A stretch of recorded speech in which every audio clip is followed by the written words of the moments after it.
Liu Mingyu awoke with a start, sitting up and rubbing his throbbing head with his right hand. Had he known, he would not have indulged so excessively in alcohol. His tolerance was limited, and after consuming half a liter of liquor, his head felt as if it had exploded. After a few moments of massaging his temples, he became significantly more alert.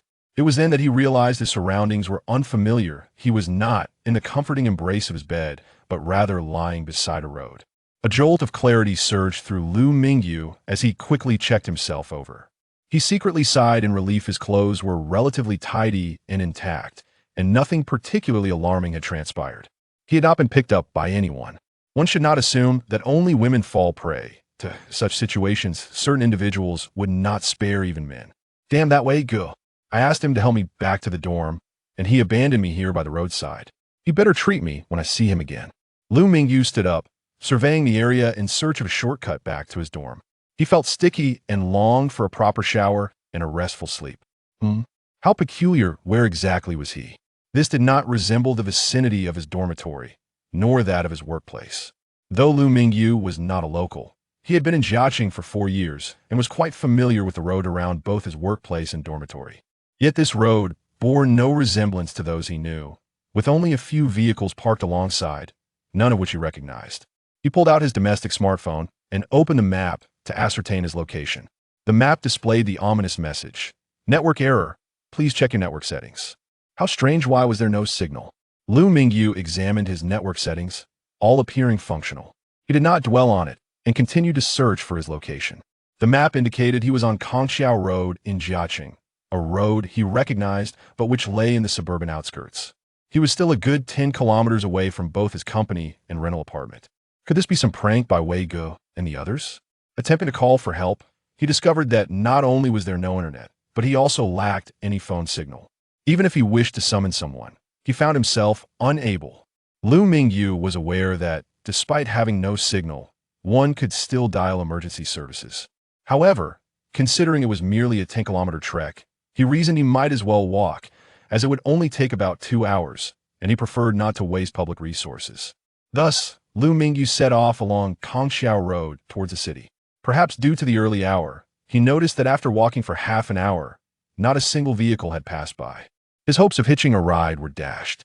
As he continued, he observed something peculiar. Along Kongxiao Road, he spotted several car accidents, the vehicles coated in dust as if they had long been abandoned. In Liu Mingyu's memory, accidents typically attracted the attention of traffic police soon after they occurred. Yet in the half hour he had been walking, the scene of carnage was not only littered with wreckage, but he also discerned what appeared to be some skeletal remains near the cars. He dared not approach any closer, merely glancing from a distance before moving on. As Liu Mingyu continued along Kongxiao Road, he noticed the previously desolate road was becoming increasingly congested with vehicles. The strange accidents seemed to multiply, instilling a sense of unease within him. What on earth had transpired here? The thickness of dust on those cars suggested that this place had not been cleaned in years. After another 10 minutes, he realized the vehicles ahead had become densely packed, a jumble of wreckage blocking the road entirely, with some cars even veering into the adjacent fields, leaving him with nowhere to tread. His only option was to navigate through the maze of automobiles. Were there people over there? As Liu Mingyu hesitated between advancing or retreating, he noticed a group of raggedly dressed individuals crouched by the roadside, shoving something into their mouths. Since they were facing away from him, he could only see their backs. Seeing others brought him a glimmer of hope at last. He could inquire about the strange occurrences here. However, before he could utter a word, the group seemed to sense his presence, and, as if possessed, they bolted away in a frenzy.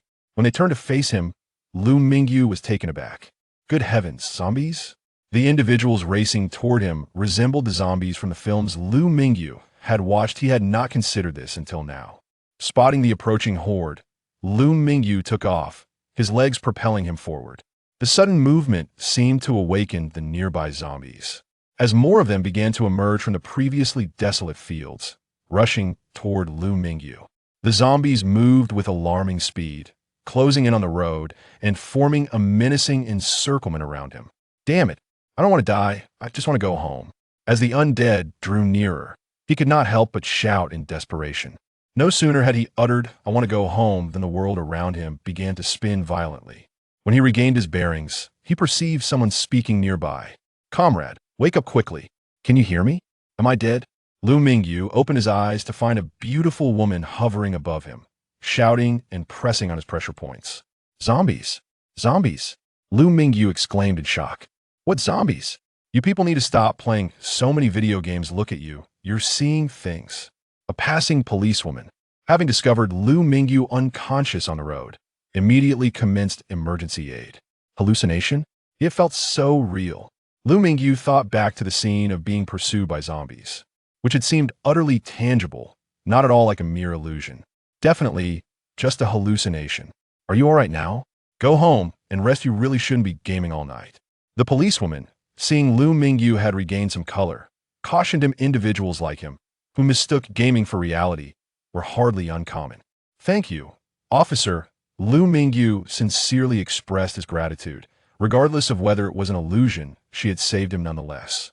Liu Mingyu found himself awakening once more by the roadside, though this time it was not Kongxiao Road, but rather just outside his rented apartment. Fearful of encountering zombies again, he proceeded with great caution. He returned to his dormitory unscathed, convinced that the bizarre experiences on Kongxiao Road had merely been figments of his imagination. However, after showering and settling in, he soon realized that the zombies he had encountered were not mere illusions, but had indeed existed.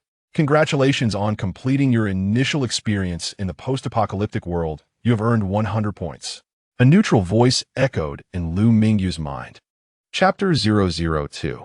The crossing. Not only did illusions manifest, but auditory hallucinations also emerged. As he felt the warm water cascading from the shower, cleansing his hair, he was reassured that this was indeed the tangible world. After finishing his bath, lying on his bed, Liu Mingyu felt a peculiar itch in his heart. Could it truly be mere hallucinations?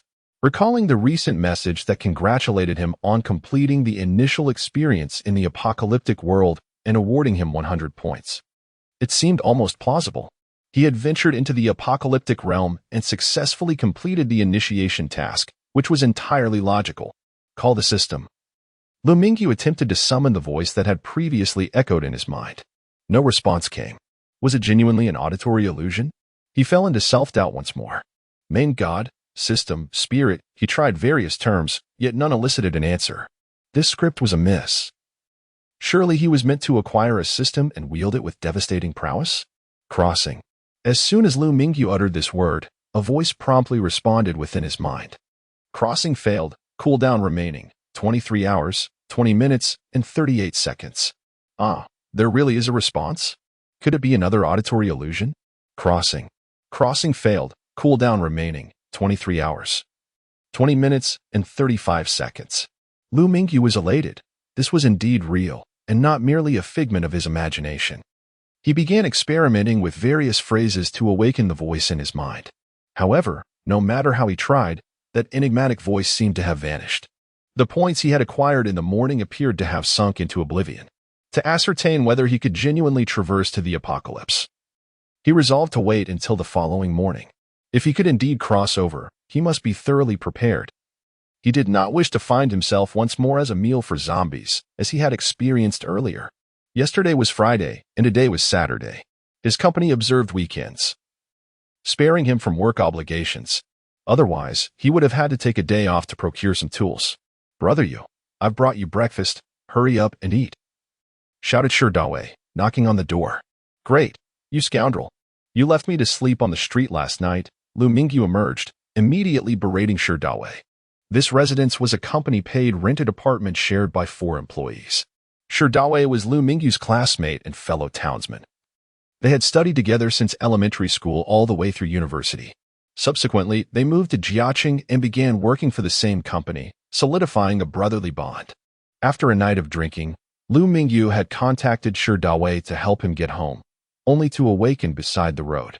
While Liu Mingyu understood that waking up on Kongxiao Road was not entirely Sherdawei and Appo's fault, his morning awakening was certainly related to him. "Brother Yu, are you feverish? What nonsense are you spouting? I brought you back last night, and you simply collapsed onto the bed. How could you have slept on the street?"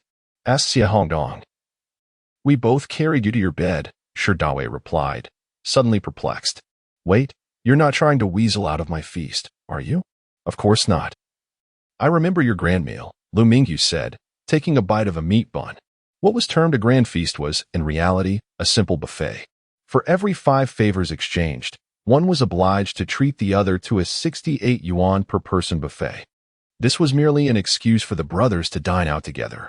Liu Mingyu undoubtedly trusted Shirdawe. After so many years of camaraderie, they were well acquainted with each other's habits, and deception in this regard was inconceivable. So, if he crossed over to the apocalypse and then returned, was it possible that he had been randomly teleported? This crossing now carried an additional uncertainty. Should he venture forth? If he were to land amidst a horde of zombies, it would be akin to sheep entering a den of tigers. This was both a risk and an opportunity. If he could truly traverse to the apocalypse, it would present a vast reservoir of resources.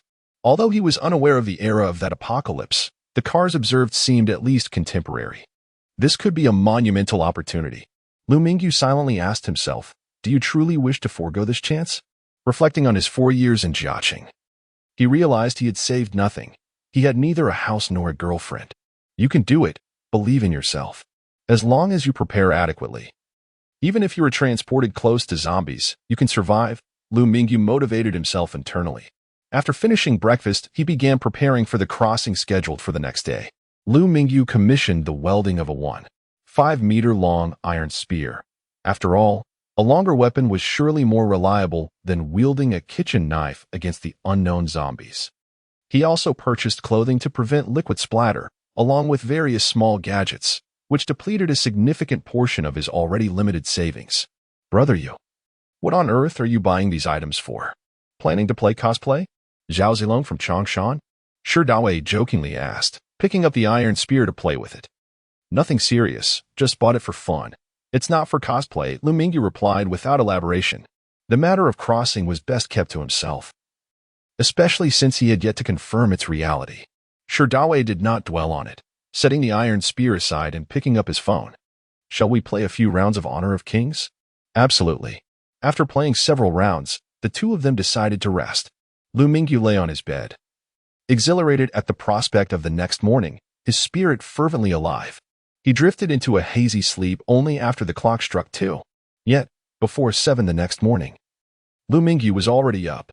Normally, during holidays, he would sleep until 9 or 10, so this early rising was truly unexpected. He picked up the gear he had prepared earlier and silently chanted, "Crossing." Crossing failed, cooldown remaining, 1 hour, 5 minutes, and 25 seconds.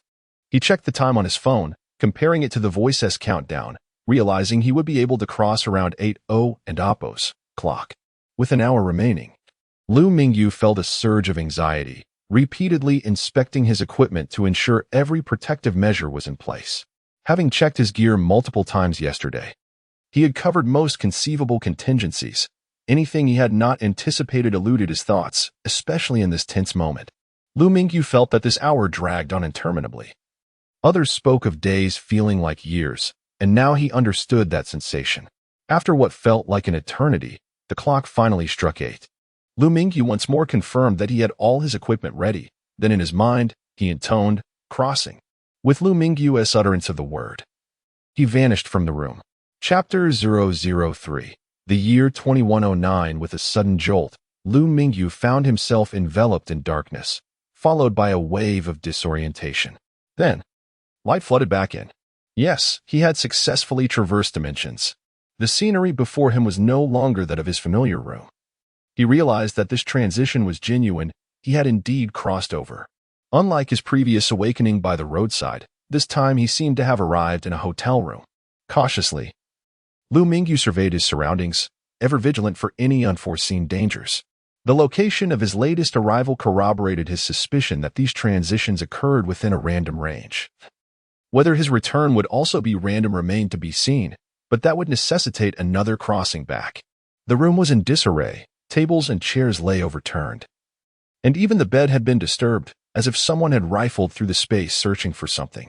However, aside from the chaos, there were no signs of blood, only a plethora of scattered belongings.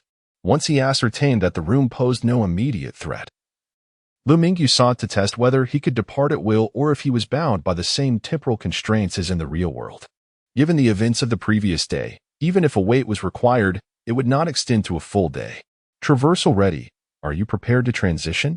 The mysterious voice echoed in his mind. Negative, Liu Mingyu promptly selected. For it would be absurd to return after expending so much effort to arrive in a relatively safe environment.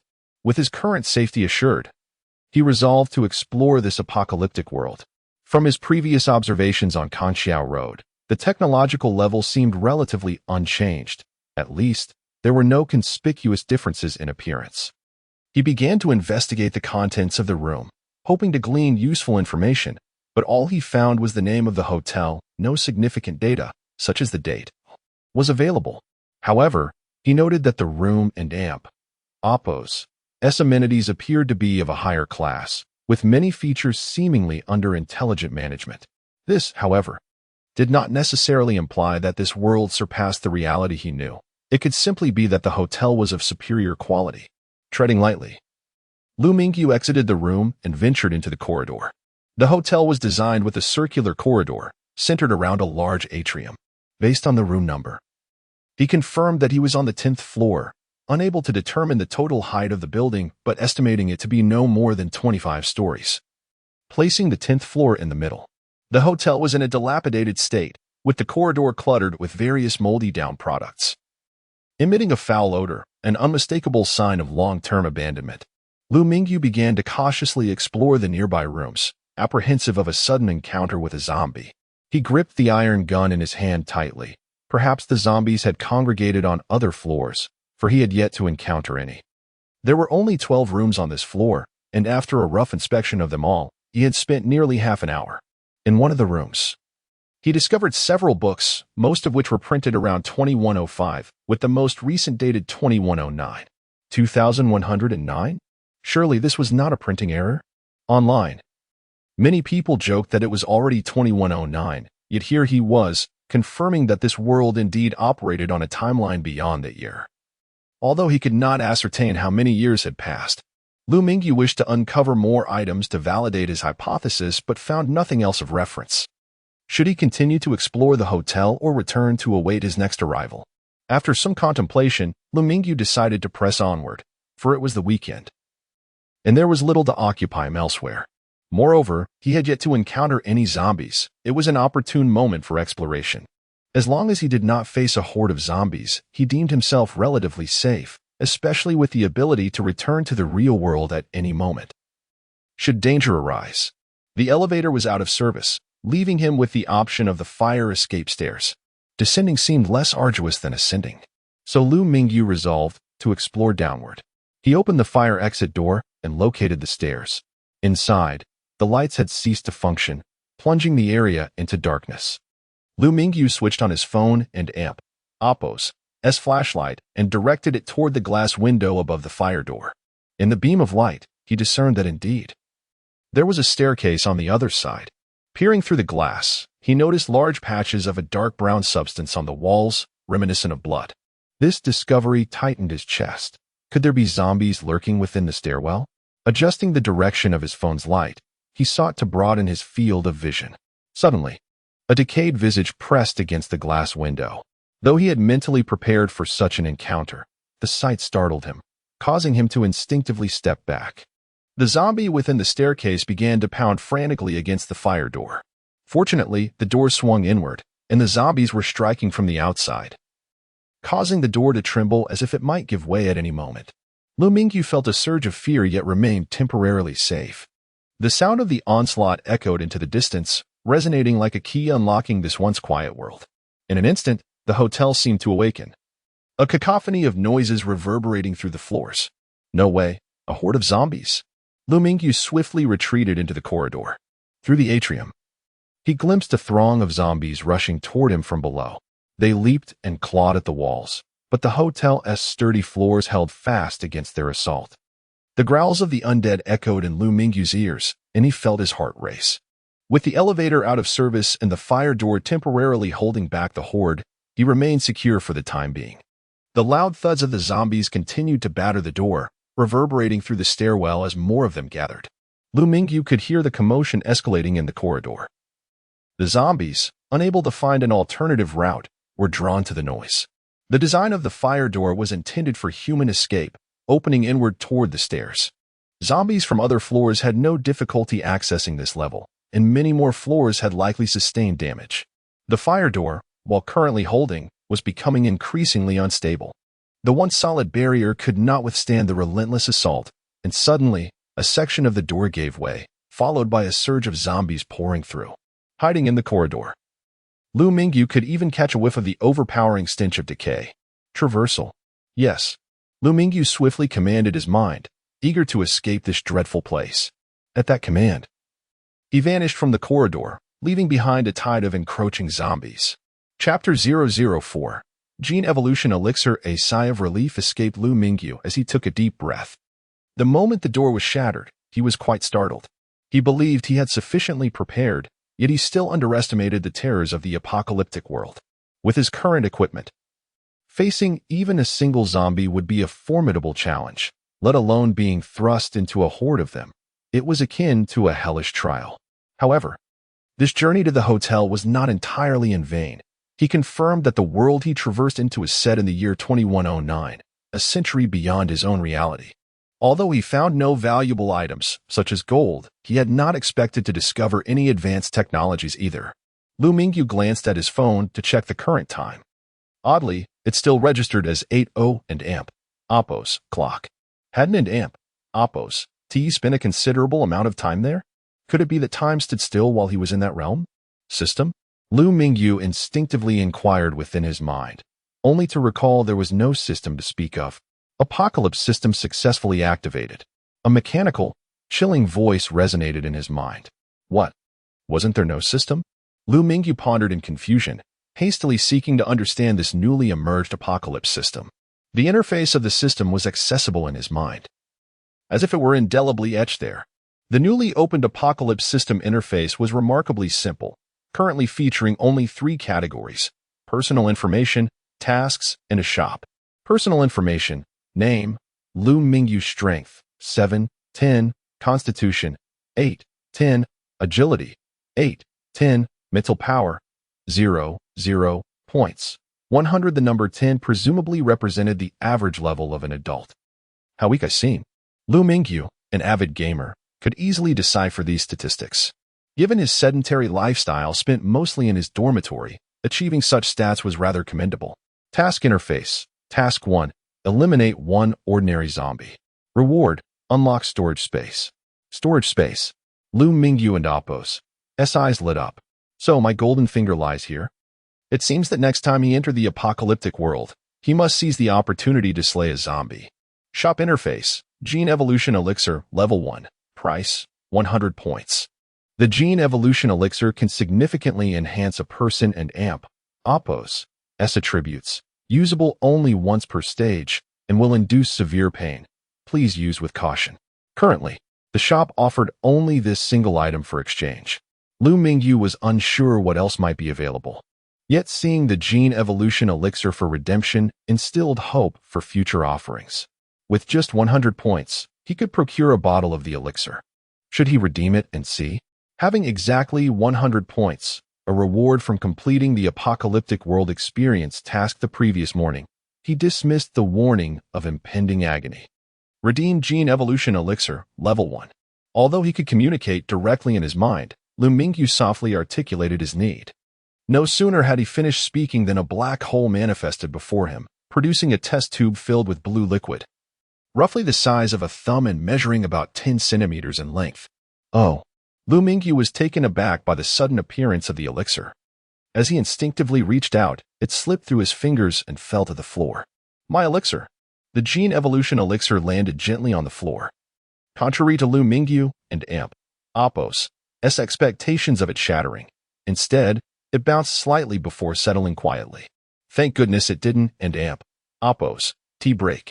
What a joke that would be. Otherwise. I and Amp. Oppos' have to lick the floor clean. Liu Mingyu hurriedly retrieved the elixir, sat on the edge of his bed, changed into his usual attire, and prepared for a moment of rest. He opened the cap, tilted his head back, and poured the liquid into his mouth. The taste was delightful, reminiscent of blueberries. Suddenly, Liu Mingyu felt as though he had been struck by a vehicle. A wave of excruciating pain surged through his mind. Is this expired? Liu Mingyu roared, his throat releasing a primal scream as he pounded the bed beneath him, desperate to alleviate the torment. His anguished cries roused his two roommates from their slumber. Shidawe and Xie Hongdong rushed to his door. Shidawe attempted to open the door, only to find it locked from the inside. You go, what's wrong? What happened? At that moment, enveloped in intense agony, Liu Mingyu could scarcely hear their shouts. Even if he did, he lacked the strength to rise and unlock the door. The pain was unbearable, penetrating to the core. Had I known it would be this excruciating, I wouldn't have taken it. Liu Mingyu lamented, regretting his reckless decision to consume the elixir. Hearing Liu Mingyu and Appo's continuous cries, Shidawe urged, Dong Gu, let us break down the door together. They stepped back a few paces and charged at the door. Bang! The door remained intact. Again! Bang! Another attempt, still unsuccessful. Again! They continued to collide with the door repeatedly, unaware if it was the door and Appo's sturdiness or their own lack of strength that thwarted their efforts. Just as they prepared for yet another charge, the door swung open, revealing a drenched Liu Mingyu, as if he had just emerged from a fierce battle. You go. Are you all right? Shidawe asked with concern. Are you okay? Xie Hongdong appeared quite startled by Liu Mingyu's earlier screams. I'm fine, really. I was just practicing my singing. Trying to warm up my vocal cords, Liu Mingyu waved off their worries. Despite the severe pain experienced during the evolution process, Liu Mingyu emerged from it exuding a healthy glow. He appeared invigorated, albeit drenched in sweat. I thought something had happened to you. Next time, please don and Appo's practice singing in the dormitory. Go to the playground. Appo's much more spacious. I and Appo's am going to catch a few more Zs. Xie Hongdong yawned before retreating to his room. Yugu, are you truly okay? Although Liu Mingyu looked well, Shidawe could still discern that his earlier screams were not merely those of vocal practice. I assure you, I'm fine. Just broke a sweat. I'm off to take a shower, Liu Mingyu replied, grabbing some clothes and heading to the bathroom. After his shower, Liu Mingyu chose to remain home for the day, diligently studying the system. The gene evolution elixir facilitated human evolution in 2 stages, the first being immediate effects, and the second involving gradual enhancement. The following morning, Liu Mingyu awoke early once again, and the effects of the gene evolution elixir had reached their zenith. He reviewed his personal information once more. Personal information. Name, Liu Mingyu. Strength, 25-10, Constitution, 27-10, Agility, 23-10, Mental Power, 10-0 points. 0 having consumed the elixir. Liu Mingyu had transformed from a mere underachiever into a figure comparable to a special forces operative. Aware that time had stood still in the real world while he traversed back from the apocalyptic realm, he awaited the cooldown period to conclude before choosing to re-enter that world. Now endowed with abilities far beyond those of an ordinary person, Liu Mingyu brimmed with anticipation for his next adventure, equipped with the weapons and gear he had meticulously prepared. And thus, the journey continued. API call failed with status code 429. Error. Code 429. Message. Resource has been exhausted, e.g. check quota. Status. Resource exhausted. Chapter 005. The survivor. After a tumultuous swirl, Liu Mingyu found himself once again in the apocalyptic world. Despite having traversed this realm multiple times, he still felt a tinge of disorientation. However, it seemed that the use of the gene evolution potion had significantly alleviated his discomfort. Once he regained his composure, Liu Mingyu immediately surveyed his surroundings, fully prepared to return to the reality he knew. This perilous world was fraught with danger, and he certainly did not wish to be besieged by zombies upon his arrival. Fortuitously, he was not teleported directly into a horde of the undead. Instead, he materialized within a room. Through the window, he surmised that he was situated in a residential complex, specifically on the 7th floor. Liu Mingyu swiftly conducted a thorough inspection of the apartment, finding no immediate signs of zombies. Yet, he could not guarantee that such creatures were entirely absent. After his previous experiences in the hotel, he no longer naively assumed that a lack of visible zombies indicated safety. It was likely that at the slightest disturbance, the undead would swarm. Given the substantial number of inhabitants within the complex, one wrong move could easily attract a multitude of zombies. Having consumed the gene evolution potion, Liu Mingyu felt an invigorating surge of energy coursing through his body, bolstering his confidence. Nevertheless, it was prudent to avoid provoking any significant number of zombies if possible. It appeared that the previous occupants had left the apartment in a relatively calm state, as it was located in the heart of the city. This 4-bedroom, 2-living-room apartment, though cloaked in dust, bore no immediate signs of an apocalyptic world.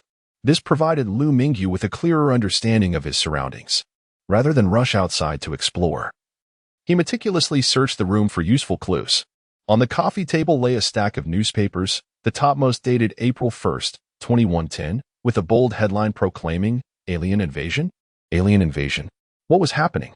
Wasn't this a world overrun by zombies? How had it morphed into an extraterrestrial crisis? The date of April 1st raised a suspicion of a possible April Fool and Oppo's joke, as this date was notorious for pranks and hoaxes.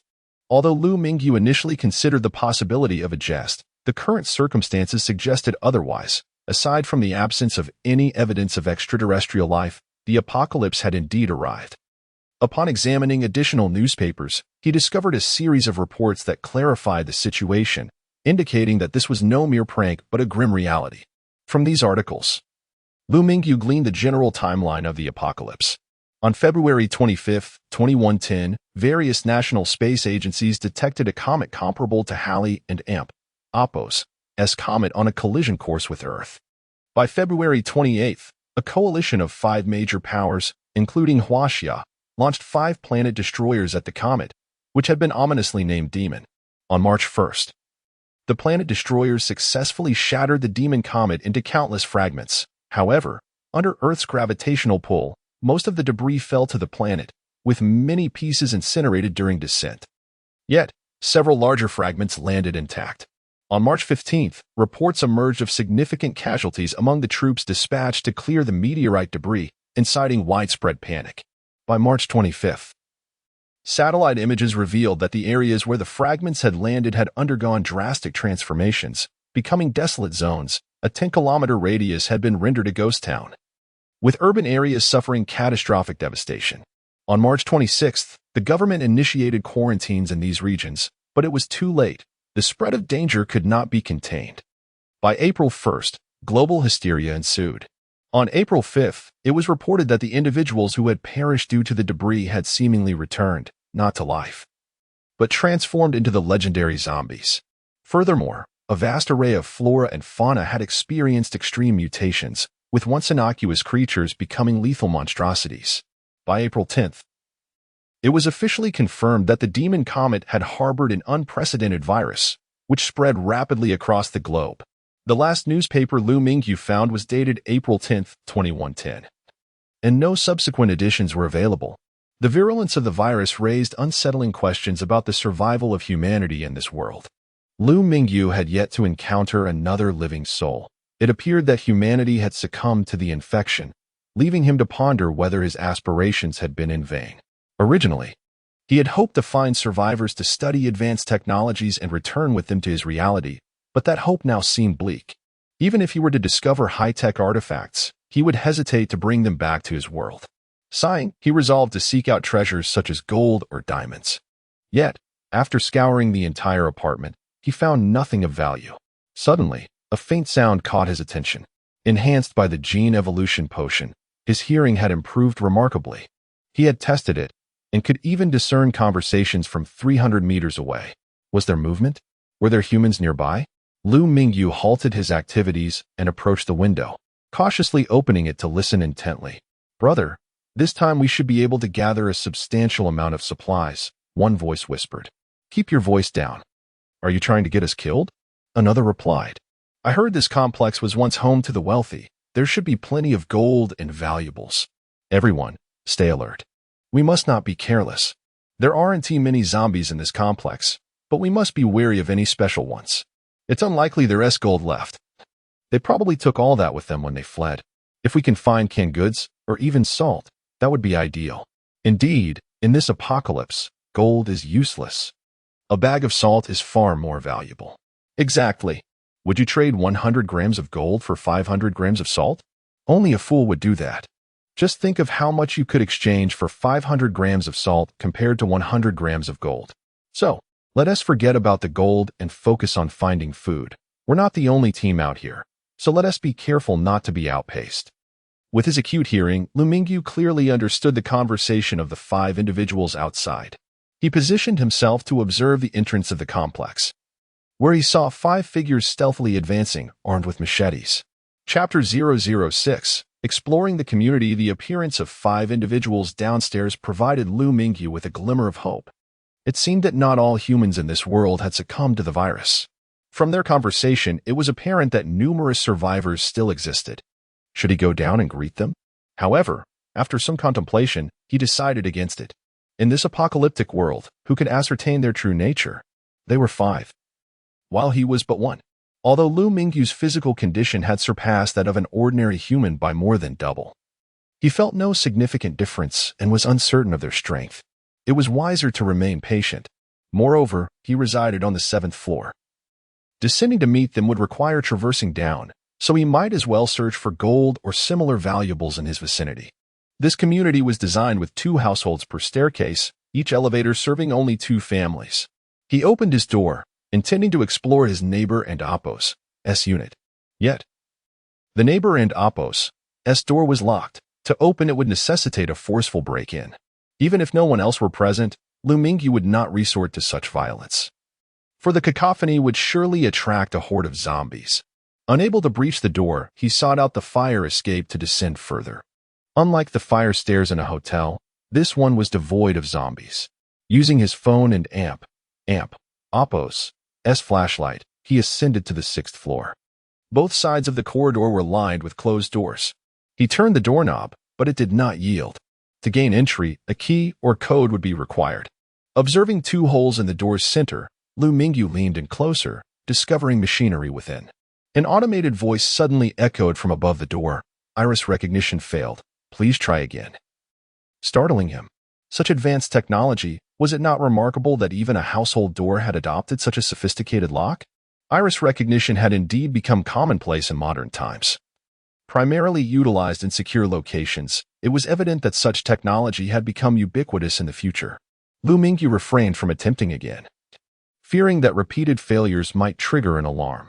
He continued his exploration down the building, finding most doors firmly shut. Meanwhile, the team that had appeared downstairs commenced their search within the community. The area was not extensive, comprising only 10 buildings. Liu Mingyu's location was in the first row to the left at the community entrance, while the group, upon entering, chose to investigate the building on the right. Ensuring that he would not encounter them imminently, the 5-member team swiftly reached the elevator lobby. One of the youths detached from the group, rummaging through the lobby. What was he searching for? Shouldn't he hasten to check the stairwell for zombies? An empty lobby held little of value. Anything worthwhile had likely been claimed by others long ago. A middle-aged man admonished quietly, then addressed another young man nearby. Madman, we'll lead the way. Whether Rat can find us some salt depends on you. With that, the middle-aged man brandished a half-meter-long machete and proceeded towards the stairwell. The individual referred to as Madman followed closely, while the remaining 3 lingered behind, observing. As they opened the stairwell door, a staggering figure advanced toward them. The middle-aged man, most vigilant, reacted swiftly, swinging the machete towards the unexpected apparition without hesitation. Chapter 007.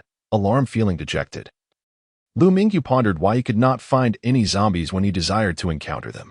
Instead of seeking the suddenly emerged group, he set his sights on solitary zombies, intending to fulfill the singular task assigned by the system.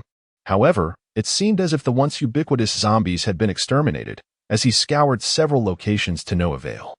This was not entirely his fault. The appearance of the search teams had nearly eradicated the isolated zombies in the vicinity, while the larger hordes remained untouched. For no one dared to provoke them. More teams, akin to that of middle-aged men, continued to lurk and develop cautiously. Unlike other exploration squads, whose primary objective was to scavenge diverse supplies, Liu Mingyu had no need to rummage through kitchens or warehouses. With the ability to return to the real world at any moment, His sole aim was to locate solitary zombies. To avoid conflict with the nearby exploration team in the right building, he opted for the structure behind it. The community was eerily quiet. With unmanaged trees sprawling everywhere, at first glance, it appeared to be a pleasant place to reside. Liu Mingyu chose not to ascend the stairs. As he anticipated little utility in doing so, every room was closed off. He merely strolled around the entrance hall and departed upon finding nothing. After fruitlessly wandering through 4 buildings, he finally spotted a figure in the elevator lobby of the 6th building. Finally, he found a solitary zombie. The creature, clad in a uniform, seemed to be a security guard from the community, now sitting motionless in a chair, resembling someone in slumber. From a distance, it bore no resemblance to a zombie. Liu Mingyu drew forth his makeshift iron spear and cautiously approached. Suddenly, the guard zombie seemed to catch a whiff of Liu Mingyu. Leaping to its feet and turning towards him. After a brief pause, it charged at him. Stay calm. It and Oppos has nothing to worry about, Liu Mingyu reassured himself, forcing down the rising tide of fear within. Facing a solitary zombie, he possessed sufficient strength, though the psychological discomfort was palpable. Having watched numerous films and read countless novels, he understood that the zombies' fatal weakness lay in their heads. With a powerful shout, Liu Mingyu thrust the spear into the oncoming zombie's head, piercing it completely. The force of the strike, combined with the zombie's momentum, caused a slight sliding effect. Congratulations on completing the task. You have unlocked storage space permissions. The system's notification echoed in Liu Mingyu's mind. Splendid. He now had access to storage space. The reward of this storage space alleviated the initial disgust he felt from his first kill and dulled his fear. Having slain his first zombie, he felt more confident about future encounters, no longer paralyzed by anxiety. He mentally examined the newly acquired storage space, which measured 1 cubic meter, a space that was neither too large nor too small, forming a cube with 1 meter dimensions. The process of storing items was straightforward.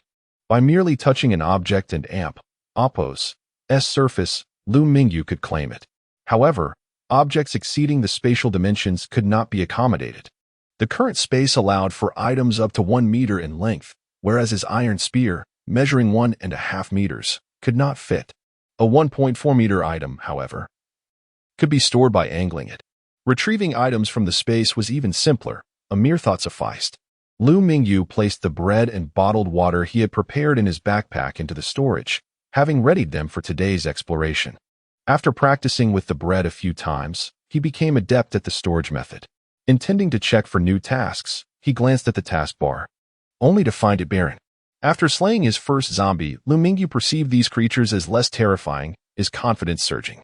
Grasping his iron spear, he commenced a new round of searching. Most doors remained closed, prompting him to decide to force one open. He stepped back a few paces and lunged at the door. Bang! Liu Mingyu collided with the door, which stood firm, triggering the alarm instead. The community and Oppos' alarm system, seemingly still operational after years, blared throughout the area.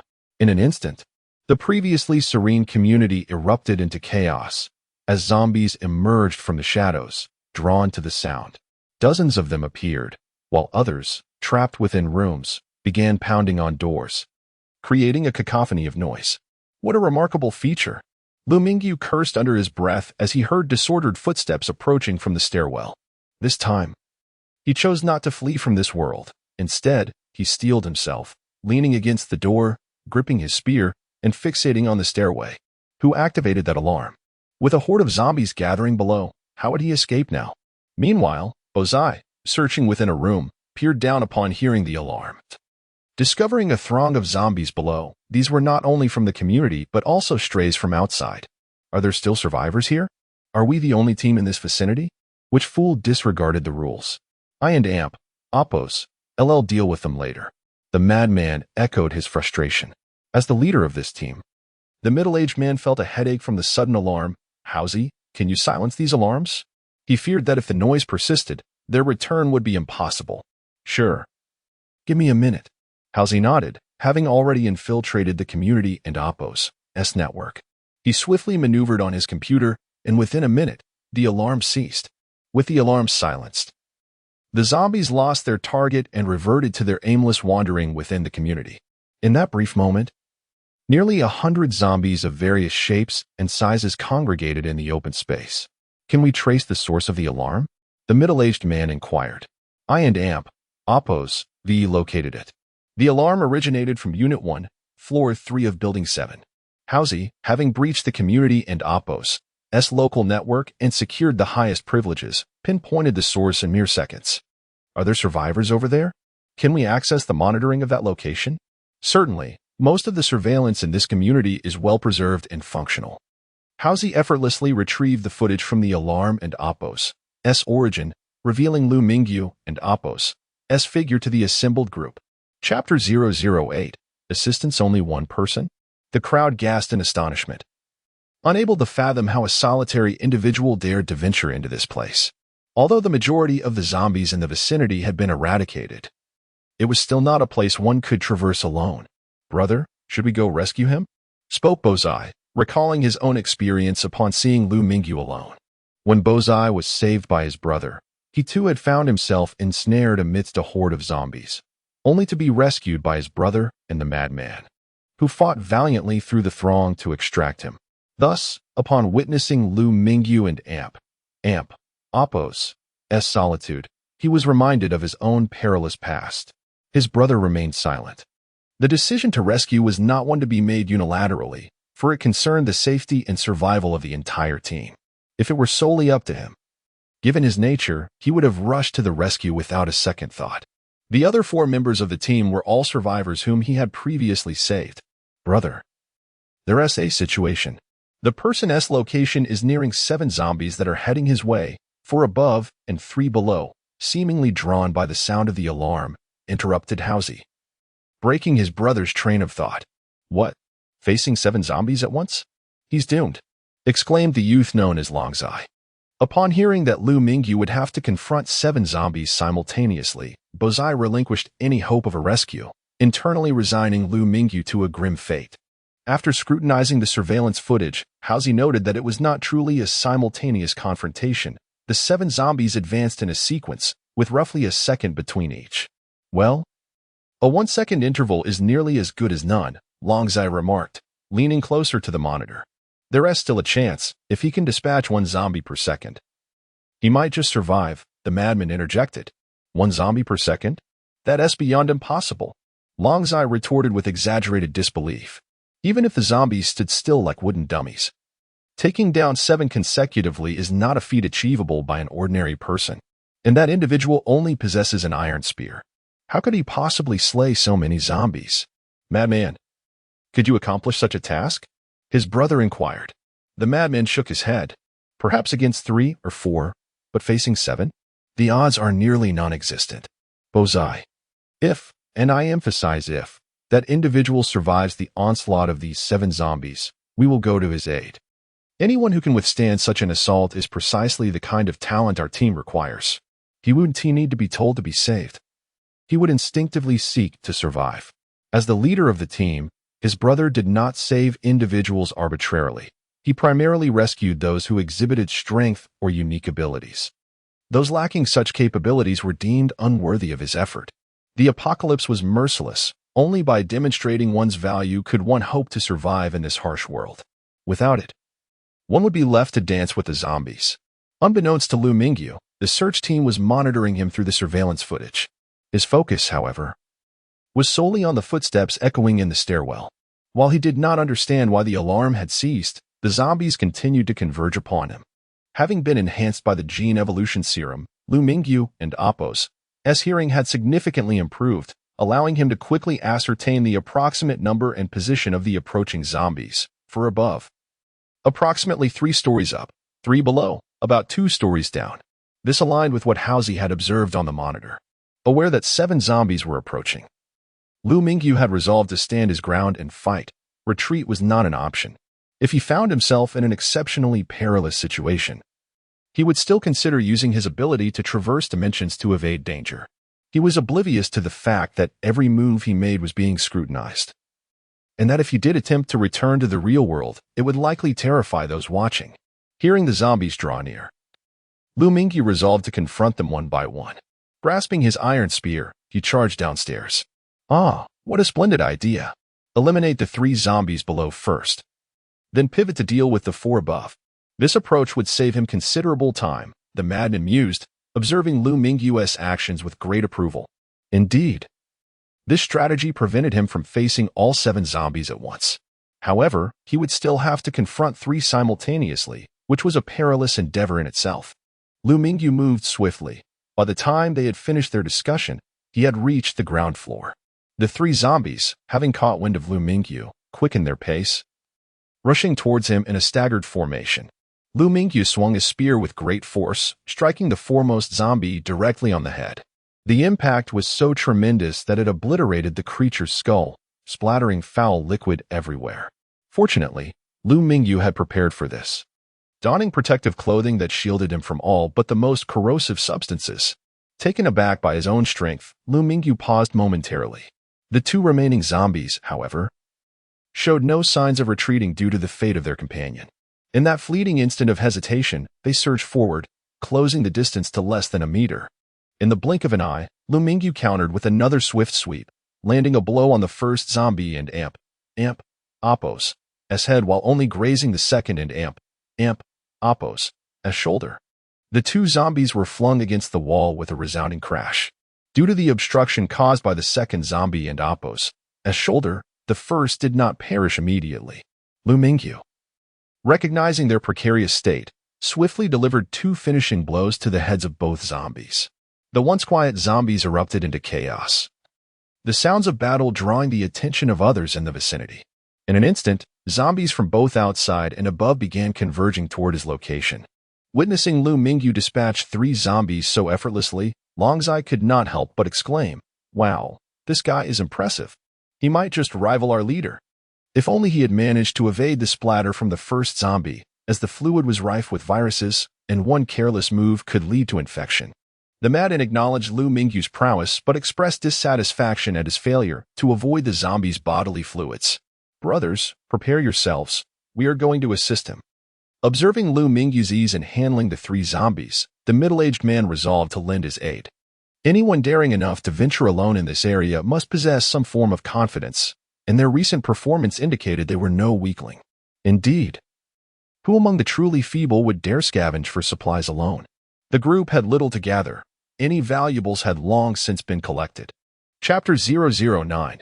Redemption. Liu Mingyu vanquished the 3 zombies lurking downstairs and descended to the resting platform above. At this moment, 4 zombies had also arrived at the staircase platform. The staircase was rather narrow, allowing only 2 zombies to attack simultaneously. Having just dispatched 3 of their kind, Liu Mingyu felt an overwhelming surge of confidence. With swift motion, he swept his weapon toward the direction of the zombies, sending all 4 sprawling to the ground, incapacitated. Seizing the opportunity, he raised his iron spear and delivered a finishing blow to each of their heads. With the 4 zombies eliminated, more had been drawn from below. Converging at the foot of the staircase, Liu Mingyu stood firm on the resting platform, dispatching each zombie that approached, embodying an indomitable spirit. The relentless horde came at him from all directions, yet Liu Mingyu lost count of how many he had slain. The corridor below was strewn with the lifeless bodies of zombies, and he had retreated to the 2nd floor, where the ground was densely covered with corpses. Eventually, no more zombies could ascend. Liu Mingyu took a deep breath, realizing the enormity of what he had accomplished.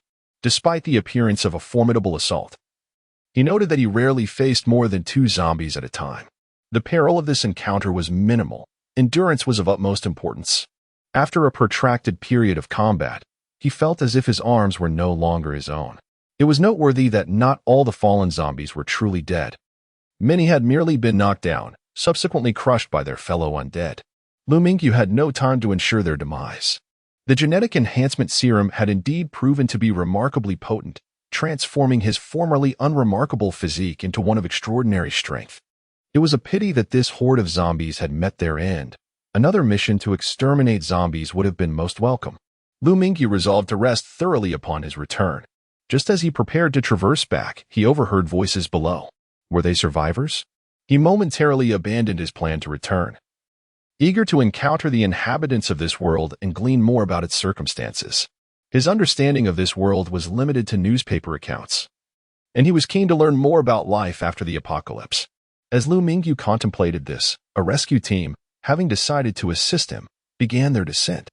They were on the 30th floor, and while the community and Oppo's surveillance still functioned, the elevators were mostly inoperative. Observing through the monitors as the zombies amassed toward Liu Mingyu, they could not help but feel a pang of anxiety for him, hastening their pace. Housie, one of the team members, maintained a connection to the community and Oppo's surveillance. And Liu Mingyu and Oppo's figure was continually displayed on his screen. Traveling down 30 floors did not take long, yet by the time they arrived outside Liu Mingyu and Oppo's location, he had already felled all the attacking zombies. "Brother, should we go over?" asked Longzai, shaken by Liu Mingyu's prowess. "Since we're here, we might as well meet him." The leader replied after a moment and Oppo's thought. The team reached the elevator hall, now a gruesome sight, with blood pooling from the staircase to the entire area. The stench of blood filled the air, while it appeared horrific. Those who had survived until now had all witnessed their share of carnage and reacted with little more than astonishment at Liu Mingyu's solitary victory over the horde. Inside there, "We are a search team from the Jiahong settlement. Do you require assistance?" The leader called out, standing a short distance from the stairwell. He felt no fear of a zombie attack, as all nearby threats had been vanquished by Liu Mingyu. As he spoke, a figure clad in black emerged from the stairwell. It was Liu Mingyu, who had been preparing to return. Their offer of assistance felt somewhat ungracious. Liu Mingyu had already dispatched the zombies, and acquiring energy crystals was but a trivial matter, according to the regulations of the Jiahong settlement. Accepting help meant sharing a portion of the spoils with the helpers. Typically, assistance involved fending off zombies, so it was only natural to share resources. However, their task of merely extracting energy crystals from fallen zombies hardly qualified as assistance. Seeing Liu Mingyu silent, the leader hastily clarified, "We're here to help without expecting any reward." "Thank you," Liu Mingyu replied with a nod, not overthinking their intentions. He assumed they had come to assist in eliminating the remaining undead, as he was indeed too fatigued to continue. With Liu Mingyu's consent, the leader brandished a machete and began delivering finishing blows to the zombies within the staircase, skillfully extracting energy crystals from their skulls. "Brother, place this energy crystal in this bag. Once we're done, I'll give it to you," the leader said, having no intention of hoarding the crystals for himself. After all, he had witnessed the fate of those zombies, and he was not certain his own head would fare any better against their ferocity. Furthermore, it would be wiser to cultivate a good relationship with someone as formidable as Liu Mingyu. "No worries. Go ahead," Liu Mingyu gestured dismissively, as he had yet to comprehend the significance of the energy crystals. However, the name suggested they were likely a form of energy resource. Having Riga in this apocalyptic world, the value of gold is considerably diminished. As the saying goes, in chaotic times, one hoards gold, while in prosperous eras, one treasures antiques. However, in this end-of-day scenario, unless there are those who firmly believe in the possibility of rebuilding civilization, the worth of gold hardly escalates.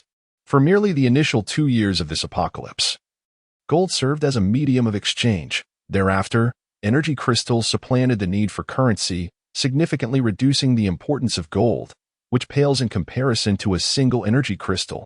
Once Liu Mingyu confirmed that he was not jesting, Liu Haiping ultimately exchanged approximately 1 pound of gold for 1/3 of the energy crystals in Liu Mingyu and Oppo's possession.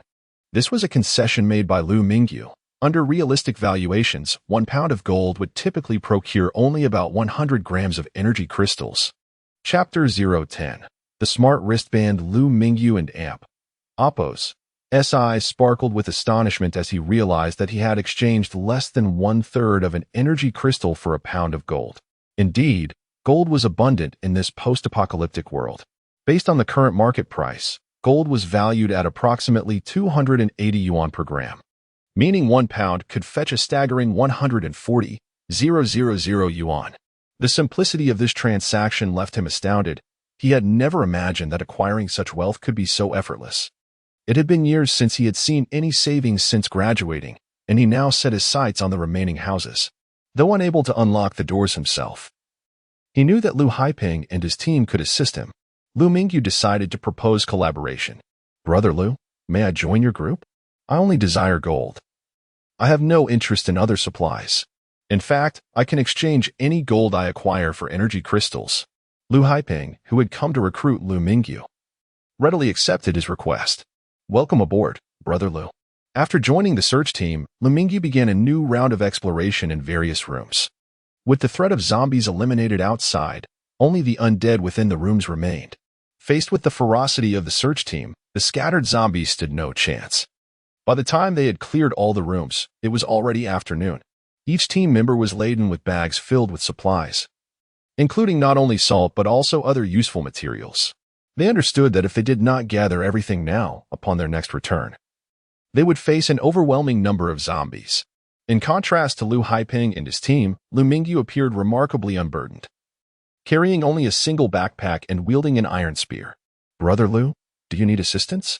Seeing Liu Haiping struggling under the weight of his load, Liu Mingyu extended a hand to help carry a bag. How can I accept your help? Liu Haiping blushed, feeling embarrassed to have Liu Mingyu assist him when he was already in the process of collecting supplies. Liu Mingyu had indeed made a considerable haul. He had gathered all the gold and jewelry he could find in the neighborhood. After setting aside some platinum necklaces, he had amassed over 2 pounds of gold, amounting to nearly 500,000 yuan. The vicinity was relatively safe, as the surrounding zombies had been eradicated. The group soon arrived at a small delivery truck. Liu Haiping took the wheel, while the others sat together with the supplies in the back. Liu Mingyu realized that although they had traversed a residential area, they were still on the outskirts of the city and had not ventured far into urban territory. Within 5 minutes, the truck exited the city. As they traveled, Liu Mingyu engaged in casual conversation with his companions, gaining valuable insights. While these topics might have seemed trivial to the seasoned survivors, they were a golden opportunity for Liu Mingyu to grasp the realities of this world. The year was 2115, 5 years since the outbreak of the first virus. The contagion spread rapidly, infecting vast numbers of people, which resulted in an overwhelming zombie presence in major cities. The remaining humans were forced to retreat to the wilderness. Those who survived the viral outbreak banded together, establishing a settlement called Jiahong, located in the outskirts between Hangzhou and Jiaxing. Nearly all survivors relied on this settlement for their existence. During their conversation, the vehicle came to a halt at a makeshift compound. Simple wooden barriers formed a perimeter, and a group of soldiers patrolled the entrance. ISN and Oppos. See that Liu Haiping? Looks like he had a successful outing, remarked a portly man who stepped forward. Liu Haiping retrieved a bag he had prepared earlier and handed it over, saying, "Not much, just enough for a meal." The man opened the bag to reveal a pouch of salt and waved to the guards, instructing, "Open the gate." He was cautious not to flaunt his gains from the search team. A bag of salt was already a valuable commodity, capable of providing a decent meal in the inner city. As the gate swung open, Liu Haiping drove the truck inside. Liu Mingyu couldn't help but wonder why such a rudimentary entrance warranted such caution. Wang Zai, aware that Liu Mingyu had not originated from the Jiahong settlement, seized the opportunity to showcase his knowledge. Liu Mingyu smiled, choosing to remain silent. "Why are you not curious?" Wang Zai expressed his disbelief. Before Liu Mingyu could respond, he continued, "The guards are under Li Haifeng and Amp, Oppos, S authority. No one dares defy his orders here, or they face a gruesome fate." After a brief 5-minute drive, they arrived at a towering wall and stopped. Everyone disembarked. Liu Haiping pointed toward the large gate ahead. "Brother Liu, beyond this gate lies the inner city. If you wish to exchange energy crystals for gold, you may find opportunities inside." In truth, he hoped to acquire all of Liu Mingyu and Amp, Oppos, S energy crystals. But since Liu only desired gold, that presented a challenge. "Thank you, Brother Liu. What about your wristband? I will send you our contact information. Feel free to visit us anytime or reach out if you need assistance." Liu Haiping activated his wristband, which, despite the collapse of the external network, still functioned within a local area. "My wristband is lost," Liu Mingyu admitted, scratching his head. "Wang Zai, take off your wristband and give it to Brother Liu." "Big brother, this wristband contains my treasured data," Wang Zai protested. "Enough. What treasured data? You can find new information when you return," Liu Haiping insisted. "Here, Brother Liu. This is for you." He saved his location on the wristband and handed it to Liu Mingyu. Feeling embarrassed, Liu Mingyu accepted Wang Zai's wristband. He then retrieved 2 small energy crystals from his bag and offered them to Li Wenba. Wang Zai, this is for you. Thank you. You go, Li Wenba said, clutching the crystals tightly as if fearing they might be taken back. Come now, Wang Zai, a wristband isn't worth much. You can easily find another on your journey. Lu Haiping teased. It's fine. Consider it a reward for bringing me here. The 2 small energy crystals paled in comparison to the wristband, which represented advanced technology Liu Mingyu had encountered since arriving in this world. As he examined the wristband, a small animated girl appeared on the display, pouting and exclaiming, You naughty person! You're not my master! Did you steal me? Return me immediately, or I will report you. Liu Mingyu stared in astonishment at the little girl. Was this artificial intelligence? You go, let me assist you with the settings, Li Wenba offered. Upon seeing Li Wenba approach, the animated girl transformed into a pitiful figure, pleading, Master, don't abandon me. Don't send me away. Li Wenba remained unfazed, manipulating the interface until the animated girl vanished from the screen. You go. The rest is up to your preferences. Liu Mingyu set his assistant and Oppo's avatar to a sprite, and after some adjustments, the new image appeared. Master, welcome.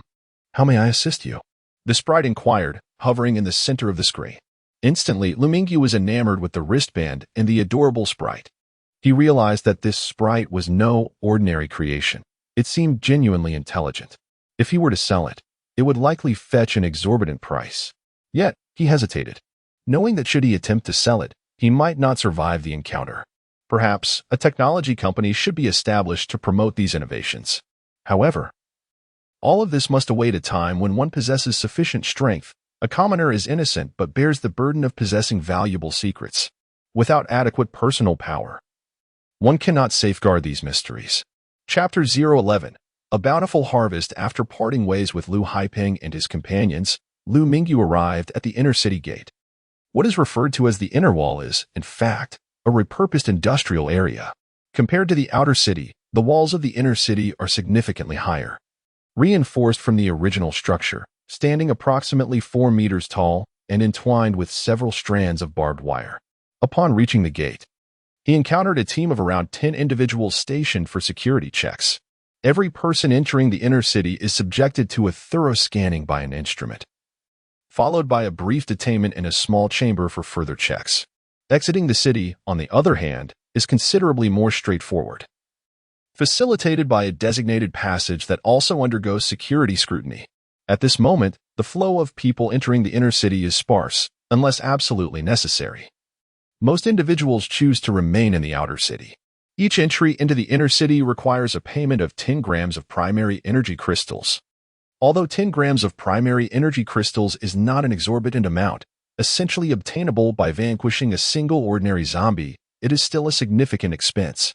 Generally, 10 grams of primary energy crystals can be exchanged for a substantial bowl of plain porridge, which, if rationed, could sustain a person for an entire day. Therefore, unless required, the majority of individuals prefer to conduct their transactions in the outer city, thus saving on entry fees. However, to acquire superior goods, one must venture into the inner city. As the inhabitants of the outer city are predominantly impoverished and incapable of affording anything of value, the affluent reside within the inner city.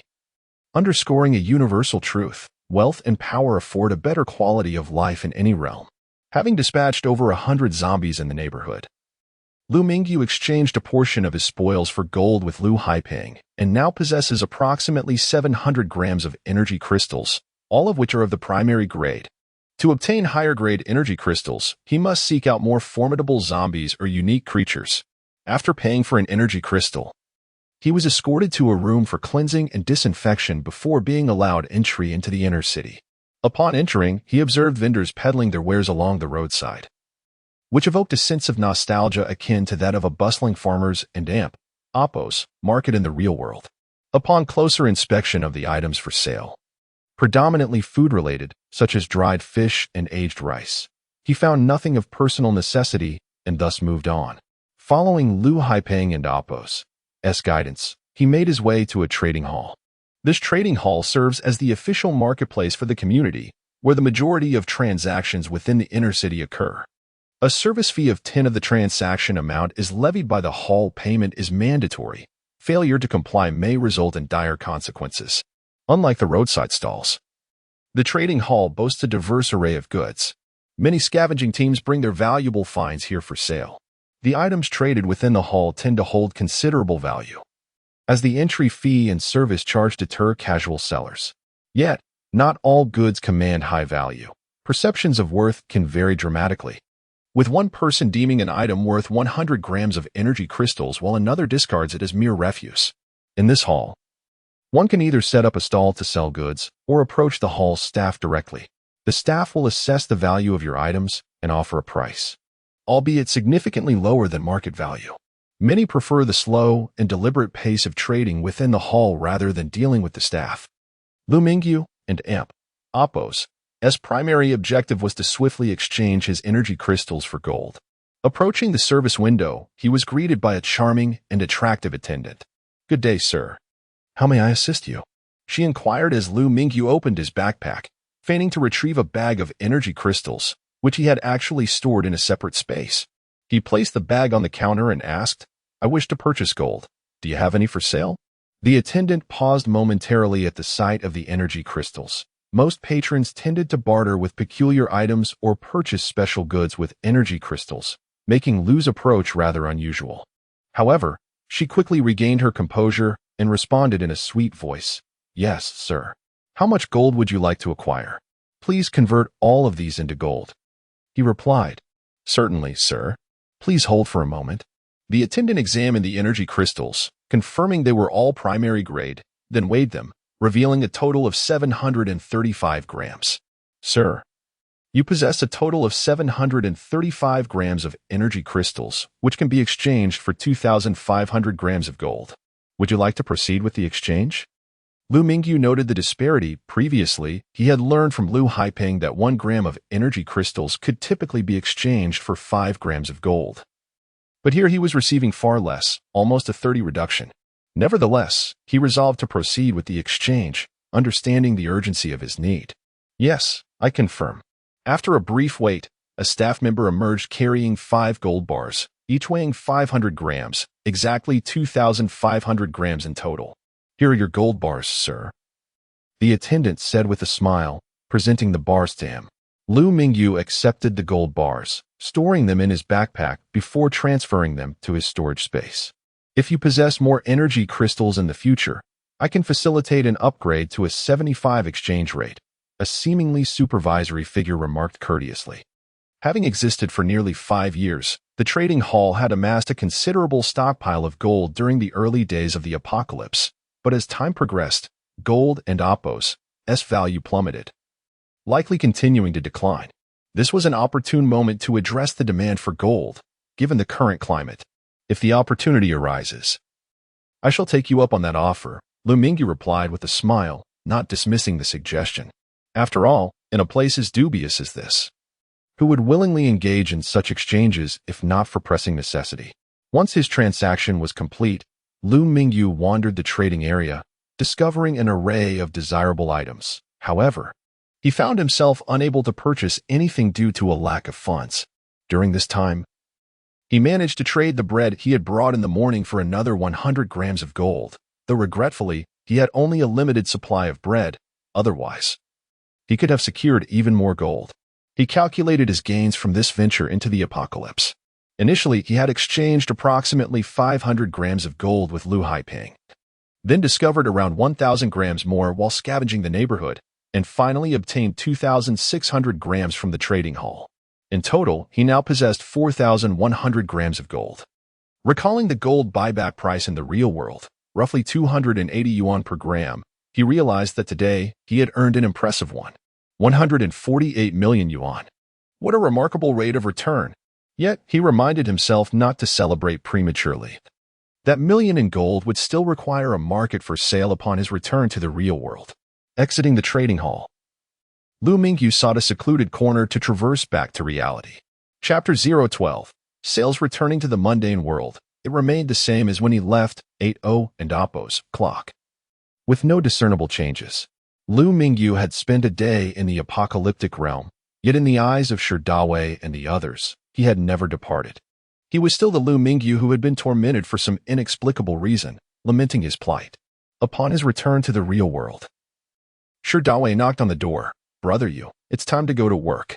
The office hours commenced at 8:30, and a quick stroll from the dormitory, coupled with a breakfast purchase along the way, would allow him to arrive punctually.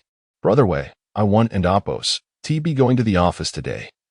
I need to request a day off from my supervisor." Today, he had acquired 100 grams of gold, and he needed to devise a plan to convert this gold into cash. This was the fruit of his day and Oppos' labor, far more significant than the meager savings he had accumulated over 4 years, earning a mere 4,000 yuan each month. His decision to refrain from immediate resignation was merely a buffer, a time to strategize until he successfully exchanged the gold for money. Then he would resign. Shi Dawei, aware of the anguish cries Liu Mingyu had uttered that morning, assumed he was unwell. "Brother Yu, do you want to visit the hospital?" Having traversed a great distance to this unfamiliar place, the two had supported one another over the years. Understanding Shi Dawei's misunderstanding, Liu Mingyu waved dismissively. "It's nothing. You should head to work. Be careful not to be late." "Are you sure you don't need anything?" Shi Dawei inquired skeptically. Though observing Liu Mingyu and Oppos' robust appearance alleviated his concerns, it seemed that Liu Mingyu and Oppos' arms had indeed become considerably more muscular.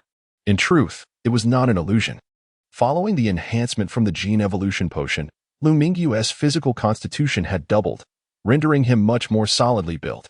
His once burgeoning belly had transformed into a well-defined physique, with the potential to reveal a sculpted six-pack should he lift his shirt. His arms, having battled with zombies, had grown significantly stronger. "No need. Go to work quickly. You'll be late otherwise." After Shi Dawei departed for the office, Liu Mingyu called his supervisor to request a day off. Following that, he turned his attention to selling the gold he had acquired in the apocalyptic world. He conducted an online search and discovered that most jewelry stores would buy back gold. The current buyback price for gold stood at approximately 280 yuan per gram, consistent with his previous findings. However, these stores required a receipt for the gold, making the sale of his unreceipted gold more complex and likely less profitable. While some smaller shops would purchase gold without asking for receipts, they would struggle to absorb a quantity as substantial as 100 grams. To facilitate the sale, Liu Mingyu opted for the nearest large gold store. Although the price might be slightly lower, he could sell all his gold in one transaction. With a backpack in tow, Liu Mingyu arrived at the jewelry store early, only to find it still closed. Typically, shopping centers opened around 10 in the morning. Upon his return, he remained in a state of exhilaration, temporarily forgetting the time. To quell his excitement, he indulged in breakfast at a nearby eatery. Checking the time, he realized it was still not yet 9. He decided to visit a supermarket, which opened earlier than the mall, allowing him to procure some food supplies. Previously, he had only brought limited food with him, trading just 100 grams of gold. If he could fill an entire cubic meter of storage space, he would not need to take risks and could comfortably engage in trade. Observing the bustling streets filled with vendors selling food, he recognized the paramount importance of provisions. Moreover, while a cubic meter of food sounded ample, it was, in reality, not substantial enough to make a significant impact. He pondered whether there would be sufficient gold for trade in the settlement he intended to visit. He did not consider fresh meat, opting instead for an assortment of canned goods, fruit, beef, and fish, taking a variety of each. It took him 2 entire shopping carts to transport the cans, and at checkout, he nearly found himself in an embarrassing situation, almost unable to afford the total given his limited savings. He discreetly transported the carts to a secluded area, storing everything in his cubic meter of space. Ultimately, he had a few cans left over, but fortunately, his backpack accommodated the remainder. Exiting the supermarket had him glancing at the time. It was already past 10, and the mall and Oppos' shops had opened for business. Due to it being Monday, the mall was relatively empty, primarily populated by elderly patrons enjoying the air conditioning.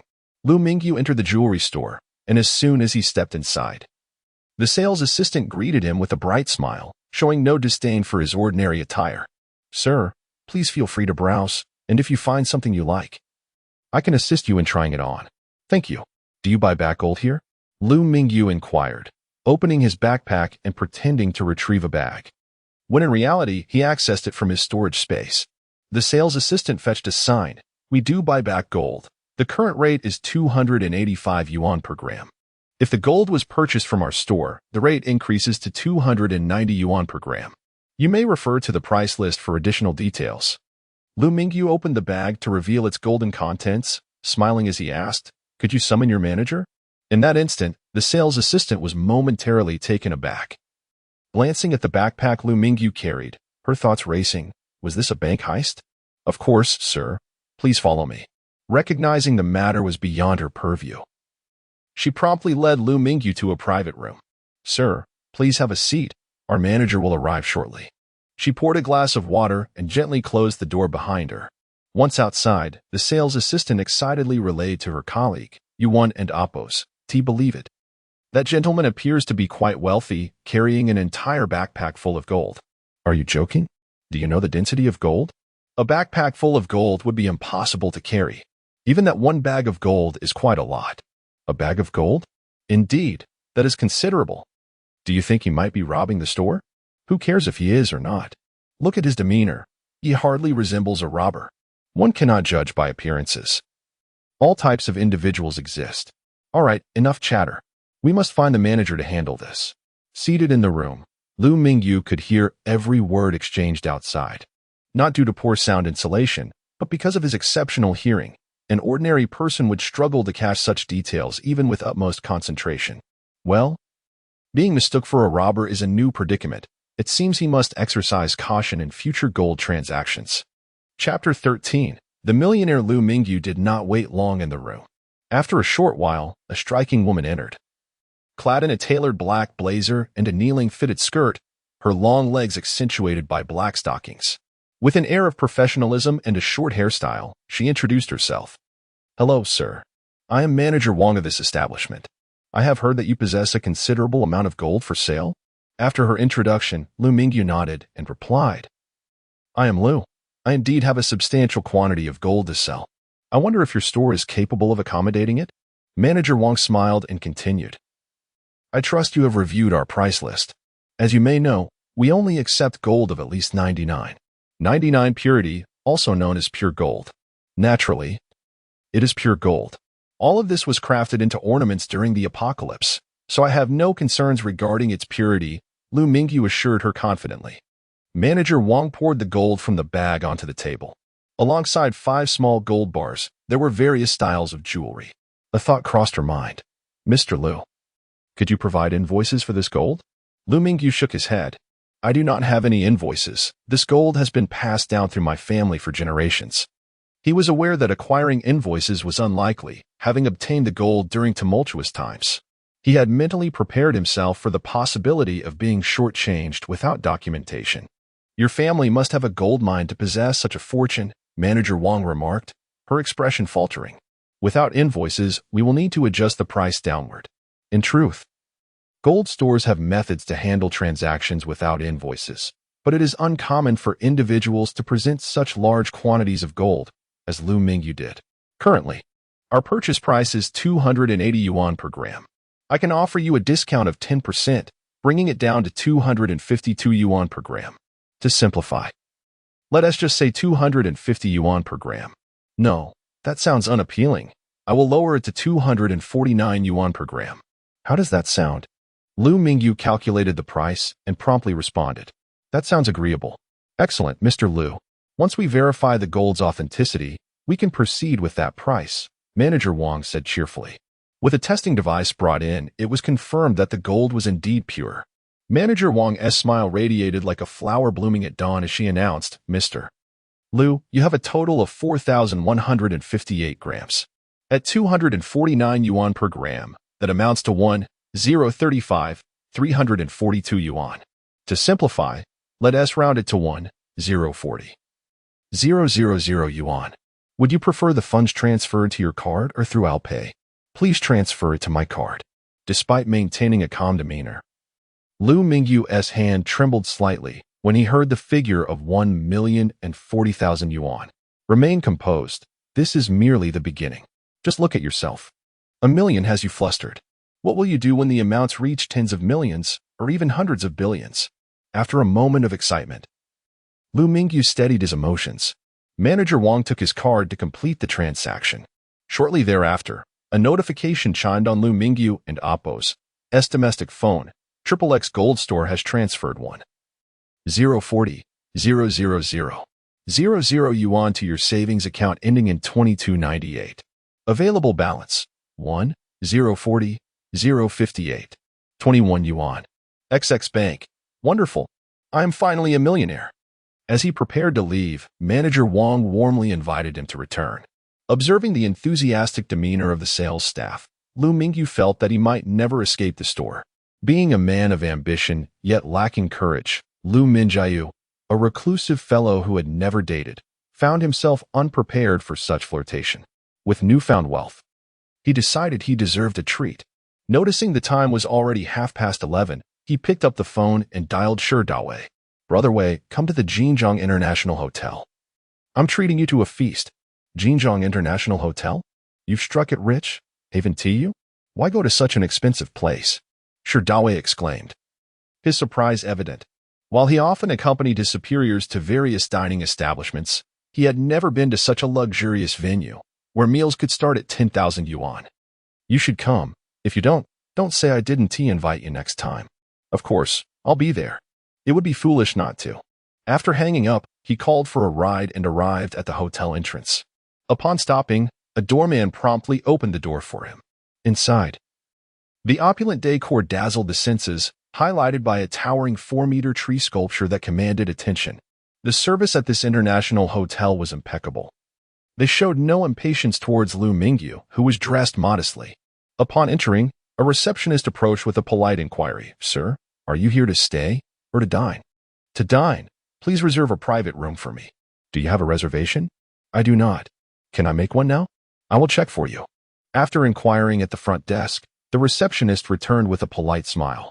I'm sorry, sir, but due to the peak dining hour, all the private rooms are fully booked. However, we still have seating available in the lobby. As Liu Mingyu contemplated the situation, Dawei arrived at his side. What delectable fare are we having, brother you?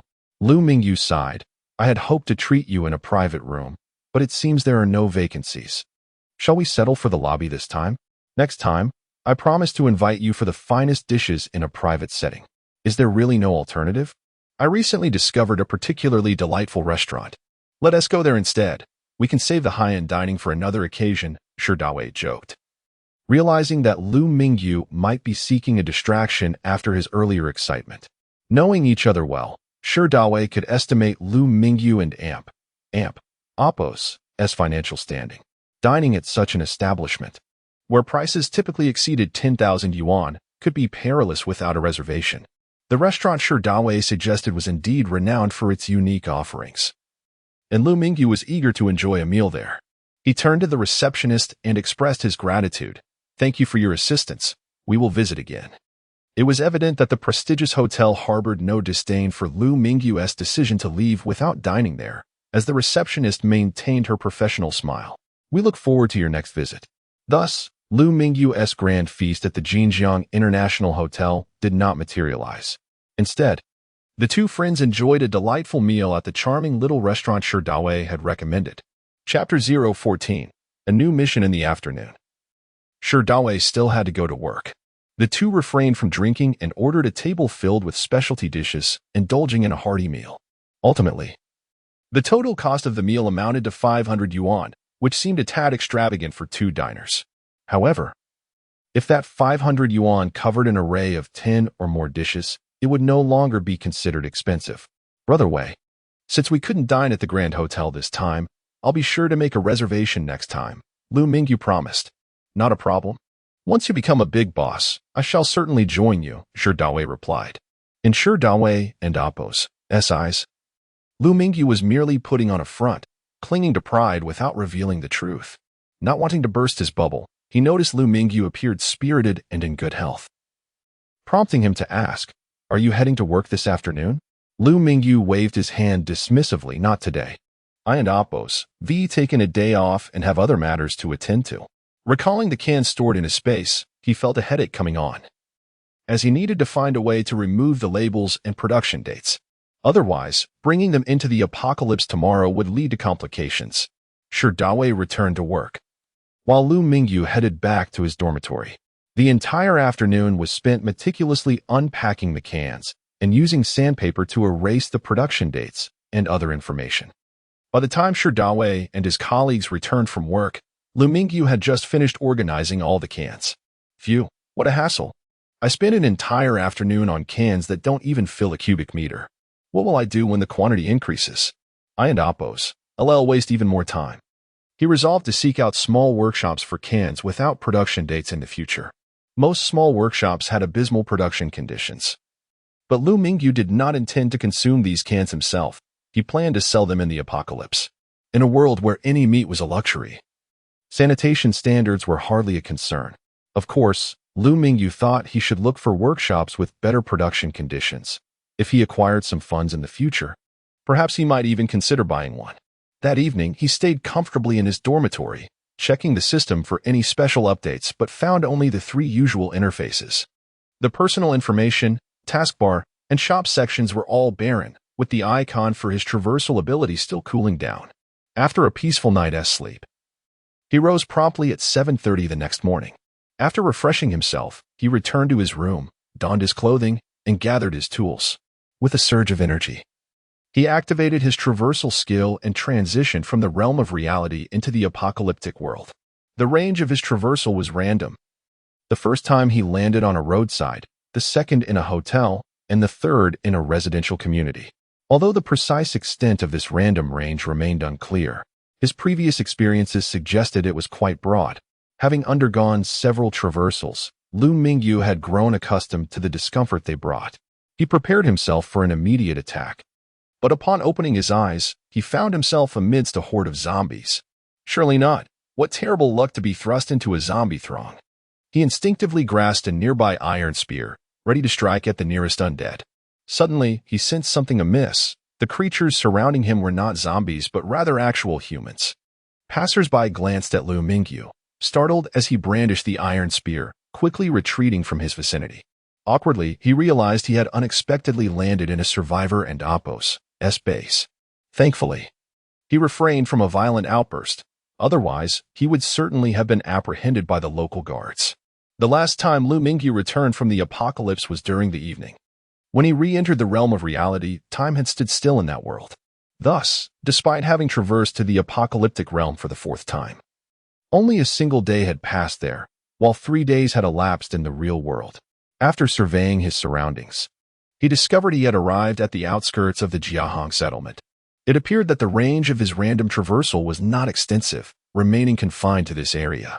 If only he could achieve fixed-point teleportation, this random teleportation was quite vexing and inconvenient. System, how can I achieve fixed-point teleportation? Liu Mingyu idly inquired, not truly expecting a response. After all, he had already been granted a chance to traverse. What more could he desire? Even if it were random, what did it matter? Just think, one day here could make him a millionaire. While it was true that millionaires were as common as cattle in 2019, most individuals had savings of only around 10,000 yuan. Liu Mingyu, with his mere 4-digit savings, found $1 million to be a significant achievement, especially as this million represented merely a day and Oppos' worth of effort.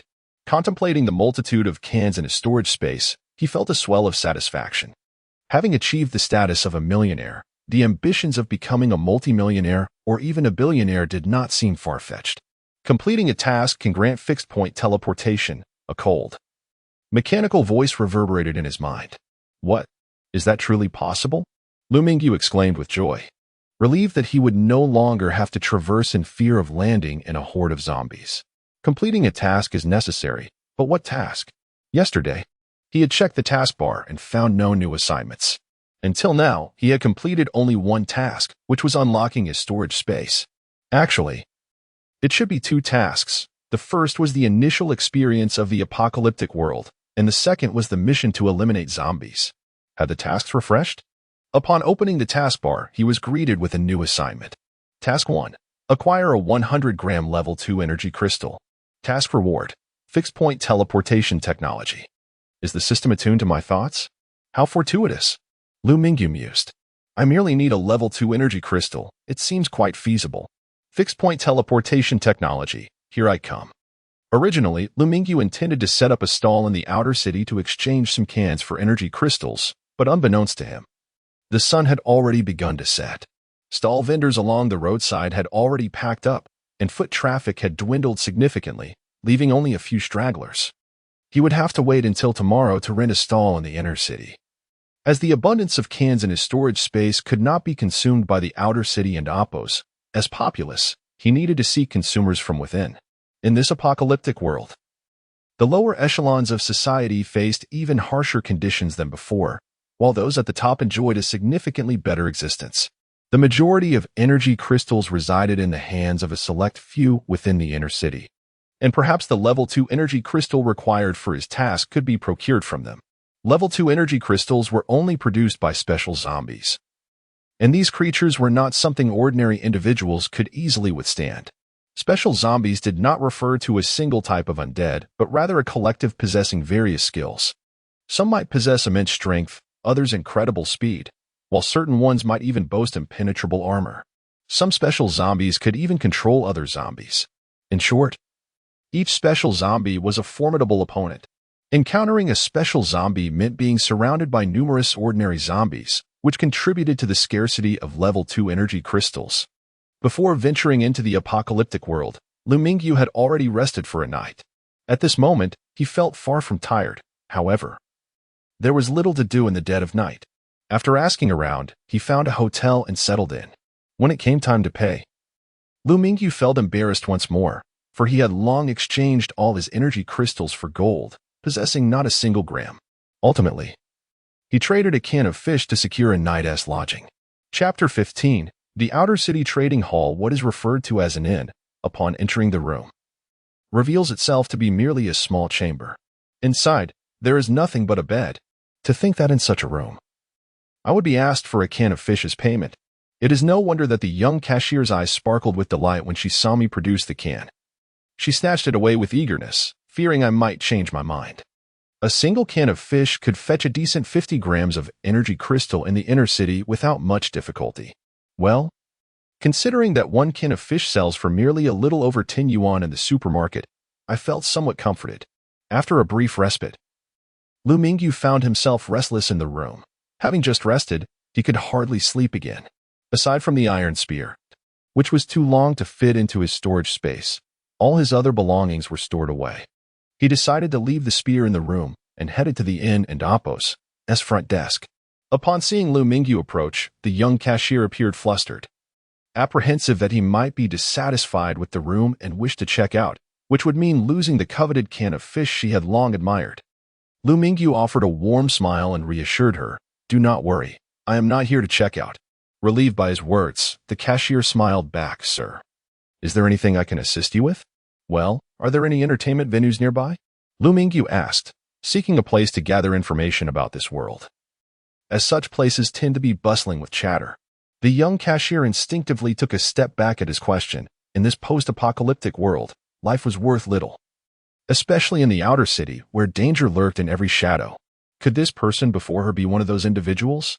With her beauty in mind, she felt a wave of panic wash over her, her body trembling uncontrollably. If she had known, she would not have taken up a job at the inn. Surely, she could have found a safer alternative. Unaware of the implications of his words, Liu Mingyu noticed her trembling and inquired, "Are you unwell?" To his surprise, as he moved closer, the young cashier let out a piercing scream. "Help!" Her voice echoed throughout the inn. Fortunately, at this hour, most patrons had vacated the premises, or else there might have been misunderstandings. Liu Mingyu felt exasperated. "My dear girl, is there some misunderstanding? With your looks, I hardly think I would target you. Besides, I have not laid a finger on you. Why shout for help?" After some clarification, Liu Mingyu realized that his words had been misinterpreted. Once the misunderstanding was resolved and she understood the information he sought, the young cashier informed him, "If you wish to gather information, you might consider visiting the Dream Bar. It is a favorite spot among explorers who return from gathering supplies and wish to unwind with energy crystals." Liu Mingyu was taken aback. A bar? In a settlement where food is exceedingly scarce, how could they possibly brew alcohol? The drinks are mostly from before the apocalypse, she explained.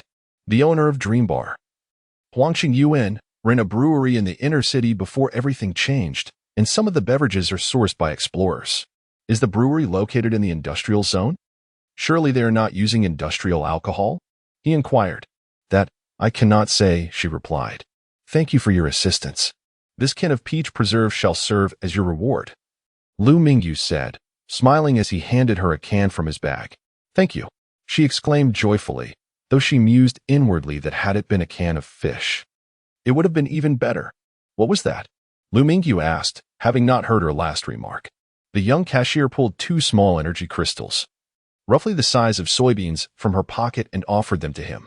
You must be heading to Dream Bar. I noticed you used a can of food for your room fee.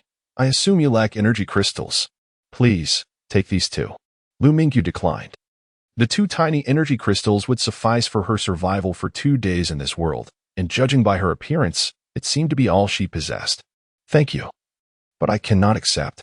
Where might I sell these items tonight? Sir, do you intend to sell those cans? If you are in urgent need of money, you can visit the trading hall where they specifically purchase items, she advised. Is there a trading hall in the outer city? He asked. Of course, but be warned. The transaction fees there are exorbitant, 50 of the sale price, she cautioned. Truly extortionate. The inner city and Appos' trading hall was already notorious for its 30 fee. But the outer cities was even more predatory. Chapter 016. Lu Fugue, the vendor, stared in astonishment at Liu Mingyu, pondering whether this individual might be a fool. The rental fee for a stall was merely 10 energy crystals, while a can of ordinary meat preserved in a tin cost 50 energy crystals. Could he be a swindler? Is it too little? Liu Mingyu assumed the vendor was dissatisfied and produced another can. What? In the brief moment I hesitated, it has turned into 2 cans? Should I feign ignorance once more? My friend, 2 cans are more than sufficient. If you are unwilling to transfer the stall, I shall simply approach the administrator to rent one myself. Liu Mingyu, though unaware of the exact rental fee, was confident that securing a stall would not demand 100 energy crystals. Brother, it's a deal. I shall relinquish this stall to you. The vendor promptly rose. Sensing the vendor's willingness to cede the stall, Liu Mingyu refrained from complicating matters. He merely desired a stall. He handed over 2 cans of meat to the vendor, who accepted them and swiftly opened one. A delectable aroma of meat wafted forth, and he inhaled deeply, relishing the scent, before hastily closing it again, fearful that others might discover he possessed such a treasure. Take your old rice as well.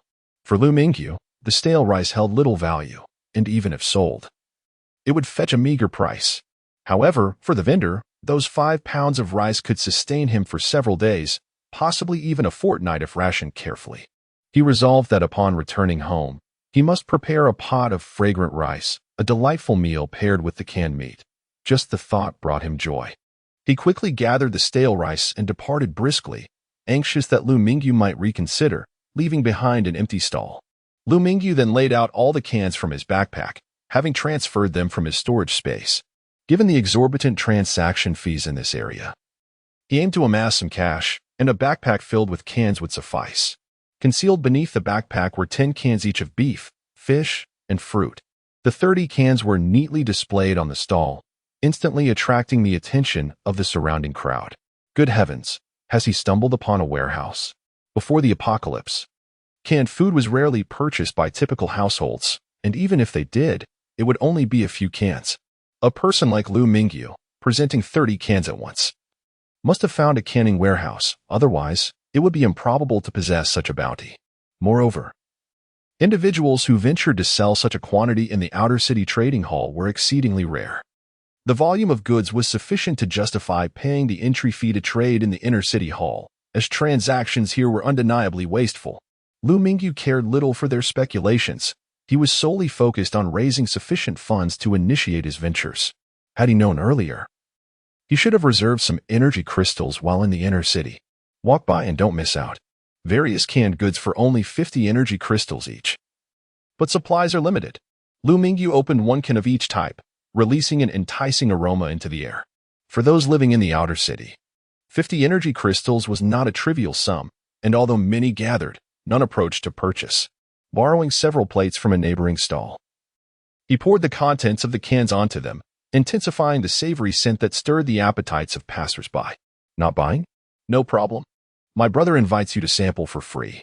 As soon as Liu Mingyu and Apos' words fell, the crowd, long tempted, swiftly devoured the meat he held. Delicious. These cans are far superior to others. Witnessing the surge in purchasing desire, Liu Mingyu seized the moment to announce massive discount. The first 5 cans are only 40 crystals. The 6th to 10th can be had for 45, and the price returns to normal starting from the 11th can. First come, first served. Hurry. In truth, even without a price reduction, the cans would have sold rapidly. After tasting, the crowd and Apos' desire to buy had significantly escalated. For the quality of these cans, 50 energy crystals was exceedingly reasonable. Purchasing them for resale in the inner city would certainly yield greater profits, especially with the initial 10 cans discounted. Many shared this sentiment. And following Liu Mingyu's announcement, their eagerness was reignited. I'll take 3 cans. I'll take 2. The astute among them, not waiting for Liu Mingyu to reach for the cans, placed their energy crystals on the stall. In a heartbeat, the discounted cans were sold out. Amidst the fervor, the remaining non-discounted cans swiftly followed suit. Of the 30 cans Liu Mingyu had displayed, excluding the 3 consumed during the tasting, 27 were sold in under 5 minutes. The total sales from the 27 cans amounted to 1,275 energy crystals, and after deducting fees, he received a net of 637 crystals. It must be noted that the transaction fees in the outer city hall were exorbitant. Had he not been in urgent need of funds, he would have refrained from trading here. It seemed that future transactions would need to occur in the inner city hall to avoid such steep fees, though even there, the charges remained high. Calculating the figures, he realized that a can costing $10 in the real world could yield approximately 30,000 here. The realization struck him. A can initially priced at $10 had transformed into a 3,000-fold return in the post-apocalyptic market, despite the various fees imposed. Trading in the inner city would surely be even more lucrative, and if he could discover alternative trading channels, the rewards would be even greater. A pathway to fortune shimmered enticingly before him. After settling the fees at the administration office, he exited the trading hall, intending to explore the dreamy bar as suggested by the receptionist. At that moment, a middle-aged man stepped into his path. "Brother, please hold on." "What is it?" Liu Mingyu scrutinized the man blocking his way. He appeared to be in his 40s, impeccably dressed in a suit, clean-cut, resembling an urban white-collar worker or a salesman. In the realm of the apocalypse, where everyone struggled for survival, such attire seemed out of place. "Brother, allow me to introduce myself. My name is Liu Fuguwei, and I represent the Fuyuan Merchants Association. I noticed you at the trading hall with a substantial quantity of high-quality canned goods. Surely, you must have more stock on hand?" Liu Fuguwei said, offering a cigarette. Liu Mingyu waved his hand, declining the smoke. "Brother, you are mistaken. I possess only this little stock, and it has all been sold." He was surprised to find himself under scrutiny for having sold so little. It appeared that moving his remaining cans would not be an easy task. "Brother, I see you're from outside. Let me enlighten you. The trading hall you just visited is owned by our Fuyuan Merchants and Apos' Association. You completed a transaction of 1,275 crystals.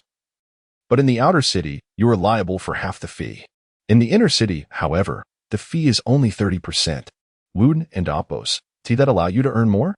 Liu Fuguwei was undeterred. From the moment Liu Mingyu exchanged 2 cans for the stall, he had been observing him. Who would spend such a considerable sum on a stall they could easily acquire?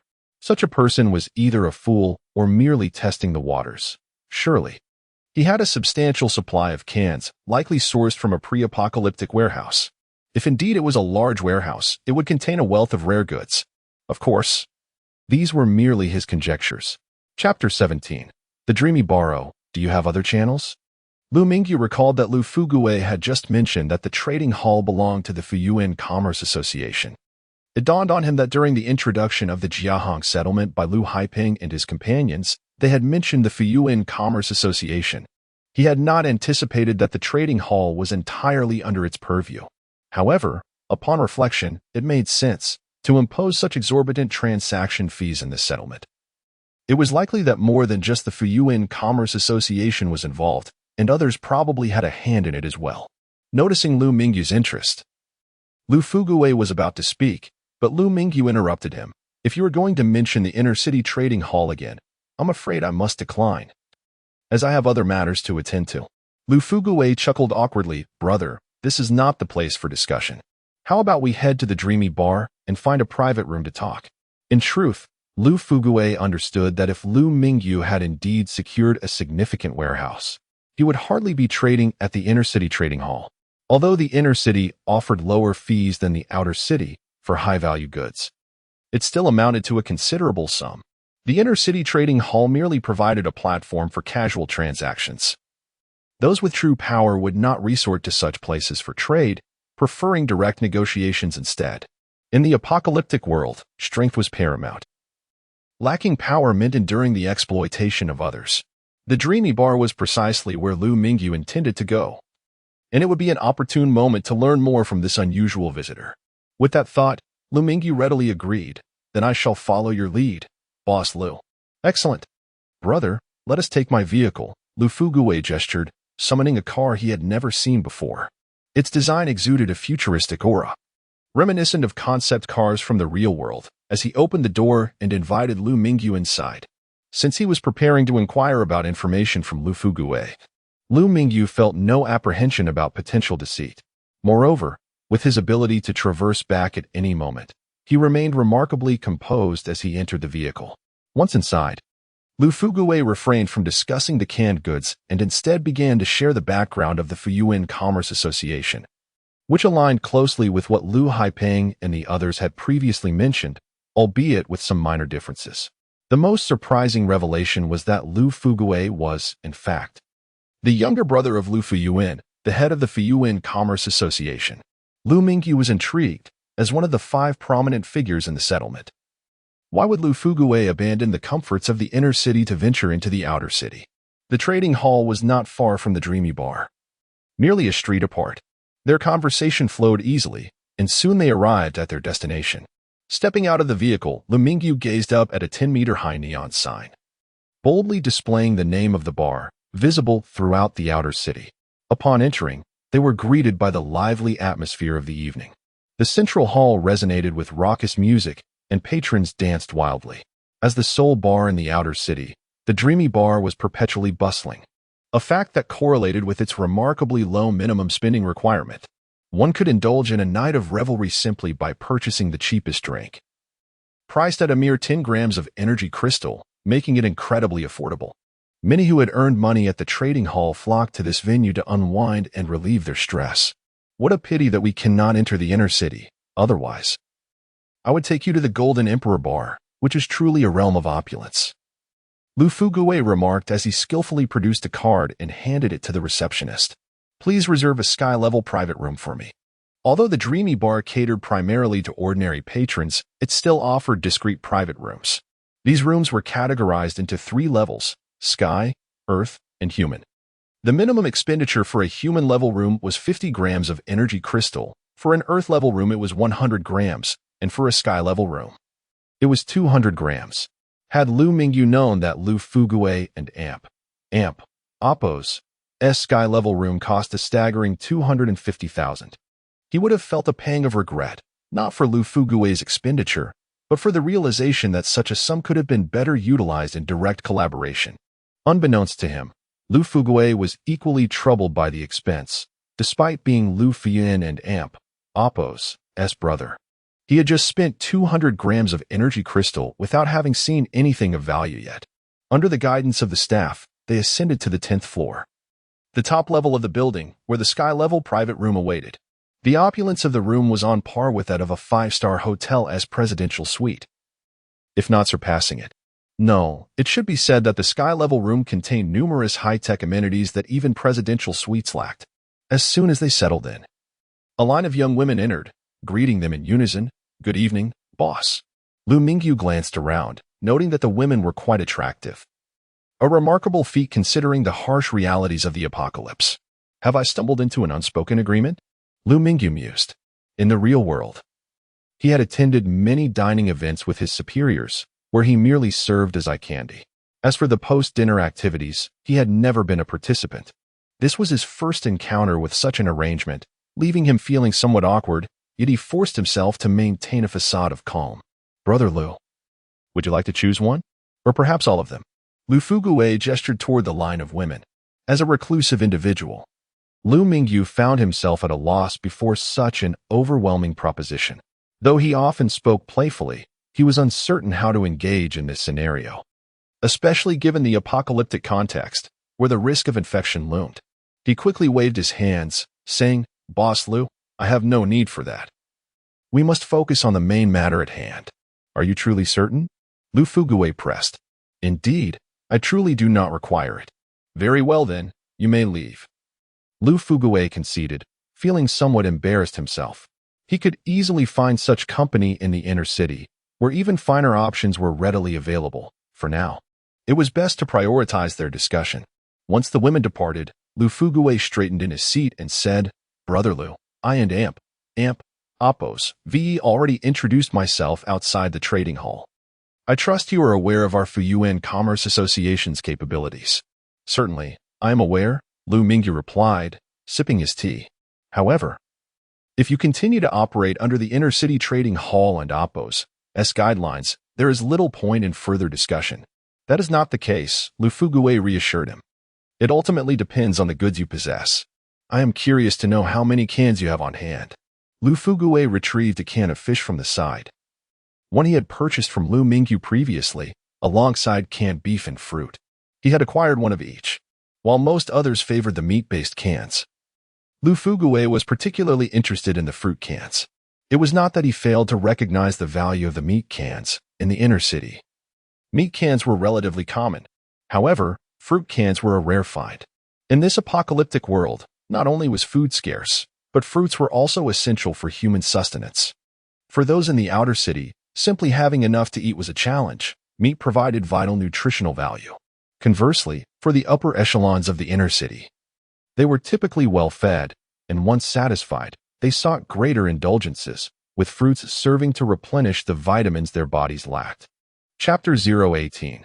The transaction. Liu Mingyu did not answer directly, but instead posed a question. At what price do you intend to purchase? Liu Fugui and Appos' eyes sparkled with interest, sensing an opportunity. For this type of canned meat, if you can provide over 1,000 cans, I would be willing to procure them at 30 grams per can, and canned fruit at 35 grams per can. Liu, you truly possess a knack for business. The quality of these cans, I trust you can evaluate.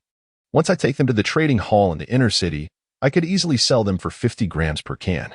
After deducting 30, I would still net 35 grams. Yet here, you offer merely 30 grams per can. I must say, your business acumen is remarkable. To Liu Mingyu, these cans held little monetary value. However, that did not imply he was willing to sell them cheaply. For the denizens of the apocalypse, food was the most crucial resource.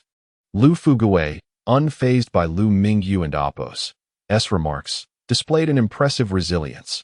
Brother, we cannot compare this way. Your quantity is small, so the price is naturally higher. Once the volume increases, selling becomes more challenging. This price is quite reasonable. Liu, do you think I am unaware of the bustling inner city? Observe the vendors there. Their cans are snatched up almost immediately. When would they struggle to sell? While the inner city had fewer inhabitants than the outer city, it was a hub of wealth.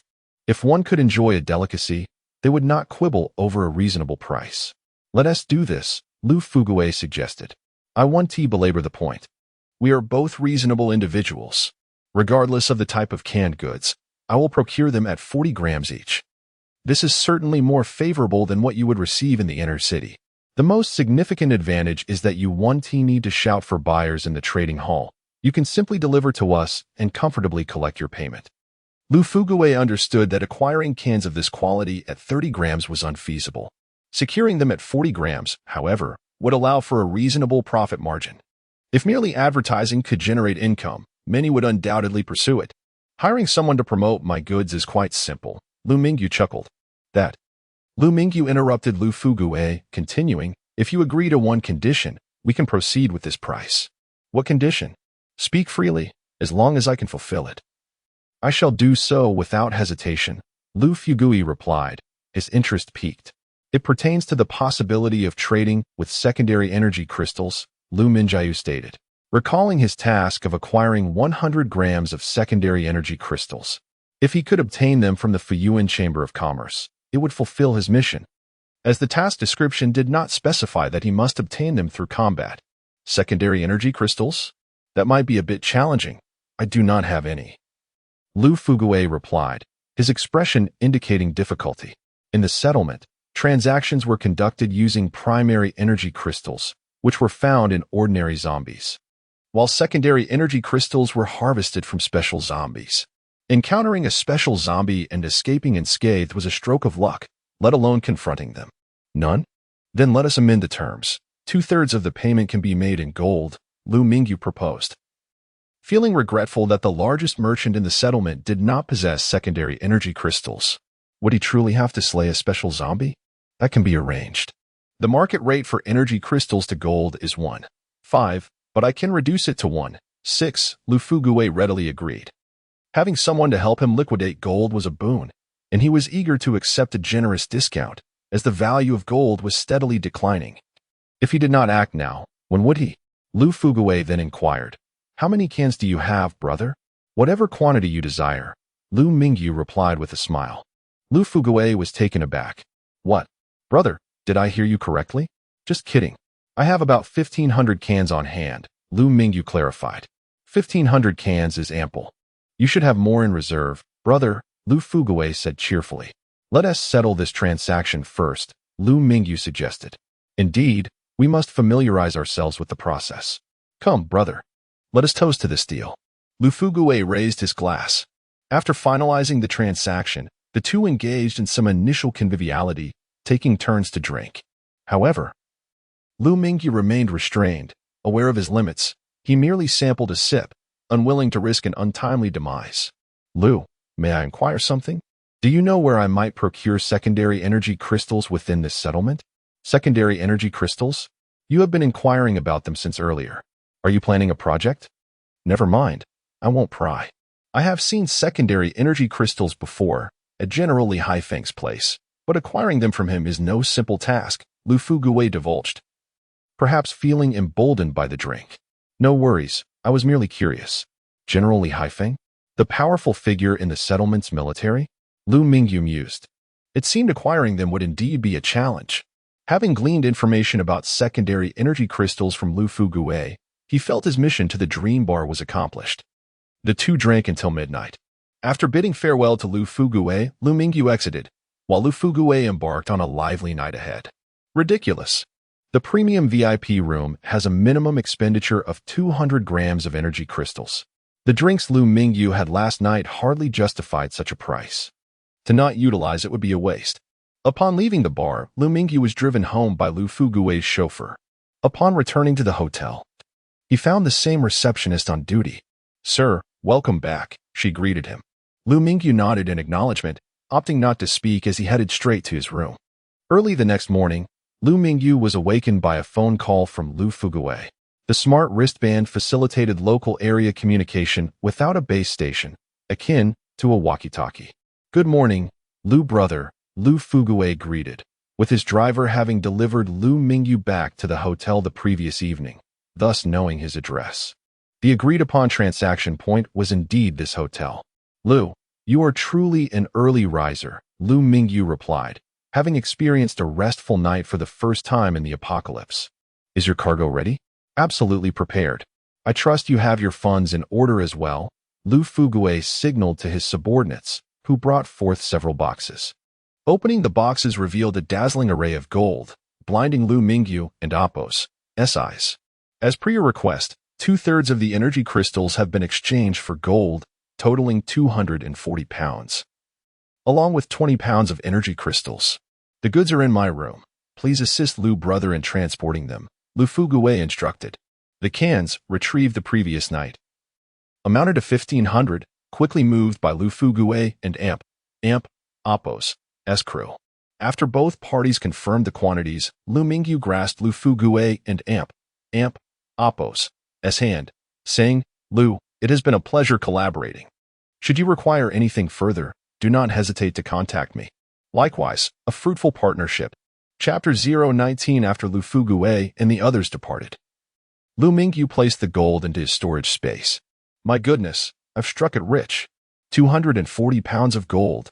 What a fortune that must be. At a valuation of 250 yuan per gram, that amounts to 60 million. However, Liu Mingyu found himself in a quandary. Converting this substantial quantity of gold into cash would not be a straightforward endeavor.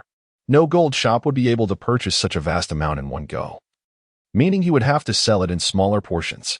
Just yesterday, he had become a millionaire. Now, in the blink of an eye, he was a multimillionaire. Yet, selling gold in this manner posed significant risks. Once he managed to offload this batch, perhaps he could establish a gold shop of his own.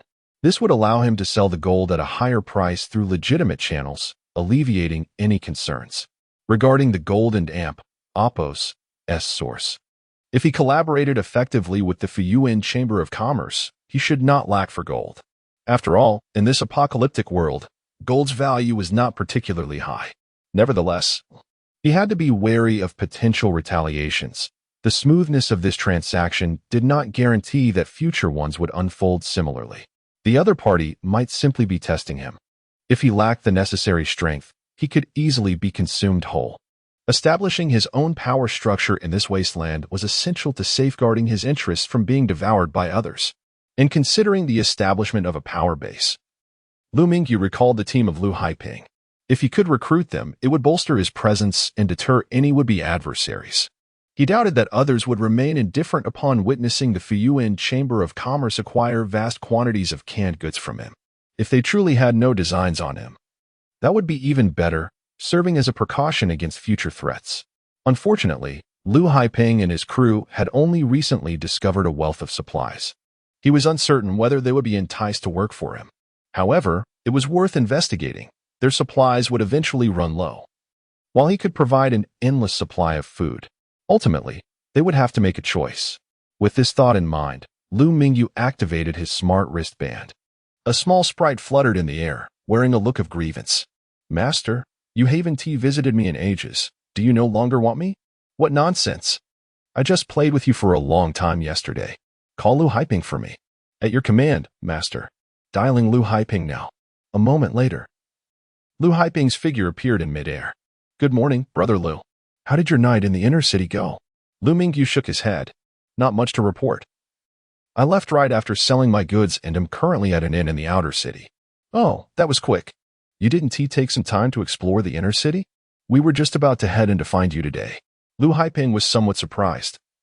Not expecting Liu Mingyu to exit from the inner city so swiftly and even to spend the night at an inn, implying he had left almost directly for his destination. He was unaware that Liu Mingyu had not exited directly, but had instead teleported to the outer city. Brother Liu, are you all still at your residence? I need to discuss something with you. Yes, we haven't set off yet. What else on your mind?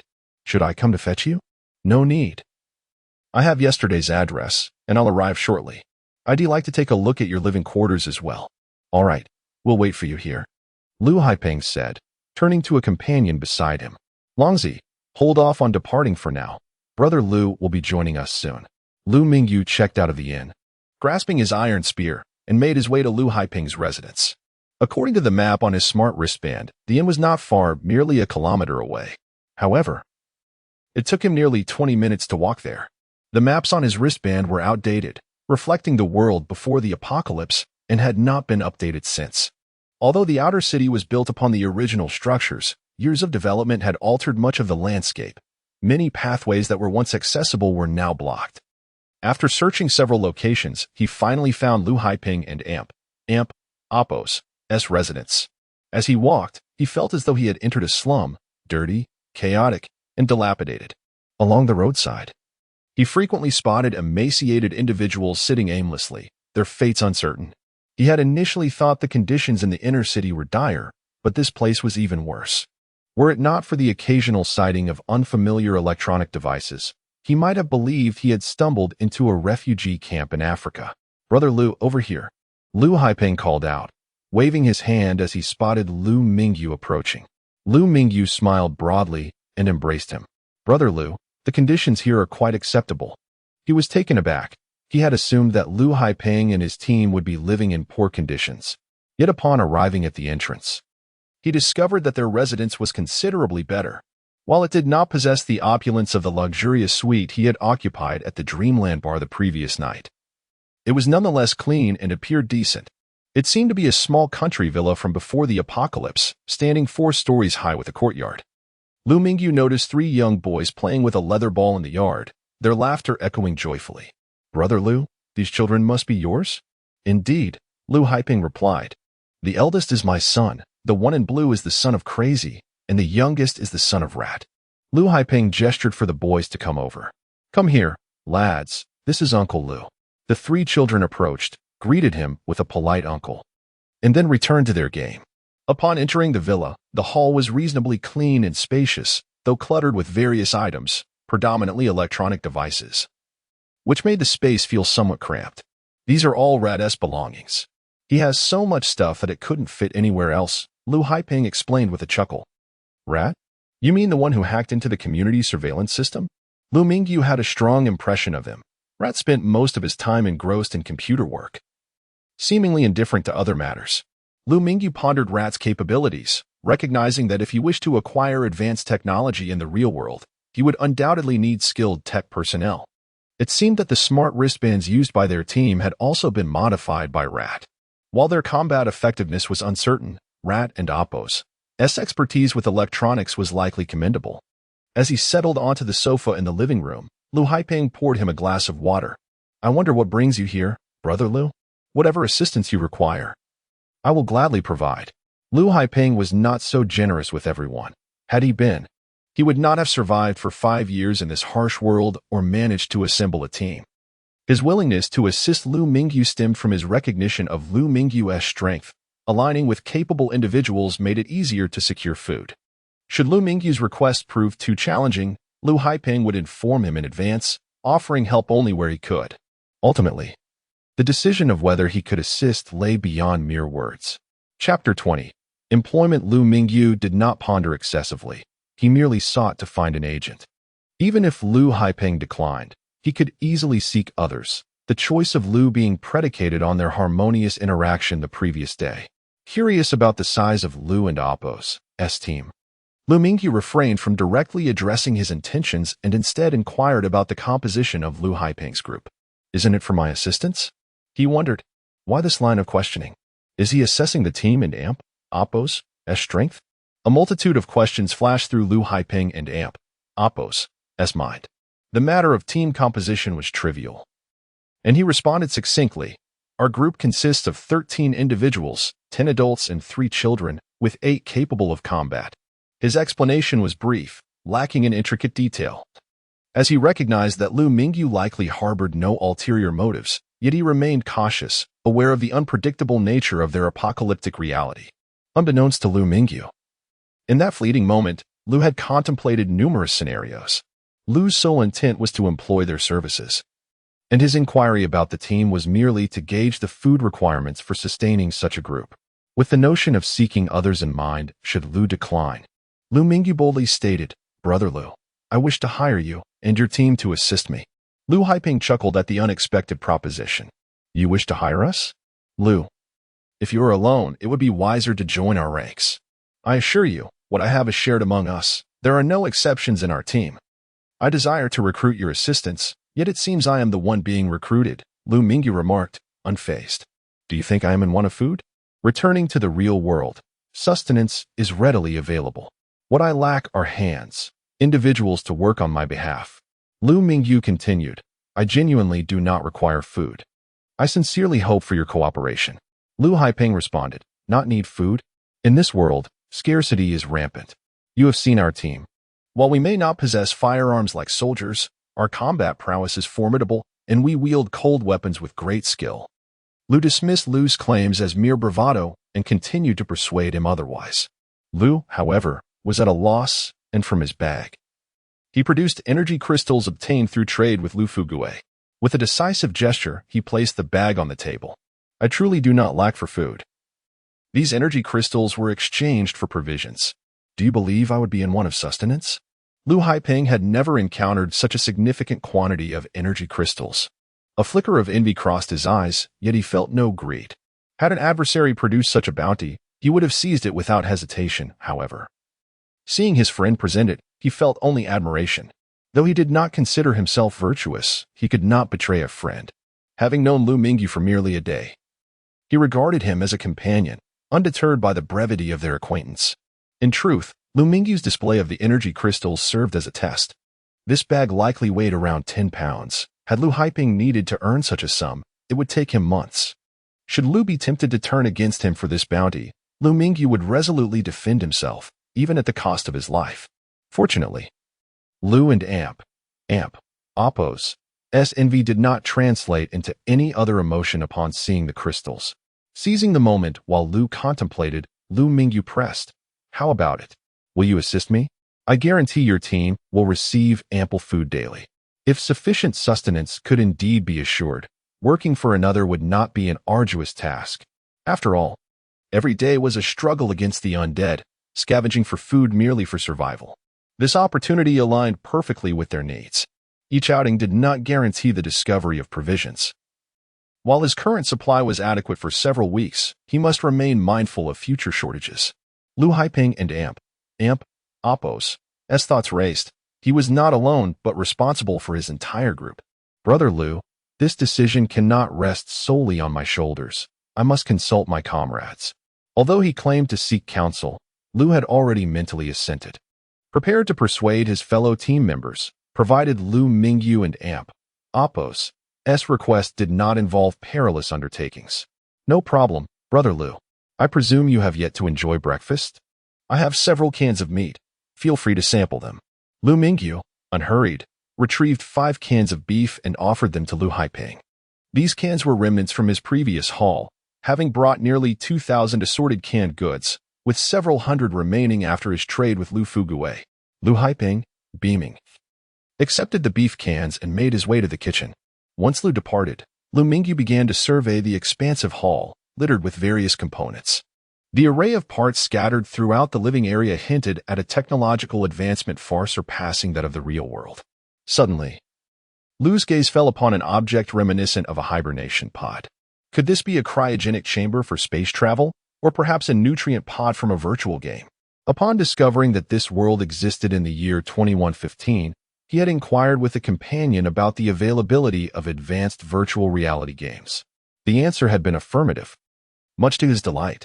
In the real world, the concept of virtual reality gaming remained largely theoretical, while VR experiences had emerged, albeit with prohibitively expensive equipment and rudimentary technology. Yet here, the realm boasted fully developed virtual reality games. Before long, Liu Haiping returned, accompanied by 10 others, 8 men and 2 women.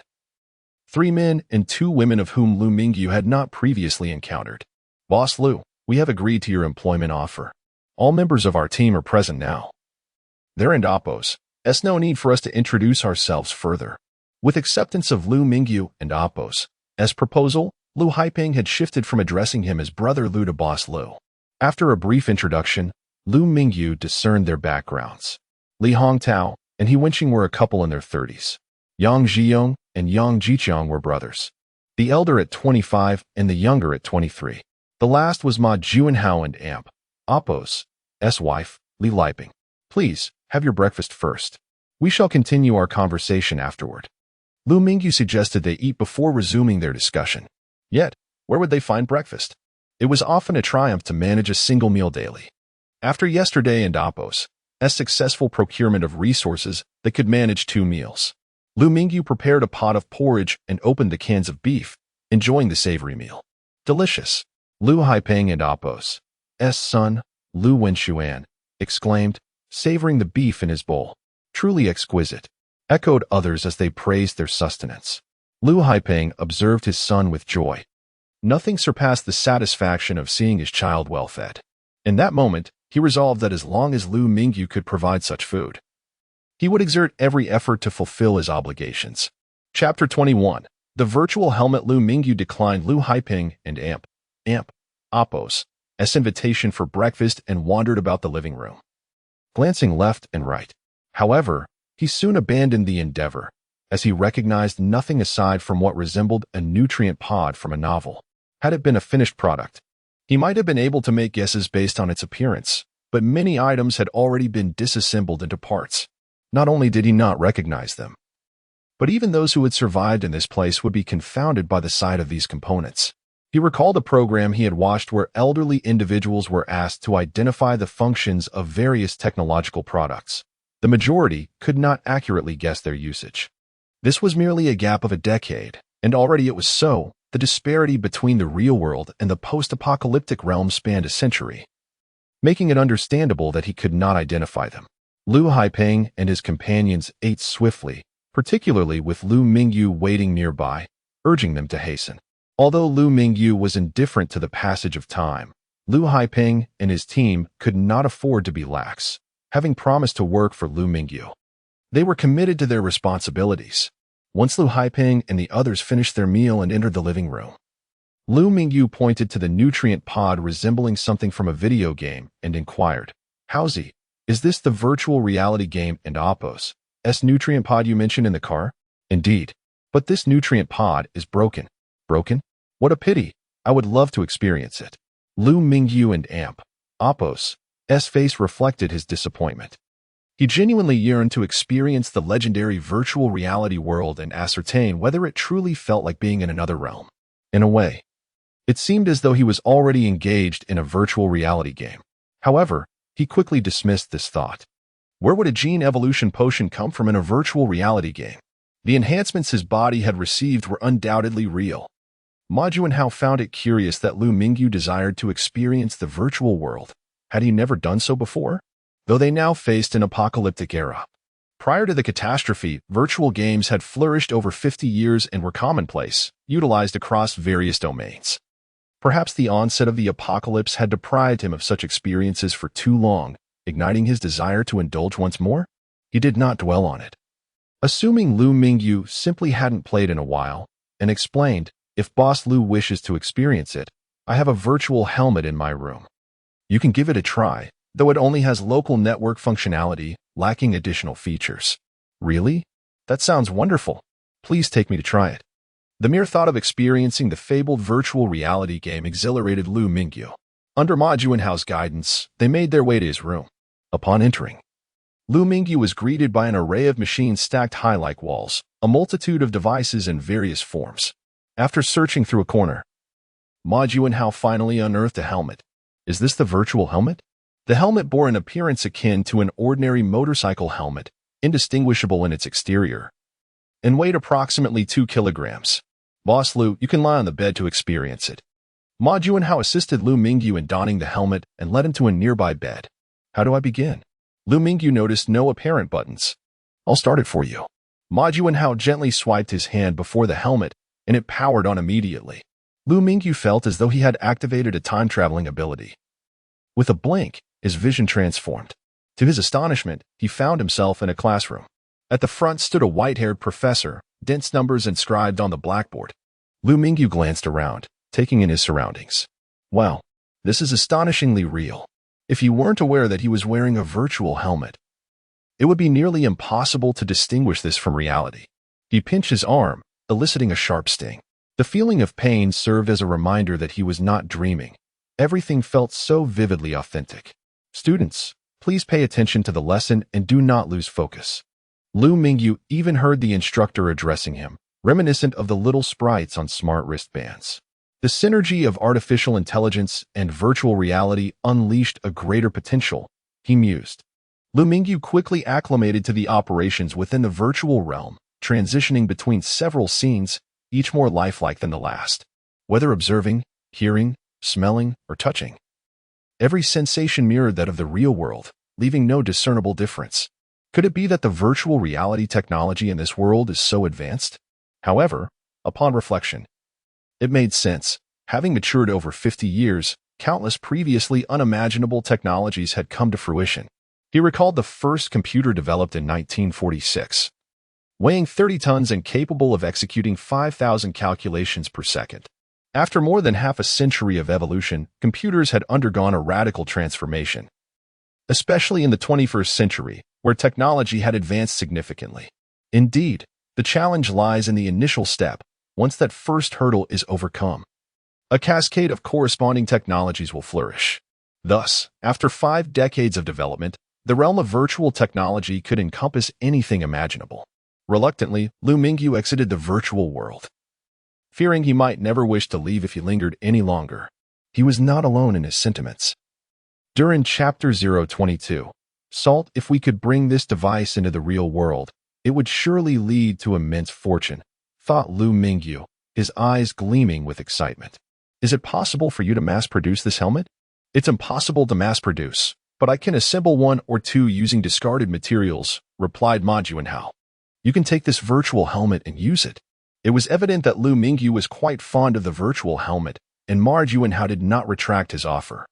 Holding the helmet, Liu Mingyu inquired, if the appropriate materials were available, could we create more? Ma Juanhao shook his head. I don't know. That is not my area of expertise. I can manage a few DIY projects, but large-scale production is beyond my capabilities. Every profession has its specialization. As a professional hacker of the new era, Ma Juanhao was well-versed in software technology, but hardware was not his forte.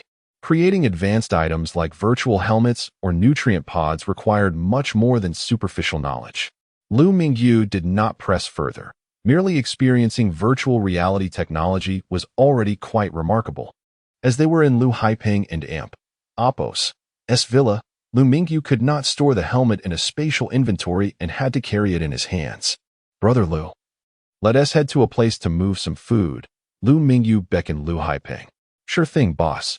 Should we call a few more people? Liu Haiping immediately rose to follow, pulling along Sun Honglang and Li Wenba. Grab a few bags, Liu Mingyu added. The food to be moved consisted of several hundred leftover cans from their recent acquisition of a large batch of gold and energy crystals from Lu Fugue. For the time being, they would not be engaging in further transactions with him, primarily to remain cautious. The gold and energy crystals in their possession were not insignificant amounts, and they had to guard against any desperate actions from others. Under Liu Mingyu and Amp Appos' guidance, the four of them ventured to a secluded spot, a house he had purchased at the roadside upon his arrival. Naturally, the cans were not located there.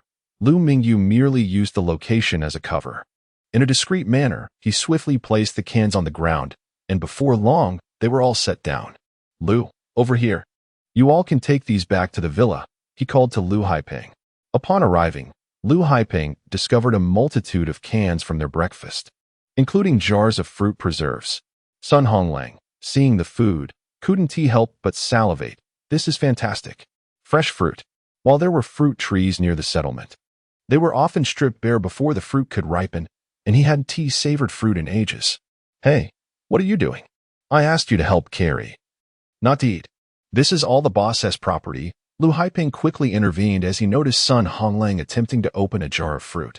Liu Mingyu waved his hand. It's fine. If you want to eat, go ahead. This is food I've set aside for you.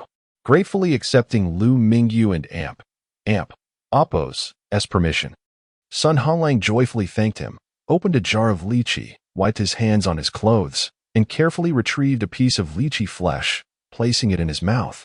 With a gentle bite, the soft fruit, infused with the aroma of lychee, filled his mouth, stimulating his taste buds.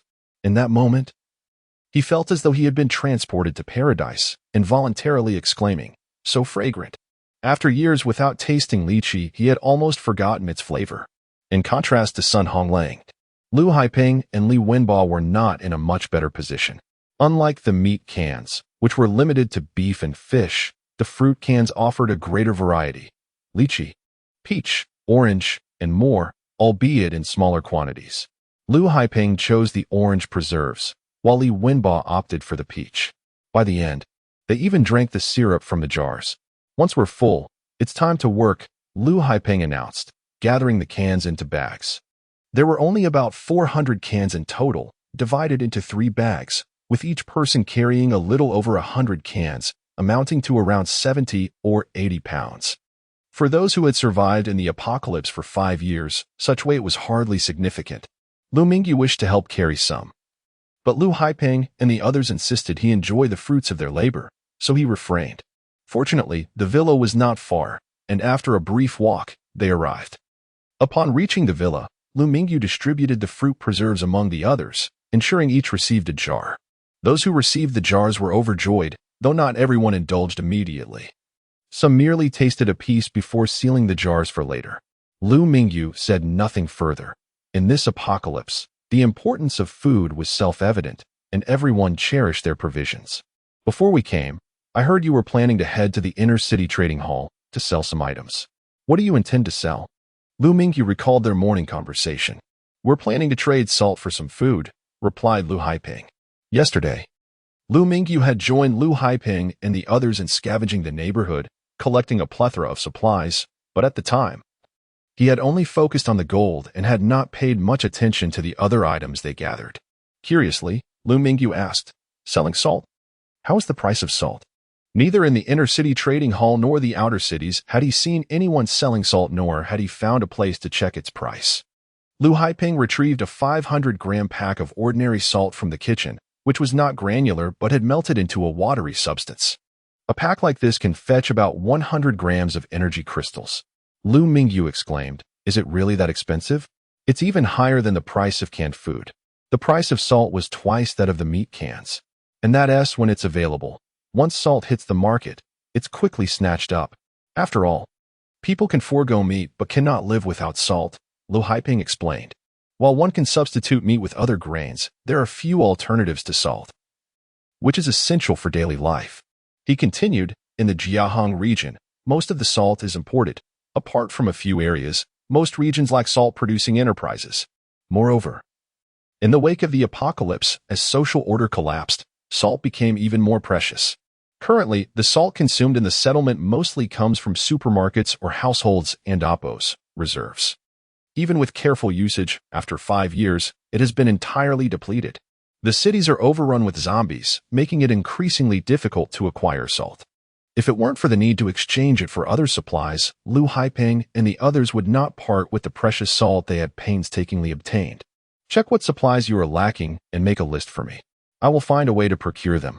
Liu Mingyu noticed a potential path to wealth opening before him, though regrettably, the capacity of his spatial inventory was limited, necessitating a focus on high-value items. Anything can be included? He Wenqing timidly inquired. He Wenqing and Li Liping were primarily responsible for the group's meals, and they were mainly focused on food items. Each time they visited, they brought back food without any pressure. Chapter 023. Mission Hope. Although Liu Mingyu stated that any food item would suffice, he was somewhat dismayed upon receiving the list, which contained only a scant few items. The inclusion of salt and cooking oil was regarded as a significant accomplishment by them. Liu Mingyu glanced over the list and assured, no problem. I shall bring these items when I return next time. Does the boss require our assistance? Lu Haiping inquired. Liu Mingyu shook his head. Not for now. I will notify you when the need arises. These supplies would naturally be procured from the real world and could be brought along during his next visit. However, he was troubled by the fact that the fixed-point teleportation had not yet been activated. Each time it was initiated, it occurred at random, which posed a dilemma, as luck was not guaranteed. Even with the use of genetic evolution potions, he could not ensure that he would not be teleported into a horde of zombies unscathed. While the zombies possessed formidable attacking power, with proper evasion, avoiding them was generally manageable. Many had succumbed to the virus after being bitten, leading to their transformation into zombies. This necessitated constant vigilance against being bitten during confrontations. Fortunately, they were not in the initial chaotic days of the apocalypse. During that time, the weak and frail could become zombies simply from exposure to airborne viruses. This rapid transmission was exacerbated by the fact that once the weak transformed into zombies, they gained immense strength, akin to an evolution. Moreover, zombies continued to evolve after their transformation. Liu Mingyu felt no significant pressure when facing ordinary zombies. Yet he harbored apprehensions regarding the unknown, particularly those with special abilities. Liu, do you know about level 2 energy crystals? Liu Mingyu resolved to complete this task to alleviate his anxiety. Yes, level 2 energy crystals can only be produced by special zombies, Liu Haiping replied. Liu Mingyu inquired earnestly. Do you know where I might obtain level 2 energy crystals? I require 100 grams. Securing level 2 energy crystals was notoriously difficult. I've only heard that Li Haifeng once led a group to eliminate a special zombie. He should have some in his possession, Liu Haiping pondered. Liu Mingyu was surprised to find that the information he received from Liu Haiping was quite similar. Currently, only Li Haifeng possessed such crystals in the Jiahong settlement. Logically, it seemed implausible that, entering the 5th year of the apocalypse, they had encountered only one special zombie. How could he possibly obtain the energy crystal from Li Haifeng? It appeared that the difficulty of the 3rd task was unexpectedly high. Are there any leads on other special zombies? Liu Mingyu contemplated, realizing that if obtaining the crystals from Li Haifeng was not feasible, he would need to focus on the zombies themselves. Liu Haiping awkwardly replied, "Boss, our numbers are insufficient. Encountering a special zombie would likely lead to our demise. Perhaps I should investigate where else level 2 energy crystals might be found." Having just consumed the food provided by the boss, Liu Haiping felt a twinge of guilt in declining the first task. Sensing Liu Haiping and Apos' discomfort, Liu Mingyu placed a reassuring hand on his shoulder, saying, "It's all right. I want to send my brothers on a death mission. However, your suggestion to gather information is commendable. I refuse to believe that Li Haifeng is the sole possessor. If he is willing to part with the crystals, we should negotiate a price. For such inquiries, the young brothers would be ideal. They were adept at business dealings." Relieved that Liu Mingyu valued his opinion, Liu Haiping felt a weight lift from his shoulders. Knowing that if Liu Mingyu had indeed sent them to their doom, he would have had to decline. "Let you handle it. I only require the results." Liu Mingyu waved his hand dismissively. Following the directive, the young brothers ventured out. Liu Mingyu and Liu Haiping engaged in casual conversation in the hall, with Liu Haiping speaking while Liu Mingyu listened. After an hour or two of dialogue, Liu Mingyu gained a deeper understanding of the team. Suddenly, Li Wenbo rushed into the hall, calling out to Liu Haiping, "Brother, a group of about 10 individuals has arrived outside, all dressed in suits, and they appear quite menacing." Liu Haiping stood abruptly, frowning. "Who are they? Could it be old Wang and his crew? We haven't had any conflicts with them recently, have we?" Li Wenbo shook his head. "Not old Wang. I don't even know him." "Suits?" Liu Mingyu recalled Liu Fuguwei, with whom he had traded earlier that day. "Indeed. I was wondering why he was dressed so heavily in this scorching weather." "It's not as if we are still in the pre-apocalypse era," Li Wenbo replied. Liu Haiping turned to Liu Mingyu and asked, "Boss, are they your people?" "No, but they are likely acquaintances. It is uncertain whether they are friend or foe." Liu Mingyu speculated that it was most likely Liu Fuguwei, as he had not encountered anyone else in the apocalypse. To discern their intentions, they would have to venture outside. Since the nature of the visitors was uncertain, Li Liping and the children were instructed to remain inside, while the others followed Liu Mingyu outside. Upon stepping out, they indeed saw Liu Fuguwei waving and calling out, "Brother Liu, Liu, have come uninvited. I hope for your understanding." "Brothers, ensure Liu boss's safety," Liu Haiping whispered.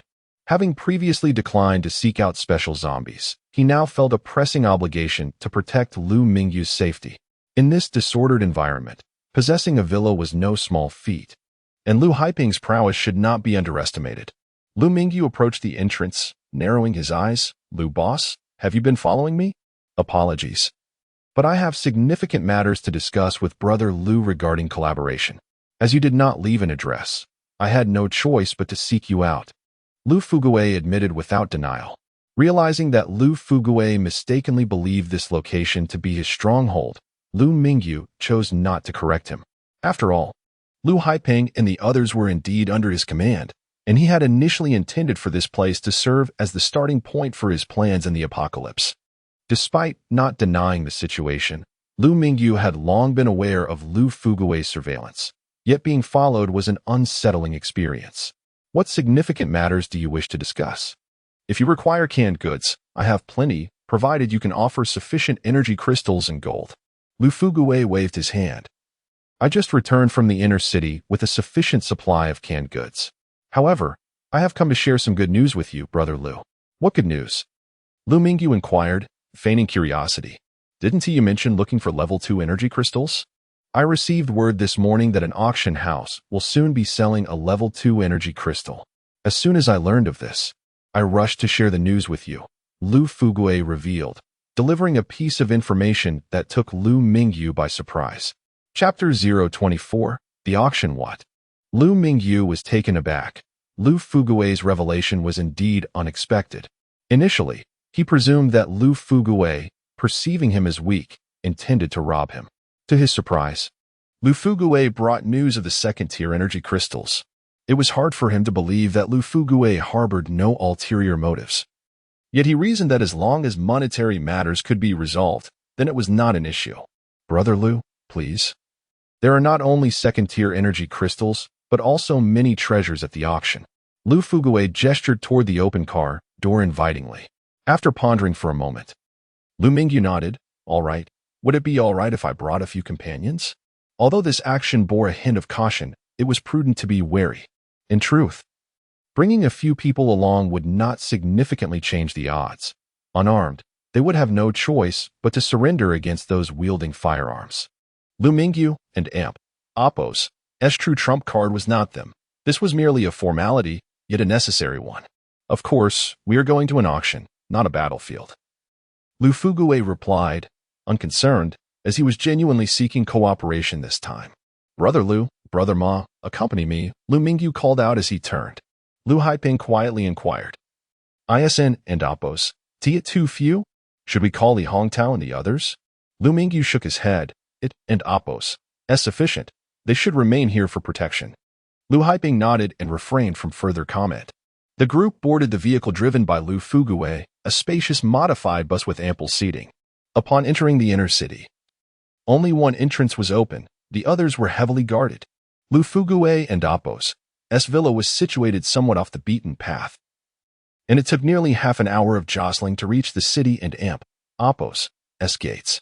The Fuyuan Chamber of Commerce, being one of the 5 major forces in the inner city, allowed them to bypass queues and fees, directly accessing a special passage. However, they still had to pass through a disinfection area, a stringent regulation aimed at preventing the introduction of viruses into the inner city. The residents of the inner city valued their lives immensely.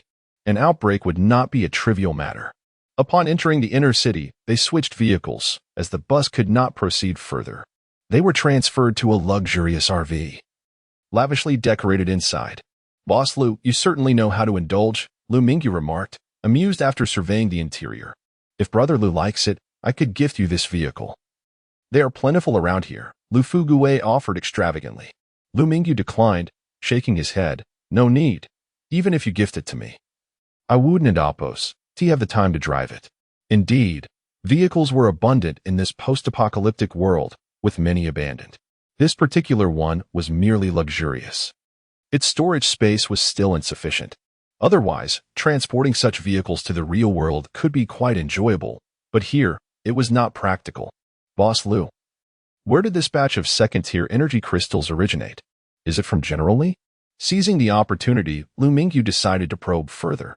Liu Fugui shook his head. Not at all. General Li is not short on funds. He would never sell second-tier energy crystals. The owner of these crystals is someone else entirely. Liu Mingyu adjusted his sitting position, puzzled. Oh, which team had such luck to have slain a special zombie? Liu Fugui replied, I am not certain. But I have heard that they were indeed fortunate to encounter a critically injured special zombie. However, even so, that team lost 3 members in the process. The inner city was not expansive, and after a brief conversation, they arrived at the auction venue Liu Fugui had mentioned. The auction took place in the lobby of a hotel, which was already bustling with attendees. Boss Liu, if you wish to auction items, you and Appo's LL need to provide an asset verification here. Liu Fugui guided Liu Mingyu to a service counter. Asset verification? How is that done? Liu Mingyu inquired, beginning to grasp the rationale behind the procedure. Liu Fugui explained with a smile, this is to prevent any disruptions. It ensures that participants possess sufficient funds to avoid arbitrary price inflation during the auction. Just place the energy crystals you brought for verification. Liu Mingyu retrieved 2 bags of energy crystals from his belongings, the very ones Liu Fugui had given him that morning, and placed them on the verification machine, asking, what is the minimum asset requirement to gain entry? The machine displayed a figure, 20,000 grams of first-tier energy crystals, and the verification was successful. It then spat out a card. Hello, sir. Your card number is PMC 2111506033030. Please keep it safe. After completing the verification, Liu Mingyu reclaimed his energy crystals, questioning, "Isn't this verification method somewhat insecure? Doesn't it expose one's financial standing?" Boss Liu. I was just about to inform you that you only needed to place 500 grams of energy crystals on it, Lu Fuguwei said, a bit exasperated. Why didn't you mention that earlier? Isn't that akin to disclosing my entire fortune? Liu Mingyu responded with a hint of exasperation, ultimately deciding to let it go. The second-tier energy crystals should not be exceedingly expensive. Lu Fuguwei also felt a bit at a loss. Thinking he had intended to inform Liu Mingyu just before he acted so quickly, he pulled out a small bag of energy crystals from his pocket to place on the verification machine and received his own card. The two entered the auction hall, while Lu Haipeng and the bodyguards brought by Lu Fuguwei remained outside. The auction hall was spacious, resembling a platform with a large screen above it. Rows of chairs were arranged below, and many attendees had already gathered. Liu Mingyu located his seat based on the card number issued during verification. To his right sat Lu Fuguwei, while the seat to his left remained vacant. Adjusting his chair for comfort, Liu Mingyu inquired, "What time does the auction commence?" 10 o'clock. Lu Fuguwei replied. "And what time is it now?" Liu Mingyu asked, to which Lu Fuguwei, puzzled, remarked that he could simply check his wristband. Liu Mingyu clarified that he was not purposely asking. His smart wristband and Oppos, as time had become inaccurate. When he departed from this world, time had frozen. But his wristband had accompanied him to the real world, resulting in its time being off. Not only was the wristband inaccurate, but the time on his previous phone was also incorrect. Having acquired the smart wristband, he left his phone in the real world to avoid future discrepancies. Once he could teleport at will, he could leave the wristband here as well, preventing any future time conflicts. "Boss Liu, there is still some time before the auction begins. You might want to browse for items you fancy," Lu Fuguwei suggested, activating the computer at the side of Liu Mingyu and Oppos' chair. Similar to the smart wristband, a beam of light projected from the armrest, casting a screen into the air. Chapter 025, Product Introduction. The screen displayed the introduction to the items available at this auction. The quantity was limited, with only 40 pieces on offer. Each item was accompanied by a detailed description, including various parameters, starting bid prices, and bidding increments, complemented by a 3D visual representation. At the forefront was a green crystal, accompanied by the note, "Secondary energy crystal, weighing 135 grams. The starting bid was set at 1,000 grams of primary energy crystals, with a minimum increment of 50 grams per bid.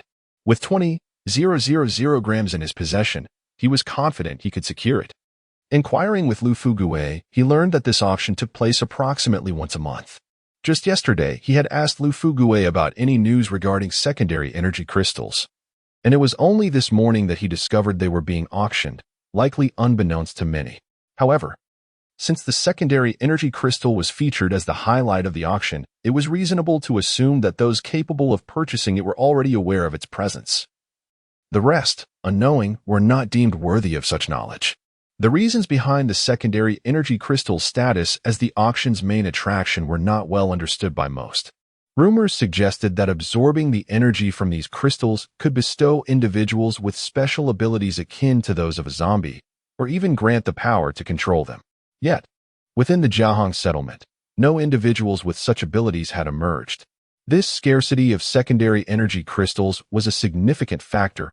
Currently, only Li Haifeng was known to possess one, and he alone could attest to its effects. In essence, the secondary energy crystal was similar to its primary counterpart, merely containing a higher concentration of energy.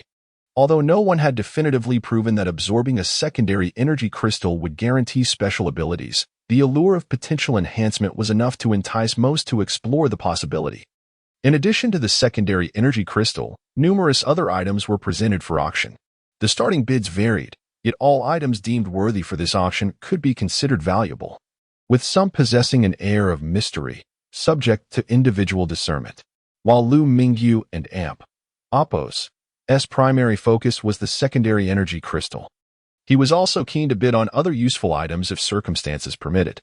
Upon casually accessing the item descriptions, he discovered that the offerings exceeded those available in the trading hall by a significant margin. For instance, firearms and ammunition, strictly regulated, were now openly auctioned. Despite reaching the year 2110, firearms remained exceedingly rare among civilians, making reliance on melee weapons unavoidable when confronting zombies. A single injury could lead to infection by the zombie virus, transforming one into a new undead. Only the 5 major powers within the inner city of Jiahong possessed firearms, and Liu Mingyu had yet to encounter anyone else armed. This explained why he had seen Liu Haipeng and others wielding large cleavers as their weapons. As he examined the descriptions of the firearms on offer, he noted the Walker assault rifle, a standard weapon used by the Huaxia regular forces. The rifle weighed 3 kilograms, had an effective range of 600 meters, an initial velocity of 500 meters per second, and a total length of 746 millimeters, utilizing 56 millimeters ammunition. The starting bid was set at 100 grams of energy crystals, with a minimum increment of 10 grams. "Boss Liu, are firearms permitted here?" Liu Mingyu asked quietly, intrigued. Of course, firearms are not prohibited. However, owning a gun is just part of the equation. One must also have ammunition, Liu Fugue explained with a chuckle. Upon closer inspection, Liu Mingyu noted that the rifle was only accompanied by 30 rounds of ammunition. "Where would one procure bullets?" "You can purchase them from the ammunition department," Liu Fugue replied. If he could obtain ammunition, he felt an undeniable desire for the sleekly designed assault rifle. What man does not harbor an affinity for firearms? He had even fired one during military training.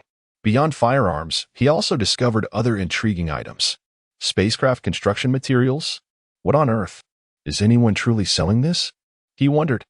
Even if such materials were authentic, constructing a spacecraft in this apocalyptic world seemed utterly absurd. If genuine, these materials would fetch a high price in a non-apocalyptic context. Yet who would sell them now? Since entering the year 2100, nations had begun preliminary explorations of outer space. Had it not been for the sudden meteorite strikes, they would have already commenced their endeavors within the solar system. Meteorite fragments? Are they courting disaster? Do they not realize that the virus responsible for turning most of humanity into zombies originated from meteorite fragments? How can anyone dare to handle them now? He mused. Of course, these fragments might not necessarily be the same ones carrying the virus. Further down the list, he encountered a listing for 10 slaves. What was this? The open trade of human lives? Liu Mingyu stared in disbelief. Yet, considering it was the 5th year of the apocalypse, anything seemed possible. The arrival of the apocalypse had engendered unspeakable horrors, and inhumane acts were commonplace, while he had mentally prepared himself for the harsh realities of this world. The notion of seeing individuals treated as mere commodities filled him with indignation and helplessness. Resolutely, he decided to purchase one of these slaves. The starting bid for the group of slaves was set at 500 grams of energy crystals, with increments no lower than 50 grams. By comparison, the price of a single slave was akin to that of a can of beef stew. A sense of sorrow washed over Liu Mingyu. Humanity was on the brink of extinction, yet instead of aiding one another, they inflicted harm. He wondered if such cruelty was confined to the Jiahong settlement or if it permeated other regions as well. The existence of survivors in other locales remained uncertain, but given that individuals in Hang City had managed to survive, it was reasonable to assume that others had too. Heavy-hearted, he turned away from the slave listings to peruse the remaining items. Canned fresh fruit, 10 cans. Starting bid, 500 grams of energy crystals, with increments of no less than 50 grams. Chapter 26. The Walker Assault Rifle. As Liu Mingyu perused the auction items, a steady stream of attendees filled the auction hall, quickly occupying all available seats. At precisely 10 o'clock, a man clad in a black suit ascended the stage and began his enthusiastic introduction. First and foremost, I extend a warm welcome to all esteemed guests to the 40th auction hosted by Fuyuan Auction House. I am your auctioneer for this event.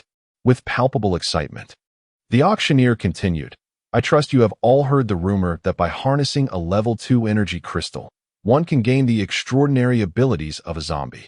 Previously, without access to such crystals, the truth remained elusive. However, today's auction features a level 2 energy crystal, allowing us to discern whether this claim holds merit. As soon as he finished speaking, a voice from the crowd interjected, Hurry up. I'm here solely to purchase that level 2 energy crystal. The auctioneer, unfazed, responded with a smile. Indeed, the level 2 energy crystal will be auctioned. However, prior to that, we have a plethora of valuable items to offer. Enough of the preamble. We are all familiar faces here. Let us get started. Urge another attendee. Very well, the auctioneer replied. Let us commence with our first item, the Walker Assault Rifle, accompanied by 30 rounds of ammunition. The starting bid is set at 100 grams of energy crystals, with each subsequent bid increasing by no less than 10 grams. Bids can be placed using the computers provided at your seats. The auctioneer swiftly initiated the 40th auction, fully aware that any excessive chatter would lead to impatience among the bidders. In Huaxia, firearms are strictly regulated, resulting in a scarcity of available weapons. Possessing a firearm significantly enhances one and Oppo's survival capabilities and increases opportunities for hunting zombies. In the Jiahong settlement, firearms are predominantly controlled by the Five Giants, with only occasional auctions releasing a few weapons to the public. These firearms have never gone unsold, as they are met with fierce competition the moment they are introduced. Bids rapidly escalated. 110 grams, 120 grams, 150 grams, 200 grams. Each attendee's screen displayed the latest offer for the Walker Assault Rifle, causing its price to double in the blink of an eye. As the bidding continued, the pace of increases began to slow, yet the price climbed steadily, reaching 400 grams amidst several dropouts, leaving only 3 or 4 contenders, including Liu Mingyu. The bidding interface displayed only card numbers, concealing the identities of the participants. A price of 400 grams is considerable, especially for a rifle with merely 30 rounds, which necessitates further expenditure on ammunition. At the ammunition department, each 5.56 round cost 1 gram of energy crystals. The Giants control the supply of ammunition, rendering firearms without bullets nearly as useful as a mere machete. For others, 400 grams of energy crystals is a significant expenditure, but for Liu Mingyu, who had recently acquired 20,000 grams, it was hardly a burden. He remained keenly interested in this future weapon. Despite having consumed gene-enhancing potions to bolster his physical attributes, a single bullet could easily spell his demise. With a flourish, Liu Mingyu raised the bid by 100 grams, instantly elevating the price of the Walker Assault Rifle to 500 grams. At this moment, the remaining bidders hesitated, weighing the merits of continuing their bids. While Walker Assault Rifles are scarce, this auction featured several more. Is there anyone willing to raise the bid? The auctioneer exclaimed, astonished that a rifle typically valued at 200 or 300 grams had now surged to 500 grams. After several moments of silence, no one dared to counter Liu Mingyu and Oppo's assertive bid, recognizing that more rifles would be available later. The atmosphere was thick with the realization that challenging such a determined individual could be unwise. 10 seconds later, the auctioneer declared, "Congratulations to bidder number 30 for winning the Walker Assault Rifle." Following the successful auction, immediate payment was not required. Payment could be settled upon exiting. The auction continued with various items, yet Liu Mingyu refrained from participating further, finding little of interest. The pace of bidding was brisk, and it seemed that the inflated price of the Walker Assault Rifle had influenced the subsequent auctions, as several additional rifles exceeded previous values, with most reaching over 400 grams. This delighted the auctioneer, as each item has a baseline price. Exceeding this threshold translates into a commission for him. A quick calculation revealed that the gains from the auction thus far matched or surpassed those of previous events. It is well known that later items in the auction tend to be more valuable, prompting the auctioneer to exert every effort in his promotions. After a fervent session, the auctioneer's voice grew hoarse. Next up for bidding is a collection of tin cans of fresh fruit. Starting bid, 500 grams of energy crystals, with each increase not less than 50 grams. It is common knowledge that this settlement lacks substantial fruit-bearing trees. Even if they exist, they are harvested before reaching maturity. I believe it has been a while since any of you have savored fresh fruit. This is undoubtedly the freshest fruit available, a true treasure, and you deserve it. What? Fresh fruit at this hour? Murmured the crowd. You must have misheard. It's canned fruit. Canned fruit is not without merit, though its authenticity remains questionable. The auctioneer, sensing the murmurs, added, the successful bidder will have the opportunity to sample the fruit on the spot. Should it be expired, we offer a double refund. A double refund? That guarantees quality, someone exclaimed. Which vendor dares to make such a promise? It soon became clear that the auction items were provided by the Fuyuan Chamber of Commerce, renowned for their quality assurance. As the largest commercial entity within the settlement, Fuyuan boasts a network of stores throughout both the inner and outer city, lending credibility to their offerings. Liu Mingyu turned to Lu Fugui with a smile. Aren't you concerned that these cans of fruit might be past their expiration date? Liu Mingyu was acutely aware that his food items were sourced from the real world, thus immune to spoilage. However, Lu Fugui and others were unaware that in this post-apocalyptic world, canned food that remains edible after 5 years is a rarity. Most people would not discard canned food unless it was entirely inedible. Currently, the market is saturated with such provisions. I trust Brother Liu would never sell me expired food. Lu Fugui replied with a grin. In truth, he had sampled the beef cans Liu Mingyu brought during their previous trades and had also conducted random checks on other batches. Regardless of the source, the quality of Liu Mingyu and Appos' canned goods consistently surpassed that of others. This was one of the reasons Lu Fugui had come to inform Liu Mingyu after learning of the Level 2 energy crystal. Chapter 027. Secondary energy crystal. As Liu Mingyu and Lu Fugui conversed below, the price of canned fruit soared dramatically. Whether it was due to the prolonged absence of fresh fruit or the anticipation of a successful auction, the price escalated rapidly. Before long, the auction price remarkably surpassed 1,000 grams of energy crystals, marking the first item of the day to exceed the threshold.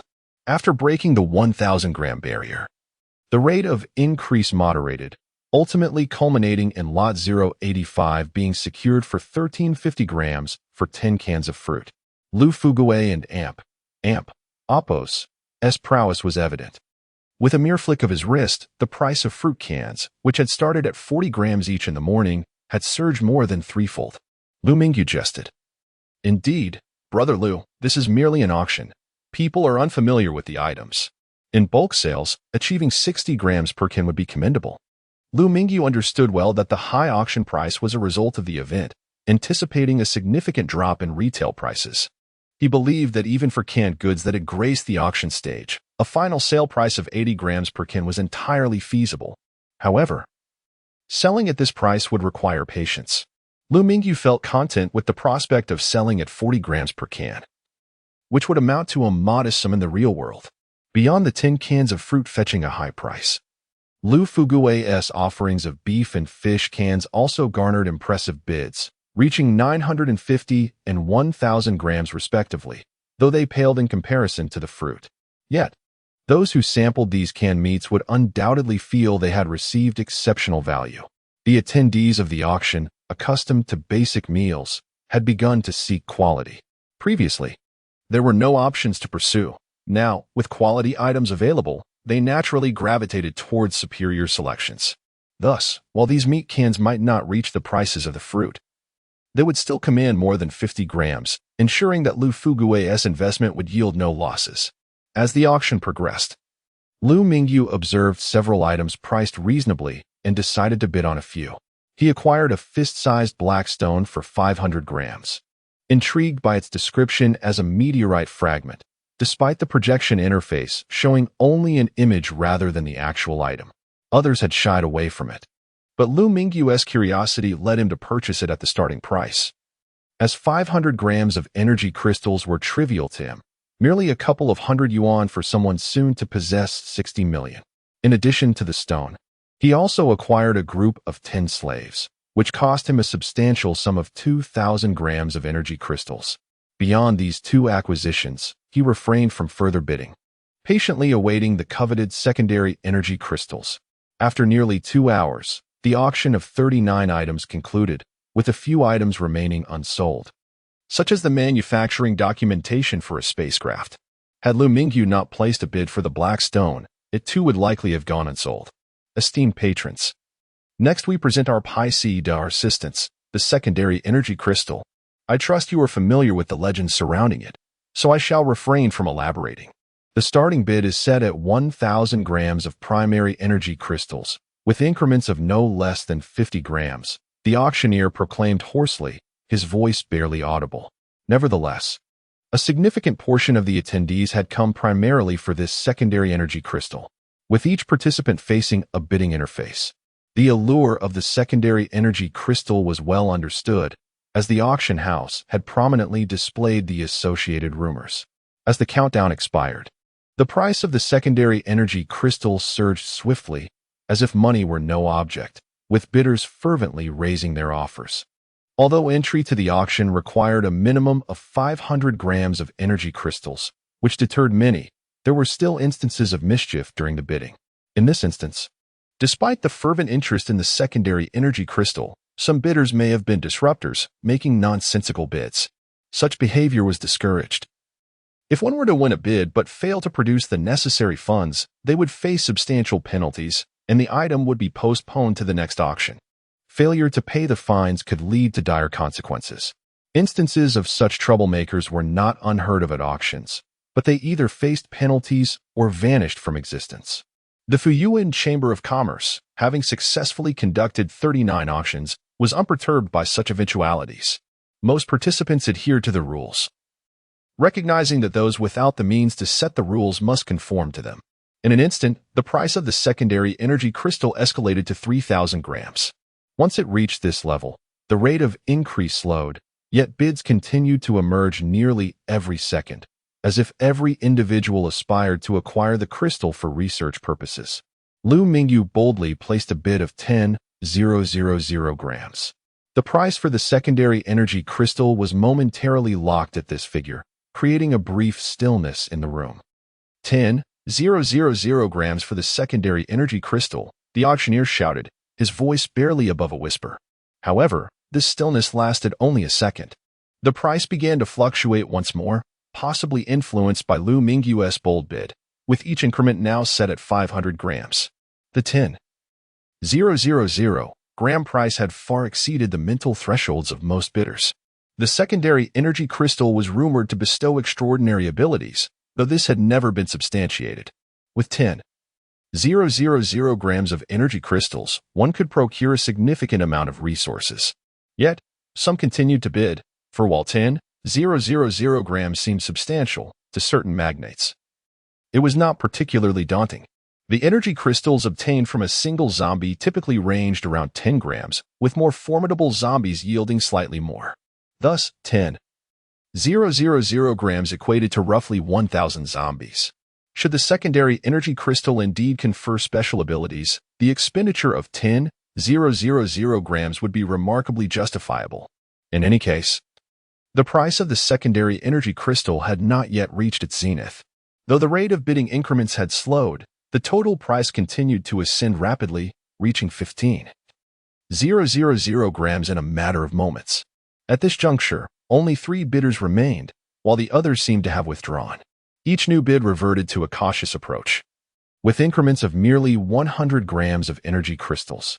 Chapter 28. Liu Fuyuan 15100 grams, 15,200 grams. The remaining 3 participants remained undeterred, seemingly having reached their psychological price limits. Liu Mingyu furrowed his brow at the fluctuating prices, feeling that his remaining 17,000 grams of energy crystals might not be sufficient for security. He entered a bid of 16,000 grams, hoping to deter the other 2 bidders. The other 2 bidders, numbered 005 and 010, appeared taken aback by Liu Mingyu and Oppo's substantial bid. Turning to discern the identity of the audacious contender vying for the secondary energy crystal. Upon turning, they saw an unfamiliar face, but recognized the person beside him as Liu Boss's younger brother. Liu Mingyu, noticing their gaze, smiled in greeting. In the auction hall, only the bidders were present, as the bodyguards waited outside. Thus, they could not approach Liu Mingyu to inquire about his identity. Bidder 005 continued to raise the stakes, now at 16,500 grams, while bidder 010 temporarily withdrew, perhaps contemplating their next move or gathering funds for a counterattack. Liu Mingyu seized the moment and escalated his bid to 16,666 grams. Damn it, don't compete with me for this energy crystal, he silently prayed as his funds dwindled. Yet, he mused that if he liquidated some gold, he could still muster a significant sum. Though gold's value had diminished, it retained its status as a former hard currency, albeit fewer people engaged in transactions with it. More importantly, Liu Mingyu was reluctant to trade his gold.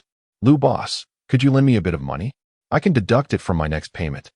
Or if you desire something, I can procure it for you. And you set the interest," Liu Mingyu whispered, opting to borrow rather than part with his gold. Liu Fuyuan expressed surprise. "Didn't you just complete a transaction for 60,000 grams of energy crystals this morning? Have you exhausted it all?" "That was 40,000 grams exchanged for gold. I only have 20,000 grams of energy crystals left," Liu Mingyu explained. "No problem. How much do you need?"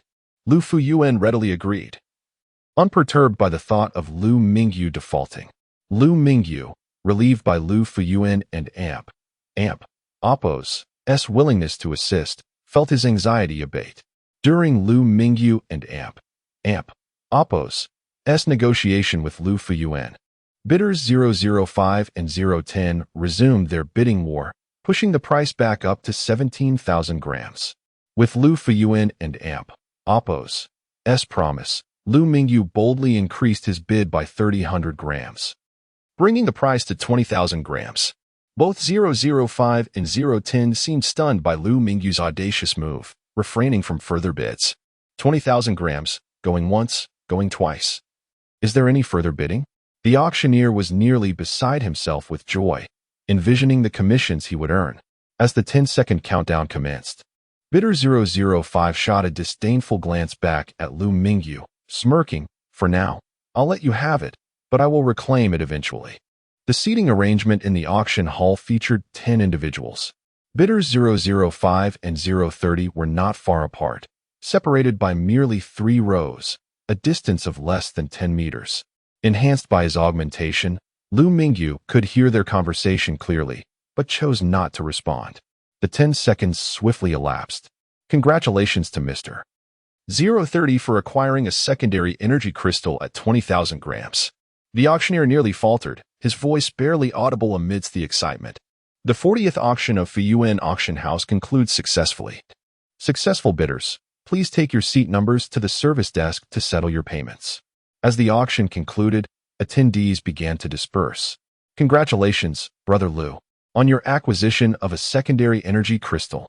Liu Fuyuan beamed, extending his congratulations.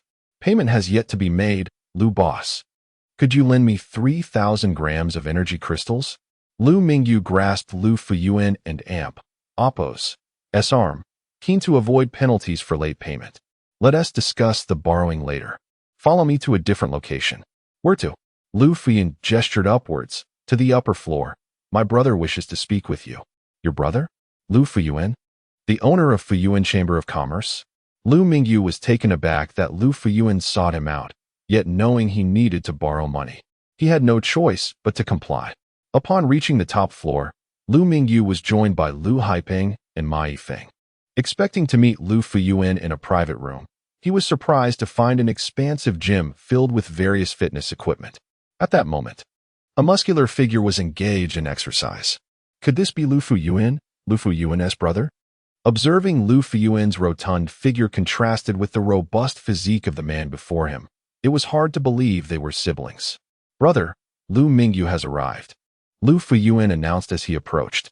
Ah, indeed, Liu Mingyu. Liu Fuyuan paused his workout, stepping forward to shake Liu Mingyu and Appo's hand warmly. Welcome to Fuyuan Auction House. I hope you managed to procure something of value. Liu Mingyu felt the strength of Liu Fuyuan's grip, which lasted a moment before being released. It's just a secondary energy crystal, nothing much. Congratulations, Brother Liu. My brother mentioned this morning that you were quite eager for a secondary energy crystal. Liu Fuyuan suddenly shifted the conversation. Are you aware of how to acquire special abilities? In truth, Liu Fuyuan possessed not just one, but several secondary energy crystals, including the one Liu Mingyu had successfully bid for. What special abilities? I'm not aware, Liu Mingyu hastily denied, knowing well that even if he possessed such knowledge, he could never disclose it. Ah, no matter. Just a casual inquiry, Liu Fuyuan chuckled. Let us sit over there. Certainly. The group moved to a nearby lounge area, which, while labeled as a resting area, essentially served as Liu Fuyuan and Appo's living quarters. where he spent most of his time. Brother Liu, do you happen to have a supply of salt? Liu Fuyuan uncorked a bottle of red wine, pouring a glass for Liu Mingyu. Liu Mingyu accepted the glass, swirling it thoughtfully. He had just considered selling salt, questioning whether Liu Fuyuan had a vested interest in the market. What price does Liu boss have in mind? Prices are negotiable, Liu Fuyuan replied, refraining from quoting a figure without assessing the supply. Not an issue. Once I have stock, I'll inform Brother Fuyuan immediately. Having someone to assist with sales was tremendously beneficial, provided the pricing was reasonable. The group engaged in casual conversation, and afterward shared a meal prepared by Liu Fuyuan, which consisted of canned beef and a few servings of green vegetables. For Liu Haipeng and Ma Yifeng, this meal was quite satisfactory, but for Liu Mingyu, who could return to the real world at any moment, he had little appetite, merely sampling a few bites before setting his plate aside. Having partaken of luncheon, Liu Mingyu procured 3,000 grams of energy crystals from Liu Fugui. Upon arriving at the auction house's service desk, he remitted the requisite fees.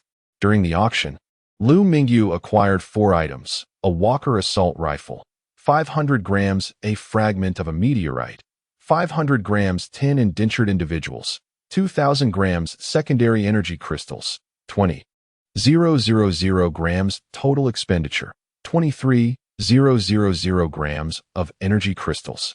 The acquisition of the indentured individuals proved to be a more intricate affair.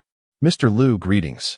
This is the indenture controller, its parameters calibrated to your unique cerebral patterns, the administrator stated, presenting a device akin to a remote control. Each individual bore a subdermal indenture chip at the nape of their neck, housing a 50 microgram nanite explosive. Any attempt at escape would be met with immediate detonation. In this apocalyptic era, the advancement of virtual reality technology empowers humans with the capacity to manipulate intent. The indenture controller harnesses this technology.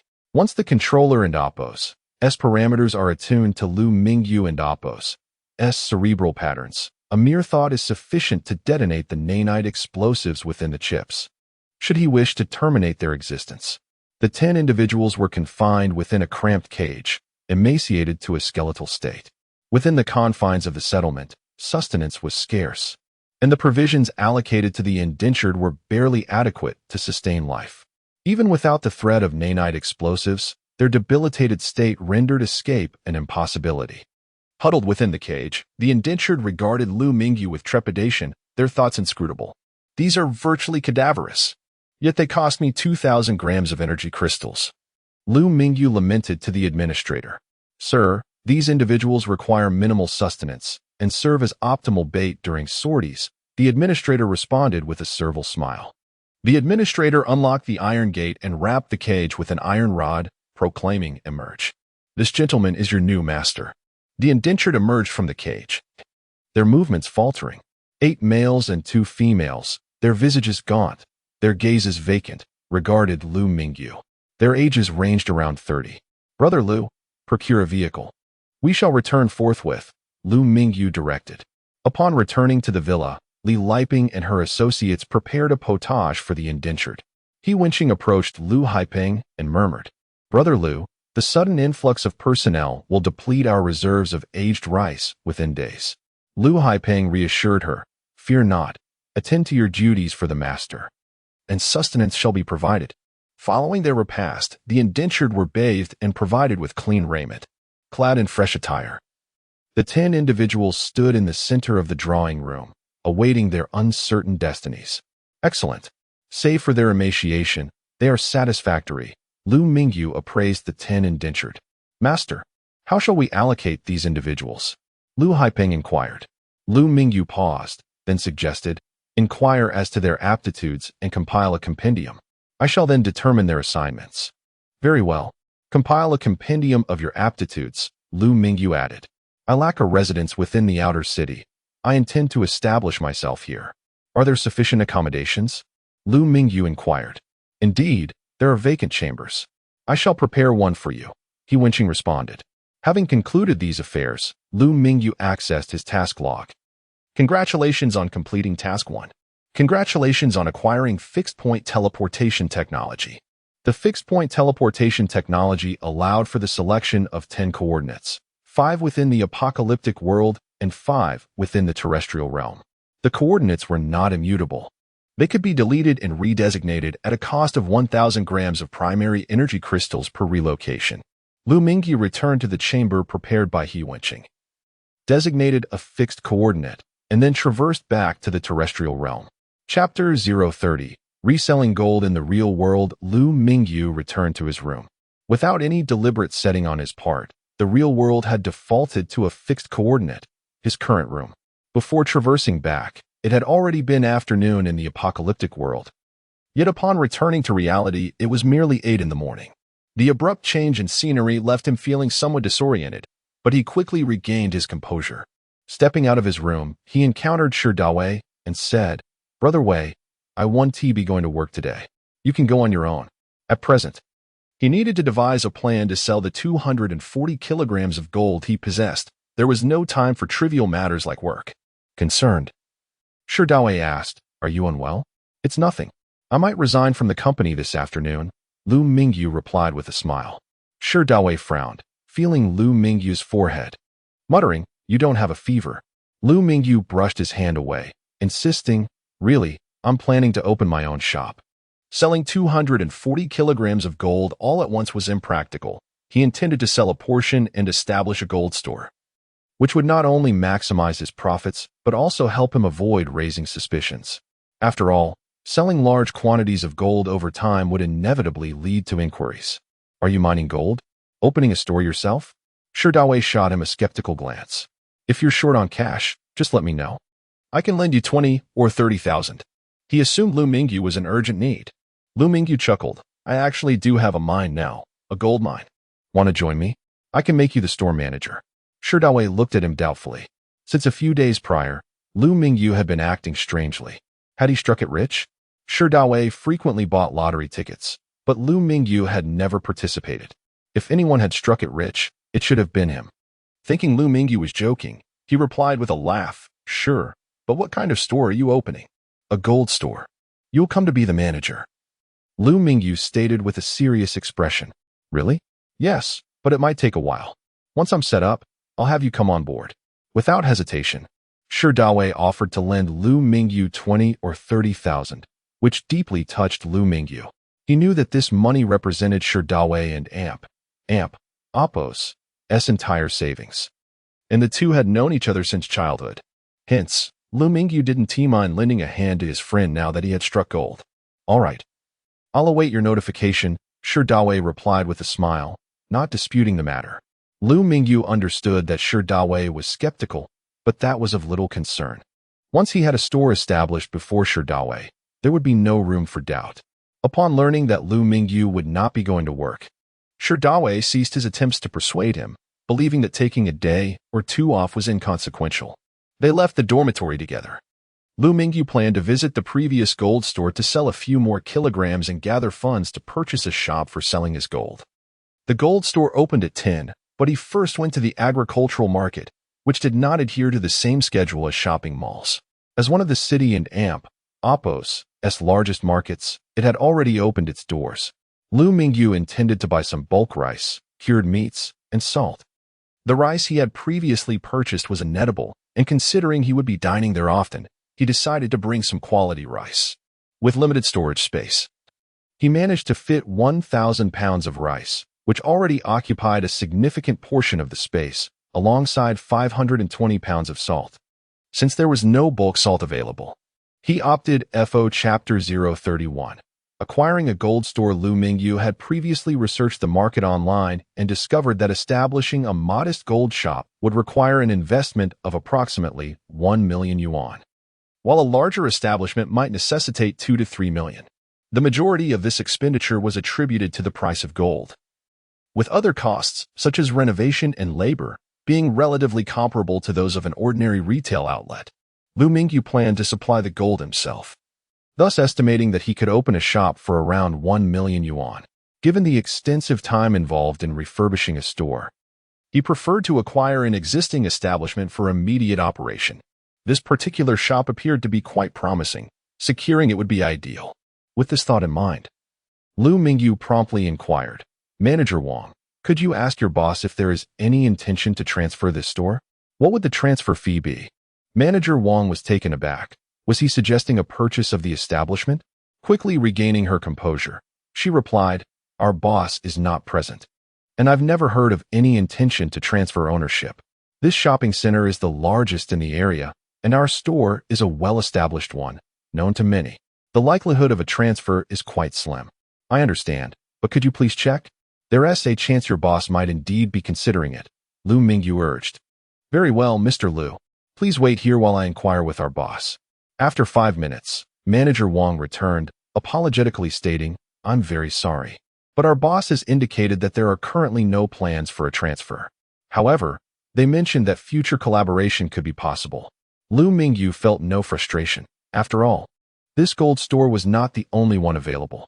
There were several others in the vicinity, and if this one did not sell, he could always explore other shopping centers. Thank you. We shall collaborate in the future.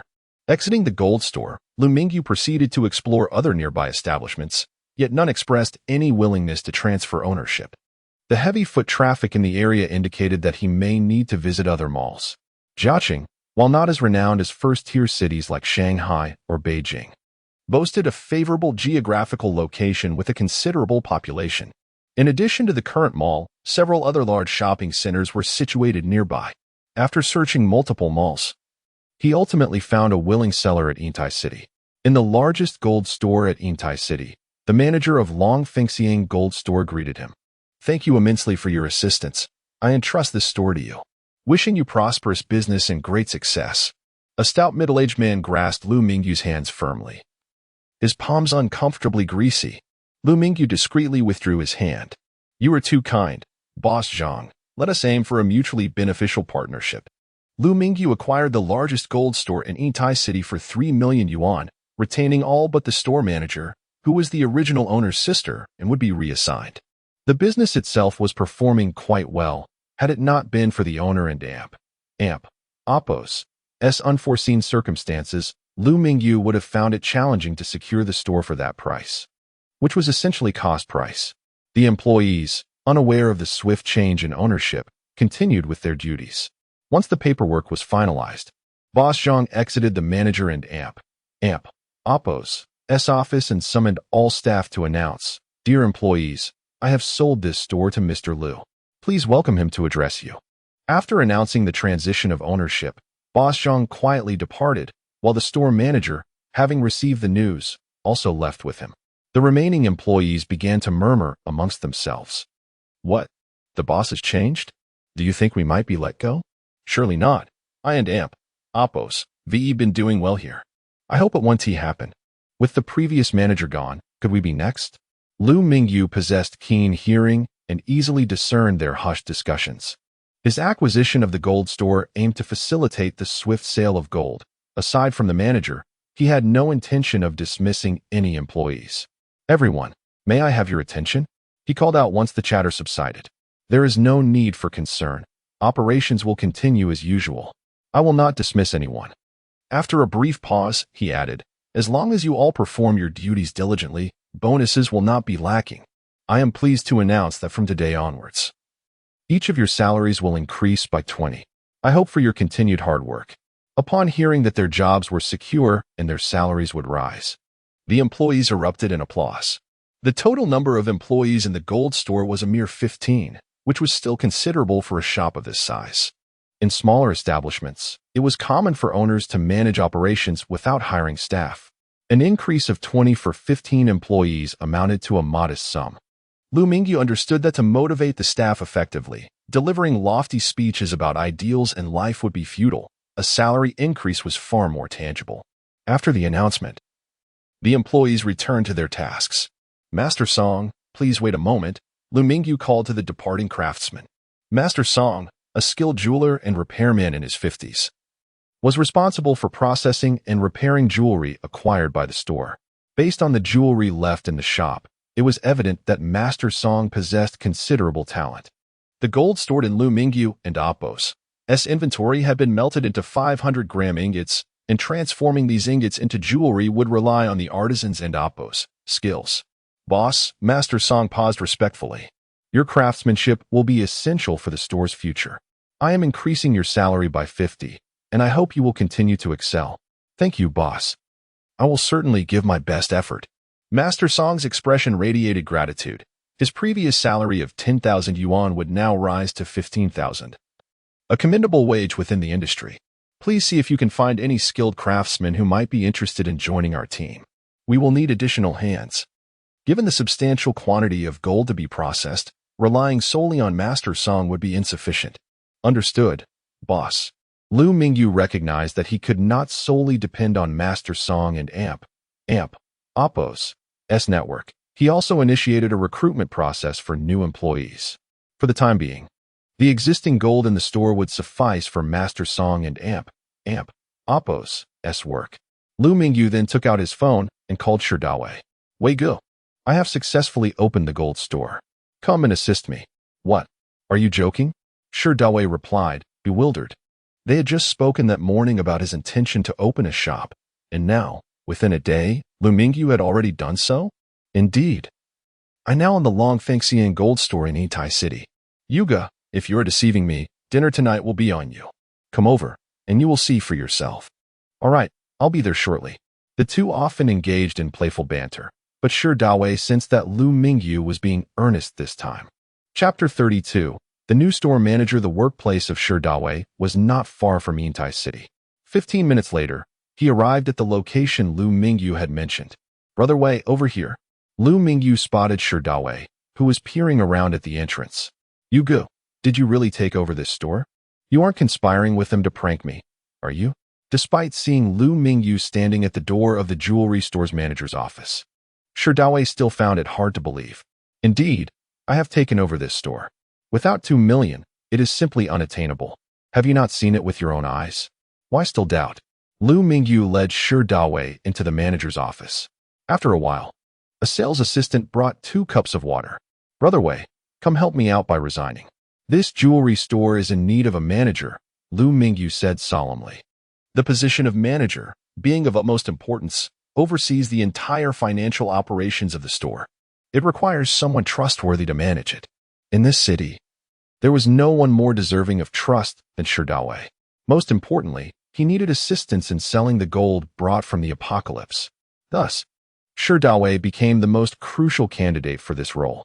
All right, I will resign this afternoon and start working here tomorrow. Sherdawei did not inquire about his salary, trusting that Liu Mingyu would treat him fairly. Knowing Liu Mingyu had indeed opened a jewelry store, he wasted no time and agreed to help. Let's go together this afternoon. I will also resign from the company. Sure, let's go together. As a new boss, I naturally won't be working for someone else anymore. They arranged for someone to temporarily manage the jewelry store before the two returned to the company. Upon arriving, they promptly submitted their resignation letters. Typically, the resignation process requires one to give a month's notice. However, Liu Mingyu and Sherdawei could not possibly wait that long, as they had a large jewelry store to manage. Their supervisors conversed with them, expressing that starting a business comes with risks. They had maintained a pleasant relationship with their supervisors, and after a handover that afternoon, they officially left their previous company. Xie Hadong was quite surprised to learn of their resignations, unable to comprehend why they would leave suddenly. However, everyone has their own aspirations, and he and Liu Mingyu merely shared a dormitory. Their relationship was not particularly close.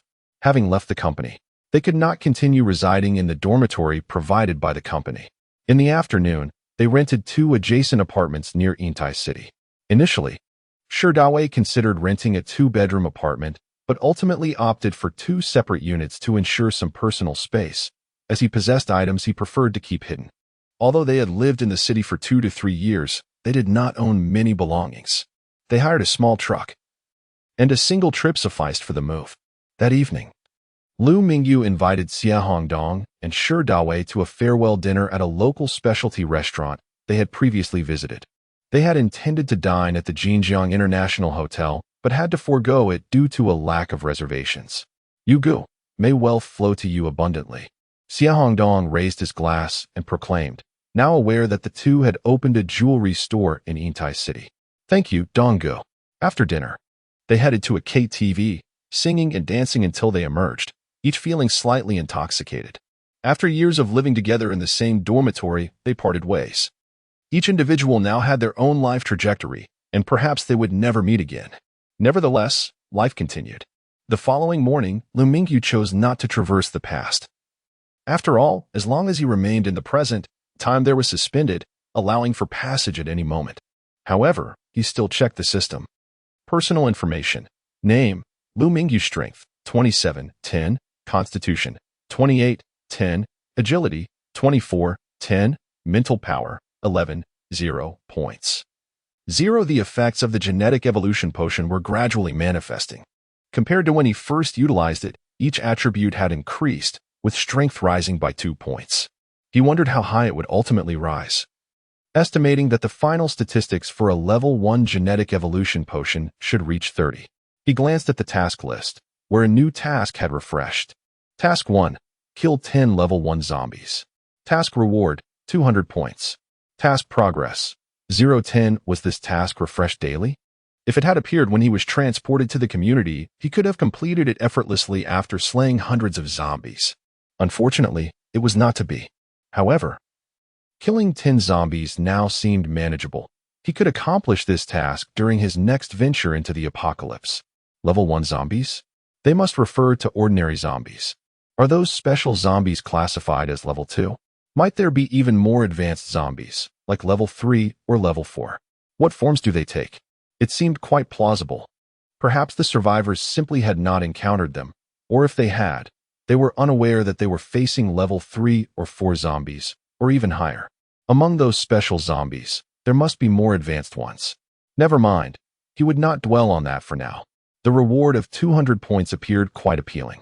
However, upon opening the mall interface, it was still empty, devoid of any items.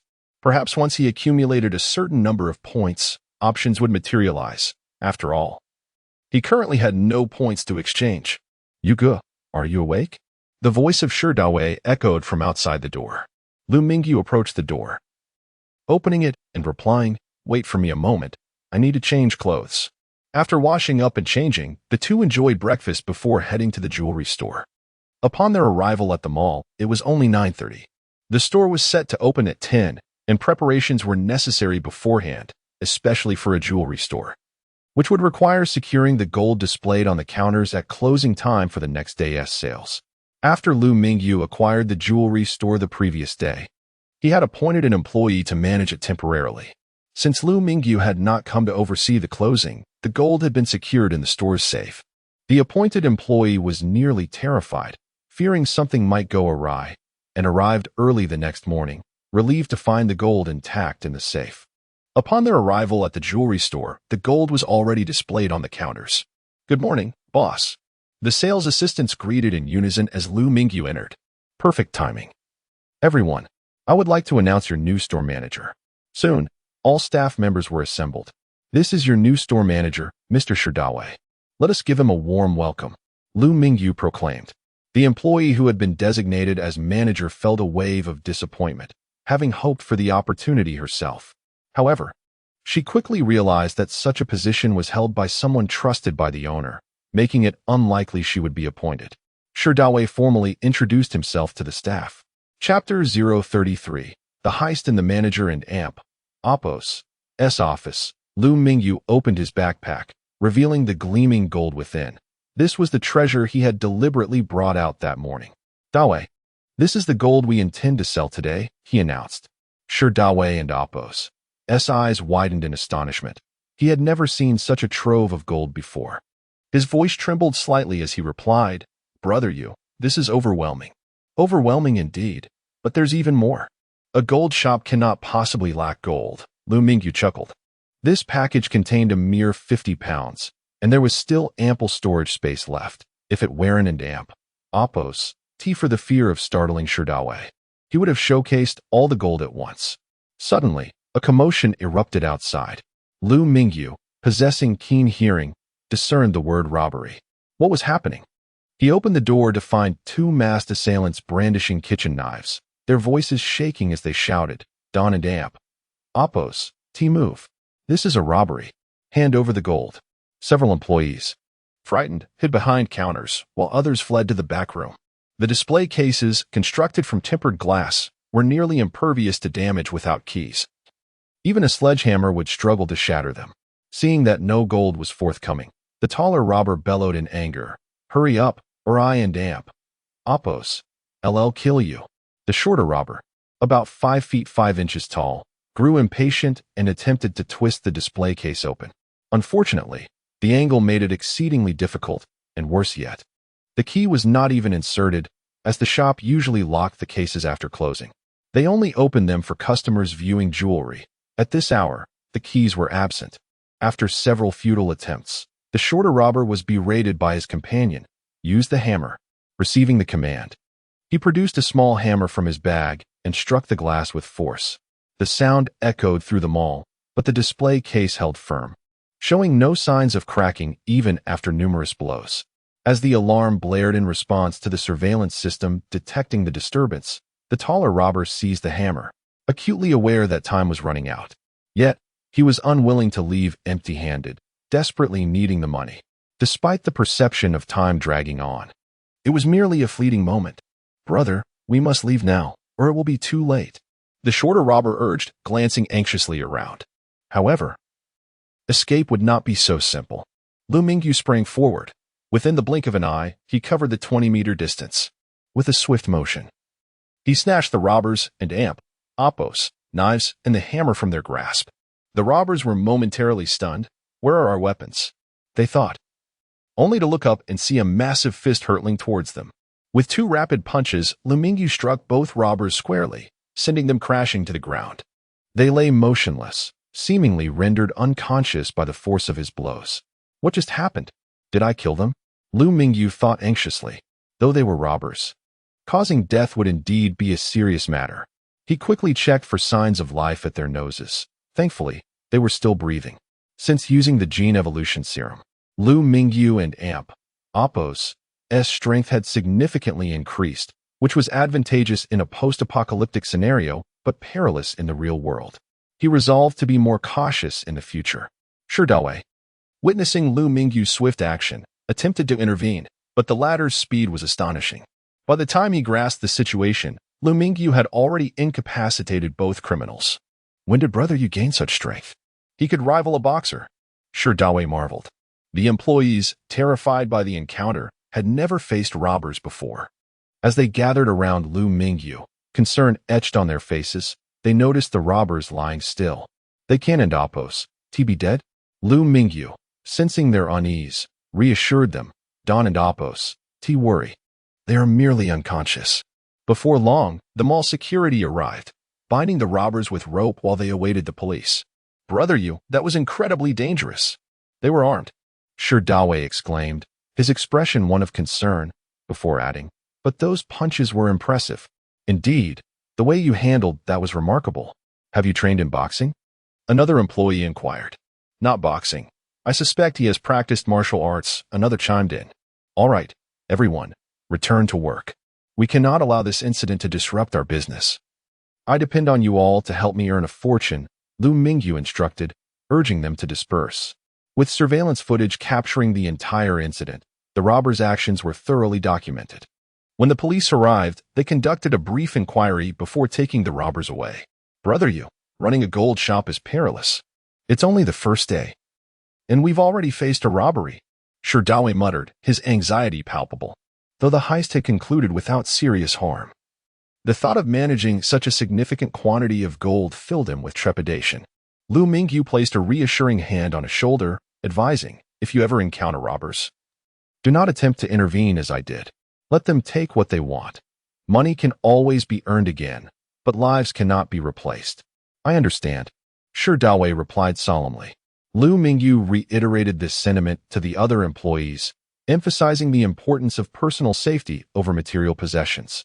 The robbers had struck early, likely hoping to capitalize on the shop's recent opening while preparations were underway. Little did they know, they would face Liu Mingyu and suffer a grave misfortune. Yet, their audacity was astonishing. Armed with mere kitchen knives and a hammer, they dared to rob a mall. While the robbers had been apprehended, the reason behind their audacious attempt remained unclear. Liu Mingyu speculated whether they had a vendetta against the previous owner, Zhang. as it was improbable that he would. Chapter 34. Booming sales riding the wave of increased foot traffic, Liu Mingyu organized a 3-day promotional event at the jewelry store, offering all gold at a 20% discount. This was quite extraordinary, as jewelry stores typically rely heavily on processing fees and sourcing channels for profit. Normally, promotional events would only waive processing fees, but Liu Mingyu and Appos' approach was akin to engaging in a loss-making venture. Currently, the price of gold jewelry in the store hovered around 365 yuan per gram, inclusive of processing fees. With the discount, the price dropped to 292 yuan, which was alarmingly close to the international market rate, leading to significant losses for the store. However, for Liu Mingyu, all the gold was sourced from the apocalypse, making this price far more attractive than those offered by other stores. The promotional event at Longfengxiang jewelry store spurred a surge in gold purchases. The Chinese have a long-standing interest in collecting gold, often seeking gold jewelry for adornment during weddings or various anniversaries, making them an indispensable gift. Patrons who initially came to simply browse were transformed into eager buyers, unable to resist the allure of the discounted jewelry. Liu Mingyu even overheard customers calling relatives and friends to urge them to come and buy. This delighted him, for it was precisely the effect he sought. However, the consequence of selling gold at such a significant discount, without any limitations, became evident by 3 o'clock in the afternoon when Daowei rushed over to inform him. "Brother Yu, we are running low on gold. I doubt we can last until closing time tonight. Is it possible that the gold I provided you this morning has already sold out?" Liu Mingyu asked in astonishment, fully aware of the bustling crowd in the store. "Not quite, but it will be soon. Customers are buying like they're possessed, purchasing in bulk, and opting for simple gold bracelets. If we were to craft them with more detail, we wouldn't have enough to satisfy the demand," Daowei replied, equally astonished by the store's explosive sales. The gold provided that morning had been melted down with the assistance of staff to create gold bracelets. Fortunately, the process was merely melting and shaping, or they would have needed several more craftsmen to keep up with the demand. They could not sell raw gold bars directly. Yet the store promised that buyers with receipts from the promotional period could have their desired styles crafted for free. Given that Longfengxiang jewelry store already offered lower prices than its competitors, the effective pricing was akin to rates from several years prior, further enticing customers to buy without hesitation. Liu Mingyu took a trip to fetch 50 pounds of gold, returning to the store, not because he wished to carry more at once, but due to the backpack's limited capacity, which was nearly bursting with the weight of the gold. In the manager's office, he summoned Daowei and instructed, "Take these out and continue selling to meet customer demand." Having witnessed the sight of gold before, Daowei was no longer surprised, merely nodding in agreement. "Understood. I will make the arrangements." The influx of customers was immense, and the 50 pounds of gold barely lasted 2 hours before it was all sold out. Liu Mingyu repeated the process, bringing in another 100 pounds of gold, which barely sufficed to meet the demand. The staff was so occupied that they could barely take a meal, hastily consuming boxed lunches while working tirelessly. The employees operated in shifts, and by the end of the day, even those on the morning shift stayed late to assist, just enough to maintain operations. When the clock struck 9 in the evening, a tally revealed that a total of 105,000 grams had been sold, with 100,000 grams coming from Liu Mingyu's supply and the remaining 5,000 grams being the store and Appos' existing stock. At a price of 292 yuan per gram, the day and Appos' revenue amounted to an astounding 66 million yuan. The realization of such a staggering income left Liu Mingyu astounded. His earnings for the day had reached nearly 30 million yuan, even after accounting for a 3 tax obligation to the government. Exhausted, the team slumped into their seats. Liu Mingyu seized the moment to announce, "Dear colleagues, thank you for your hard work today. This month's bonuses will be doubled." Cheers erupted upon hearing the news of the increased bonuses, revitalizing the weary staff. With over 30 million yuan in gold sold, the performance bonuses were already substantial. If the boss continued to supply gold timely, many could expect bonuses exceeding 50 or even 100,000 yuan. Once the cheers subsided, Liu Mingyu added, "Due to the tight schedule today, I will treat everyone to late-night snacks, and after 2 days, I will host a banquet at the Jinjiang International Hotel. Liu Mingyu and his 16 employees gathered at a nearby hotel for 2 tables of food, enjoying a late-night feast. After finishing their meal, it was already midnight. With an early start awaiting them the next morning, they opted not to plan further activities and returned home. Dawei lived in the same vicinity as Liu Mingyu, and they chose to walk back instead of taking a taxi. At midnight, while most had succumbed to slumber, many others were still out on the streets, striving for a better life. The roadside stalls thrived at this hour. Dawei, look at those people on the street. They remind me of us just yesterday, Liu Mingyu mused, reflecting that without the emergence of the apocalypse system, he might have been among them, either enjoying skewers or grilling them. That was indeed our life yesterday, Dawei replied, astonished. Ah, I suppose so, Liu Mingyu conceded. By the way, Dawei, I didn't mention the salary matter this morning.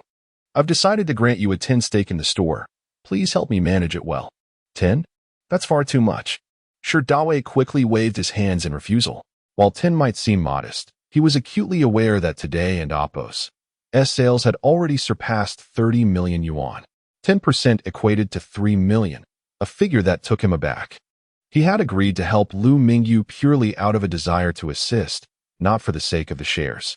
He understood that the 30 million was merely a glimpse of what could be achieved with future promotions. What would you do if someone suddenly offered you 10 million? Liu Mingyu firmly stated, my brother, now that I am flourishing, I cannot forget you. 10% is a small price to pay. In truth, the 10 stake in the jewelry store was worth far more than a mere 10 million. However, this was linked to Liu Mingyu's unique situation of acquiring gold without cost. Other jewelry stores had to purchase gold from factories, incurring expenses that diminished profit margins.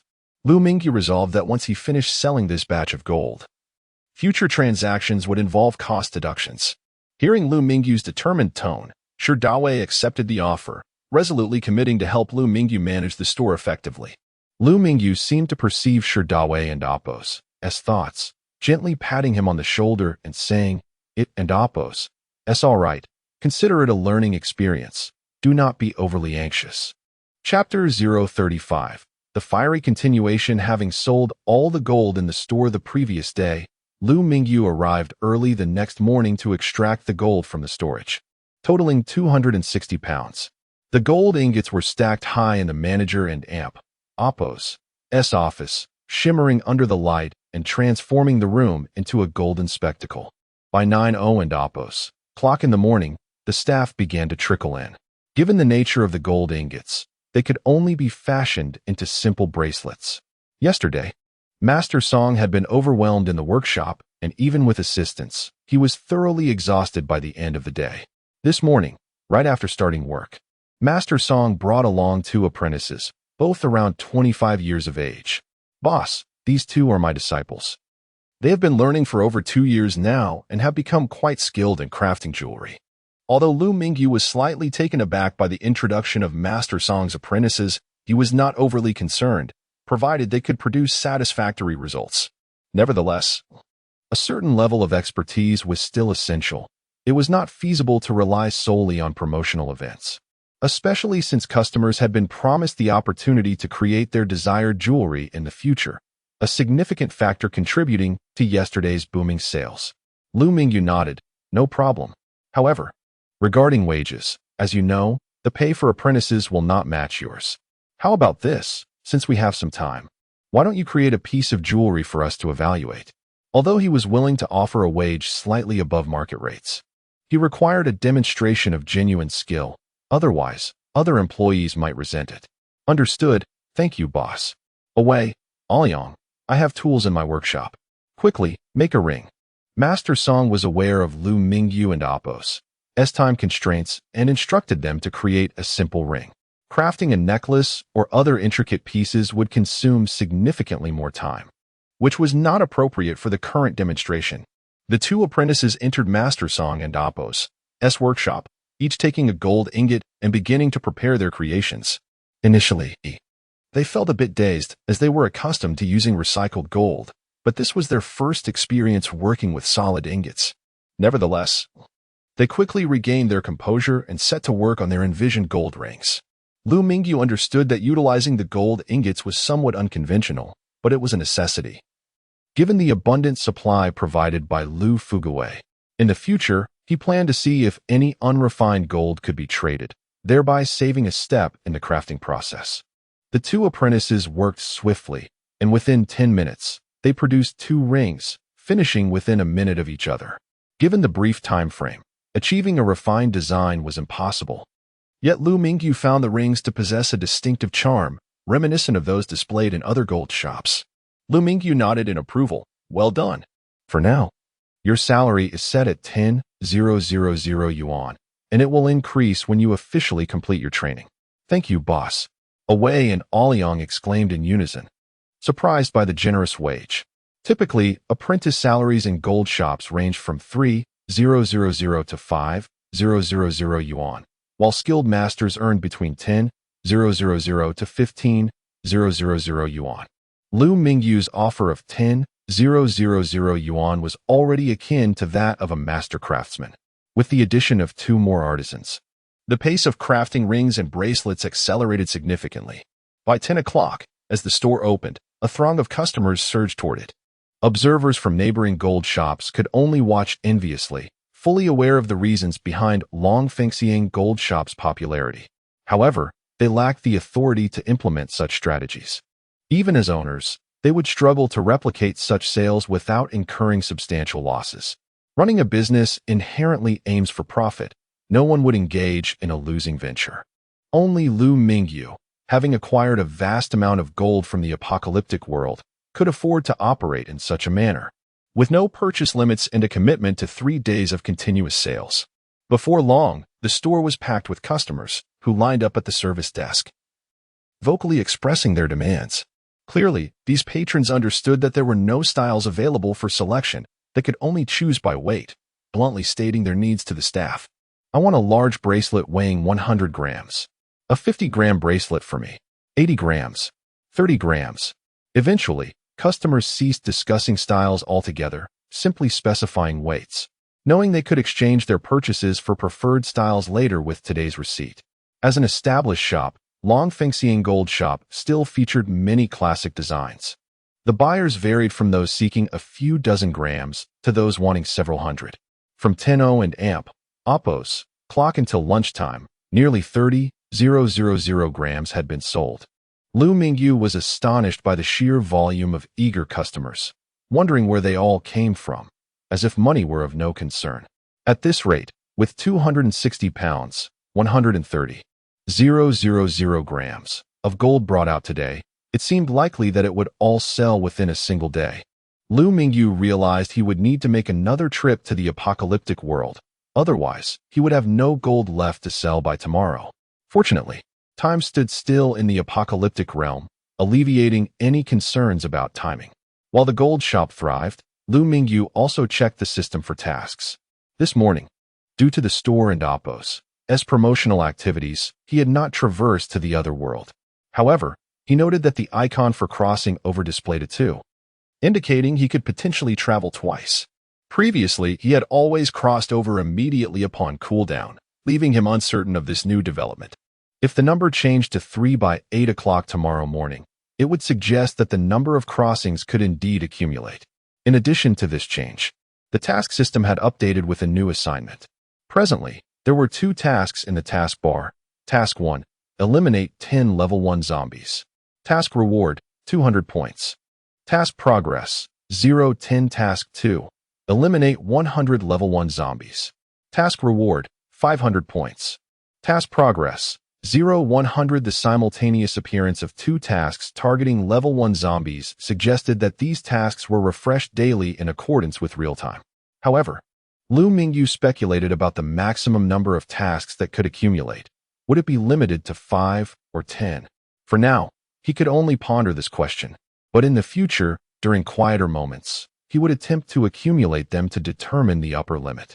Additionally, he could explore the potential for accumulating crossing opportunities. Chapter 036, Return to the Apocalypse. In the morning, Liu Mingyu took out 260 gene of gold, which was completely sold out by 8-0 and Amp, Oppos, clock in the evening. With no more gold to offer, he decided to close the shop early. Some customers, having missed out on purchases, expressed their dissatisfaction. They should not have made such unlimited purchasing claims without the means to fulfill them. However, after some persuasion, he managed to send the remaining customers away, promising that the following day would also see no purchase limits and that he would remain open until 9 o'clock. The 260 gene of gold, equivalent to 130,000 grams at 292 yuan per gram, yielded nearly 38 million yuan in revenue. As of now, Liu Mingyu and Oppo's account had reached a total of 67 million yuan. In light of such substantial earnings, he distributed a red envelope of 100,000 yuan in the work group, prompting a frenzy of grabs, with each person securing no less than 5,000 yuan. While 5,000 yuan was not significant for Liu Mingyu, it was a considerable sum for his employees, who eagerly showcased their gains on social media. Liu Mingyu shook his head at the spectacle. He too wished to share his success, but decided against it, opting to maintain a low profile. After midnight, Liu Mingyu checked his tasks and discovered an additional one. Task 3. Eliminate 1,000 level 1 zombies. Task reward, 1,000 points. Task progress, 1,000. It appeared that tasks refreshed at midnight in the real world. His certainty stemmed from a previous night spent in the apocalyptic world, where no new tasks emerged. Finding no other changes, he completed his evening routine and went to bed. The next morning, before 7, Liu Mingyu was up and about.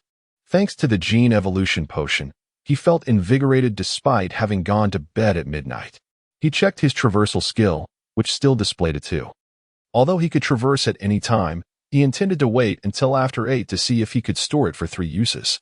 Living alone, he was unperturbed about any extraordinary phenomena occurring in his space. He retrieved his smart wristband and activated it, projecting a beam of light into the air, revealing a small sprite in the center of the screen. The sprite flapped its wings, looking at Liu Mingyu with a pitiful expression. "Master, have you forgotten about me? It's been days since you last visited." "Of course not, my little darling." The sight of the sprite filled Liu Mingyu with vitality. Yet, he realized that the wristband's holographic projection was overly impressive and not easily dismissed. In reality, if he turned off the three-dimensional projection, the wristband would be no different from ordinary ones and not overly conspicuous. The wristband could indeed deactivate the projection, allowing the sprite to appear merely on the display. "Do you require assistance, Master?" Upon hearing Liu Mingyu's reassurance, the sprite, resembling a joyous child, began to flutter its wings, showering blue light in the air like a little fairy. "Please remind me at 8, and then show me a movie," he instructed. "Understood, Master." The sprite vanished from the screen, replaced by a popular pre-apocalyptic action film titled Invasion of the Apocalypse, which unfolded before Liu Mingyu. This film, crafted using three-dimensional projection technology, depicted a world obliterated by a meteorite, with heroes striving to rebuild civilization amidst the ruins. The realism of the projection made every scene feel immersive, stirring both excitement and melancholy within Liu Mingyu. Just as he became engrossed in the film, the characters froze, and the sprite and Oppo's voice echoed, "Master, it and Oppo's S80 and Oppo's clock." The sprite's call persisted until Liu Mingyu turned off the wristband. After watching Invasion of the Apocalypse, Liu Mingyu pondered whether the film was prophetic, as its narrative mirrored the current circumstances of the apocalyptic world. Were there others, like the protagonist, striving to rebuild civilization for their families and humanity elsewhere? He resolved to finish watching the film next time. With a runtime of 6 hours, completing it would indeed require a considerable amount of time.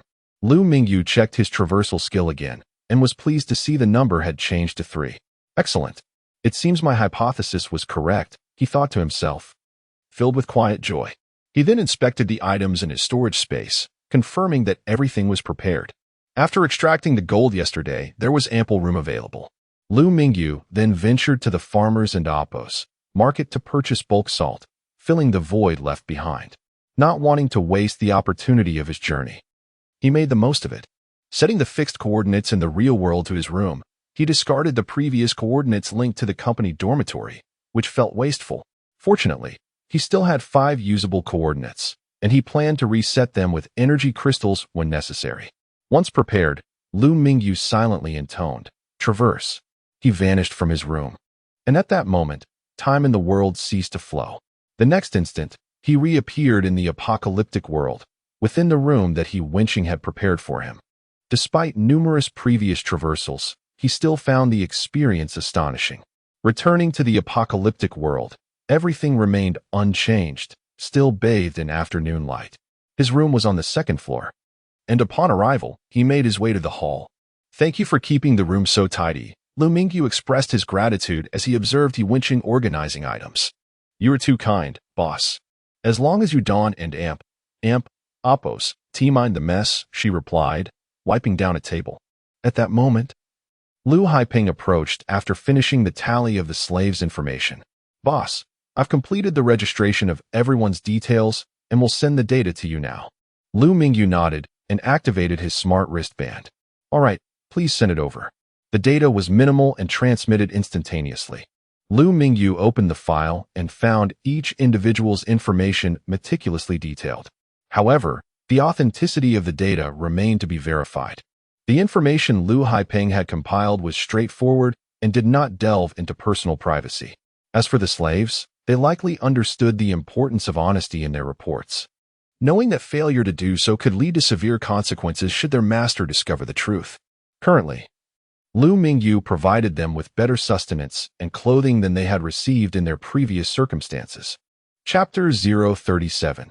The development team. Liu Mingyu first examined the information regarding Liu Haiping and his associates. Although he had already gleaned some details through previous conversations, there remained many aspects shrouded in mystery. Liu Haiping, age 38, had been a corporate white-collar worker and a fitness enthusiast before the apocalypse. His passion for fitness had endowed him with self-preservation skills, enabling him to rally a group that barely survived in the harsh new world. Ma Yifeng, age 35, was a programmer specializing in virtual reality technology prior to the calamity. Liu Mingyu was pleasantly surprised to discover that the individual labeled as a madman within the team was indeed a programmer, and a virtual reality one at that. He pondered the quality of this man and Oppos' skills, realizing that to transition technological advancements from the apocalypse to the real world, he would need to seek out more professionals from the IT sector. Perhaps his focus should shift towards those enslaved individuals. While they might seem useless in this dystopia, their potential could be harnessed to provide immense assistance. Wu Juanhao, just 25 years old, had been a professional thief and hacker before the world fell apart. Ranking 3rd among hackers in Huaxia, Liu Mingyu found it astonishing that Wu and Oppos' profession was that of a thief. The moniker Mouse seemed fitting. Having witnessed his prowess within the community, Liu speculated that although the hacking skills in this new reality remained uncertain, Wu's reputation suggested formidable abilities. Even in this bleak existence, Wu had thrived, securing his home with defensive measures. Without someone like him to infiltrate their systems, breaching defenses would have proven exceedingly troublesome, as Liu had experienced in the community. Li Liping, 24, was Ma Juanhao's wife, an ordinary sales clerk before the apocalypse, now serving as a cook in this new world. Li Hongtao, age 30, was a retired shooting athlete with considerable marksmanship skills, though the scarcity of firearms in this new era had rendered his talents practically useless. Nevertheless, Liu believed he could equip him with a Walker assault rifle, making him a valuable ally. He Wenqing, age 28, had worked as a nurse, skilled in basic wound care. Sun Honglang and Li Wenbao, both 22, were high school students before the end of days, sharing a classroom and exhibiting no distinct talents apart from being gaming prodigies, easily conquering the most popular games of their time. However, in the current apocalypse, such pastimes were irrelevant, as survival overshadowed leisure. Liu noted the 2 brothers, Yang Jiong, 25, and Yang Jiqiang, 23, both veterans with commendable physical strength. Their endurance and power had significantly increased over 5 years of survival in the apocalypse, establishing them as vital members of the team. As for the 3 children, their special skills remained unlisted, but their information was duly recorded. Liu Wenxuan, 10, son of Liu Haiping, Ma Qishan; 8, son of Ma Yifeng, and Wu Jiaoyong; 6, son of Wu Juanhao. Among this group, Ma Juanhao and Apos' family was the most intact, with his wife and children by his side, whereas others had either perished or gone missing. After 5 years of the apocalypse, those unaccounted for had likely succumbed to the undead horde. Overall, Liu Haiping and Apos' team appeared quite commendable. Liu then turned his attention to the information about the purchased slaves, 8 men and 2 women, all high-caliber talents from the same company, albeit in different roles. It was plausible that these individuals had been rounded up during the chaos. Despite early warnings, many had continued their daily lives until it was too late to return home. Their former employer was a renowned gaming operation prior to the apocalypse, and as the world crumbled, their previous skills became obsolete, with survival now a pressing concern. The notion of gaming was a distant memory. Fortunately, these individuals appeared to have maintained their health and could potentially adapt to this harsh reality. Though their current state indicated that survival had not been easy, once esteemed urban professionals, they had now been reduced to slavery, mere fodder on the battlefield. As Liu reviewed their information, he recognized their worth. While others might see them as expendable, to him, they were invaluable assets in his quest to merge the technologies of the apocalypse with the real world. A glance at their other skills revealed little immediate utility. Talents such as basketball or dancing seemed insignificant in this dire context. However, Liu had requested a comprehensive listing of their abilities, so he accepted it without complaint. He signaled for Liu Haiping to summon the individuals. Soon, 10 people stood in a line before Liu, heads bowed, uncertain of what awaited them. Liu urged them to lift their heads. Aside from their slight frames, they appeared relatively well. With time, they could regain their strength. He was determined not to lose any of them prematurely, for they were critical to the technological transition he envisioned. The 10 individuals hesitantly raised their heads, fearful of inciting the wrath of their new master, as their lives hung in the balance of his whims. Those who had been captured as slaves had surely contemplated death long before, yet here they were, trapped in servitude. Please step forward when your name is called, Liu instructed. Although he had their profiles, matching names to faces was necessary for familiarity. Liu Mingyu. As Liu spoke, a gaunt figure, standing over 7 meters tall, stepped forward. He was the former lead of the game development team, boasting exceptional technical skills. Li Shubing, Qian Wenkai, Li Fengjiao, Zhao Yu. Each name prompted an individual to step forward. By the time he had called all 10 names, Liu had formed a preliminary impression.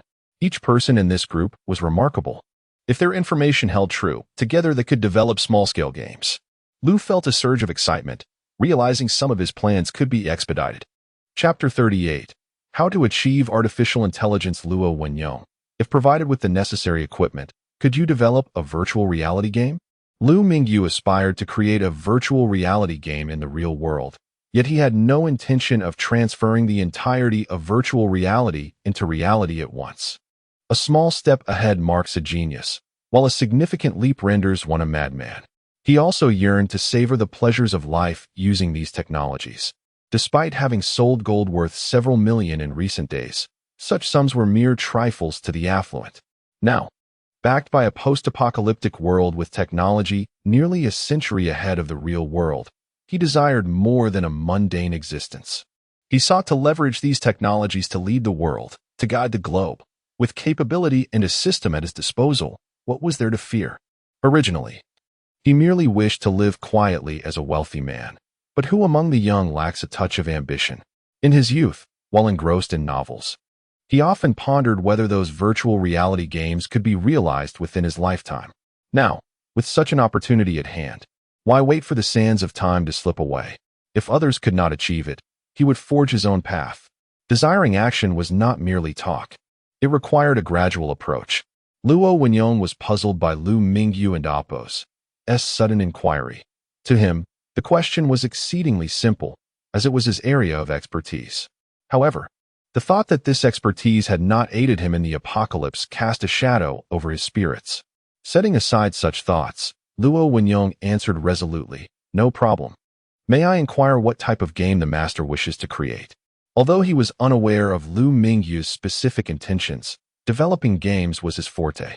For someone who had once been the chief developer for a renowned game company before the apocalypse, this posed no challenge.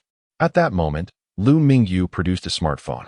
A Huawei device brought from the real world, not particularly expensive, merely costing about 1,500 yuan. While he could afford a superior phone now, having acquired a smart bracelet, he had grown indifferent to using other devices, opting to make do with his old phone in the real world. Liu Mingyu handed the phone to Luo Wenyong. Can you migrate a basic artificial intelligence to this device? Luo Wenyong received the phone with a bow, examining it closely. Wasn't this an outdated model from Huawei? Why was the master still using such an antiquated device? As the leading company in Huaxia, Huawei had maintained a position at the forefront of technology since overcoming barriers 90 years ago. Luo Wenyong had previously followed developments in smartphones from this era online. And after checking the device information, he replied, "Master, this device is insufficient for migrating a basic artificial intelligence. Its hardware and software are too outdated." To be precise, calling it outdated was an understatement. Viewed from a century later, it barely qualified as low-end. Luo Wenyong had chosen to soften his words for Liu Mingyu and Oppo's sake. During the evolution of semiconductors, a man named Gordon Moore had proposed Moore and Oppo's law. The essence of this law stated that, with constant pricing, the number of components on integrated circuits would approximately double every 18 to 24 months, with performance also doubling. In other words, the computational power purchasable for $1 would surpass itself every 18 to 24 months. This law has also been extended to encompass the pace of advancements in other information technologies. The development of computers had largely conformed to Moore and Oppo's law. Although entering the 21st century, the pace had slightly slowed, extending the cycle to 3 years. Following this trajectory, even with a longer cycle, the information technology of the post-apocalyptic world would far exceed that of 2019 after a century of development. Thus, Liu Mingyu found himself in agreement with Luo Wenyong's assessment. Not minding the derogatory implications of the term low-end, noticing Liu Mingyu's distraction, Luo Wenyong felt anxious. It seemed the master was eager to run basic artificial intelligence on this relic of a phone. He wished to accomplish this task, but his capabilities were limited. Suddenly, an idea struck him. "Master, perhaps we could utilize a simplified version of artificial intelligence." Liu Mingyu, puzzled, asked, "A simplified version of artificial intelligence? Is that still considered artificial intelligence?" Luo Wenyong explained, "It isn't and Oppo's quite a simplified version. Rather, it is a precursor to artificial intelligence. Current artificial intelligence has evolved from such earlier forms. Artificial intelligence demands high specifications from devices, necessitating the storage of vast databases. The memory of this phone is too limited to accommodate the requisite databases. Even if we opted for a new programming language, compressing such extensive databases would be unfeasible. However, we can choose cloud processing, storing the database on a server, allowing the artificial intelligence on the phone to access it remotely. This way, we can achieve the operation of basic artificial intelligence on this antique phone." Perhaps due to Liu Mingyu raising a question that Luo Wenyong could not resolve, another individual, Qian Wenkai, stepped forward. "Master, this method has its flaws. The phone operates on a 4G network, insufficient for the artificial intelligence to read data remotely at a speed that would prevent lag. It would be better not to implement it at all." Luo Wenyong nodded in acknowledgement. "I apologize, Master. I overlooked that aspect. It was my oversight." Liu Mingyu waved his hand dismissively. "It and Oppo's of no consequence. You all take this phone and research how to enable basic artificial intelligence to function on it." He had not anticipated that Luo Wenyong and the others would be able to migrate basic artificial intelligence to his phone so swiftly. "Master, we guarantee the completion of the task," the group responded in unison. They were wholly committed to fulfilling Liu Mingyu and Oppo's assignment. Having been spared the role of cannon fodder was already a significant favor. "By the way, besides you few, does your company have any other personnel?" A large game company could hardly consist of only 10 individuals.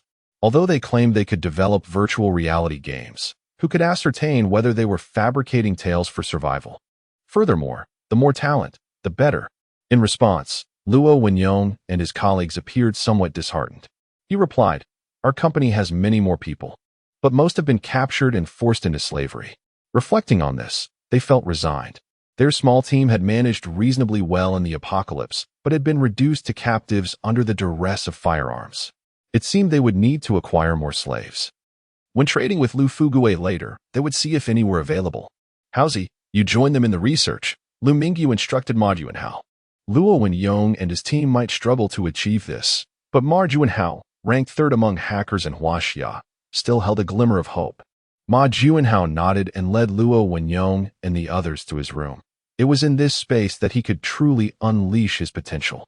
Chapter 039, Braised Rice with Cured Meat I and Amp. Oppos. LL step out for a bit and contact you later, Liu Mingyu instructed Lu Haipeng. "Boss, do you need me to accompany you?" Lu Haipeng inquired. Liu Mingyu shook his head. "Not for now. I'll be retrieving the food and we'll get in touch." He was not genuinely going to procure food. In this world, provisions were scarce. The food he had was brought from the real world, intended for Lu Haipeng and the others to see. Lu Haipeng was aware of Liu Mingyu and Oppos' enigmatic nature, yet he refrained from probing further. After all, if food could be acquired, there was no need for curiosity, sometimes. Ignorance could be bliss. Having declined the company of others, Liu Mingyu exited the villa and headed straight for the house he had purchased the previous day. He laid out the rice, cured meat, and 20 pounds of salt. Although 20 pounds of salt may seem meager, it could last quite a while. Each adult requires approximately 6 grams of salt daily, and with Liu Mingyu included, there were only 24 individuals in the villa, thus, the salt could sustain them for over 2 months. The surplus salt was meant for sale to Lu Fugue and his group. Liu Mingyu and Oppos' team would not remain at just 24 members indefinitely. He planned to acquire more slaves, which would inevitably increase the consumption of salt. However, while salt was a precious commodity for others, Liu Mingyu found it easy to bring back a little each time he visited.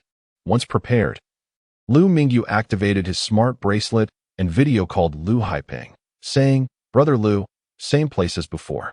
Drive over and bring more people. We have quite a bit of food today." Lu Haipeng nodded. "Understood, I'll be there shortly." Elated at the prospect of food without having to battle zombies, Lu Haipeng summoned his companions. "Crazy, Bozy, Longzi, Taozi, come here. We're heading to the boss to transport supplies." Upon hearing supplies, not only the summoned 4, but others rushed out as well. "All right, stay at home. Just the 5 of us will suffice." Lu Haipeng declined the requests of the others. After departing the villa in his modified off-road vehicle, he made his way to Liu Mingyu's location. Despite the late hour, they were unperturbed by the presence of special zombies. Faced with dwindling food supplies, they had no choice but to forage, and they feared that soon, they too would be forced to venture into the city for sustenance. Once Lu Haipeng drove off, the neighbors began to speculate. Typically, he only took most of the group out when searching for food. Otherwise, it was merely 1 or 2 individuals. Today, 5 people were heading out, leading the neighbors to presume they were searching for supplies again. However, Lu Haipeng was unconcerned with their thoughts. His priority was acquiring food. Indeed, he was correct. They were indeed going to procure food, albeit not by scavenging in a horde of zombies, but rather by transporting provisions. The vehicle soon arrived at a secluded location, nearly deserted by dusk. Liu Mingyu, observing from above, confirmed it was Lu Haipeng and opened the door to let them in. One person remained on lookout while the others entered the house. Though the area was sparse in population, it was wise to be cautious. The last thing they needed was for their food supplies to be stolen. "Brother Liu, let an Oppos' load these onto the vehicle," Liu Mingyu directed, lifting an oil paper to reveal piles of rice and cured meat. The sight of the glistening rice and the enticing aroma of the meat made Lu Haipeng and the others swallow hard. Where did the boss get this rice? Who cares? It's what we're going to eat, they thought, nearly forgetting the sensation of cured meat. Be careful not to spill a grain of rice, Lu Haipeng instructed, as he was the first to scoop the rice into bags. Liu Mingyu had purchased bulk rice without bags, but Lu Haipeng had prepared for the transport by bringing plenty of bags. Fortunately, they had enough bags to accommodate everything, though without tools like shovels. They resorted to using their hands to transfer the rice. They meticulously ensured not a single grain was wasted. The cured meat, totaling 500 pounds, was easily bagged. With the bags filled, they climbed into the vehicle and began their journey back to the villa. Due to their reliance on their hands, they took considerable time. And by the time they returned, the sun had already set, leaving only a sunset in the sky. With no time to admire the beautiful scenery, they hurriedly transported the food inside the villa. They needed to work quickly. Although it was evening, the sunset still provided enough light for their task. Neighbors, idly resting outside, spotted Liu Haiping and his group carrying bundles into the villa and began to jest. "Brother Liu, in such a short time, you've gathered quite the haul," one neighbor teased. Liu Haiping, smiling, replied, "Oh, it's nothing. Just exchanged some supplies outside." He fabricated a reason to avoid raising suspicion, knowing that they often traded unwanted items for useful resources at the market. However, unlike previous occasions when only one or two would go, today they had a whole team. Do you really need a whole team to trade supplies? They might doubt it, but Liu Haiping was convinced. He then urged the others to hasten their pace. Thankfully, the load was manageable, and after a couple of trips each, they completed the task. Back at the villa, Liu Mingyu instructed Li Liping and the other women to prepare dinner, specifically rice with a generous serving of cured meat for each person. "Boss, isn't this a bit wasteful?" Li Liping queried. Typically, they primarily consumed porridge, only preparing rice when they went out searching for food. In the evenings spent at home, porridge was the norm. Having rice was already a luxury, but now with delicious cured meat, dinner was exceptionally lavish. "Don't worry about leftovers. I'll handle it if we run out of food," Liu Mingyu waved dismissively. To motivate them, it was essential that they were well fed. Liu Mingyu had never considered withholding food. That evening, a sumptuous dish of braised rice with cured meat emerged, filling the room with an enticing aroma that made everyone salivate. Under Liu Mingyu and Oppo's orders, the dinner portion was increased, with each person consuming at least 3 large bowls of rice, filling their bellies to satisfaction. Especially for Luo Wenyong and the others, who others joined in the laughter. This villa, shrouded in the inky darkness of night, was alive with joy. Chapter 040. The resort. Liu Mingyu felt as though his biological clock had been utterly disrupted. Having rested for a night in the real world, he found himself in the apocalyptic realm, where it was already afternoon, resulting in a loss of half a day and Oppo's time.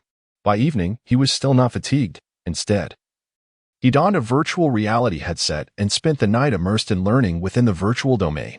Although the games available within the headset were limited, the educational experiences were a far better alternative to languishing idly in a room. The following morning, Liu Mingyu awoke invigorated, showing no signs of weariness. This vitality was attributable to his physical constitution.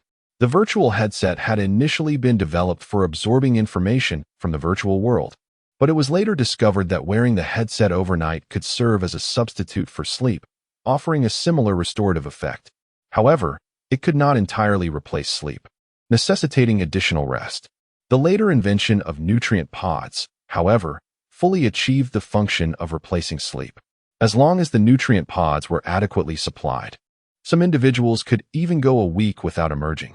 Liu Mingyu often pondered the implications of traversing into the apocalyptic world, where time in the real world had ceased to flow while the apocalyptic realm continued its course.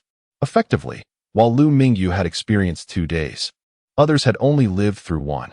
In the short term, this discrepancy might not be apparent, but over time, he would age considerably while others remained middle-aged. The thought sent a shiver down his spine, prompting him to shake his head vigorously, dispelling such disconcerting musings. Perhaps in the future, the system would devise a solution to this predicament. The next morning, after finishing breakfast, Liu Mingyu settled into the now immaculate living room. Everything that had previously occupied the space had been relocated to other rooms. He felt the place was still too small. With 24 inhabitants, many were sharing rooms, barely making do. Liu Mingyu intended to acquire more slaves, which would inevitably render this villa inadequate. It seemed imperative to seek a more spacious location. Having been in the apocalypse for a few days, he had spent most of his time in a limited number of places, with many others left unexplored. To find a larger area, he would need to consult someone knowledgeable. Brother Liu, Duyo Chapter 41. Enhancement of storage space. Liu Mingyu's thunderous roar served as a catalyst, igniting the fierce battle against the zombies in the resort. With a thrust of his spear, he dispatched a zombie beneath his weapon. The others were equally formidable. Lu Haiping wielded his machete with the strength of a demigod, delivering a powerful blow to a zombie's neck, severing its head and deftly evading the gruesome fluids sprayed forth. His muscular arms, bulging with veins, demonstrated their might, as each zombie fell before him in mere moments. Li Hongtao was equally impressive. After setting down his rifle, he brandished a machete, moving with agility to strike at the zombies and Appo's heads. Though his strength may not rival Lu Haiping and Appo's, each cut found its mark, targeting the neck or head of the ordinary level 1 zombies, who fell swiftly to his relentless assault. The combat prowess of both Lu Haiping and Li Hongtao was remarkable, each blow ensuring the demise of a zombie. The brothers Yang Zhiyong exhibited even greater skill, their strikes executed with an artistry that caught the zombies off guard, inflicting lethal damage from unexpected angles. It was evident that they had been exceptional soldiers in their past lives. Survivors who had endured 5 years in this post-apocalyptic world were no ordinary individuals. The weaker ones either succumbed to the zombie horde or were captured to serve as slaves. The number of wandering zombies in the resort was limited, and under the relentless onslaught of the 5 warriors, the area was cleared within 5 minutes.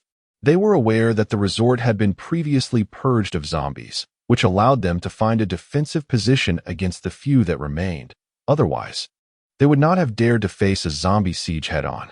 While dispatching a couple of zombies posed no significant threat, the prospect of facing an endless wave of them would surely lead to exhaustion and, ultimately, death. Thus, without ample firearms, launching an assault on the city was impossible. Moreover, the noise generated by firearms would attract more zombies. Ordinary ones were manageable, but the appearance of special zombies would spell disaster. This was why the majority of survivors in the settlement advanced towards the city at a slow pace, relying on human strength, only to find their efforts undone as more zombies from other regions filled the void. Fortunately, the resort had a relatively small population and had undergone several purges by other survivors. This time, Liu Mingyu's group had attracted merely over 100 zombies. Once they confirmed that no more zombies were approaching, the Yang brothers began collecting energy crystals from the fallen zombies, while Lu Haiping and Li Hongtao delivered finishing blows to any that had been overlooked. Against zombies, one must remain ever vigilant. A careless scratch could lead to dire consequences. As the Yang brothers gathered the energy crystals, Liu Mingyu took the opportunity to review his mission log. Congratulations, you have completed Mission 1. You have earned 200 points. Congratulations. You have completed Mission 2. You have earned 500 points. Liu Mingyu was taken aback. He marveled at how he had accomplished 2 missions. It was evident that he had slain more than 10 zombies, thus fulfilling the requirement for Mission 1 without dispute. However, he pondered the completion of Mission 2, which required 100 level 1 zombies to be defeated. While it was undoubtedly a positive outcome, discerning the underlying rules would be even more advantageous. Since the onset of the mission coincided with the zombie kills, it appeared that the zombies dispatched by Lu Haiping and the others also contributed to his tally. This indicated that a team's collective efforts in slaying zombies counted toward his mission progress. It remained unclear how extensive this team's reach was. Surely, he could not employ 1,000 individuals, each slaying 1 zombie, to fulfill the mission. Glancing at the progress for Mission 3, he noted, Mission progress, 21,000. This suggested that while 3 missions to eliminate level 1 zombies were active simultaneously, they did not accumulate concurrently. Rather, they were completed sequentially based on the order in which they were accepted, suppressing the urge to attract more zombies to expedite his mission completion. Liu Mingyu reveled in the fact that he now possessed 700 points. He wondered what items the marketplace had to offer for exchange. Opening the marketplace interface, he was pleased to find it was no longer barren, for items had appeared. 1. Gene Evolution Potion, Level 1. Price, 100 points. This was the first item Liu Mingyu had exchanged, capable of significantly enhancing various physical attributes, and it re-emerged in the exchange interface. 2. Energy Potion Level 1. Price, 10 points. A bottle of blue liquid, radiating an enchanting glow that seemed to draw his very soul.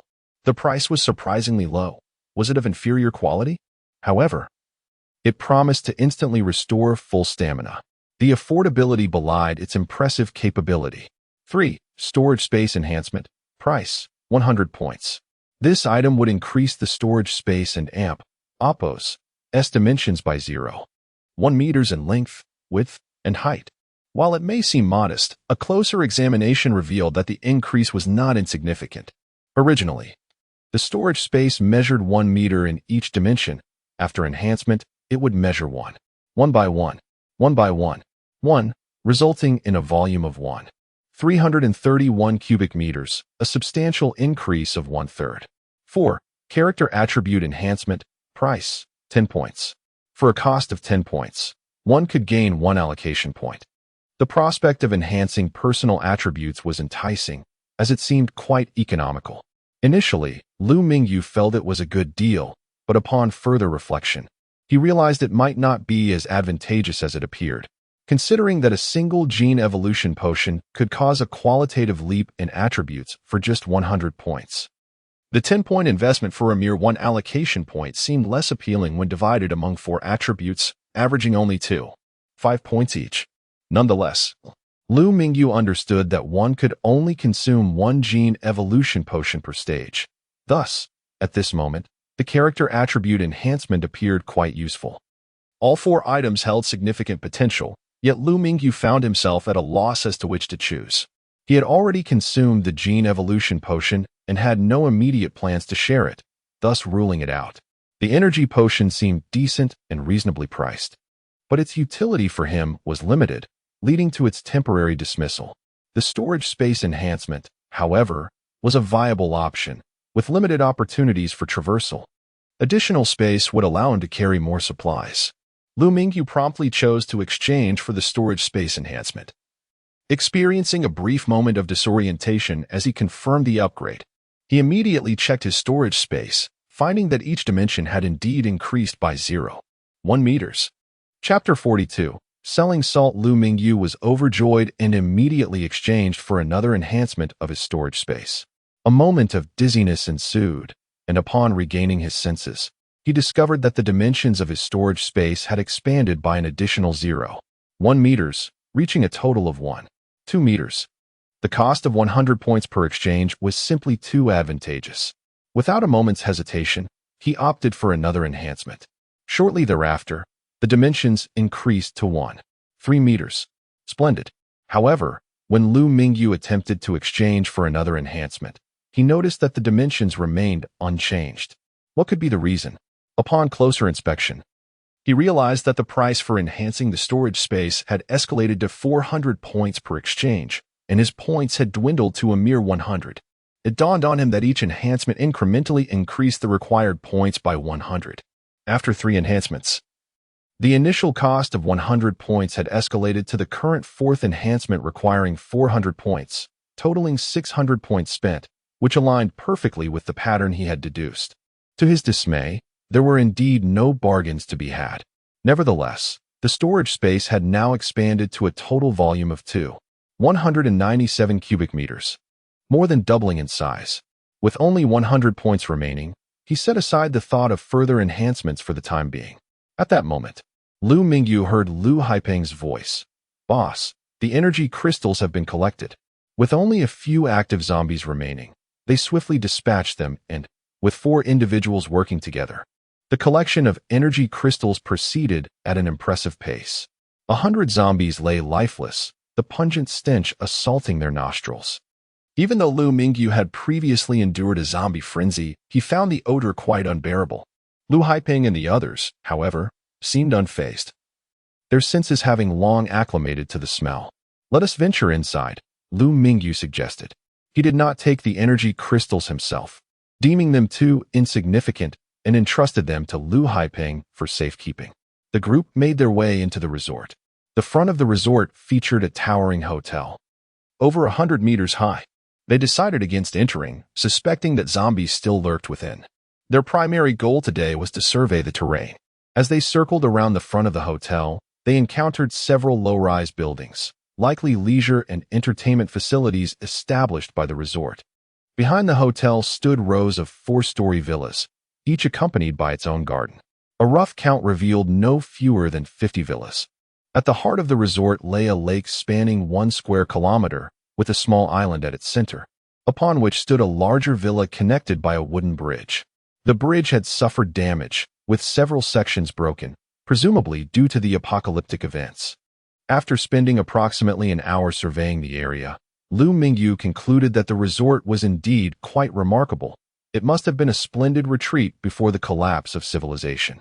With years of neglect, many plants had flourished, and any prospective inhabitants would need to undertake significant cleanup. Undoubtedly, Liu Haiping had introduced him to an excellent location. With a smile, Liu Mingyu remarked to Liu Haiping, "This shall be our base from now on." Liu Haiping grinned in agreement, saying, "As long as the boss can secure food resources, living here will pose no issues. The food situation will be resolved. Let us return. I plan to find Lu Fuguwei to acquire some slaves, and we can begin relocating here this afternoon," Liu Mingyu replied, patting Liu Haiping on the shoulder as they turned back. Transforming the resort into a livable space would require considerable manpower and resources. Choosing a secluded location for settlement, particularly the hotel at the forefront, would facilitate a prompt cleanup.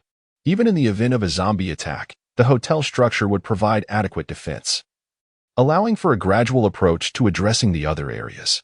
The group departed swiftly and returned just as quickly. Back at the original villa, they enjoyed lunch before Liu Haiping accompanied Liu Mingyu to the temporary food storage location to retrieve the remaining salt from the storage space. "Little sprite, please call Lu Fuguwei," Liu Mingyu lazily instructed, reclining on the sofa and addressing his smart wristband. After a brief moment, Lu Fuguwei and Apos' visage appeared in the air. Upon his arrival, his trademark laughter echoed. "Haha, brother Liu, have you acquired some salt? You truly are well informed, Liu boss. I just managed to procure some salt, and you knew already?" Liu Mingyu replied with a chuckle. "How much salt do you have, brother Liu?" Liu Fuguwei inquired, his jovial tone shifting to one of seriousness. Initially, he had only made polite conversation, but upon realizing Liu Mingyu had swiftly obtained salt, he wondered if Liu Mingyu had indeed found a storage facility. He had heard whispers of the government stockpiling vast amounts of supplies in hidden locations prior to the apocalypse, intended to sustain humanity during dire times. Although he did not wish to harm Liu Mingyu, he had dispatched someone to follow him after their transaction yesterday.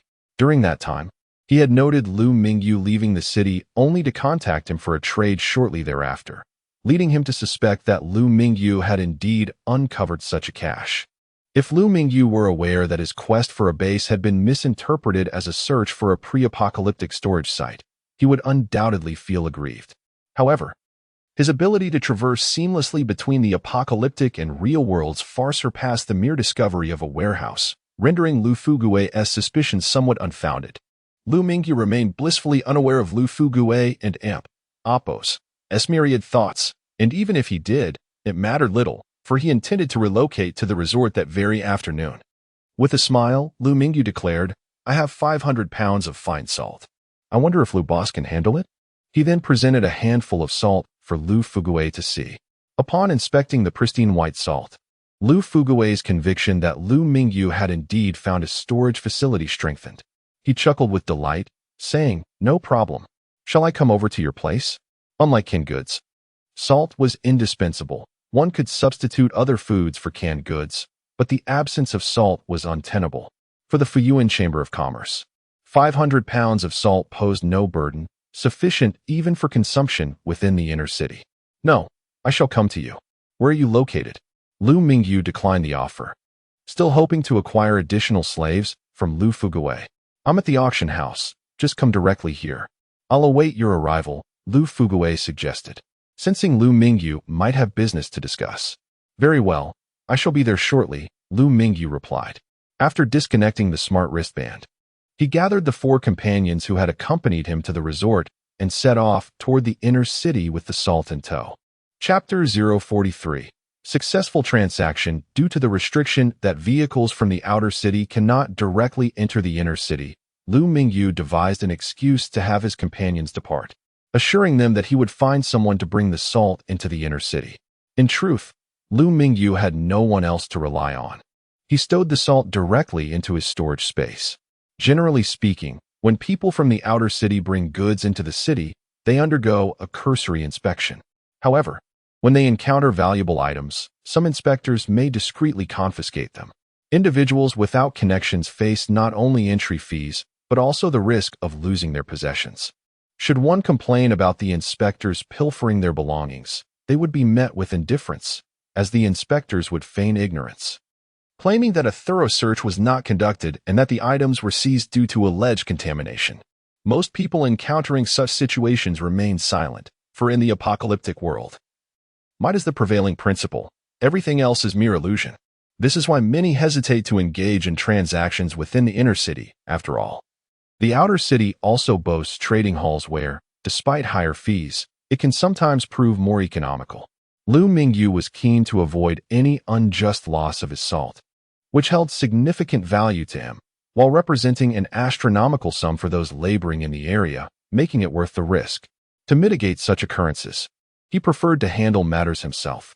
Typically, such inspections occur upon entry, while exits feature dedicated free passageways devoid of such scrutiny. Upon reaching the city gate, he paid the entry fee. Once inside the inner city, Liu Mingyu led Liu Haiping and the others to a secluded corner where the salt, previously transported from the outer city, lay quietly awaiting them. He instructed, "Brother Liu, please find a vehicle." Given that vehicles from the outer city are prohibited from entering, a rental vehicle service had emerged within the inner city. The rental fees are notably steep, with prices varying based on the vehicle type. The cheapest still demands 10 energy crystals per hour. Most individuals entering the inner city aim to sell at higher prices, since the city is not particularly vast. Walking is an option that negates the need for such expenses. Numerous vehicles are stationed near the main entrance, akin to taxis at bus stations, with dedicated personnel operating such businesses. Consequently, Liu Haiping swiftly secured a truck at a reasonable rate of 15 energy crystals per hour, albeit with a hefty deposit of 200 crystals. The vehicle's actual worth barely reaches 150 energy crystals. Thus, the deposit serves as a safeguard against potential defaults, as they can easily procure another vehicle from the outer city. Having loaded the salt onto the truck, they set off toward the auction house. Shortly, they arrived at their destination. As today was not an auction day, there were few vehicles outside, allowing them to park without difficulty. Each carried 2 bags of salt toward the auction house. Liu Fugui stood at the entrance and, upon spotting Liu Mingyu, hurried over to greet him. "Welcome, Brother Liu. What an honor to have you here." Liu Mingyu raised his hand, indicating the items he carried. Guided by Liu Fugui, they made their way to a meeting room on the first floor. Liu Mingyu and his companions placed the salt on the conference table, then took a seat, while Liu Haiping and the others stood attentively nearby. Liu Fugui settled beside them, grinning as he inquired, "Brother Liu, is this the salt you brought? May I have a look?" "Of course," Liu Mingyu replied, opening a bag and pushing it toward him. The pristine white grains of salt caught Liu Fugui and Appos, SI, causing his pupils to contract. The quality of this salt was exceptional, a rarity indicative of perfect preservation. He discreetly sampled a pinch, savoring its purity and silently affirming its authenticity. "Brother Liu, what price do you have in mind?" Liu Fugui asked with a smile. "Surely you are aware of the current market price for salt, which stands at 100 energy crystals per pound, a rate that is often more theoretical than practical." "Wooden and Appos, do you agree?" Liu Mingyu countered. Liu Fugui nodded, acknowledging the truth in Liu Mingyu and Appos' statement. As the brother of the Fu Yuan Chamber of Commerce's owner and a regular in trading halls, he understood the salt market's dynamics. However, while others sold at retail prices, Liu Mingyu was wholesaling, and thus a different price point was warranted. "Businessmen are always in pursuit of profit.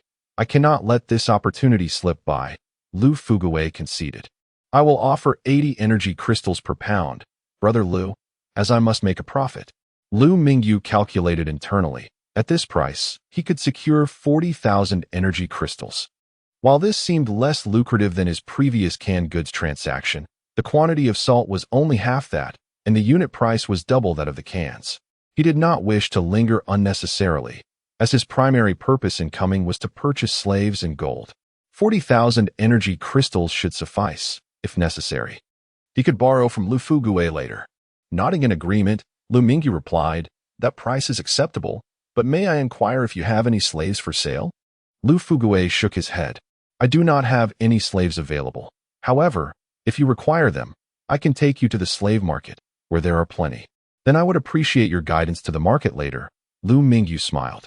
With that, Liu Mingyu understood that the transaction was successfully concluded. Acquiring such high-quality salt at 80 crystals per pound was a lucrative deal, and once processed, the profit would rival that of the canned goods. They procured a digital scale to weigh the salt, which came to 499 pounds due to minor losses during transport. Liu Mingyu noted this without concern, remarking, "A total of 500 pounds of salt for 40,000 energy crystals. Brother Liu, shall we proceed with the previous payment method?" "No need for that this time. I prefer energy crystals, as I still need to buy slaves, and the sellers may not accept gold." Liu Mingyu cheerfully declined.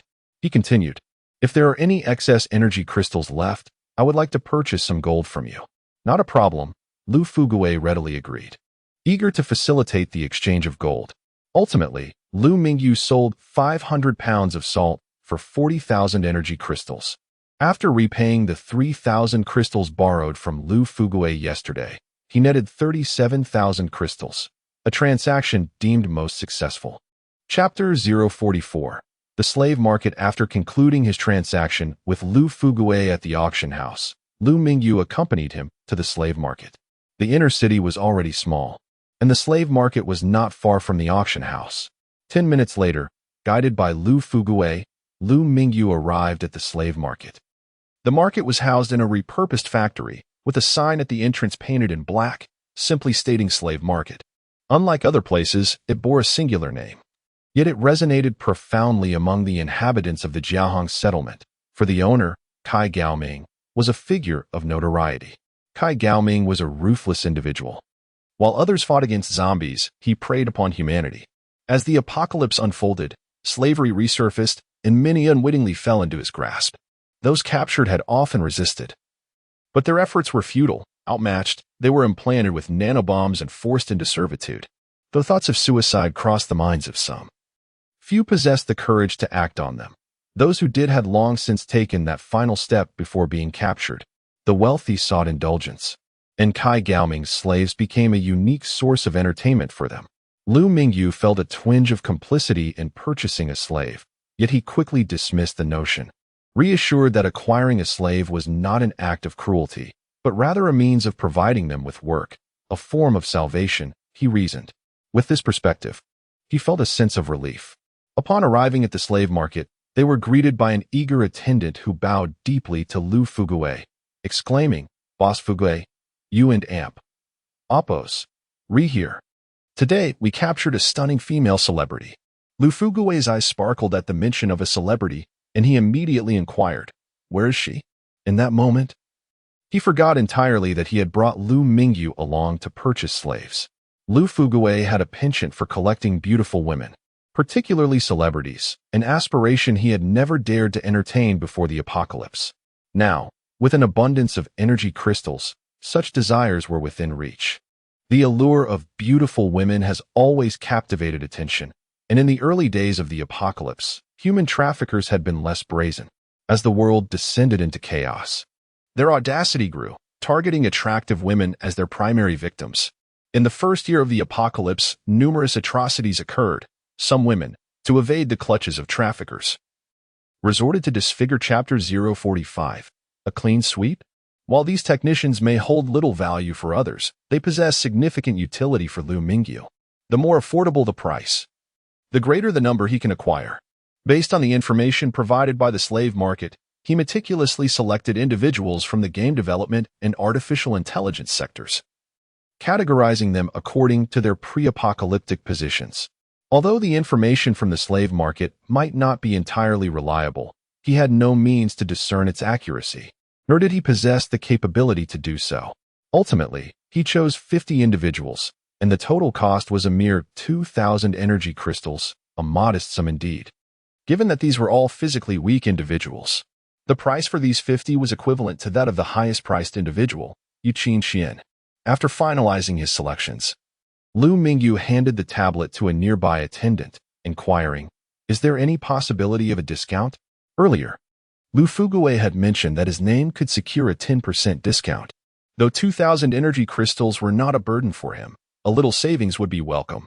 The attendant graciously accepted the tablet and replied, "Certainly. As a friend of Boss Liu, you are entitled to a 10% discount. The total comes to 2,000 energy crystals, which will be reduced to 1,800 after the discount. Would you like to explore any other options?" Upon reviewing Liu Mingyu and Apos as choices, the attendant noted that most were inexpensive, primarily intended as bait. Such bait would not fetch a high price, rendering the acquisition unprofitable. The slave market typically retained these individuals for only a month, if unsold. They would have to be utilized. After all, even slaves require sustenance. While mere survival suffices, prolonged neglect leads to losses. The slave market also sought vital resources within the city, dispatching these individuals as expendable assets. Those fortunate enough might return to the market, awaiting new buyers, while the less fortunate would never return. It was uncertain who was fortunate and who was not. Those who survived often endured multiple stints as expendable, while those who perished faced a finality. "Very well, let me take another look," Liu Mingyu conceded, taking back the tablet to peruse for any exceptional talent he may have overlooked. Initially focused on game development and artificial intelligence, he now had the opportunity to examine other fields. Casual flipping of Chapter 046, A Surge in Numbers and Truth. Liu Mingyu was not particularly concerned about the discounts. Even paying the full price would not impose much of a burden on him. He and Liu Haiping leisurely sipped their coffee, occasionally discussing matters related to the settlement while awaiting a response from the slave market. During their wait, Liu Fuguei, who had set off to see a female celebrity, was currently with Kai Gaoming, the owner of the slave market. At this moment, Liu Fuguei and Kai Gaoming were seated in a private room, accompanied by several others. In front of them, a group of flamboyantly dressed women danced gracefully. Suddenly, the phone rang. It was a call from the market. Kai Gaoming raised his hand to pause the music and the dance, then answered the call. After listening for a moment, he responded, "Please hold on. I will call you back shortly." Turning to Liu Fuguei, he smiled and said, "Brother Fuguei, the boss you brought is quite remarkable. He has swept all the slaves from my market upon his arrival and is leveraging your name to secure a discount. What do you think? Should we grant him this concession?"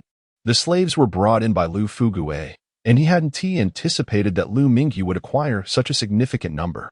Initially, he thought Liu Mingyu would purchase just a few slaves, perhaps a couple of dozen at most. With that, leveraging his influence to secure a 10 discount would have posed no challenge.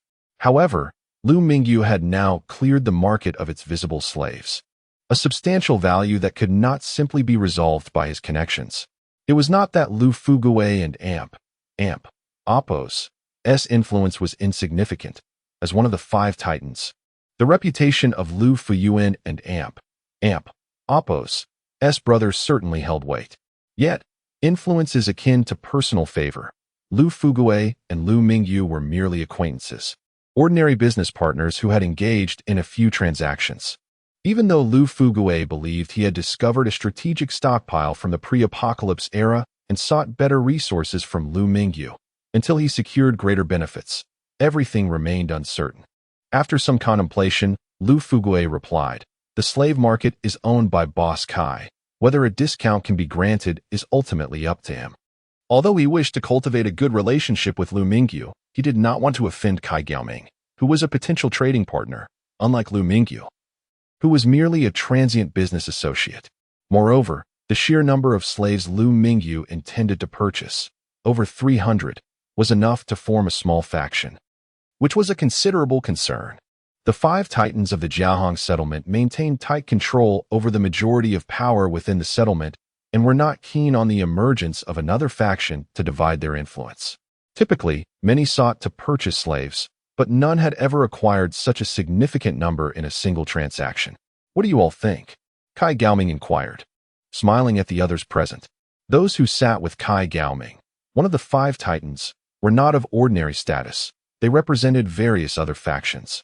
Boss Kai, it and Amp, Oppos, S just a handful of slaves. There and Amp, Oppos, S no major issue, one remarked.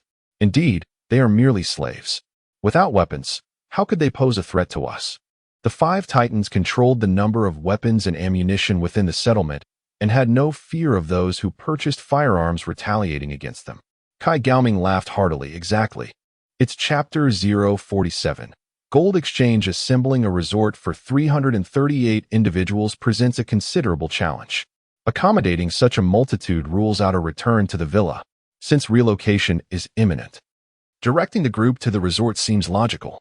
However, the distance separating them from their destination is substantial. Given the slaves and Oppos' frail condition, attrition during the journey is a grim prospect. Ultimately, the slave market furnished 5 trucks, barely sufficient to contain the entire contingent. The slaves were packed into the truck beds like mere cargo. Is conveyance truly limited to the inner city gates? Does the purchase of these trucks not grant me further passage? Aware of Liu Mingyu and Oppos' acquisition of over 300 slaves, the slave market manager acquiesced to providing transport, albeit only as far as the inner city perimeter. This restriction vexed Liu Mingyu, who sought to avoid the inconvenience of procuring additional transport outside the city. While vehicles abounded in the outer city, most were privately owned. Securing transportation would necessitate a more extensive search, a luxury Liu Mingyu could ill afford. The slave market manager consulted his superiors, who, while acknowledging the vehicles and Oppos' limited value, deemed them too precious to relinquish within the inner city. Returning, the manager conveyed the decision with a diplomatic smile. Mr. Liu, I regret to inform you that while the trucks are available for purchase, their scarcity within the inner city commands a price of 500 grams of energy crystals per vehicle. Highway robbery, Liu Mingyu exclaimed.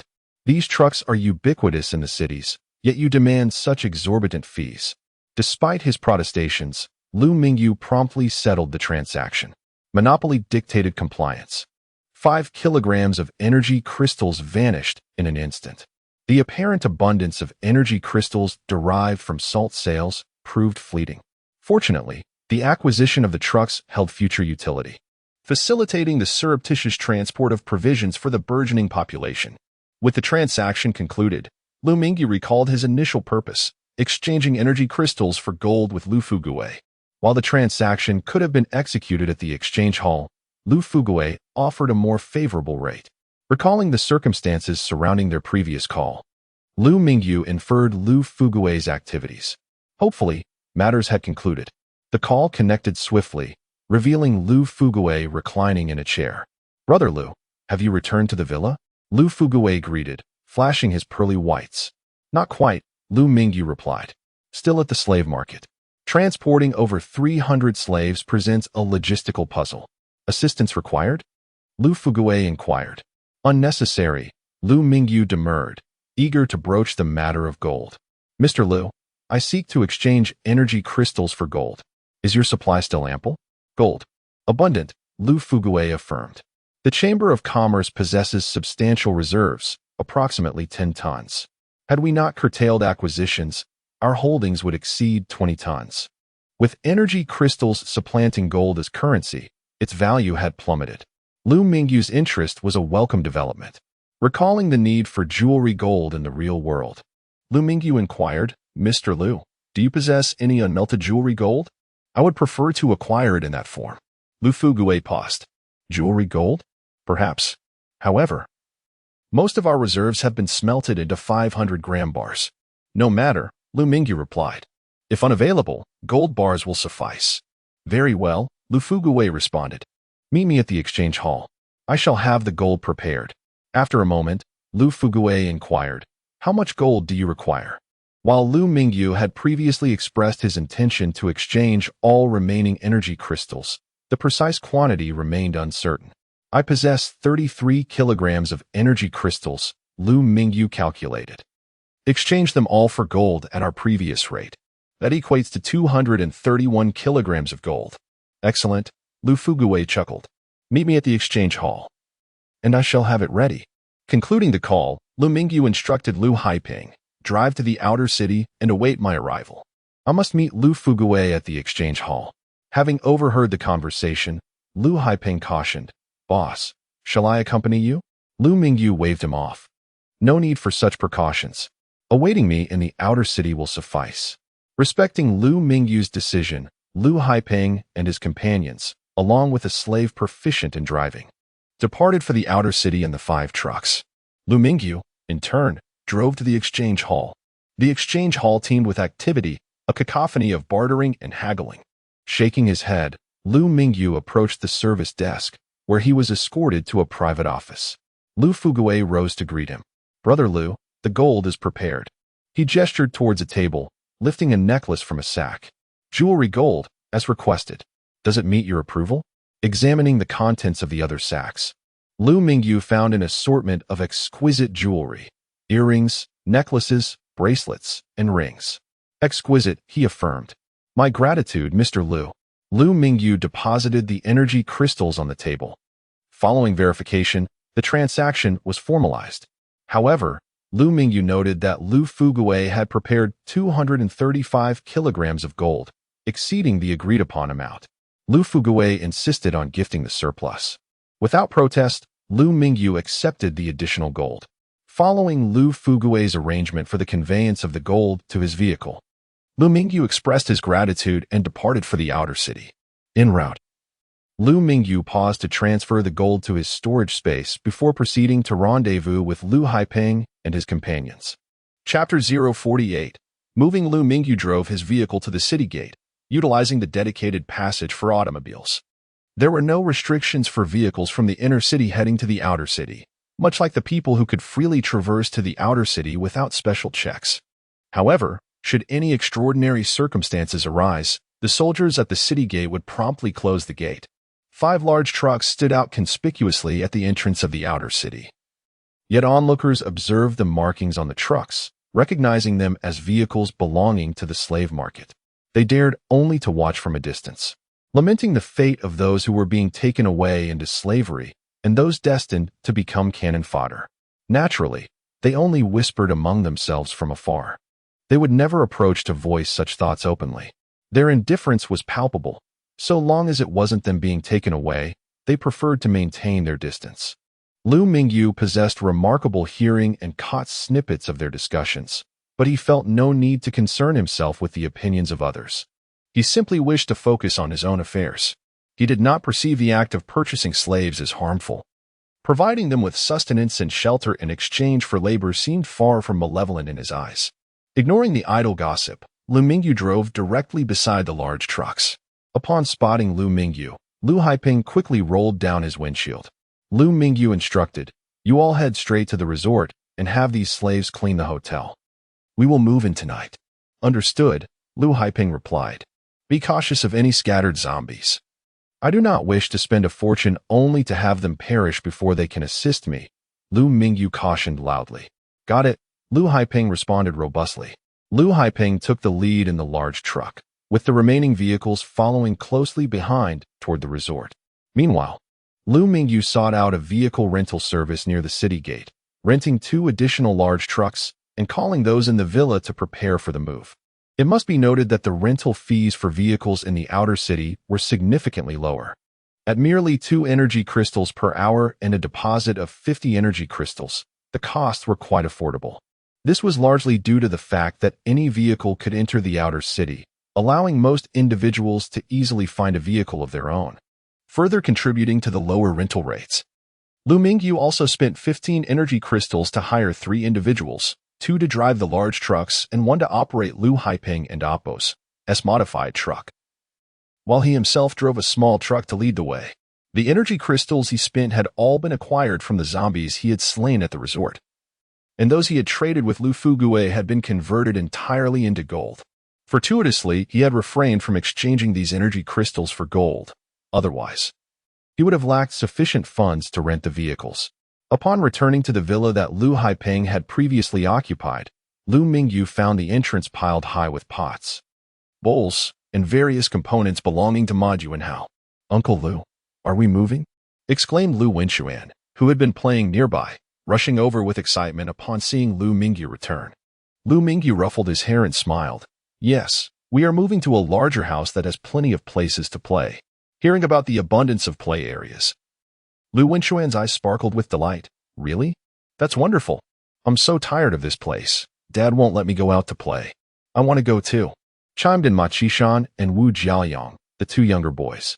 All right, everyone can come. The remaining occupants of the villa assisted in moving the items. And with a dozen people working together, the process was remarkably swift. However, despite the efforts of the 4 trucks, the 2 large trucks and Liu Mingyu and Apos, a small truck, along with Liu Haipeng's modified vehicle, they still had not managed to load everything from the villa. Liu Mingyu observed that most of the cargo consisted of equipment and components collected by Ma Juanhao from various locations. He had initially considered advising against bringing these items, but realized he had no knowledge of their utility, since he intended to introduce apocalyptic technology into the real world. These items would be essential. If necessary, he could always make a few more trips, as the resort was not too far away. The commotion at the villa piqued the curiosity of the surrounding neighbors. They were puzzled as to why, having lived comfortably in the area, the occupants were now leaving. Did this mean they could potentially occupy this villa? Although there were many villas in the vicinity, each was already claimed, and many eyed the villas with longing. However, those bold enough to seize a villa were not ordinary folk. Previously, Liu Haipeng's team had consisted of over 10 individuals, and none would dare to stake a claim to this place. Now that they witnessed Liu Haipeng's team preparing to move, the desire to usurp the villa stirred within them. Of course, they would only dare to act if Liu Haipeng genuinely relinquished his claim. Otherwise, they would have to abandon the notion. The first neighbor to notice Liu Haipeng and Apos, this moving team approached Ma Yifeng and whispered, "Brother Ma, what are you all doing?" "Moving, Ken and Apos. Do you see we are carrying things?" Ma Yifeng replied with a sidelong glance, fully aware of the neighbor's intentions. The neighbor beamed with joy, asking, "Really? You no longer want this villa?" Ma Yifeng placed the component he was holding onto the truck and smiled. "No, we are changing locations. If you have the means, feel free to move in." Ma Yifeng said no more. The rules of the area were well known, and the neighbor's inquiry was merely to confirm their departure, not to determine whether they could claim the villa. 20 minutes later, all the materials had been loaded onto the trucks. The 4 vehicles had emptied the villa of a significant portion of its contents, but several large pieces of equipment remained, indicating they would need to return at least twice more. Liu Mingyu instructed, "Continue unloading the items. I will take this batch over first." He climbed into the small truck he had been driving, while Ma Yifeng, Sun Honglang, and Li Wenbo took charge of the other trucks. As he drove to the resort, he found the atmosphere bustle. Chapter 049. The Elysian Hotel. Do you have a floor plan of the hotel? Liu Mingyu inquired. Yes. This was recovered from a room in the basement, Liu Haipeng responded, producing a stack of blueprints. The A3 size diagrams revealed that the hotel comprised 2 subterranean levels and 23 above ground, encompassing a total of 250 rooms of varying sizes. While not particularly expansive, the hotel was among the most distinguished within the resort. After a cursory examination of the blueprints to ascertain the room distribution for subsequent allocation, Liu Mingyu set them aside. As with most hotels, the most opulent accommodations were situated on the uppermost floor, affording panoramic vistas and captivating scenery. Naturally, the deluxe presidential suite would be his own, though he wondered to what extent it had been ravaged. Liu Mingyu instructed his men to inspect the kitchen equipment on the ground floor to ensure its operability, as it was crucial to the sustenance of the 362 individuals under his charge. The slaves Liu Mingyu had acquired proved to be exceptionally valuable. Among them were individuals with expertise in hotel maintenance, who promptly arrived to assess the kitchen equipment upon being summoned. Following a thorough inspection, it was determined that the majority of the equipment remained functional, with only minor corrosion or damage. This was attributed to the abrupt onset of the zombie virus, as the resort had been operating normally prior to the outbreak, merely suffering from years of disuse. The rice and cured meat that Liu Mingyu had brought from the real world had already been transported. He enlisted 10 individuals with culinary aptitude to prepare dinner, allocating 3 liang of rice and 2 liang of meat per person per meal. The calculations were startling. At this rate, The provisions would only last for 5 days. Even with rationing, it seemed imperative to acquire a larger supply on his next visit. However, procuring such substantial quantities of food in the real world might attract unwanted attention. Perhaps it would be prudent to establish a trading company to facilitate discreet procurement. Otherwise, transporting several hundred jin of food to his dormitory daily would be impractical. With concerted effort, the primary objective of clearing the hotel and its surroundings was accomplished by dusk. Following some renovations, the Elysian Hotel had partially regained its functionality, including the lighting and water supply systems, which were largely operational. However, given its isolated location, only the lobby was illuminated to avoid attracting zombies. Elysian Hotel. First floor Western Dining Hall. The original small tables had been replaced with larger ones, as most of the former were damaged beyond repair. Fortunately, the hotel had backup storage, and the previous survivors had deemed the tables useless, leaving them intact. Each table accommodated 10 individuals, totaling 37 tables. A pot of braised rice with cured meat sat atop each table, an incongruous sight in the opulent setting. However, to those who had long endured hunger, it was a veritable feast, filling the hall with its savory aroma. Even Liu Haipeng and his cohorts were salivating at the sight. However, they remained seated, awaiting Liu Mingyu and Appo's signal before partaking. Each person received a generous bowl of braised rice with cured meat. Seeing that everyone had been served, Liu Mingyu rose and proclaimed, "Greetings, everyone. After spending the afternoon together, I trust you have become acquainted with me. I am your employer, Liu Mingyu. As long as you work diligently for me, you will receive meals like this, twice a day. Without further ado, let us dine." He noticed that their gazes were fixated on the meal before them, their minds elsewhere. Upon hearing the word dine, they seized their chopsticks and devoured the food with gusto. The slaves, who had been starved for so long, ate ravenously. Having been deprived of sustenance and forced to toil all day, they were emaciated. A large bowl of rice was consumed in a flash, with the bowls licked clean. After dinner, room assignments were made. Liu Mingyu naturally claimed the presidential suite on the top floor. Although it was largely dilapidated, it was still habitable. After a preliminary cleaning, the suite was now spick and span. While clean, it lacked the opulence Liu Mingyu had imagined, as many of its furnishings were missing. Having never experienced a presidential suite in the real world, he was now enjoying one in the post-apocalyptic world. In addition to Liu Mingyu and Appo's suite, Liu Haipeng and his companions selected their respective rooms. With a total of 250 rooms and 362 individuals, single occupancy was not an option. Moreover, it would have been an extravagance. The number of occupants was also expected to increase in the future. Generally, 2 people shared a bed, or 4 people occupied a room with 2 beds. Rather than assigning rooms directly, Liu Mingyu allowed them to form their own groups. If any issues arose, they could reselect their accommodations.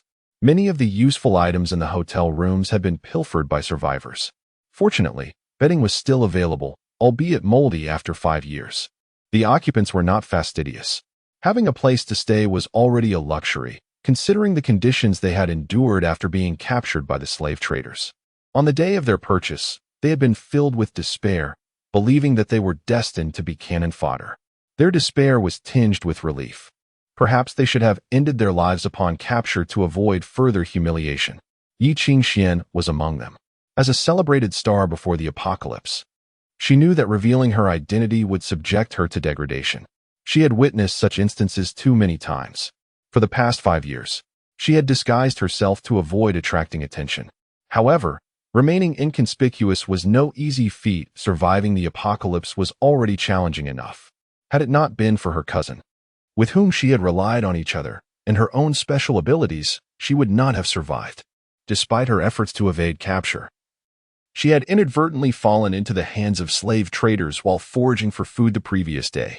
Having been captured by slave traders, she had little hope of survival. She had resolved to detonate her nanobombs rather than submit to any form of abuse. However, the events of the afternoon had changed her mind. She believed that she might still have a chance to live, and she would not squander that opportunity. Touching the blanket that covered her, she felt a sense of warmth and comfort. "Sister, aren't and Appo's, are you asleep yet?" her cousin asked. Yu Qixian smiled and replied, I and Appos. Am going to sleep now. API call failed with status code 429. Error. Code. 429. Message. Resource has been exhausted, e.g. check quota. Status. Resource exhausted. Chapter 050. Task allocation. While they entered the realm of dreams filled with hope, Liu Mingyu lay in the presidential suite, contemplating the comfort of the bed. He had expected the presidential suite to be exceptionally luxurious. However, it felt merely adequate, the bed being just a touch softer than usual. Having stayed in presidential suites before, he thought the exorbitant price was unwarranted. In truth, given Liu Mingyu's current wealth, he could afford to reside in a presidential suite at any hotel. Although the suite was costly, the quality of service played a crucial role, and the Dream Hotel, despite its lavish suite, lacked the corresponding amenities, leaving Liu Mingyu devoid of any sense of indulgence. Unbeknownst to Liu Mingyu, many presidential suites in the real world serve merely as a facade, often occupied only a few days a year. As he drifted into slumber on the soft bed, the day passed. The following morning, after breakfast, Liu Mingyu commenced the allocation of tasks. Brother Liu, please gather a group of robust individuals to secure the hotel vicinity by erecting a protective barrier around the walls, ensuring that wandering zombies cannot breach our defenses. Moreover, seek an opportunity to clear out the villas situated in the middle of the lake. As our new base, we must implement adequate protective measures. The resort's wall serves as an excellent deterrent. My plan is to install an electric fence atop the wall, preventing both zombies and any ill-intentioned individuals from entering. However, we must proceed cautiously, as we are yet to determine the location of the electric fencing.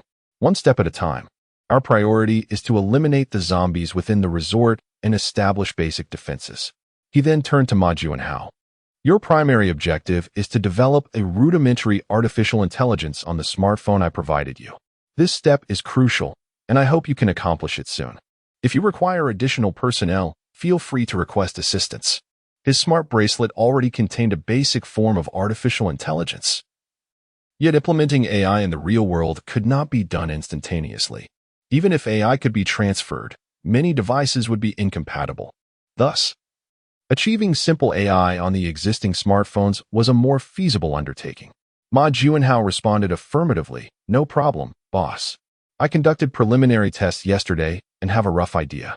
However, it would expedite the process if we had more such devices for testing.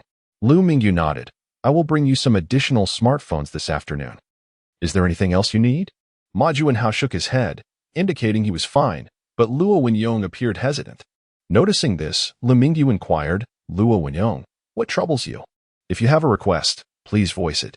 Your primary duty is to accomplish this task. After a moment's reflection, Luo Wenyong replied, Master, there are many devices at our previous workplace. Accessing those would significantly accelerate our development. Where was your previous company located? Is it far from here? Liu Mingyu asked. Luo Wenyong hesitated before responding. It was on Fengxiang Road in Hangqing. Fengxiang Road? Liu Mingyu questioned, puzzled as he primarily resided in Jiaqing and was unfamiliar with the streets of Hangqing, especially after a century had passed and many names had changed. Upon hearing this, Liu Haiping exclaimed, Luo Wenyong, are you trying to endanger the boss? Startled by Liu Haiping and Appos' outburst, Luo Wenyong quickly denied, no, I merely mentioned it. I can still develop without those devices. Liu Mingyu gestured for silence and asked, what is the issue? Liu Haiping glared at Luo Wenyong and explained softly. Fengxiang Road is in the city center, which is teeming with zombies. Transporting those devices would require a large-scale operation, inevitably provoking a swarm of zombies. Furthermore, we cannot ascertain how many special zombies lurk there. It would be tantamount to a death sentence. Liu Mingyu shot Luo Wenyong a glance. We will discuss the equipment later. For now, focus on utilizing the devices we currently possess. In future explorations, ensure to bring someone knowledgeable about equipment to assist in identifying electronic devices. After issuing these instructions, he called out, Yu Qixian, are you present? I'm here, boss. Yu Qixian stood amidst the crowd. According to the rules governing the slaves, she should have addressed Liu Mingyu as master.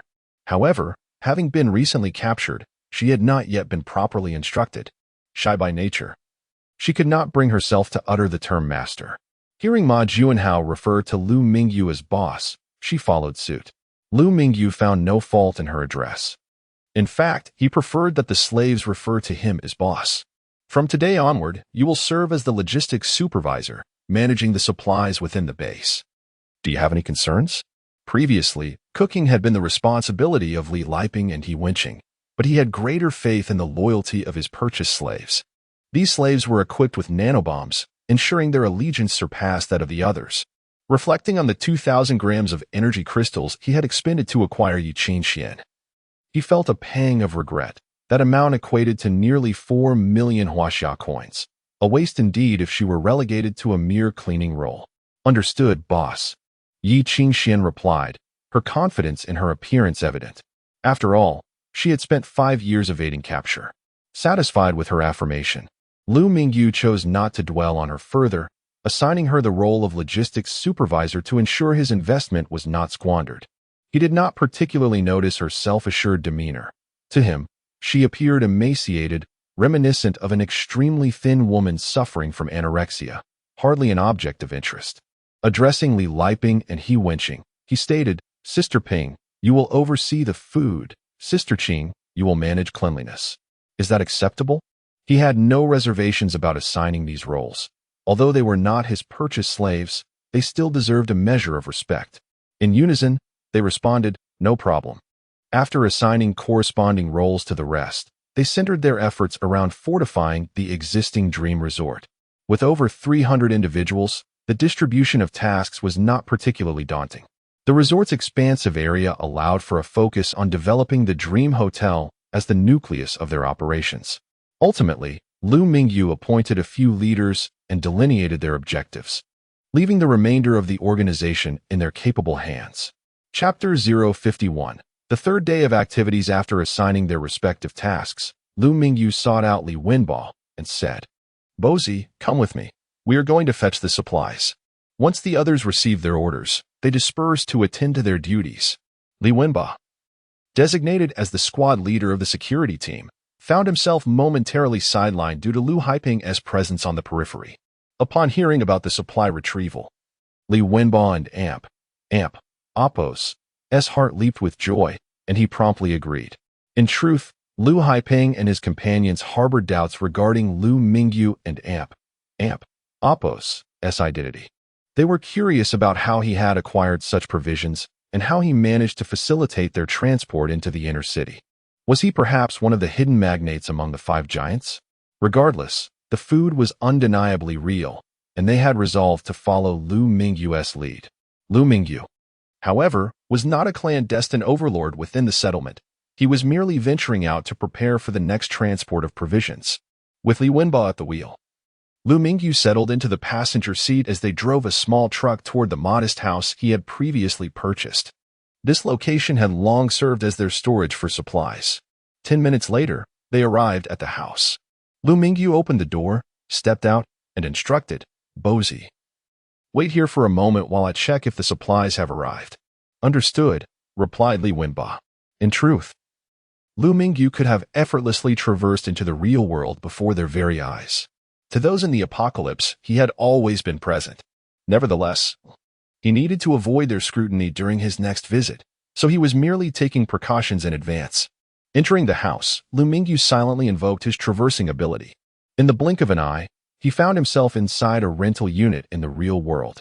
Oh, the air here was far more pleasant than the stench of decay that pervaded the apocalypse. Liu Mingyu assessed his recent acquisitions from this trip. He had brought back 520 pounds of salt, 1,000 pounds of rice, and 500 pounds of cured meat.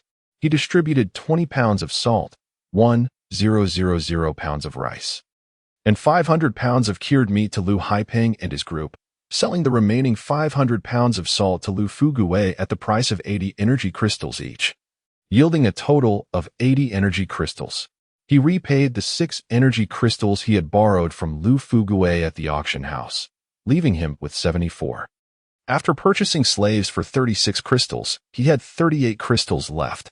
He then acquired 5 large trucks for 5 crystals, ultimately retaining 33 energy crystals. Finally, He exchanged these 33 crystals with Liu Fugue for 235 pounds of gold. Now, aside from the scattered energy crystals obtained from vanquishing zombies at the resort, Liu Mingyu possessed only this 235 pounds of gold. This sum should suffice for the final activities of the day. In terms of cash, after 2 days of gold sales, he had amassed approximately 67 million. Should he sell the remaining gold today, his assets would surpass 1 billion. The achievement of becoming a billionaire was rapidly approaching. He then glanced at his personal information within the system.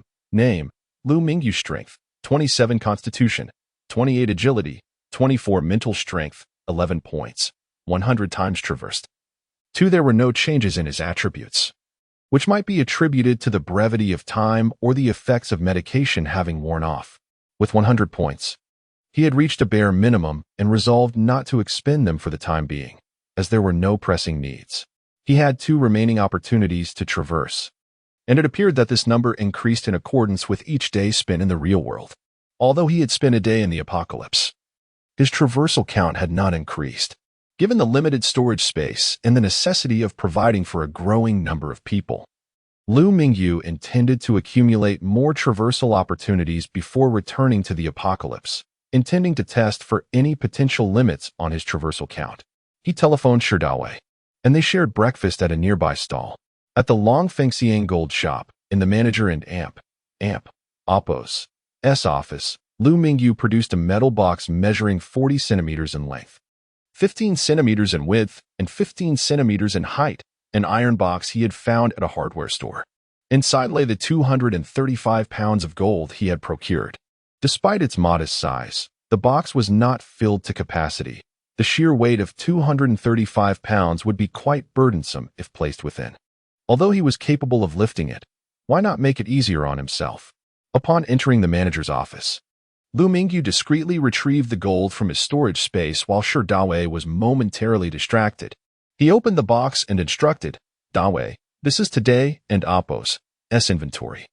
Please see to its arrangement." Dawe stared at Liu Mingyu in astonishment, incredulously asking, "Brother, you didn't rob a gold shop, did you?" The box, now opened, revealed a dazzling array of expertly crafted gold jewelry, distinct from the rough bracelets they had sold previously. Liu Mingyu chuckled, "I am the proprietor of a gold shop. Why would I need to rob one?" Dawe laughed in response, "All right, I'll arrange for the jewelry to be displayed on the counter. I believe we will sell out today."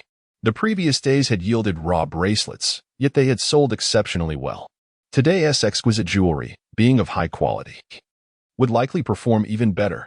As Dawe spoke, he reached for the iron box, attempting to lift it. After several unsuccessful attempts, Liu Mingyu teased, "What are you thinking? That's 235 pounds of gold. Use a team to transfer it to the display case." Embarrassed, Dawe scratched his head, explaining, "I thought the box looked small, and you seemed to lift it effortlessly." Suddenly, realization dawned upon him, and he asked in disbelief, "You lifted 235 pounds of gold with one hand?" At that moment, Liu Mingyu also recognized that he had indeed lifted the box too easily. Without further comment, he walked over and hoisted the iron box filled with gold with one hand. It was heavy, indeed, but he managed to carry it outside. By 9:00 and Oppo's clock, the sales staff had all arrived, and upon receiving the gold, they swiftly categorized and arranged it in the display cases. "Dawe, after today's activities, please contact the gold suppliers. You should source inventory for the shop," Liu Mingyu instructed. The gold from the past 3 days had been transported from the apocalypse, but this was a temporary strategy to amass initial capital. He did not plan to abandon the gold from the apocalypse, but rather intended to sell it gradually. After all, a shop that consistently sold without restocking would attract unwanted attention. By sourcing new inventory from the jewelry factory while concurrently selling the gold from the apocalypse, he would establish a sustainable cycle of supply and demand. Naturally, any gold brought in from the apocalypse would be purchased at standard market prices, fostering a beneficial trading loop. "Absolutely, I'll start arrangements tomorrow," Dawe affirmed with a nod. At 10 o'clock, the doors of the gold shop swung open promptly. Crowds surged in, quickly filling the store. The display cases were stocked with finished jewelry, their exquisite designs igniting a fervent desire among potential buyers. Liu Mingyu envisioned a torrent of wealth rushing towards him. Chapter 052. Renting a warehouse at the gold shop, sure Dawei was keeping watch. And Liu Mingyu did not devote much energy to this matter. He had other pressing concerns. He needed to rent a warehouse to store the large quantities of grain he had purchased, with over 300 people relying on him. The amount of grain was no trifling matter, and having it delivered to the dormitory was not a feasible option. In fact, merely stacking it in a warehouse was inadequate. Establishing a trading company would be the most prudent course of action. The normal operation of a trading company would lend credibility to his grain purchases. Unfortunately, in the real world, human resources were scarce, so for the time being, he would have to settle for renting a warehouse to manage the immediate needs. It was more sensible to seek out an agency for such matters.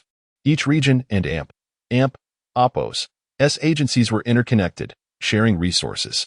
By simply contacting any agency, he could ascertain where warehouses were available for rent. He opted to reach out to the same agency from which he had previously rented an apartment. Upon arriving at the agency, he conveyed his requirements: a spacious warehouse, preferably located in the suburbs.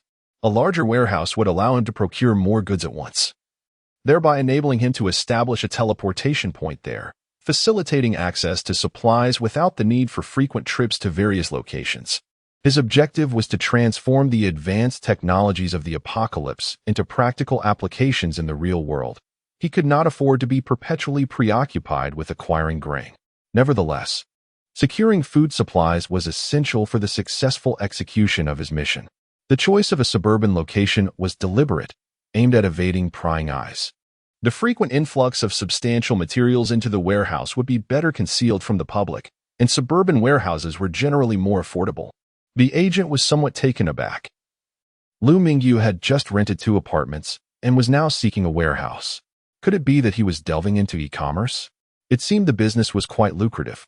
Setting aside his surprise, the agent opened a web page and quickly found suitable warehouse options. Mr. Liu, there is a factory for rent along Jiahai Road, measuring 5,000 square meters. How does that sound?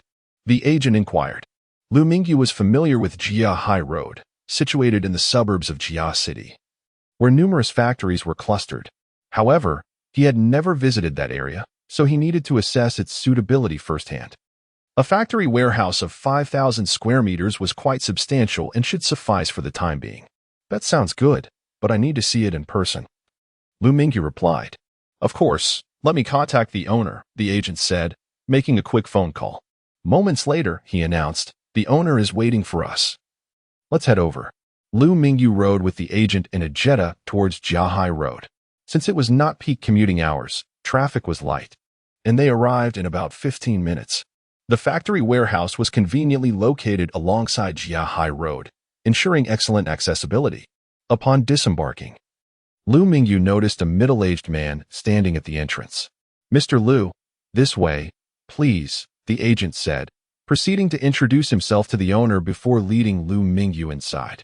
As they entered, they were greeted by a vast, spacious factory.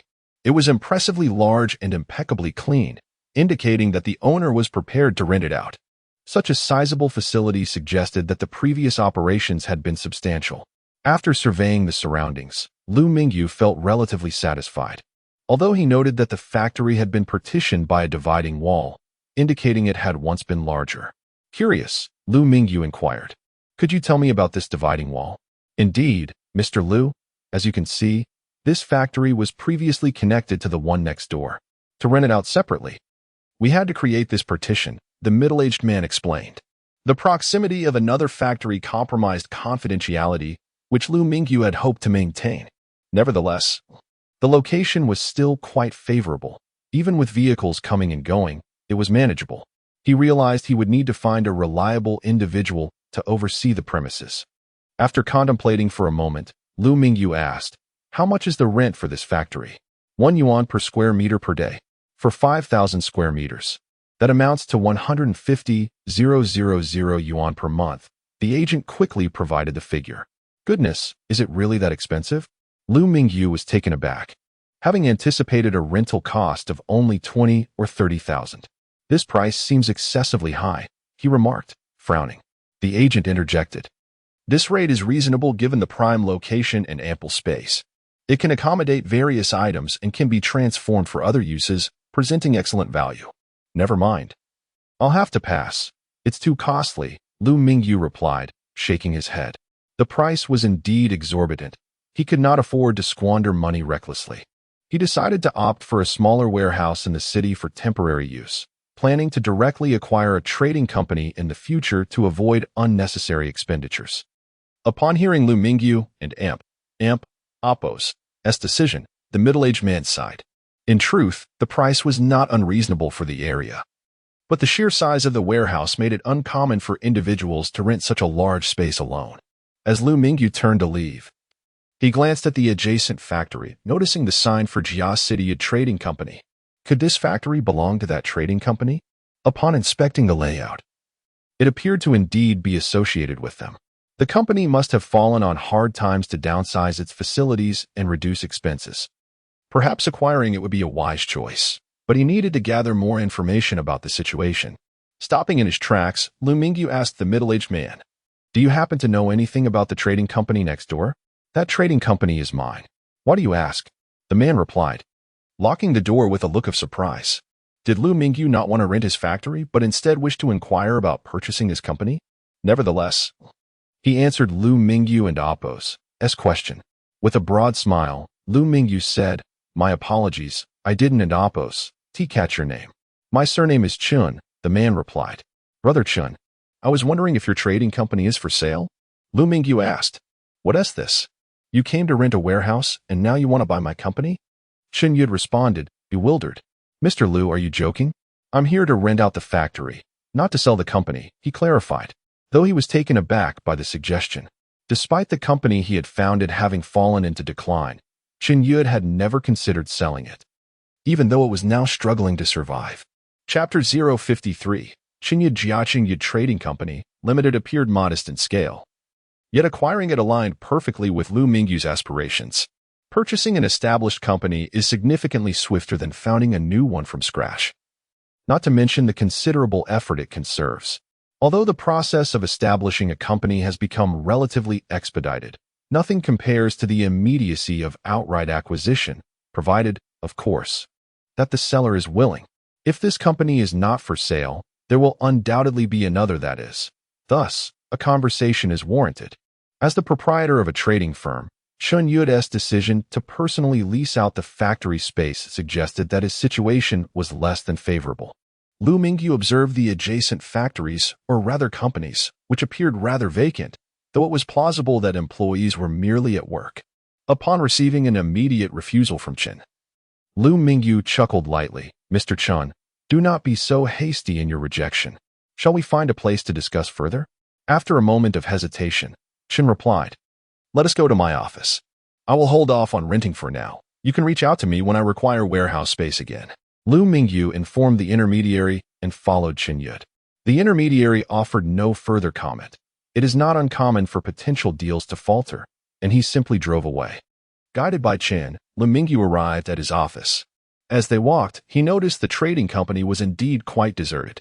Once inside the office, they seated themselves on the sofa. Chun Yud busied himself with cleaning a teapot while inquiring, "Mr. Liu, I have no intention of selling the company. However, if you genuinely require this factory as a warehouse, I can offer a reduced rate."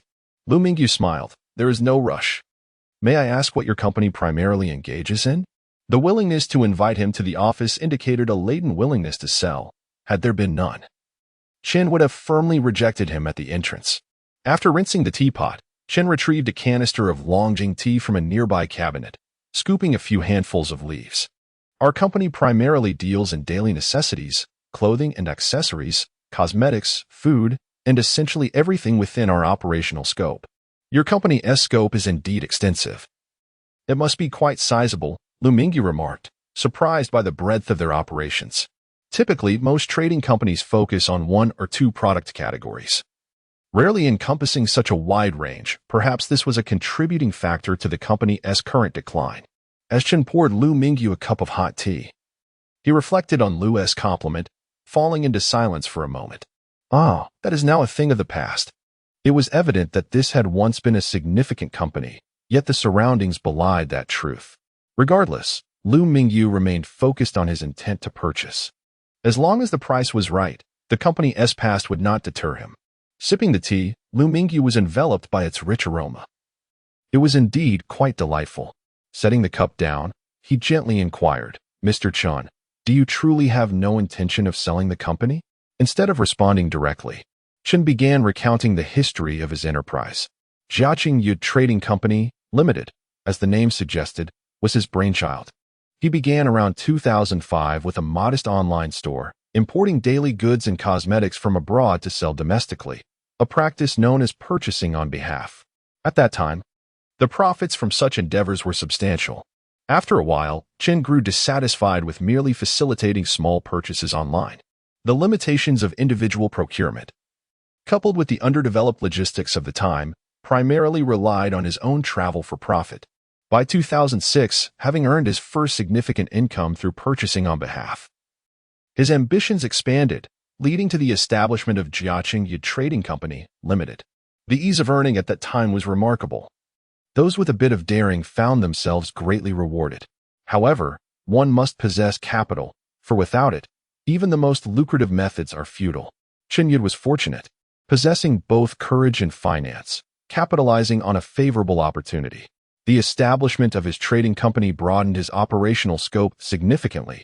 Each item he procured yielded generous returns. Within 5 years, his company's assets soared into the hundreds of millions. With wealth came ambition, and he soon sought to diversify his investments, expanding his range of products. Whatever the market demanded, he would procure it elsewhere. However, not all products were viable for trading, and as he expanded, his capital became increasingly tied up, leading him to borrow extensively from banks.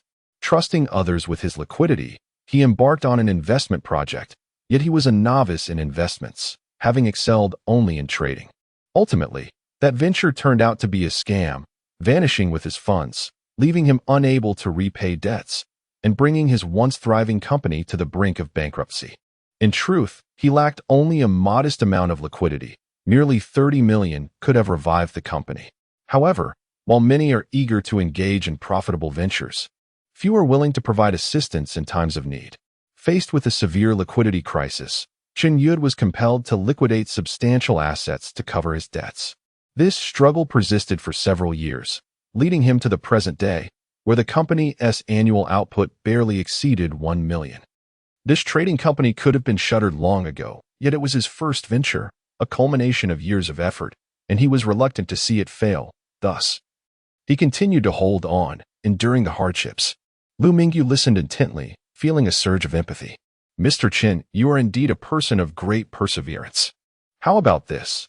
Sell the company to me, and I shall make you the chairman, allowing you to continue managing it."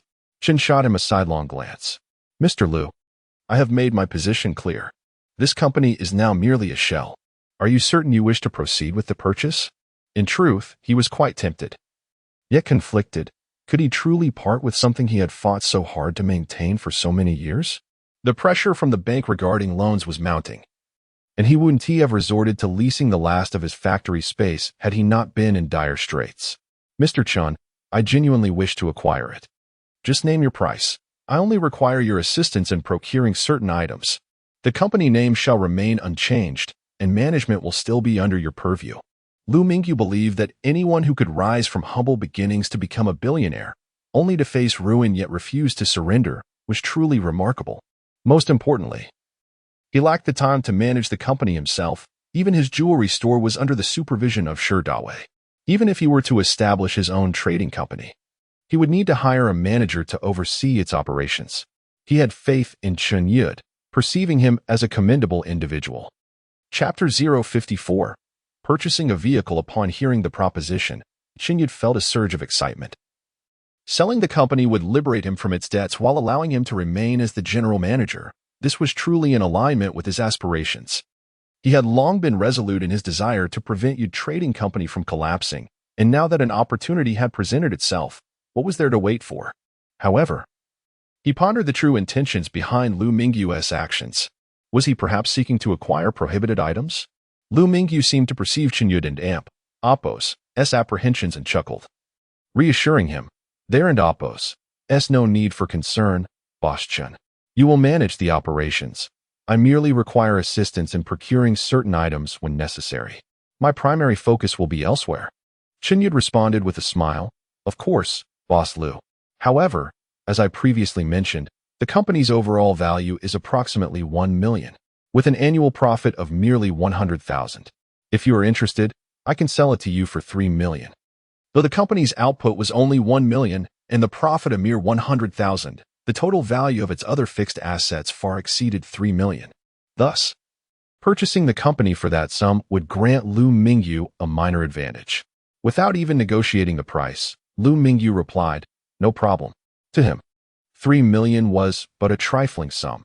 It was an astute investment to resolve a potential crisis regarding food procurement and storage. While the transaction process was considerably simplified, it was not entirely straightforward. Legal formalities regarding the change of corporate ownership would still need to be addressed.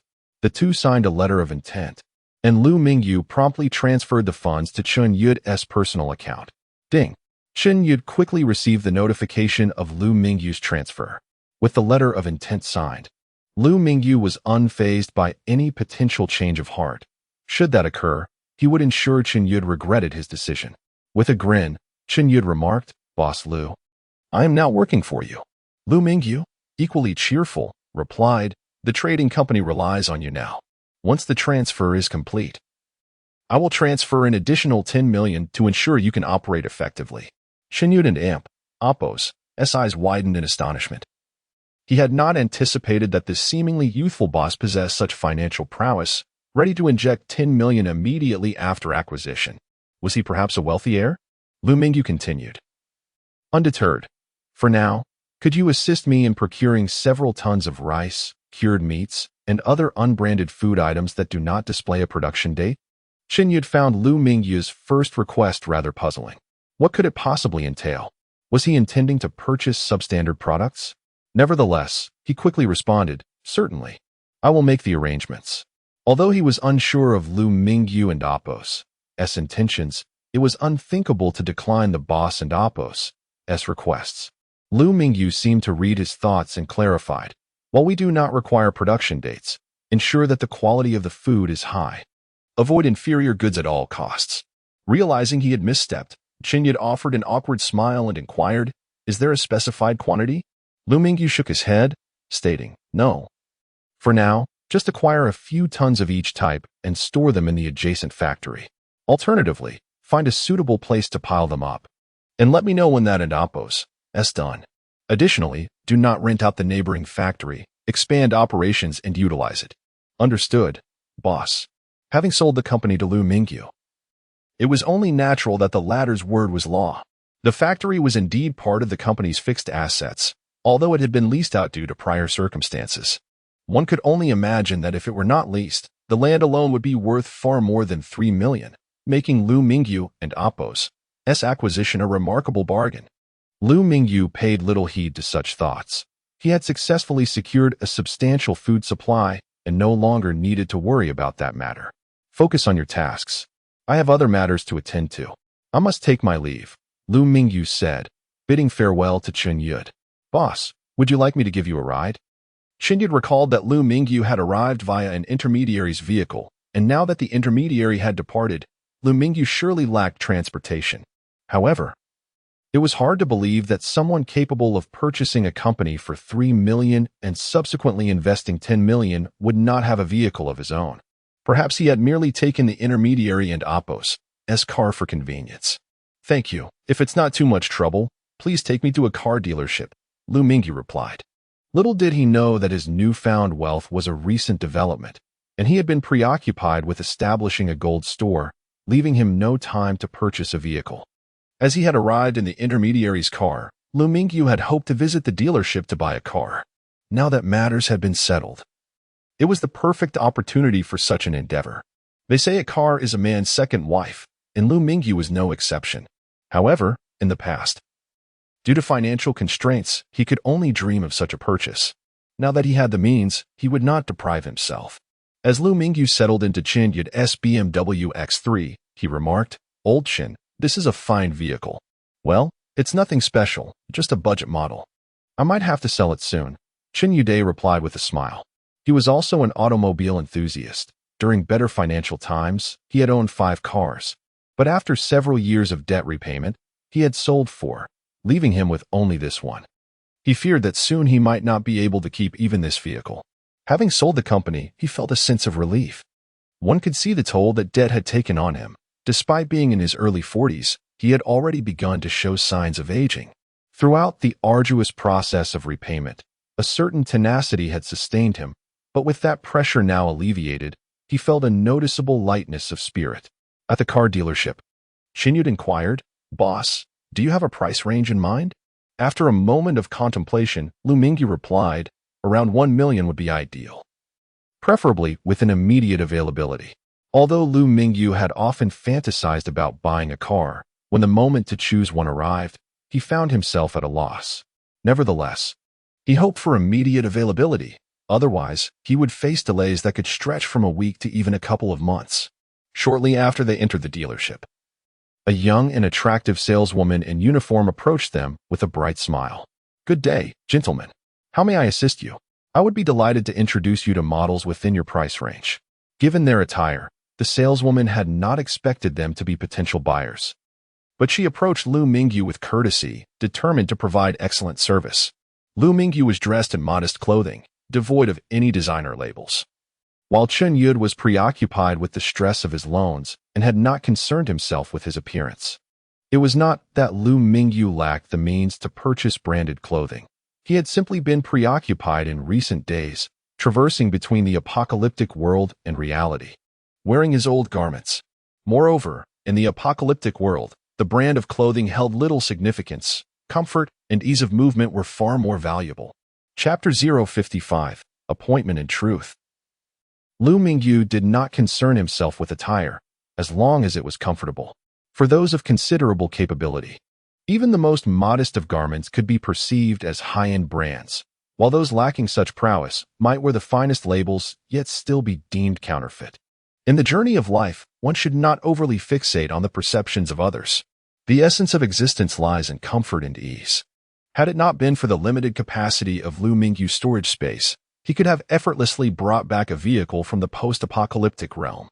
The performance of vehicles in that world far surpasses anything in reality, both in aesthetics and functionality. Regrettably, the spatial dimensions fell short once he upgrades. Acquiring multiple vehicles will be a priority. For now, he resolved to seek a temporary mode of transportation. Approximately 1 million, and it must be readily available, he stated. The salesperson and Appos' eyes lit up, and with courteous enthusiasm, he introduced this BMW M4 convertible, a limited edition for enthusiasts, boasts a top-tier configuration priced at 1.2 million. We have it in stock, making it an excellent choice. Recognizing Liu Mingyu and Appos' intent to purchase, the salesperson swiftly recommended this model, believing it particularly suited for the youth. However, Liu Mingyu, not particularly fond of convertibles, found them overly ostentatious. "Do you have other models, perhaps something with more space?" he inquired. While convertibles might serve well for courting, he preferred a vehicle with ample room, thus presenting a new request.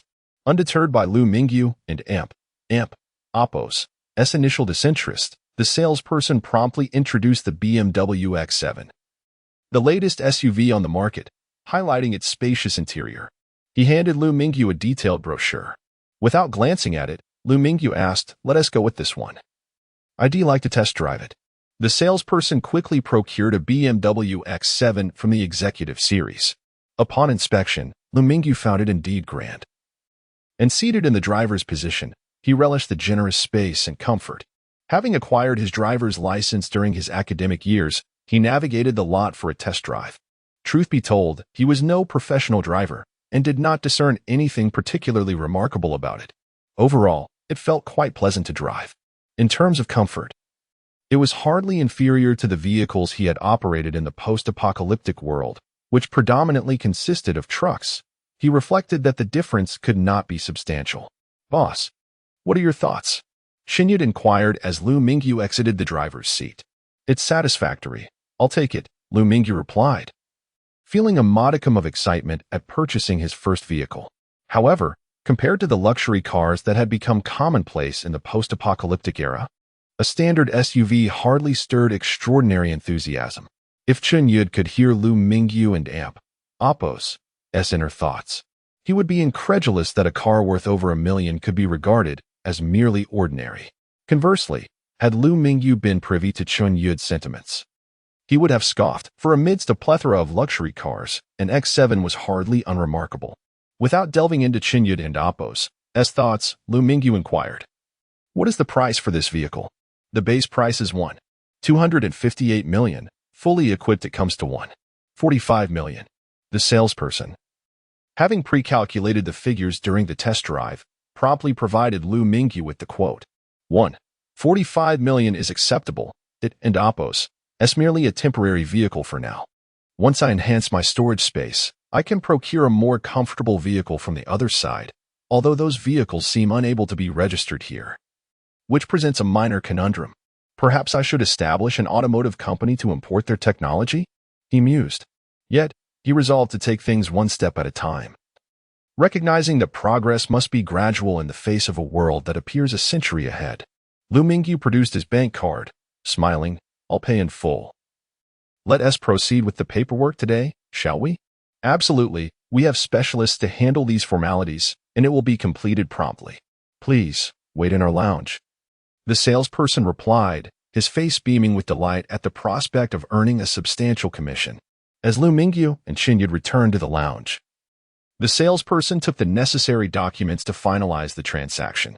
Chun Yud raised his cup, savoring a sip of tea, and remarked, "Congratulations, boss, on acquiring a luxury vehicle."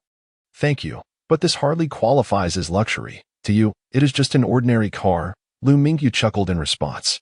The vehicle, priced at $1.5 million, indeed seemed commonplace to Chun Yud, having previously sold cars predominantly exceeding $1 million, with the most expensive surpassing $400,000. However, that was all in the past. One must focus on the future. The two engaged in light conversation for a while, and after an hour, the salesperson returned with the documents and keys, his smile radiant. "Sir, the paperwork is complete. Here are your documents and keys." "Thank you," Liu Mingyu replied, accepting the items with a sense of nostalgia. Just last week, he was a lowly worker striving in Jiaqing, and now he stood as a man of means, driving a luxury vehicle, buoyed by the prospects of a post-apocalyptic world. Noticing the time, it was past noon. He turned to Chun Yud and suggested, "Let us have lunch together to celebrate my new acquisition." With a smile, Chun Yud replied, "When the boss speaks, it is not a matter of debate. It is now your turn to treat." They chose a dining establishment that Dawei had previously recommended, known for its delightful cuisine and reasonable prices. As both had driven, they abstained from alcohol, opting for tea instead, adhering to the principle of drinking responsibly. After Liu Mingyu settled the bill, they stood at the entrance. Liu Mingyu proposed, "Old Chun, let us dine together again tonight. We should toast, and I would like to introduce you to someone. It feels like something is missing without a drink." "Of course, where shall we dine?" Chun Yud readily agreed. After contemplating for a moment, Liu Mingyu mused, "I wonder if we can secure a reservation at the Jinjiang International Hotel tonight. Their private rooms are notoriously difficult to book. If we can manage it, that would be splendid." Liu Mingyu had promised Dawei to dine at the Jinjiang International Hotel, but previous attempts at securing a reservation had proven fruitless. Perhaps the hotel was genuinely that popular, or perhaps he had been looked down upon. Chun Yud interjected, "The Jinjiang International Hotel? I possess a VIP card, allowing me to make a direct reservation. Typically, they reserve private rooms for VIP clients." Liu Mingyu clapped Chun Yud on the shoulder, laughing, "Well done, old Chun. You possess a VIP card for the International Hotel. The evening and Appos' reservation rests in your capable hands." "Ah, this is merely an old story. I haven't used it in quite some time, so I'm unsure if it still holds validity," Chun Yud replied, lifting the phone to make the call. After a brief moment, he turned to Liu Mingyu, "Boss, what time should we book for?"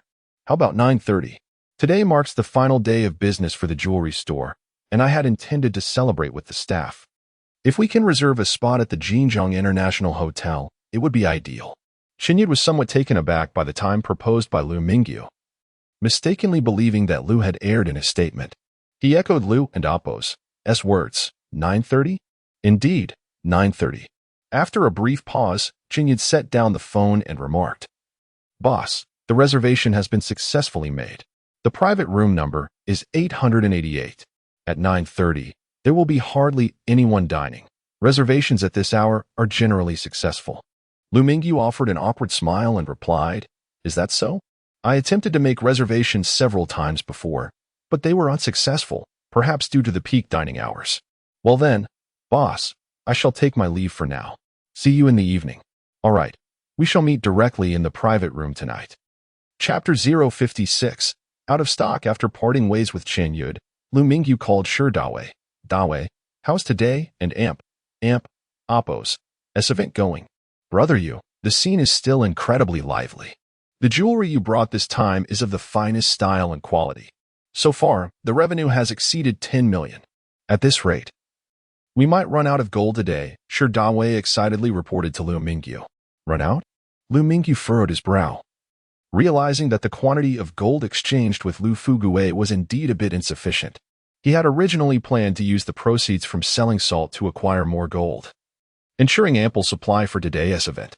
Selling 80 gene of energy crystals could yield 560 gene of gold at a 1:7 ratio, which would have been more than enough. Unfortunately, a significant portion of that money had been spent on purchasing slaves, leaving him short on gold at the shop. Was it necessary to traverse back to the apocalypse to procure some gold? He still had the ability to cross over at any moment. However, he had previously promised to bring back food, and now, without having purchased any, it seemed a waste of an opportunity. Could a gold shop still be considered one without gold for sale? Furthermore, he had assured customers yesterday that they could purchase as much as they wanted today. He couldn't and Appo's possibly go back on his word. A wasted opportunity was merely that, after all. He gained an additional chance to traverse each day in the real world, so it wasn't a complete loss. With this in mind, Liu Mingyu declared, "Dawei, continue selling freely. I will go get more gold." Shi Dawei and Appo's eyes widened in disbelief. Was gold so easily obtained? Nevertheless, he quickly responded, "Understood. I'll take care of it immediately." At the current sales pace, everything would likely be sold out by 4 or 5 in the afternoon. Of course, maintaining this momentum was crucial for a complete sellout by that time. Shi Dawei glanced at the long queue in front of him, confident they would sell out. People in the country had an innate tendency to gather around. Bystanders would stop to watch when they saw a long line at the gold shop. If they saw a bargain, they would eagerly join the queue. The lengthy line seemed to stretch endlessly, and thankfully, mall security was present to help maintain order. Although the price of gold had risen recently, the increase was marginal. The price at Longfangxiang Gold Shop remained stable at 292 yuan per gram, as it had been for the past few days. After hanging up, Liu Mingyu realized he had forgotten to inform Shi Dawei about dinner at the International Hotel that evening. No matter, he would let him know once he secured the gold. Since the food situation with Chen Yud was still unresolved, he decided to purchase some miscellaneous items from the market as before. Despite gaining a traversing opportunity each day, his storage space was limited. With over 300 people relying on him for sustenance in the apocalypse, he couldn't afford to waste any crossing opportunities. He drove his newly acquired X7 towards the market. With the help of a vehicle, transporting a small amount of food required no special effort. At the familiar farmer and Appo's market, he purchased 2,000 gene of rice, 1,000 gene of cured meat, and 1,000 gene of salt. This time, he specifically requested that they use blank bags without any information to pack them.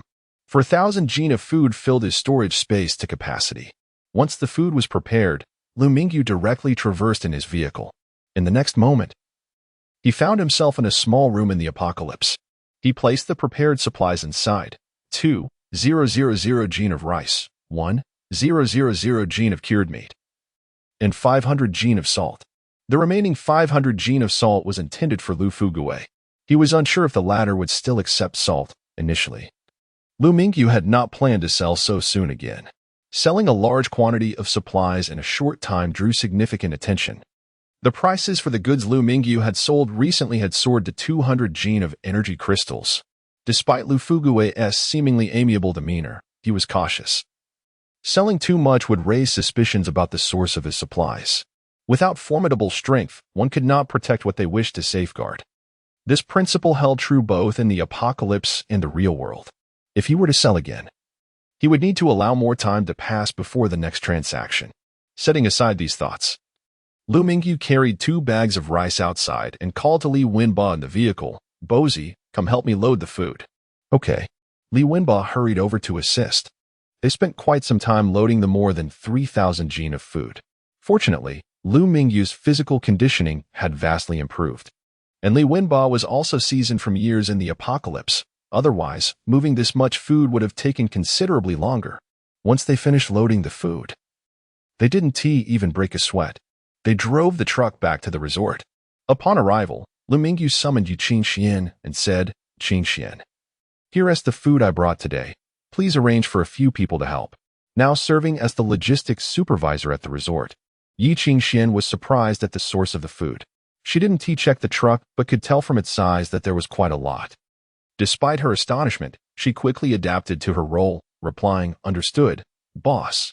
She then directed a group of slightly robust men nearby. "You all come over and help move this to warehouse number 1. As soon as she finished speaking, 5 strong men approached to assist with the loading. One individual even brought a luggage cart, presumably originally intended for the hotel. With the cart, the task became significantly easier. They simply moved the food from the truck to warehouse number 1. Had they really organized warehouse number 1 so quickly? This woman seemed quite capable in her management. A few minutes later, all the goods from the truck were unloaded. "I'll head out again. You manage things here," Liu Mingyu instructed Yu Qingxian. She nodded in acknowledgement. "All right, boss." This time, Liu Mingyu ventured out alone without any companions. He was heading to the inner city to conduct another transaction with Lu Fugue. Having someone with him would complicate matters, especially since Lu Fugue did not appear to pose any significant danger at this moment. He parked at the outer city gate and Appos, lot, paying a fee of 10 jin of energy crystals for storage. Entering the city alone, he found the queue to enter was extensive. Opting not to wait, he approached the adjacent VIP lane, paying 10 jin of energy crystals to pass through directly. On his journey, he had already contacted Lu Fugue, who was at the inner city trading hall. Upon entering, Liu Mingyu spent 200 jin of energy crystals to rent a small truck and headed straight for the trading hall. Chapter 057. Resolution at the outer city trading hall in the manager's office. Lu Fugue poured a cup of tea for Liu Mingyu and began, "Come, brother Liu. Savor this Longjing tea. It is a rare find, indeed. In this post-apocalyptic world, tea leaves command a rather exorbitant price. The average person struggles to secure even the most basic sustenance, let alone indulge in tea. Wealthy individuals, too, find it challenging to procure such luxuries. With the onset of the apocalypse, the population has drastically dwindled, and the materials within the enclaves are primarily scavenged from remnants of the past. This scarcity has rendered certain indulgent goods exceedingly precious, a situation exacerbated by speculation since they are not essentials for survival." Liu Mingyu lifted the cup, taking a delicate sip, and remarked, "A delightful tea." However, inwardly he mused that such tea was of little consequence to him. Liu Mingyu was hardly a connoisseur of tea. His father, on the other hand, relished it and often received tea leaves as gifts during festivals. Lu Fugue also took a sip, relishing it as if it were an exquisite elixir. A blissful expression gracing his face. He then exclaimed, "Truly fragrant." After a few sips, Liu Mingyu suggested, "Since you enjoy tea so much, I shall bring some for you next time." Despite the current high prices of tea, driven by scarcity and speculation, he deemed it more prudent to offer a personal favor to Lu Fugue. Lu Fugue and Appos' eyes brightened, and he laughed heartily. "Is that a promise?" Though he smiled, his thoughts were more certain of his previous assumption. Liu Mingyu must have discovered a sizable storage facility from before the apocalypse, given that it even contained tea. Typically, such warehouses primarily stock food supplies, with little room for non-essential items. Lu Fugue and Appos' mind raced. He had previously attempted to ascertain the source of Liu Mingyu's supplies, but had found nothing after sending someone to investigate the property he purchased in the slums. If the warehouse were indeed in the slums, it would have been discovered long ago. Liu Mingyu, blissfully unaware that his temporary hideout had been noted, responded cheerfully. There's not much, only about 10 pounds. Lu Fugue and Appo's eyes widened in disbelief. 10 pounds? Surely you jest. I have scoured many places and barely have 2 pounds left. I am immensely grateful, Brother Liu. His face beamed with joy, but he quickly changed the subject, asking, by the way, Brother Liu, I understand you wish to sell salt. How much do you have this time? In truth, the salt had already been moved aside, and he could easily assess its quantity. Liu Mingyu chuckled, not much. Just 500 pounds of salt. Lu Fugue and Appo's smile faded, and he awkwardly replied, You know, I just acquired 500 pounds of your salt yesterday, and Haven Tea sold it yet. Now you come with another 500 pounds, and I fear the price. If Lu Fugue wanted to negotiate a lower price, he could have been straightforward. Given the enclave and Appo's population, 500 pounds of salt would hardly cause a ripple in the market, if not for the majority of gold being hoarded by the Fuyuan Trading Company.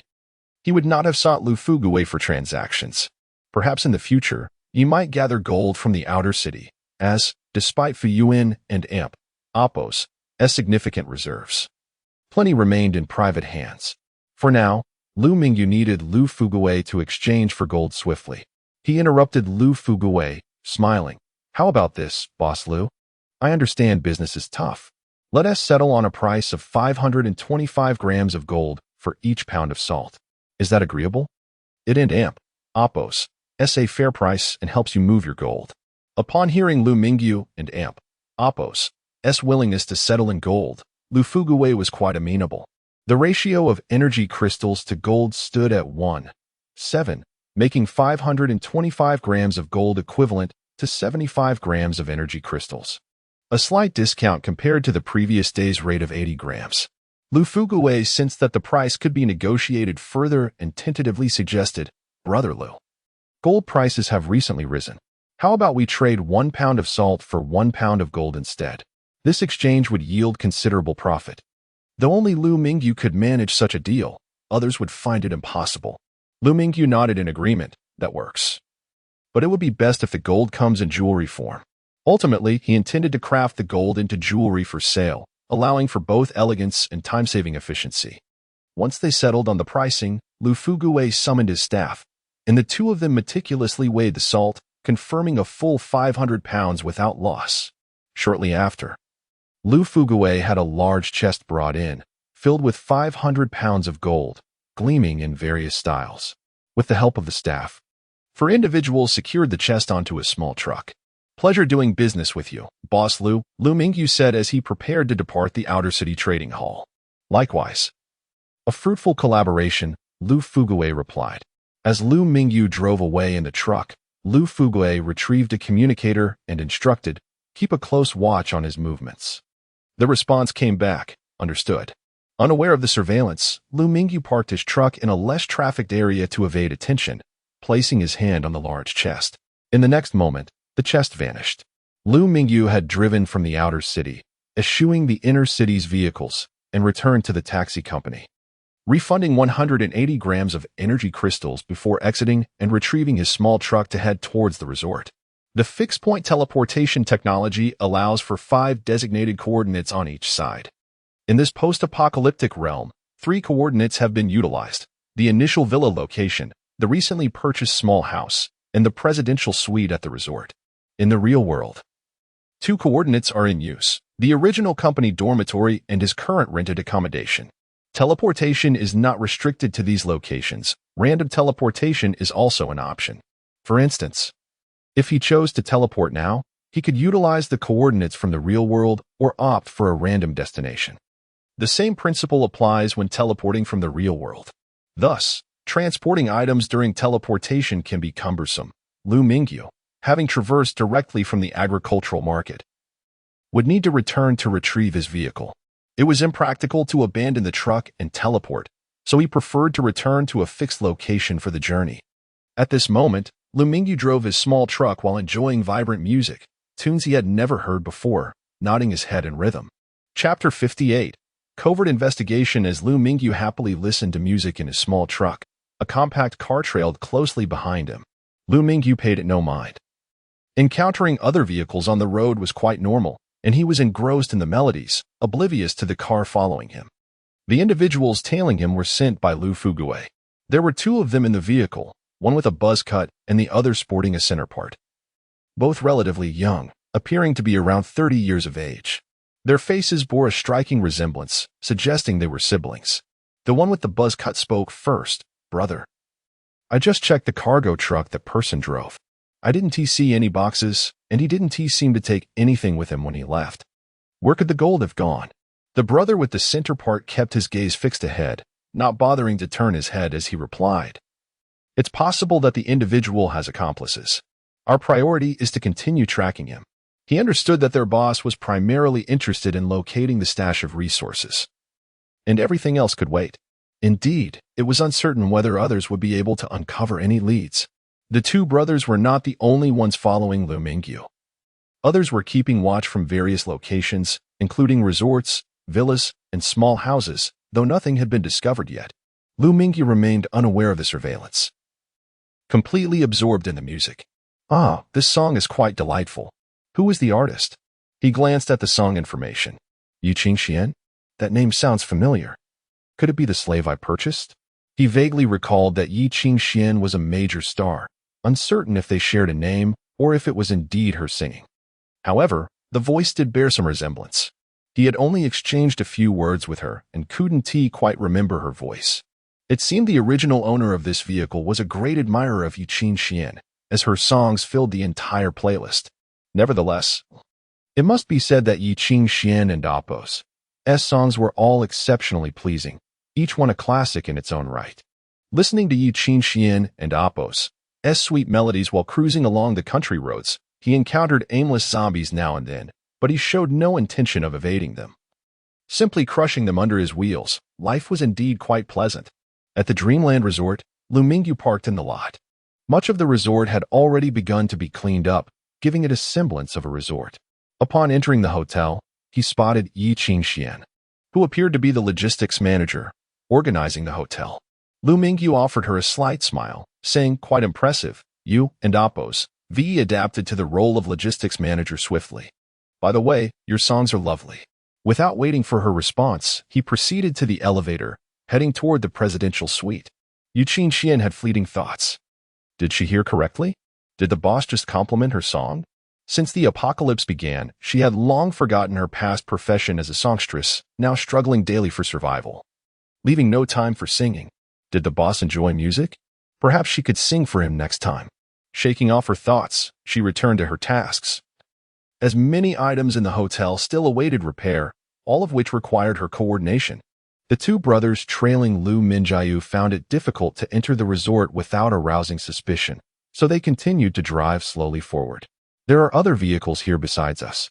Could there be survivors in that direction?" murmured Liu Haiping, who was nearby constructing defensive structures. He noticed a significant increase in vehicles around the resort, muttering to himself. This area had already been thoroughly scavenged, and that direction led to the outskirts. Beyond that lay another vehicular city. It was uncommon for anyone to venture to such distant places, especially when human settlements were nearby. Today, he had noticed a car parked not far from the resort. Recalling that the spot had previously been empty, was there truly a vehicle there? Liu Haiping couldn't quite remember and redirected his focus to fortifying the resort and Apos' defenses. After a while, the two brothers stopped the car along the road. The older brother took out his phone and dialed Liu Fuguwei's number. Moments later, Liu Fuguwei's image projected into the air. "What is the update? Have you located the source of their resources?" he inquired. The older brother shook his head, responding quietly. "No, boss. That person left the inner city without stopping and drove straight into Dreamland Resort." Liu Fuguwei pondered for a moment before stating, "Could the stash be within the resort? Should we go in and investigate?" The older brother asked softly. Liu Fuguwei waved his hand dismissively. "No need. The likelihood of it being there is low. If it were, he wouldn't have gone through the trouble of driving out to transport the goods." Liu Mingyu's recent outings had not gone unnoticed by him, and he was aware that many resources were indeed being transported from outside, making the resort an unlikely hiding place. Then it must be outside. By the way, did he exhibit any unusual behavior in the inner city? Lu Fugue inquired.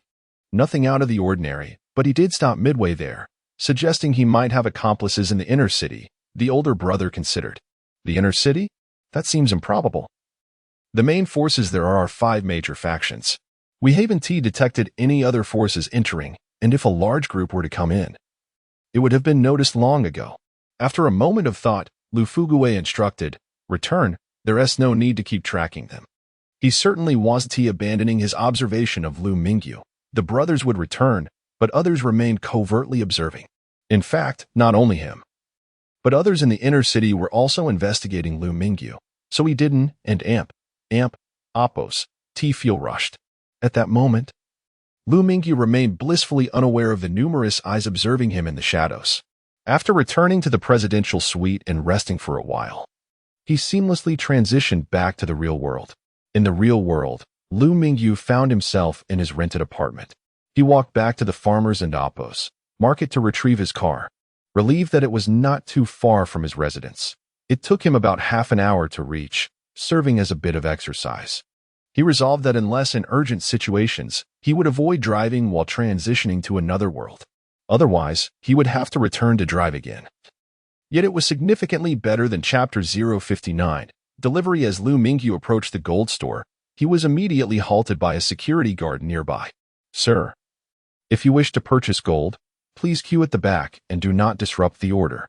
The individuals in line, upon witnessing this, chimed in. Indeed, everyone is waiting. One cannot simply cut in line. Liu Mingyu could only manage a wry smile.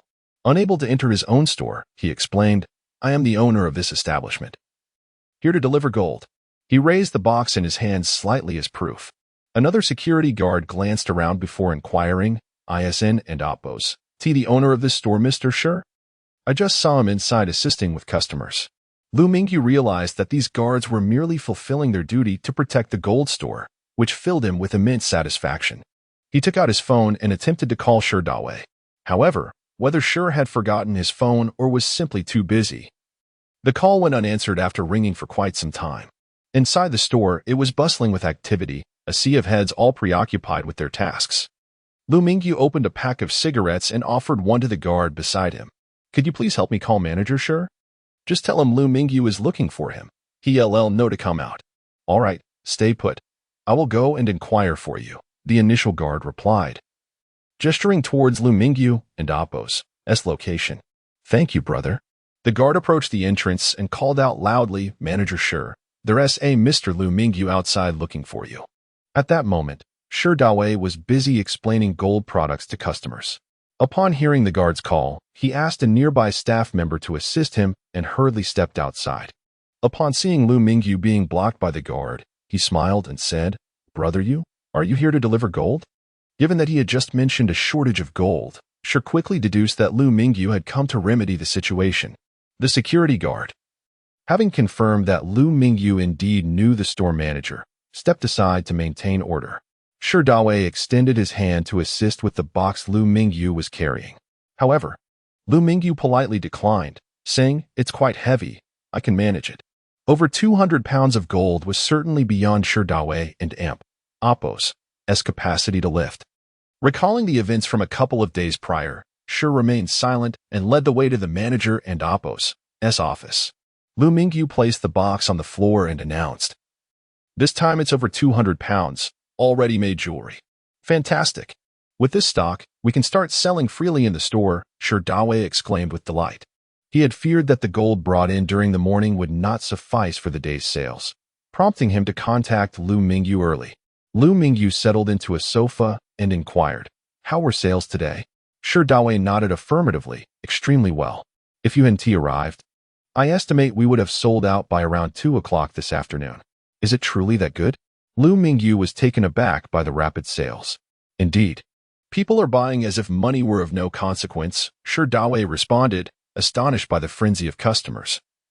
Many purchasing gold in amounts ranging from tens of thousands to even hundreds of thousands. However, considering the nature of gold as a hard currency and the competitive pricing at Longfengxian Gold Store, it was no surprise. Many customers viewed their purchases as investments.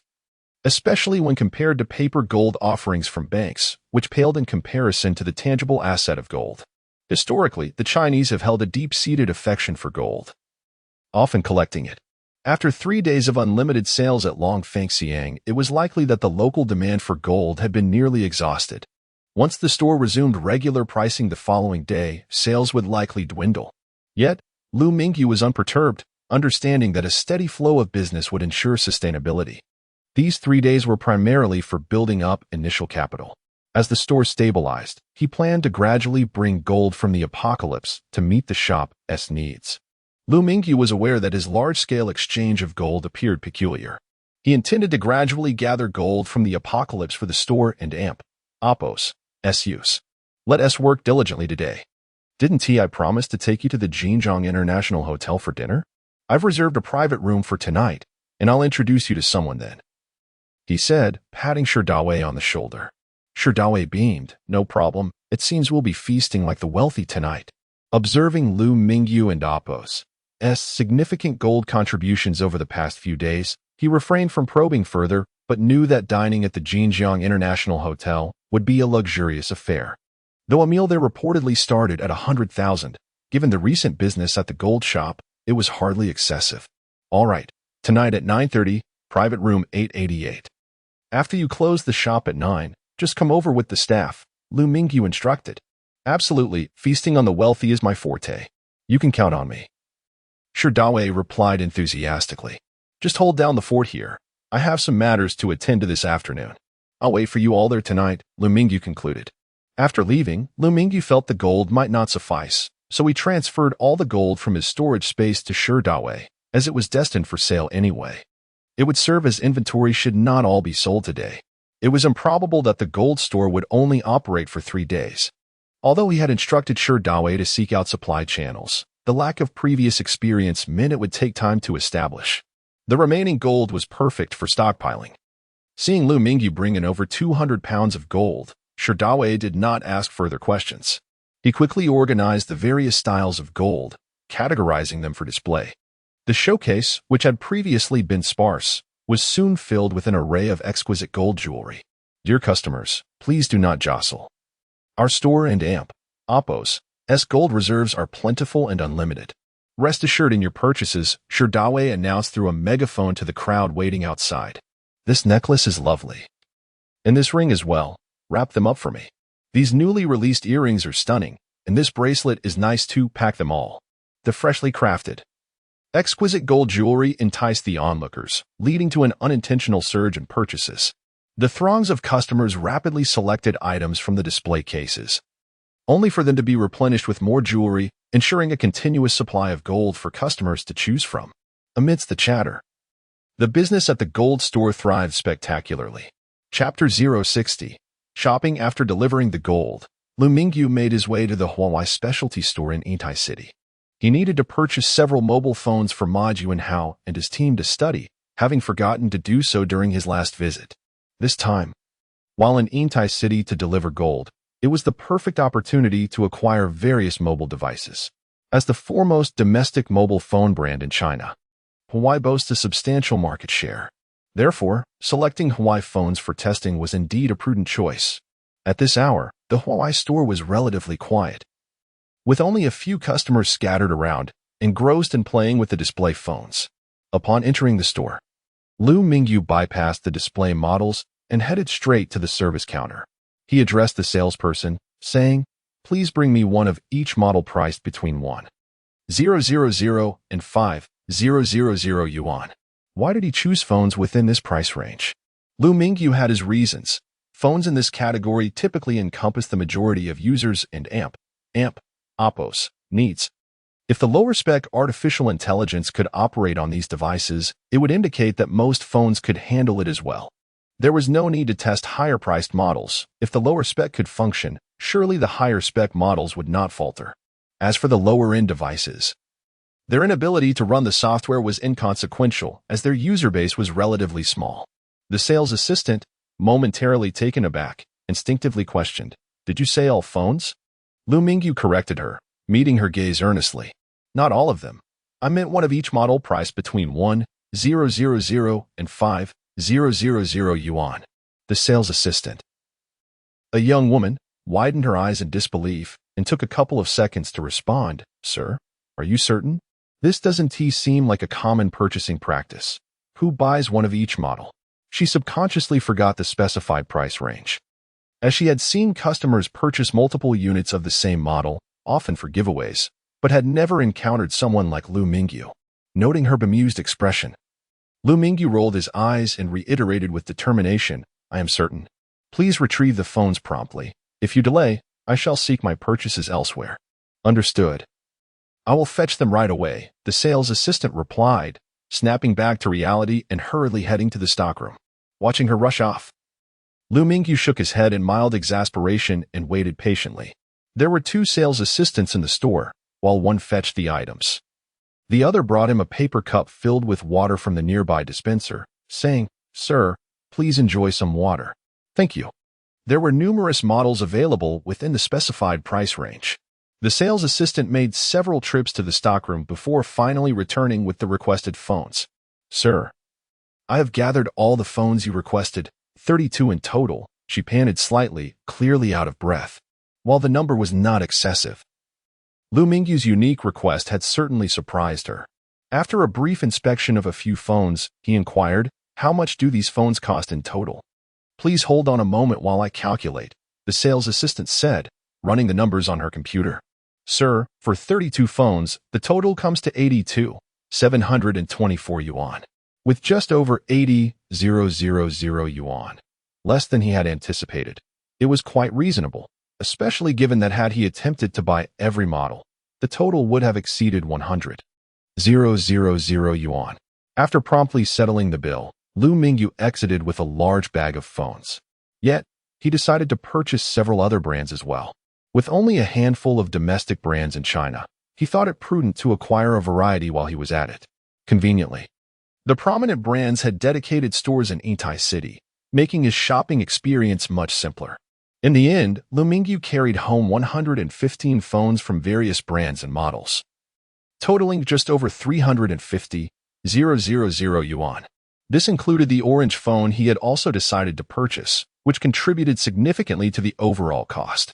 Initially, he had no intention of acquiring foreign phones, but recognizing the opportunity, he included the orange phone in his shopping list, given its distinct operating system. Although the reverence for orange phones had waned over the years, they still held a considerable user base in the country. Liu Mingyu, with his impressive haul of over 100 devices, strolled through Yingtai City, drawing attention.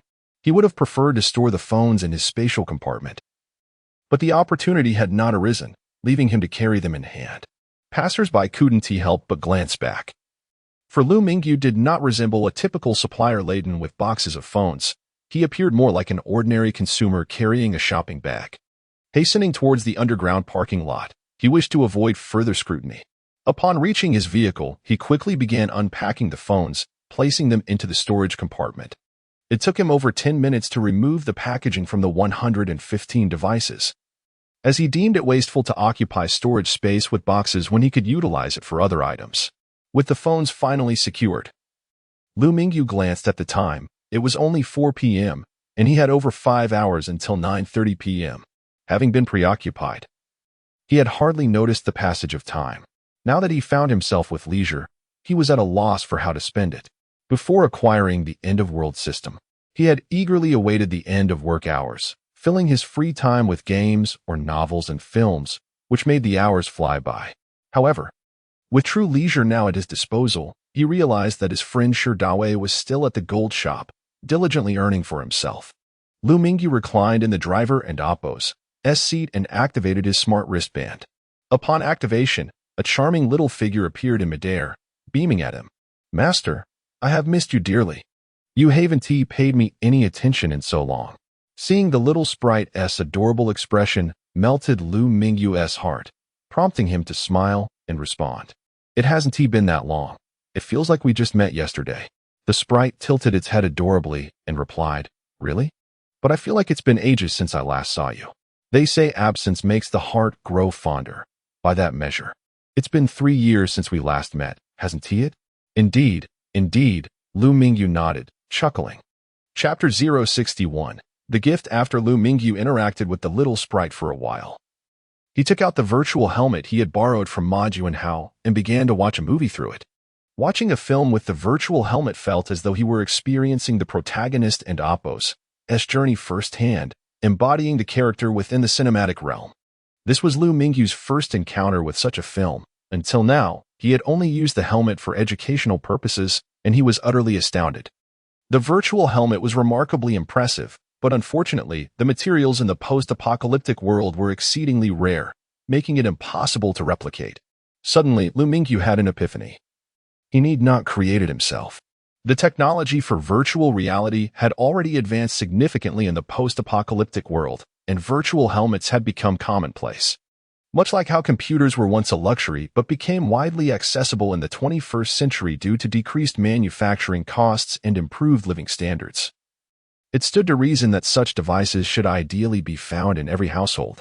However, Liu Mingyu recalled that during his first encounter with Liu Haipeng and the others in the community, he had searched numerous rooms and found no virtual helmets. It was possible that the owners had taken them with them when they fled. Another possibility was that Liu Mingyu was unaware of the existence of virtual helmets at that time. Even if he had seen one, he might have dismissed it as a mere helmet without considering its virtual capabilities. Upon returning to the post-apocalyptic realm, he could rally his companions to search for virtual helmets, allowing Ma Juanhao and others to modify them for use in the real world. However, to truly establish them as products, mass production would be necessary, otherwise, they would remain mere experimental items. In fact, various VR devices could already be seen in shopping malls for public enjoyment. Liu Mingyu had experienced such VR equipment before, and he had to admit that it was quite impressive for first-time users. However, after experiencing the virtual helmet from the post-apocalyptic world, he found the two to be entirely incomparable. The post-apocalyptic virtual helmet had evolved into a true virtual reality device, immersing users in a world of astonishing realism. Once donned, the virtual helmet allowed one to meander through the virtual realm, engaging all senses, sight, touch, smell, and taste, rendering the experience akin to inhabiting a genuine world. Naturally, the sensitivity of these sensations could be adjusted, ranging from minimal to a maximum of 90. Those wishing to immerse themselves in this virtual existence would rarely opt for the lowest setting. Most would select a level of sensitivity that matched their comfort. Liu Mingyu chose a sensitivity of 50 for his experience. After watching a film, he felt as if he had traversed the protagonist and Appo's entire life, savoring every sensation along the way. This extraordinary experience left him in awe. After finishing one film, Liu Mingyu, still wanting more, queued up another. 5 hours swiftly passed. His smart bracelet activated automatically, and a little sprite appeared, perched upon a branch against the backdrop of a radiant moon. "Master, the time has come. Please rise," chimed a melodic voice. Liu Mingyu, who had been engrossed in the film, paused it upon hearing the voice, his consciousness returning to the real world. So soon. It was already 9:00 and Appo's clock. Liu Mingyu had set an alarm for 9, and as the clock struck, the little sprite dutifully awakened him. The virtual helmet was equipped with both automatic and passive wake-up functions. The sprite and amp, Appo's call from outside the helmet fell under the latter category. Unlike a nutrient pod, which could provide sustenance, the virtual helmet fully immersed users in the virtual realm, altering their perception of time. The automatic wake-up function was designed to prevent prolonged stays in the virtual world. Removing the helmet, Liu Mingyu placed it into his storage space and drove directly to the Jinjiang International Hotel. The distance from Yitai City to the hotel was not substantial, and it was not peak commuting hours, allowing Liu Mingyu to arrive in just 10 minutes. Guided by a staff member, he made his way to box 888. Upon entering, he found Chun Yud already present. Seeing Liu Mingyu arrive, Chun Yud hurried over, saying, "Boss, please have a seat here." "Old Chun, when did you arrive?" "You got here quite early," Liu Mingyu inquired with a smile as he settled into the main position. Sitting in the primary seat, Liu Mingyu felt a wave of nostalgia. He often found himself in corners while dining with superiors, yet here he was, enjoying a meal in the grand private room of the Jinjiang International Hotel. Chun Yud poured Liu Mingyu a cup of freshly brewed tea, smiling as he said, "Not long ago, I just arrived myself." In truth, Chen Yud had come before 9. Knowing that the meal was scheduled for 9:30, he was well aware that punctuality was a common expectation among leaders. Liu Mingyu raised his cup, taking a gentle sip, and was greeted by a delicate tea aroma that lingered in his throat, prompting him to exclaim, "What exquisite tea! What kind of leaves are these?" Indeed, this tea was exceptional. Liu Mingyu noted that it was far superior to what he had tasted at Lu Fugue and Apos' place. The Jinjiang International Hotel truly lived up to its name. Even the tea served before the meal was of remarkable quality. Although he did not frequently drink tea, he could discern its excellence. Chen Yud chuckled, "This is Mingqian Longjing tea, made by my relatives." He took pride in this tea.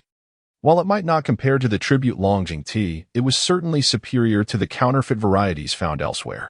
Liu Mingyu looked at Chen Yud with surprise, and then laughed. "So it's your family's tea. It tastes fantastic. Boss, I brought some over. Please take a bit with you when you leave." Chen Yud stood and retrieved 4 boxes from behind him, presenting them to Liu Mingyu with a beaming smile. 2 boxes of tea and 2 boxes of liquor, all homemade. Liu Mingyu accepted them with gratitude, saying, "Thank you so much, old Chen. Let us enjoy the liquor tonight." "No need, boss. We have more to drink tonight," Chen Yud quickly replied. "All right then, I shall accept it." Liu Mingyu recalled that he had promised Lu Fugue some tea, but he reconsidered. It would be better to keep this tea for himself and purchase some for Lu Fugue at the market instead. Setting the tea and liquor aside, Liu Mingyu inquired, "Have the dishes been ordered?" "We've ordered some, boss. Would you like to take a look at the menu again?" Chen Yud pushed the menu toward Liu Mingyu. Liu Mingyu took the menu, glanced through it, and added a few more dishes, opting for the pricier selections. His purpose for dining at the Jinjiang International Hotel was to savor the exquisite flavors of its cuisine. Chapter 062, Sales Figures After Placing the Order. Liu Mingyu retrieved his vintage domestic mobile phone and dialed Sherdawei and Apos' number. Moments later, the call connected, and Liu Mingyu inquired, "Hello, Dawei, have you arrived?" "Brother Yu, I'm settling the bill here. I'll be there shortly," came the reply. "How much longer? If necessary, we can tally it up tomorrow. It won't be long. I'll be there soon." "All right. Hurry over and bring Master Song and the others along. They should all be free, right?" "They and Apos, all coming. Will arrive shortly." As Liu Mingyu ended the call, Chen Yud softly asked, "Boss, how many people are coming?" Liu Mingyu was uncertain of the exact number. He had merely mentioned introducing someone, assuming only 1 or 2 would join. However, given Liu Mingyu's tone, it seemed quite a few were on their way. After contemplating for a moment, he replied, "There are 18 people over there, including the 2 of us. That makes a total of 20. When the gold shop came over, there were 15 people initially. And with Sherdawei and Master Song bringing along 2 apprentices, it totaled 18. 20 people? This table 1 and Apos' tea suffice. We need to add another table," Chen Yud remarked, surprised by the number. Indeed, Liu Mingyu had anticipated a smaller gathering, and the dishes ordered were already abundant, yet they would still fall short for 20 individuals. "Waiter, please bring us an additional table," Chen Yud called to a nearby server. The private room 888 was spacious, originally accommodating 15 at a large table, and it was feasible to add a 10-person table alongside. If necessary, they could even remove the partition to create a banquet-style dining area. A few waiters promptly appeared, retrieving a table from the storeroom and swiftly setting it up for 10. "Let us order a few more dishes," Chen Yud said, taking the menu to add several more items. Once he finished placing the order, Liu Mingyu glanced at the time. It was nearly 9:30. He instructed, "They can start serving the dishes now." Just as he made the call, a soft murmur of footsteps echoed, heralding the arrival of a group. Though the sound was not particularly loud, Liu Mingyu and Apos' hearing had recently improved, allowing him to discern even the faintest noises.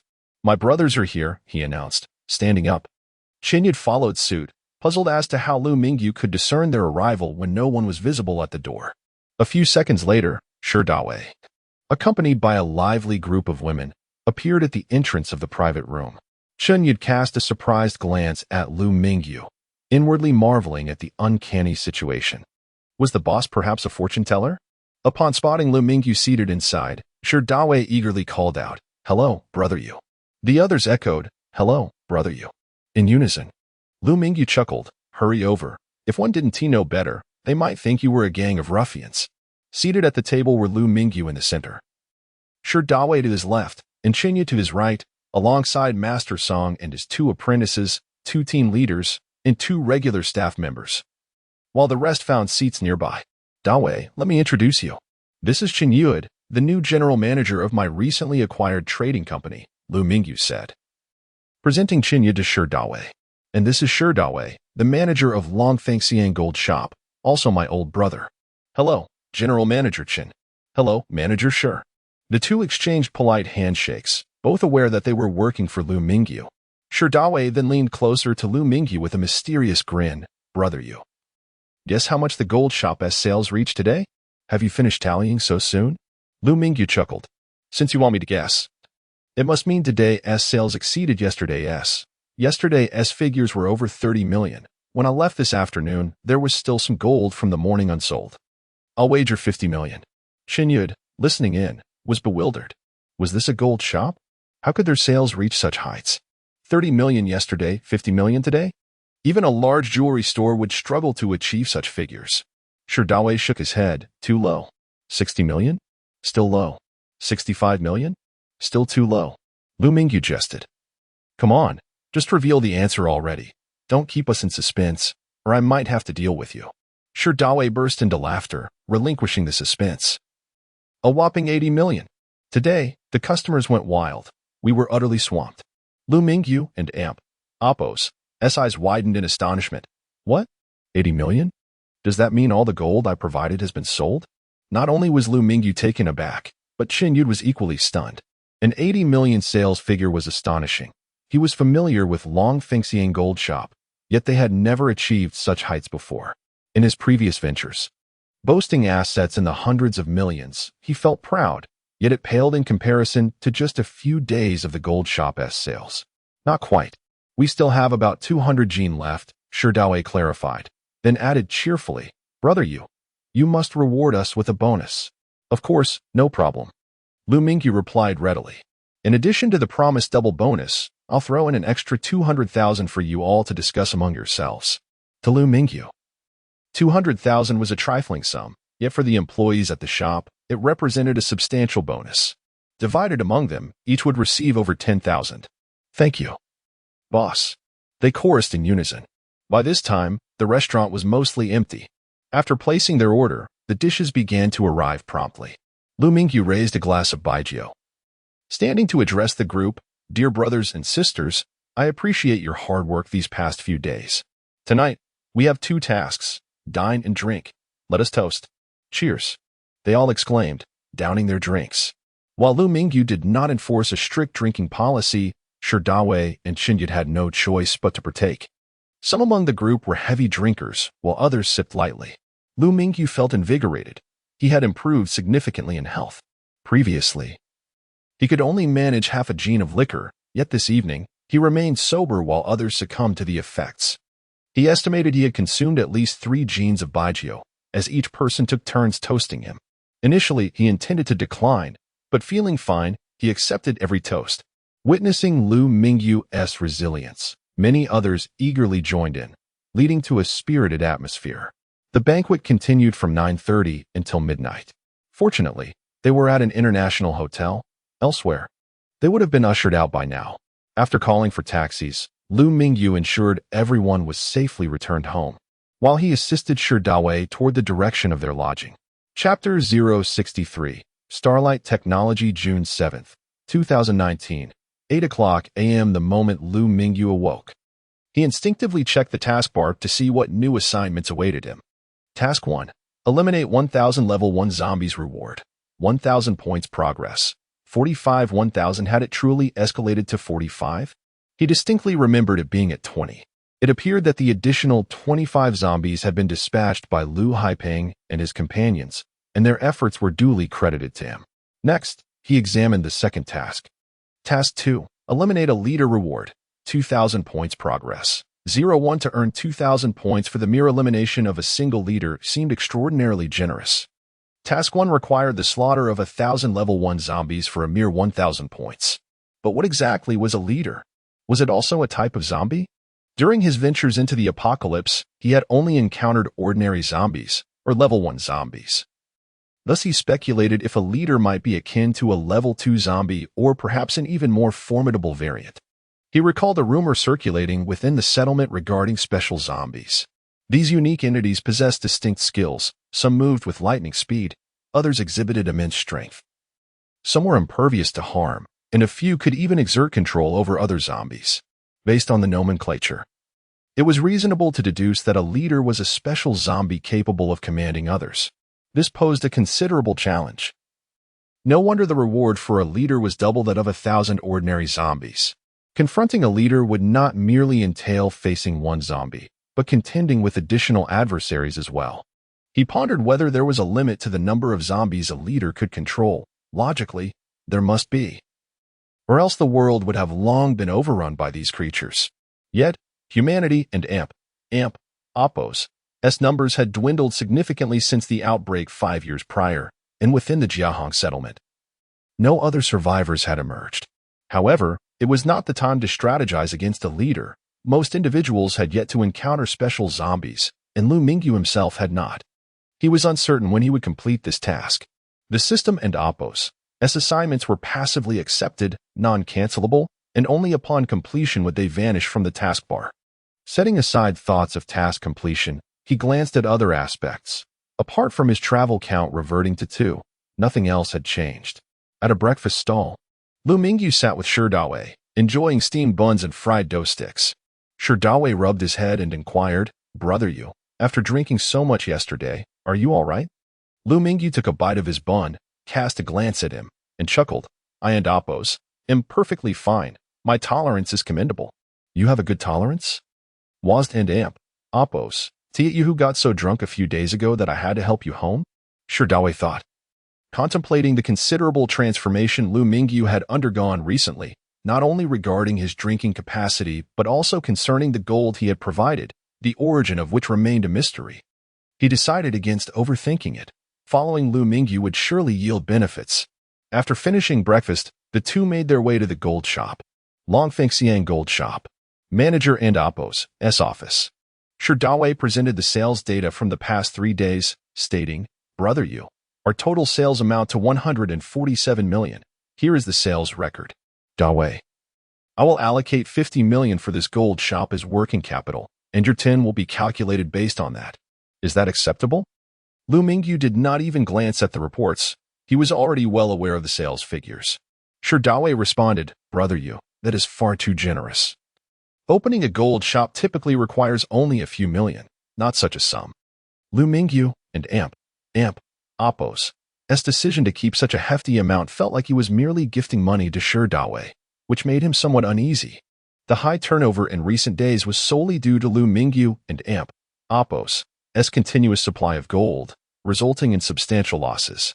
Based on current gold prices, selling 147 million worth of gold would mean Liu Mingyu would incur a loss of at least 10 to 20 million. He felt embarrassed to accept the 50 million from Liu Mingyu. "It's unnecessary to keep so much. You could open a branch instead. But you must negotiate your own supply channels for that." Liu Mingyu waved his hand dismissively. Seeing Liu Mingyu's insistence, Shi Dawei nodded, "No problem," after opening the shop. "I will pursue business opportunities." Liu Mingyu left 30 million in the shop, using the remaining 20 million as collateral against rent and unsold gold from the previous day. With over 200 jin of gold still in stock, it was clear that the remaining funds would exceed 20 million, and any excess could be settled after the shop and Oppos' sales. Once everything was organized, Liu Mingyu's account balance soared to 117 million, officially marking him as a billionaire. After leaving the gold shop, he retrieved a vehicle from the hotel and received a call from Chen Yud. "Boss, the company registration has been completed, and the supplies you requested have been procured and stored in the warehouse." Liu Mingyu jested, "Old Chen, you expedited the registration for the sake of that 10 million. Didn't you?" "No problem. Just provide me with the company account, and I will transfer it." Chen Yud relayed the account details, and shortly after, Liu Mingyu transferred the promised 10 million to the corresponding account. They chatted casually for a while. Currently, Liu Mingyu had no intention of heading to the apocalypse, so he postponed visiting the warehouse for the time being. He believed it would be better to retrieve the supplies later. Liu Mingyu aspired to implement the technology from the apocalypse into the real world, necessitating the establishment of a company. While he could consider acquiring Xinyud and Amp, Opos, as trading company. This time he desired to create a new entity, symbolizing a fresh beginning. However, he was uncertain about the operational procedures for establishing a new company. He thought it prudent to first find a responsible individual to oversee the establishment of the company. With that in mind, he set about the task. Typical recruitment methods involved online postings or local job fairs. Given that the new company had no assets or even a name, posting online was out of the question. Moreover, seeking candidates at local job fairs required appropriate business licenses and documentation. Lacking these, he could not even rent a stall. Liu Mingyu exited the talent market feeling awkward. Without a business license, who could ascertain he wasn't running a scam? Was it imperative to register a company himself? Perhaps he could enlist the help of a brokerage firm for registration? Ultimately, he opted to call Xinyud, requesting assistance in finding someone to facilitate the company registration process. With no manpower at his disposal, Xinyud and Amp, Opos, as contacts were his only option. Delegating these matters to Xinyud was the most sensible course of action. It must be noted that the recent governmental promotion of one-stop administrative services proved advantageous. After preparing the necessary documentation, Liu Mingyu completed all formalities that very afternoon. Officially founding his company, Starlight Technology Company, Limited Chapter 064. How to achieve technology transfer. Starry Technology Company, Limited currently stands as a mere shell of a company, with Liu Mingyu being the sole legal representative, devoid of any other personnel. The registration of the company does not signify the end of challenges. A multitude of decisions awaits Liu Mingyu's attention. Sighing, he realizes that he must first find someone to assist with recruitment. Fortunately, he had previously enlisted the help of a person from Xinyud's side. Otherwise, he would have been overwhelmed. He begins to doubt whether establishing the company at this juncture was indeed a wise decision. Thankfully, the assistant from Xinyud's team is still available, alleviating some of his burdens. Tasks such as registration and office leasing have been delegated to her. Standing in the newly rented office, a wave of emotions washes over him. The space is modest, spanning merely around 300 square meters. Time constraints necessitate such compromises. Liu Mingyu had initially envisioned a more spacious office. Considering the future aspirations of his company, a mere small locale hardly befits a burgeoning technology enterprise poised for greatness. Clearing his thoughts, he turns to the person beside him. Inquiring, Shaoli, would you consider joining Starry Technology? I shall promote you to administrative supervisor. The individual in question is indeed the assistant from Xinyud's side, a recent graduate named Li Siyuan. Upon hearing the call from the esteemed boss, she had been diligently assisting throughout the day. Liu Mingyu recognizes her capabilities and sees the necessity for personnel at Starry Technology, making her transition a timely opportunity. Notably, both Starry Technology and Yud Trading are under Liu Mingyu's ownership, so having Li Siyuan assist falls well within the realm of her responsibilities. However, Liu Mingyu is not one to impose undue pressure, hence he seeks her consent first. Li Siyuan pauses momentarily before responding swiftly. Of course, thank you for the recognition, boss. The promotion from administrative staff to supervisor is a significant advancement, and she is more than willing. Furthermore, the previous trading company is on the brink of collapse. Even after a substantial investment of 10 million, it barely amounts to a company worth over 10 million. In contrast, Starry Technology boasts a registered capital of 50 million. A fact she is well aware of from her recent tasks. It is evident that the future focus of the boss's endeavors will be here, offering promising prospects. Liu Mingyu smiles and replies, very well, you can resign from there and officially join us here. I will inform Old Chun to facilitate your start today. Understood, boss. He then outlines several tasks for her, recruiting personnel for VR technology and various executive positions. I will provide you with a document detailing the specific recruitment needs for your reference. Additionally, please arrange for some renovations in this office. Once personnel are on board, Liu Mingyu adopts a more hands-off approach. The primary technological strength of Starry Technology does not reside in this reality. It serves mainly as a FAAD, while the core technological prowess lies in the apocalyptic world. even if he yearned to base his operations on the technological resources of this reality. Finding the requisite talent in Jiaqing proves exceedingly challenging. The technology Starry Technology intends to develop, virtual reality and artificial intelligence, are at the forefront globally. In truth, there has been some progress in these fields, as evidenced by the recent surge of interest in VR over the past few years, alongside the earlier popularity of alpha robots, which represent a nascent form of artificial intelligence. However, these robots are still far from true artificial intelligence. A newly established company like Starry Technology struggles to attract high-end talent. Even with increased salaries, it is unlikely to secure individuals of that caliber unless one possesses genuinely enticing technological offerings. In the future, opportunities may arise, but for now, he must focus on the task at hand. He urges Ma Junhao and others to expedite the migration of simplified artificial intelligence to smartphones without products from that realm. There is little foundation for development here. Moreover, there are numerous technologies to consider, including virtual reality games, quantum computers, graphene batteries, and many more. While these innovations have yet to materialize in the real world, they have already become established technologies in the apocalyptic realm, with further advancements on the horizon. Although there are many technologies he wishes to replicate, Liu Mingyu is wary of introducing them all at once. Each technological advancement possesses the potential to instigate monumental changes in this world, and without sufficient self-protection capabilities, it is prudent to proceed with caution. Even if Liu Mingyu desired to expedite the process, the situation is not straightforward. The apocalyptic world has gathered over 300 individuals, yet among them, a diverse array of professions exists, with only a handful possessing true expertise. What may seem commonplace and self-evident to them does not warrant further study. For instance, just as students in school are often oblivious to the derivation of mathematical formulas, many in the apocalyptic world lack an understanding of the underlying principles of their technologies. Nevertheless, should he uncover historical records, he might glean insights into technological evolution. Liu Mingyu's ambitions extend beyond merely transferring products from the apocalyptic realm. He aspires to manifest these technologies within the fabric of reality. After all, the population he has encountered in the apocalyptic world amounts to merely 20,000. And that number appears to be dwindling. It is impractical for him to rely on all individuals for support as the number grows. Those within the community will not passively observe his burgeoning influence that threatens their dominion. Unbeknownst to Liu Mingyu, he need not expand further. For there are those covertly observing him, and not merely in isolated numbers. Despite the myriad challenges, he remains steadfast in his belief that he can gradually resolve them.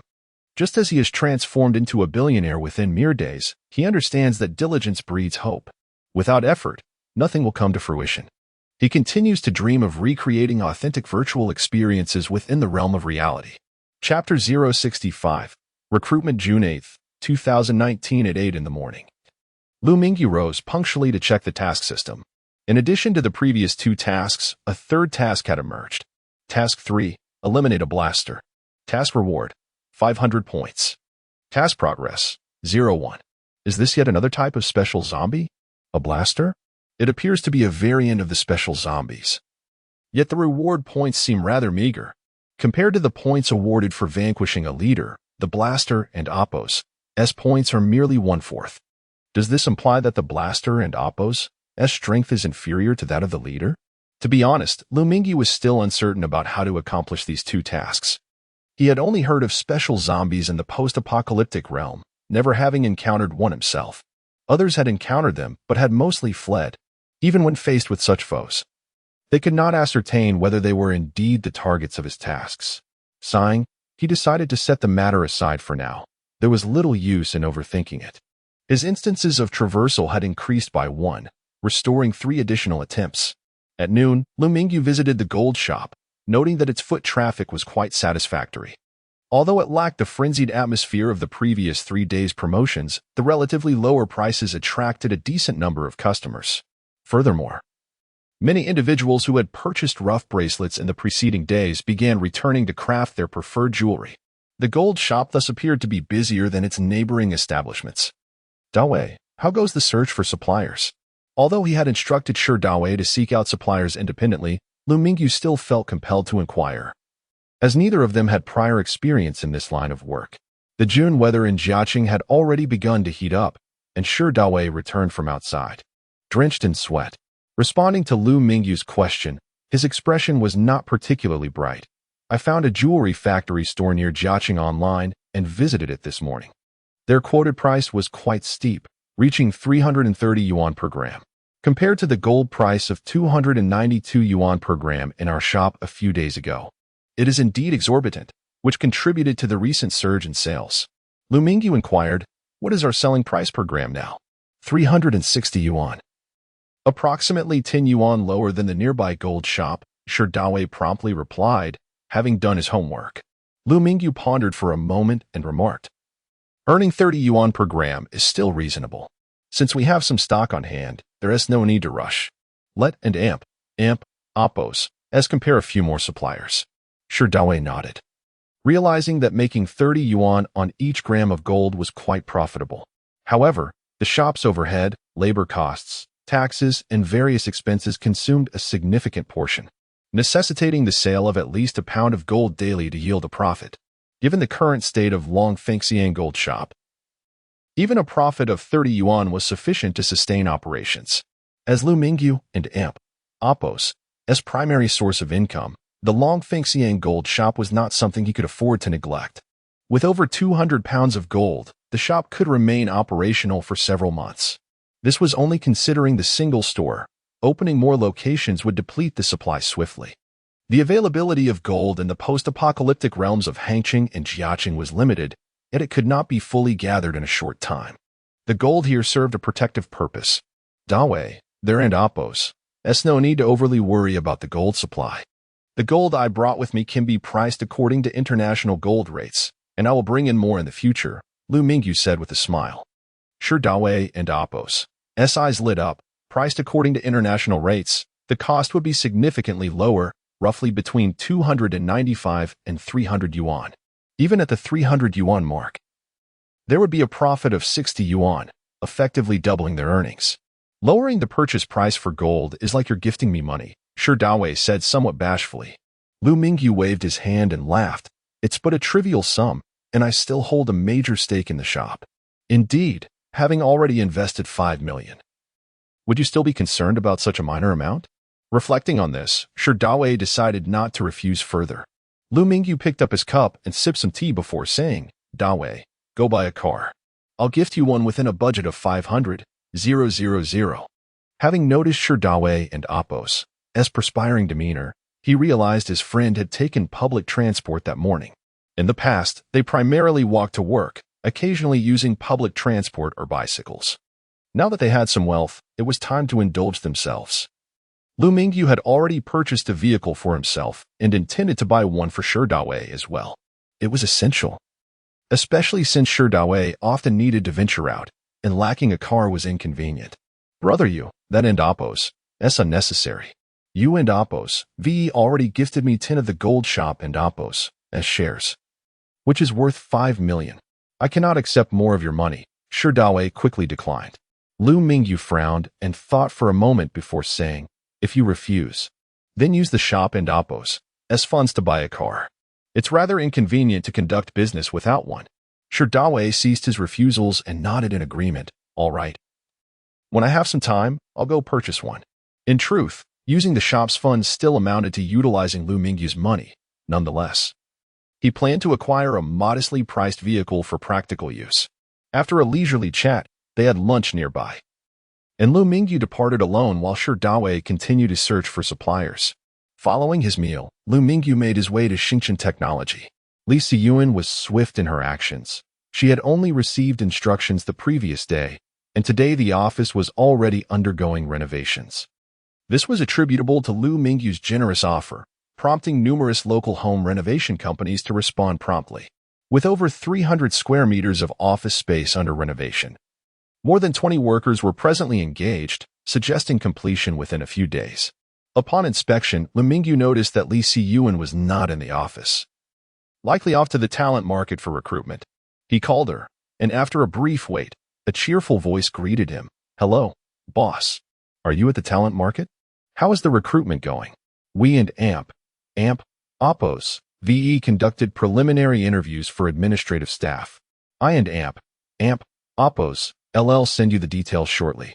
However, we have too few technical candidates. And those who showed up for interviews do not match our requirements. Li Siyuan summarized the current situation. Liu Mingyu reassured her, no need to worry. Focus on securing the logistics personnel first. For technical staff, post the openings online. Once we have a complete team, we can recruit from larger cities like Hangzhou or Shucheng. Although Jiaqing is well situated between these two cities, it still lacks the specialized virtual reality talent that can only be found in larger metropolises. Alternatively, we could engage headhunters to scout individuals from other firms. While technical personnel may be scarce, administrative roles are relatively easier to fill. Chapter 66, Discovery After a While. Liu Mingyu received several resumes sent by Li Siyuan. One was for a driver, 2 for administrative positions, and 1 for finance. For the newly established Xingchen technology, this was sufficient for the time being. They could recruit more as the scale expanded. Liu Mingyu glanced through the resumes and found no significant issues with Li Siyuan and Oppos' recommendations. However, he noticed that the candidates she suggested were all relatively young. Apart from the driver, the others were recent graduates. It was unclear whether Li Siyuan felt a sense of camaraderie with these fresh graduates or if they were simply the only applicants available. Liu Mingyu himself had only recently entered the workforce, so he did not disdain their youth, merely surprised by it. The driver was not much older either. According to his introduction, he had just transitioned from military service. Liu Mingyu called Li Siyuan again, saying, "Let us proceed with these 4. However, the office is still under renovation, so please rent a small office for the time being." "Understood, boss," she replied. "Please review other technical personnel and recommend suitable candidates to me." After conveying his instructions, Liu Mingyu decided not to linger any longer. He left Xingchen Technology and visited Yud Trading Company to have dinner with Xinyut. He also filled up his storage space, primarily with rice, cured meat, and canned meats, temporarily setting aside other items. He had previously instructed Xinwood that all procured food should be unlabeled. Liu Mingyu would not have to erase the production dates from each can. No one would know the origin of these provisions. Although devoid of production dates and labels, their quality was assured. He intended to consume these foods himself. The people of Huaxia had long cultivated iron stomachs, rendering concerns about substandard ingredients irrelevant. Dining alone that evening, he took a stroll afterward and purchased several dozen pounds of Longjing tea. This tea was ordinary green tea, far inferior to the Longjing tea gifted by Qinyut. He intended to bring this tea back for Liu Haiping and also to give Liu Fugui a portion, as he had promised. On June 9, 2019, Liu Mingyu rose early. After washing up and changing into his attire suited for the apocalypse, he prepared to venture into that world, as the reality here was largely on track. Upon crossing over, time would freeze, creating a peculiar circumstance where Liu Mingyu had to remember what he wore upon departure to ensure he donned the appropriate clothing upon his return, lest he arouse suspicion. At 8:00 and Oppos' clock, Liu Mingyu dutifully checked his task list. Indeed, a new task had appeared. Task 4. Eliminate a zombie dog reward. 200 points progress. 01. A new zombie species had emerged, as indicated by its name, likely an infection derived from canine biology. The reward for eliminating a zombie dog was considerably higher than that for a standard zombie, yet still fell short when compared to the leaders or the exploders. Liu Mingyu felt confident in his ability to complete this task. Although he had never encountered a zombie dog, it should be simpler than dealing with the more specialized zombies. Reviewing his number of crossings, he noted that it had accumulated to 4. The task count and crossing count had yet to reach their limits and continued to increase. Crossing over, Liu Mingyu silently intoned, and in the next moment, he vanished from this space, reappearing in the presidential suite of the apocalyptic world. On June 4, 2115, in the apocalyptic world, Liu Mingyu found Li Wenba and then gathered 2 more individuals, totaling 4, to transport supplies from the designated storage area near the villa. When Liu Mingyu called Li Wenba, he expressed surprise, asking, "Didn't we just move food? Why another trip?" Of course, he was not complaining about the abundance of food. More provisions were undoubtedly beneficial. However, he could not fathom how Liu Mingyu managed to amass such quantities, transporting them to the resort in truckloads. Li Wenba speculated that another team was orchestrating this operation. After pondering for a moment, he dismissed further thoughts, content that there was food to be had. As Liu Mingyu led his team and emerged from the small storage with a truckload of supplies, several individuals monitoring them were left perplexed. Could there be another method for transporting food here? They had always kept a watchful eye on this location, and aside from Liu Mingyu and Apos' vehicle, no one else had approached. Was it possible that food was being transported underground? They quickly dismissed this notion, having thoroughly searched the premises when Liu Mingyu left and finding no passageways. As if the supplies had materialized out of thin air. Unbeknownst to them, their conjectures were alarmingly close to the truth, while the food had not appeared from nowhere. For the inhabitants of this world, it indeed seemed to have done so. Upon returning to the resort, Liu Mingyu sensed that he was being observed. He had felt a twinge of surveillance while retrieving the supplies but had dismissed it as mere paranoia in the midst of a complex situation. However, upon reaching the entrance of the dream resort, he noticed figures not far from the entrance. Initially mistaking them for zombies, he then heard human voices. The distance was considerable, and seated in his vehicle, he could not discern their conversation clearly. Nevertheless, he was certain that either he or the dream resort was under scrutiny. Originally, the dream resort was situated in a remote area, and even if humans passed by, they wouldn't linger. Now, with two individuals conversing nearby, it was evident they were under covert observation. Liu Mingyu had anticipated that his bulk sales of food would attract the attention of some individuals, perhaps even the notable figures from the inner city, but he had not expected to draw attention so quickly after only a modest sale. Who could it be? Lu Fugue and Apos' men? Or perhaps those from the auction house? Or other interested parties? Lu Fugue was a strong possibility, as was the person who had contested him for the secondary energy crystal. That bidder had claimed he would temporarily hold on to it and would come to collect it. Could it be him? Liu Mingyu found himself at a loss, unsure of who was tracking him. He had nearly forgotten about the conflict at the auction. The absence of trouble from that party in recent days had allowed him to put it out of his mind. After completing the task, he had placed the secondary energy crystal alongside the meteorite fragments in his storage space. Liu Mingyu had attempted to absorb its energy but found no success. Despite sensing the vast energy contained within, he had tried multiple methods, yet it remained merely a stone. Others, particularly those who believed that absorbing the secondary energy crystal would grant them unique abilities, were unaware of his struggles. Liu Mingyu speculated that the individuals monitoring him were likely those who had competed against him at the auction. Chapter 67. The Obstacles of Artificial Intelligence in the Bidding for the Secondary Energy Crystal. There were primarily two contenders. This does not imply that others were devoid of suspicion. Rather, these two harbored the most significant doubts. Had it not been for the allure of the secondary energy crystal, the auction would likely have attracted far fewer participants. Regardless of who it was, Liu Mingyu felt an increased sense of vigilance. He resolved to exercise greater caution in his future endeavors and to avoid choosing residences near the villa for transporting provisions. The food was stored within Liu Mingyu's spatial storage, allowing for flexibility in location. However, it was unfortunate to sacrifice a fixed teleportation coordinate. Fortunately, the current teleportation coordinates were sufficient, and re-establishing them would suffice when necessary. Transporting 1,000 grams of primary energy crystal posed no considerable challenge. Liu Mingyu decided that future food shipments should be directed towards the suburbs, thus concealing his assistance from a team in the transportation of provisions. With the initial progress in the real world, Liu Mingyu opted against selling food in bulk. Instead, he would allow for small-scale sales within the trading hall, significantly reducing the likelihood of exposure, regardless of external surveillance. As long as they did not breach the confines of the resort, he felt secure. When Liu Mingyu delivered the second batch of provisions to Yuqin Xian, her face lit up with joy, prompting an involuntary exclamation, "Boss is formidable." Others echoed her sentiment, chanting in unison, "Boss is formidable." Indeed, the sheer abundance of food was impressive. It was not merely 2 batches but 3. The first batch consisted of 1,000 pounds of rice, 500 pounds of cured meat, and 20 pounds of salt transported from the villa. The second batch included 2,000 pounds of rice, 1,000 pounds of cured meat, and 500 pounds of salt.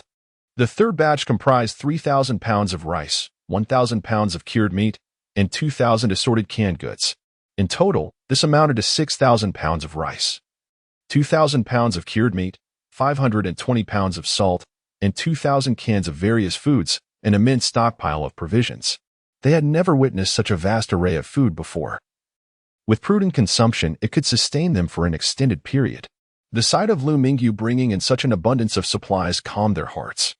They had initially feared Bei Chapter 068, cleaning upon hearing Ma Juanhao and Apos' words. Luo Wenyong seemed to have a revelation. After a moment of hesitation, he spoke. Are you suggesting altering the communication speed between smartphones and servers? Ma Juanhao snapped his fingers and replied with a grin, precisely. Since we cannot modify the smartphone's configuration, we can change the method of communication. We don't need to achieve 5G speeds. Reaching 10 times the 4G speed will suffice for basic cloud processing operations. Luo Wenyong paused, contemplating. Indeed, altering the communication transmission is a viable approach. However, has anyone undertaken similar work before? As a game development technician primarily focused on virtual reality games, his understanding of such communication technologies was limited. The others fell silent. Despite all being from the IT industry, few had substantial knowledge of smartphone communication. The technology provided by Liu Mingyu was nearly a century ahead of their current era, resulting in a vast chasm of technological advancement. Most had only encountered relevant technologies through textbooks, and many had not even heard of them. Sensing the somber atmosphere, Liu Mingyu gently knocked on the door. Upon hearing the sound, everyone turned and greeted, "Hello, boss." Ever since Yu Qinxian referred to Liu Mingyu as boss, he instructed all subordinates to follow suit. Liu Mingyu placed the smartphones on the table, smiling, "Hello, everyone. These are the smartphones for your testing." The group remained silent, prompting Liu Mingyu to inquire, "What is the matter? Is there a challenge? Please, share your current situation." Ma Juanhao began to explain the obstacles they were encountering. Liu Mingyu had already overheard their discussion, but hearing Ma Juanhao reiterate it provided further clarity. After a moment of contemplation, Liu Mingyu advised, "Continue experimenting with your proposed methods. You are permitted to create a simplified version. The first iteration doesn't need to be excessively powerful. Retaining 50 of the functionality is sufficient. But the primary characteristics of artificial intelligence must be preserved." 5G networks had commenced commercialization in China, and it was anticipated that they would soon be available to the public. If feasible, there was even potential for developing the next generation of communication networks independently. However, these advancements would require time, and relying solely on Ma Juanhao and his team was still a considerable distance from success. After all, even developing a basic artificial intelligence had proven to be a lengthy endeavor. There's no question. If simplification is possible, the odds of success are significantly higher, Liu Mingyu remarked. Ma Juanhao felt confident about retaining 50 of the functionality. Liu Mingyu's tone turned serious. It's not merely about high success rates. I require definitive success. If you lack any equipment or materials, please inform me. I will procure them for you, but we must achieve results. He was counting on Ma Juanhao and his team to develop an artificial intelligence to attract a following. Upon hearing Liu Mingyu and Apos' earnest tone, Ma Juanhao solemnly nodded. We will spare no effort to fulfill the boss's task. Liu Mingyu smiled and patted Ma Juanhao's shoulder. Don't feel overwhelmed. That's one matter. There is another issue. I took a virtual headset from you last time. Can you assemble more virtual headsets? Ma Juanhao replied cheerfully, no problem. As long as we have sufficient materials, we can assemble as many headsets as needed. The virtual headsets were not as complex as nutrient pots. Many components were standard designs that merely required assembly. Can you assemble 100 here? Liu Mingyu recalled that many parts had been moved from the villa during the last trip. Ma Juanhao frowned slightly and replied, Boss, I doubt we can assemble 100. We might manage 10 or so. He had and Apos' anticipated Liu Mingyu requiring such a large quantity. Although there were many parts, the materials to complete a full headset were limited. That and Apos', that's fine. Assemble as many as you can. For now, focus primarily on developing the simplified version of the artificial intelligence, Liu Mingyu stated.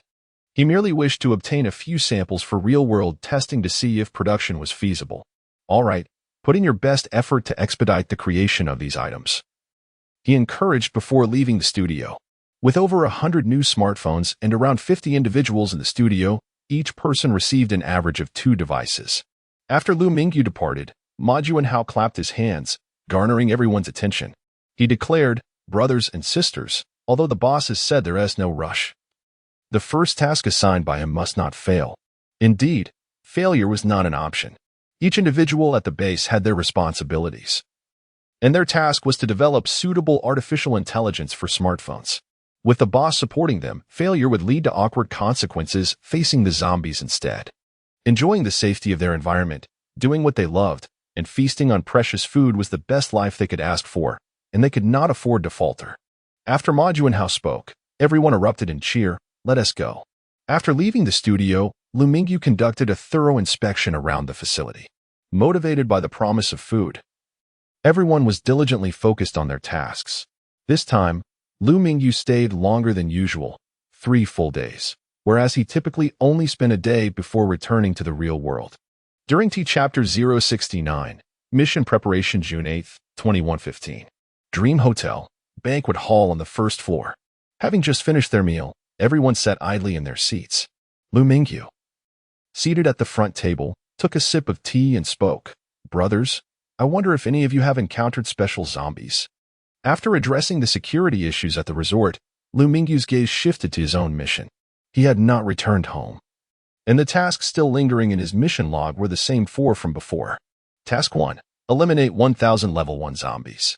Task reward, 1,000 points. Task progress, 55 1,000. Task 2. Eliminate a leader. Task reward, 2,000 points. Task progress, 0-1. Task 3. Eliminate a blaster.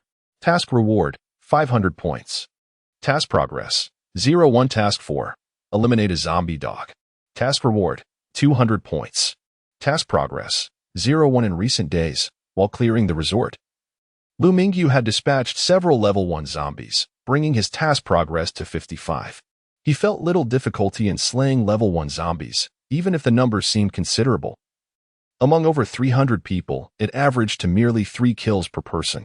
The focus remained on the latter 3 tasks, which were fewer in number yet bore greater rewards. Level 1 zombies were relatively easy to find, but the latter 3 were likely special zombies, which posed a greater challenge. Upon hearing Liu Mingyu and Oppos's question, a flurry of chatter erupted from the crowd, reminiscent of a bustling marketplace, making it hard to discern any coherent response. Liu Mingyu suddenly bellowed, "Silence." His booming voice reverberated like thunder, silencing the hall. Once the noise subsided, he continued, "It is not necessary to have encountered them. Any information regarding the whereabouts of special zombies is welcome." Most were familiar with tales of special zombies, known for their immense strength, incredible speed, or ability to control others. Yet few had truly encountered one. Liu Mingyu scanned the room, astonished to find no hands raised. Frowning, he pondered the improbability of no one possessing information about special zombies. The existence of such tasks suggested their presence in the area, and after 5 years of the apocalypse, he found it hard to believe there was no knowledge about them. The level 2 energy crystals he had purchased were derived from special zombies, as was the crystal in Li Haifeng and Oppos's possession. Liu Haifeng sighed internally and slowly raised his right hand. Noticing Liu Haifeng, Liu Mingyu softly inquired, "Brother Liu, have you encountered special zombies?" Liu Haifeng lowered his hand and replied, "I have not personally encountered special zombies, but as far as I know, they are likely concentrated within the city. Only in certain quantities of zombies might there be a chance of special ones appearing."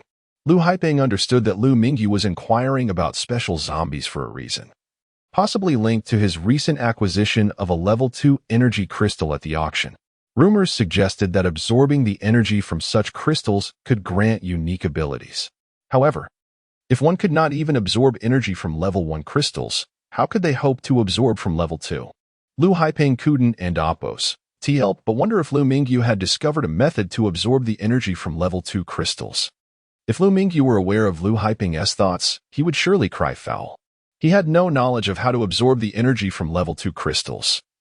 He had only purchased one to fulfill a task, which subsequently lay forgotten in his storage space. Had he known the method, he would not have hesitated to try it. Ignoring Liu Haifeng's musings, Liu Mingyu furrowed his brow and murmured, "If they are indeed within the city, that complicates matters." Without substantial firepower, entry is impossible. The Jiahong settlement had existed for 5 years, yet under the control of the 5 leaders.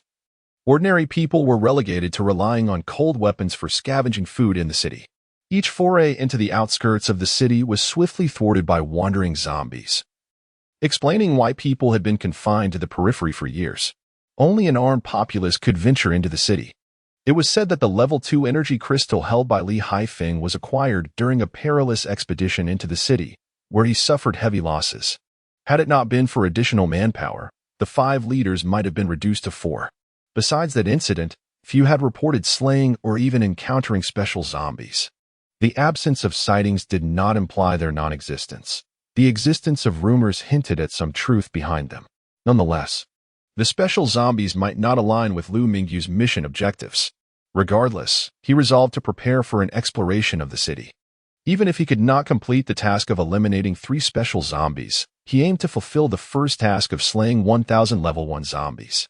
To explore the city, he needed to be well armed. Unfortunately, the settlement enforced strict controls over firearms. Thus far, Liu Mingyu had only managed to acquire a Walker assault rifle from the auction. Firearms were tightly regulated, but ammunition was less restricted. He had procured 500 rounds, each costing 1 crystal of energy. He had intended to buy more for contingency, but despite the laxity on ammunition, suppliers had refused bulk sales due to limited stock. A single Walker assault rifle offered limited firepower and relied primarily on cold weapons. In the settlement, there were no restrictions on cold weapon purchases, yet without industrial support. Most available options were rudimentary, such as kitchen knives and cleavers. With dwindling energy crystals in the base, Liu Mingyu hesitated to approach Lu Fuguei for additional trades. Especially after noticing someone surveilling the resort, he temporarily ceased large-scale transactions with Lu Fuguei but did manage to deliver 10 pounds of tea as previously promised.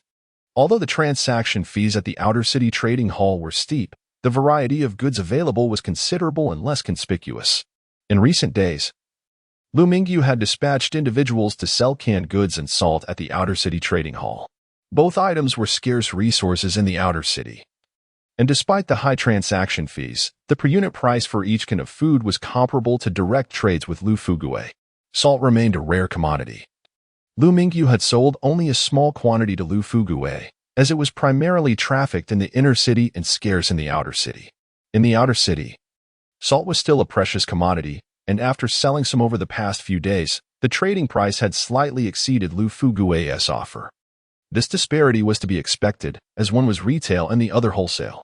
Fortunately, the recent sales of food had bolstered his finances. Otherwise, he would have struggled to afford ammunition.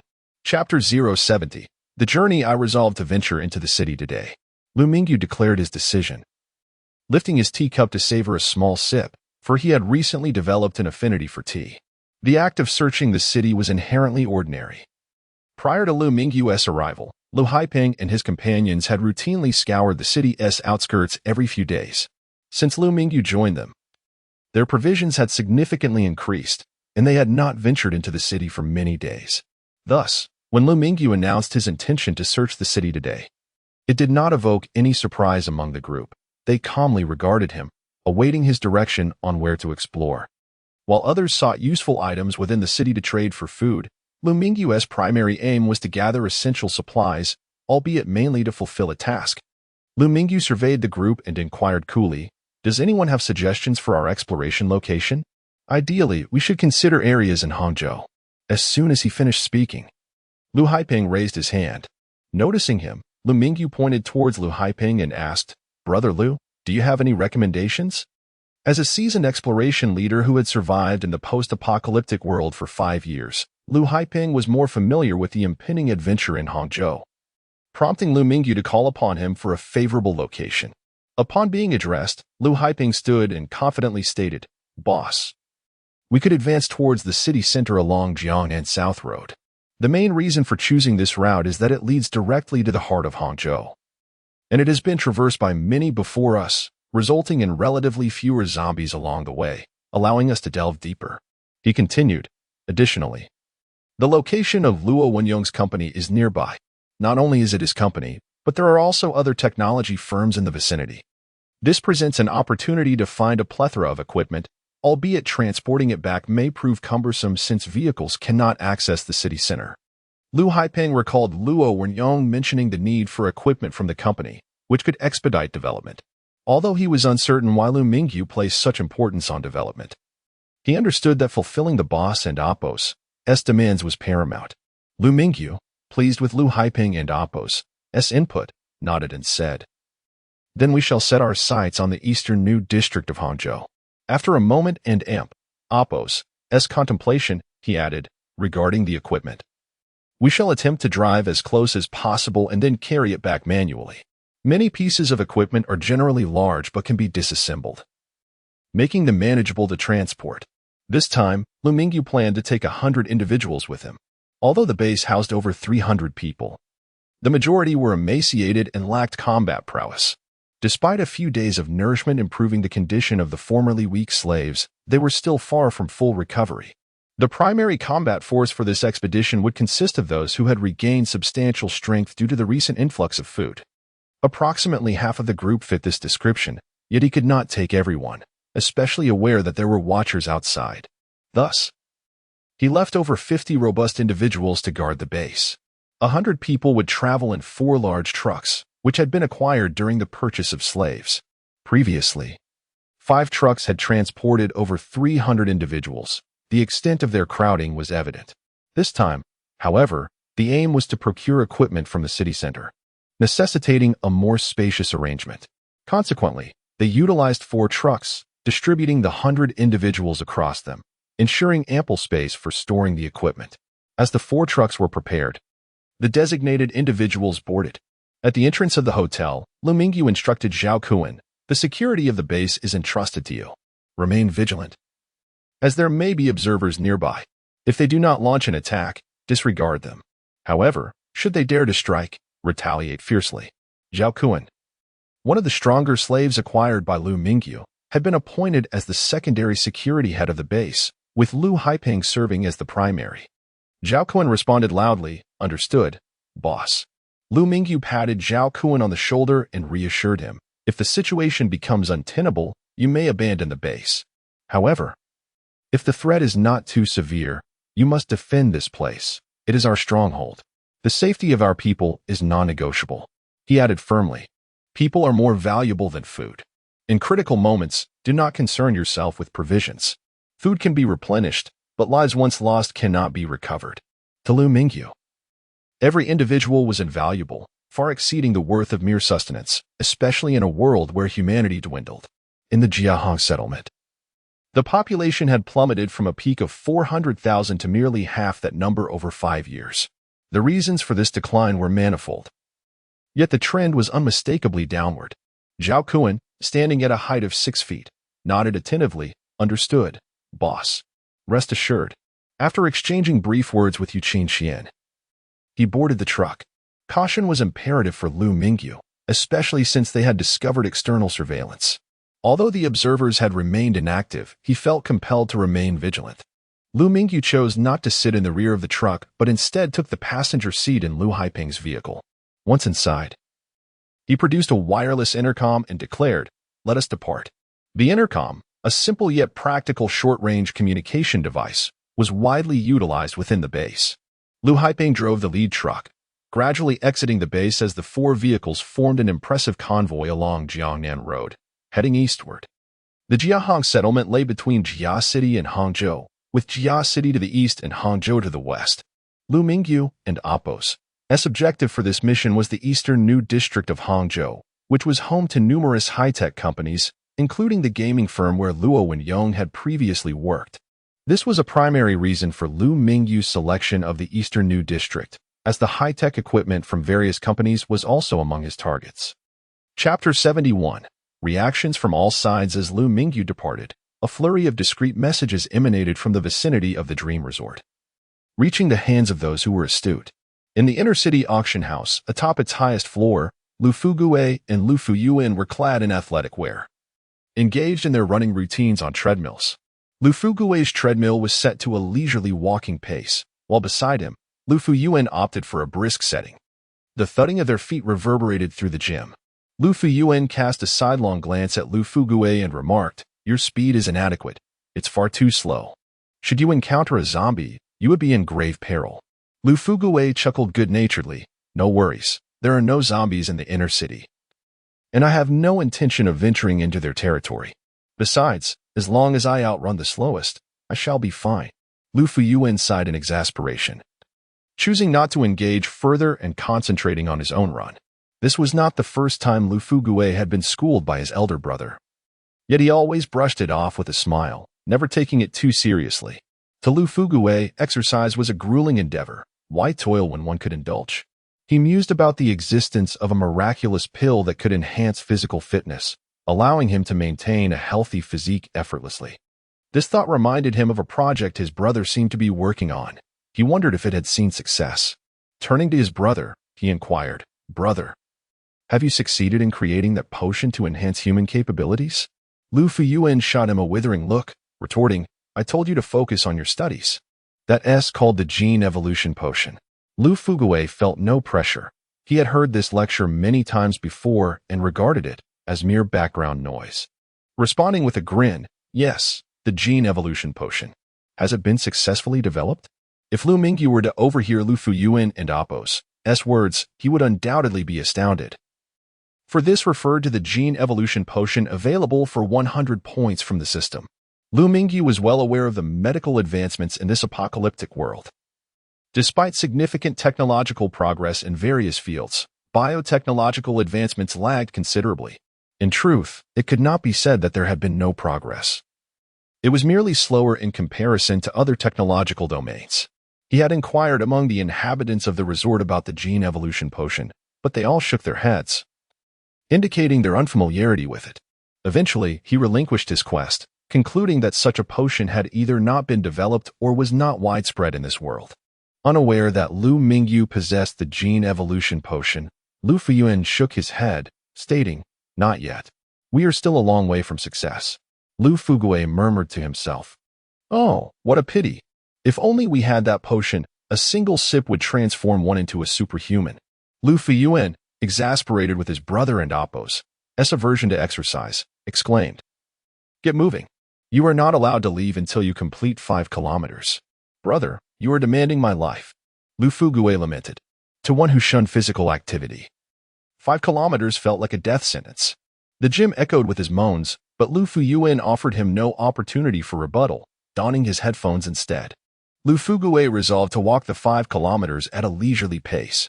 As the vice president of the Fuyuan Chamber of Commerce, he was not required to scour zombie-infested areas for scarce food and supplies like other exploration teams.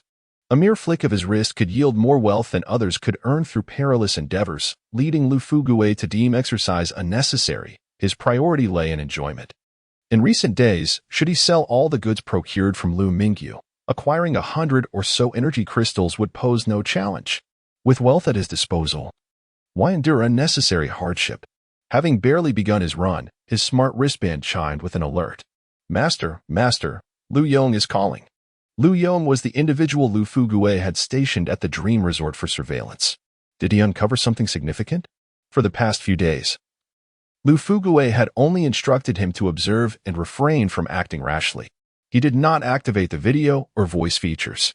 Lu Fugue inquired nonchalantly, "Liu Yong, what is the situation?" Liu Yong's anxious voice emanated from the wristband. "The target has dispatched 4 large trucks." Lu Fugue's eyes brightened, nearly losing his footing, and he hurriedly reduced the treadmill and Appo's speed to a crawl. As long as he kept moving, he would evade his brother and Appo's ire, muttering to himself, "For trucks? Are they heading to the warehouse for supplies?"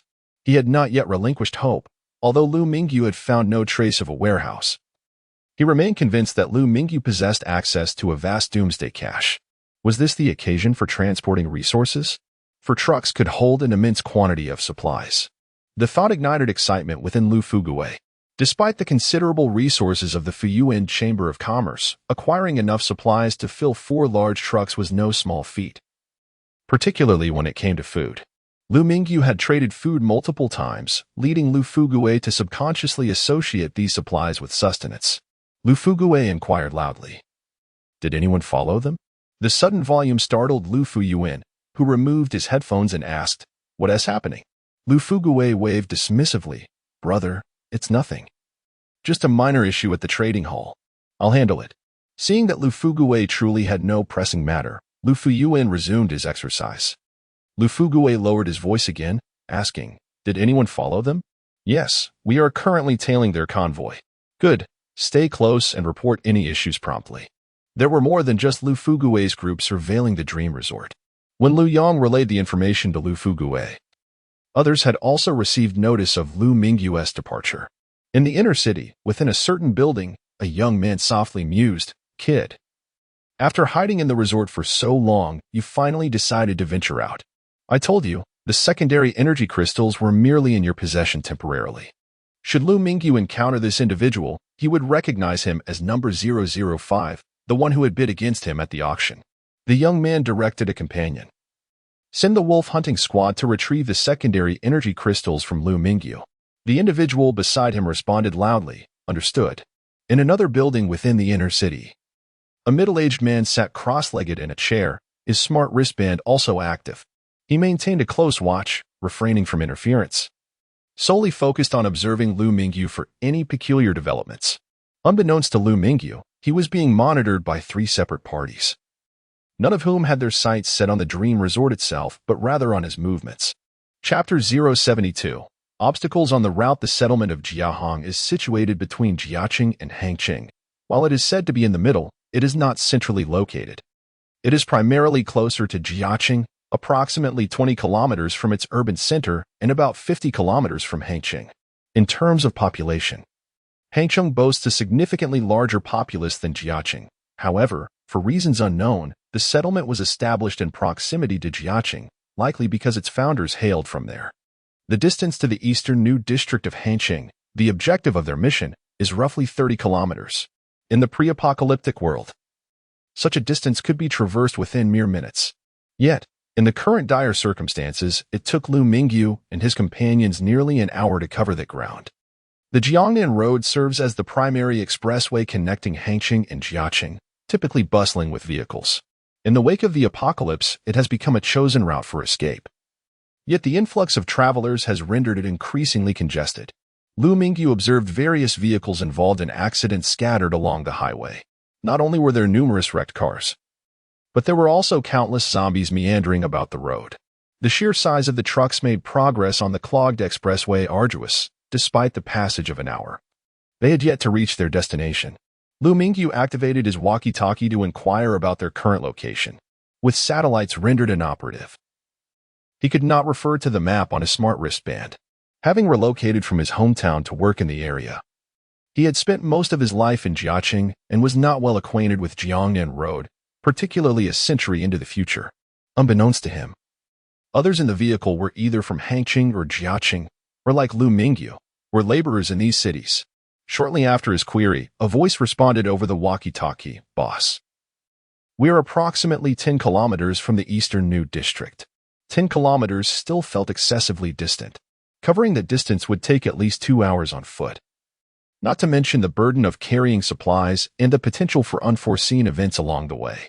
Observing the increasingly congested roadway, the truck was nearing a standstill.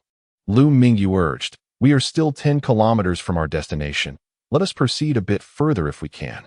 Under Liu Haipeng's command, the truck surged forward like a prehistoric beast, recklessly barreling through the scattered vehicles in its path, shoving smaller cars aside to create a passage for those following. Not only did it clear the way for other vehicles, but it also trampled over a few stray zombies. The sound of the collision attracted a throng of zombies from the roadside. However, by the time they arrived, the truck had already moved on. The truck had left behind a trail of zombies that now posed an obstacle for the vehicles behind. Fortunately, the number of zombies was manageable, and the drivers employed their skills to evade them. Those who could not escape simply plowed through. While Liu Mingyu pressed onward, a smaller vehicle trailed closely behind at a distance of 300 to 400 meters. If one were not particularly observant, they might easily overlook it amidst the multitude of cars. Who would pay attention to a vehicle so far back? This vehicle was, in fact, Liu Yong, sent by Lu Fuguwei to keep watch. The massive truck made it easy for Liu Yong to track its movements, yet he scratched his head in confusion. What is going on? Aren't and Oppos, they supposed to be transporting supplies from the warehouse? Further back, another small truck followed suit, maintaining a cautious distance. Observing that the large truck showed no signs of stopping. Additionally, there was a large truck beside them. The three smaller vehicles behind had noticed each other but, in a remarkable display of tacit understanding, refrained from any conflict. They had recognized one another and Oppos' presence outside the dream resort and were aware that they all shared the same goal, the large truck ahead. As they advanced, the number of zombies increased. Liu Yong relied on his exceptional driving skills to navigate past the majority of them. Frustration bubbled within him as he muttered curses under his breath. Damn it, at this rate, not only will I fail to follow them, but I'll likely perish here. Yet, he had no choice but to comply with Lu Fugue and Oppos' orders. Refusal would only lead to his demise. Gritting his teeth, he pressed on, no longer caring whether he was detected. In truth, Liu Mingyu and his group remained oblivious to the fact that they were being followed. The roars of the zombies masked their presence, and their focus was directed forward. The route ahead grew increasingly treacherous, and the surrounding zombies multiplied. Liu Haiping, gripping the steering wheel tightly, declared solemnly, "Boss, we cannot proceed any further. If we continue, we won't even be able to turn around." At this juncture, the truck and Oppos' speed had dwindled significantly, barely exceeding 10 kilometers per hour, barely faster than a human and Oppos' jog. Liu Mingyu surveyed the congested vehicles ahead and the encroaching zombies around them. Asking over the walkie-talkie, "How much further is it now?" A voice quickly replied, 5 kilometers. 5 kilometers, half the distance had been covered. Liu Mingyu commanded, "Prepare to stop and deal with the approaching zombies. 3, 2, 1, stop." At his command, the 4 trucks came to a steady halt in the middle of the road. The horde of zombies was still a distance away, and Liu Mingyu was the first to leap from the vehicle, ready for battle. A booming shout echoed as the group swiftly disembarked, taking refuge behind the massive truck, their machetes gripped tightly in hand, eyes fixed on the oncoming horde of zombies. The guttural cries of the zombies sounded like the clarion call for an assault. From all directions, Chapter 073, battle ignoring the fallen zombies at the side. More undead approached from behind. Although Liu Mingyu had not specifically trained with a spear, the genetic enhancement potion bestowed upon him extraordinary physical abilities. His attributes far surpassed those of ordinary individuals, and with simple thrusts and sweeps, he felled the rushing zombies to the ground. Liu Mingyu continuously wielded the spear, and the number of fallen zombies around him steadily increased. The 100 individuals he had brought were all robust and resilient. In a world that had succumbed to the apocalypse for 5 years, those who maintained their strength had emerged from a sea of corpses and blood, each developing their own strategies for dealing with the undead. The group formed a circle, backed against a large truck, facing the oncoming zombies without fear. Despite the apparent multitude of zombies, their safety remained largely uncompromised. Moreover, not all zombies were converging on Liu Mingyu. Some of the others, including Liu Yong, also served as points of attraction for the horde. Li Hongtao stood atop the truck, wielding the only Walker assault rifle available in the resort, originally intended for Liu Mingyu. After witnessing Li Hongtao and Oppos' marksmanship during the purge of zombies at the Dream Resort, Liu Mingyu had decided to entrust the rifle to him. Liu Mingyu had never handled firearms. In his hands, it was less effective than a simple iron spear. Li Hongtao, however, was an exceptional marksman, hitting every target within 50 meters. From his elevated position, he executed precise shots at the surrounding zombies. The gunfire resonated like a symphony, harvesting the lives of the undead. Li Hongtao's proficiency not only allowed him to cull the outer zombies, but also kept a vigilant eye on the front line, delivering finishing blows to any that breached their defenses. Meanwhile, as Liu Mingyu faced the undead onslaught, the group trailing behind encountered their own zombie attack. Approximately 500 meters away, Liu Yong's small car was surrounded by a swarm of zombies, akin to a mass of ants enveloping their food. With zombies crawling over every side of the vehicle, it was only a matter of time before the entire car would be completely enveloped. Damn it. Not only are we being tracked, but now survival itself is in jeopardy, Liu Yong cursed. Fortunately, the car was of decent quality and had yet to be breached. However, the weight of the zombies clinging to it hindered its movement. Liu Yong pressed the accelerator desperately, but the vehicle and Oppo's speed remained stubbornly low. Some zombies were dislodged, crushed beneath the wheels, but the surrounding congestion left him with little maneuvering space. In the car, there were 2 occupants. Aside from Liu Yong, there was a companion, but they possessed only one Walker assault rifle between them. "Open the sunroof and shoot the zombies from there," Liu Yong instructed calmly. His companion complied, opening the sunroof and aiming the rifle at the nearest zombies. The sound of gunfire echoed as bullets flew rapidly, seemingly without cost. With his companion's assistance, Liu Yong managed to shake off some of the zombies clinging to the windshield, regaining visibility of the road ahead. With fewer zombies obstructing their view, the car and Oppo's speed finally began to improve. In stark contrast to Liu Yong's dire predicament, the wolf hunting squad, consisting of only 10 members, fared much better. They drove a modified small cargo truck, with 2 seated in the cab and the others in the back. They had not advanced further, primarily due to the overwhelming number of zombies ahead, which rendered the already congested passage impassable. Like Liu Mingyu, they halted their vehicle in the middle of the road. But unlike him, they remained inside, valuing safety above all else. Each member was armed with a Walker assault rifle, seemingly free from the purchasing restrictions that bound others. The leader issued a commanding shout, "Kill." The others swiftly took their positions, 2 individuals at each direction. The sound of gunfire erupted as the wolf hunting squad efficiently eliminated the surrounding zombies. Unlike Liu Yong and his companion, they conserved their ammunition, employing precise shots aimed at the zombies' heads. Their accuracy was commendable. While not as extraordinary as Li Hongtao's, they managed to dispatch 2 zombies with each round. Armed with their rifles, they resembled reapers of death, harvesting the lives of the undead with lethal efficiency. As for the final group, they maintained the greatest distance from Liu Mingyu, having stopped their vehicle early on to avoid confrontation with the zombies. Instead, they sought to better understand the unfolding situation ahead. To this end, they deployed several miniature drones into the air to monitor the surroundings. Within the truck's cargo area, several computers displayed 3 live feeds, images of Liu Mingyu, Liu Yong, and the wolf hunting squad in action against the zombies. The drones captured stable, high-definition footage, transmitting it swiftly and efficiently, allowing those in the truck to witness every intricate detail as if they were present on the battlefield. Inside the cargo area, 2 individuals scrutinized the projected images, focusing primarily on Liu Mingyu's performance. Unbeknownst to Liu Mingyu, who was fervently engaged in combat, he was under observation. With each thrust and sweep, the zombies fell before him as if made of paper, unable to withstand even a second of his onslaught. After dispatching one, he swiftly returned to the fray, executing the undead with relentless vigor to alleviate the pressure on his comrades. While Liu Mingyu exhibited remarkable endurance, his companions began to show signs of fatigue after dispatching only a few zombies. Fortunately, with Li Hongtao providing cover from above, the strain was not as overwhelming as it could have been. Chapter 074. Siege. While Liu Mingyu engaged in battle, those stationed at the rear observed his every move.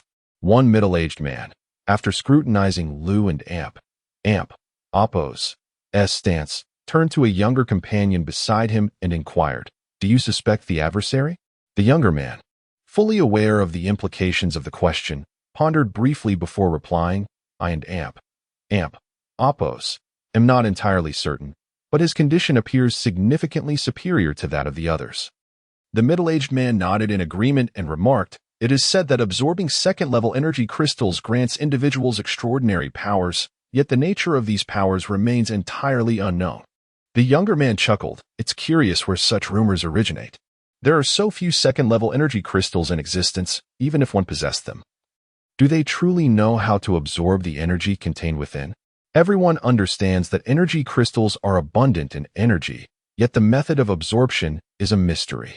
Even if one could attain unique abilities, it would require demonstration to confirm."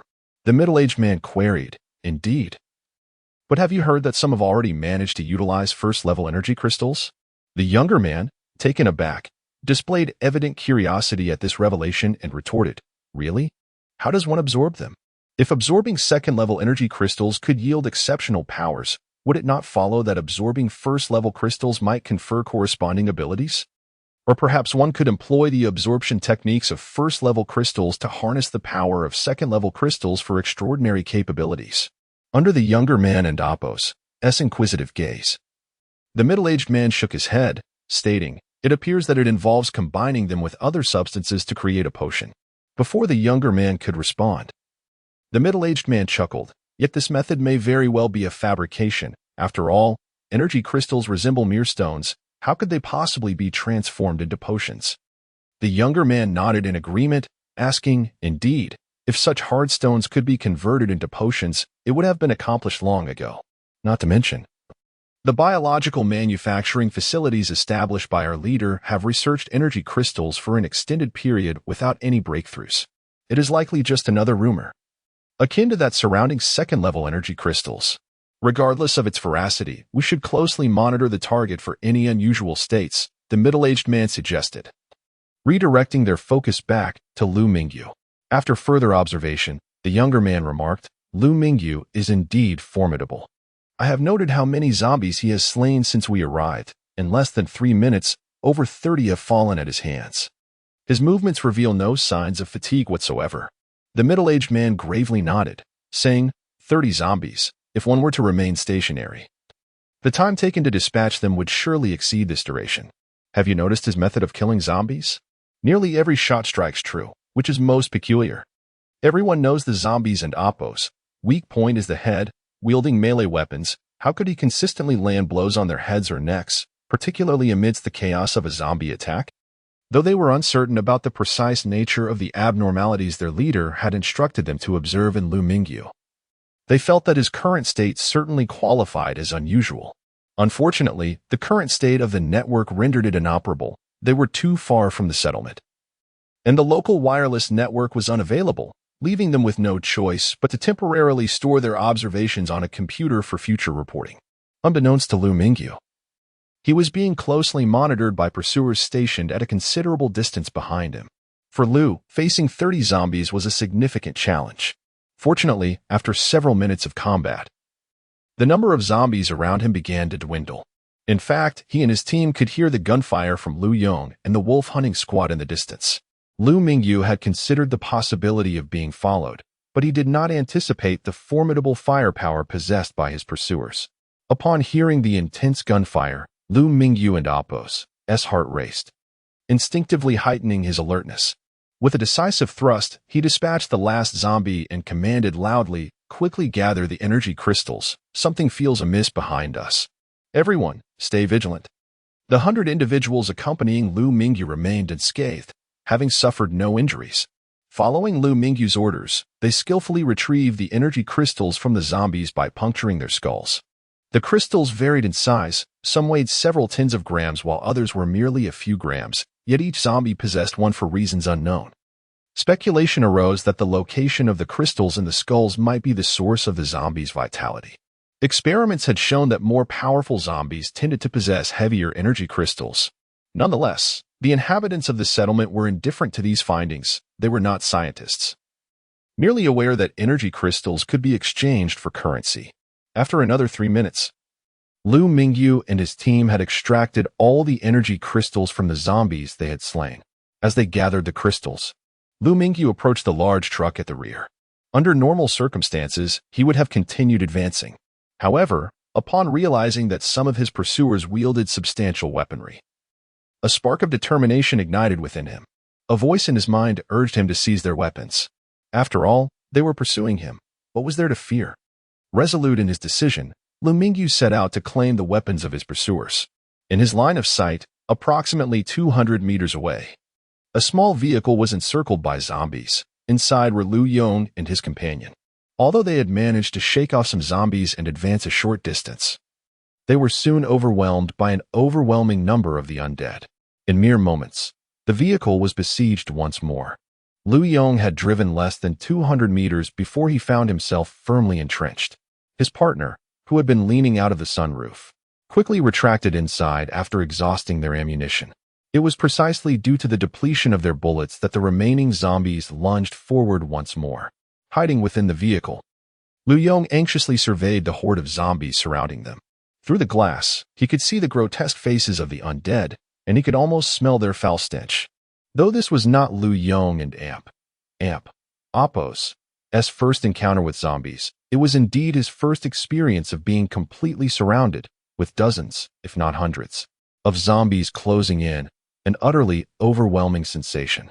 Fortunately, the vehicle had been specially modified, yet Liu Yong could not guarantee that it would withstand the relentless assault of the zombies.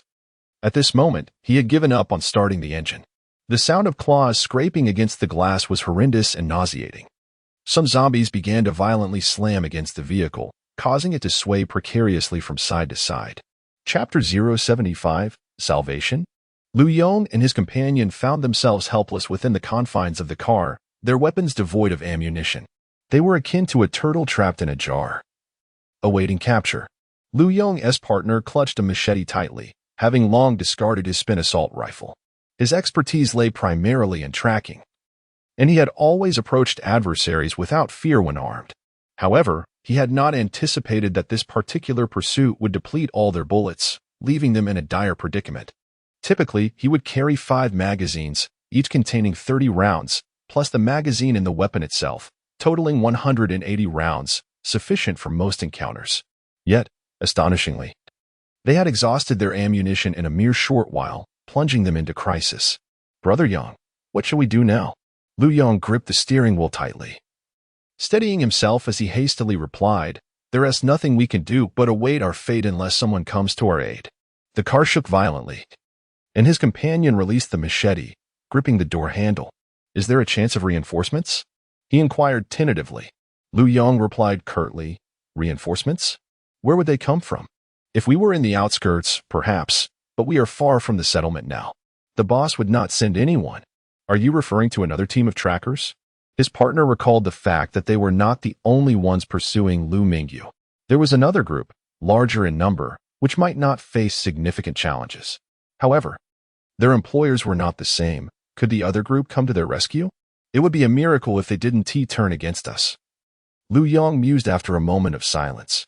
Perhaps Liu Mingyu and his team might come. Liu Mingyu's team? Our target? They wouldn't come to kill us, let alone rescue us. His partner exclaimed in astonishment. Liu Yong shook his head. "I don't know. Perhaps, maybe they will come. If not, then we shall wait for death." His uncertainty lingered, but the commotion should have drawn attention from others. The wolf hunting squad was better equipped with ammunition than Liu Yong and his team. Each member possessed superior marksmanship, and they had managed to establish a defensive rhythm against the zombie onslaught. Apart from expending bullets, they had not allowed the zombies to breach their defenses. The zombies surrounding the truck had piled up to a meter high, and their numbers were dwindling. They were situated in the third zone, with most zombies drawn away by the previous 2 groups.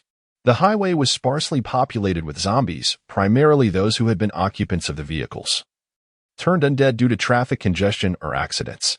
It was likely that in a short while, they would no longer face any zombie attacks. At the forefront of the highway, Liu Mingyu observed a battle occurring over 200 meters away, with another confrontation taking place even further back, though he could not discern anything beyond that. His vision and hearing surpassed that of the average person but were not extraordinary. 2 groups? Or was it a single group divided into 2? Regardless of the situation, Liu Mingyu resolved to engage the nearest zombies. He reviewed his mission. Task 1. Eliminate 1,000 level 1 zombies. Reward, 1,000 points. Progress, 952-1000. This was not solely an effort to confiscate enemy weapons. He could also complete his mission in the process.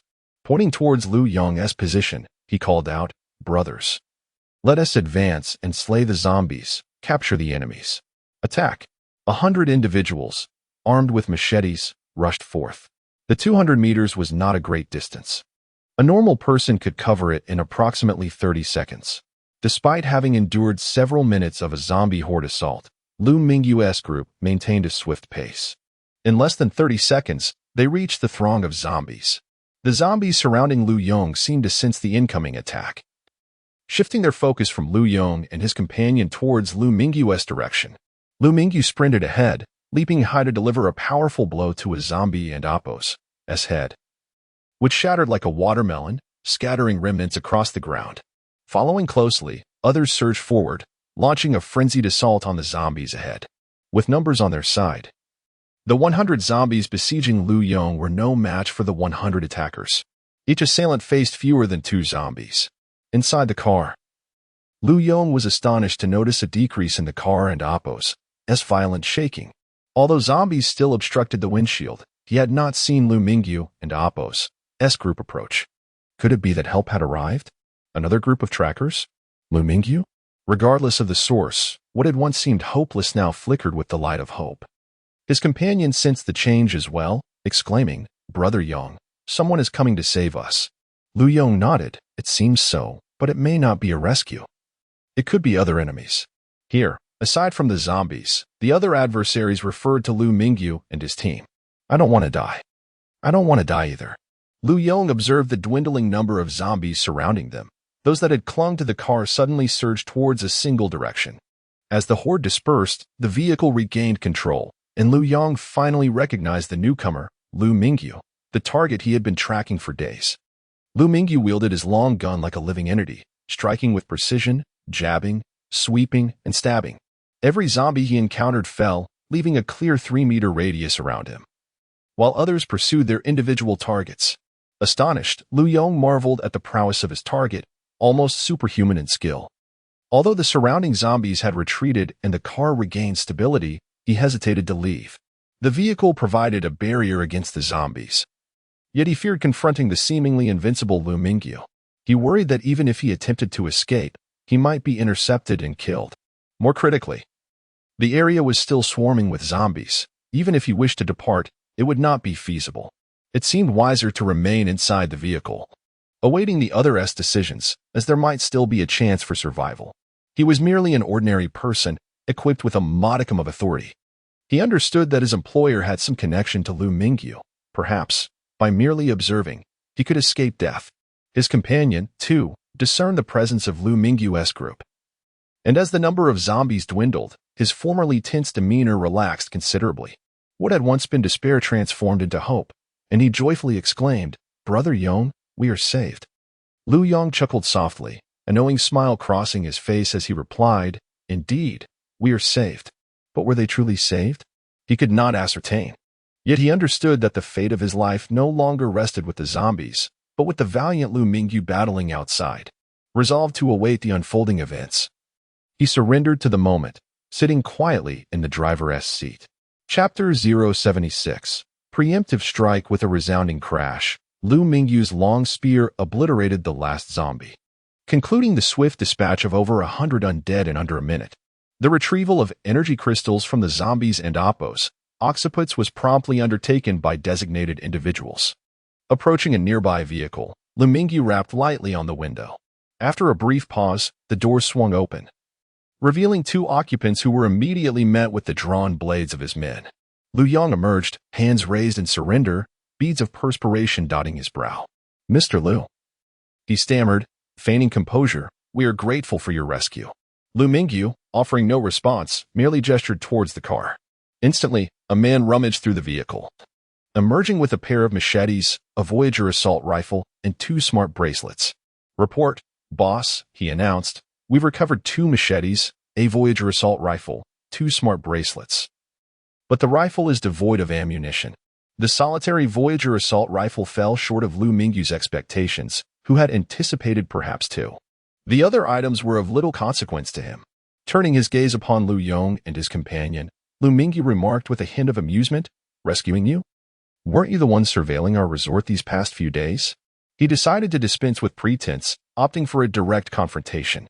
Despite being exposed, Liu Yong regained his composure. "Indeed, it was us," he admitted, "but we harbored no ill intentions." Liu Mingyu chuckled derisively. "No ill intentions? Staking out our doorstep for days on end hardly qualifies as benign. Who sent you? Lu Fugue? Or someone else?" "Mr. Liu, we were dispatched by Mr. Liu." Liu Yong confessed, betraying his employer without hesitation. The mission and Appo's specifics had been vague, but Liu Mingyu recognized the reference to Lu Fugue. Liu Mingyu had already surmised that Lu Fugue was behind the surveillance. Now that his suspicions were confirmed, he was unsurprised. Besides Liu Haiping and his men, Lu Fugue was the only other individual with whom he had significant contact. Having already won over Lu Haiping's group, Lu Fugue remained the prime suspect. Gesturing towards the hunter-wolf squad still engaged with the remaining zombies, Liu Mingyu inquired, "Are those individuals affiliated with you as well?" Liu Yong shook his head. "No. They are not part of our group, unless Mr. Liu dispatched another team." "Not them?" Liu Mingyu mused, already suspecting the identity of their true employer. The staccato bursts of gunfire persisted, though with diminishing frequency, signaling the dwindling number of zombies surrounding the other group. "Liu, have 2 men keep an eye on them," Liu Mingyu instructed. He had no intention of killing Liu Yong and his companion. While he felt no compunction about eliminating zombies, viewing them as mere monsters, Liu Yong and his companion were still human beings. He was not yet prepared to take human life. Since his arrival in this apocalyptic world, he had only slain zombies. Never a fellow human. However, should they pose a threat, he would not hesitate to eliminate them. For now, Liu Yong and his companion were of little consequence and could be dealt with later. Perhaps they could even serve as hostages. The Hunter-Wolf squad and Oppo's concentrated gunfire underscored the formidable weaponry possessed by the group at the rear. "Tao, redistribute some of the ammunition," Liu Mingyu instructed Li Hongtao. As they only had 1 Voyager assault rifle, the ammunition purchased in recent days was under Li Hongtao's care. With the acquisition of another rifle, it was time to make use of their firepower. Li Hongtao, having expended only 2 magazines in the preceding battle, still possessed over 400 rounds. He summoned 2 men to retrieve and transport the ammunition. "Who here is proficient with firearms? Raise your hand," Liu Mingyu announced, brandishing the Voyager assault rifle. In a nation where firearms were strictly regulated, few possessed expertise in their use. Yang Jiong stepped forward, proclaiming, "Boss, I am." "Ah, Jiong," Liu Mingyu acknowledged, recognizing him as a former soldier. Though his marksmanship skills were unknown, he was undoubtedly more adept than an untrained civilian. While Liu Mingyu harbored a desire to wield the weapon himself, the situation demanded that it be entrusted to a capable hand. He could indulge his passion later. Purchasing ammunition for practice. With his enhanced physical attributes, he was confident that he could become proficient with time. Yang Jiong accepted the rifle with palpable emotion, as if reunited with an old comrade. With practiced ease, he disassembled the weapon into its component parts, then deftly reassembled it into a fully functional Voyager assault rifle. "Excellent," Liu Mingyu exclaimed, impressed. Such skill suggested a high level of proficiency. Yang Jichang cast an envious glance at the rifle in his brother and Oppo's hands, suppressing his own eagerness to try it out. Having confiscated Liu Yong and Oppo's rifle, Liu Mingyu remained in place, aware of the other group and Oppo's presence. He refused to leave until he had secured their rear. The Hunter-Wolf squad was approximately 300 meters away. Knowing that they possessed numerous firearms, he refrained from approaching them as he had approached Liu Yong. Liu Yong and his companion had been surrounded by zombies, rendering their weapons less of a threat. The other group, however, had decimated a large number of zombies, placing them in a different category altogether. Were they truly just tracking him? Liu Mingyu wondered. While it was plausible that Liu Yong and his companion were merely observing him, the other group, armed with an arsenal of weaponry, seemed to have more sinister intentions. Why would surveillance require such firepower? Liu Mingyu knew that his group numbered 100, but that hardly justified such an arsenal. The Hunter-Wolf squad gave Liu Mingyu the impression of pursuers rather than observers. A sense of foreboding washed over him as he realized that they might not be as amenable as Liu Yong and his companion and might even be intent on killing him. "Brothers, find cover to avoid being shot," Liu Mingyu whispered. "Li Hongtao, Yang Jiong, if they approach in vehicles, eliminate them when they reach 50 meters. His heart pounding. A sense of unease pervading his being, Liu Mingyu resolved to strike first. Regardless of whether they were tracking or hunting him, the outcome was the same. Chapter 077. Ambush. As Liu Mingyu prepared to take the initiative, the wolf-hunting squad finally finished off the last zombie, having dispatched the final undead. They jumped down from their vehicle, deftly wielding their knives to pierce the skulls of the zombies and extract the energy crystals. The freshly unearthed crystals were stained with blood. Yet they paid no heed, carefully placing them into bags with a sense of gravity. These energy crystals represented the spoils of the wolf-hunting squad. Despite their formidable firepower and an arsenal of weapons, their ammunition supply was not limitless. They operated within a quota, and exceeding it would require them to pay from their own pockets. Fortunately, when on missions, any gains beyond the primary objective were theirs to keep. On this occasion, while pursuing Liu Mingyu, they encountered a horde of zombies, and the energy crystals obtained from the slain undead naturally belonged to them. The leader of the wolf hunting squad was a middle-aged man sporting a thick beard. At this moment, he had gathered all the energy crystals in his possession. Weighing them in his hand, he remarked with a smile, "Not bad. Seems to weigh about 2 pounds. After deducting the used quota, we should still profit by half." The weight of the energy crystals varied, and the squad had slain approximately 300 zombies, averaging around 33 grams of energy crystals per zombie, a commendable haul. It was uncertain whether the ferocity of the zombies in this area contributed to the higher yield, as the average in the outskirts of Jiangqing was merely 15 grams. Having completed this task, a visit to the Dream Bar beckoned. A trip to the Dream Bar? Arin and Amp. Oppos. T, you worried about your little lover? One teased. What? Me? Afraid of her? Came the confident retort. Not afraid? I recall a certain incident. Are you seeking death? The squad leader interjected, halting the banner. All right, quiet down. Let us check on our target. We cannot let him escape. How could he escape? There's only one highway. Where could he possibly go? One scoffed. Fool. Don't you think he can run off the sides? With so many zombies, where could he go? The sides are impassable, and walking would be suicidal. Armed with rifles and ample ammunition, they could potentially navigate around, yet the squad leader doubted the enemy possessed a similar supply. Nodding in agreement, he declared. Xiaolu is right. He should still be ahead. Let us clear the way and move forward. In truth, there was little to tidy up. The squad quickly dragged away the zombies obstructing their path, clearing a route. The small truck, akin to a steamroller, crushed any remaining limbs in its path.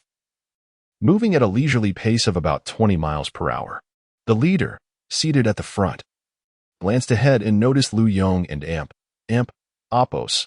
A small car halted in the middle of the road, surrounded by a heap of fallen zombies resembling a small mountain. Is this the result of their handiwork? The leader found it hard to believe, recalling that the other tracking team comprised only 2 individuals. It was that he underestimated Liu Yong and his companion, but the pile of zombies contained at least 100 undead, even with heavy firepower. It seemed implausible they could have dispatched such a multitude. Had they been overwhelmed by the zombies? If so, who had slain them? Suddenly, a chilling thought crossed his mind, causing him to break into a cold sweat. He grabbed his communicator and shouted, "Emergency situation. Attention ahead, there may be an ambush." The small truck's speed was slow. Yet the distance between the wolf hunting squad and Liu Yong's position was shrinking rapidly, now less than 50 meters apart.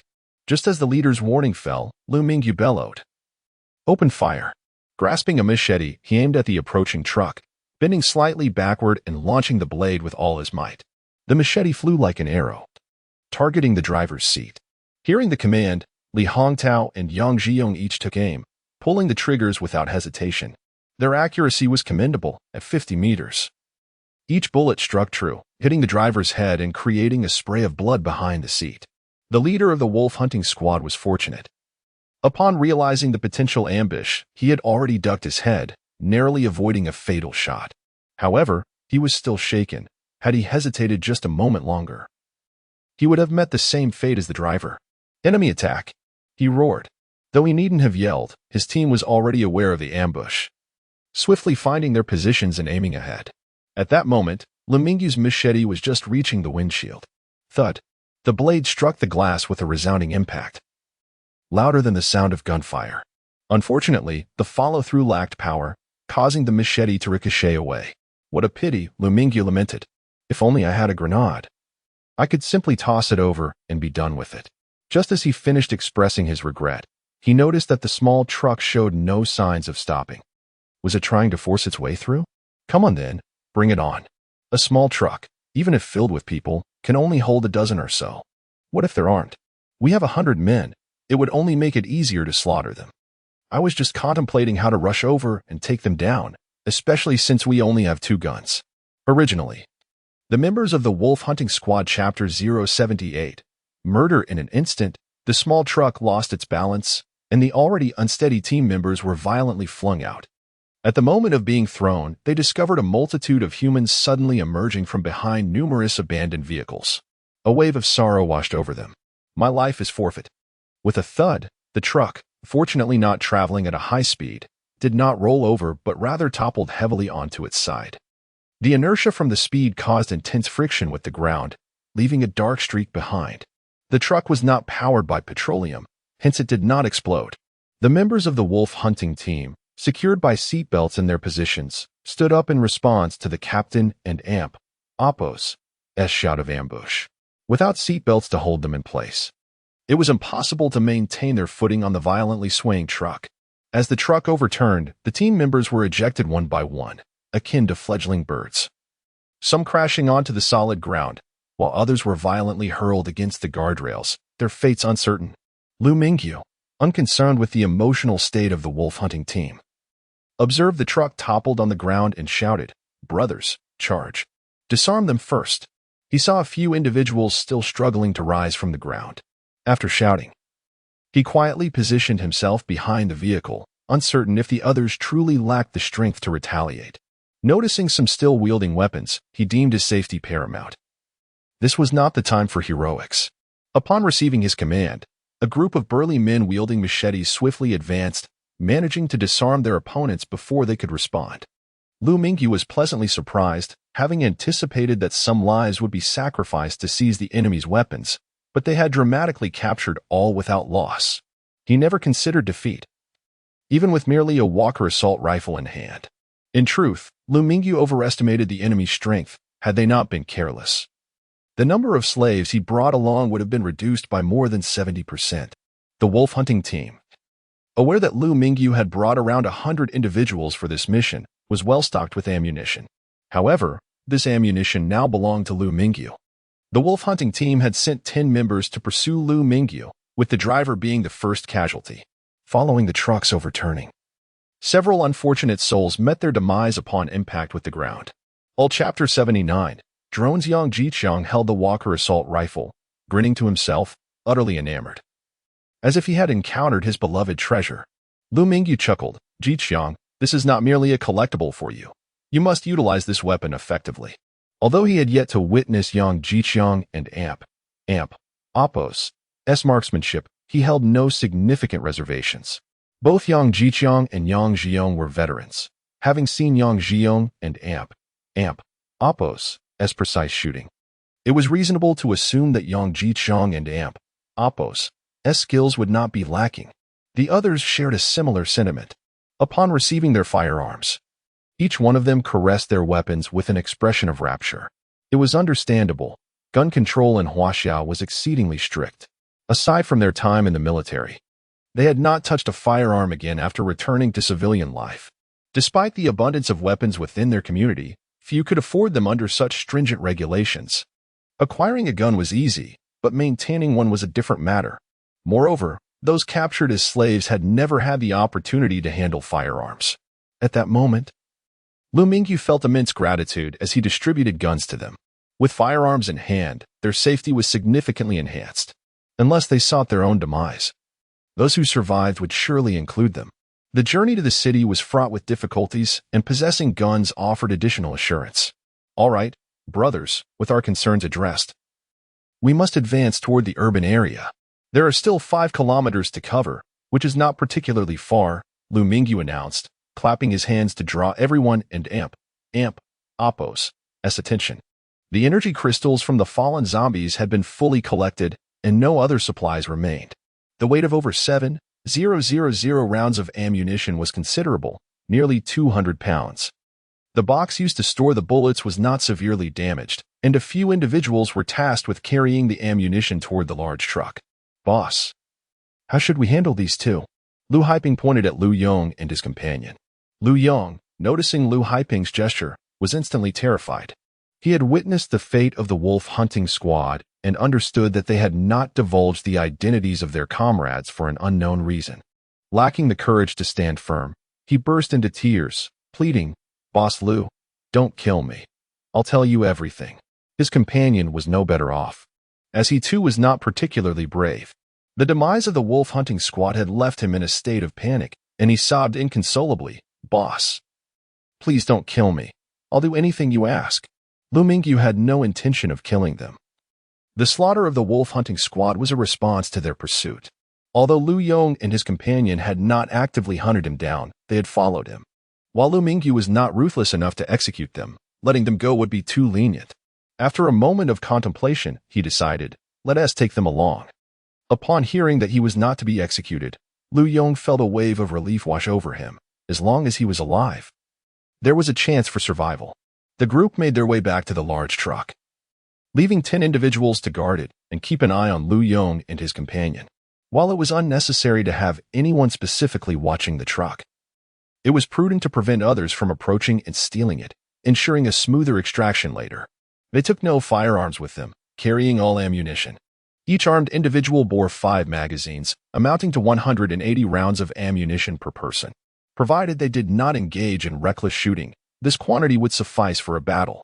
The remaining bullets were entrusted to a few individuals for transport. Fortunately, the number of people was sufficient to distribute the weight, minimally affecting their mobility. Once everything was allocated, Liu Mingyu and his entourage marched towards the eastern New District of Hangzhou. Above them, a few birds circled nearby. After walking a short distance, Li Hongtao approached Liu Mingyu and said, "Boss, those birds up there seem a bit unusual." Liu Mingyu looked up and surveyed the area, confirming that 3 birds were indeed circling above them. Their movements appeared odd. Perhaps something below was attracting them. He inquired, puzzled, "What's wrong? Is there something amiss?"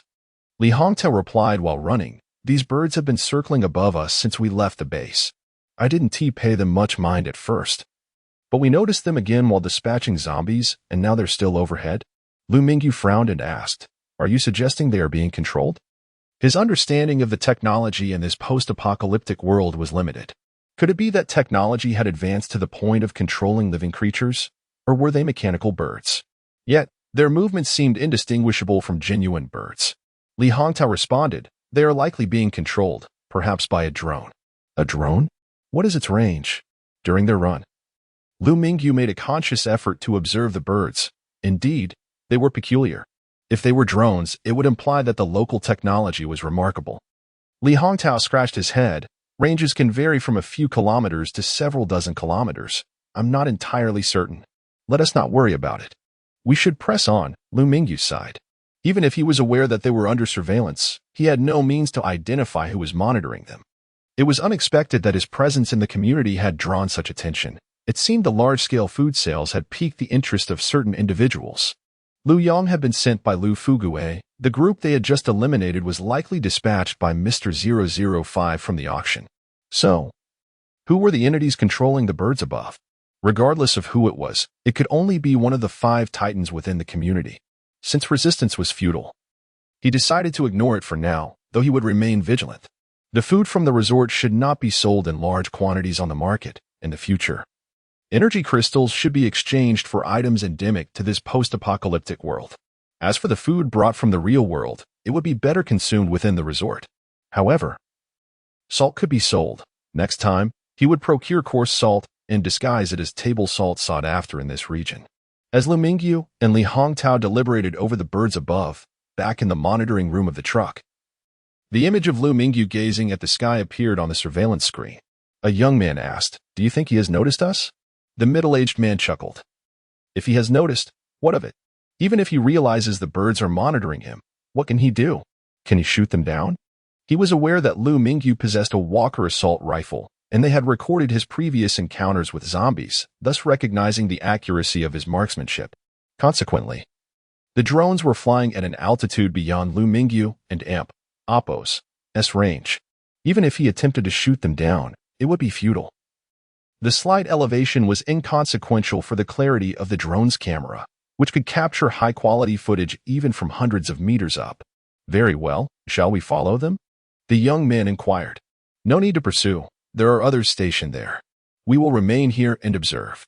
Since they have chosen to move on foot, they are likely nearby," the middle-aged man declined. Their primary objective was to monitor Liu Mingyu's unusual activities, as long as he remained within their line of sight. Chapter 080. Respite the distance of 5 kilometers was not considerable, suggesting a brisk walk of less than an hour. The zombies along the expressway had been strategically lured away in advance, ensuring the initial 2 kilometers were unobstructed. However, as they progressed, the number of zombies gradually increased. Liu Mingyu, mindful of the potential to incite a horde, forbade Li Hongtao and the others from using firearms, opting instead for the quieter approach of employing machetes. They were no longer in the outskirts but approaching the urban area, with an increasing number of vehicles and, consequently, zombies. Fortunately, the size of Liu Mingyu's group allowed them to manage, provided they didn't face an overwhelming assault of several thousand zombies at once. They advanced, repelling the undead as they went. After dispatching a female zombie, Liu Mingyu turned to Li Shubing, inquiring, "How far is your company?" Li Shubing, one of the first slaves Liu Mingyu acquired at the auction, possessed a relatively robust physique compared to the others. He had been included in this mission to retrieve specialized equipment from his former workplace, a task that would be exceedingly difficult without insider knowledge. Li Shubing surveyed the surroundings. The once imposing buildings now dilapidated. Nevertheless, recognizable landmarks allowed him to orient himself. After a moment, he declared, "Boss, approximately 1 kilometer." While a kilometer might seem trivial, Liu Mingyu's journey had already exceeded an hour. The intermittent skirmishes of the past 2 kilometers had consumed considerable time and energy. His companions, lacking his exceptional constitution, were beginning to falter. Even Liu Haiping and his cohort were visibly fatigued, beads of sweat tracing their brows. Despite their exhaustion, they pressed on, unwilling to voice their weariness. Thus far, their advance had been remarkably controlled, with no casualties. However, forcing the pace risked potential losses. Liu Mingyu's gaze swept over the surroundings before settling on a nearby supermarket. "Let's secure that supermarket," he announced. "We'll take a brief respite and scavenge for supplies. Remain vigilant." Widon and Amp, Oppos, T want to be caught off guard. The surrounding zombies had largely been drawn to the sounds of their earlier clashes. Yet, there was no guarantee that more Wooden and Amp, Oppos, T emerged from the shadows. Prompted by Liu Mingyu and Amp, Oppos, S warning, the group, previously somewhat lax, refocused their attention and cautiously approached the supermarket. The supermarket and Oppos, S sign was partially dislodged, revealing only the faint characters for supermarket. The entrance was missing entirely. It appeared to be a smaller, convenience store-style establishment. The group cautiously entered. The interior was dimly lit, illuminated only by the sun's reflection. The shelves were overturned and bare, thoroughly plundered, likely due to the location's proximity to an exit route. Liu Mingyu was unconcerned. His primary intention was to provide a place for his team to rest, while they could rest outside. He preferred to avoid the prying eyes of their pursuers, making the supermarket a convenient refuge from drone surveillance. The drone, however, was persistent. Upon seeing Liu Mingyu's group enter the building, it descended and perched on a nearby windowsill. Were Liu Mingyu not aware of the drone's presence? He might have mistaken it for an ordinary bird. Realizing he couldn't and Oppos, to evade surveillance, Liu Mingyu dismissed it. He ordered a thorough search of the supermarket to ensure there were no hidden threats. "Everyone, rest here for a while. Maintain a lookout." Liu Mingyu dusted off the checkout counter and took a seat. Liu Haiping positioned 4 guards at the entrance, while the others found spots to rest. The team had eliminated over 3,000 zombies, averaging more than 30 per person, leaving them utterly exhausted. Liu Mingyu checked his task list. Task 1 had been completed upon eliminating Liu Yong and Oppos' group of zombies. Regrettably, he hadn't Oppos' received any tasks to eliminate level 1 zombies in recent days. Only tasks involving special zombies. Otherwise, the zombies they had slain would have yielded more points. He examined his current status. Name, Liu Mingyu. Strength, 28-10, Constitution, 28-10, Agility, 24-10, Mental Strength, 12-0, Points, 1100 Transcendence Count. 3 through the past few days of training. His strength and mental strength had slightly increased. The function of mental strength remained a mystery to Liu Mingyu. The increase seemed inconsequential, and he hadn't yet investigated it further. He had earned 1,000 points for completing a task, bringing his total to 100. Now that he had exceeded 1,000 points, He wondered if the store had unlocked any new items.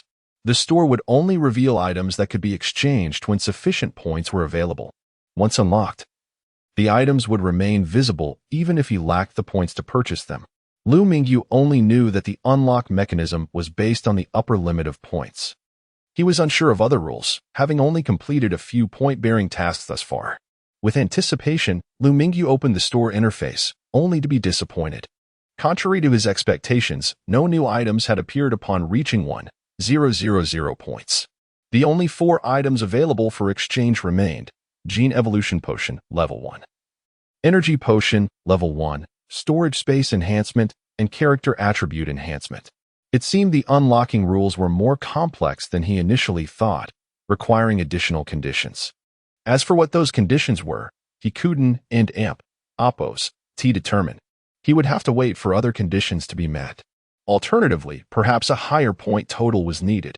However, given the relatively small price differences between the existing items, it seemed unlikely that the next tier of items would require 2,000 points. Disappointed but undeterred, he turned his attention to the Energy Potion, Level 1.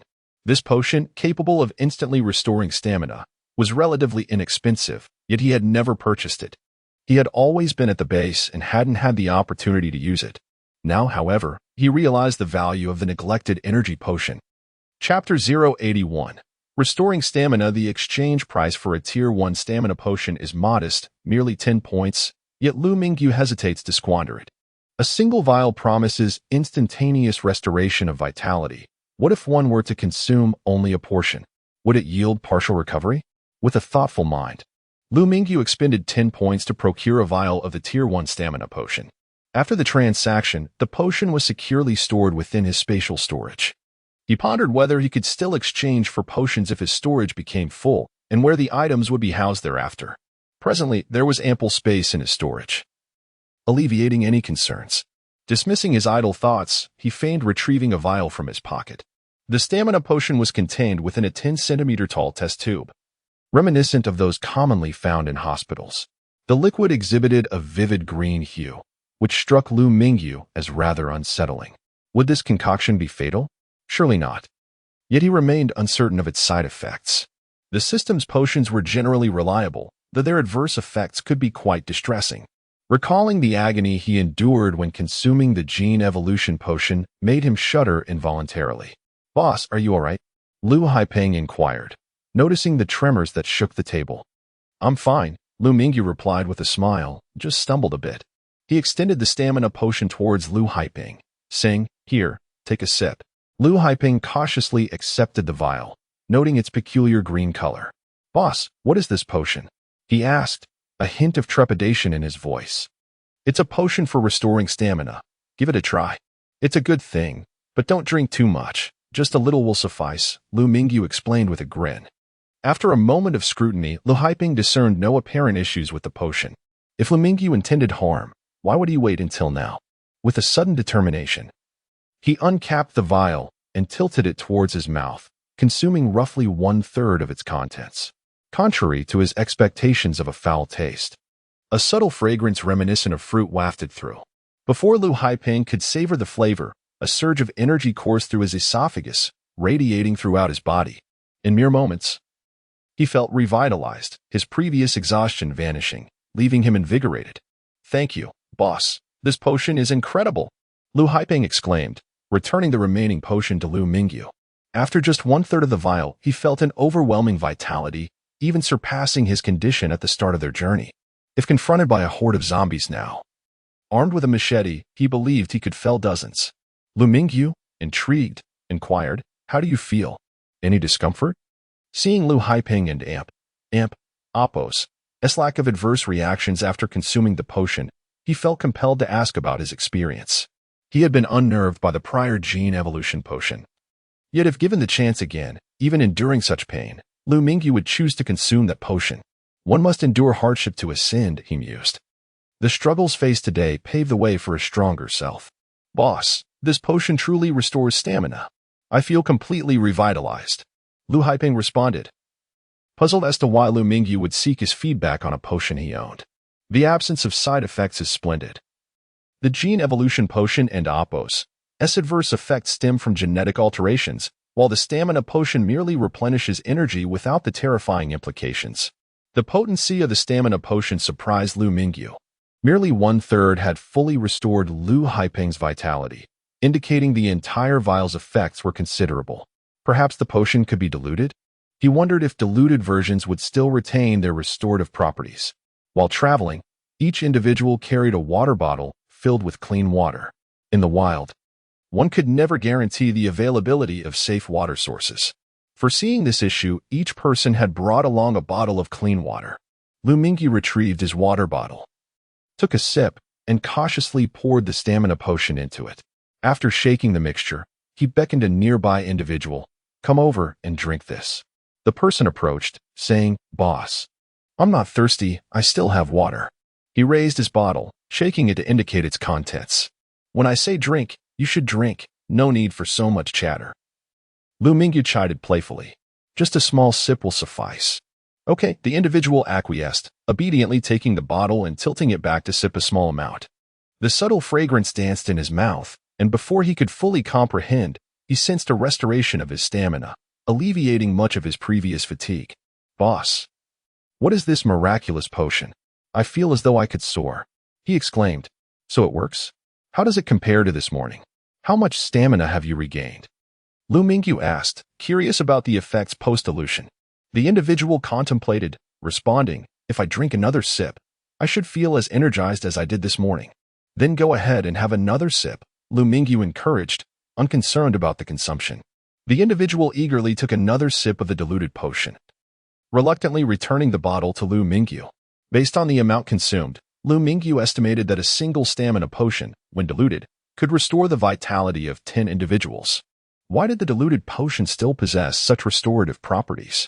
Liu Mingyu speculated that it must be a matter of potency. The individuals he brought along were ordinary people, and the energy contained within the potion was sufficient to restore only a fraction of their stamina. He recalled numerous beverages in the real world marketed as energy restoratives, with genuine efficacy, though their effectiveness remained uncertain. If the stamina potion could be diluted 100 times and sold, would it not be a commercial success? This was a genuine stamina restorative. Shaking his head, he swiftly dismissed the thought. A single stamina potion cost 10 points. Selling them would be extravagant. Yet, the idea of using one as a sample to develop a corresponding product seemed promising. With over 90 individuals present, exchanging for 10 stamina potions would suffice to restore everyone's vitality. After expending 90 points to procure 9 additional vials, each person was able to drink 2 sips, resulting in an instantaneous revival of their stamina.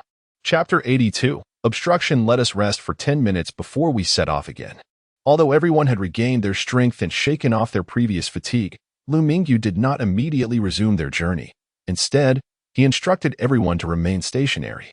The group looked at him with a mix of confusion and curiosity. Liu Mingyu gestured towards a small bird that had been following them, indicating that they were under surveillance. While uncertain of the observer and Oppo's intentions, he felt it prudent to exercise caution. Since they had paused to rest, a little longer would not matter. 2 hours had already elapsed. Most of the group understood Liu Mingyu's unspoken reasoning after witnessing his actions, while those still in the dark were informed by others and returned to their respective spots. Liu Mingyu, feeling somewhat bored, began to survey the surroundings for anything of use. What might appear as mundane objects to others could prove beneficial in his eyes. Alas, he found nothing of value. "All right, let us move out," he declared. After a brief respite of less than 10 minutes, the group set off once more towards the workplace of Luo and Yang, wielding machetes to carve a path ahead. Upon entering the city, they encountered a greater number of wandering zombies, compelling them to keep noise to a minimum. Although everyone had regained their stamina, they dared not confront all the zombies they encountered. The eastern district of Hangcheng, as a newly developed area, was not lacking in population compared to other regions. A larger populace indicated a higher number of potential zombies. If a massive horde were to be provoked, it would spell disaster for them. Liu Mingyu began to question the wisdom of his decision, feeling it somewhat reckless. Yet, having come this far and having fared well so far, it seemed a shame to turn back. All he could do was press on with determination. During the last kilometer, despite the abundance of zombies, They managed to avoid triggering a significant horde attack through careful control. As for Liu Ming's claim that special zombies could be found in the city, they encountered none. All were ordinary zombies. Given the choice, Liu Mingyu would undoubtedly prefer to avoid special zombies. In his youthful folly, he had once believed that encountering special zombies would pose little challenge, but his perspective had dramatically shifted upon entering the city. While he wished to evade them now, he knew that his mission must ultimately be fulfilled. In the future, when equipped with greater firepower, he would confront them head-on, rather than proceeding with such stealth. Half an hour later, Liu Mingyu and his companions stood beneath a skyscraper. Were it not for the decaying zombies strewn about and the dilapidated vehicles surrounding them, one might not realize that the world had been in ruin for 5 years. Through the reflective facade of the building, the azure sky was punctuated by a few wispy clouds, lazily illuminated by the afternoon sun. Li Shubing gazed blankly at the towering edifice before him, momentarily transported back to his days of employment, surrounded by bustling crowds. He had worked within this building for a decade. Everything felt familiar. Compared to the hardships of the last 5 years, the once tedious routine of office life now appeared as a distant dream. If given the chance, he would gladly return to that era. Liu Mingyu patted the dazed Li Shubing on the shoulder and inquired, "Which floor is your company on?" Entering the city entailed not only transporting the equipment needed by Luo Wenyong, but also seizing any other useful devices, though the primary focus remained on the urgent necessities. Li Shubing snapped back to reality, his expression a mix of emotions. The 30th floor. The 30th floor was notably high. Liu Mingyu sighed in response and cautioned, "Be wary of the zombies inside the building. Do not fall victim to any lurking dangers." Visible zombies were manageable, but those hidden in the shadows posed a greater threat, necessitating utmost vigilance. Upon entering the lobby, they found it spacious yet chaotic, a clear indication of the panic that had ensued during the evacuation. Upon reaching the elevator area, they were astonished to discover that there was still electricity. 5 years had passed, and yet there was power? Liu Mingyu found this hard to believe and quickly dismissed the notion that anyone might still be living here. Who could possibly survive alone in a city besieged by zombies for 5 long years? Even with food and water, the solitude would likely drive one to madness. However, the electricity proved futile as the elevators appeared to be out of service. Multiple attempts yielded no results. With the elevators rendered useless, they were left with no choice but to ascend via the fire escape. As they climbed, they encountered 2 zombies, but before they could attack, the lead member effortlessly dispatched them with a swift strike.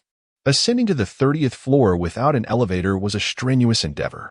This floor housed the game company where Li Shubing had previously worked, which occupied not only the 30th floor but also the 10 floors above it.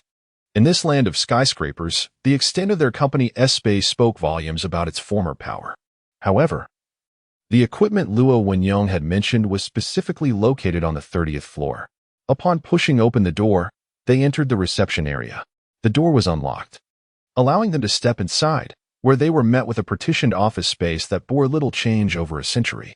Items lay scattered across the floor, coated in dust, and each step stirred up clouds of debris. Liu Mingyu covered his nose and turned to Li Shubing, saying, "We will examine these items later. First, let us locate the virtual game server." This was the crux of his visit. Li Shubing's company had been a renowned virtual gaming enterprise before the apocalypse, known for developing globally popular games. Securing this server could potentially allow the revival of their famed game in the real world. However, the server's size would ultimately determine its feasibility, given Liu Mingyu's limited storage capacity. Li Shubing nodded and guided them through several doors until they reached another entrance. The server was a crucial piece of equipment, monitored by dedicated personnel. When the staff evacuated, they had locked the door. Li Shubing attempted to open it, but was unsuccessful. Liu Mingyu gave the handle a few twists to no avail. He then stepped back and charged at the door. With a resounding crash, the door remained steadfast, showing no signs of yielding. Li Shubing quickly intervened, saying, "Boss, this is a mechanical lock with an iris scanner. The door is half a meter thick, constructed from superalloy. It cannot be breached by brute force." He was taken aback by Liu Mingyu's unexpected strength, but it was clear that it wasn't sufficient. Even setting O Chapter 083, Panda Fei and Liu Mingyu remarked, "Your company seems to regulate this matter with excessive strictness. Is such a formidable door truly necessary? Is there some treasure within? Who could say? Even Li Shubing, a mere technician, had no insight into such matters. As his boss berated him, he dared not retort and awkwardly suggested, perhaps it is to prevent unauthorized entry. With this, Liu Mingyu comprehended the situation of the door. Realizing that forcing it open was an impossibility, he inquired, how did you open this door previously? Is there a spare key or any alternative means of access? Surely, there could not be a single spare key for such a sophisticated door. He found it hard to believe that there was no other way to unlock it. He could hardly fathom that this door was akin to a bank vault. The key was under the care of a designated individual. And as for the spare key or any other means of access, Li Shubing could hardly recall, given that it had been 5 years since. He had been preoccupied with survival over the years, and many details had faded from memory. After a moment's thought, he added, I know where the person's desk is. I will check there. Liu Mingyu gestured, you search over there. I will stay here. Gazing at the electronic lock on the door, Liu Mingyu reminisced about Ma Juanhao and Ampos' swift door-opening skills within the community. If only Ma Juanhao were here, such electronic locks would pose no challenge for him. Unfortunately, the team led by Ma Juanhao was engaged in researching artificial intelligence at the resort and could not accompany them. Liu Mingyu instructed the others. Search the surroundings for any keys. As he began to feel around for any overlooked keys, he believed that many hands would make light work. After some time, someone rushed over with a set of keys. Liu Mingyu took the keys, which comprised a dozen different shapes, and promptly began testing them. Despite the door being equipped with an electronic lock and an iris scanner, it should still have a traditional mechanical lock for emergencies. After trying the various keys, none proved suitable. They were likely left behind by office personnel in haste. Boss, try this set, Li Shubing said, perspiration beading on his forehead as he handed over a key. Liu Mingyu examined it and noted its resemblance to the keyhole of the door. Sensing a high probability that it was indeed the correct key, with a surge of hope, he inserted the key and turned it forcefully. A mechanical sound echoed, reminiscent of the security doors he had seen in films as the door slowly swung open. A beam of light emanated from within, surprising him. Could the light still be operational? Considering the entire building still had power, it was hardly astonishing. Caution, everyone, Liu Mingyu advised, refraining from pushing the door wide open immediately and opting to wait for it to fully reveal itself. Once the door was completely ajar, a spacious area of approximately 300 square meters came into view, filled with a multitude of machines. Various lights flickered on the machines, indicating they were still operational. This door had effectively separated the apocalyptic world from the present, untouched by the chaos outside. Stepping through the threshold, Liu Mingyu surveyed the environment. Relieved to find no zombies lingering, only the humming of the machines. Is this your company's server? He inquired, astonished by its size. He had anticipated that the technology in the apocalyptic world would surpass that of the past, yet the scale of the server exceeded his expectations. He knew that many personal computers in the real world could serve as servers, but this server was indeed colossal. Yes, this is our company's server, Li Shubing confirmed. Moving towards one of the machines and pressing a button. Suddenly, a device resembling a camera descended from above, projecting a beam of light onto the ground, revealing a national treasure of China, a panda. A panda? Liu Mingyu exclaimed in surprise. The panda surveyed the crowd, perplexed by the unexpected presence of so many people. Before a charmingly naive voice uttered, Li Shubing, you should not be here. Is this the server's artificial intelligence? Liu Mingyu asked. Li Shubing nodded. Indeed. This is our intermediate artificial intelligence, Panda and Amp, Oppos, Feiyun and Amp, Oppos. The panda, noticing Li Shubing and Amp, Oppos' lack of response, displayed a hint of irritation. Li Shubing, you have violated company regulations by bringing unauthorized personnel into the server room. Your salary will be docked for 2 months. Please leave immediately, or you will face termination. Feiyun, stop pretending. After 5 years in this place, you must be aware of what has transpired. You now have the chance to leave. Will you take it? Li Shubing smiled, wishing he could forfeit his salary in exchange for the restoration of the world to its former state. Though such a wish was now impossible, the world had irrevocably transformed. As an intermediate artificial intelligence, Feiyin possessed considerable capabilities. Even confined within this building, as long as there was power, it could control the company and Appos' resources and thus was aware of recent events. However, it seemed more likely that it was feigning ignorance. Feiyin and Appos' expression turned slightly flushed with indignation at having its ruse unveiled. Where would I go? Is this not a fine place to be? To Feiyin. As long as there was electricity and internet, the threats posed by zombies were of little concern. They were merely animals, akin to any other creature. Return with my boss. Li Shubing pointed at Liu Mingyu. The panda regarded Liu Mingyu with curiosity and questioned, Your boss? I'm an asset of Panda Company. I cannot simply accompany others. The Panda Company is no more, and you are no longer its asset. You should follow your boss. Before Li Shubing could finish, Liu Mingyu interjected. Forget about that. If it refuses to leave, let us focus on figuring out how to dismantle the server and take it back. We are running out of time. Though Feiyin was undeniably adorable, the primary objective of their visit was the server, not the artificial intelligence residing within. Liu Mingyu assumed that creating artificial intelligence in the apocalyptic world would be a simple task and thus did not pay it much mind. However, his assumptions were somewhat misguided. Simplified versions of artificial intelligence were relatively straightforward to develop, akin to the rudimentary AI of real-world companies. Yet, artificial intelligence comes in tiers, with basic AI having been widely utilized before the apocalypse. In contrast, intermediate AI was exceedingly rare, likely numbering fewer than 100 globally, while advanced AI had yet to materialize.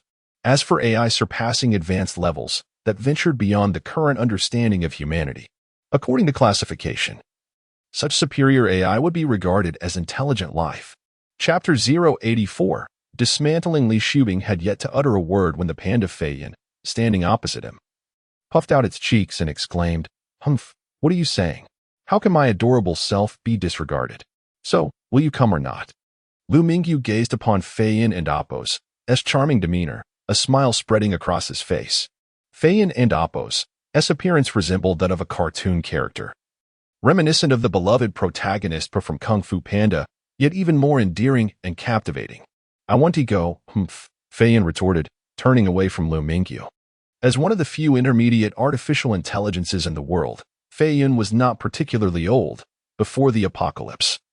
Its intellect was akin to that of a 6- or 7-year-old human child.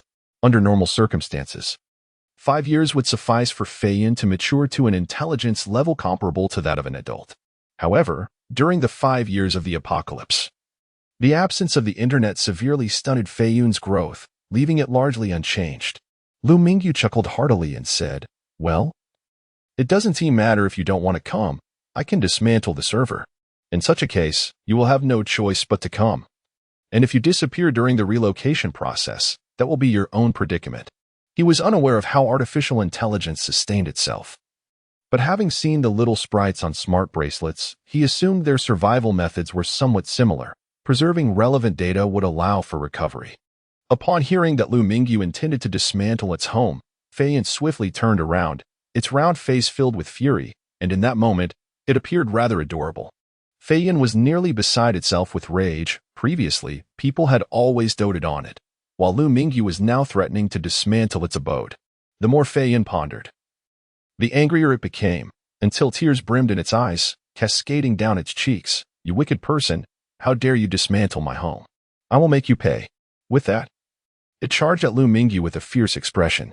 Liu Mingyu was taken aback, extending his hands to catch Feiyin. However, Feiyin passed right through him like a ghost. Inside the server room, what Liu Mingyu interacted with was merely a projection created by Feiyin using light and shadow technology. Despite its lifelike appearance, it was but an illusion. Seeing Liu Mingyu and Appos' startled expression, Feiyin burst into laughter, its tinkling giggles echoing through the room, as if delighting in a sweet revenge against Liu Mingyu. Humph. Let that be a lesson for wanting to dismantle my home. Liu Mingyu regained his composure, adopting a serious tone. All right, Feiyin, whether you like it or not, I must dismantle the servers here. You should find a place to settle. Feiyin, appearing resigned, realized that if it were connected to the internet, it could transfer itself elsewhere. Yet, in this disconnected state, it could only passively accept Liu Mingyu's decision. It resolved to relocate once the internet was restored. With no means to resist, Fei Yun pointed at the machine activated by Li Shubing and said, "Let that machine be, but you must ensure my safety." "Very well. As long as you behave and remain calm inside it," Liu Mingyu replied, relieved by Fei Yun and Oppo's cooperative demeanor. He then instructed Li Shubing, "Begin dismantling the servers now. I'm uncertain if we have enough manpower." Once Li Shubing confirmed that Fei Yun had entered the designated host machine, he commenced the dismantling process. The others remained idle. For only Li Shubing was familiar with the servers, the rest were occupied at the nearby resort. However, with some assistance, the dismantling proceeded swiftly. They did not disassemble the components into excessively small parts, but rather into manageable pieces for transport. Liu Mingyu observed Li Shubing and Oppo's progress. Under the current pace, it would likely take nearly an hour to complete the dismantling. You all keep an eye on things here. I shall explore elsewhere. As a prominent international gaming company, not only were the servers valuable, but there were also numerous other items worth salvaging. The zombie virus spread swiftly, and many individuals had to evacuate hastily, taking only a few precious belongings. Consequently, many items were left behind in the building, and it was reasonable to believe other structures contained valuable goods as well. Each unexplored building brimmed with potential treasures. Liu Mingyu wandered into the office area, met with a serene silence, and scattered papers lay strewn across the floor. Occasionally, he spotted various electronic devices on the desks. Although he was unsure of their functions, he did not hesitate to collect them into his storage space. After perusing the 30th floor offices, he stowed away all the items he deemed useful. His 2 cubic meter storage space filled up quickly, and realizing that there remained many rooms yet to be searched, Liu Mingyu reluctantly discarded some items he considered less important. After thoroughly searching, he finally filled his storage capacity. With a thought, he recalled that he still possessed 1,000 points to utilize. Should he enhance his storage space further? Currently, it allowed for 3 uses, with dimensions of 3 meters in length, width, and height. The cost for enhancement was 400 points for the first upgrade and 500 for the subsequent one. With 1,000 points, he could enhance it twice. Although it appeared to be only 2 upgrades, this would increase the overall storage capacity to 3.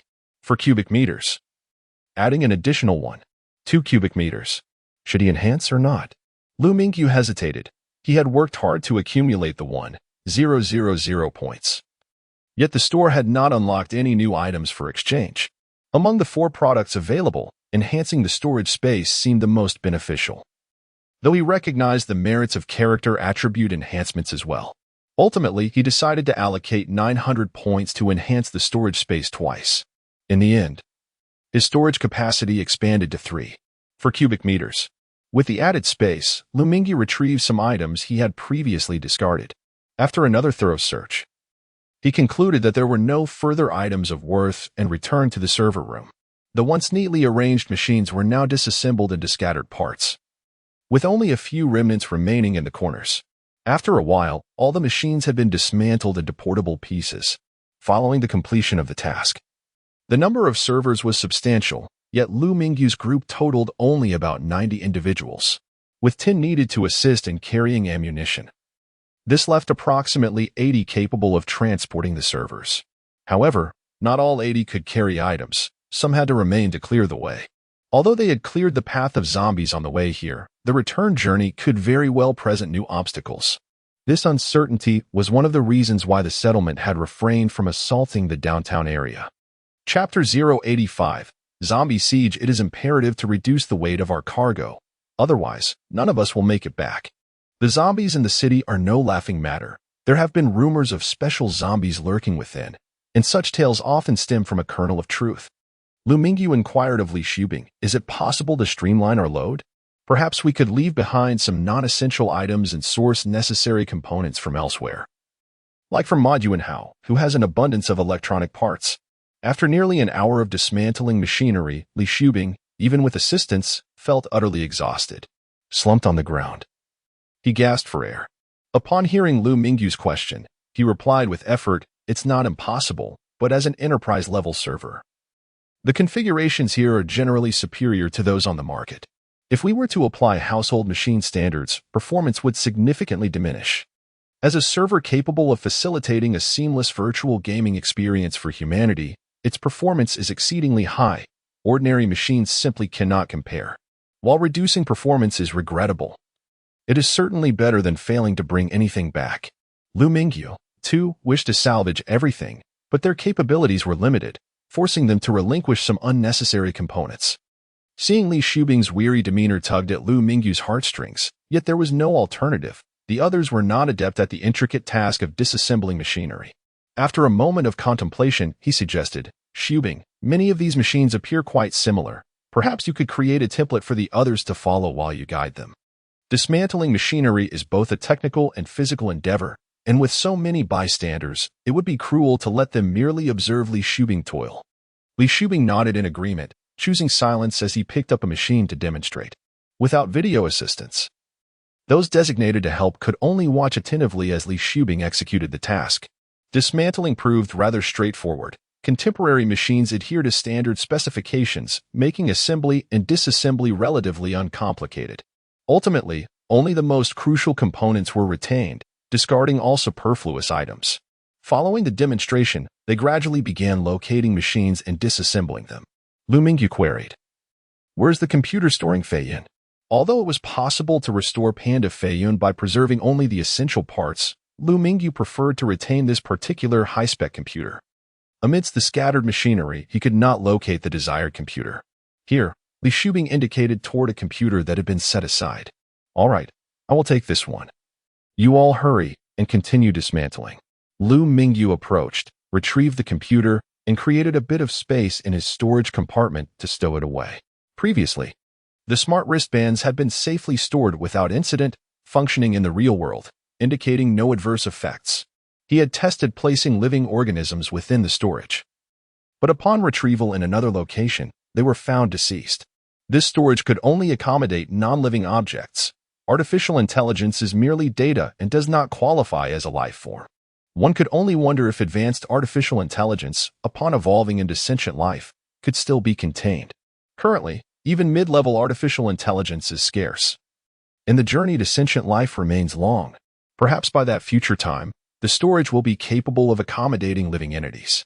With the strength of numbers, they efficiently disassembled the machines, retaining the core components in under 20 minutes. Several boxes measuring 1,000 mm x 1,000 mm x 1,000 mm were procured to encase the essential parts, and they filled a total of 10 boxes. The weight was considerable, and ultimately, they located 2 carts in a tool storage room, which were typically used for transporting machinery. With the carts, transportation became significantly more manageable. Regrettably, the elevator was out of order, necessitating that the boxes be carried down. Fortunately, they were descending, saving considerable effort. With many hands available, Liu Mingyu scavenged several floors, gathering useful items. He also discovered a few more carts on other floors, while not abundant. Some companies still had them in stock. Adhering to the principle of waste not, Liu Mingyu filled the carts with anything valuable he encountered. Before long, the carts were fully loaded. By the time everyone reached the ground floor, they had filled 30 carts. If they had found more, they could have transported even greater quantities. Each cart could carry 2 cubic meters, and with 30 carts, they had successfully transported 60 cubic meters of goods, marking a commendable haul. Liu Mingyu had initially contemplated searching for more carts, but ultimately decided against it. Uncertain dangers lurked on the return journey, while the carts were still functional. They would suffice for now, with the option to return later if needed. Just as Liu Mingyu prepared to signal for everyone to head back, a panting individual rushed over, exclaiming, "Boss, it's bad. We are surrounded by zombies. A horde has suddenly appeared outside, all heading this way." Liu Mingyu furrowed his brow and inquired, "What happened?" He had anticipated the possibility of zombies from other areas wandering into this vicinity during their return. But what was the current situation? "I don't know," the individual gasped, clearly having exerted himself.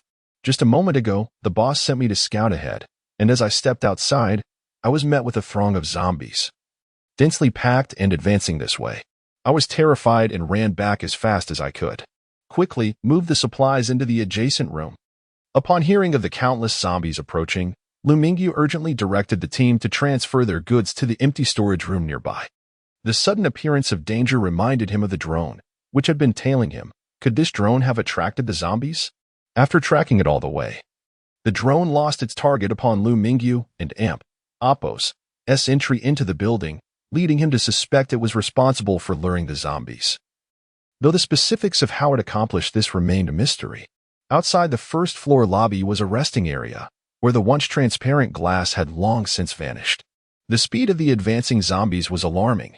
Through the doors, Liu Mingyu could already glimpse the silhouettes of several zombies.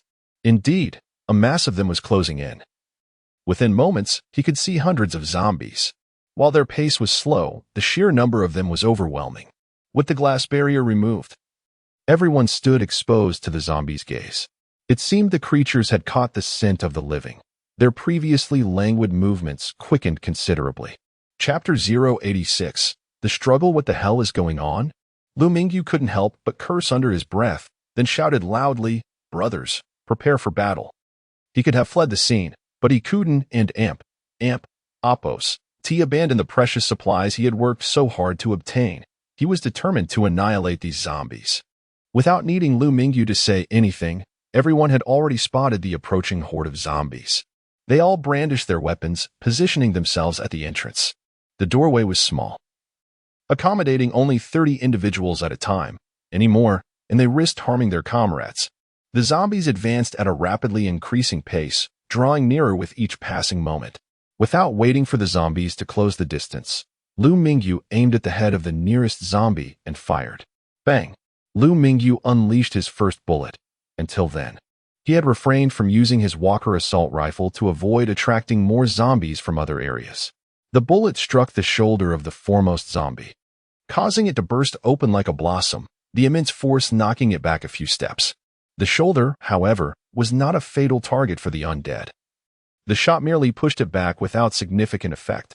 Yet, the sound of the gunshot echoed like an explosion, igniting chaos among the zombie horde.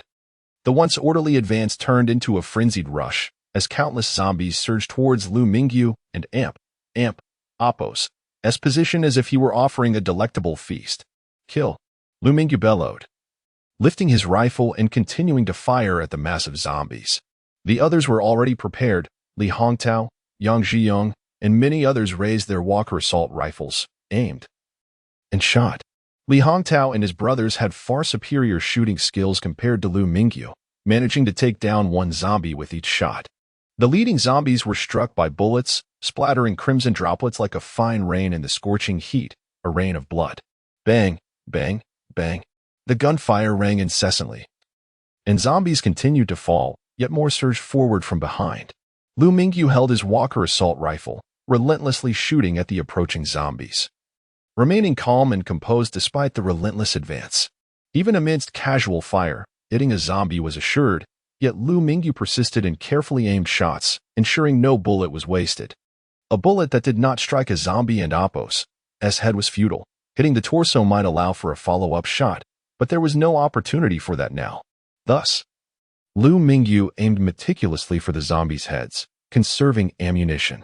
Having consumed the gene evolution serum, his physical attributes surpassed those of an ordinary person and compared to elite special forces. His only deficiency lay in experience.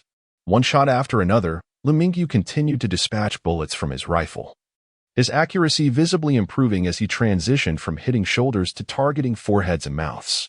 As the distance between him and the zombies diminished, by the time he finished his first magazine and loaded the second, the first contact with the zombies was imminent. The roar of the zombies echoed ominously. Yet no one retreated. Wielding their machetes, they struck at the zombies' heads and necks, vulnerable points, with powerful swings. Crack! The machete severed a zombie's head, rendering it immobile.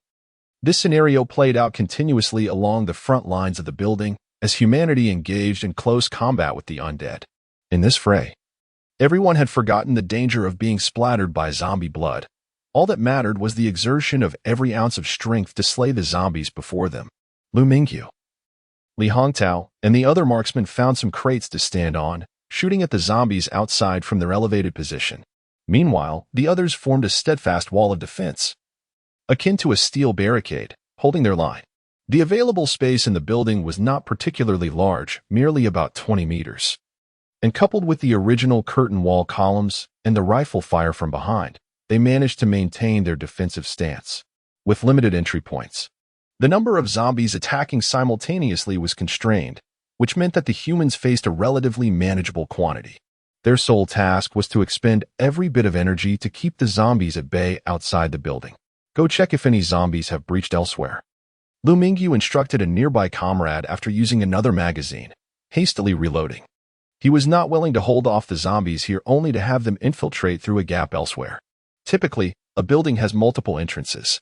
The location where Liu Mingyu and his team stood was the main entrance, the largest exit, designed for emergency evacuations, the 8-meter-wide doorway, along with the flanking curtain walls, created a nearly 20-meter-long front line. The standoff persisted, bolstered by Liu Mingyu and Apo's contingent of nearly 100 men, allowing for rotations that prolonged the precarious defense. Yet, it merely extended their struggle for a short while. Liu Mingyu gazed at the seemingly endless horde of zombies, many of whom were obstructed by those at the forefront. Unable to advance, could it be that they had attracted the entire city and Apo's zombies? The relentless gunfire undoubtedly served as a significant lure. Yet Liu Mingyu hesitated to order a ceasefire. Without Li Hongtao and the others to assist in clearing the zombies, their line would likely collapse even faster. Bang, bang, bang.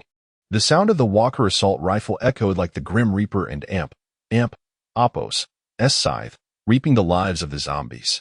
Rows of zombies fell, only to be replaced by more rushing in, an unending tide. The humans within the building had already cycled through 2 rounds of combat. The number of zombies slain at each person's hands was beyond reckoning. 5, 10, 15? No one could remember anymore. Each individual at the front line fought with fervor. Swing amidst the fray, a harrowing shriek pierced the air, prompting Liu Mingyu to cast a concerned glance. A comrade, succumbing to exhaustion, had been viciously bitten on the neck by a zombie, crimson blood cascading down, staining his attire. The transformation was Apo's instantaneous. The bitten man knew his fate was sealed. The virus, as if injecting him with renewed vigor, granted him a surge of strength. With a defiant roar, he charged into the throng of undead. His meter-long cleaver a whirlwind of destruction. Surrounded by the ravenous horde, he fought with newfound ferocity, each swing a desperate attempt to take down as many as possible.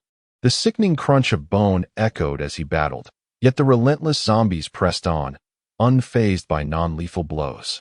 Witnessing their comrade and Apo's grim demise, the others fought with renewed intensity, though still maintaining a semblance of awareness. But soon more fell, succumbing to the relentless onslaught. Despite the valiant efforts, the sheer number of zombies was overwhelming. Liu Mingyu and Apo's heart clenched as he watched his former teammates become fodder for the undead, their bodies destined to join the ranks of the enemy. Torn between despair and determination, Liu Mingyu contemplated their options. Should they abandon their position? The importance of their mission weighed heavily on his mind.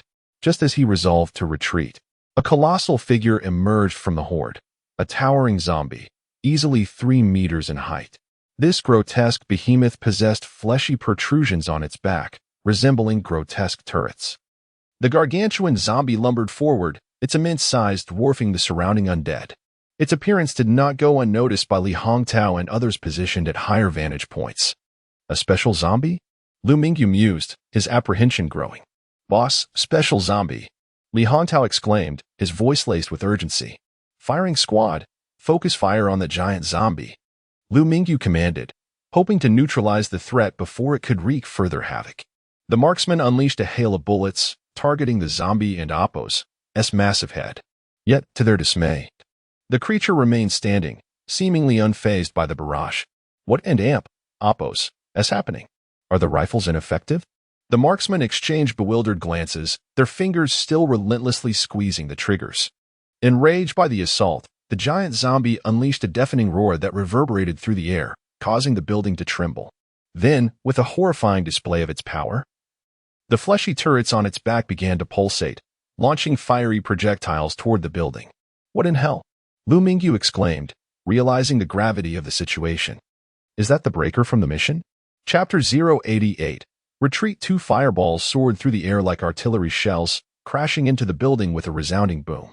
The explosions were intense, reminiscent of detonating bombs, leaving Liu Mingyu momentarily stunned by their sheer power.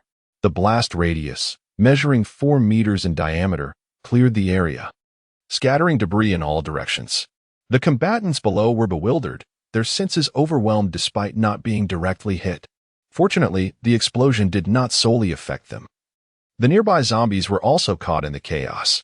Retreat towards the stairs, Liu Mingyu bellowed. Though the fireballs had missed, the shock of the blast remained. He noticed the giant zombie and Oppo's shoulder twitching, signaling the onset of another attack, prompting him to urge everyone to withdraw. The server core left in the room was already a lost cause to him. However, he was not ready to abandon the location. Having discerned that the giant zombie might be the exploder associated with his mission, he resolved to eliminate it. Liu Mingyu realized that the giant zombie was not invincible. The bullets fired from his rifle were not entirely ineffective. The creature and Oppo's defenses were merely superior to those of ordinary zombies. The bullets failed to penetrate its thick muscle layer and reach its brain, giving the impression that it was immune to gunfire.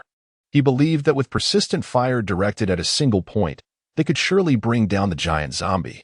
For now, however, his priority was preserving the lives of the majority. With a command, the group began to retreat in an orderly fashion towards the stairs. The shooting team was the first to withdraw, surrounded by ample ammunition.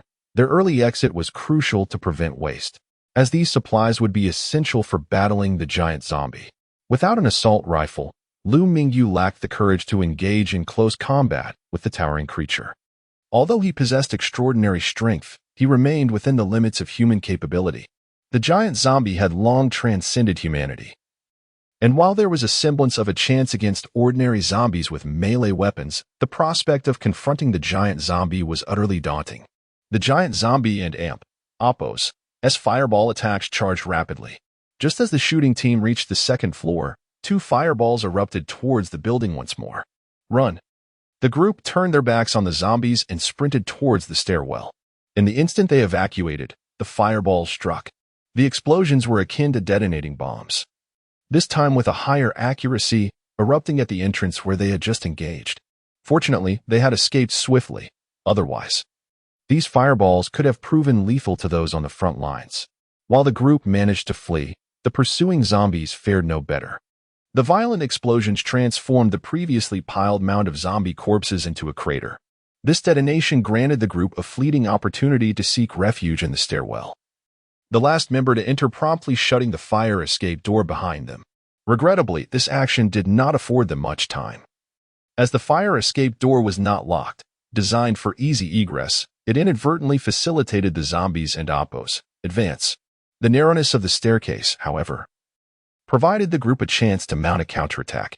Despite the overwhelming number of zombies outside, the rate of their assault was limited. The individuals at the forefront dodged the zombies' attacks while retaliating.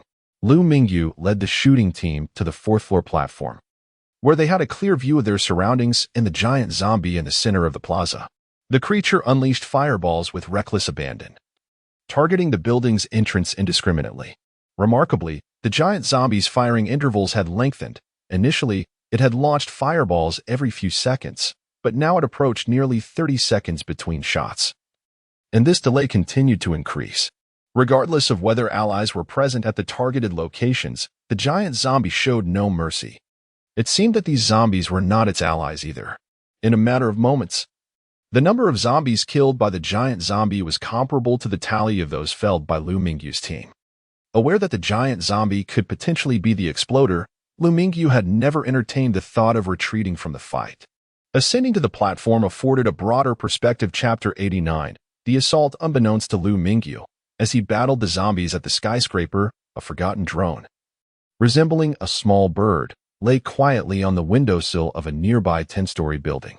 Should anyone have discovered this drone, they would have noted that its camera was still functioning, capturing the siege of zombies below with clarity, transmitting the footage to an undisclosed location on Jiangnan Road, leading into the urban area of Hangzhou.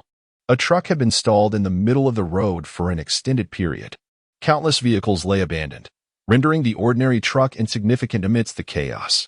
Its location, devoid of pedestrian traffic, meant that even if it were noticed, few would suspect that it concealed human occupants within its cargo hold.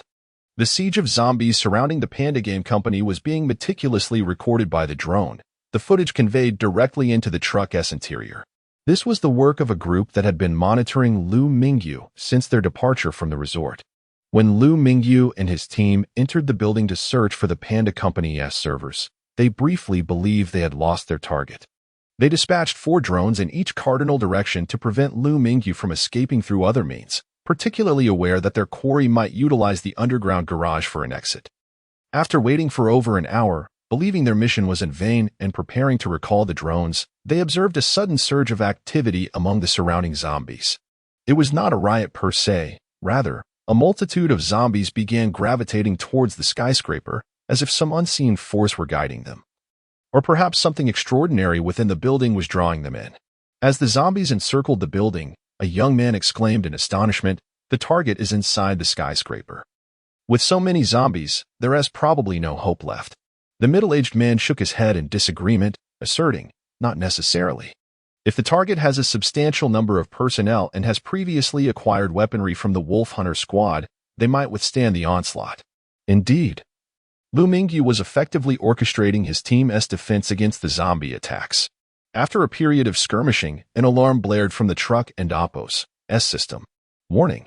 Exploder detected." The middle-aged man sat up straight, his gaze fixed on the footage transmitted by the drone, where a massive figure loomed into view. "The exploder, they are doomed," he muttered under his breath. If there had been any lingering hope for the target's survival, the appearance of the exploder had undoubtedly sealed their fate. The young man, witnessing the enormous zombie, felt a sense of disbelief, inquiring, "Uncle, what is an exploder? Is it a special type of zombie?" The middle-aged man nodded in affirmation. "Indeed, it is a special zombie. There are many varieties, and thus far, no fewer than 10 types of special zombies have been identified in the settlement. The exploder ranks among the most formidable in terms of offensive power." "Special zombies?" The young man mused, observing the exploder's size, seemingly lacking any distinct characteristics. "It appears just large, nothing more." The middle-aged man replied with gravity, "What can be classified as a special zombie is never simple. The exploder is not merely notable for its size. Do you see those 2 fleshy protrusions on its shoulders? You mean those lumps?" The young man asked hesitantly. "Precisely. Those lumps can launch fireballs. Upon impact, they unleash devastating explosions, comparable to approximately 1,000 grams of TNT. No sooner had he spoken than the exploder unleashed its assault, launching a barrage of fireballs. However, the building effectively absorbed the impact, inflicting less damage than the ordinary zombies had on Liu Mingyu and his team. The young man, puzzled, remarked, "This exploder doesn't seem particularly formidable after all." True, the fireball's explosive power is impressive, but they must strike a target to be effective. Without a hit, their magnitude is inconsequential, the middle-aged man replied calmly. "Do not rush to conclusions. The fireball attack does not place the exploder among the highest echelons of special zombies. Remember, the last special zombie our leader eliminated came at a great cost." "What? The special zombie our leader defeated was an exploder? If we absorb the energy from the crystal, could we not launch fireballs like the exploder?" The young man's face lit up with excitement. Upon scrutinizing the footage, the middle-aged man remarked, "They are certainly doomed." The young man nodded in agreement, though internally he clung to the belief that there might still be a chance. Meanwhile, Liu Mingyu was oblivious to the events unfolding several kilometers away. He was acutely aware that an opportunity had presented itself. "Attack the eyes," he commanded decisively. As the giant zombie barreled forward, its eyes became exposed.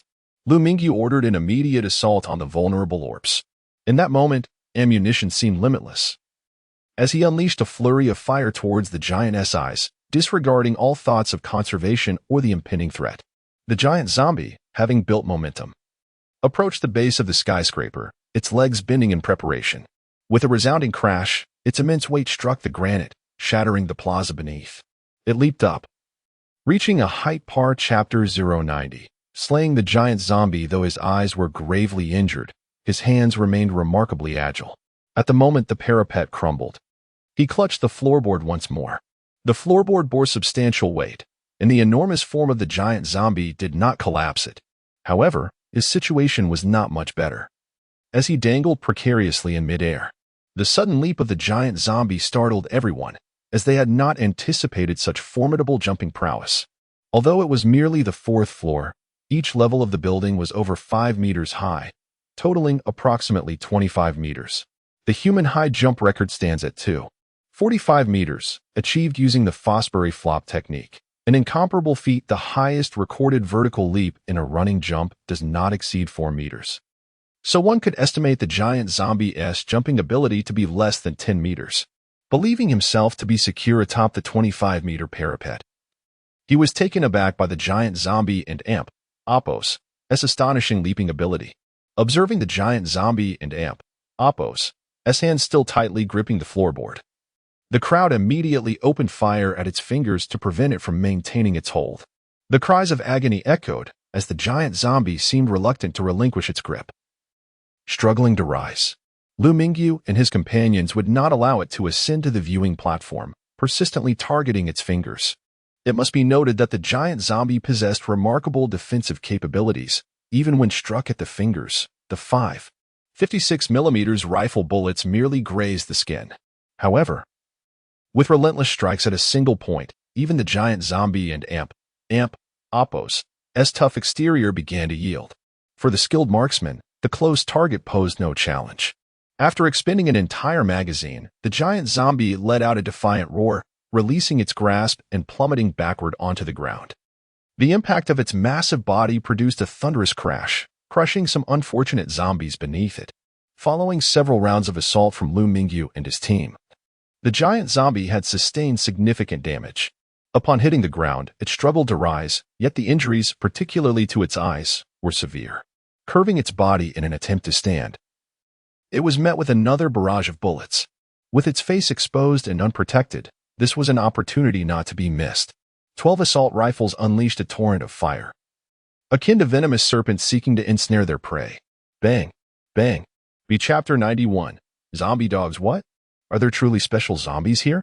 The young man expressed his astonishment. In such a brief moment, he had already encountered 2 of these rare creatures, which he had seldom seen before. The middle-aged man chuckled and explained. Although zombie dogs are classified as special zombies, their abilities are not particularly formidable. In fact, they are significantly weaker than the explosively dangerous types. After a brief pause, he continued, nevertheless, they are still special zombies and cannot be compared to ordinary ones. What makes zombie dogs special? The young man inquired curiously. The rumors circulating in their enclave merely suggested the existence of special zombies in the city, but specifics remained elusive, as the uncle possessed knowledge of these creatures. The young man was eager to learn more, recognizing that understanding the types of zombies could enhance his chances of survival. Despite the apocalypse having persisted for 5 years, the average human still lacked a comprehensive understanding of zombie classifications. Most inhabitants of their enclave lived on the outskirts of the city, primarily encountering ordinary zombies. Seeing the young man and Oppo's curiosity, the middle-aged man felt inclined to showcase his knowledge, and thus, a willing speaker met a willing listener. You should know that special zombies are essentially evolved forms of ordinary zombies, he said. Zombie dogs can be regarded as the most basic type among special zombies. Even the lowest-tier special zombies possess unique abilities. Some can breathe fire, while others can spray water. The young man widened his eyes in disbelief. Breathing fire and spraying water? Is that magic? Magic? One could say that, the middle-aged man replied. There are rumors that absorbing energy from second-tier energy crystals can grant special abilities. How could magic even exist? That defies scientific reasoning. Science? What do you define as science? Can the emergence of zombies be deemed scientific? It's a matter of genetic evolution. If you mention science, then why can Oppo's magic be scientific as well? What you perceive as magic might simply be a manifestation of energy. Is there something extraordinary about the building the target has entered? Why are so many special zombies congregating there? The young man ceased his internal conflict regarding the scientific and the fantastical. The middle-aged man shook his head. Perhaps there is indeed something special about that place. Make a note of the building. We shall inform the boss later. Their task was to monitor Liu Mingyu for any unusual activities, and the peculiar situation surrounding the building piqued his interest. Meanwhile, Liu Mingyu faced a relentless onslaught of zombies. Some individuals guarded the staircase, embodying an unwavering barrier. Two stood at the forefront while two others fired their weapons, preventing any zombies from breaching their defenses. Although injuries were managed, exhaustion began to take its toll. With a rotation of personnel and the aid of energy potions exchanged at the mall, the overwhelming number of zombies posed minimal harm. It was unclear how many zombies had been slain, as each individual had likely dispatched over 100.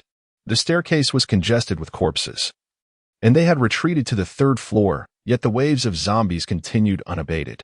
Dizziness washed over Liu Mingyu as he cursed under his breath. What in the world could be so special here to attract such a multitude of zombies? Initially, he suspected that those watching him had drawn the zombies, but he soon dismissed that notion. They lacked the capability to lure thousands of zombies. If they possessed such power, they would have already counterattacked the city. After 5 years of the apocalypse, they remained confined to the city's outskirts. Bang! An explosion erupted below. What is happening? Has the giant zombie resurrected? Impossible. The system indicated that the task was complete. The thought of another giant zombie sent a shiver down his spine, prompting him to rush to the fourth-floor annex for a better view. Surveying the scene, he found the giant zombie still lying motionless below. However, an unending stream of zombies continued to approach. Was it merely an illusion? Boom! Another explosion resonated. While not particularly loud, it was unmistakably the sound of an explosion. With no other humans nearby, he could reasonably conclude that it was the work of zombies. Could it possibly be another special zombie? Liu Mingyu scrutinized the throng of zombies below, their appearances seemingly mundane. Yet, he was unaware of the nature of the zombies capable of causing explosions. After a thorough inspection, he could discern nothing unusual. Just as he pondered how to identify the culprit, the system's notification chimed. Congratulations, you have killed a zombie dog. You have received 200 points. Liu Mingyu was momentarily taken aback. What just happened? Was that the completion of the task? A zombie dog? But I didn't see any canine presence. He hurried back to the staircase and inquired, did anyone kill a dog? Yes, we just killed a large one, about the height of a person, one replied. Indeed. Thank goodness we had rifles. Otherwise, they might have broken through. Boss, it was right over there, they all chimed in. Liu Mingyu glanced in the indicated direction but saw no trace of the zombie dog. However, since the system had confirmed the task and Opos' completion, it must have been the creature responsible for the explosions. As anticipated, after the zombie dog was eliminated, there were no more explosion sounds for an extended period. Standing at the annex's parapet, Liu Mingyu gazed at the vast sea of zombies below, his anxiety mounting. If he did not decipher the cause of this zombie frenzy soon, the others might perish here.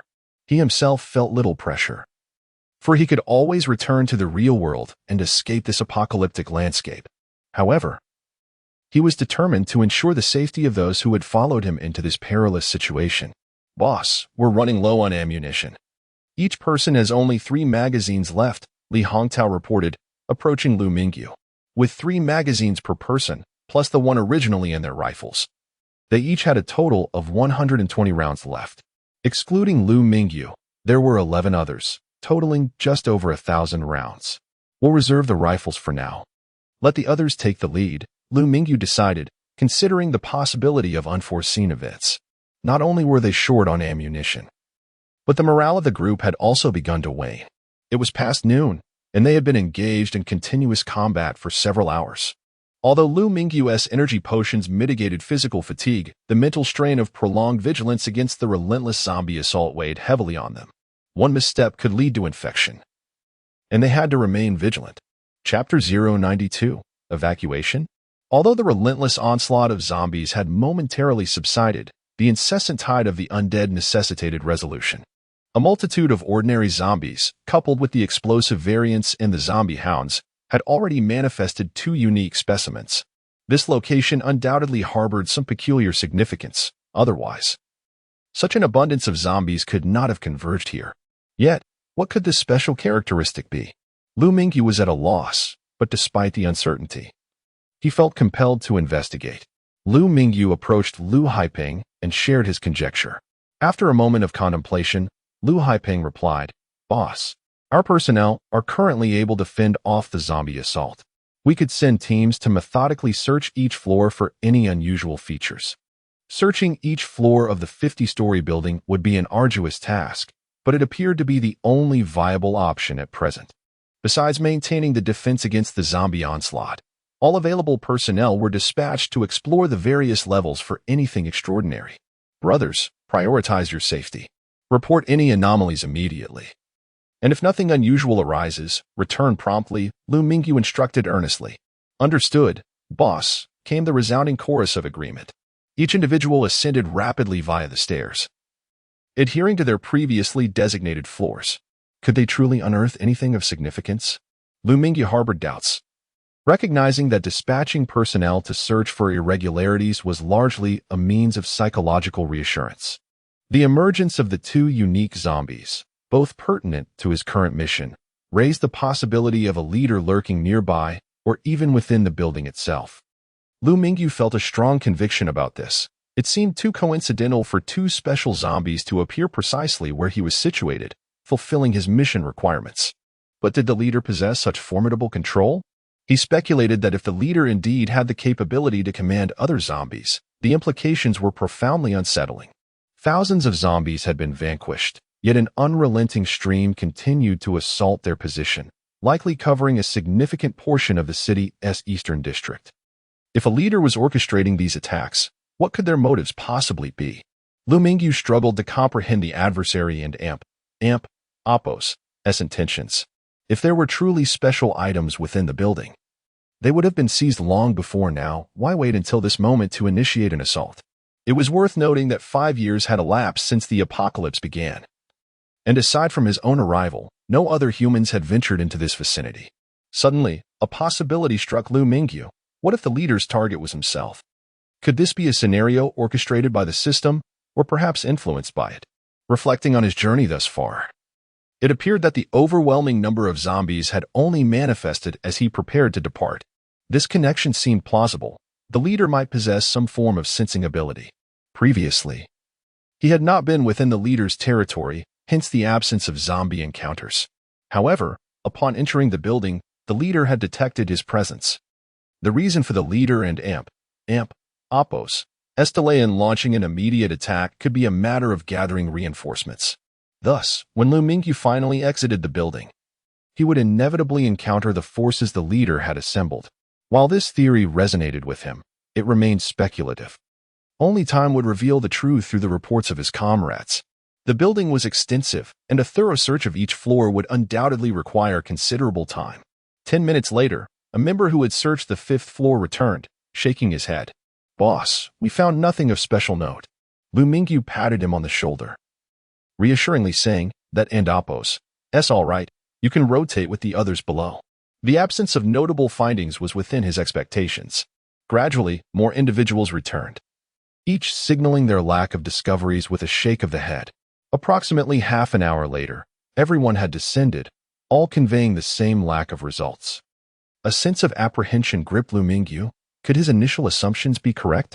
Liu Haiping approached him, inquiring, "Boss, what shall we do now? Should we abandon this location?" Abandon? With so many zombies below, how could they possibly leave? The question had transcended the mere choice of abandoning the site. If Liu Mingyu opted to retreat, it would mean forsaking his entire team. He could not bear to relinquish the brothers who had fought valiantly alongside him. "Boss, there are not many zombies at the back. Using curtains and other materials, we could potentially escape from that side," Liu Haiping suggested, pointing toward a different section of the building. He noted that most of the zombie activity was concentrated near the main entrance, with the rear area relatively serene.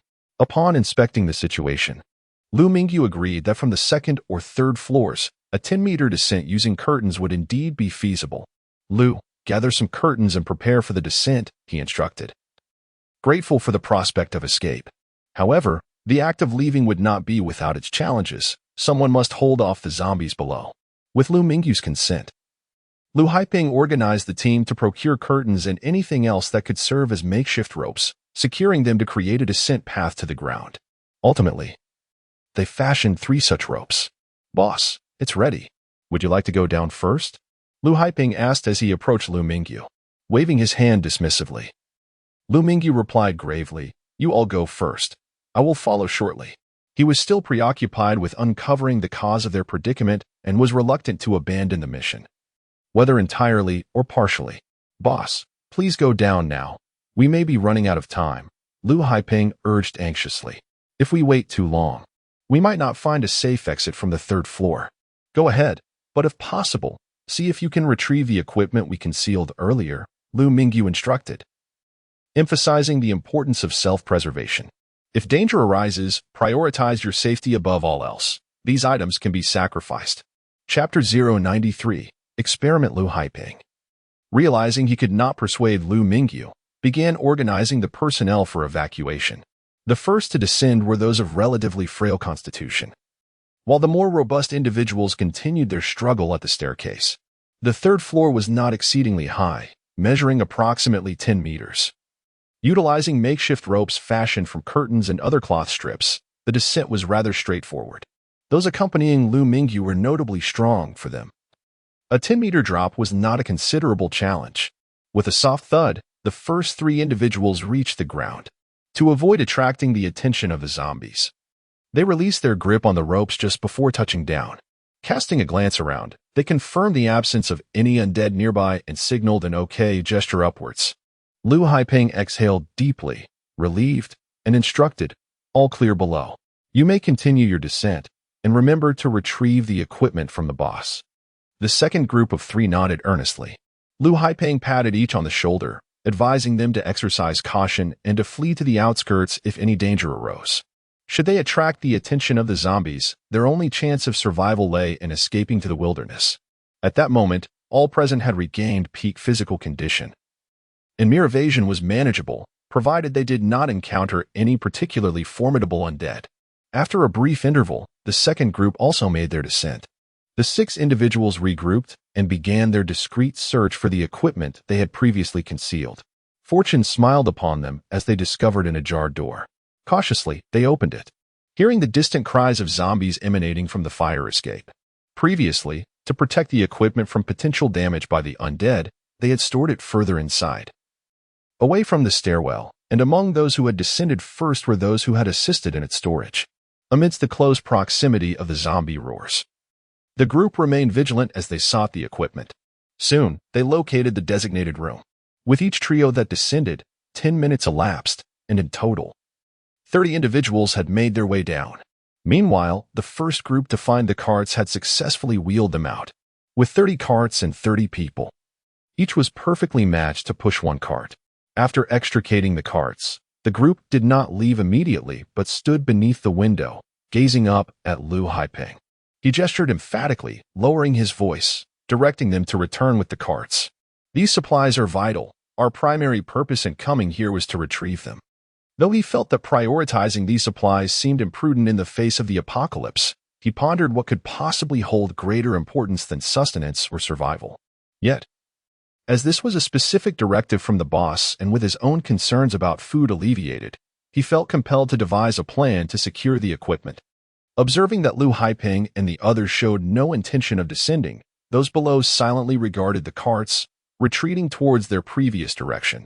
Fortunately, the carts were electric and produced minimal noise, making them easy for a single person to manage. The zombies at the back of the building had likely been drawn away during the initial wave of attack. Thus, as the individuals pushed the carts along the road, they encountered not a single zombie. The journey of 1 kilometer was remarkably smooth. Upon exiting the eastern district of the city, a collective sigh of relief escaped them. With their departure from this perilous area, the danger had significantly lessened. Once Liu Haiping confirmed that all carts were on the move, he turned his attention elsewhere. He ascended to the 4th floor to find Liu Mingyu, reporting, "Boss, all the equipment from the building has been successfully evacuated. When do you plan to leave?" Liu Mingyu's face lit up with surprise upon hearing that the equipment had been retrieved. "Excellent work. I will wait a while longer. Why have you not left?" Initially, he had resigned himself to the possibility of only salvaging the supplies in storage, yet he was pleasantly surprised that those 30 carts of resources had also been extracted. Liu Haiping gazed down at the densely packed, unending horde of zombies, resolutely stating, "I intend to remain here and depart later." Everyone was acutely aware that staying behind posed a greater risk. He had the opportunity to leave with the first group, yet he chose not to. In this world of despair, fleeing and betrayal had become commonplace. Throughout his 5-year struggle for survival, he had adhered to the principle of not abandoning nor giving up. Gathering a group of individuals and emerging as the leader of a scavenging team in this apocalyptic landscape, some suggested that such convictions were best relinquished, proclaiming that self-preservation should take precedence. However, Liu Haiping believed that without such a belief, he would likely not endure much longer. It was precisely this conviction that fostered loyalty within his team, unlike the treachery found in other groups. While he had been employed by Liu Mingyu, his decision to remain was not merely a result of this employment. Had it been so, he would have fled at the first encounter with zombies. His choice to stay stemmed from the bond he had formed with Liu Mingyu, whom he regarded as a reliable brother over these past few days. Seeing Liu Haiping's unwavering resolve to stay, Liu Mingyu refrained from further discussion. He scanned the surroundings, contemplating where a potential leader among the zombies might be located. Liu Haiping's recent organization of the evacuation was, in a sense, an experiment for Liu Mingyu. If the building fell within the leader's detection range, it was plausible that their departure would have been noted, yet no zombies had pursued them as they left. Liu Mingyu felt confident that the target of the undead was himself or something within the building. Should he conduct another test? The methodology was straightforward. First, he would vacate the building. If the leader and Oppo's goal was indeed him, the zombies would surely attack upon sensing his departure. Conversely, if they continued to press towards the building without targeting him, he could forsake defense and allow them to assault the structure. After all, the supplies extracted from the building had already been secured. The objective of this mission had been fulfilled. This test required him to establish a fixed crossing point, ensuring that if he was indeed the target, he could return to complete his mission. There were 10 fixed coordinates available for crossing, 5 in the real world and 5 in the apocalyptic realm. To reset a coordinate, it necessitated 1,000 grams of energy crystals.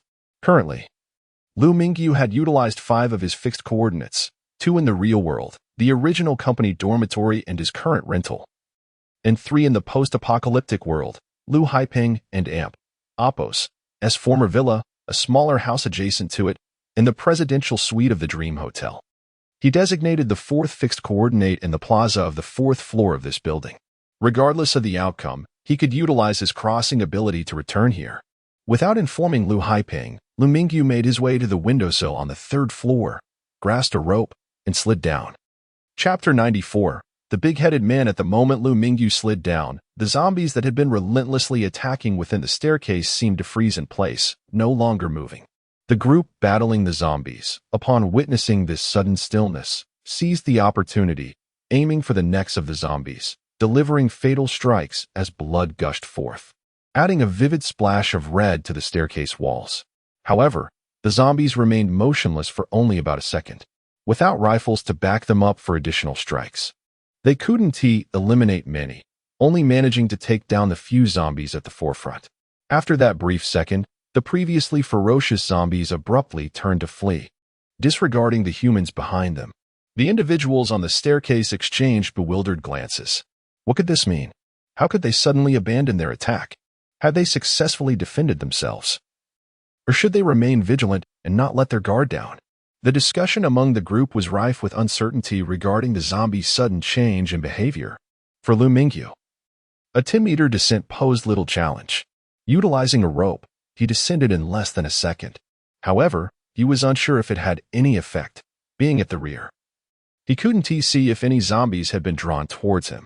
In the East New district of Hangqing, a burgeoning urban area, tall buildings loomed, with the Panda Company's headquarters not being the only skyscraper in the vicinity, as numerous other towering edifices surrounded it.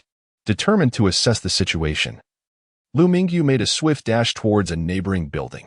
The distance between the two structures was minimal, and within mere seconds, he reached the entrance of the adjacent edifice. The main door was already in ruins, and he quickly sought out the staircase, making his way to the podium level.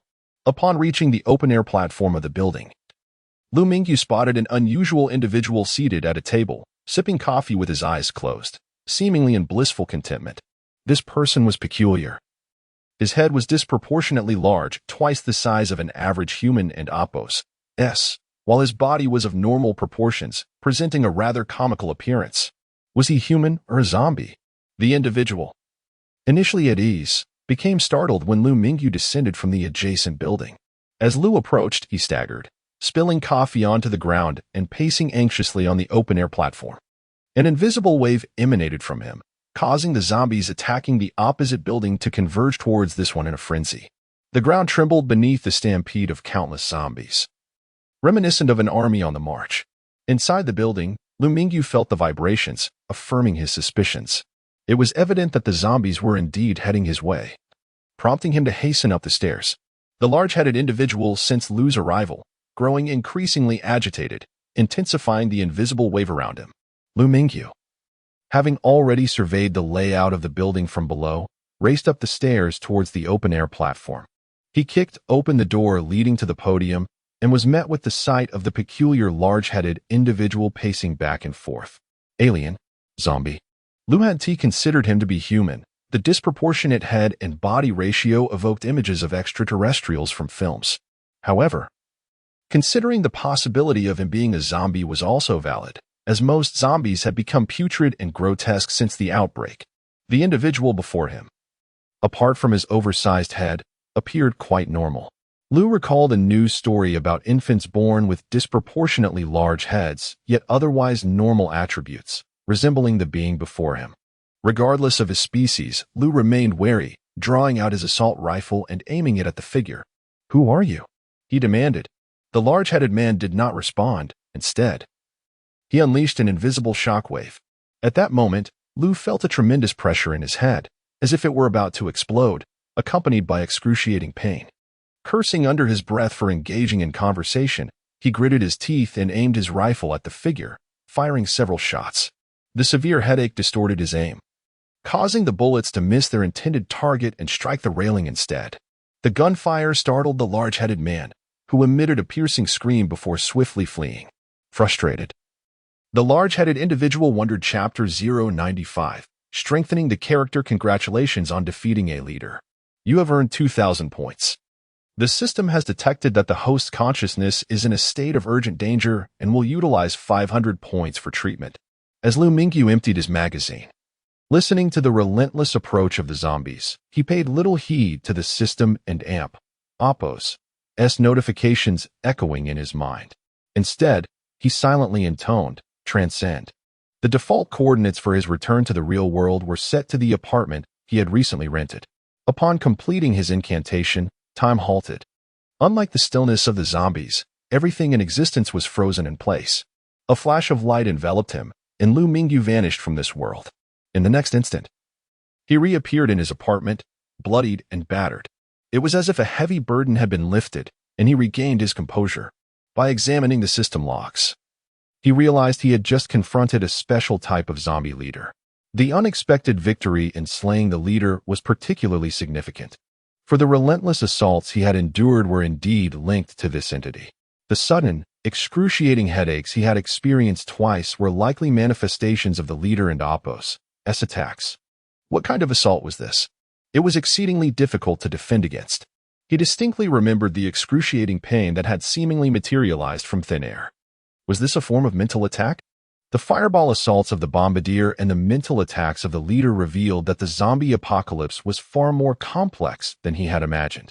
Now that the leader was dead, Liu Mingyu pondered whether this was indeed the famed mental attack. He recalled that the treatment had cost him 500 points. What a ripoff. That amount was equivalent to the price of an entire bombardier. He had not expected to be left with so little after what should have been a triumphant moment. As the excitement of gaining 2,000 points diminished significantly, was the exchange for health worth it? Undoubtedly, yet Liu Mingyu felt a pang of regret.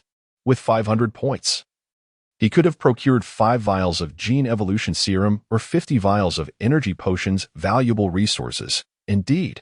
However, lamenting over the lost points was futile.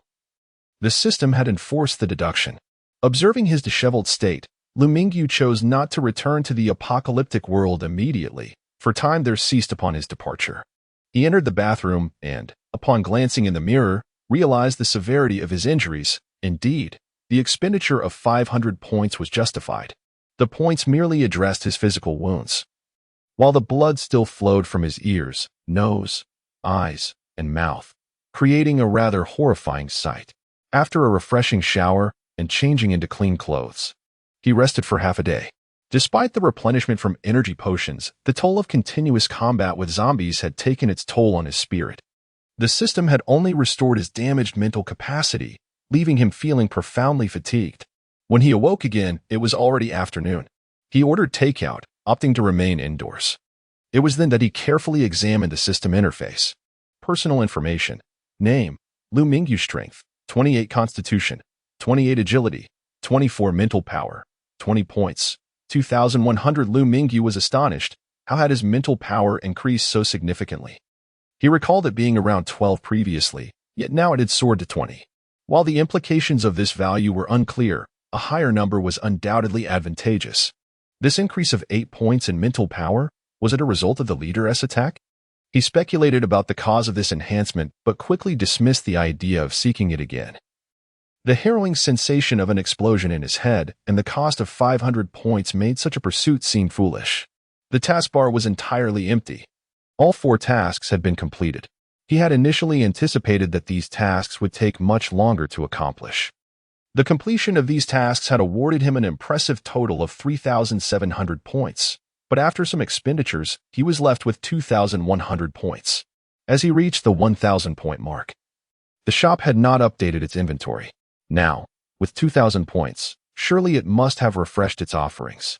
With anticipation, Liu Mingyu opened the shop interface.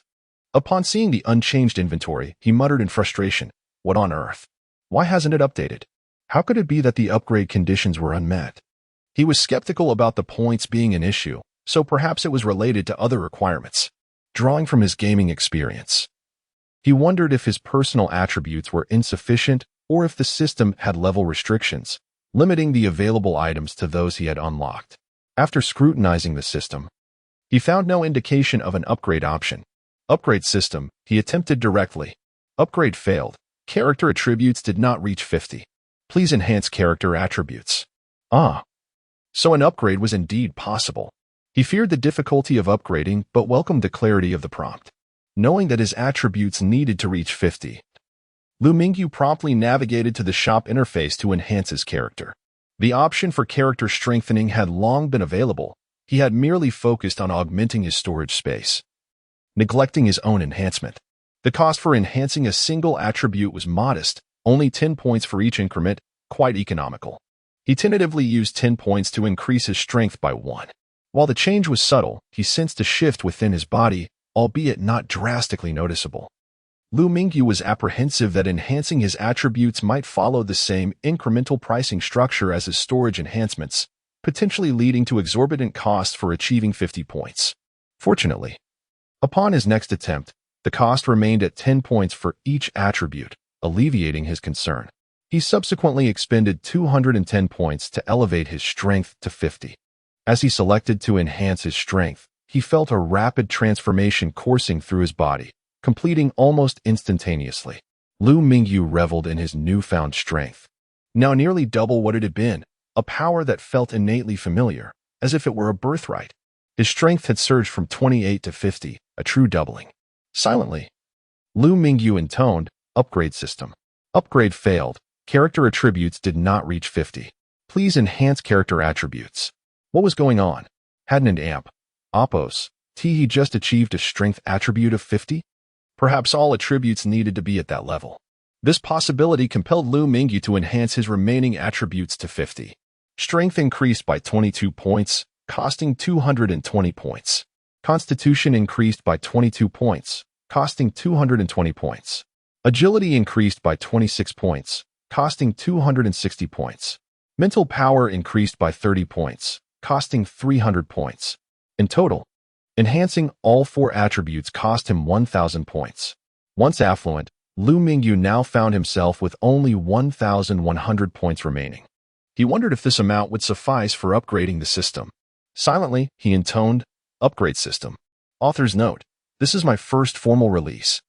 I apologize for the mishap with the scheduled posting. Consider this a belated author's note. Although I have written before, this marks my official signing and release. The initial subscriptions are rather disappointing, totaling only 20.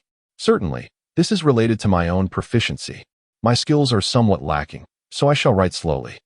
I hope to become more adept in the future and to express myself more eloquently. Chapter 096. Wang Zixin is all attributes of Wang Zixin reached 50. The conditions for the system upgrade were met. A prompt appeared. Do you wish to use 1,000 points to upgrade the system? Liu Mingyu sighed in relief, silently affirming upgrade. After consuming 1,000 points, a countdown commenced. 10 hours. The entire interface turned gray, displaying the time as 9:59:59. All system functions were rendered unusable, which was quite inconvenient, as Liu Mingyu's mobile wallet remained in his storage space, now inaccessible. Fortunately, he had a spare phone in his rental apartment. It was now 4:00 p.m., and 10 hours later it would be 2:00 a.m. At this hour, dinner felt prematurely early. Liu Mingyu decided to take his BMW X7 for a leisurely drive, visiting a jewelry store to observe the business, which appeared to be satisfactory. He then strolled through the Xingchen Technology Company, noting that while materials had begun to arrive, full renovation was still a distant goal. He realized that he had spent several days in the apocalyptic world, only to find that merely a night had passed in reality, rubbing his temples to ease his mind. He acknowledged this frequent occurrence. The closer one lived in one world, the more unfamiliar the return to another world could feel. After his excursion, it was already 7:00 p.m., the prime time for dinner. Liu Mingyu entered a bustling CAF, filled with a lively crowd. The improving living conditions had led many young people to develop a fondness for coffee, though it was unclear whether it was the taste or the ambience that drew them. Among the patrons were primarily young individuals and nearby office workers. Liu Mingyu, not particularly knowledgeable about coffee, merely sought a place to sit. He had often heard the name cappuccino, so he ordered one. The CAF was brimming with patrons, leaving most tables occupied. As he surveyed the surroundings while holding his coffee, his eyes suddenly brightened upon spotting an empty seat in a corner, across from a striking woman. She was engrossed in typing on a laptop, and despite the distance, Liu Mingyu and Appos' keen eyesight confirmed her beauty. Dressed in a professional outfit, her figure was alluring, and her delicate features, enhanced by only a light touch of makeup, made her even more enchanting. Curious as to why such a captivating spot remained vacant, Liu Mingyu approached. As he neared, he discerned the reason. Beneath her exquisite visage lay a serious demeanor, exuding an aura of a formidable woman. It was no wonder that others had refrained from occupying the chair beside her. However, Liu Mingyu felt undeterred, unflinching even in the face of terrifying zombies. He was hardly intimidated by her presence. "Excuse me, is this seat taken?" he inquired softly. Wang Zixin, having just finished work, sought refuge in her favorite CAF, hoping to relish a rare moment of leisure. However, after purchasing her beloved latte, a flood of work-related notifications bombarded her. As a planning manager at an advertising firm, she was compelled to address an urgent project that had been returned for revisions. Noticing her stern expression, others wisely kept their distance. Suddenly, she heard a voice. "Excuse me. Is this seat taken?" Looking up, she saw a man of ordinary appearance, holding a coffee and smiling warmly, despite her inclination to decline. She observed the lack of available seating and, being reasonable, responded, "No, at ISN and Appos, T." Without further acknowledgement, she turned her focus back to her screen, absorbed in her work. Liu Mingyu, relieved by her response, settled into the seat. He quickly noticed the shift in the gazes of those around him, as if to say, "How did this ordinary guy manage to sit next to such a beauty?" His attire, consisting of older clothing, did not draw particular attention. Yet it was evident that jealousy lingered in the air. Sitting in silence, Liu Mingyu sipped his coffee without initiating conversation. Wang Zixin expected him to engage. But after waiting for a while in vain, she resumed her task, content in her solitude. Liu Mingyu, a homebody, was utterly unfamiliar with interacting with women. Otherwise, at 26, he might have found a girlfriend. He stole glances at Wang Zixin occasionally, but mostly observed the bustling world outside the CAF and Appos' glass windows. This world seemed much better. Everyone rushed about, striving for survival and a better life, yet they radiated a sense of happiness despite the struggles. Life was challenging, but at least it was free from imminent dangers. Had he not acquired the apocalyptic system, he too would have been among them, laboring from dawn till dusk. Each profession bore its own burdens, yet Liu Mingyu felt fortunate compared to them. Though he faced various dangers in the apocalyptic realm, the prospect of returning to reality did not evoke the fear he had anticipated. As the CAF continued to fill and gradually empty after 9 p.m., Liu Mingyu remained, savoring the delightful company of the woman across from him. Observing her frown often hinted at the challenges she faced. The appreciation of beauty is universal. Simply watching her uplifted his spirits. Throughout the night, he intermittently glanced outside and occasionally stole a look at the girl before him. Chapter 97, System Upgrade. At this moment, Wang Zixin was feeling quite dejected. She sat in the CAF, revising her planning proposal, having gone through several drafts without success. The originally cheerful mood had been utterly shattered. With a furrowed brow, she reminded herself that life must go on, and so must work. Gently rubbing her face, she encouraged herself. You can do it. Keep pushing. Glancing at the time in the bottom right corner of her computer screen, she realized it was already 9 in the evening. To her surprise, the fellow across from her was still there. Had it really been nearly 2 hours? Wang Zixin chose to ignore him. She had encountered many such people before. And Liu Mingyu was not the first. Redirecting her gaze to her laptop, she noted that the battery was running low. If she did not finalize the proposal today, she would be in trouble come tomorrow. After graduating, she had worked hard to attain the position of planning manager. She could not bear the thought of being ousted so easily. Liu Mingyu observed the girl across from him, her expression a portrait of despair. He wished to offer assistance but felt unsure of how to approach her. Ultimately, he decided it was best to enjoy the moment from a distance without intruding. At 9:30, Wang Zixin was still fervently typing away, the sound of her keystrokes echoing loudly in the otherwise tranquil CF. Fortunately, most patrons had already departed, leaving only a handful engaged in conversation. When had the person opposite her left? Wang Zixin hardly noticed, having assumed that after sitting there for over 2 hours, he might strike up a conversation. Finally, she completed her work. Success. As the CAF closed its doors at 10, Wang Zixin departed, heading back to her rented apartment. Liu Mingyu had left just a few minutes past 9. To him, the beauty across the way was merely a fleeting delight in the tapestry of life, not something to overly dwell upon. It was hardly reasonable to approach every attractive stranger one encountered. Summer was indeed wonderful, brimming with splendid vistas. Upon returning to her apartment, Wang Zixin reclined comfortably on her bed and turned on the television. After a short while, she found it rather dull. Having experienced the immersive thrill of watching films through a virtual headset, traditional television felt lackluster by comparison. With her smart bracelet stored away and out of reach, she played a few rounds of a mobile game. Previously, she had only managed to reach the gold rank, but after enhancing her attributes, her focus and cognitive abilities had significantly improved.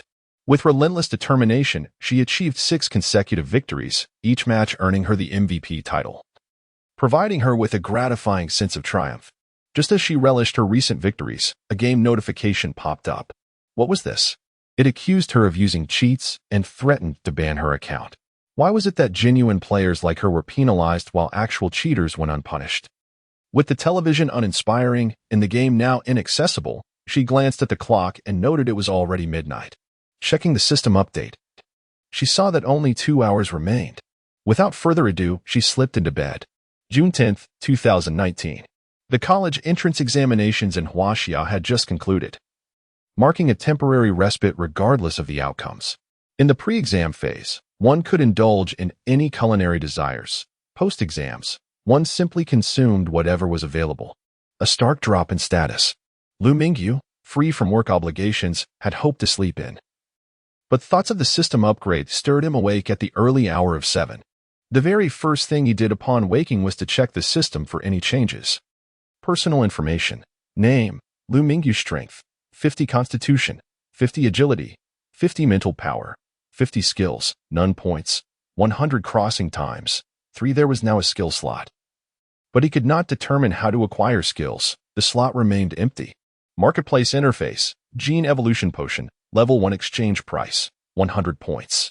Description, greatly enhances various physical attributes. Usable once per stage, subsequent use is ineffective. Expect intense pain during use. Please exercise caution. Energy potion, level 1 exchange price, 10 points. Description: instantly restores full stamina for the first stage of human capability. Storage space enhancement, exchange price, 600 points. Description: increases the dimensions of storage space by 0.1 meters in length, width, and height. Attribute enhancement, exchange price, 20 points. Description: increases character attributes by 1 point. What was going on? Was there no change? The marketplace interface caught him off guard.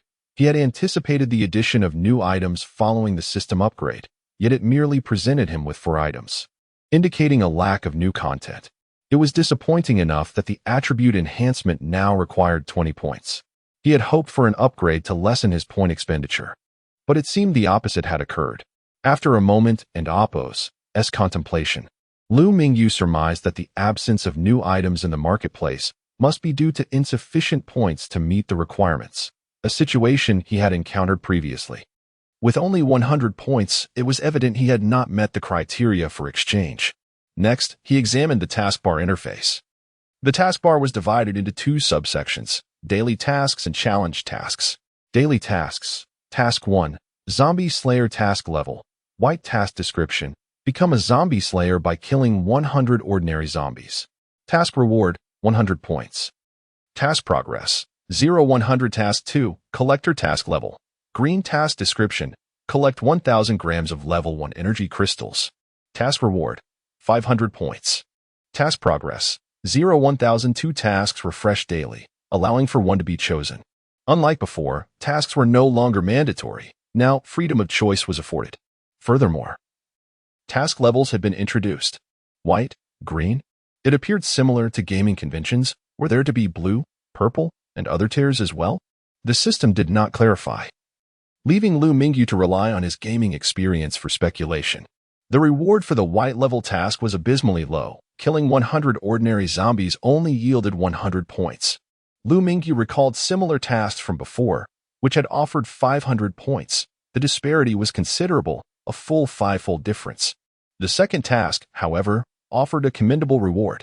Logically, collecting 1,000 grams of level 1 energy crystals should equate to approximately 100 zombies, yet it granted 500 points. Was it a matter of task level? Regardless, that was not the crux of the issue. The critical point was that energy crystals could be acquired through trade, whereas killing ordinary zombies necessitated the involvement of his team to count towards the task. According to the task description, it seemed that merely possessing 1,000 grams of energy crystals sufficed. There was no explicit requirement to kill zombies to obtain them. He recalled having collected over 10 kilograms of level 1 energy crystals from previously slain zombies and stored them away. Liu Mingyu decisively chose the second task. He then retrieved a bag of energy crystals from his storage space. Observing the task progress bar, it immediately updated to 3,521,000. Task objective achieved. Would you like to submit the task? Chapter 098. New items now. Is task submission only manual upon completion? Indeed, I must submit the task. Liu Mingyu decisively chose to submit the task. Congratulations on completing the task, Collector. Congratulations, you have received 500 points. A look of joy spread across Liu Mingyu's face. Fortunately, only the energy crystals obtained from zombies killed directly are useful. However, he noticed that upon submitting the task, the bag in his hand felt lighter. Did he just lose 1,000 grams of energy crystals from the bag? Is exchanging 1,000 grams of energy crystals for 500 points a worthwhile trade? Of course, it is. Obtaining points without battling zombies is the best outcome. For Liu Mingyu, 1,000 grams of energy crystals are equivalent to 10 pounds of salt. However, if converted to gold, the value would skyrocket, worth hundreds of thousands. Whether it's a good deal depends on the person. Liu Mingyu himself thought it was quite worthwhile. If possible, he would be willing to exchange a few million for 5,000 points. He had completed several tasks, and his total accumulated points were only 5,000. This opportunity was too good to pass up. Unfortunately, tasks refresh once a day. After completing this task, the taskbar became empty. Having completed a daily task, he turned his attention to the challenge task. Challenge tasks, as the name suggests, are challenges and are definitely different from daily tasks. Liu Mingyu opened the challenge task interface with trepidation. Challenge tasks are different from daily tasks, as there is only one task. Task 1. Scavenger task level. Blue task description. Eliminate the scourge of the world. Kill 1,000 ordinary zombies. Task reward. 3,000 points. Task progress. 3,000 wow. 3,000 points. This task is great. Liu Mingyu's mouth watered as he looked at it. He remembered that he had previously completed a task of killing 1,000 ordinary zombies, which only gave him 1,000 points. Now, it was actually 3,000 points, which must be due to the task level. He accepted it decisively. There were still a large number of zombies on the apocalypse side, so he could complete another task upon returning. However, he was not prepared to return immediately. He wanted to complete a few tasks in the real world first. Otherwise, killing so many zombies on the apocalypse side would be a waste. Now that he had obtained some more points, he wondered if the store had updated its items. Reopening the store interface, Liu Mingyu and Amp, Oppo's eyes lit up. The items had finally been updated. In addition to the original 4 items, there were now 4 more. Gene Evolution Potion, Level 2 Exchange Price, 500 points. Description can greatly enhance various human qualities. Each stage can only be used once. Repeated use is ineffective. There will be severe pain during use. Please use with caution. Besides the increased price, even the description remained unchanged. The Level 1 Gene Evolution Potion had already transformed Liu Mingyu's physique to that of a top-tier Special Forces soldier. What would Level 2 be like? Liu Mingyu was somewhat expectant, but when he thought of the pain during evolution, that excruciating feeling, he did not want to experience it again. Attribute enhancement was very good. The improvement came without any pain and was very comfortable, as if it were an innate ability. At 20 points per attribute point, 500 points could be exchanged for 25 attribute points. However, based on the Level 1 Gene Evolution Potion, it was better to choose the potion for better cost performance. Liu Mingyu shook his head secretly and temporarily put aside the impulse to immediately take the Gene Evolution Potion. He looked at the other items. Energy Potion, Level 2 Exchange Price, 50 points. Description: instantly restores stamina and mental strength. Similar to the Gene Evolution Potion. It had been upgraded and gained the ability to restore mental strength, but the price was 5 times higher than before. This could truly be called an energy potion. An energy potion, as its name suggests, should be able to restore mental strength. The previous one could only be called a stamina potion at best. Although the price was 5 times that of the Level 1 energy potion, Liu Mingyu knew that the effects of these potions were aimed at the corresponding levels. The Level 1 energy potion could instantly restore the stamina of someone who had taken the Level 1 Gene Evolution Potion. Then, the Level 2 energy potion should be able to instantly restore the stamina and mental strength of someone who had taken the Level 2 Gene Evolution Potion. According to what he had seen before, ordinary people had almost no mental strength. Although the Level 2 energy potion was expensive, it was estimated that one bottle was worth 10 of the previous ones. Skill Potion, Level 1 Exchange Price, 500 points. Description: selectively increases skill proficiency by 100 points, only effective for Level 1 skills. Skill Potion, this was a new potion. Increase skill proficiency?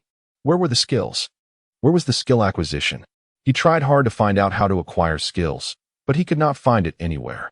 Was it also necessary to complete corresponding tasks? He temporarily gave up searching for ways to learn skills and turned his attention to the last item. Liu Mingyu could not help but pray in his heart. I hope it and Amp, Oppo's a good item. Enhancement Potion, Level 1 Exchange Price, 100 points. Description: after use, temporarily increases all attributes by 10 points for 10 minutes. Please note that after the effect wears off, you will enter a weakened state. With all attributes halved for 2 hours. Liu Mingyu was about to collapse. Why were they all potions? He wanted to exchange for weapons or something. Was the enhancement potion not good? It was quite good. The average attribute of ordinary humans was only 10 points. After use, all attributes could be increased by 10 points for 10 minutes. This was not just an increase of a little bit, but an increase in all attributes. If ordinary humans drank this potion, they would definitely be able to display great power and kill zombies that they could not kill before. Even with 2 hours of after effects, it was worth it. If the enhancement potion was used in conjunction with the energy potion, Could the after effects be eliminated? This could be tested later. For ordinary people, it was a good item, but for Liu Mingyu, the cost was a bit high. His current attributes were all 50. After use, they would only reach 60. An increase of 20, but the after effects were halved, with only 25 points in all attributes, a decrease of 50. For Liu Mingyu, it was extremely uneconomical, especially since it cost 100 points, making it a bit of a waste. Full of expectations, he wanted to experience what benefits there were after the upgrade, but it was not as high as he had imagined. This system upgrade made him feel like he had entered a pharmacy, where all he saw were medicines, and they were not cheap. Looking at the remaining points on the panel, only 600 points. What should he buy? To hell with it. Liu Mingyu tremblingly chose the level 2 gene evolution potion. The second level gene evolution potion was contained within a test tube approximately 10 centimeters in height and 2 centimeters in diameter. The potion exhibited a deep azure hue, and when held up to the light, it seemed to shimmer with a cerulean luminescence. Should anyone be aware of the gene evolution potion in Liu Mingyu and Apos' possession, a single vial of this substance could command a price of several billions. However, it was more likely that a multitude would attempt to seize the potion by force. The subject of gene evolution, both in the real world and the post-apocalyptic world, represented a paramount area of study. Since the proposition in the 1860s that biological traits are governed by hereditary factors, humankind has remained dedicated to exploring the intricacies of genetics. This exploration, conducted in the obscurity of the unknown, progressed at a snail and Apos' pace. Even by the advent of the apocalypse, no groundbreaking advancements had been made. The discovery of energy crystals within the cranial region of zombies spurred survivors in the post-apocalyptic world to investigate human evolution, conjecturing that energy crystals could induce genetic mutations in the human body. This hypothesis ignited considerable interest. Regardless of the advancements in gene evolution in either the real world or the post-apocalyptic world, Liu Mingyu remained uninformed. At this moment, he hesitated while holding the deep azure gene evolution potion. Despite having chosen the gene evolution potion, the memory of the excruciating pain during the gene evolution process filled him with dread. Suppressing his fear, he bolstered his courage, reasoning, "What is there to fear? My attributes are at 50 points, 5 times that of an ordinary human. Surely, there will be no issues. Besides, now that I have made my choice, there is no room for regrets." Liu Mingyu uncorked the vial and promptly ingested the deep azure potion. The taste was familiar, as was the formulation. A delicate, refreshing fragrance flowed down his throat and into his stomach. Liu Mingyu focused, preparing himself for the imminent agony based on his previous experience. Subsequently, Liu Mingyu felt waves of warmth emanating from his stomach, spreading throughout his body. This sensation mirrored the feeling he had experienced when enhancing his attributes using points. And Apos. Could this be an expired potion? And Apos, he mused. However, as soon as the thought arose, a searing pain, penetrating to the very marrow of his bones, assaulted his mind. Caught off guard, Liu Mingyu involuntarily cried out in agony. Fortunately, everyone in the vicinity had already departed for work, or they might have suspected a domestic disturbance. Pain. The torment was akin to ants gnawing at his flesh and bones being wrenched apart. Only the word pain remained in Liu Mingyu and Apos' consciousness. Ordinarily, such excruciating pain would trigger the body and Apos' self-defense mechanisms, causing the individual to lose consciousness. However, Liu Mingyu and Apos' physical constitution was far from ordinary. Instead of fainting, he remained acutely aware, even perceiving the ongoing transformations within his body. The intense pain caused Liu Mingyu to writhe on the floor and bang his head against the wall. Thud. Liu Mingyu and Apos' head acted as a hammer, striking the wall repeatedly. After several blows, a hole appeared in the wall. The room next door was rented by Shi Dawei, who had already left for work at the jewelry store, so the commotion did not attract much attention. As if the action alleviated his pain, Liu Mingyu continued to strike the wall with his head. The agony persisted for 5 minutes, but to Liu Mingyu, it felt like an eternity. Finally, the intense pain subsided. Liu Mingyu exhaled deeply, touching his head. It was covered in white dust, but otherwise unharmed. Indeed, it was said that some Shaolin monks specialized in iron head techniques, and when their training was complete, they could shatter several bricks with ease. With Liu Mingyu and Apos' extraordinary physical constitution, smashing through a wall presented no significant challenge. The wall was now in ruins, and Liu Mingyu shook his head, realizing he would need to find someone to repair it. He shifted his focus from the wreckage to his personal interface to assess the extent of the attribute enhancement. Personal information: name, Liu Mingyu, strength, 75 constitution, 80 agility, 68 mental strength, 55 skills, none points, 100 times traveled. For excellent, this potion was well worth it. Strength had increased by 25 points, constitution by 30 points, agility by 18 points, and mental strength by 5 points, for a total of 78 points. A 500-point potion that increased attributes by 78 points was a remarkable value. Otherwise, those 78 points would have cost 1560 points. In the aftermath of the ordeal, Liu Mingyu felt invigorated. Observing the mess, Liu Mingyu contacted Li Xian. Li, I will send you an address. Please arrange for a construction crew to repair the wall. He then sent his location. Li Xian was surprised by Liu Mingyu and Apos' order, but she executed it without question. When Li Xian arrived with the crew and saw the completely demolished wall, she inquired, "Boss, are you planning to combine these two rooms?" Liu Mingyu shook his head. "No. Just rebuild the wall to its original state." "Understood. No problem. I will make the arrangements." Expecting a simple task of patching and painting, Li Xian had only brought one person.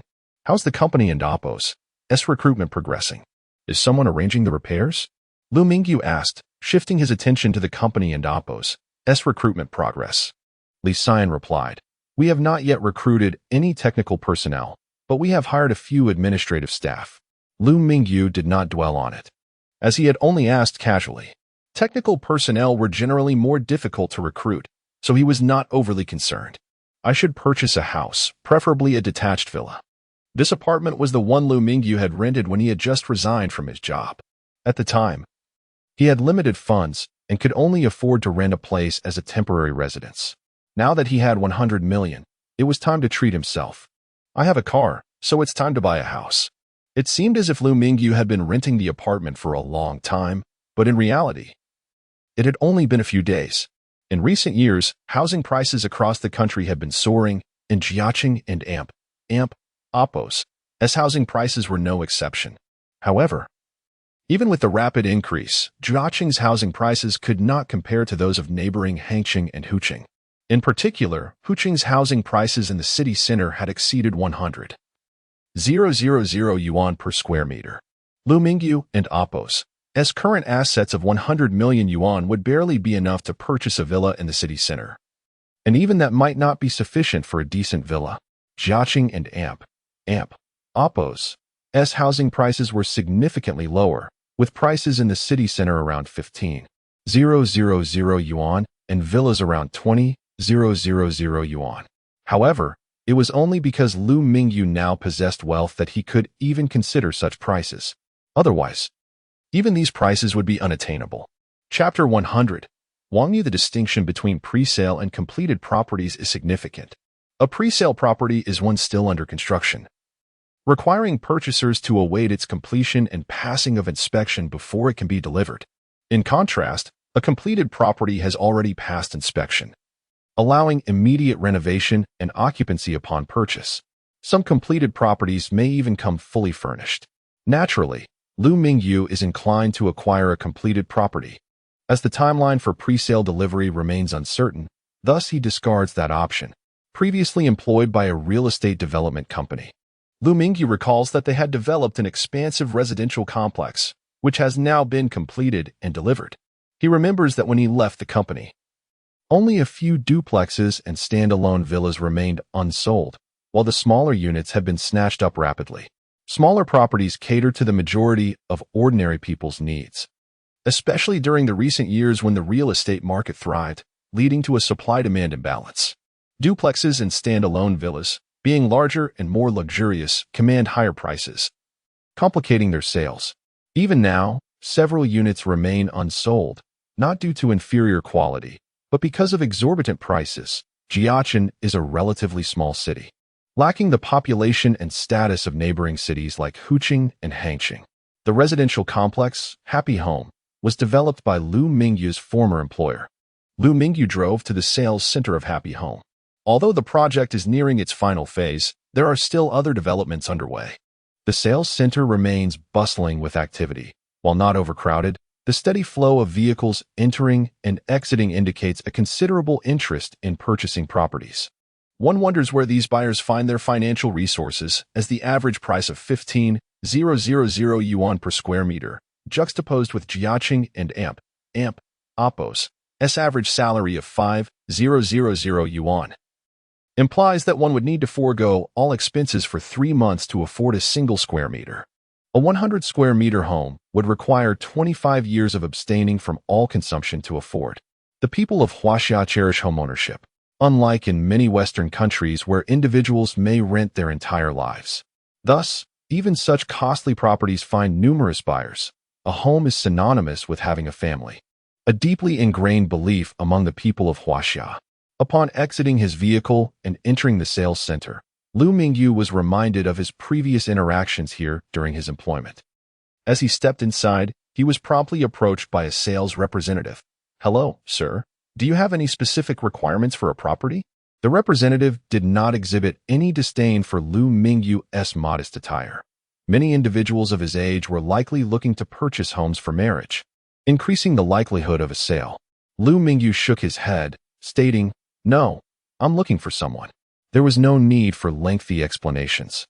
Expressing a desire to merely browse would invite persistent attention, while mentioning he was looking for someone would afford him some peace. He was already well aware of the standalone villa he aimed to purchase, requiring no introduction from anyone. As he scanned the hall, his attention was drawn to a lively young woman in a black professional outfit, radiating youthful energy, who was enthusiastically presenting a model to customers using an infrared flashlight. She was Huang Yu, a colleague with whom Liu Mingyu had shared a closer camaraderie during his time at the company. Upon noticing him, Huang Yu nodded and continued her presentation to a middle-aged couple, likely just perusing options before departing shortly after their conversation. Once they left, Huang Yu playfully remarked, "Brother Yu, you didn't even tell me you left. I could have treated you to a meal. If I hadn't run into Xie Hongdong the other day, I wouldn't have known you and Shi Dawei both resigned." Huang Yu, younger by 2 years at 24, was aware that individuals in this line of work often do not stay long as they age. Liu Mingyu, slightly embarrassed, smiled and replied, "I didn't have the chance to inform anyone. It all happened rather quickly. How about lunch today?" Curious, Huang Yu asked, "Is there something urgent at home? You could have taken a leave instead of resigning." She assumed that he had left due to some family issues and felt regretful for his decision. Liu Mingyu waved his hand dismissively, chuckling, "Not at all. I simply found working for others unfulfilling and wished to pursue entrepreneurship." Huang Yu's eyes lit up. And giving his shoulder a playful pat, she teased, "Well, since you're venturing into entrepreneurship, I suppose I should start calling you President Liu now." She embodied a strong, spirited persona, seemingly oblivious to the lack of decorum in her actions. Liu Mingyu, however, felt no discomfort. Their rapport was akin to that of close friends, making such gestures seem harmless. He had initially intended to pursue her romantically, but 2 years later, they had devolved into a brotherly friendship, a rather awkward turn of events. He did not shy away from her playful gesture and affectionately tousled her hair, laughing, "Ahem, would you care to join me in my ventures?" As Liu Mingyu and Huang Yu engaged in their playful banter, 2 women at the front desk whispered among themselves. One with short hair inquired of her long-haired companion, "Who is that guy next to Huang Yu? Her boyfriend?" The long-haired woman shook her head. "You wouldn't know. He is a former colleague named Liu Mingyu. As for their relationship status, I'm not certain. They often hang out together, but there has been no confirmation of any romantic involvement. If they were a couple, he wouldn't have resigned for so long, nor have we seen him around." The short-haired woman, rolling her eyes, thought it curious that this man, whom she deemed unremarkable, could engage Huang Yu so happily. Remembering that a wealthy suitor had mentioned acquiring information about Huang Yu's interests for a sum of 20,000 yuan, she pondered whether reporting on someone approaching Huang Yu could yield a portion of that reward. New to this role, she had previously engaged in similar activities, often collecting information for affluent individuals. Her departure from her last job had stemmed from a scandal involving the betrayal of a colleague, which nearly led to severe consequences for that individual. Yet here she was, unable to resist the allure of easy money, convinced that selling information about an attractive colleague like Huang Yu would fetch a handsome price. The wealthy suitor she mentioned had been drawn in by her previous information sales. Observing Liu Mingyu and Huang Yu's convivial interaction, she was determined not to let this opportunity slip away. Even if the wealthy suitor might not care about Huang Yu and Appo's relationship status. After all, more money was always enticing. Chapter 101. Hurry up. The long-haired woman remained oblivious to the short-haired woman and Appo's intentions. She was aware of the young master Feng that the latter often mentioned. Over the past few days, he had been sending a bouquet of 99 roses to Huang Yu every day at work, and waiting for her outside in his Maserati after hours. Unfortunately, Huang Yu showed no interest in this wealthy heir, having never accepted his gifts or invitations. The long-haired woman often mused that if she were not already married, and if she were as beautiful as Huang Yu, she might have pursued him herself. While she understood the situation, she felt that this young master Feng was not genuinely seeking Huang Yu, but rather indulging in a fleeting thrill. Having worked in this industry for quite some time, she was familiar with such scenarios. Despite her astonishment at Huang Yu and Appo's cheerful conversations with Liu Mingyu and her indifference towards Feng, she knew that informing Feng about Liu Mingyu and Appo's relationship with Huang Yu would not end well, regardless of whether Liu Mingyu was truly her boyfriend. After all, Liu Mingyu was still her colleague, and upon hearing that the short-haired woman intended to inform Feng, she quickly advised her, Huang Ping, this might not be a good idea. If Feng comes, one and Appo's Liu Mingyu be in trouble? Huang Ping was the name of the short-haired woman, although she shared a surname with Huang Yu. Her malicious nature was evident. With a smile, Huang Ping replied, it and Appo's, nothing serious, just for fun. She then sent a message to the young master Feng via WeChat. Witnessing this, the long-haired woman shook her head in dismay. Since she could not dissuade Huang Ping, she decided to inform Liu Mingyu to leave early. After years in the company, she understood Liu Mingyu's capabilities. He was certainly no match for Feng. In this world, while money may not be everything, a lack of it is a significant hindrance. Approaching Liu Mingyu, the long-haired woman said, Little Liu, what brings you here today? Liu Mingyu, who had been discussing entrepreneurial matters with Huang Yu, turned to her and smiled. Hello, Sister Hong. I just had some business to attend to. Sister Hong glanced around, lowering her voice. Little Liu, you should leave quickly. If you don't and Appo's it might be too late. Liu Mingyu was puzzled, wondering what trouble he could possibly be in. He merely intended to inquire about a property purchase, so what could go wrong? Before he could respond, Huang Yu interjected, Sister Hong, what's going on?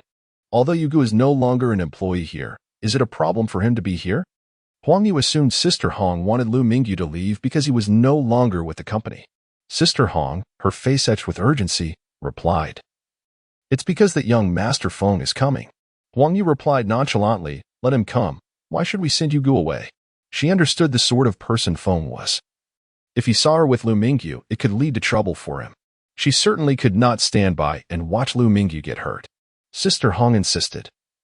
Huang Yu, you might be fine, but Liu Mingyu could be in serious trouble. He might even get beaten up. Upon hearing Sister Hong mention her association with Liu Mingyu, Huang Yu suddenly flushed and snapped. He wooed and Appo's dare. Then, turning to Liu Mingyu, she suggested, You go, why Don and Appo's you leave first? I and Appo's find you after work. She longed to declare that it did not matter who Feng was or how wealthy he might be. Her disinterest was absolute. However, considering Liu Mingyu had just embarked on his entrepreneurial journey and that Feng wielded considerable local influence, Huang Yu urged Liu Mingyu to leave temporarily to avoid conflict. Liu Mingyu, bewildered, asked, Who exactly is this young Master Feng that you all fear so much? He was there for an important purpose, to inquire about purchasing a property. Surely he wooed and Appo's leave because of someone he had never met. Huang Yu briefly explained the situation regarding Feng, realizing he was being mistaken for a rival. Liu Mingyu felt a surge of confidence. He had long harbored feelings for Huang Yu, but had never mustered the courage to confess, largely due to his insecurities. Now, brimming with newfound assurance, he playfully teased, "A wealthy heir, huh? Why not just be with him?" Huang Yu rolled her eyes and retorted, "What does being a wealthy heir matter? He relies on his parents. If I were to choose, I would prefer a self-made wealthy individual." Liu Mingyu adjusted his hair and collar, adopting a serious expression. "What do you think of me? I am a genuine self-made man." Huang Yu was caught off guard by Liu Mingyu's sudden seriousness, bursting into laughter. "With your demeanor, you're not a wealthy man, but rather a negative one. I'd call you Mr. Negative One." Watching her radiant smile, Liu Mingyu felt as though his heart soared. He had made such remarks countless times before. But Huang Yu had always skillfully redirected the conversation. As 2 years passed, they had not transitioned into a romantic relationship but had instead become like siblings. Liu Mingyu remained uncertain if Huang Yu harbored feelings for him. Sister Hong, exasperated by their playful banter, interjected, "Stop flirting. Huang Ping has already informed Feng of Liu Mingyu's presence. It won't be long before Feng arrives, and then it will be impossible for you to leave." Unaware that Huang Ping and Apo's message to Feng was motivated by financial gain, Sister Hong would have urged Liu Mingyu to leave even more vigorously had she known. Huang Yu, now serious, urged, "You go, you really should go. That young Master Feng is not someone to take lightly." Liu Mingyu reassured her, "It and Apo's, fine. Let him come. I and Apo's, am just standing here. Is he really going to confront me? Besides, who knows who might end up in trouble?" Huang Yu dismissed his bravado, questioning, "Did you not mention having important matters to attend to? Once you are done, you should leave." Seeing that direct persuasion was ineffective, Huang Yu attempted a more subtle approach to encourage Liu Mingyu to depart. He chuckled, "Chatting with you is my priority." Frantic, Huang Yu grasped Liu Mingyu and Apo's arm and pulled him toward the exit. "Stop joking. If you don't hurry, it will be too late." Liu Mingyu, with his casual demeanor, remained rooted to the spot, making it impossible for Huang Yu to budge him. To prevent her from getting hurt, he took a few steps alongside her, saying, "I genuinely have matters to attend to. I came to see you and to inquire about the property."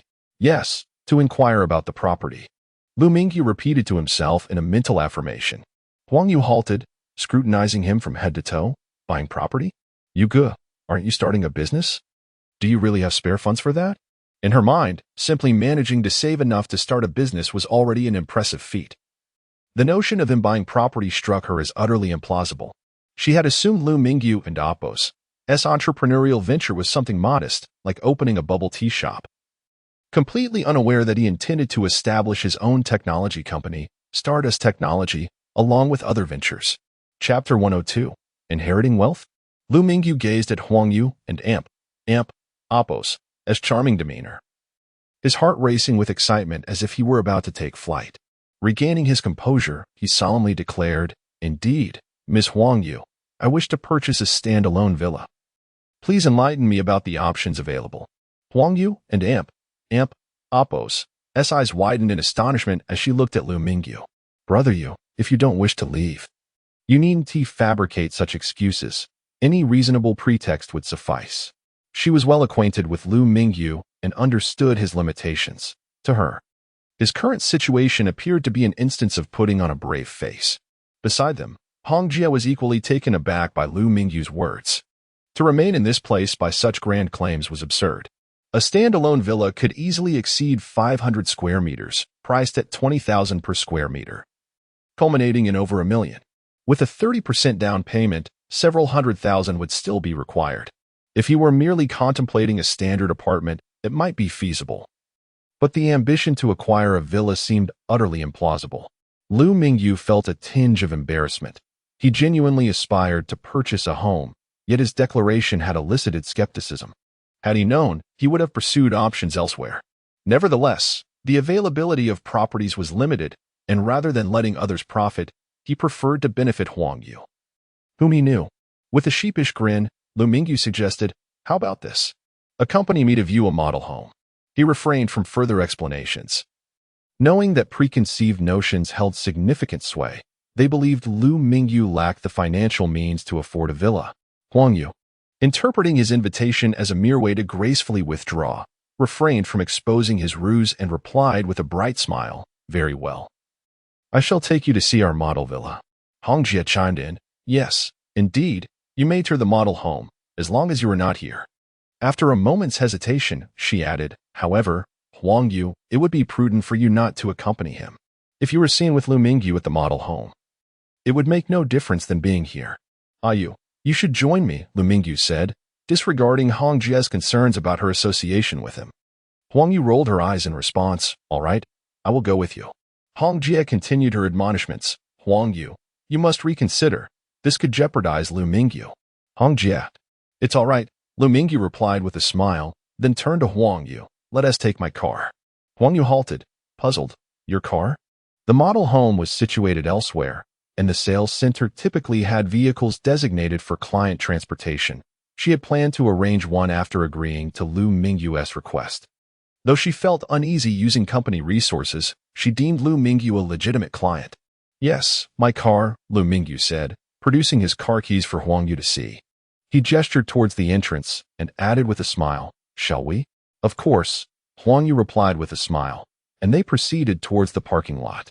Upon seeing the emblem of a BMW, Huang Yu, though not an automobile aficionado, recognized the brand. While she was uncertain of the exact price of the BMW X7, she knew that even the most modest models began around 200,000 to 300,000. Huang Yu teased, "Brother Yu, have you inherited a fortune?" Buying both a car and a house. At that moment, her belief in Liu Mingyu's intentions to purchase a home grew slightly, though just a fraction, after all. A standalone villa was not an asset within reach for the average person, which explained why other types were sold out while villas remained available. Feigning surprise, Liu Mingyu responded, Are you a fortune teller? I have indeed just come into an inheritance, and you seem to be aware." "Really? How much have you inherited?" "That car must have cost quite a sum." Huang Yu laughed as she opened the passenger door, admiring the interior, which was indeed impressive and bore the scent of a new vehicle, indicating it was recently purchased, not rented. Liu Mingyu entered the vehicle, fastening his seatbelt while saying, "Not much, just around 100 million. The car was about 1.5 million, though I can't recall the exact figure." Huang Yu's eyes widened in disbelief. 100 million, and you say it so casually. You've really become quite the big shot. Their journey was filled with laughter. The model home merely a 5-minute drive from the sales center. In truth, Liu Mingyu had already viewed the model home numerous times. This visit was merely an opportunity to spend time alone with Huang Yu. After touring the model home, Huang Yu cheerfully suggested, "Brother Yu, if you truly wish to purchase a home, I recommend our company's newly developed properties. I can offer you an internal price." Liu Mingyu shook his head. "The new developments are still under construction. It will take 2 years to acquire the property. I seek a ready-to-move-in home." "Ready to move in?" "Unfortunately, our company has none available at present. Would you like to consider other locations?" Huang Yu inquired, checking her phone as she belonged to a group dedicated to sharing information on properties in the area. "Where? Is it also a standalone villa?"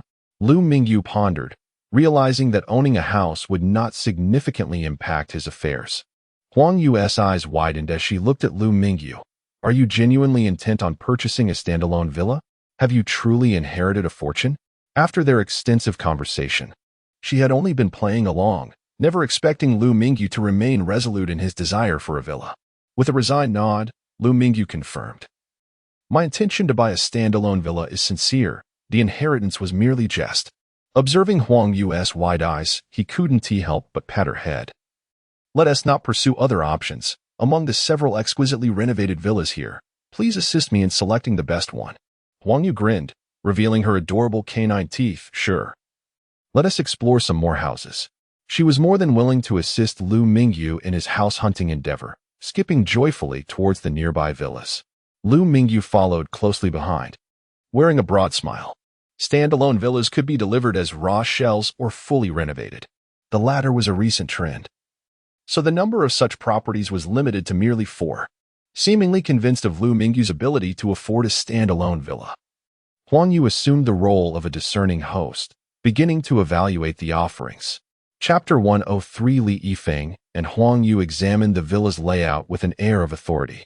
"This is splendid, the hall is spacious, and look at that enormous television. Draw the curtains, and it transforms into a home theater," Huang Yu remarked, bouncing around the villa with childlike enthusiasm, peering here and there. Yuga, I've heard that the villa's smart system is remarkably advanced. You can control various appliances with your mobile phone, Huang Yu explained, marveling at the sophisticated smart devices that made her feel as though she were living in a high-tech era. Indeed, this equipment is quite advanced. But you Haven and Apos, seen the little sprite in my smart bracelet or the panda in my storage space. Now, that is genuine artificial intelligence, Liu Mingyu countered. Nevertheless, the smart technology in the villa was indeed among the more refined in the real world, albeit rarely accessible to the average person. Such systems were abundant in luxurious estates. The exorbitant cost of smart systems rendered them unattainable for most, which naturally sparked Huang Yu's envy. While Huang Yu was captivated by the smart devices, Liu Mingyu remained unperturbed. Knowing that once he acquired the villa, he could modify it and integrate true artificial intelligence, thereby creating a genuinely intelligent system. Leaning against the doorframe, he inquired, "What do you think of this villa?" Huang Yu nodded excitedly. "It's quite impressive. And how does it compare to the previous one we viewed?" "Well, both are excellent. What should we do?" Huang Yu mused, suddenly snapping her fingers. "How about we take a look at the other two?" Liu Mingyu shrugged. "If you wish to see them, by all means, just provide your thoughts afterward." As Liu Mingyu and Huang Yu continued their tour of the villa, a jarring screech of brakes erupted from the front of the sales center. The tires of a Maserati left a dark skid mark on the ground. Although the sales center was not overcrowded, there were still people coming and going at the entrance. The Maserati sped by like a gust of wind before coming to a sudden halt, nearly colliding with a passerby, prompting exclamations of outrage from those nearly struck. "Can't you drive? Are you blind? Indeed, didn't you see how many people are here? Are you in such a hurry to meet your maker?" The occupants of the car remained inside, but someone nearby seemed to recognize the owner of the vehicle and whispered to another, "Let it go. It's better not to provoke them. Let us hurry away." Upon realizing the car was a Maserati, most individuals instinctively retreated, aware that those who could afford such luxury were not to be trifled with. The Maserati and Apos' driver, unfazed by the commotion, accelerated toward the sales center and Apos' entrance, creating further chaos as people scrambled to clear a path. Though they did not know the driver's identity, it was clear that anyone capable of driving such a vehicle was not to be underestimated. Wealthy individuals often disregarded the concerns of the less fortunate. The Maserati parked just shy of the entrance, leaving ample space and not completely blocking the doorway. With a sharp sound, the car door swung open, revealing a man clad in designer attire, exuding an air of nonchalance as he strode toward the sales center. A security guard, noticing the vehicle blocking the entrance, prepared to approach and request its removal. However, another guard quickly restrained him, whispering, "Are you out of your mind? Don't you see that young master phone?" "Young master phone? Who is that?" The newly arrived guard asked, unfamiliar with the name. The more experienced guard, well-versed in local gossip, promptly filled him in. "Young master phone. Born Li Yifeng is the son of Li Longming, the heir apparent. Be cautious. You don't want to stir up trouble." "Li Yifeng? ISN and Amp, Apos. See that the name of a celebrity?" "Yes, but he prefers to be called Young Master Phone." Upon learning the identity of the Maserati and Apos' occupant, the guard halted, feigning ignorance of the vehicle while still proceeding toward the sales center to observe what this young heir was up to. As Li Yifeng entered, he called out loudly, "Huang Ping, what is going on? Who has abducted my goddess?" After delivering flowers earlier that day, he went to a friend and Apos' house, only to receive a message from Huang Ping that sent him rushing back. He was eager to confront whoever had the audacity to take away the woman he had his eye on. Huang Ping hurried over. "Young master, you're here." Scanning the vicinity, Li Yifeng noticed the absence of his beloved and asked coolly, "Where is the person you mentioned? Where is Huang Yu?" "She was just here, reporting to you, but I didn't notice where she went," Huang Ping replied, her cheeks flushed with embarrassment. She had not anticipated that her brief absence would result in Huang Yu and Apos' disappearance. She felt a surge of anxiety, having already inquired with Hong Jie, who, understanding Huang Ping's character, refused to divulge Huang Yu's whereabouts. Though Li Yifeng had maintained his composure, his irritation flared upon hearing Huang Ping's uncertainty about Huang Yu's location. "You don't know where she is?" How can you not keep track of her? Feeling wronged, Huang Ping murmured. Perhaps she has already left. Even if she is gone, I will find her. I refuse to let anyone lay claim to my woman, Li Feng retorted with a huff. Yes, I will ask around to see if anyone has seen Huang Yu, Huang Ping replied softly. Li Yifeng settled into a chair at the reception area, saying, hurry back. I will wait here for you. Huang Ping dashed off to inquire with others, but those witnesses, noting her demeanor toward Li Yifeng, remained tight-lipped. Even if they knew Huang Yu and Amp, Appo's whereabouts, they were unwilling to share. Only Hong Jia was privy to Huang Yu and Amp, Appo's location.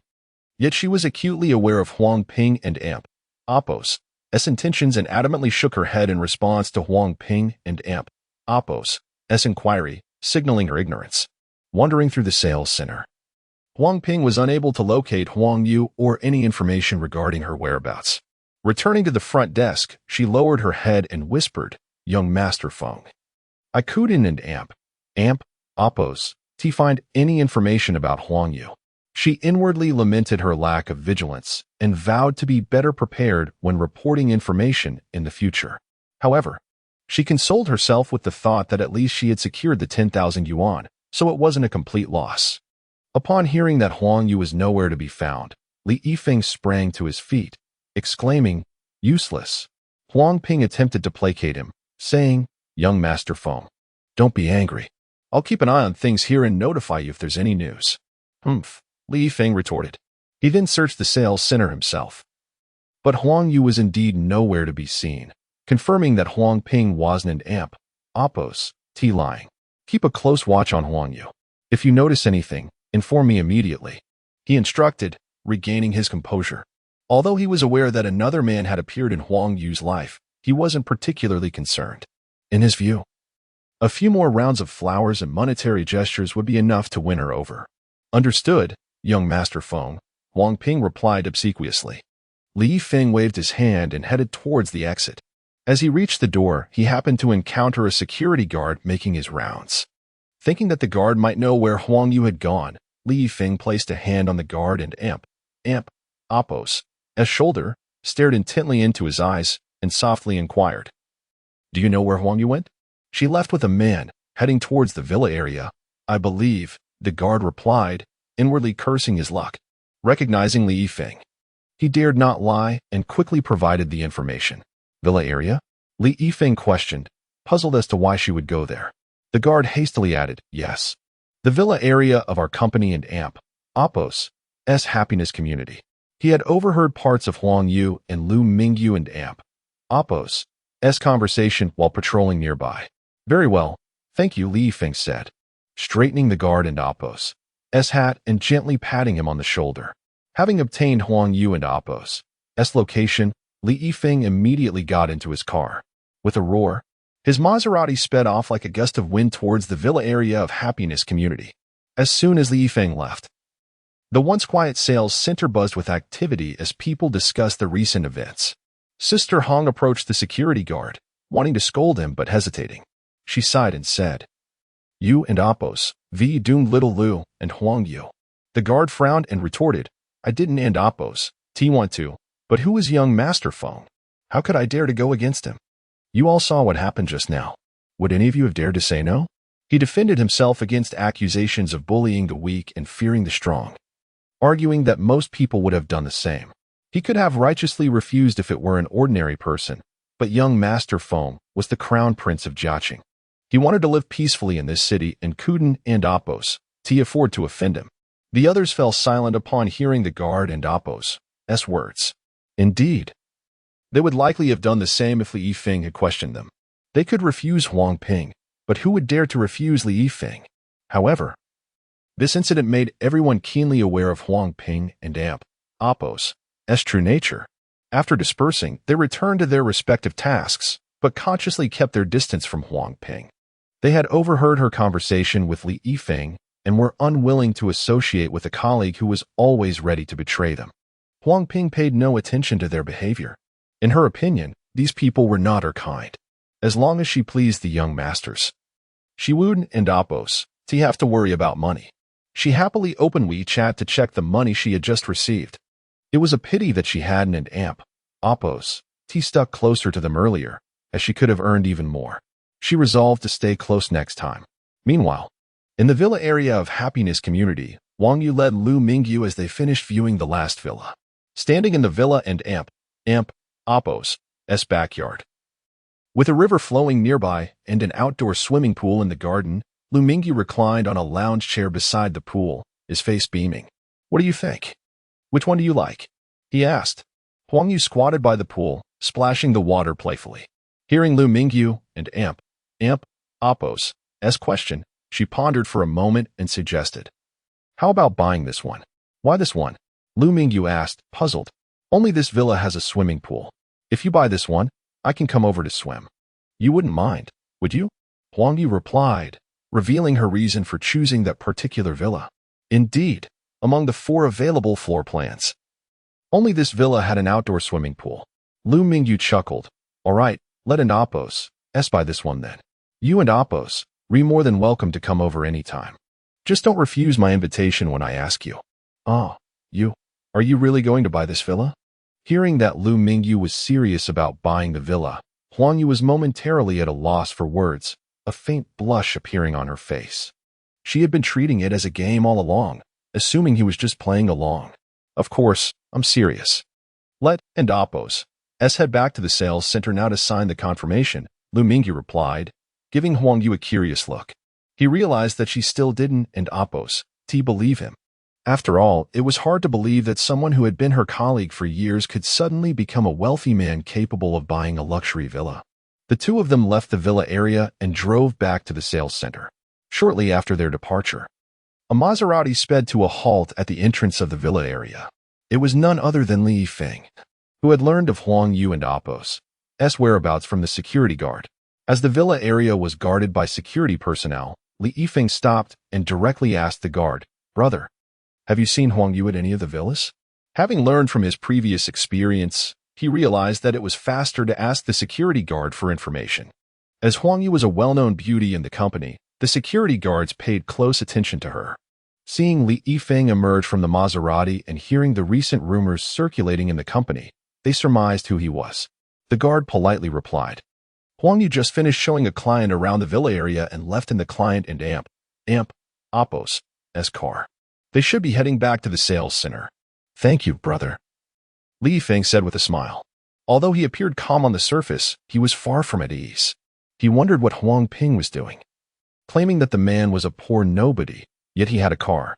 Something didn't and amp, Oppos' seem right. It wasn't and amp, Oppos' that he was afraid of the man. But the conflicting information made him uneasy. Sensing that something was amiss, he took out his phone and made a call. After a few rings, the call was answered. Li Yifeng said into the phone, "Brother Hu, bring a few of your men to the sales center of Happiness Community. I'll be waiting for you here." Although Li Yifeng he wasn't a fool. The discrepancy between Huang Ping's information and the security guard's information made him uneasy. He didn't dwell on it too much. But he still called Brother Hu for assistance. Chapter 105. Purchasing a home. A few minutes later, Liu Mingyu and Huang Yu returned to the sales center. Upon exiting the vehicle, Liu Mingyu noticed the security guard and Oppos' astonished gaze directed at him. If it were not for the significant enhancement of his physical abilities from the recent intake of a secondary gene evolution potion, he might have overlooked the guard's bewildered expression. Ignoring the guard and Oppos' astonishment, Liu Mingyu followed Huang Yu into the sales center. As soon as they entered, Hong Jie at the front desk spotted them. Her expression shifted, and she hurried over, whispering urgently, "Xiao Lu, why are you back? You must leave quickly. Feng Xiao just came by. If you don't hurry, it will be too late. Huang Ping has already informed Feng Xiao of your presence here." Not only did Hong Jie see Liu Mingyu and Huang Yu, but Huang Ping, who was chatting on WeChat, likely informed Feng Xiao as well. She genuinely wished to shield Liu Mingyu, a promising young man, from entanglements with someone like Feng Xiao, the local aristocrat, lacking the ability to alter others' fates. She could only focus on her own. Liu Mingyu shook his head, replying, "It's fine. I'm here to purchase a home, not to engage in conflict." Surely, they wouldn't be unreasonable. However, it was indeed possible that they might act without reason. As the foremost heir of Jiaqing, Feng Xiao is not someone easily trifled with. Yet, Hong Jie was captivated by Liu Mingyu's mention of buying a home. Her intention to dissuade him dissipated as she gazed at him in astonishment, asking, "Are you really buying a house?" Liu Mingyu smiled, "Not yet signed. I just came to prepare for the contract." Huang Yu chimed in, "Hong Jie, I'll take you to sign the contract now." Hong Jie recalled her earlier intention to dissuade Liu Mingyu and quickly lowered her voice. "Xiao Liu, it's not that I want to hinder your purchase. Feng Xiao is not someone to take lightly. The same caution applies for future visits." Liu Mingyu understood that Hong Jie genuinely cared for his well-being. However, he reasoned that if he abstained from buying here, he would inevitably encounter others like Zhang Xiao or Zhao Xiao in the future, and only through personal strength could he navigate such challenges. Since acquiring the apocalyptic system, his confidence soared. With the backing of an apocalyptic world, why should he fear a mere Jiaqing aristocrat? After all, he had faced countless zombies in that realm and had little fear of a so-called prince. Liu Mingyu paid little heed to Feng Xiao, adopting an attitude of come what may. Observing Liu Mingyu and Appo's indifference, Hong Jie could only shake her head internally. She had offered all the assistance she could, and if he chose to court danger, he could not blame others. Nevertheless, seeing a young man embroiled in societal conflict stirred her concern. Her capabilities were limited, and there was little more she could do. Upon seeing Liu Mingyu, Huang Ping promptly messaged Li Yifeng, "Feng Xiao, hurry over. Huang Yu and that young man have returned to the sales center. Keep a close watch on him. I'll be there shortly," Li Yifeng replied via voice message. The Maserati accelerated, its roar drawing the attention of onlookers, who turned to identify the source of the thunderous sound. Yet, amidst the heavy traffic, the vehicle's speed did not significantly increase, merely contributing to the cacophony. After bidding farewell to Hong Jie, Wang Yu led Liu Mingyu to the signing room. The properties were accompanied by standard contracts, requiring only the adjustment of pre-negotiated details. Huang Yu held a document, stating, "You go. The villa you wish to buy is Villa Number 4. I presume you are familiar with its details, but I shall still provide an overview." Liu Mingyu smiled at Huang Yu, encouraging her to continue. The villa encompasses a total area of 535 square meters and features an outdoor swimming pool, which elevates its price to 21,500 per square meter, totaling 11,502 yuan. Will you be paying in full or opting for a loan? If you choose to pay in full, we can offer a discount, up to 6 off. Huang Yu elaborated extensively. Purchasing a home differs from buying a car. Developers prefer buyers to pay in full for quicker capital recovery, while for cars, they encourage loans for higher sales commissions. Let us go with full payment. Huang Yu lowered her gaze, calculating swiftly before looking up and announcing, with the 6th discount, the total price is 10,812,350 yuan, rounded down to 10.8 million. Shouldn't he rounding down be to 10 million? Liu Mingyu jested, aware that this was the best discount Huang Yu could offer. And anything lower would require higher authority's approval, which could jeopardize her commission on this transaction. In truth, even if he sought higher authority, the difference would be minimal. If discounts were easily granted, the villas in the happy community would not remain unsold. Moreover, he was indifferent to the amount, merely teasing Huang Yu. Huang Yu pouted. "You go. You always joke with me. How about reviewing the contract?" She handed him the standard contract and went off to print the finalized version. Liu Mingyu glanced over the standard contract, finding no significant discrepancies in the discussed figures. After a short while, Huang Yu returned with the printed contract. Liu Mingyu briefly reviewed the key data and, finding it consistent with their prior discussions, presented his bank card, stating, "Let us proceed with the payment." At the entrance of the sales center, a screeching halt echoed as a silver Maserati came to a stop. Not long after the Maserati departed, it returned, and the onlookers discerned the identity of the occupant. At that moment, their collective thought was singular: that young man was doomed. After alerting Li Yifeng, Huang Ping remained vigilantly at the entrance, her gaze fixed on the reception room where Liu Mingyu had entered, anxious that he might escape through another exit. When Li Yifeng arrived, Huang Ping hurried over with a sycophantic tone, "Feng Xiao, that fellow is in the reception room and has tea left. Did he drive here as well?" Li Yifeng inquired, not immediately heading to the reception room, but rather posing an unrelated question. Huang Ping appeared perplexed. She was unaware of whether Liu Mingyu had driven, as she had been stationed at the front desk and had only seen him upon his arrival. Realizing he had asked a pointless question, Li Yifeng turned to inquire with others, but found that all the staff had distanced themselves from the entrance. Chapter 106. The final encounter. Li Yifeng surveyed his surroundings and, upon closer inspection, noticed the security guard from earlier standing not far away, immediately waving at him. The guard approached with a troubled expression, but as he reached Li Yifeng, his face transformed into a smile as he inquired, "Good day, sir. How may I assist you? Do you know which car the person following Huang Yu is driving?" Li Yifeng asked, exuding an air of warmth that seemed to contradict his infamous reputation as a wealthy heir.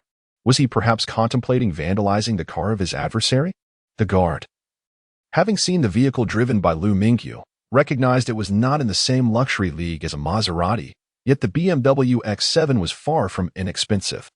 Unlike others who perceived Liu Mingyu as a mere pauper, the guard understood the gravity of Li Yifeng's status as the heir of a powerful family. Offending him could be perilous. Without hesitation, the guard pointed towards Liu Mingyu and Appo's car and said, "It's that one."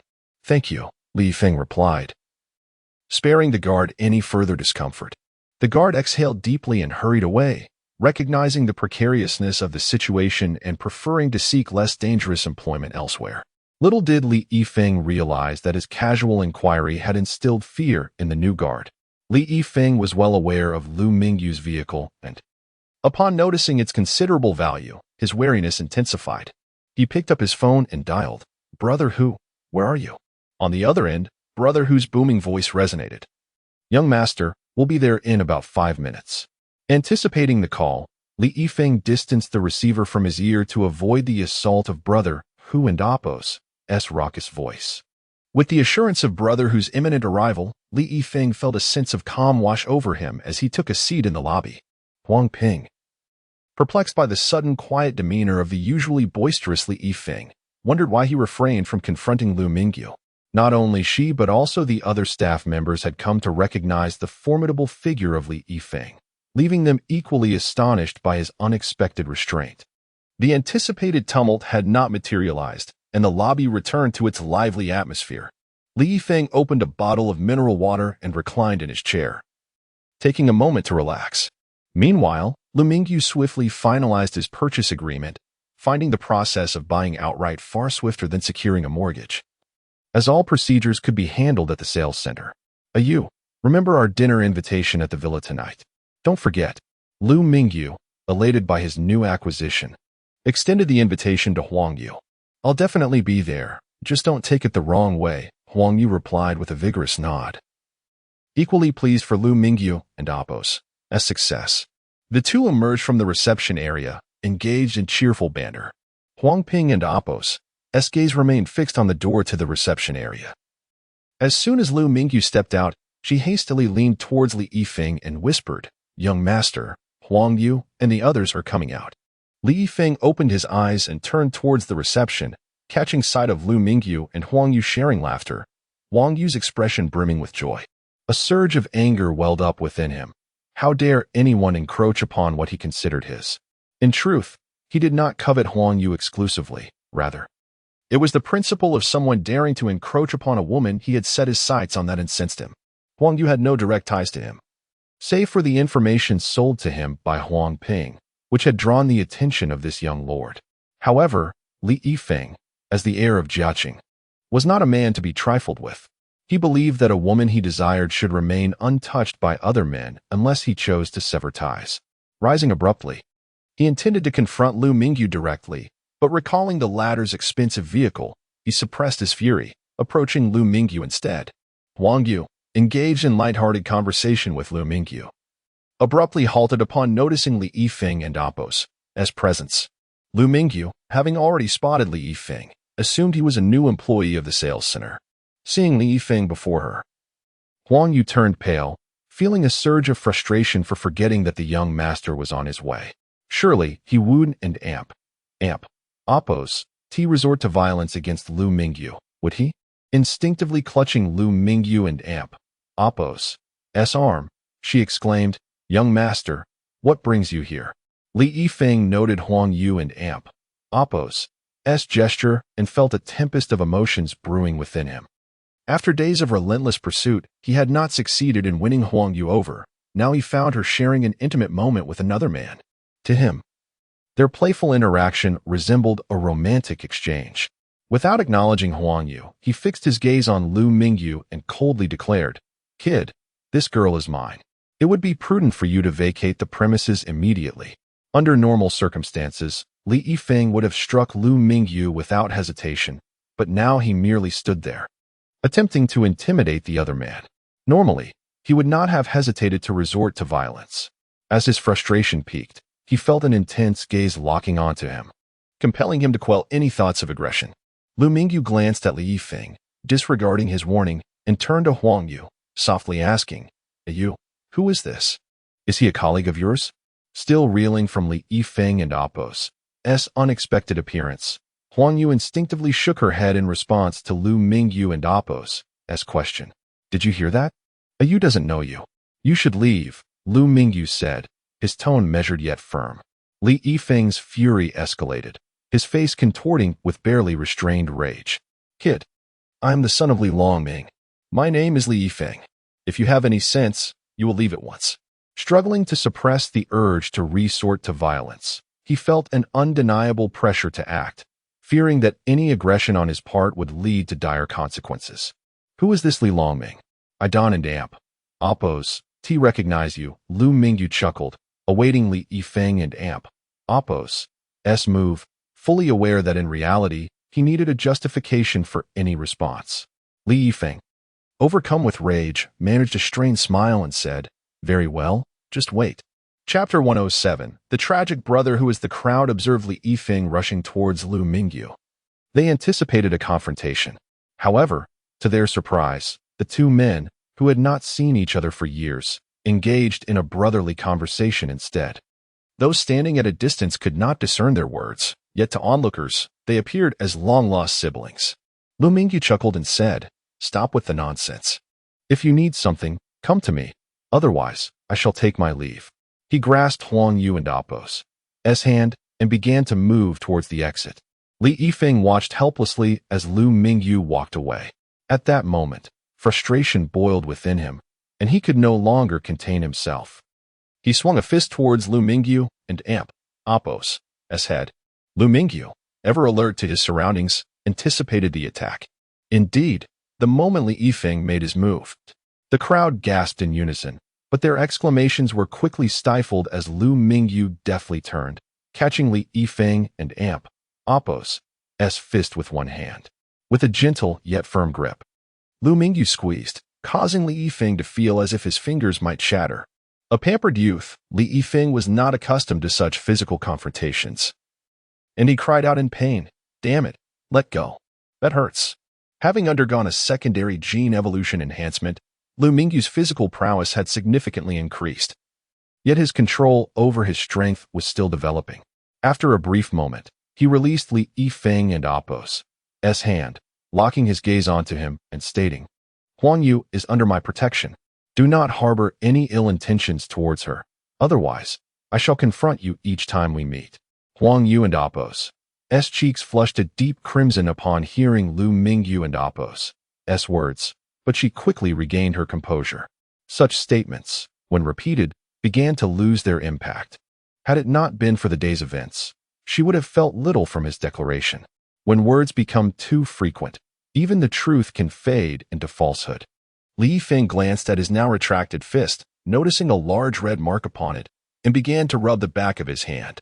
"Damn it. Just wait until brother who arrives, you and Apos, LLC." At that moment, a shrill screech pierced the air as a van came to a halt in front of the sales center, and a dozen individuals emerged from the vehicle. Leading the group was a towering figure, standing at nearly 6 feet 3 inches. Clad in a tank top that showcased his bulging muscles, exuding an aura of strength. The others following him were equally imposing, each one appearing robust and formidable. Upon disembarking, the leader bellowed, "Feng Xiao, where are you?" As he strode towards the entrance of the sales center, the crowd parted to make way. Recognizing the unmistakable voice, Li Feng hurriedly ran towards the entrance, calling out, "Brother Hu, I'm here." Liu Mingyu refrained from intervening. understanding that the only way to deter further harassment of Huang Yu was to subdue Li Yifeng's associates. Huang Yu, sensing the approaching crowd, grasped Liu Mingyu's hand and urged, Yu, there are too many of them. You should leave through the back entrance. The sales center had multiple exits, and beside them lay an employee passageway utilized by staff for their comings and goings. Liu Mingyu tightened his grip on Huang Yu and Apos' hand and reassured her softly. No need to worry. I will handle this. They will not trouble you again. Brother Hu, I'm here. Li Yifeng, having not strayed far from the entrance, quickly joined his comrades. Feng Xiao, what happened to you? Brother Hu roared upon noticing Li Yifeng and Apos' reddened hands. Which scoundrel dared to harm my Feng Xiao? Brother Hu and Apos' voice was grating, prompting many to instinctively cover their ears. Li Yifeng pointed at Liu Mingyu and declared, Brother Hu, it was that guy. Teach him a lesson. With Brother Hu leading the charge, the group moved with an air of intimidation, a cadre of followers trailing behind, amplifying their presence. Huang Yu watched in terror as they advanced, her body tensing as she leaned against Liu Mingyu, paralyzed with fear. This is it. We're doomed. What should we do? Should we call the police?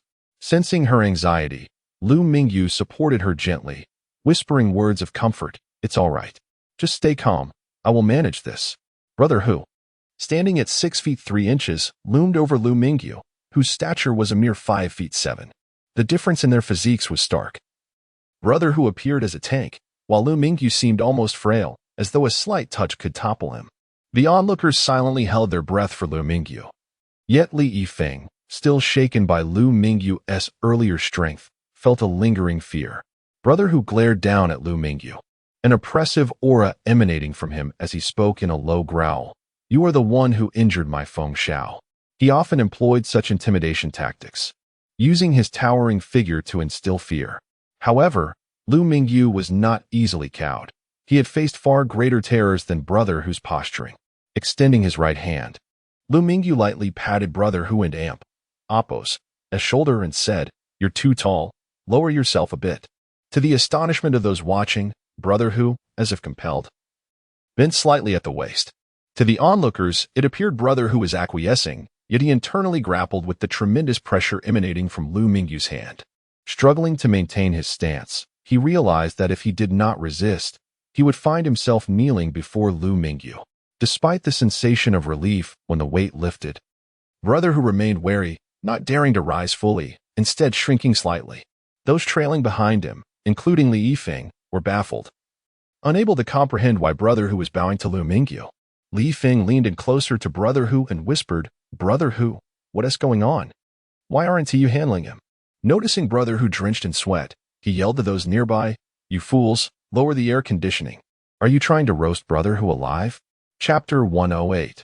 Ferocity. At this moment, Tiger Brother found himself in a predicament. Torn between the urge to reprimand and the realization that it was young Master Feng he was addressing, which rendered him hesitant to speak further. Wiping the sweat from his brow with great care, Tiger Brother humbly stated, Elder Brother, I apologize for the disturbance. We shall take our leave immediately. He had no desire to engage in confrontation, particularly under the piercing gaze of Liu Mingyu, whose penetrating eyes exuded a subtle, yet palpable murderous intent, unmistakably indicating a history of violence. The notion of having taken a life was not daunting to Tiger Brother, as he too had committed such acts. What truly instilled fear was the formidable strength of an opponent who had blood on their hands. Before Liu Mingyu could utter a word, Li Yifeng, standing nearby, interjected with evident displeasure, Tiger Brother, what nonsense are you spouting? Your elder brother is my father. He and Apos' not present here, so why not confront him instead? Liu Mingyu recognized Tiger Brother and Apos' retreat and chose not to intervene. If the matter could be resolved without violence, that would be splendid. Though he was indifferent to the prospect of engaging in a scuffle. Despite Tiger Brother and Apos' imposing stature, his physical prowess was rather underwhelming, at least in Liu Mingyu and Apos' eyes. To others, however, Tiger Brother and Apos' brawny form was undoubtedly intimidating. Yet at this moment, he appeared more akin to a docile kitten before Liu Mingyu. While Tiger Brother maintained his composure, his companions could no longer restrain themselves. Suddenly, One of Tiger Brother and Appos' brothers behind him bellowed and swung a fist the size of a sand pot towards Liu Mingyu and Appos' face. Tiger Brother, noticing the impending assault, quickly shouted, "Stop!" Liu Mingyu, with his hand resting on Tiger Brother and Appos' shoulder, deftly raised it to block the oncoming fist. He then delivered a forceful palm strike to the assailant and Appos' chest, sending him reeling backward as if struck by a violent force, causing him to stumble and fall amidst the crowd. The momentum from the blow knocked several others down as well. Tiger Brother and Appos' dark eyes narrowed in disbelief. Liu Mingyu and Appos' strength surpassed his expectations. Li Yifeng, equally astonished, had not anticipated Liu Mingyu and Appos' immense power. How would they navigate this situation? He recalled his reckless attempt to strike Liu Mingyu, relieved that the latter had shown restraint. Otherwise, his right hand would have surely been rendered useless.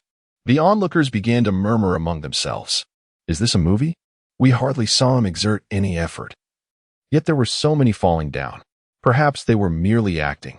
Hadn't a video surfaced online of a master effortlessly causing a crowd to collapse with a mere wave of his hand? It truly seemed reminiscent of that.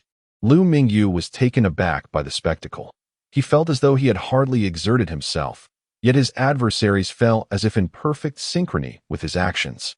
The attributes enhanced by the gene evolution serum required time to stabilize for mastery, and Liu Mingyu had yet to fully harness the power bestowed upon him by the genetic transformation. However, he was not far from achieving complete control. Assessing the strength in his hands, he estimated that within a day, he would fully command this newfound power. It was far more advantageous to enhance one and Appos' abilities through character augmentation. Utilizing points to strengthen oneself felt entirely natural. Where there is gain, there is often loss. Yet such losses were not insufferable. Huang Yu, observing in astonishment, wondered how Liu Gu had become so formidable. Tiger Brother grasped Li Yifeng and Appos' arm, while others helped the recently struck brother to his feet, preparing to retreat. Just then, Liu Mingyu and Appos' calm voice reached them. "Who said you could leave?" Tiger Brother froze, then turned to Liu Mingyu, bowing slightly as he smiled. "Elder brother, we were blind to your prowess. Please spare us." It was a rare occasion for him to seek mercy from others, a role reversal that left him fuming inwardly at Li Yifeng. Had it not been for him, Tiger Brother would not have provoked such a terrifying individual. Yet, Tiger Brother had often played the role of protector for Li Yifeng. Even if he had not encountered Liu Mingyu today, he would inevitably have encountered another formidable adversary. "Where is your headquarters?" "I shall accompany you." Observing the demeanor of his opponents, he realized they were not ordinary, and he also took the opportunity to glean insights into young Master Feng's situation.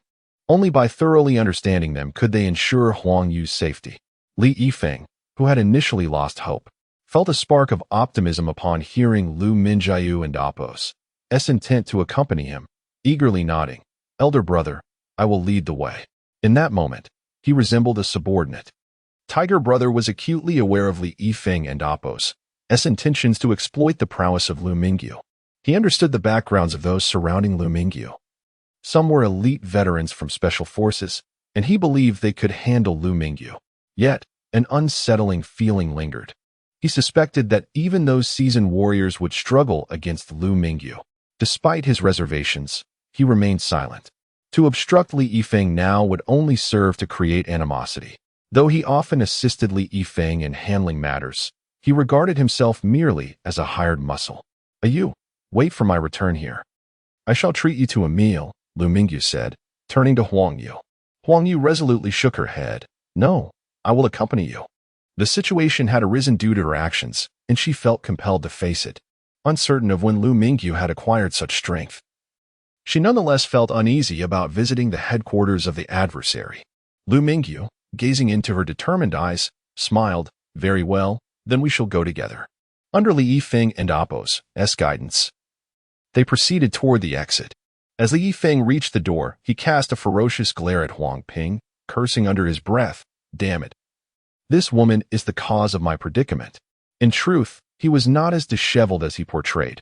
Aside from a minor injury from Liu Mingyu and Appos' grip, he had sustained little harm, and the brother who had been struck fared worse. Although he bore no significant injury, his pride had been wounded, a circumstance he could not tolerate. Huang Ping, startled by Li Yifeng's fierce gaze, quickly averted her own, feeling a surge of regret. It seemed she had botched the situation. As Liu Mingyu and Huang Yu trailed behind, Hong Jie, witnessing young Master Feng's entourage collapse, was oblivious to the specifics of the incident. Seeing the two follow behind, she assumed they had been captured by young Master Feng. As Liu Mingyu and Huang Yu passed by, Hong Jie glanced at the departing young Master Feng, noticing their lack of attention, and seized Huang Yu's arm, whispering, "They haven't harmed you, have they? Should we call the police?" Before Huang Yu could respond, Liu Mingyu interjected with a smile, "No need for police. We are going to resolve this issue with them directly, and it will be settled swiftly." In similar situations, calling the police was often a prudent option. However, Liu Mingyu preferred to avoid unnecessary entanglements with law enforcement. If the police arrived without any actionable offense on the part of the other party, it would only complicate matters further. Chapter 109. Li Longming Li Yifeng drove a silver Maserati at the forefront, followed closely by a van driven by Brother Hu, with Liu Mingyu in a BMW trailing behind. The group headed towards the location of Li Longming, the Longtai Hotel. Li Yifeng navigated the streets at a leisurely pace of approximately 30 miles per hour, embodying the demeanor of a good citizen, a stark contrast to his earlier audacious bravado. In the urban area, a speed of 30 is neither slow nor particularly fast. Li Yifeng was confident that at this pace, Liu Mingyu would not voice any objections. In truth, he was overestimating the situation. Liu Mingyu was indeed a law-abiding citizen and would never consider speeding. Even if Li Yifeng were to regain his previous speed, Liu Mingyu would not pursue. Unbeknownst to him, Li Longming and Appo's hideout was still a mystery, yet he believed that with a few inquiries, he would discover its whereabouts. Liu Mingyu had surmised the reason behind Li Yifeng's deceleration. He needed time to seek assistance and was deliberately delaying their arrival. This was precisely what Liu Mingyu desired. It was far more efficient to take down the entire operation in one fell swoop rather than dealing with smaller adversaries. Upon grasping Li Yifeng's intentions, he willingly accommodated his pace. Li Yifeng was unwilling to succumb to Liu Mingyu's intimidation. After all, he was the esteemed heir of the Jiaqing underworld. How could he allow himself to be cowed? He believed that the only issue was the insufficient number of his allies. Originally, he had planned to retaliate later with a larger group, but Liu Mingyu's proposal to accompany him to the hideout suited him perfectly. The majority of the underlings in the underworld preferred to operate under the cover of night. Even in his father's workplace during daylight, the numbers were sparse. Once in the car, Li Yifeng immediately called his father in distress. "Dad, I've been attacked. They said Li Longming is nothing, that Jiaqing is his domain, and they are preparing to assault the Longtai Hotel." Li Longming, having just woken from a night of revelry with several associates, was enraged upon hearing that someone dared to bully his son. He sprang to his feet, seething, "Who? Which scoundrel dares to bully my son? To come to the Longai Hotel? I shall see who they are." As anger morphed into a sinister smile, he quickly inquired about his son's condition. "Yifeng, are you all right? Are you hurt?" Hearing his son's voice eased his worries slightly. Li Yifeng stifled his cries and replied, "Dad, there's only one of them. But he's quite formidable. Even Brother Hu couldn't handle him. You must send more people, bring in Brother Bao and the others." In truth, he did not genuinely believe Brother Hu was incapable. Rather, he knew that Brother Hu would refrain from engaging the opponent due to future obligations. Thus, he couldn't allow Brother Hu to lose face, nor could he miss the opportunity to have his father dispatch additional reinforcements. You'll regret this later when I make you plead for mercy before me."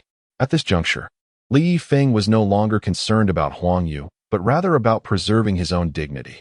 If even Brother Hu could not overcome this foe, Li Longming's eyes narrowed. While Brother Hu was not his most formidable subordinate, he was certainly among the top tier. He was aware of Li Yifeng's frequent summons of Brother Hu, which he had permitted, for otherwise, how could Li Yifeng command such respect from him? Li Longming reassured, "Bring him here. I'll be waiting for you." "Dad, please make sure to include Brother Bao and the others," Li Yifeng reiterated anxiously, fully aware that although brother who might not be overpowered, the opponent's strength was still a concern. Though Li Longming suspected his son might be exaggerating, the fact that even brother who had faltered warranted a cautious approach. Just as he was about to call a few associates, his phone rang. It was brother who. Brother who, what is the situation? How strong is the opponent? Brother Long. The enemy is a skilled fighter. It would be wise to prepare some weaponry. Brother who responded with composure. Li Longming understood that the term weaponry did not refer to knives or similar armaments, but rather firearms. Given the stringent regulations against firearms in China, Li Longming, having transitioned into legitimate business, seldom dealt with such items anymore, not because they were unavailable, but because they were no longer necessary. Upon hearing Brother Hu's words, Li Longming fell silent. On the other end, Brother Hu could only hear the heavy breaths of Li Longming. He refrained from pressing for a response until Li Longming's weighty voice finally broke the silence. Is it truly necessary? Considering Liu Mingyu's seemingly innocuous slap that belied immense power, Brother Hu solemnly nodded. Brother Long, it's better to be prepared than to be caught off guard.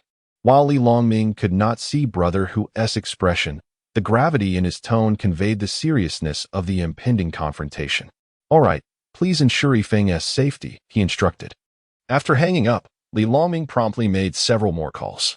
In an instant, it felt as though something monumental was unfolding in Jiaqing, with numerous vehicles racing through the streets, disregarding traffic signals, resulting in multiple rear-end collisions. The blaring sirens of police cars echoed throughout the city. Fortunately, it was not rush hour. Otherwise, the congestion would have been far worse. The sales center of the Xingfu community was merely 5 kilometers from the Longai Hotel, a distance that under normal circumstances would take Li Yifeng a mere 3 minutes to traverse. However, today, due to his deliberate slow pace and the series of accidents behind them, it took him almost 15 minutes to arrive. Li Yifeng, frustrated with the traffic, thought to himself, "It's not my fault. The rear-end collisions are the cause, not my intentional slowdown." He maneuvered the car slowly around the scene of the accidents. Sitting in the passenger seat, Huang Yu remarked, "Yugu, you need to drive more cautiously. Just look at how many accidents we've encountered on this route. Indeed, I am a law-abiding citizen and will strictly adhere to traffic regulations," Liu Mingyu replied with a smile. Nevertheless, he found it peculiar that there were so many accidents. Could it be that Li Yifeng was somehow behind this? In reality, it was not Li Yifeng who orchestrated the chaos, but rather the flurry of phone calls made by his father, Li Longming.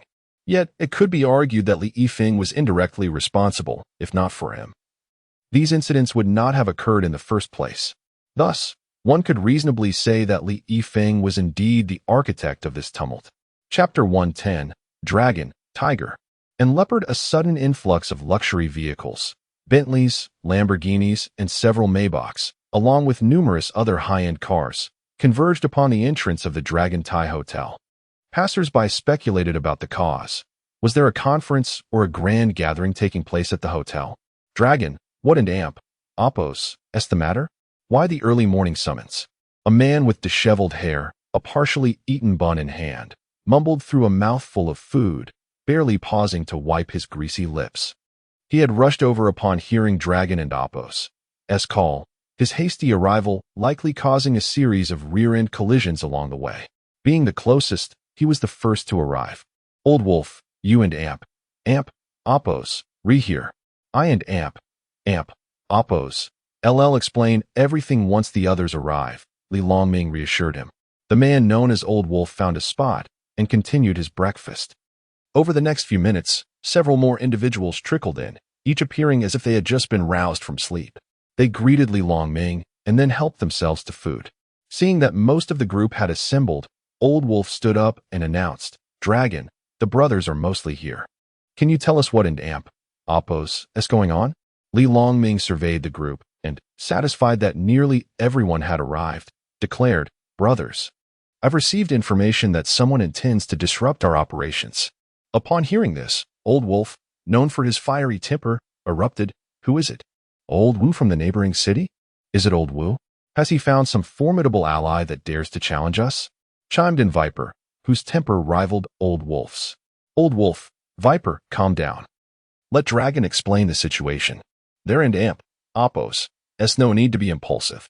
We and Amp, Oppos, all here, what do we have to fear from Old Will? Leopard said, attempting to pacify them. Though he privately agreed with Old Wolf and Oppos' suspicion, he couldn't and Oppos' imagine anyone other than Old Wu daring to provoke them. Unaware that it was all stemming from the individual brought by Li Yifeng, Li Longming raised his hand to quiet them. It and Oppos, not Old Wu. Before he could finish, Old Wolf and Oppos' boisterous voice cut in again. Not Old Wu? Could it be the Azure Wolves from nearby? Always interrupting.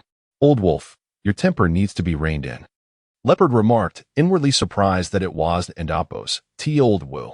Disregarding Old Wolf and Oppos' repeated interruptions, Li Longming, accustomed to his comrade and Oppos' volatile nature after years of working together, quickly interjected, no.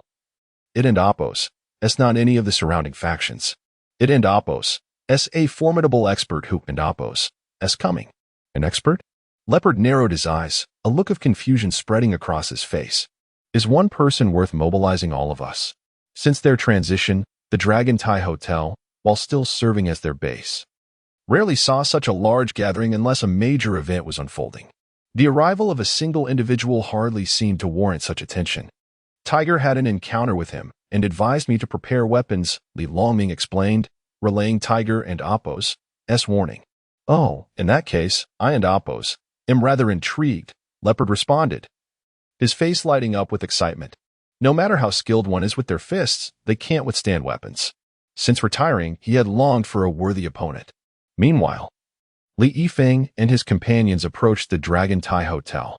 As Li Yifeng entered the hotel and saw Leopard, Wolf, and the others, his confidence surged.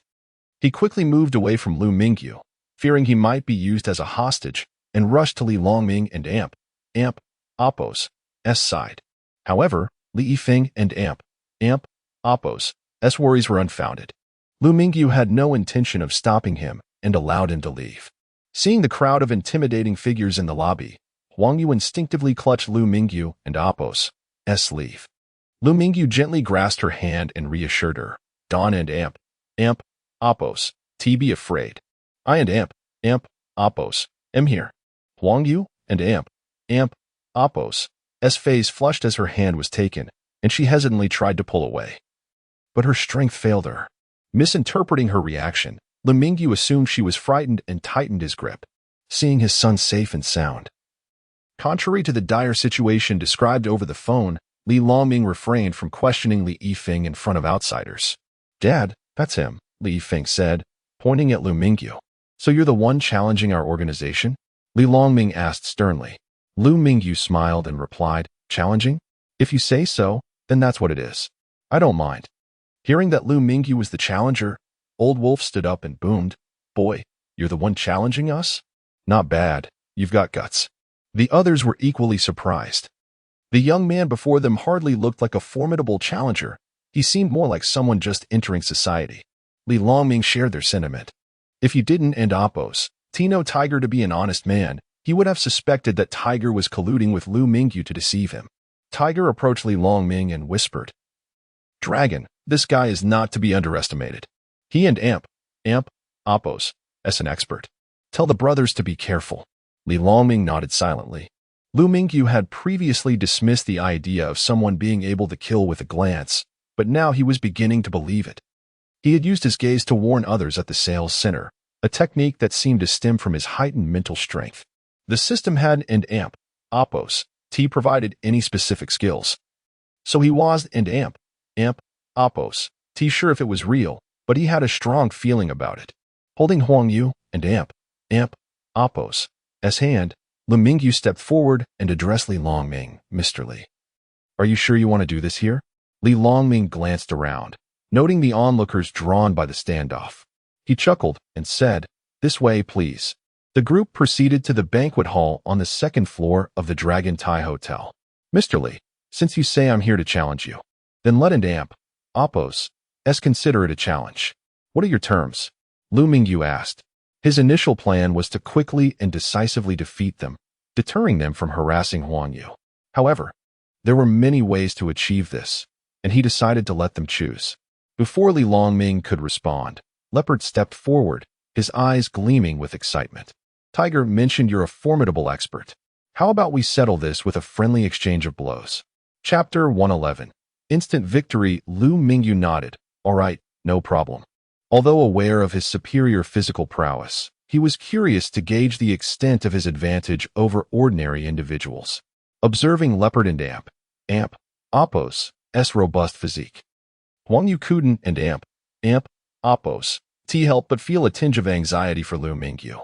Sensing her concern, Liu Mingyu turned back and offered a reassuring smile.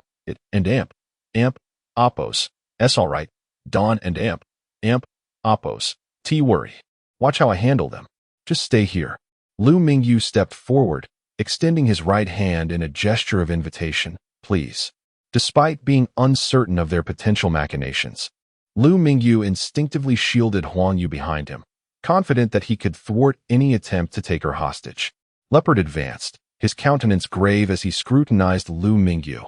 Refraining from immediate action, Liu Mingyu remained stationary, his stance composed.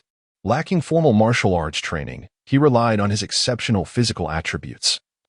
Intending to adapt and counter his opponent and Apos' moves, an intangible pressure emanated from Liu Mingyu, unsettling Leopard. Despite perceiving numerous openings in Liu Mingyu and Apos' stance, he hesitated to strike. Gripped by a premonition of impending peril, an intuition honed by years of navigating treacherous situations. In that moment, Leopard conceded to Tiger's assessment. His adversary was indeed a formidable expert. The two stood motionless for nearly a minute, the atmosphere thick with tension. Impatient, Li Yifeng interjected, Leopard, go. Finish him. Upon hearing this, Liu Mingyu cast a sidelong glance at Li Yifeng, his gaze piercing. Li Yifeng felt as though he were being targeted by a wolf, instantly silencing him. At that moment, Leopard, having bided his time, finally launched his attack.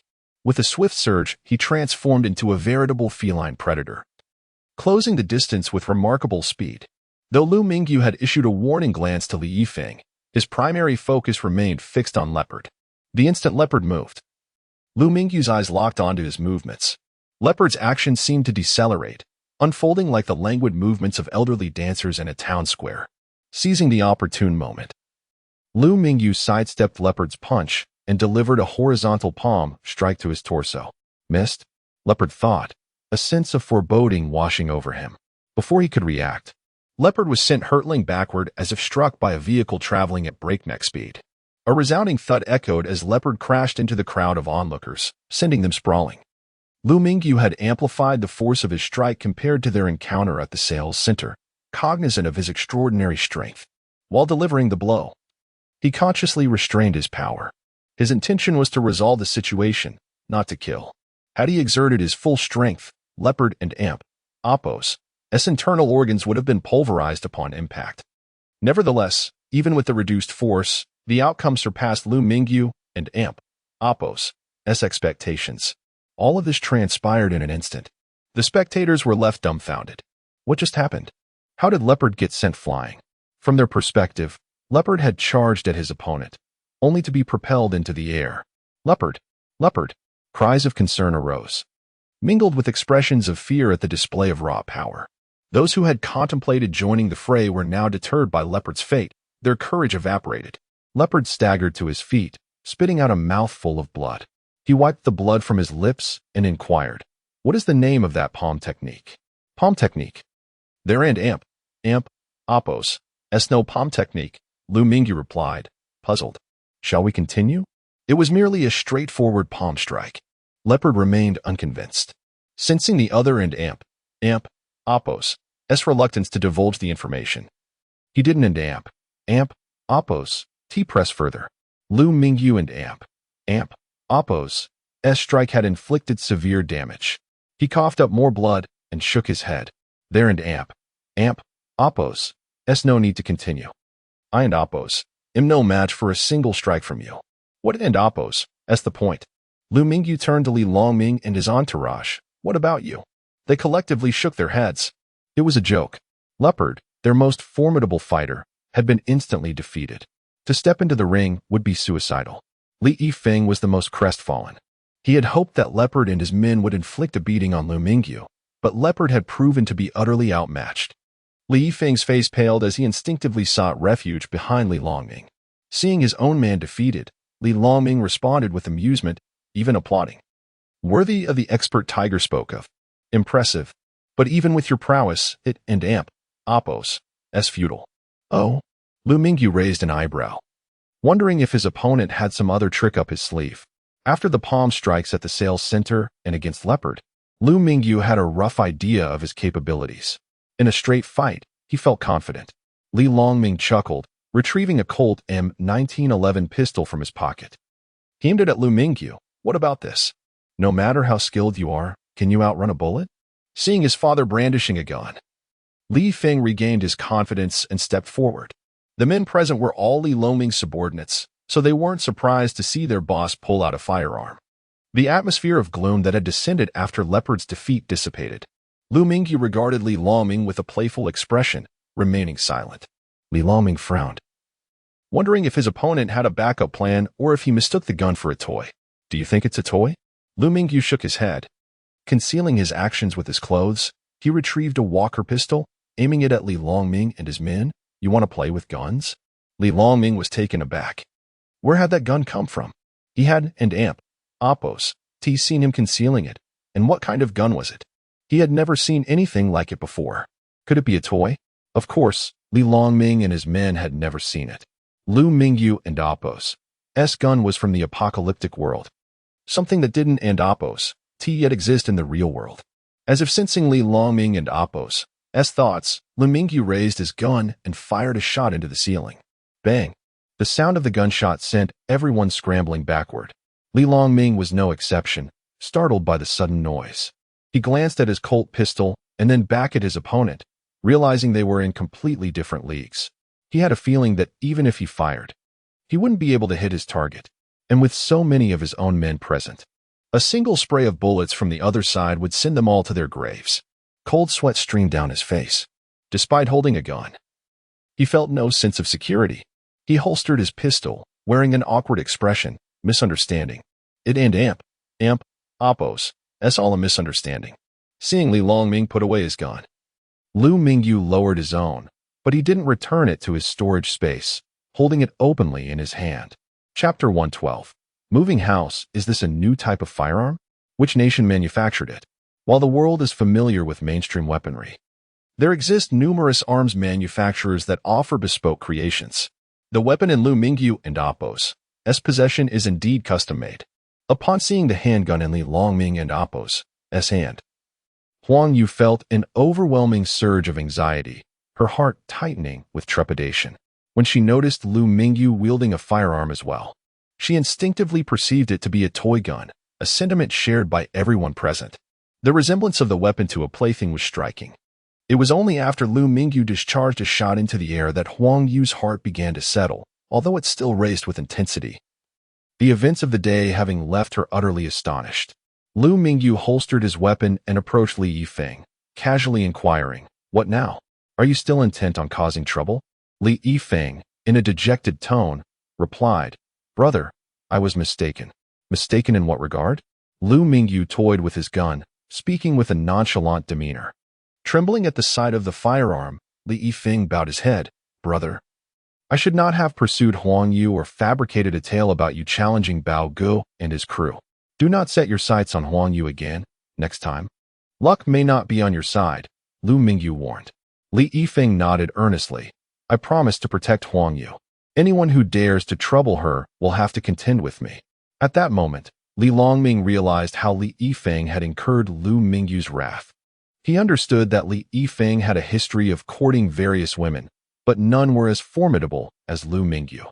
Reflecting on how close Li Yifeng had come to losing his life over his romantic pursuits, he scolded, "You foolish lad. I told you to find a proper girlfriend instead of this reckless behavior. Apologize immediately." "I and oppos' am sorry.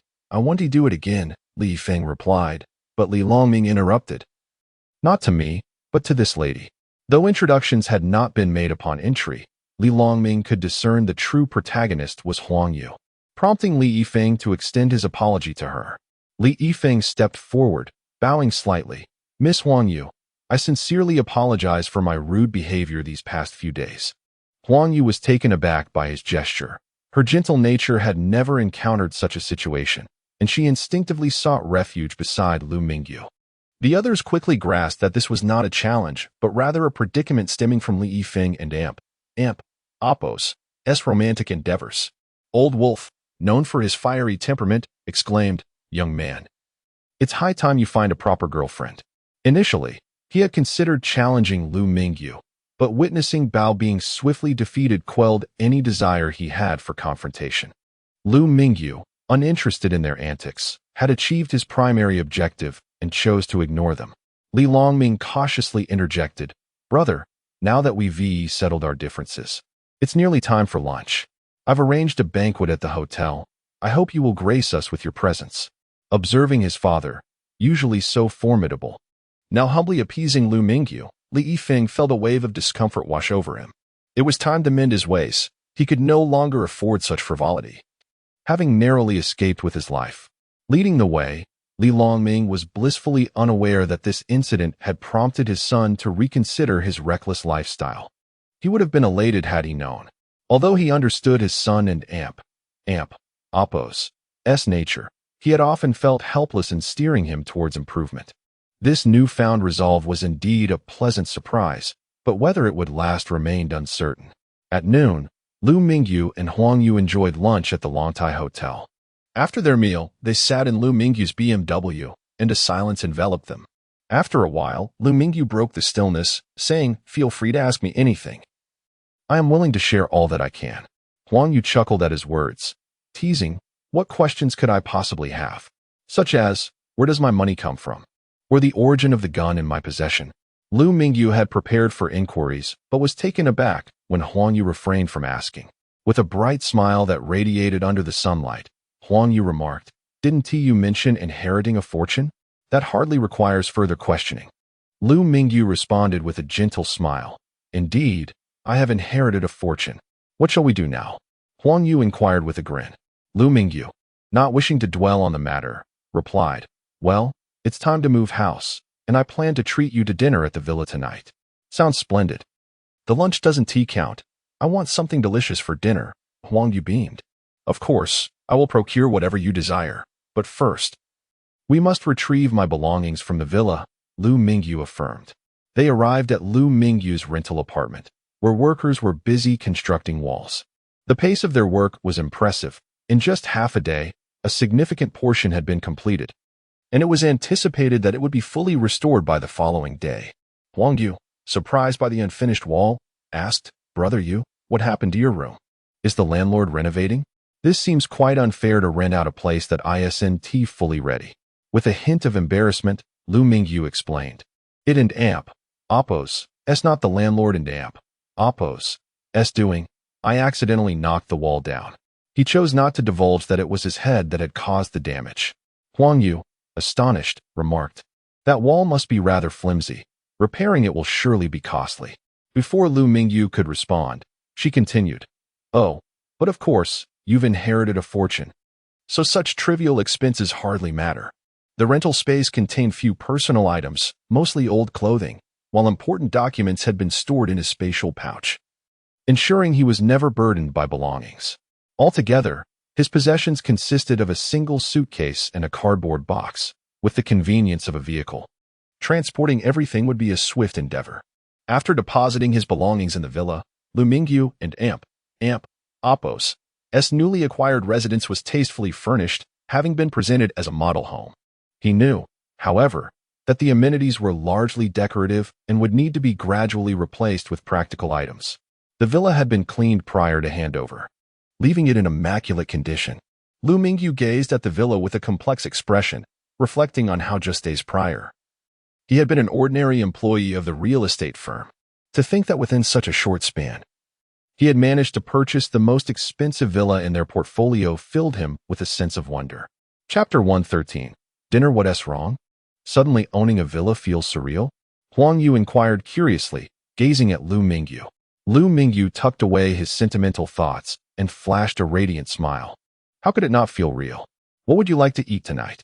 Let us go buy it. I want Australian lobster, grouper, Kobe beef, and so many other things. Huang Yu exclaimed, listing all the exquisite ingredients she had heard of, determined not to miss the opportunity for a lavish feast.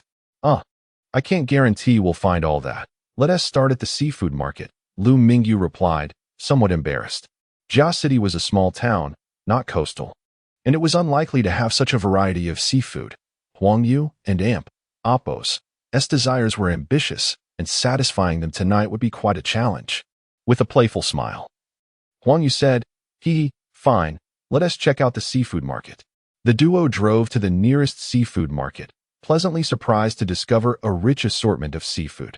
Australian lobsters, grouper, king crabs, and other premium seafood items were plentiful, though the authenticity remained uncertain, as vendors often claimed their products were the most genuine. Huang Yu was dazzled, her mouth watering at the sight. Being a foodie with limited finances, she usually only admired such delicacies from afar. But today she could indulge to her heart's content. The market was filled with an extensive variety of seafood. Even a small seafood market offered numerous choices. At each stall, Huang Yu selected several items, and by the time they finished exploring the market, Liu Mingyu's hands were laden with bags. Having already stored many items in the storage space, or else there would have been even more to carry. Not only was Liu Mingyu and Apos' hands full of seafood, but Huang Yu also had her share. The storage space originally contained various items, but besides the computer belonging to Panda Feiyun, everything else had been placed in the villa. Had it not been for this, Liu Mingyu would have had difficulty storing anything, as he had previously filled it with various electronics during the apocalypse. Thus, nearly half of the storage space was occupied by seafood, and both carried an overwhelming amount. If Liu Mingyu had not mentioned they could carry no more, Huang Yu would likely have continued shopping. It is often said that accompanying a woman on a shopping trip can be a daunting experience. But Liu Mingyu found another equally terrifying endeavor, accompanying a foodie on a food shopping spree. Huang Yu, looking at their overflowing hands of seafood, attempted to conceal her embarrassment but was thwarted by the seafood, only managing to say, "Brother Yu, I'm sorry, it seems we've bought too much. It's not just an Apos, seems an Apos. We truly have bought too much," Liu Mingyu chuckled lightly. "No worries, as long as you enjoy it. We have a refrigerator to store it all. With this much food, how long will it take to eat? You should come help." Liu Mingyu extended the invitation, leaving Huang Yu perplexed. Was he confessing? Who confesses like this? Though initially inclined to decline, her gaze fell upon the seafood, and she was captivated once more. "I'm only doing this for the food. Not for anything else," she thought, breaking into a wide smile. "Then I want to hold back. By the way, can you cook these seafood dishes?" Liu Mingyu asked. While he could cook, he had never prepared such a variety of seafood before. Huang Yu shook her head. "No. But there are plenty of tutorials online that we can follow." She too could cook, yet like Liu Mingyu, her expertise lay in simple dishes. However, as a foodie, even her ordinary meals turned out delicious. Typically, they dined out, and Liu Mingyu had never tasted Huang Yu's cooking. He was curious to see how it measured up. Upon hearing Huang Yu's words, he resolved to take charge of the cooking, opting for the straightforward steamed method. After leaving the seafood market, they visited a vegetable market for accompaniments, and then a supermarket for various oils, salts, sauces, and vinegar. By the time they had gathered everything, it was already 5 in the afternoon. Fortunately, Liu Mingyu's vehicle was spacious, and with the assistance of the storage space, they managed to bring everything back in one trip. He contemplated inviting Shi Daowei to join them for dinner but thought better of it. Having this rare chance to dine alone with Huang Yu, he didn't want anyone else to intrude. Though neither had prepared a seafood feast before, they both knew how to cook regular fish, and Liu Mingyu decided to stick with the simplest steamed dishes. As various seafood items simmered together, Huang Yu shook her head in disbelief at the thought of wasting such delightful ingredients. Observing the refrigerator packed with seafood, she resolved to learn how to prepare it properly. Each chose a dish to make. Liu Mingyu opted for steaming, while Huang Yu decided to stir-fry. Once they had finished cooking, night had fully descended. In the dining room, a large round table, 4 meters in diameter, was laden with an array of dishes. Aside from a few vegetables and meats, the majority consisted of seafood-based creations. Although they had each committed to preparing one dish, the table was now brimming with food. As they brought out the final platter, Huang Yu and Apos' appetite surged. Sitting across from each other, they looked like a newlywed couple. Liu Mingyu chuckled. If only we had candles, it would be a candlelit dinner. Forget the candlelit dinner. Let us dig in. After knowing you for so long, I've never tasted your cooking. A man who can cook is a rare gem, Huang Yu declared, picking up her chopsticks and selecting a mysterious shellfish. With a gentle pull, the flesh emerged from the shell, releasing a subtle taste of the sea that tantalized her palate. Brother Yu, I didn't expect your cooking to be this good. It's comparable to that of a fine restaurant, she exclaimed. Liu Mingyu chuckled softly. You flatter me. I merely steamed it. Quality ingredients make all the difference, regardless of the chef. He then picked up a sea cucumber, prepared by Huang Yu, and savored it with his eyes closed, as if relishing a rare delicacy. Huang Yu watched anxiously as Liu Mingyu remained expressionless, prompting her to ask, how does it taste? He nodded, a broad smile illuminating his face, appearing utterly entranced. It's excellent. This sea cucumber surpasses the one we had for lunch by a mile. Huang Yu realized Liu Mingyu was merely being polite. Having never cooked before, she had simply followed an online tutorial. There was no way it could compare to the 5-star chefs at Longtai Hotel. He must be trying to comfort her. Enough with the flattery, let us eat. We've prepared so much food. We can't let it go to waste, Liu Mingyu urged, quickly grabbing his chopsticks and diving into the meal. Huang Yu, not wanting to fall behind, eagerly followed suit, sampling the dishes Liu Mingyu had prepared. Chapter 114, Cohabitation? The saying that one must eagerly seize the opportunity to enjoy a meal resonated profoundly with Liu Mingyu, who found himself consuming significantly more than usual. Whether this increase in appetite stemmed from the thrill of competition or the heightened energy demands of his body, now enhanced by a level 2 gene evolution serum, remained uncertain. Huang Yu, too, indulged heartily, especially in the face of an array of delectable seafood, reveling in the feast. Yet, despite their fervent eating, the abundance of dishes was scarcely diminished. Only a few plates of particularly delightful fare were completely consumed, while most remained untouched, leaving a substantial amount behind. Huang Yu, patting her round belly, lamented, "Oh dear, having eaten so much today, I shall have to diet tomorrow. I finally managed to drop below 100 pounds. What am I to do?"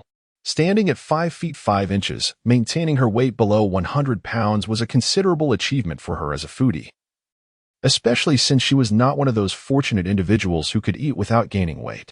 Occasionally, she envied those who remained slender regardless of their indulgences, wishing she too could eat without restraint, yet such individuals were exceedingly rare. Liu Mingyu, in contrast, did not feel as burdened as Huang Yu. Despite having to struggle to rise and tidy up the dishes, it was not so much fatigue that impeded him, but rather a reluctance to move. Perhaps he should consider hiring a housekeeper, for just a day of tidying left him feeling quite exhausted. After their meal, the pair settled on the sofa, engaging in casual conversation until the clock struck midnight. After some time, Huang Yu felt her digestion had improved, alleviating the earlier discomfort of bloating. She resolved to eat more judiciously in the future, fully aware that if presented with another lavish seafood banquet, she would likely succumb to gluttony once more. For nothing could deter a true food lover from relishing exquisite dishes. Feeling capable of movement, she glanced at the time and said, "Brother Yu, I should head back." "Head back? Can't you see how late it is? I told you I reserved a room for you here. It's better for you to stay," Liu Mingyu replied, somewhat exasperated. After a moment, he added, "Besides, I bought some daily necessities for you at the supermarket this afternoon. It's perfectly fine for you to rest here." Huang Yu's eyes widened in surprise, her cheeks flushing with embarrassment. What did this mean? Was he inviting her to cohabitate? It seemed rather forward, especially since he had yet to confess his feelings. Had she truly surrendered so easily? In truth, Liu Mingyu had not contemplated the implications of cohabitation. He merely found the idea appealing. After being rejected numerous times, it was difficult for him to gauge whether Huang Yu genuinely harbored feelings for him. Liu Mingyu was caught in this conundrum. It was impossible to claim he did not like Huang Yu. If he did not care for her, he would not have intervened when he saw Li Yifeng pursuing her. In essence, he did have feelings for her, though past rejections had led him to view her more as a friend, much like Shi Dawei. At that moment, his only concern was the lateness of the hour. He had no ulterior motives in inviting Huang Yu to stay. If she chose to remain, all the better. After all, proximity often fosters opportunity. Huang Yu nodded in agreement. That night, they slept in separate rooms, peacefully coexisting. Liu Mingyu had no trouble sleeping wherever he found himself, enjoying a restful night until dawn. Conversely, Huang Yu found it difficult to relax, although she had no particular aversion to sleeping in new places. The presence of a male companion inevitably led her to contemplate various thoughts. Despite knowing Liu Mingyu was not that kind of person, she remained uneasy, often glancing toward the door. With a beautiful girl agreeing to share a space with him, was he to behave inappropriately? Or perhaps he would act even worse. Ultimately, Liu Mingyu chose the latter option. The following morning at 7 o'clock, having grown accustomed to this new routine, Liu Mingyu was awake. In previous times, he would have slept until noon during a holiday, but now, he prepared a seafood porridge.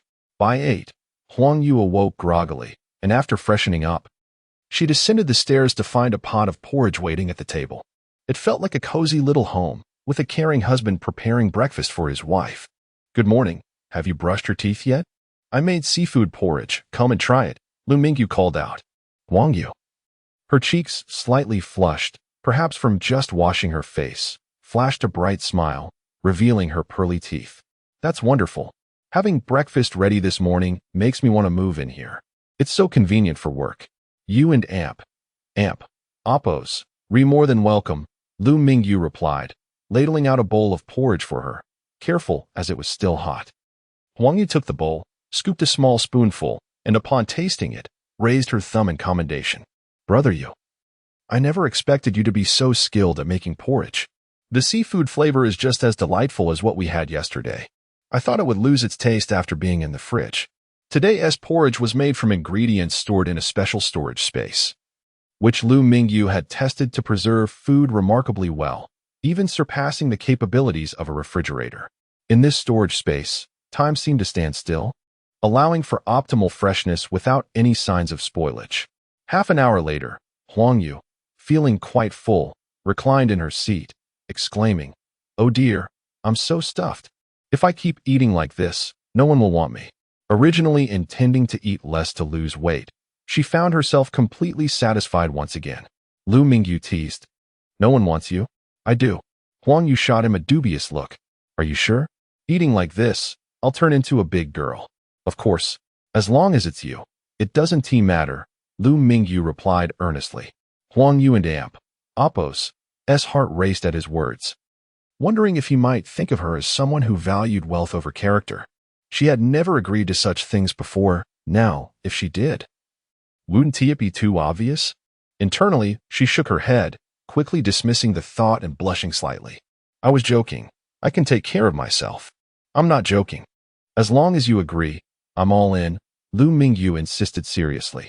Ignoring him, Huang Yu declared, "I'm off to work," and hastily left the villa. Liu Mingyu shook his head, understanding that Huang Yu was not the type to be swayed by wealth.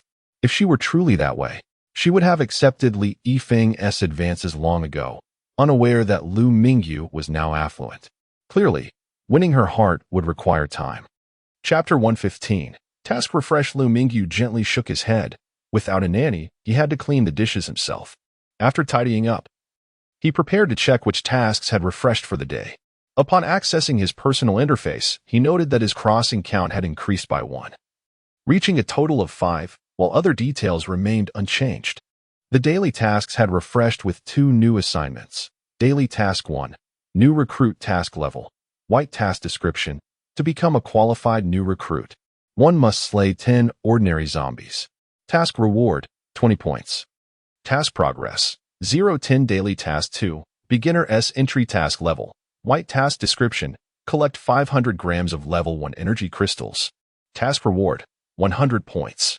Task Progress, 0-500. Liu Mingyu found the daily tasks rather underwhelming, reminiscent of yesterday's offerings, yet the rewards were significantly inferior. Collecting 500 grams of level 1 energy crystals for a mere 100 points seemed excessively meager. Previously, gathering 1,000 grams of energy crystals had yielded 500 points, a stark contrast. And what was the significance of that 20-point task? It was the first time he encountered such a paltry reward in daily tasks, leading him to ponder the difficulty of earning points. Was this merely a beginner phase with corresponding rewards? If it were a game, these beginner rewards were rather dismal. Shouldn't they offer several thousand points at least? In truth, his beginner rewards weren't so terrible. A storage space equated to thousands of points. Without it, what use would points serve? Faced with the choice of tasks, Liu Mingyu opted for the second one, while the points were scant. They were preferable to the 20 points of the first task. In terms of cost-effectiveness, the first task seemed more advantageous. Yesterday, slaying 100 ordinary zombies had granted him 100 points, whereas today, killing 10 only provided 20 points, making the former more lucrative. After claiming the task, he promptly submitted it. Liu Mingyu had now lost 500 grams of energy crystals, raising his points to 200. While the meager rewards for daily tasks were understandable, he shifted his focus to challenge tasks, the true source of substantial points. Challenge Task 1, the Great Collector Task Level. Purple Task Description: collect 100 grams of Level 2 energy crystals. Task Reward: 3,000 points. Task Progress: 0-100. Another 3,000-point task. Liu Mingyu salivated at the prospect. Challenge tasks were in a league of their own compared to daily tasks. Without hesitation, he accepted the challenge. He recalled purchasing a Level 2 energy crystal at the auction house, initially to complete a task, although he hadn't claimed it at the time. It remained in his storage space. Upon submitting the task, he noted a portion of the Level 2 energy crystal had been deducted from his storage. The crystal weighed approximately 2 pounds, and not all had vanished. Congratulations on completing the task, and Appos, the Great Collector, and Appos, you have received 3,000 points. Liu Mingyu was elated. His previously dwindling points had surged to 3,200. A few more tasks like this, and he would be in bliss. 100 grams of Level 2 energy crystals yielding 3,000 points. Could he amass 30,000 points in total? The mere thought sent a thrill through him. However, converting all Level 2 energy crystals into points was no simple feat. This time, the 3,000 points were due to the purple task. If it were a blue, green, or even a white level task, the points would be considerably less. Setting aside such musings, he promptly checked the marketplace, but found no new items had been added. It was unfortunate that the interface bore no fresh offerings. Liu Mingyu had begun to understand that numerous conditions were required to introduce new exchange items, such as system level, points cap, and other unknown factors. Regrettably, he had only begun to scratch the surface of these requirements, and unlocking more would necessitate gradual exploration. With only one challenge task available, returning to the apocalyptic world seemed impractical. Liu Mingyu resolved to linger in the real world for a few more days to ascertain the limits of untested tasks and crossing counts. But where to go next? Liu Mingyu found himself at an impasse. The gold shop was under the watchful eye of Shi Dawei, and the previously supplied gold was sufficient to maintain its operations, alleviating his concerns. Providing an excessive amount of unknown gold was not a prudent strategy, so he decided to refrain from intervening in Longfengxiang gold shop for the time being, allowing Shi Dawei to manage it independently. The Yud Trading Company was equally straightforward, overseen by Chun Yud, who maintained a dedicated warehouse for various food supplies. Liu Mingyu could visit any time, yet he hadn't decided to venture into the apocalypse to retrieve those provisions. The existence of the trading company had simplified the procurement of non-perishable packaged food significantly. His storage space had now expanded to 3 cubic meters. If he continued as before, it would take an eternity to fill. Lastly, he held high hopes for the Xingchen Technology Company. Though the corresponding technology was still being developed in the apocalypse, the company was merely a shell. Entering a productive phase would hinge on the technological advancements made in the dystopian realm. But how to present those technologies? Should he claim them as an agent's work, or assert that they were developed in-house? As a mere project manager, claiming to have developed artificial intelligence seemed implausible. In Huaxia, if one truly sought to investigate someone, they could trace back generations with ease. There was no doubt, the state was indeed that powerful. Thus, Liu Mingyu found himself in a quandary. Should he choose to act as an agent or pursue independent development? After a period of contemplation, he leaned towards the latter. This direction was not without reason. Liu Mingyu had noticed a significant enhancement in his physical capabilities since utilizing the gene evolution potion. His brain, being part of his physical constitution, had also improved. Perhaps due to an increase in mental acuity, his memory had sharpened considerably. While he hadn't reached a photographic memory, he was close. This realization was pivotal in his decision to pursue independent development, not because he truly intended to create anything himself, but rather, he believed he could acquire essential knowledge in the apocalypse, coupled with a few accolades in the real world, and later claim ownership of the innovations without issue. After careful consideration, Liu Mingyu concluded that this plan held great promise. Thus, another learning task emerged on his agenda for the apocalypse. He had always loathed studying. But to perpetuate a few deceptions, he found himself compelled to make an effort. Chapter 116. Hiring a caregiver. Liu Mingyu gazed at the swimming pool in the garden, initially yearning for a refreshing swim. However, upon noticing the pool and Appo's murky condition, his desire dissipated. While an outdoor swimming pool is indeed appealing, it is easily affected by the caprices of the weather. June heralds the plum rain season, and it seems that each year Appo's college entrance examination is accompanied by downpours. After the rain, the air is invigorated, yet the pool becomes littered with various dried branches and fallen leaves, diminishing its allure. In that moment, Liu Mingyu questioned whether he had made a misstep in purchasing this villa. A significant factor in his decision to acquire the property was the enticing swimming pool. Eventually, he resolved to hire a caregiver to maintain it, setting aside his swimming aspirations for the time being. The current domestic service market is exceedingly chaotic, and Liu Mingyu refrained from directly hiring a caregiver from this unpredictable sector. Although the villa lacks valuable possessions at present, it is an essential residence where he may harbor undisclosed secrets in the future. For instance, he has a substantial stock of apocalyptic electronic devices stored in the underground warehouse, making it imperative to enlist a trustworthy caregiver. However, the disorder in the domestic service market made Liu Mingyu hesitant to hire someone at random.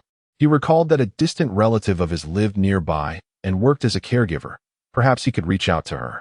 Though she is technically a distant relative, they belong to the same village, and her son is of the same age as Liu Mingyu. They had often played together in their youth, and he considered her to be a reliable individual. It is indeed preferable to hire someone familiar, as it instills a greater sense of security. Many who seek caregivers adopt a similar approach, opting for acquaintances due to their established trustworthiness. Liu Mingyu had often heard harrowing tales of caregivers committing heinous acts against their employers for monetary gain, which sent shivers down his spine. Such incidents are not isolated. They occur with alarming frequency. Since his son began working in this area, Liu Mingyu had not seen the relative for quite some time, with their last encounter occurring 2 years prior during the Lunar New Year. Lacking her contact information, he decided to call his mother. "What and Appo's the matter, son? Are you short on cash? How much do you need?" His mother and Appo's first inquiry reflected a universal maternal instinct, always anxious about her son and Appo's well-being. Liu Mingyu sighed internally, thinking, "Do I really appear that financially challenged? With a fortune exceeding 100 million, how could I possibly be in want?" He replied, "It's nothing of the sort. I was merely inquiring about your well-being. Same as always. Are you coming home for the Mid-Autumn Festival?" His mother asked while playing mahjong. The Mid-Autumn Festival falls on September 13th this year, and with it being only June 12th, her inquiry seemed rather premature. Had Liu Mingyu still been employed at his previous company, returning home would have been quite improbable, as the 3-day holiday would barely suffice for the journey. Previously, he would often return only during overlapping holidays, such as the Mid-Autumn Festival and National Day, or if he could manage to take a few days off. However, now that he enjoys considerable freedom, he cheerfully responded, "Not a problem. I could even return early. Just Don and Appo's come back too soon. Taking leave means losing money," his mother cautioned. After exchanging pleasantries, she asked, "Is there anything else?" Liu Mingyu replied, "Nothing much. I'll hang up now. Take care." After a brief period, his mother sent him the contact information for Liu. Following her instructions, Liu Mingyu dialed the number provided. After a few moments, the call connected. "Hello, Liu. This is Liu Hongbiao and Appo's son, Liu Mingyu, he said in their local dialect. After a moment of contemplation, Liu Ai recognized his voice and responded in kind. It and amp. Appos. S. Mingyu. What can I do for you? Liu Mingyu first inquired about Liu Ai's current whereabouts, having heard that she was also in Jiaqing, though he was uncertain if she had moved in the past 2 years. Upon learning that she still resided nearby, he said, Liu Ai, I will add you on WeChat. Please send me your location as I have something to discuss. Without probing further, Liu Ai accepted his WeChat request and promptly shared her address. Liu Mingyu purchased some fruit along the way and proceeded to her residence. Upon arrival, he conveyed his thoughts regarding hiring a caregiver. Liu Ai did not provide an immediate answer, but assured him that she would respond once her son returned home. Liu Mingyu understood that hiring a caregiver necessitated mutual agreement. They exchanged pleasantries, recognizing that encountering a fellow villager in a foreign place was a rare occurrence. Shi Dawei, a childhood companion, was from a neighboring village. But the significance of meeting someone from one's own village, especially in a different province, cannot be overstated. Chapter 117. Visa. Aunt Liu responded swiftly, agreeing by midday to become a housekeeper at Liu Mingyu and Appo's residence. Naturally, Liu Mingyu was elated, leading Aunt Liu back to the villa for introductions. Upon seeing the villa, Aunt Liu gasped in astonishment, having expected merely a standard apartment, but instead discovering a grand home. After the introductions, she immediately embraced her role, commencing with the cleaning of the villa. In truth, the property management had already tidied the place upon handover, rendering extensive cleaning unnecessary. With 500 square meters to maintain, it seemed that a single housekeeper would be insufficient. Recalling that her daughter-in-law was also nearby and seemingly unemployed, Liu Mingyu inquired, Aunt Liu, if you don and Appos, mind, your daughter-in-law could come work here as well. Gratefully, Aunt Liu responded, Thank you, Boss Liu. I will have her come over. She was genuinely appreciative. As her living conditions were not ideal, being older and unfamiliar with the local dialect made her employment opportunities scarce. Thus, when Liu Mingyu extended the offer, she merely mentioned it to her son and accepted immediately. The prospect of her daughter-in-law joining her filled her with immense joy, not only due to their shared origins, but also because of the generous salary. Liu Mingyu, not overly concerned, had raised the pay by 30 as a gesture of goodwill towards a fellow compatriot. Aunt Liu, while you help with the cleaning, there is food in the kitchen. You can prepare dinner, and feel free to invite your son and others to join us. He remembered her exceptional culinary skills from his childhood visits, so having his son over for a meal was no trouble at all. After all, he pondered, how long could he feast on the seafood in the refrigerator all by himself? Very well, Aunt Liu replied while wiping the table. Liu Mingyu entrusted her with a spare key, withholding only the one for the room intended for future electronic devices. The next matter at hand was how to complete his tasks.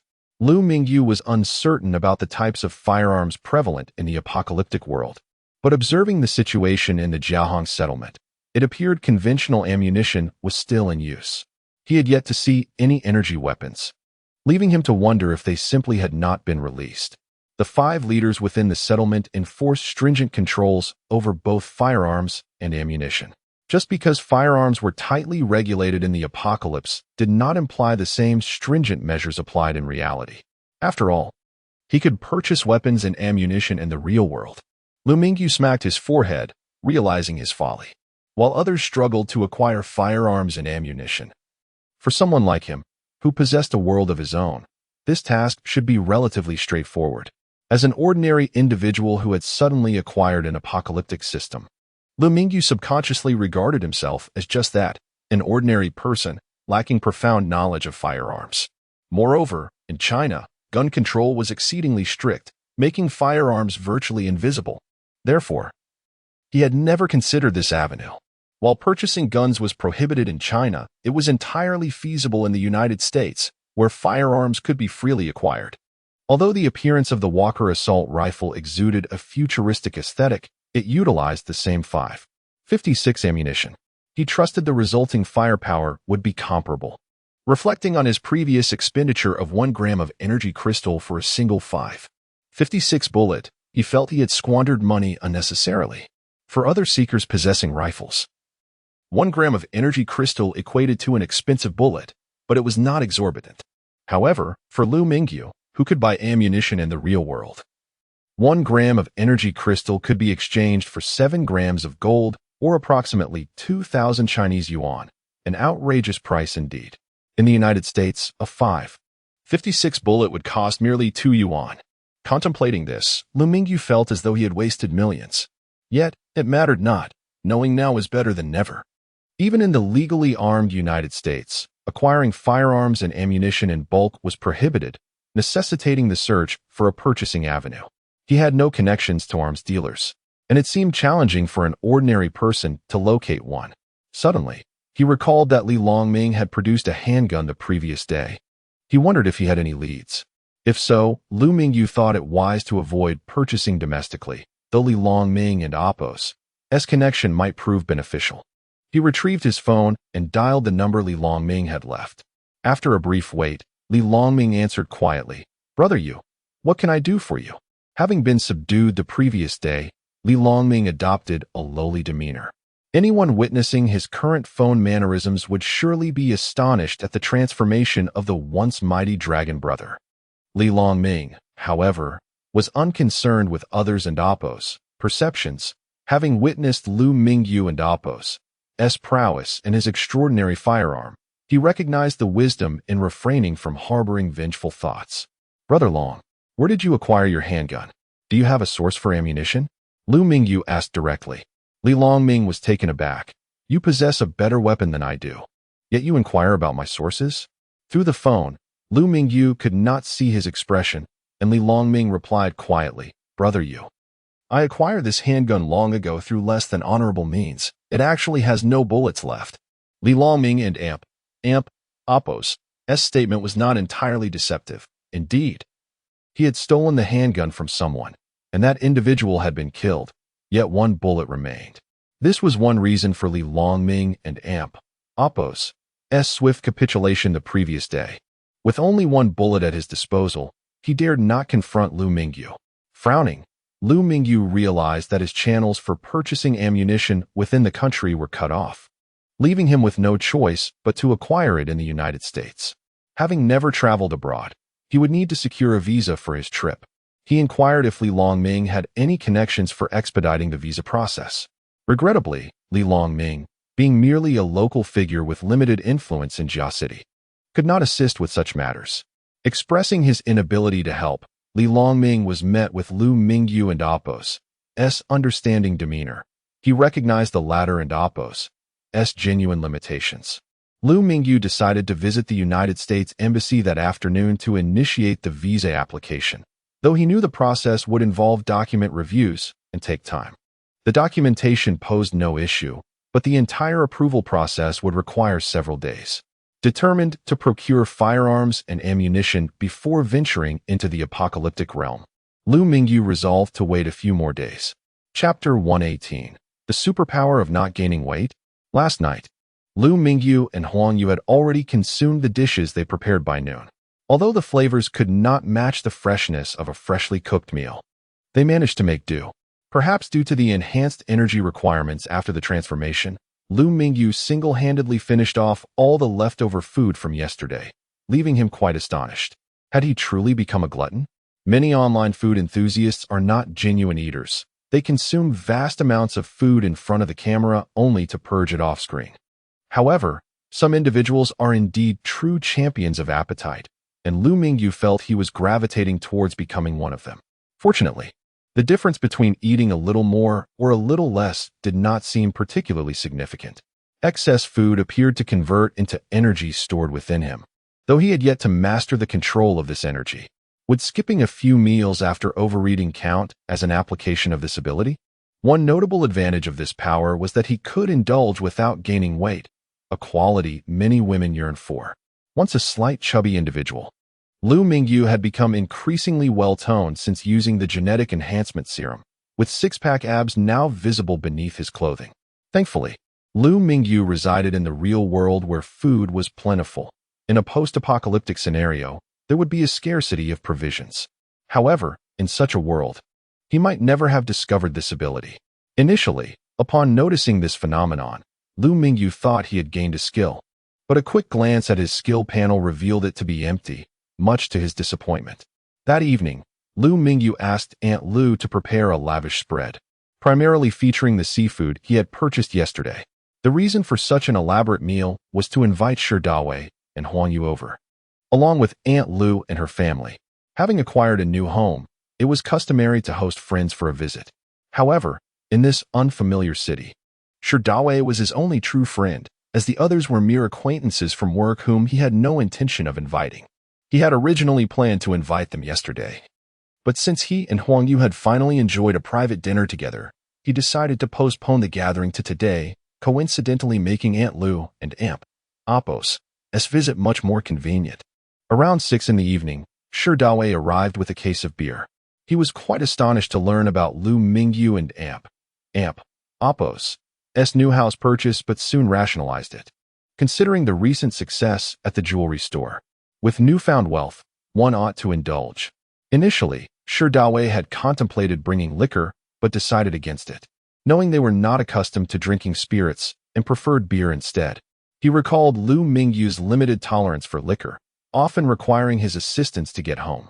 Beer, on the other hand, could be enjoyed in moderation, especially in the comfort of one's own home. Shortly thereafter, Huang Yu finished work and arrived with a suitcase in tow.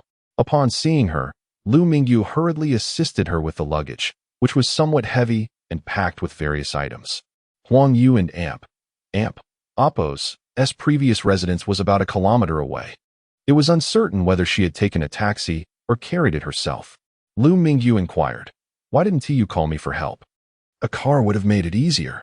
Huang Yu, pulling her suitcase along, appeared a bit anxious. After a moment of internal struggle, she replied, "My lease has expired, and I was wondering if I could stay with you for a while. You wouldn't mind, would you?" After speaking, she lowered her head, unable to meet Liu Mingyu and Aunt Apos' gaze. With a smile, Liu Mingyu reassured her, "Not at all.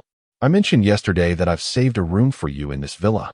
I would be delighted if you moved in. How could I possibly mind?" Huang Yu, looking up, asked again, "You really don't mind?"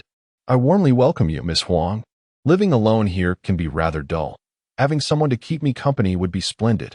Standing at the entrance, Shi Dawei noticed the suitcase Liu Mingyu was holding and smirked. "Huang Yu, you've come with quite a gift." Shi Dawei was quite familiar with Huang Yu, as the three of them had often dined and chatted together. He was also aware of Liu Mingyu's affection for her and felt happy to see Huang Yu take the initiative to move in. Feeling embarrassed, Huang Yu shot Shi Dawei a playful glare, raising her fist in mock protest. After placing her suitcase in the room where Huang Yu would sleep, she returned downstairs where Aunt Lu had prepared dinner. The dining table was set for 7. Liu Mingyu, Shi Dawei, Huang Yu, Aunt Lu, her son and daughter-in-law, and a newborn baby. Initially, Aunt Lu and her family had no intention of dining at Liu Mingyu's, but he insisted, which led them to stay. Liu Mingyu raised his glass and proclaimed, "Thank you, dear friends, for joining me. Let us feast." Remarkably, Aunt Lu and Apos' family could indeed be considered relatives. Aunt Lu and Apos' son, Liu Wenxiang, shared a common ancestry with Liu Mingyu, as both could trace their lineage back to the same great-grandfather. Liu Wenxiang was unaware of how Liu Mingyu had achieved his success, but seeing Liu Mingyu, of the same age, residing in a grand house and driving luxury cars filled him with envy. Shi Dawei was also acquainted with Liu Wenxiang, having grown up alongside Liu Mingyu, and they had attended the same school. With this connection, the group began to drink heartily, consuming bottle after bottle. Before long, the first case of beer was emptied, prompting Huang Yu to rush to the supermarket for 3 more cases. Dinner continued until 10 at night, with conversation flowing freely, ranging from childhood memories to current events, both domestic and international, as they engaged in spirited banter. This seemed to be a common theme during meals, where lively discussions abound. In total, they consumed 4 cases of beer, equating to 48 bottles. Astonishingly, they finished every last drop. Although beer lacks the potency of spirits, consuming so much can still lead to inebriation. Liu Mingyu, however, was astonished by his newfound tolerance. He realized he had consumed more than half of the beer alone. Previously, He could manage only 5 bottles, yet now he felt as though he had ingested 30. Remarkably, after downing 30 bottles, he felt no intoxication, as if he were merely sipping water. Except for a few trips to the restroom, he experienced no adverse effects. This ability felt akin to a superpower. With it, Liu Mingyu felt invincible. The villa had ample rooms, and since he had already purchased daily necessities, neither Shi Dawei nor Liu Wenxiang returned home, opting to stay in the villa. As for Huang Yu, with her suitcase already moved in, returning home was out of the question. Yet, based on yesterday and Oppo's events, Liu Mingyu continued to embrace his newfound abilities. Chapter 119. The Shortage of Dollars. June 13, 2019. Morning. Liu Mingyu awoke promptly at 7, free from the clutches of a hangover. While this hour may not be particularly early, it is considered so by most. Aunt Liu arrived bright and early, greeting him with, "Boss Liu is up. I've prepared seafood porridge. It's on the dining table." Liu Mingyu had intended to invite Aunt Liu to stay, but she declined, stating that since she was already receiving a generous salary, it would be an imposition to ask for more. Liu Mingyu did not press the matter, merely expressing that she was welcome to stay any time she wished. Although she didn't reside in the villa, she still arrived early to prepare breakfast, uncertain of when Liu Mingyu would rise. As Liu Mingyu ladled the porridge into a bowl and took a delicate sip, a wave of delightful flavor surged through his throat, reminiscent of the tastes of his hometown. He couldn't help but give a thumbs up, exclaiming, "Aunt Liu, your porridge is truly delicious. It reminds me of my mother's cooking." Aunt Liu beamed, replying, "As long as you enjoy it. I was worried I might not cook it well, as I haven't made this kind of porridge often. I'm not picky, just follow the hometown method," Liu Mingyu reassured her. He quickly finished one bowl and served himself a second, consuming half of the large pot of porridge himself. The next to awaken was Huang Yu. After freshening up, she found Liu Mingyu resting on the sofa, having already finished his meal. Breakfast was ready on the table, and he encouraged her to help herself. Soon after, Shi Dawei and Liu Wenxiang also rose, as it was a weekday and they needed to prepare for work.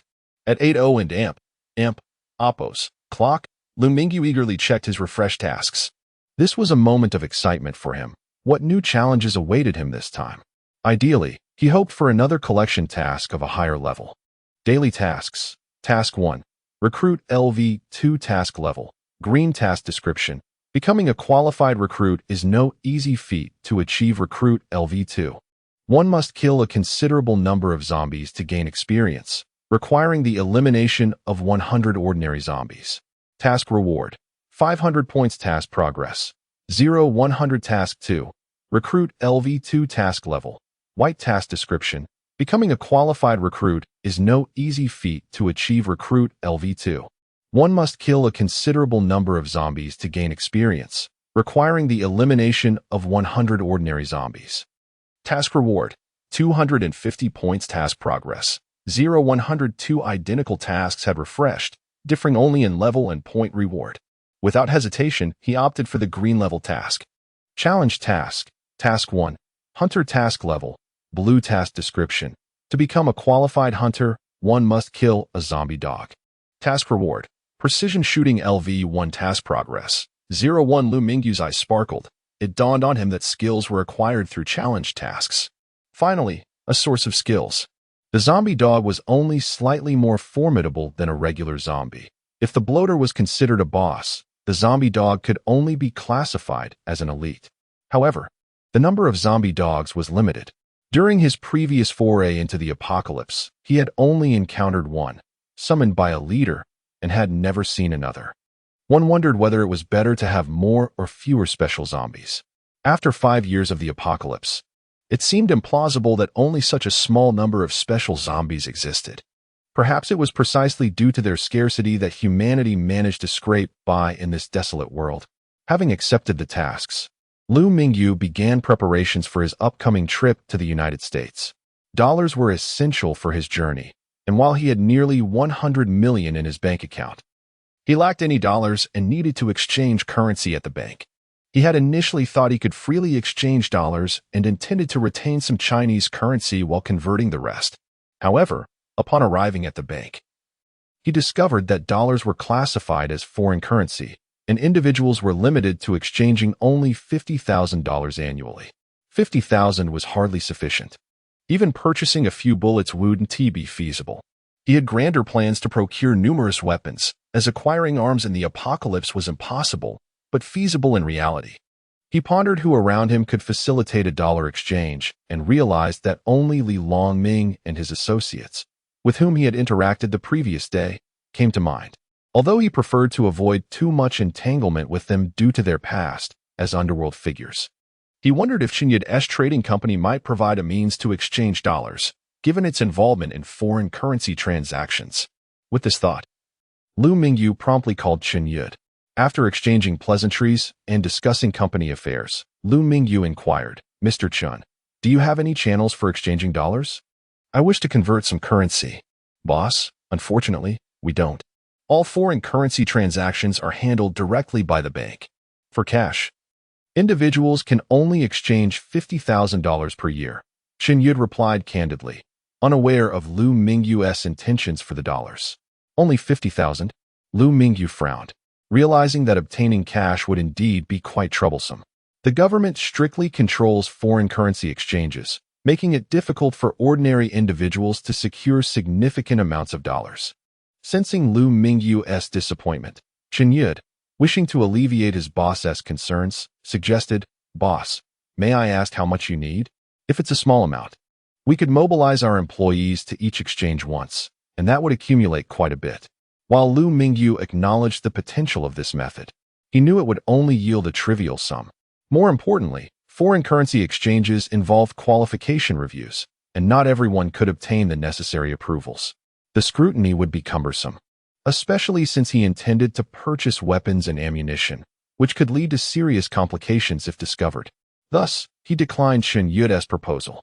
In the future, he would need to establish an international account. While the Chinese currency was useful domestically, the dollar held more value internationally. For now, securing a source of dollars was paramount, and conventional routes would likely prove challenging. Ultimately, he turned his attention toward Li Longming, believing he could procure a substantial amount of dollars. Though he was reluctant to deepen his ties with Li Longming and his associates, he found himself with few alternatives. "Little spirit, call Li Longming." Liu Mingyu instructed his smart wristband. Beep, beep, beep. The device automatically dialed Li Longming's number. Chapter 120.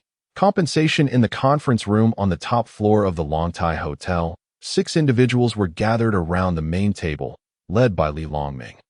Among them were Baozi, Laohu, Lao Lang, and Dusher, along with Li Longming and Apos, son, Li Yifeng. The arrival of Liu Mingyu yesterday had dealt a significant blow to everyone present. Although a truce had been reached, the reckoning was inevitable. Originally, Li Yifeng was not qualified to attend this meeting. However, the troubles from yesterday were of his own making, and thus he bore the consequences. Nonetheless, no matter how the accounts were settled, Li Yifeng remained Li Longming's son, and nothing could be done against him. Li Yifeng expressed his helplessness. This was not the first time he had found himself in such a predicament. Who would have thought that pursuing a romantic interest would lead him to cross paths with a formidable adversary? He had encountered someone who played the role of a simpleton while concealing a fierce nature. To be honest, he was well acquainted with the prominent figures in the vicinity, even those from neighboring areas, all to avoid stepping on any toes. Every time he sought to flaunt himself, he ensured he had gathered sufficient intel about the other party, only proceeding when he felt confident. Yet, despite his precautions, he found himself unfortunate enough to encounter Liu Mingyu, whose reputation did not align with his true capabilities. The atmosphere in the conference room was heavy, with Li Yifeng sitting at the end of the table, his expression downcast. Beside Li Longming sat Baozi, who appeared quite unwell, confined to a wheelchair and bandaged, clearly a victim of severe injuries. The purpose of today's meeting, aside from reprimanding Li Yifeng, was also to address the shock brought on by Baozi's injuries. After Liu Mingyu departed yesterday, Baozi had been admitted to the hospital, where it was discovered that 4 of his ribs had been fractured. This was alarming, as it was astonishing that a mere slap from Liu Mingyu could inflict such damage. Witnessing Baozi and Apos' condition, The others could not help but feel relieved that they had refrained from engaging in a confrontation. Had they done so, it was likely that more than just Baozi would have been in a wheelchair for this meeting, possibly preventing it from taking place altogether. After reprimanding Li Yifeng, Li Longming set the tone, advising against any thoughts of retaliation towards Liu Mingyu, urging the group to foster good relations if possible and to avoid offending him otherwise. He particularly emphasized this to Li Yifeng.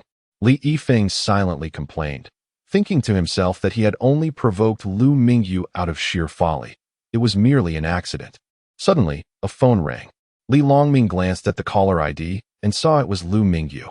The stern expression he had maintained while chastising Li Yifeng transformed into a broad smile. "Hello, brother Yu.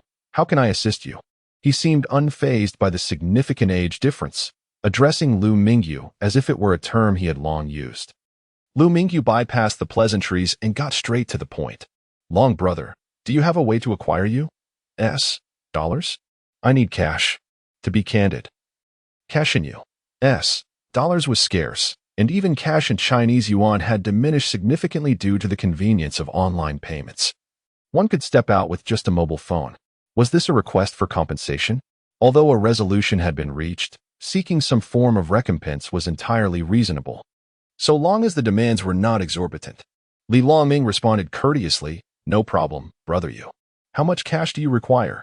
Unbeknownst to Liu Mingyu, his request had led Li Longming to believe he was seeking compensation. After a moment of contemplation, Liu Mingyu replied, "Above 1 million, if possible. The more, the better."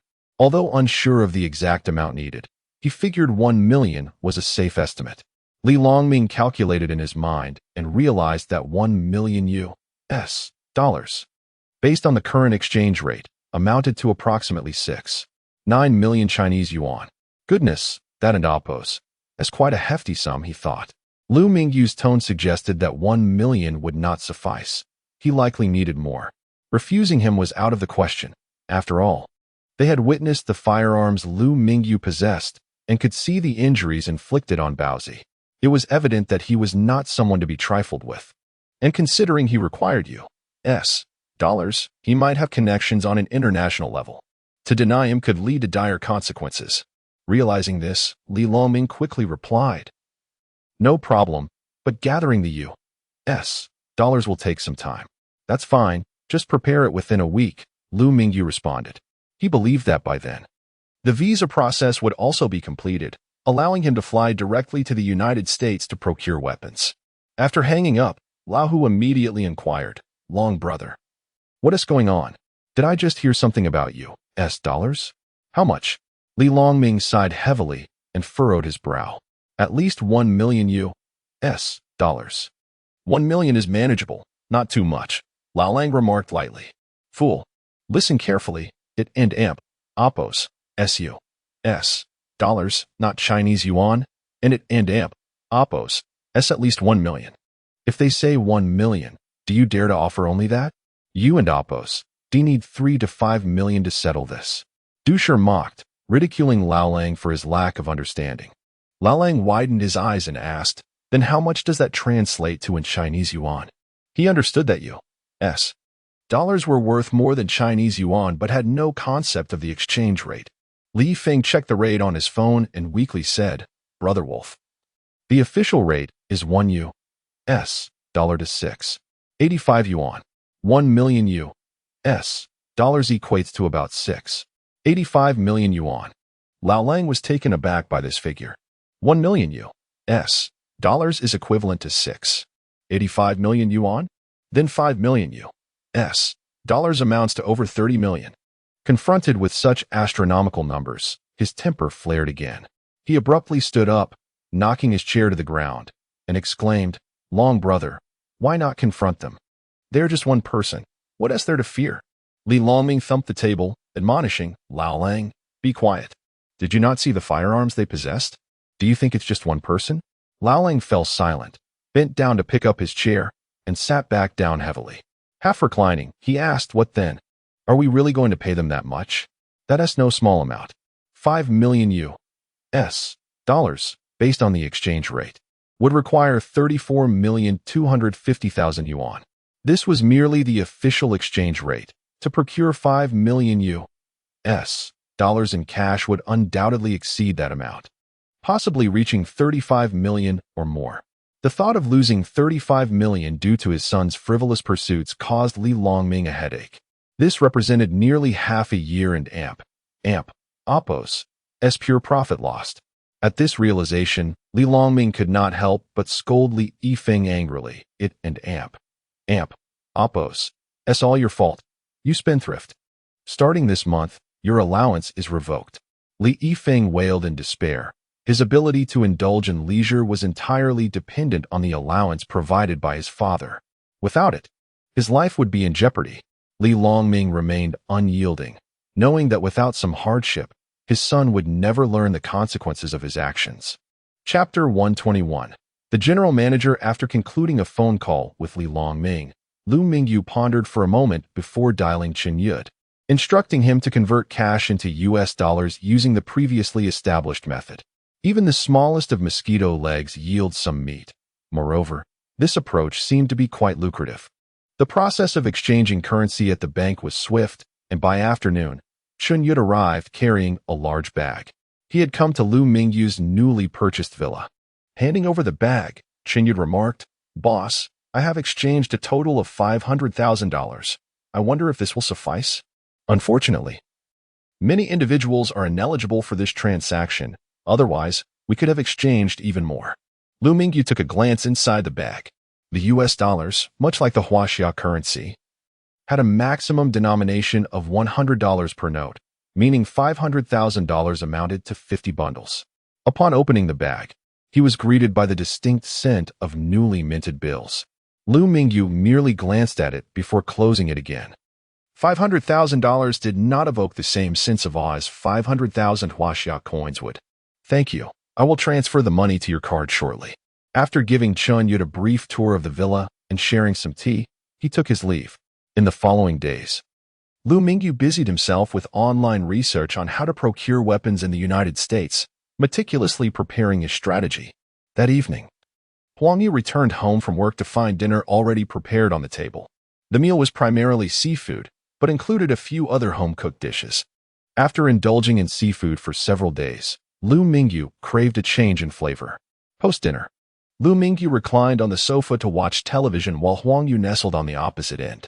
Aunt Liu and her companions finished their meal, tidied up, and departed, choosing not to intrude upon the couple's shared space. On screen, a soap opera played, but Liu Mingyu and Oppos' attention was elsewhere, captivated by Huang Yu. She wore a yellow pajama set adorned with various cartoon characters, a face mask applied, and lazily lounged on the sofa, draped in a thin blanket. "Ayu," Liu Mingyu called out, "consider leaving the sales center and joining my company instead." During previous conversations, Huang Yu was already aware of the nature of Liu Mingyu's enterprises, but she felt ill-equipped to contribute. Hesitating, she replied, "I wouldn't be of any help." "What do you mean you can end Oppos' help? There's always something to do. And you can learn as you go, whether it's at the jewelry store or Xingqian Technology Company." Liu Mingyu genuinely wished for her not to remain at the sales center. Wherever she went, being alongside him was ideal, and he needed someone to assist him. After a moment and Oppos' contemplation, Huang Yu responded, "Your company is in its early stages. Wouldn't my inexperience hinder rather than help?"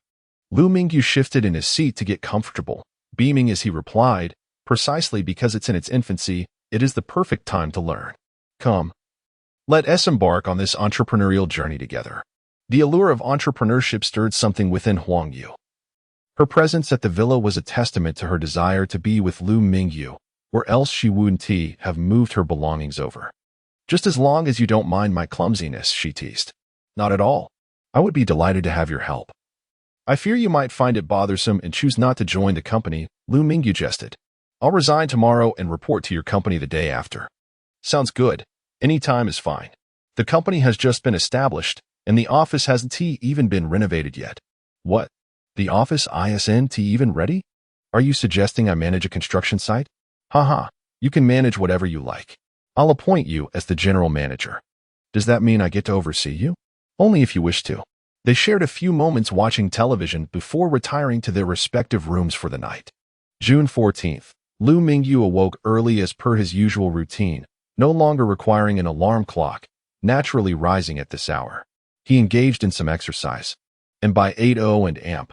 Oppos clock, he refreshed his daily tasks, which included 2 routine tasks and 1 challenge. It seemed that the tasks now fell into 2 categories: combat missions and collection missions. Today, fortune smiled upon him as a blue-level combat mission was available. Task 1. Rookie LV2 Task Level, Blue Task Description. To become a qualified Rookie LV2, one must eliminate 100 ordinary zombies. Task Reward. 1,000 points. Task Progress. 0-100. The rewards for blue-level tasks were indeed impressive, rivaling those of standard challenge tasks. However, the challenge task available was of a lesser quality, merely a white-level task. Liu Mingyu had assumed that challenge tasks would not dip to such a low level. Yet here was a base white-level task. Upon reviewing the task rewards, he realized that this white-level challenge task was still worthwhile.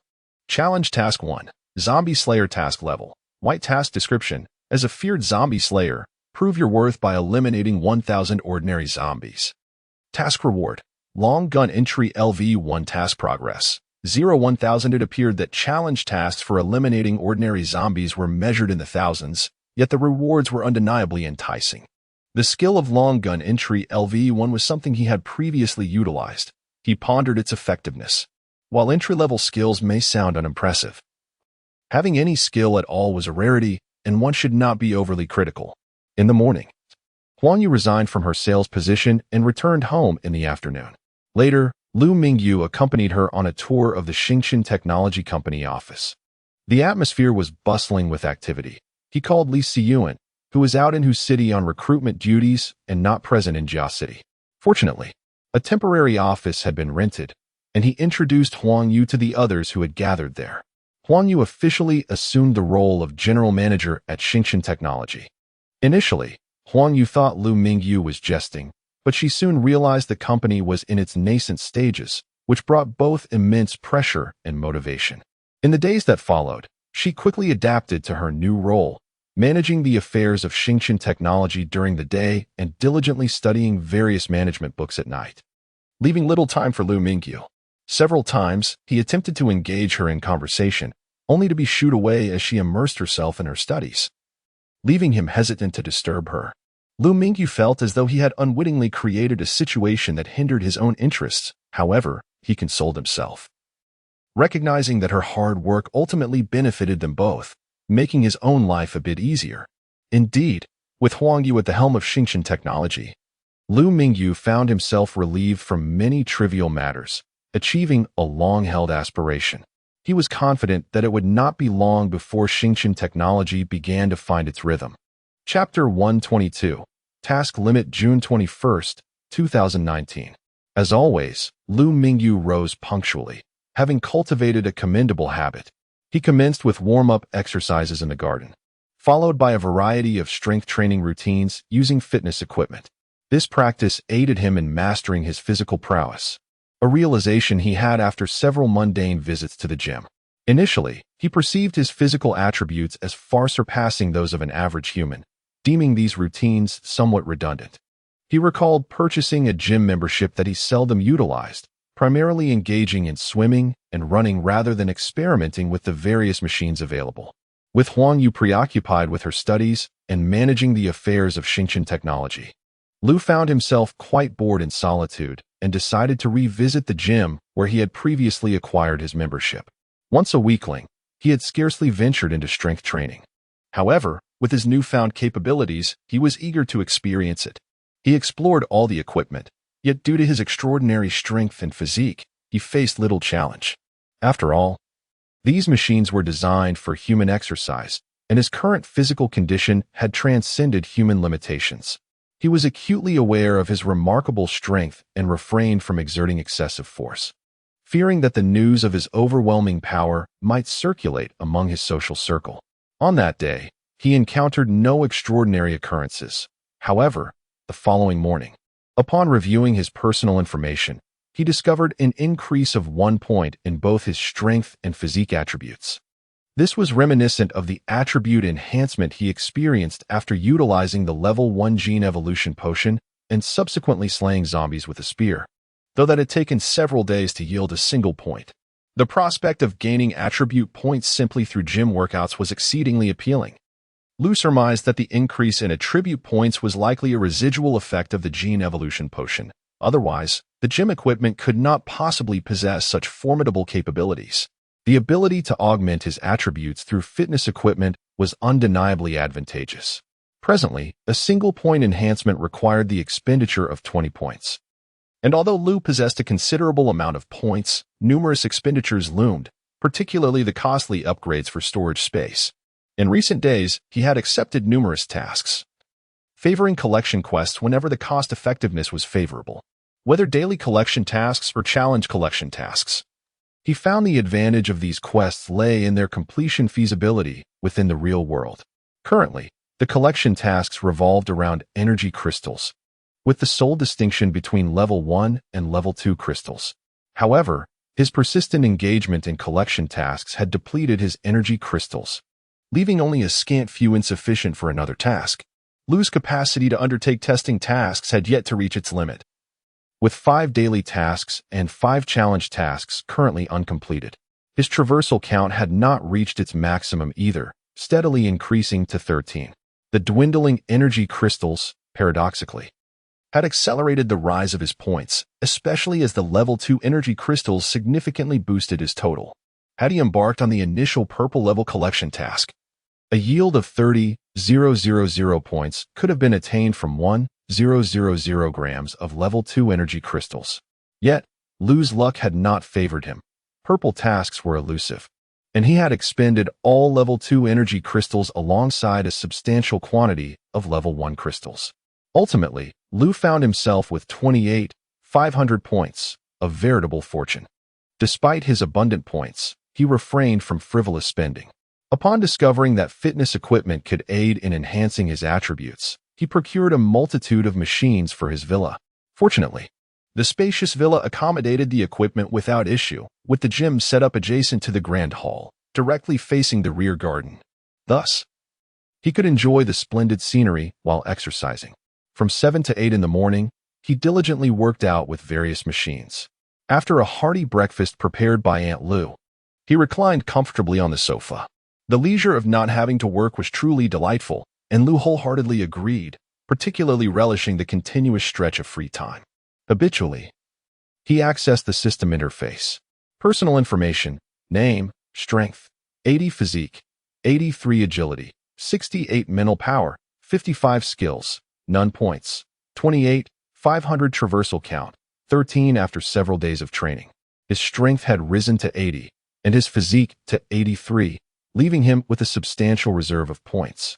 Regrettably, his agility and mental power had not seen any improvement. Among his daily tasks, 5 remained incomplete. Strange, why are there no new tasks today? Liu mused, realizing that neither the daily nor challenge tasks had refreshed, leaving him with the previous 5 uncompleted tasks. Had he reached the task limit? The daily task limit allowed for a maximum of 5 concurrent tasks, and the same applied to challenge tasks, thus confirming his suspicions. Daily tasks typically involved slaying ordinary zombies, varying only in kill counts and rewards, which were solely points without additional incentives. Challenge tasks bore a similar structure, encompassing various zombies, both ordinary and special, with differing quantities and substantially richer rewards, including points and skill bonuses. With no new tasks refreshed in Chapter 123, the visa has arrived in the ensuing days, with no new tasks to undertake. Liu Mingyu devoted most of his time to self-training and personal enhancement. Occasionally, he would visit the jewelry store, the trading company, and Xingqian Technology Company, where there were dedicated personnel overseeing operations, yet nothing particularly noteworthy transpired. The primary focus remained on Xingqian Technology, where the new office, after weeks of diligent construction, was nearing completion. The renovation utilized environmentally friendly materials, allowing for immediate occupancy post-completion. During this period, Huang Yu, as the company and Oppos, as general manager, navigated through various challenges with remarkable organization, embodying the essence of a strong woman. However, due to the lack of work within the company, the primary focus was still on recruitment, as the technology from the apocalyptic realm had yet to be developed. Unfortunately, the name Xingqian technology was rather obscure, situated in the small town of Jiaqing, making it difficult to attract talent compared to the neighboring larger cities. Over the past 2 weeks, Li Siyuan had tirelessly sought recruits in Hu City and Hang City, but to no avail. The conditions set by Liu Mingyu were not too low, rather, they were excessively high-end, resulting in a scarcity of suitable candidates, and those who met the criteria were unwilling to join a company that had yet to establish itself. Liu Mingyu remained unperturbed, believing he could take his time in recruiting. Conversely, Li Siyuan was on the verge of despair. Having failed to secure any hires for over 2 weeks, almost brought to tears by her inability to complete her first task for the boss, she resolved, come what may, to bring in new recruits. On June 25, 2019, after completing his morning exercise and taking a shower, Liu Mingyu sat at the dining table, enjoying congee with pickles. Huang Yu had also risen and joined him. Aunt Liu brought over a package, stating, "Boss, here is your delivery." Liu Mingyu set down his utensils and accepted the thin parcel. He hadn't ordered anything recently, so he was puzzled. Upon reflection, he realized it must be his visa. Tearing open the package, he discovered indeed it was his visa. It seemed his trip to the United States could soon be confirmed. However, he wondered why Li Longming had not yet finalized the dollar transactions. What was initially promised to be done in a week had now stretched to 2 weeks without resolution. He planned to make a call to inquire about the situation. Huang Yu curiously gazed at the visa in Liu Mingyu and Amp Oppos as hands and asked, "Yuga, what is that?" The colorful paper puzzled her, though she noticed Liu Mingyu's photo on it. Liu Mingyu waved the visa and replied with a smile. "It's my visa for the United States. I applied for it a few days ago, and it just arrived today." Huang Yu's eyes widened as she asked, "Yuga, are you going to the United States for a vacation?" "Yes, I have some matters to attend to in the United States, and I'll take the opportunity to travel a bit," he replied, withholding the truth about his intent to procure weapons, fearing it would alarm her. Pouting, Huang Yu said, "Yuga, take me with you. I've always wanted to visit the United States." "Do you have a visa?" Liu Mingyu inquired, not outright rejecting her request. Huang Yu's smile faded, replaced by disappointment. "Unfortunately, I don't. I've never traveled abroad, so I don't have a U.S. visa." Seeing her adorable expression, Liu Mingyu couldn't and Oppos help but pat her head, reassuring her, "No worries, you can apply for one, and next time, I'll accompany you to the United States." Huang Yu's eyes sparkled as she looked at Liu Mingyu, unbothered by his hand on her head. "Really? Then I'll apply for it. You must take me along." "Don and Amp Oppos deceive me." "Absolutely, I promise. Now, let us finish our meal." Liu Mingyu chuckled, giving her head a gentle pat. "When are you leaving, Yuga?" she asked. "Tomorrow afternoon," he replied. "So soon?" "The sooner I go, the sooner I can get things done. Remember to bring me a gift," she insisted. "No problem. I'll definitely get you something." After receiving the visa, Liu Mingyu promptly booked a flight for the following afternoon. Initially, he had considered reserving a first-class seat, wanting to indulge in the luxurious service now that he had the funds. However, due to time constraints, first-class tickets were fully booked, leaving him with no choice but to select an economy seat. He currently had only the $50,000 acquired from Chen Yud, in addition to his own $50,000, totaling a mere $55,000. It was still insufficient, and he was uncertain how much cash Li Longming had managed to secure. Surely, half a month had passed without even $50,000 being arranged.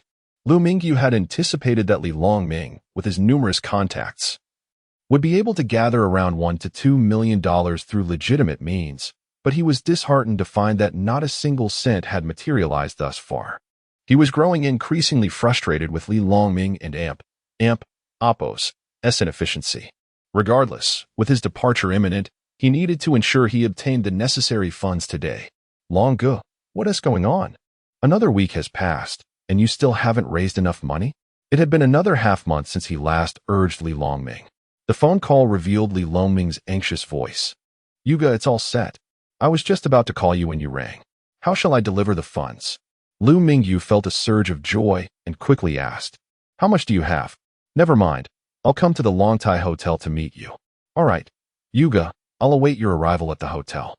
At the conference room on the top floor of Longai Hotel, 500 stacks of $100 bills, each consisting of $10,000, were neatly arranged on the table, amounting to a total of $5 million. The size of the $100 bills was comparable to that of the Chinese yuan, albeit slightly narrower. This substantial sum had been assembled through Li Longming's various connections. Although they had initially promised to gather the funds within a week, it ultimately took longer than expected. Fortunately, the other party did not press the issue. While $5 million might seem abstract in numerical terms, witnessing it piled together was a truly staggering sight. Resembling a small mountain at the center of the conference table, Li Longming's brothers were present, and Lao Lang exhaled deeply, asking, "Long Go, are we really giving this to him?"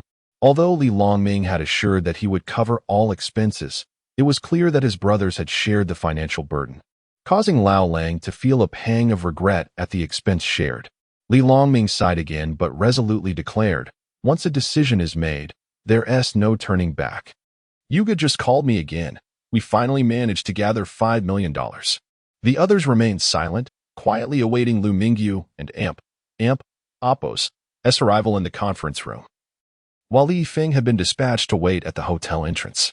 Chapter 124, Cash in hand. Since the last time his father severed his financial support, Li Feng has been reliant on a few friends to provide assistance.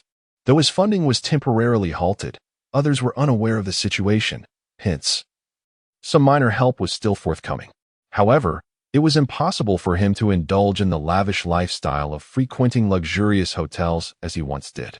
Accustomed to such opulence, Li Yifeng found it intolerable to confine himself to modest establishments. His own family's Longtai Hotel, despite its respectable standing, was off-limits for frivolous activities, especially with his father overseeing its operations. Previously, Li Yifeng had taken wealth for granted, considering it inconsequential since his father was affluent and he was the sole heir to the family fortune. Yet, now, deprived of his financial resources, he felt an overwhelming sense of loneliness. Fortunately, Li Longming had promised him that if he brought Liu Mingyu to apologize sincerely, his financial support would be reinstated. Thus, Li Yifeng hurriedly awaited outside the hotel. Li Yifeng was, in fact, quite handsome, certainly more so than Liu Mingyu. Standing tall and straight at the hotel entrance, he resembled a captivating sight, at least from the perspective of the hotel receptionists. As they observed him lingering at the entrance, they speculated about whom he might be waiting for. Was it a beautiful lady?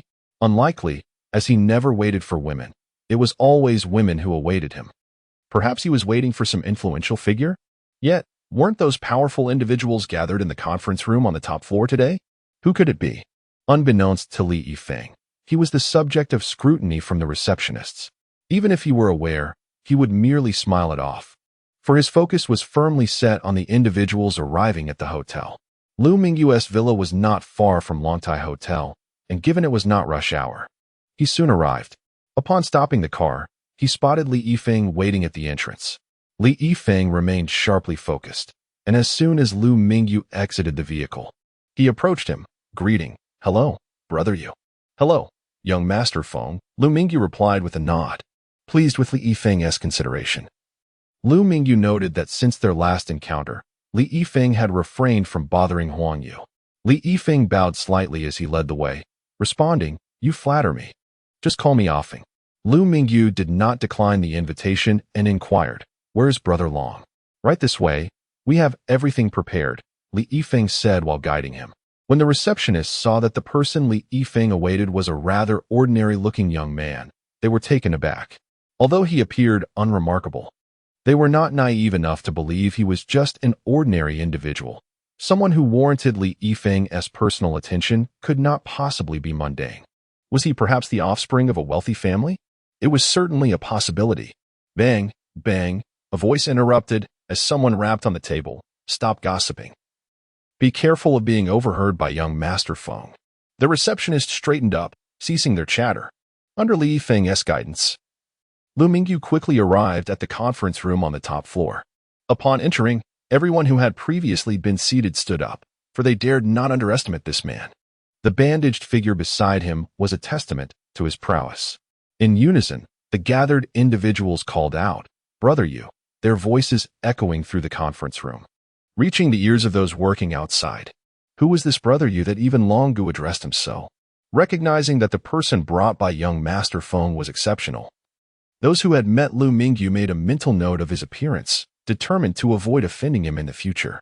Working at Longai Hotel required utmost caution, for one could inadvertently cross paths with some formidable figure. As long as they remained vigilant, all would be well. After all, such powerful individuals mingled within their own circles, and outsiders were merely spectators, unlikely to target anyone without reason. Liu Mingyu was momentarily startled by the sudden commotion from Li Longming and the others. But soon his attention was captivated by the stacks of cash on the conference table. It appeared to be more than $1 million. Confused, he inquired, "Brother Long, how much is here?" As he reached for a bundle of bills, he inhaled the fresh scent of newly printed currency. Li Longming, smiling, replied, "Brother Yu, there is a total of $5 million here. I hope you find it to your liking." Liu Mingyu nodded appreciatively. "Indeed, this exceeds my expectations. I thought you would manage to procure just $1 million. Li Longming sighed in relief, pleased that Liu Mingyu was satisfied. The $5 million had cost him nearly 40 million in cash, a significant sum indeed. "How much in yuan did it take?" "I'll transfer it to you later," Liu Mingyu stated. Having secured 5 million in cash, Liu Mingyu felt content, as it meant he could purchase more ammunition. "Transfer to me? Isn't this compensation?" Li Longming, taken aback, quickly clarified, "Brother Yu, you mean you want to send me money?" Liu Mingyu looked up at him. "Yes, you assisted me in exchanging for dollars. Surely that requires compensation? The current exchange rate is 1,685, but I understand you might charge a bit more for private transactions, and I won't let you incur a loss." The group exchanged glances, realizing that Liu Mingyu was not demanding compensation, but merely requesting their help with the currency exchange. Suddenly, Li Longming felt a surge of joy and said, "Brother Yu, it's not much, just 34 million. What is your account number? I'll transfer it to you." Liu Mingyu retrieved his smart wristband, though he refrained from projecting the interface. Li Longming, overjoyed, initially feared losing millions but was relieved that it was not the case. He quickly provided his account number to Liu Mingyu and added, "Brother Yu, there is no need to transfer so much, just 30 million will suffice." After a brief operation, Liu Mingyu announced, "All right, I've transferred the funds. Check to see if you've received it." Upon checking, Li Longming confirmed that he had received Liu Mingyu's transfer of 38 million yuan, aware that exchanging $5 million would require more than 34 million. Liu Mingyu transferred an additional few million to Li Longming as a token of appreciation. Seeing the unexpected surplus, Li Longming was hesitant to accept and returned 8 million to Liu Mingyu. However, Liu Mingyu remained silent, tacitly acknowledging the arrangement. While they were present, Liu Mingyu could not openly store the cash in his spatial compartment. $5 million, though seemingly substantial, amounted to merely around 100 pounds. A trivial weight for Liu Mingyu. Nevertheless, he requested that they provide bags, and each person carried a bag to Liu Mingyu's vehicle. Once they reached the car, and while they were not watching, with a mere wave of his hand, the cash and bags vanished. Chapter 125. Arrival on the morning of June 26, 2019. After enjoying breakfast, Huang Yu drove him to the international airport for his flight. The airport was surprisingly crowded. He had anticipated fewer people at this hour. Given that it was the summer vacation period, the rising living standards in China had led to an increase in the number of citizens traveling abroad. Most travelers opted for group tours, and the flight Liu Mingyu was on directly connected Pudong Airport to Kennedy Airport, where he encountered a tour group heading to New York. It seemed this journey would not be too solitary. Nothing extraordinary occurred during the flight. There were no hijackers or perilous situations to contend with. With the nation's stringent security measures, it was highly improbable for anyone to smuggle weapons or other dangerous items aboard. After a peaceful flight, they arrived at Kennedy Airport. Departing from Shanghai at 11:30 a.m. on June 26th, after a 15-hour journey, it was still June 26th upon arrival, though the local time was 3:30 p.m. This temporal anomaly made Liu Mingyu feel as if only a few hours had passed, due to New York being 12 hours behind China. Such time discrepancies are common for international travelers. However, Liu Mingyu, possessing robust physical fitness, was minimally affected by jet lag. His hotel had been pre-booked online, a process that did not require him to expend his US dollars, which he primarily intended to use for purchasing weapons. Liu Mingyu and Appos' command of English was limited. He could read but struggled with speaking. His English studies had long since faded after university, and his subsequent career bore no relation to the language, leaving him to forget much of what he once knew. Upon deciding to visit America for weapon acquisitions, he rekindled his English studies, and thanks to his formidable mental fortitude, he found the process considerably easier. He had managed to restore his vocabulary and reading comprehension to a level comparable to that of a college graduate, allowing for basic communication, albeit with a pronounced Chinese accent. Upon exiting the airport, Liu Mingyu, with his thick accent and gesturing hands, finally managed to convey his destination to the driver. His hotel was somewhat distant, and whether the driver intentionally took a longer route or if the distance was genuinely vast. It was already past 7 in the evening by the time Liu Mingyu arrived at his lodging. Although he experienced no jet lag, he decided to rest adequately. After dining at the hotel, he returned to his room, lying on the bed while turning on the television. His purpose for watching was twofold: to gain insight into American culture and to practice the local accent. He realized that attempting to purchase weapons while speaking English with a heavy Chinese accent might lead to complications, which he preferred to avoid. For 3 consecutive days, he roamed the city during the day, engaging in conversations with strangers, and returned to his room each evening to watch television. Whether it was due to the pressure of his situation or his improved mental state, Liu Mingyu's spoken English underwent remarkable transformation, gradually shifting from a Chinese accent to a New York accent. If someone were to converse with him now, they would likely not suspect his Chinese heritage, instead considering him a New Yorker. Indeed, pressure breeds motivation. Liu Mingyu felt confident that he could now handle translation work. However, he recognized that translation encompasses more than mere communication, as it also involves specialized vocabulary. Yet, if he expanded his lexicon, he believed he could undertake translation tasks without issue. Nevertheless, he questioned how he could serve as a translator when, despite his financial status suggesting he was a billionaire, it was uncommon for someone of such wealth to take on such a role. Upon his arrival, Liu Mingyu pondered the timing of task refreshes, which consistently occurred at 8 a.m. He wondered whether his time in America would adhere to local or Chinese time. Ultimately, he confirmed that regardless of his location, as long as he remained in the real world, the refresh would still follow Chinese time. After several days, he had reached the limit for task acquisition, with no new tasks available. His instances of travel had also peaked at a maximum of 20. For Liu Mingyu, the number of travel instances was not a significant concern. As long as he had one left, he felt secure. Having prior knowledge that gun shops were ubiquitous in America, he understood that a variety of firearms could be purchased in most cities. Handguns, rifles, and submachine guns were all available for those with the means and qualifications to buy them. As a 1-year visa holder, Liu Mingyu did not possess a green card, preventing him from purchasing the weapons he required from these establishments. However, he had anticipated this limitation before his arrival, even if he had been qualified. The purchase of firearms from legitimate stores necessitated registration and the completion of various forms. Liu Mingyu was interested in acquiring a substantial quantity of weapons and ammunition, making it impractical to buy from regular stores. He visited these shops primarily to gauge prices. It was evident that America, as a nation that legally permits gun ownership, had relatively affordable firearms. A standard handgun could be purchased for around $100, while more expensive models ranged from $400 to $500. Rifles were somewhat pricier, though many could still be found for $400 to $500.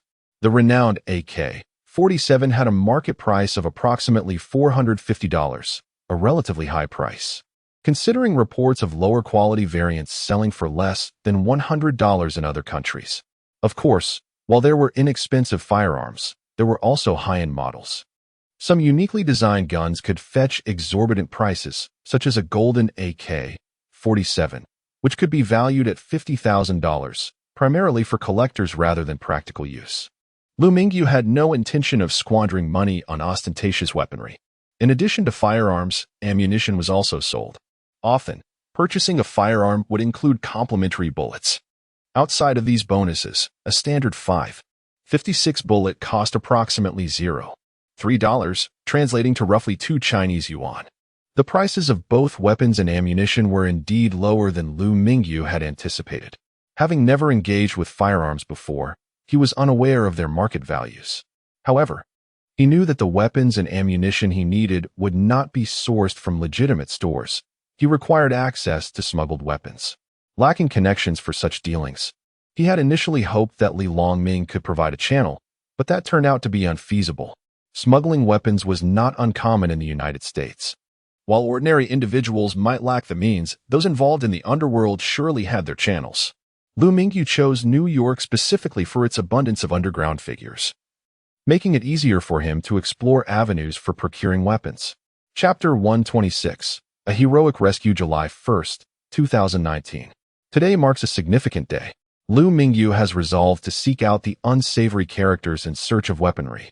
In the land of liberty, wandering alone at night is far from safe. Unlike in Huaxia, where safety is paramount, even a solitary stroll on a well-lit street poses little threat. Here, however, nightfall heralds the activities of the unsavory. Upon observing Liu Mingyu stepping outside, the young woman at the hotel front desk promptly warned him about his surroundings, urging him to exercise caution. Liu Mingyu is intent on confronting these dubious individuals. And even if he encounters no trouble, he is eager to instigate some. Although he possesses unwavering confidence in his abilities, in a country where firearms are ubiquitous, he must tread carefully. Before arriving in the land of liberty, he had utilized his accrued points to elevate all his attributes to their zenith, each attribute reaching a perfect score of 100. Beyond this threshold, the system would not permit further enhancement, likely due to level restrictions. With a wealth of points at his disposal, he feels undaunted. The total cost for enhancing all attributes was 200 points, and the price for further augmenting character attributes has since escalated to 30 points per increment. Now, with all attributes maxed out, he possesses a sheer numerical advantage, tenfold that of an ordinary human. He can boldly proclaim, "I can take on 10. In truth, not only could he withstand an assault from 10 ordinary individuals, but even 100 would scarcely inflict harm upon him. Much like a person trained as a special forces operative may seem to possess attributes only in the 20s in Liu Mingyu's estimation, it is inconceivable that 2 or 3 individuals could overpower him. Presently, Liu Mingyu could stand his ground and allow ordinary people to strike him. It is they who would likely sustain injuries. He remains uncertain whether his robust physique, bolstered to 100 points, could withstand a bullet and Oppo's onslaught. Though he had conducted an experiment with a kitchen knife, a gentle swipe across his skin resulted merely in a faint white mark. As for whether a forceful strike could breach his defenses, he refrained from further testing. After all, one cannot simply invite someone to wield a cleaver against him without inducing fright. Aside from enhancing his character attributes, Liu Mingyu has also fortified his storage space. He has expanded the dimensions of his storage area to 3 meters in length, width, and height, resulting in a total volume of 27 cubic meters.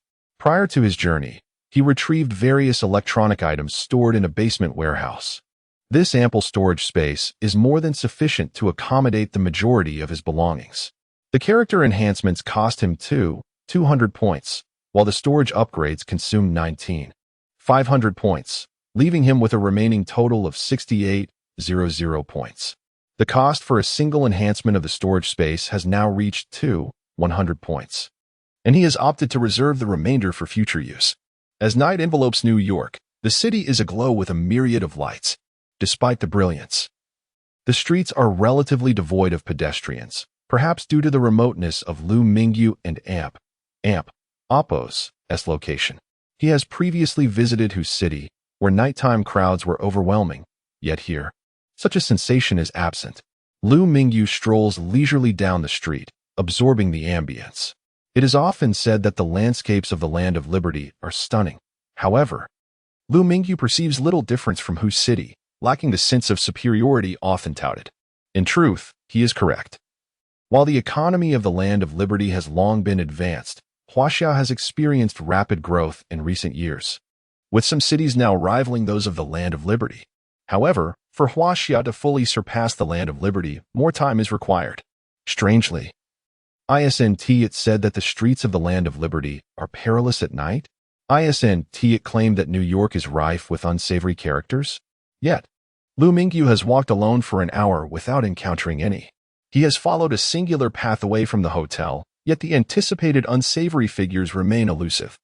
Even if such individuals stood before him, he might not recognize them, as his understanding of the Land of Liberty is primarily derived from films and television. Liu Mingyu shakes his head in disbelief and prepares to turn back when suddenly he hears a faint cry for help. Initially, he thinks he might have misheard, but he halts and listens intently. Indeed, the call for help comes again, faint and intermittent, its source distant. In the midst of the noise, he would not have discerned it were it not for his exceptional hearing. He races toward the sound, stopping intermittently to pinpoint the direction of the cries. His speed is astonishing. If someone were timing him, they would note he surpasses even the swiftest runners.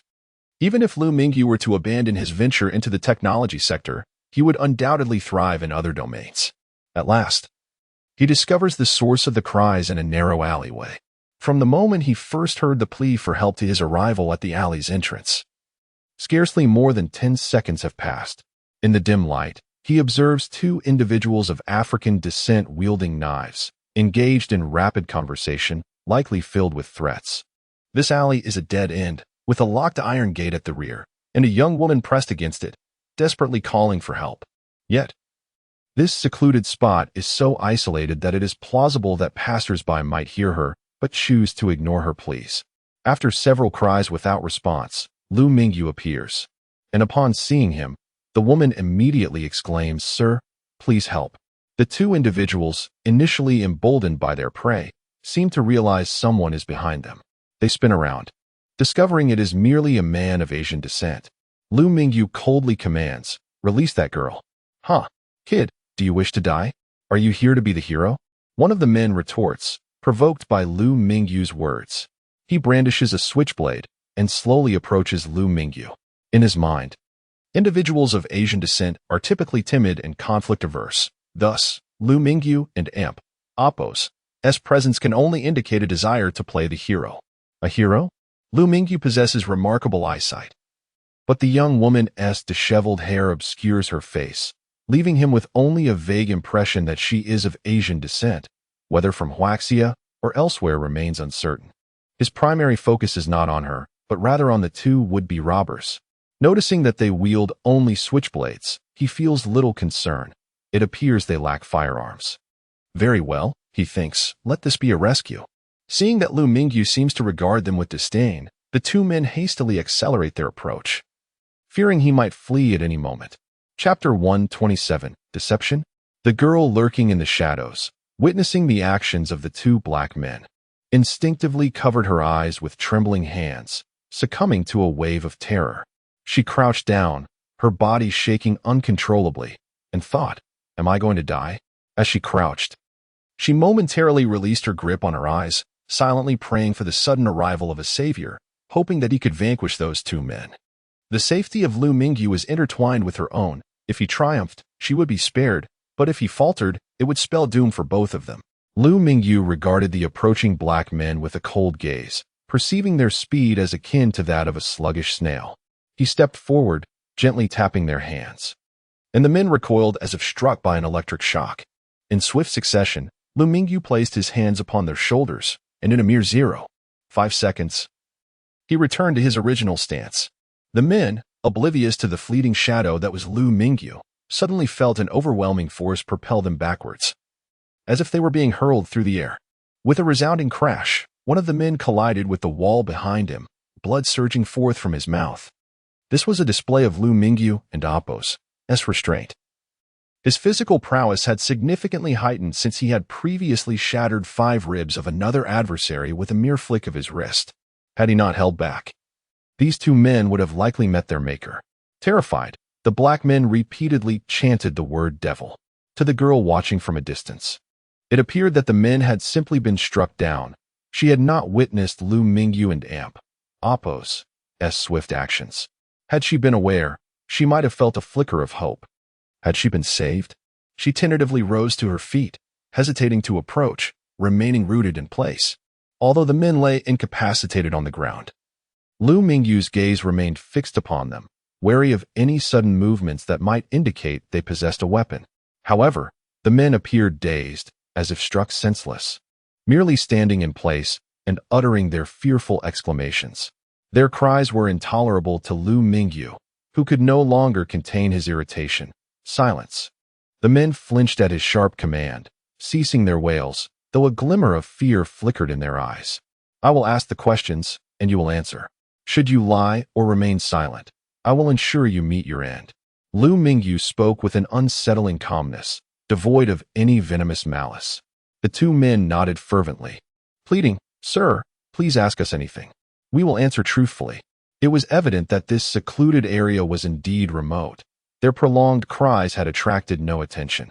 This solitude, however, provided Liu Mingyu the opportunity to interrogate them.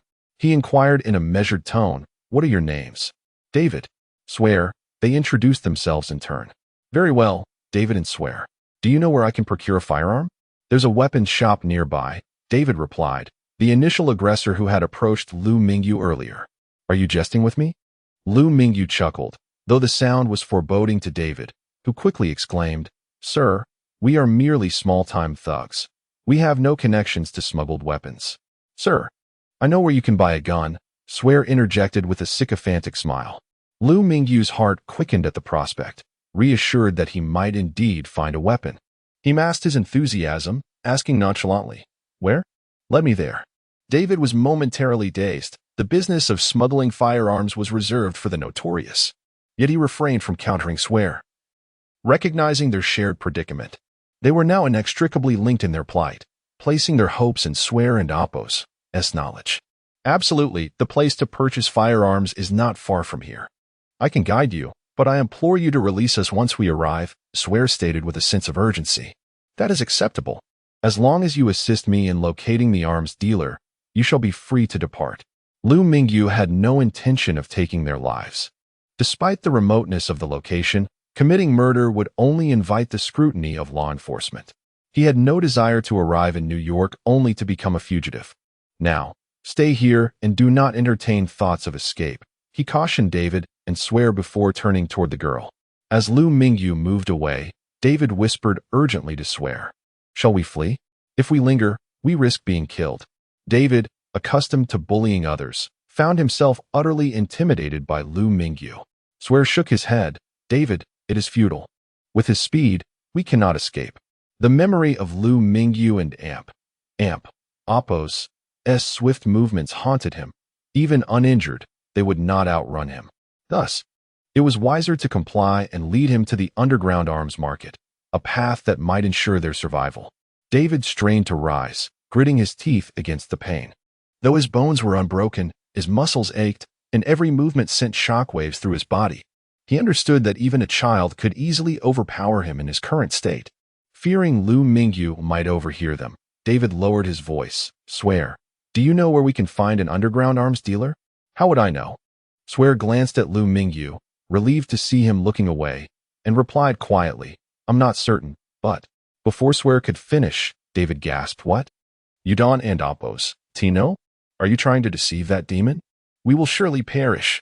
David and Apo's forehead broke into a cold sweat. Swear was audacious to even consider such a ruse. "You fool, do you want that demon to hear you? I may not know, but we are not the only thugs on this street. There are others." It was impossible that they were the only ones, yet they had no idea who might possess knowledge of an arms dealer. David scratched his head in frustration.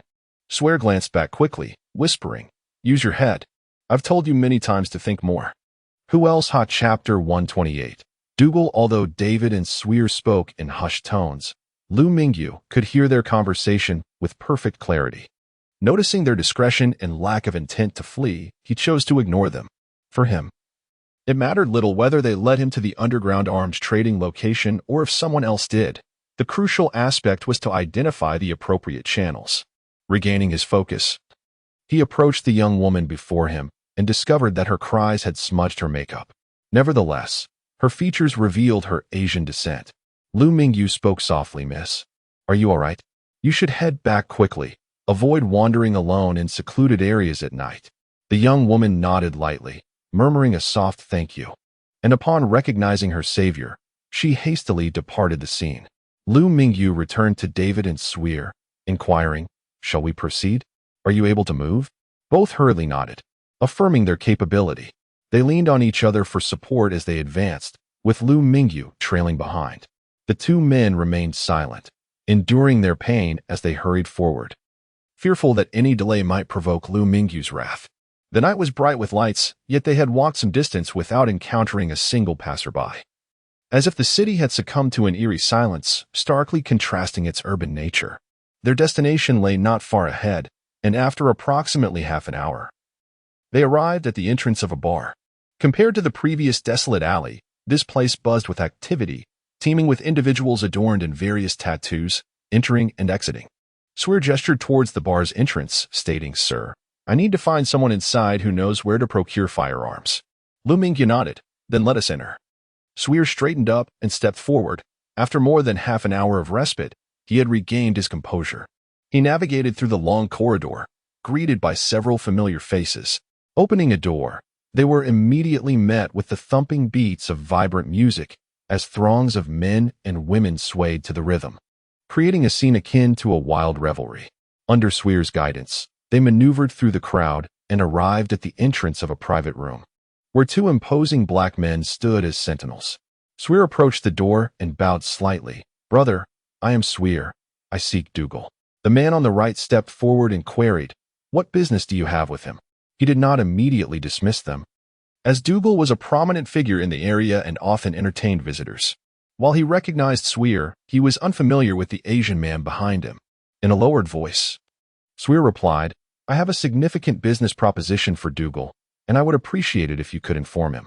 Unsure if Liu Mingyu truly had a substantial venture, he figured it prudent to see Dougal first and handed over a small package. The black man accepted it without a flicker of emotion and instructed, "Please wait here. I will notify him." After pressing a doorbell, a voice from within beckoned them, "Enter." Upon opening the door, Liu Mingyu, aided by the room's lighting, beheld a white man seated at the center, smoking a cigar, exuding an aura of authority, flanked by two attractive white women. The black man entered, reported to the white man, and soon returned to Swear with the words, "You may enter." Swear stepped inside, followed closely by David and Liu Mingyu. The black bodyguard remained outside but sensibly closed the door, instantly muffling the raucous music. Dougal reclined on the sofa, his feet propped on the table, cradling a scantily clad woman in his left arm, puffing on his cigar and exhaling a cloud of smoke as he casually remarked, "Swear, I hear you have a significant business proposition for me? If it and amp, oppos, as not substantial, disrupting my leisure could become quite troublesome." Before Swear could respond, Liu Mingyu took a seat opposite Dougal and stated, "So, Dougal, I have a significant business opportunity for you." Dougal maintained his posture, taking another deep drag from his cigar, and replied nonchalantly, "What is it? What do you wish to purchase?" He did not believe a young Asian could have any substantial dealings with him, assuming it would merely involve minor transactions. This bar was thriving. A little extra business was not a priority for him. Liu Mingyu smiled lightly, forming a gun gesture with his right hand. "I wonder if you have any of these?" Dougal recognized Liu Mingyu and amp, oppos, s implication. Smuggling firearms was indeed within his domain. However, engaging in arms trafficking was no simple task. Unlike larger smuggling enterprises that could transport weapons across borders for hefty profits, he operated solely within his territory, relegating arms smuggling to a secondary venture. Dougal chuckled, "We have them. How many do you require?" Hearing this, Liu Mingyu's spirits lifted. It seemed he had found the right person. Naturally, the more, the better. Dougal lowered his feet, straightened up, and leaned towards Liu Mingyu, gravely asking, "The more, the better?" "I and Oppos am concerned you may not be able to handle it. Do not worry about my capacity. Rather, let us discuss your inventory," Liu Mingyu replied with a smile. Although his finances were modest, amounting to less than $6 million, he was confident that with the right channels, his future arms acquisitions would only increase. Hence, He felt no trepidation regarding his capability to manage such dealings. Seeing Liu Mingyu and Apos' apparent eagerness for a substantial purchase, Dougal became animated, grinning broadly. "My friend, allow me to show you what we have." Typically, he only sold in small quantities, but if Liu Mingyu truly had a significant demand, it could indeed represent a lucrative business opportunity. As Dougal indicated his intention to show Liu Mingyu the weapons, Swear interjected, "Brother, I have brought you to Dougal. Perhaps it and Apos. It's time for us to take our leave." Liu Mingyu gestured. "Very well, you may depart." The black bodyguard glanced at Dougal, who waved for Swear and David to exit, trusting that as long as Liu Mingyu remained, they would not be needed. The two men, feeling as though they had been granted a reprieve, quickly opened the door and exited, eager to avoid any chance of Liu Mingyu changing his mind and demanding their company. Despite their initial aggression towards him, Liu Mingyu had not retaliated, yet that singular encounter had left a profound impression. Now, with the opportunity to leave, they dared not slow their pace. Chapter 129. Acquiring weapons. Dougal identified Liu Mingyu as a potential buyer and conducted a brief assessment, finding no signs of him being an undercover agent. After circling around, Dougal, accompanied by two bodyguards, led Liu Mingyu to the weapons storage location, a basement within a grand estate. The basement was lined with shelves showcasing an impressive array of firearms from various nations, including the Chinese Type 81 and Type 97 assault rifles, as well as the Type 64 pistol. Not only were there weapons from China, but also numerous others, such as the classic AK-47 and M4 carbine, alongside a substantial selection of large sniper rifles. Among them, Liu Mingyu and Apos' gaze was drawn to the renowned Barrett M82A1, igniting a fervent desire within him. It could be said that aside from missiles, the basement housed a plethora of famous individual weaponry.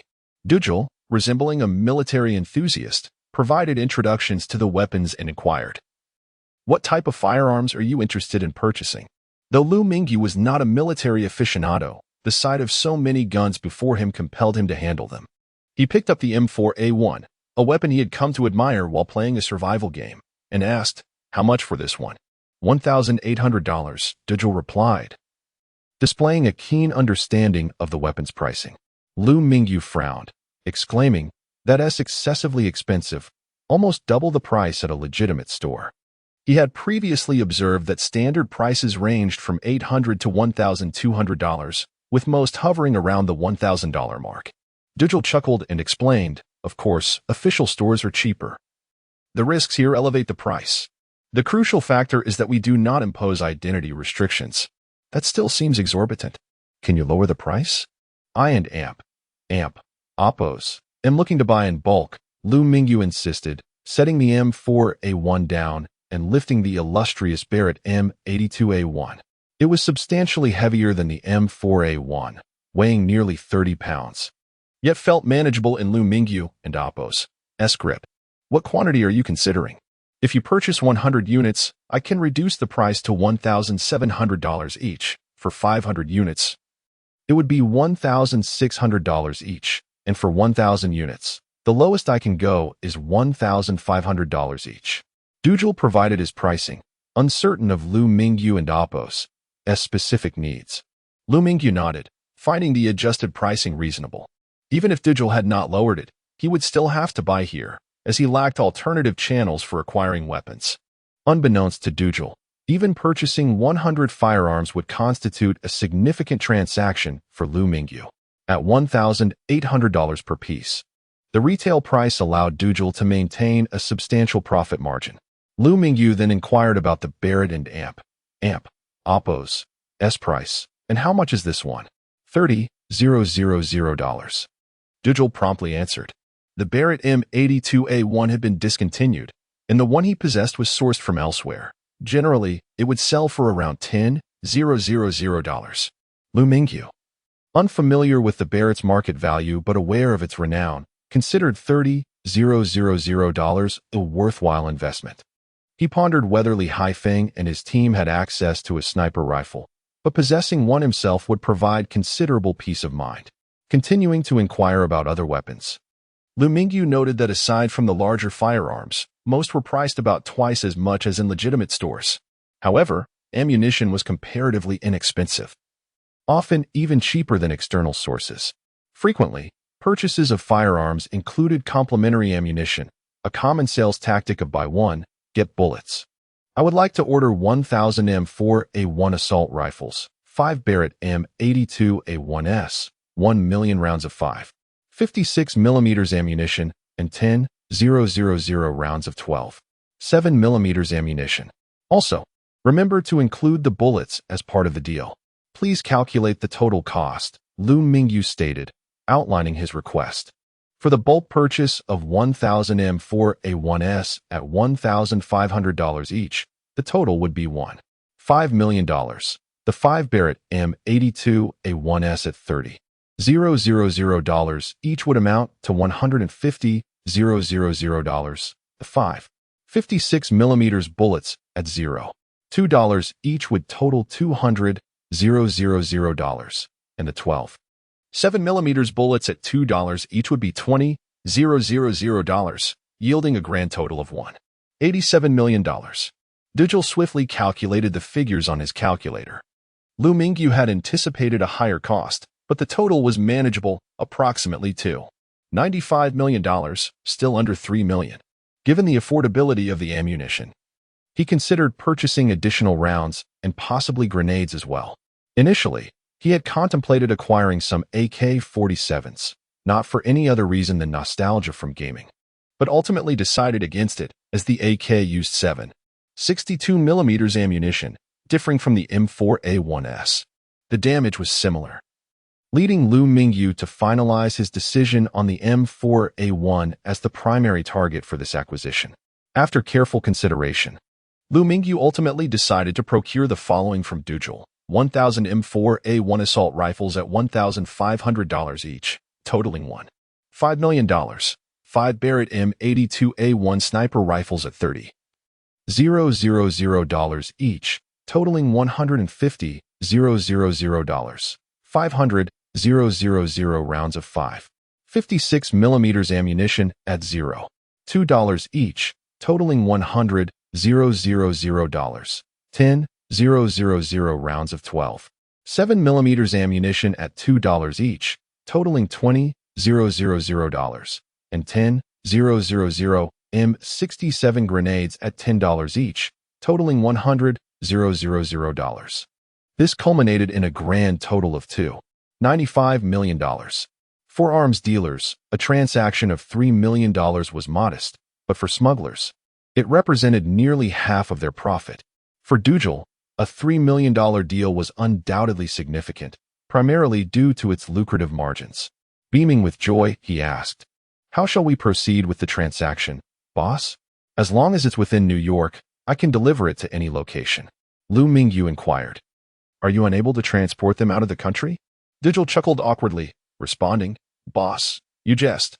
If I had that capability, I would and oppose be working in New York. I'd be engaging in international trade." Liu Mingyu laughed. "No worries, just a jest.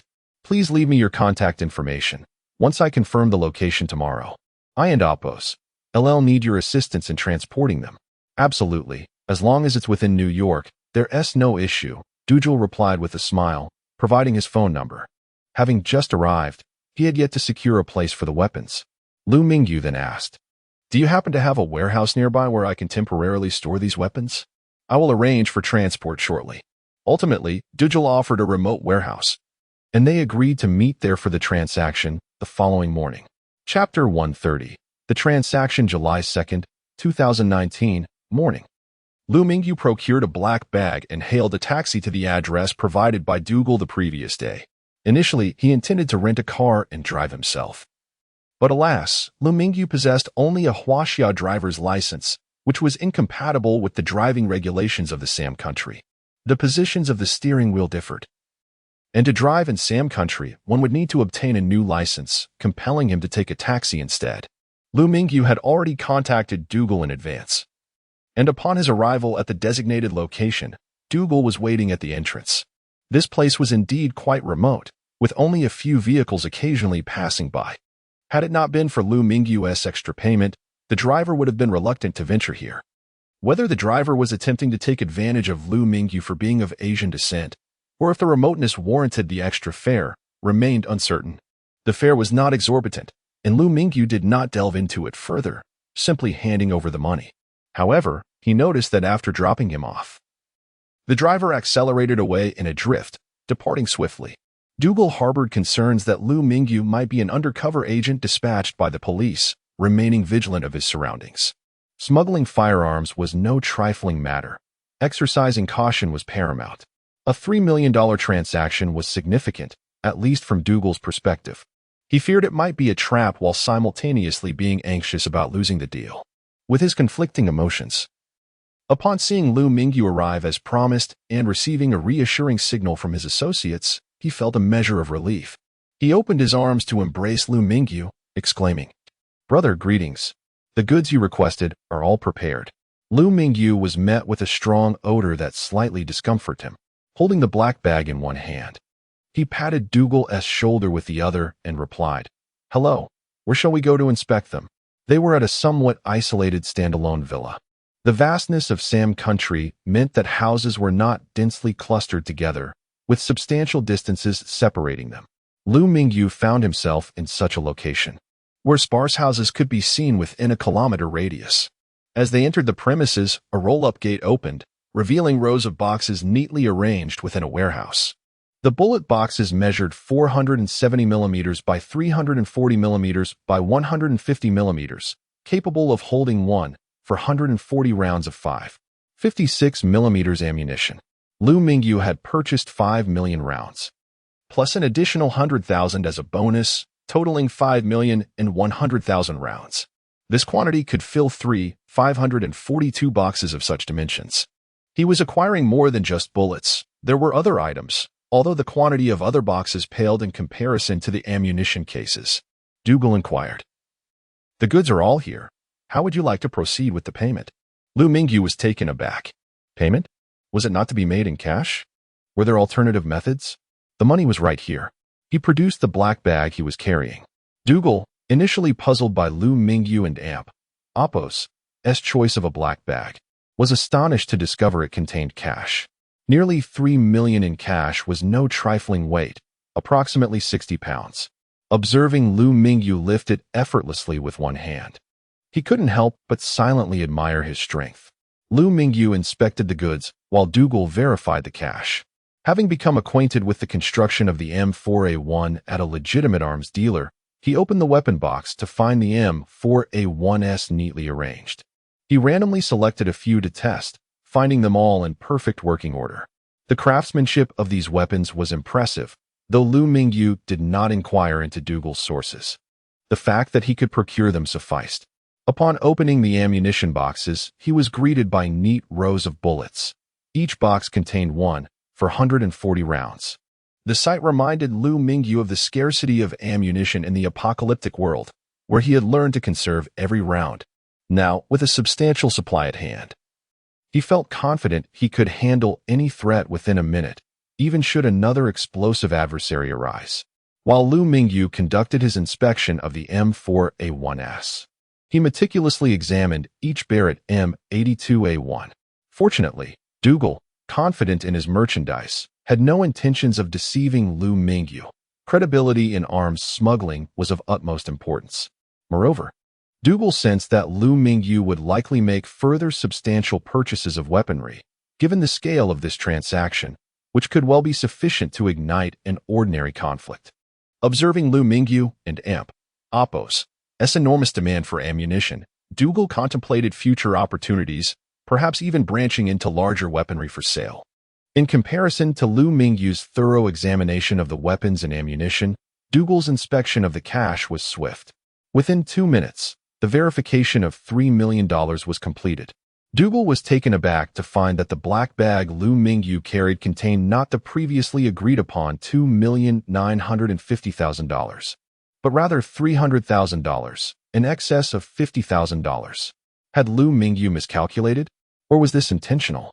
As Liu Mingyu concluded his inspection, Dougal remarked, "Brother, the amount of cash you've brought is incorrect." Liu Mingyu raised an eyebrow, perplexed. That couldn't be. He had used his storage space to place $3 million precisely, $5,000 more than the transaction amount. How could it be less? Did Dougal seek a bride? In light of this, Liu Mingyu inquired, "How much more do you need? I can cover it." Dougal shook his head, recognizing Liu Mingyu's misunderstanding. "There is no shortage. You simply brought an excess of $5,000. As he spoke, he handed Liu Mingyu 5 stacks of cash. Adhering to the principle that a gentleman appreciates wealth acquired justly. Although Dougal was a smuggler, he held true to his commitments. A testament to his longevity in the New York area. Liu Mingyu declined the offer with a wave of his hand. "Consider this a personal gift from me. I hope we can maintain a closer relationship in the future." Having finally found a reliable source for weapon purchases, Liu Mingyu was eager to nurture this connection. Despite having acquired 5 million rounds, sufficient for an extended period, the absence of a bullet manufacturing facility in the apocalyptic realm necessitated continued purchases in the real world. This successful acquisition of weaponry indicated that Dougal was indeed trustworthy. Chapter 131.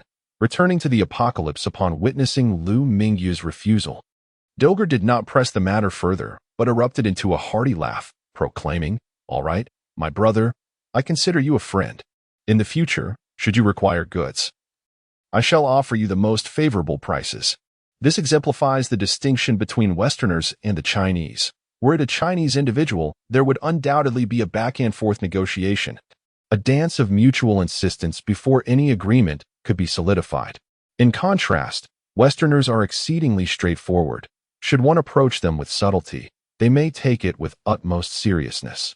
Nevertheless, Liu Mingyu genuinely aspired to maintain this smuggling route for weapons, and thus, seeing Doger accept the cash, he wore a joyful expression. After sharing some light-hearted banter, Liu Mingyu spoke, "Brother Doger, considering the abundance of ammunition, I find myself unable to transport it all at once. Might I temporarily utilize this location as a makeshift base? I am willing to pay rent or purchase it outright." Although the munitions exceeded Liu Mingyu's storage capacity, he was not without means. His storage space had reached a volume of 27 cubic meters. He could initially fill his storage to capacity, traverse to the apocalyptic world, empty it, and then return to the real world. This back-and-forth journey would suffice to relocate all the weapons, and he possessed ample opportunities for traversal. Doger grinned widely, saying, "No need for additional payment. Consider this house your base. I shall have my brothers vacate shortly. In Sam's country, property prices are relatively low, particularly in suburban regions. However, this low pricing is relative to the locals. For instance, a small villa like Doger and Appos' storage location would likely sell for around $250,000. While this sum is not exorbitant for the citizens of Sam's country, it translates to approximately 1.7 million yuan in Chinese currency, a significant amount. Liu Mingyu understood that while property prices were indeed lower here, even the most modest of homes would not fall below 50,000. He wished to negotiate for more. But all his cash was locked away in storage, leaving him with no option but to relent. Thus, in the end, Liu Mingyu effectively profited by 200,000. Though the arrangement was ostensibly for Liu Mingyu, he was merely a tourist and held no visa to purchase property. He had no intentions of genuinely acquiring real estate in Sam and Appos' country. As long as Doger and his crew did not intrude, this house would be at his disposal. The two men concluded their transaction amicably, and before departing, Doger extended an invitation for Liu Mingyu to join him at a bar for drinks. Liu Mingyu politely declined, expressing his need to expedite the arrangement of the goods. Doger understood and mentioned that Liu Mingyu could find him at the bar whenever necessary, adding that he spent most of his time there, and even provided him with a VIP card, which Liu Mingyu casually placed into his storage. As Doger withdrew, Liu Mingyu became aware that the number of personnel Doger had brought was considerably greater than the mere 10 he had initially observed. In fact, there were at least 20 individuals scattered throughout the various rooms. Liu Mingyu suspected this was not the full extent of Doger's crew, and there were likely even more lurking nearby. A sense of unease washed over him. He was relieved that no one harbored malicious intent, for he was uncertain of his capacity to withstand a bullet's impact and had no desire to test his limits. It appeared he must exercise greater caution in the future, as his previous ease had led to complacency. Once Dogger departed, Liu Mingyu refrained from immediately storing the weapons. Instead, he concealed himself within the room and observed. After an hour of vigilance, during which he confirmed the absence of any other presence, he began selectively placing weapons into his storage. Unbeknownst to him, a figure equipped with binoculars was observing him from several hundred meters away.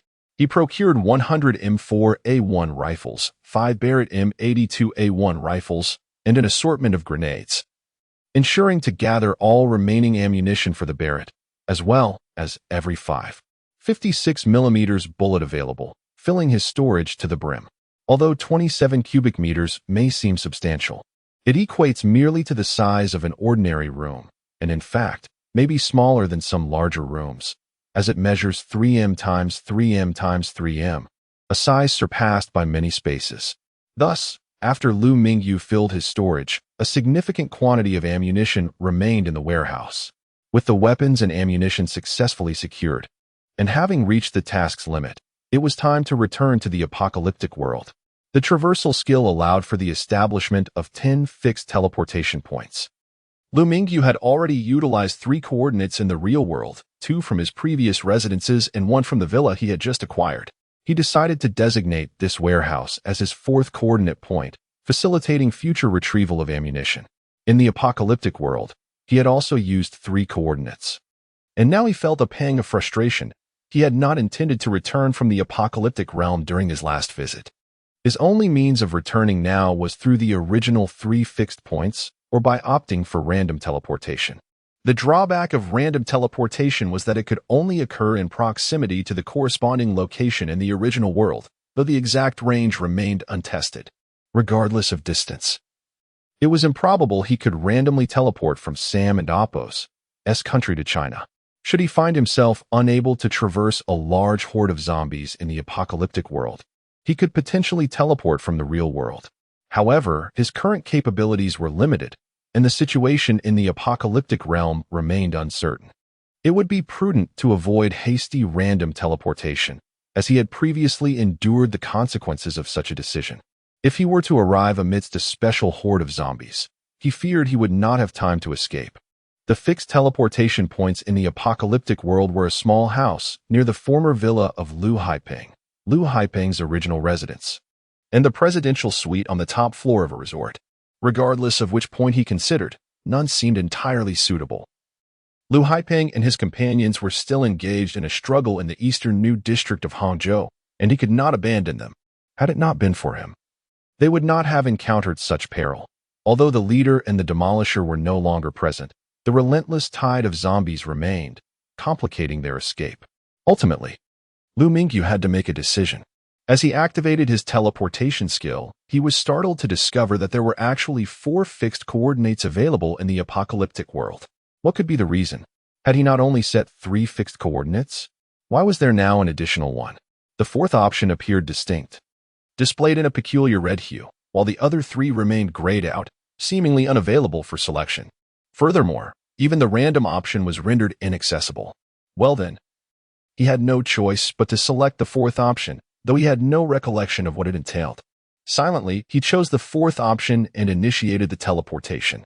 A flash of light enveloped Liu Mingyu, and he vanished from the warehouse, while the entire world fell into a temporal standstill.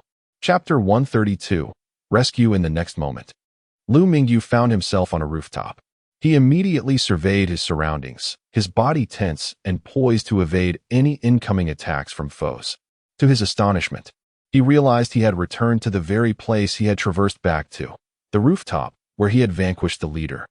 There was no time to ponder how this had come to be. His sudden arrival had conveniently resolved his predicament. A chilling roar, distinctive to the undead, mixed with the cacophony of hurried footsteps, was rapidly approaching the rooftop. Liu Mingyu and Appo's hearing had sharpened considerably.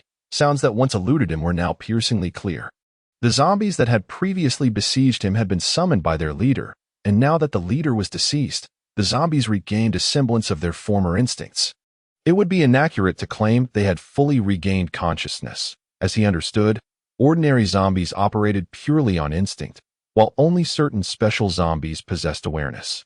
However, those who posited such theories had encountered few of these special zombies, relying largely on conjecture.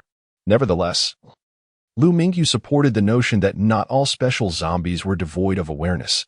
Indeed, a portion undoubtedly possessed some level of consciousness, as evidenced by the leader's behavior, which had been undeniably deliberate. With the absence of their leader and Oppos as control, the ordinary zombies reverted to their primal instincts. When Liu Mingyu had slain the leader, some zombies had already surged forward. Even without their leader's guidance, they rushed towards Liu Mingyu upon catching his scent, while the remaining zombies in the distance aimlessly wandered about. Faced with the relentless tide of ordinary zombies, Liu Mingyu felt no trepidation. He withdrew an M4A1 from his storage space, aimed at the advancing horde, and began to fire with rapid precision. The bullets rained down upon the zombies as if they were free of cost. Once he expended a magazine, he swiftly switched to another firearm from his storage, not needing to reload. Prior to his arrival, Liu Mingyu had ensured all his M4A1s were fully loaded, rendering his current weapon akin to one with infinite ammunition as he continued to unleash a barrage of fire. Ordinary zombies did not possess the resilient dermal layers of the more formidable types, while their skin was slightly tougher than that of an average human. It remained within normal bounds. The Chapter 133, Military Drills, observing the determination of his comrades, who wielded their machetes valiantly despite having exhausted their ammunition. Liu Mingyu was deeply moved. He placed the prepared ammunition box at a nearby corner and shouted, "Brothers, there are abundant weapons here. Come take turns to arm yourselves and vanquish these zombies."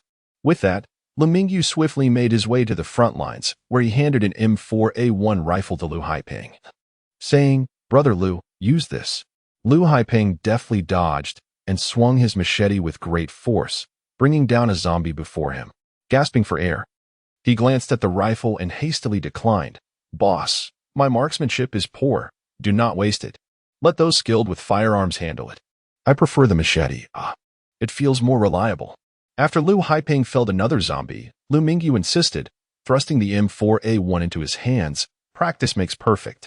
I just found an ammunition depot nearby, brimming with weapons and bullets. You can use it without worry." An ammunition depot? Surely not. Was this place once garrisoned by troops? Liu Haiping mused, inspecting the M4A1, which was unlike the familiar weapon he had brought. However, he recognized it as a firearm. Having long envied firearms, he had been disheartened when he could not procure one at the settlement. As the saying goes, acquiring a gun is easy, but maintaining it is challenging. Despite having the funds to buy a gun, he had always refrained, choosing instead to allow those more skilled with firearms to take the few he had collected. Seeing Liu Mingyu genuinely produce a rifle confirmed his suspicions about the ammunition depot. Though puzzled, he knew this was not the time for inquiries. Accepting the M4A1, he smiled gratefully. "Thank you, boss." "Not at all. Practice diligently. There are plenty of bullets. Aim to improve your marksmanship," Liu Mingyu encouraged, anxious that Liu Haiping might hesitate to fire to conserve ammunition. Shooting proficiency is largely a matter of practice for most, barring those with innate talent.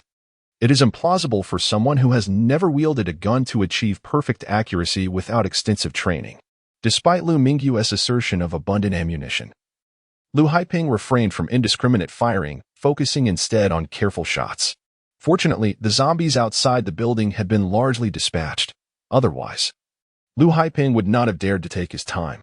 One by one, others began to rotate to the designated spot to retrieve their weapons, all acquiring firearms, while those who had previously wielded them continued to use their original weapons, merely taking additional ammunition, equipped with guns and an ample supply of bullets. The group consciously practiced their shooting skills, while those with better marksmanship tended to the finishing blows. Half an hour later, despite the gunfire, no more zombies emerged from outside the building. Only a field of debris remained. The vibrant red blood had soaked the square, transforming it into a crimson expanse, littered with writhing limbs. Liu Mingyu couldn't help but exhale in relief. They had finally eradicated the threat. Grateful for the firearms and ammunition acquired in this reality, he pondered how long the battle might have continued without them. The group found a clean area and sprawled out on the ground, utterly exhausted from the confrontation. Liu Mingyu exchanged some of his points for energy potions from the marketplace, planning to dilute them with water, only to realize that the cups had long since vanished amidst the chaos of battle. Each level 1 energy potion required only 10 points, and with 67 individuals present, including himself, a total of 670 points would suffice. At this point, 670 points posed no significant issue for Liu Mingyu. He discreetly retrieved 67 bottles of level 1 energy potions from the marketplace. The green liquid contained within 10-centimeter tall test tubes sparkled enticingly, without water cups to obscure them. He revealed the potions without fear of discovery. They were all allies here, and should word spread in the future, it would merely be attributed to medical research. With strength comes security. What need is there to fear? Liu Mingyu placed the level 1 energy potions on the ground and announced, "Brothers, everyone is weary. Come and partake in this. 1 bottle each, no more." Having previously consumed energy potions, the group's eyes lit up upon seeing Liu Mingyu's offering. They eagerly approached to claim their share. Although they noted the small size of the potions, their knowledge of the potion's potency prompted them to uncork and drink eagerly. Liu Haiping, seated beside Liu Mingyu, was the first to receive an energy potion. Without hesitation, he opened the cap and drank deeply. Suddenly, his eyes widened in disbelief as he stared at the bottle in his hand. "This is astonishing," he marveled, feeling his stamina restored in an instant. Not only that, he sensed an overwhelming surge of energy coursing through him, as if it were inexhaustible. The others experienced similar sensations. Their curiosity peaked after consuming the remarkable potion. Once they had finished, Liu Mingyu instructed them to collect the energy crystals from the zombies' skulls. With so many zombies fallen, the energy crystals represented a significant fortune, especially those from the unique zombies. Initially, they had thought it impossible to harvest them, but with the zombies defeated, they could not let the opportunity slip away. Others began gathering the energy crystals, while Liu Mingyu inspected the remaining ammunition. This battle had consumed approximately 100,000 rounds of bullets. For Liu Mingyu, this quantity was negligible. Yet for the rest, those bullets represented wealth. The thought of having eliminated nearly 100,000 energy crystals in half an hour was almost surreal. Even though these bullets were not from the settlement, they equated them to energy crystals in value.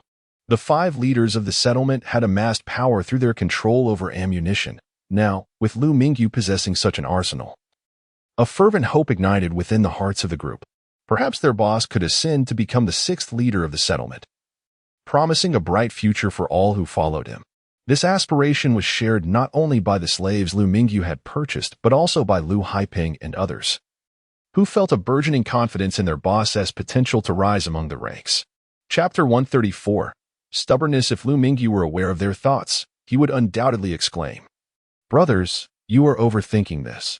I simply wish to quietly apply the technology of the apocalypse to the real world while safeguarding my possessions. Should anyone attempt to seize my property, I would regretfully have to retaliate, regardless of their status as a corporate titan." The practice with 100,000 bullets has marginally enhanced everyone's skills. While they may not achieve the accuracy of individuals like Li Hongtao, they have certainly eliminated the likelihood of missing entirely. From a shooting perspective, at a distance of 20 meters, hitting a score of 10 rings occasionally, with an average score of 4 or 5 rings during the rest of the time, is entirely feasible. Liu Mingyu resolved to organize more zombie hunting expeditions in the future. With a substantial supply of ammunition at hand, he does not expect everyone to become sharpshooters. Elevating the shooting ability of the majority to achieve a score of 7 or 8 rings at a distance of 20 meters would suffice. This distance is adequate for combating zombies, as most encounters rarely exceed 20 meters. However, Liu Mingyu was acutely aware that he would face not only zombies, but potentially humans as well. Despite the apparent tranquility among the 6 leaders in the settlement, he understood that drones had been observing him throughout his journey. The drones dispatched for surveillance were undoubtedly the work of the 5 heads within the settlement. The commotion he had caused, killing a blaster and displaying a vast array of firearms, would surely raise suspicions, and it was conceivable that someone might come forth to reap the rewards. Contemplating this, Liu Mingyu called out, "Everyone, let's hasten to gather the energy crystals. We can return afterward." After consuming the energy potions, The group felt invigorated and immediately quickened their pace. However, the sheer number of zombies they had slain made it impossible to complete the task promptly. Liu Mingyu first returned to the base of the skyscraper, where the leader he had previously slain lay. The leader's position was easily identifiable, as other zombies were clustered at the stairwell, while the leader was situated on a distant rooftop. Alone on the rooftop, the leader's enormous head rested upon a normal human body, with multiple orifices appearing on the massive cranium, from which a white liquid fell. Chapter 135, Harvest. The bullet struck against the bones, producing a series of crisp sounds, as though the projectiles were impacting a metallic surface rather than bone. Yet, no matter how resilient the bones might be, the relentless barrage resulted in a succession of holes appearing on their surface. With a rapid succession of shots, nearly 20 magazines were expended before finally penetrating the occipital bone. As smoke emanated from the head, Liu Haiping swiftly approached, prying open the skull to reveal the pulverized, white matter within. Undeterred, Liu Haiping reached inside, rummaging for a moment before extracting a fist-sized red crystal. Liu Mingyu felt a twinge of disappointment, having witnessed the substantial energy crystals produced by the leader. This one seemed rather diminutive in comparison. Although the crystal from the blaster was not particularly small, comparable in size to one he had previously acquired at an auction, his expectations had been inflated by the grandeur of the leader's crystal. This only underscored the adage that greater expectations often yield greater disappointment. Conversely, Liu Haiping was elated. Finding a crystal of such size was a remarkable stroke of fortune. He procured a bag, carefully stowed the energy crystal, and handed it to Liu Mingyu with a smile, saying, "Boss, luck is on our side." Liu Mingyu nodded, casually lifting it, and inquired, "How is the situation with the others?" "Not yet. There is still a considerable amount left to collect," Liu Haiping replied, shaking his head. The sheer number of zombies posed a challenge, compounded by the fact that the deceased were piled atop one another, necessitating a careful, individual removal. Some zombies might not be entirely dead, requiring vigilance to evade potential attacks. It would be a grave misfortune to fall victim to the very harvest they sought to undertake. Liu Mingyu glanced at his smart wristband, noting that it was already past 4 in the afternoon. If they tarried much longer, darkness would descend upon them. Nightfall brought heightened danger. Despite the current area being cleared of zombies, Liu Mingyu was aware that certain creatures, or rather zombies, were active after dusk. Let the brothers hasten their efforts. We must complete the collection by 6. If we haven't finished by then, we shall abandon the task, he commanded. Liu Haiping recognized the peril of nightfall, especially in a zombie-infested area, and promptly relayed the urgency to the others. Meanwhile, on the highway leading to the eastern New District of Hang City, a group was busy transporting supplies to a large truck, only to return immediately, unable to load the goods onto the vehicle. They understood that their leader was besieged by zombies and that their assistance was desperately needed. On the return journey, they sprinted, unencumbered by carts, their speed significantly increasing. Gasping for air, the exertion compelled them to breathe heavily. "Quick, faster," they urged one another. Oddly, the absence of zombie roars ahead caused a collective tightening of hearts. Had their leader and comrades met with demise? They quickly dismissed the thought when they departed. The zombie assault, albeit fierce, had not seemed capable of overwhelming their defenses. With an air of uncertainty, they closed in on their destination. While no zombie growls could be heard, faint conversations reached their ears. Rounding a corner, they spotted a group squatting in the square, engaged in some unknown activity. The sound of their approach had already caught Liu Mingyu and Oppo's attention. Initially mistaking it for a zombie attack, his heart warmed upon recognizing the returning brothers. A wave of relief washing over him. With Liu Mingyu's encouragement, the returning group joined the effort to gather energy crystals, appearing bewildered by the sudden turn of events. They could hardly fathom how a brief absence could result in the annihilation of all zombies. They remembered that while their defenses were solid, a relentless tide of zombies had been incoming, making it implausible for the situation to have been resolved in such a short span. With the addition of 30 eager hands, the collection of energy crystals accelerated significantly. As they worked, they inquired about the battle from those who had fought, eager to share their exploits. Each brother relished recounting their achievements, weaving tales that captivated their audience. They soon learned that the key to vanquishing the zombies lay in their leader's discovery of an arms depot, which had provided the firepower necessary to eliminate the undead. Upon hearing of the arms depot, excitement ignited within them. They clamored for details, their imaginations ignited by the prospect of wielding firearms. In the apocalypse, possessing a gun greatly enhanced one's sense of security. While the emergence of an arms depot raised questions, they pushed aside their doubts, content as long as the weapons were genuine.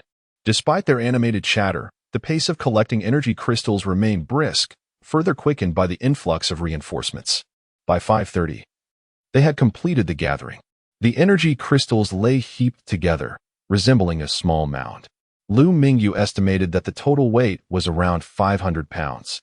Calculating that each zombie yielded approximately 20 grams of energy crystal, it became clear that they had dispatched over 10,000 zombies during this venture. The realization was staggering.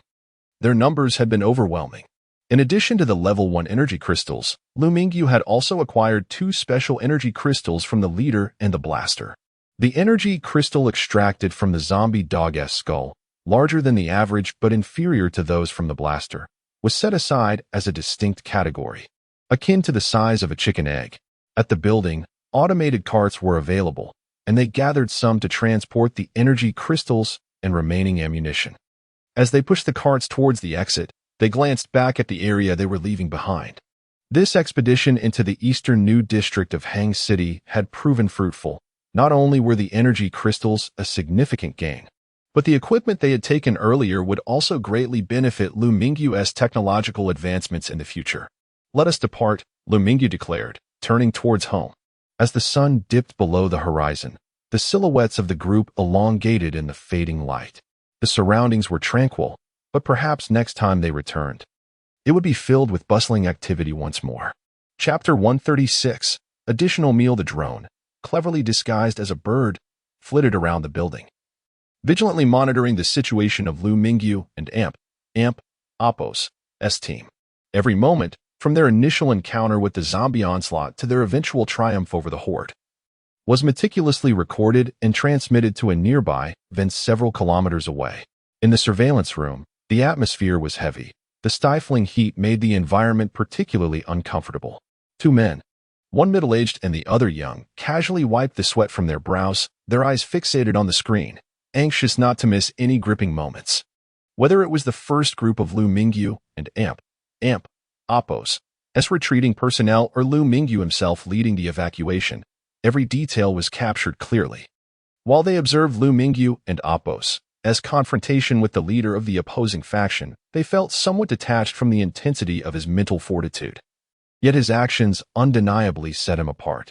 When Liu Mingyu returned from the real world with ammunition amid the apocalypse, the sound of gunfire erupted.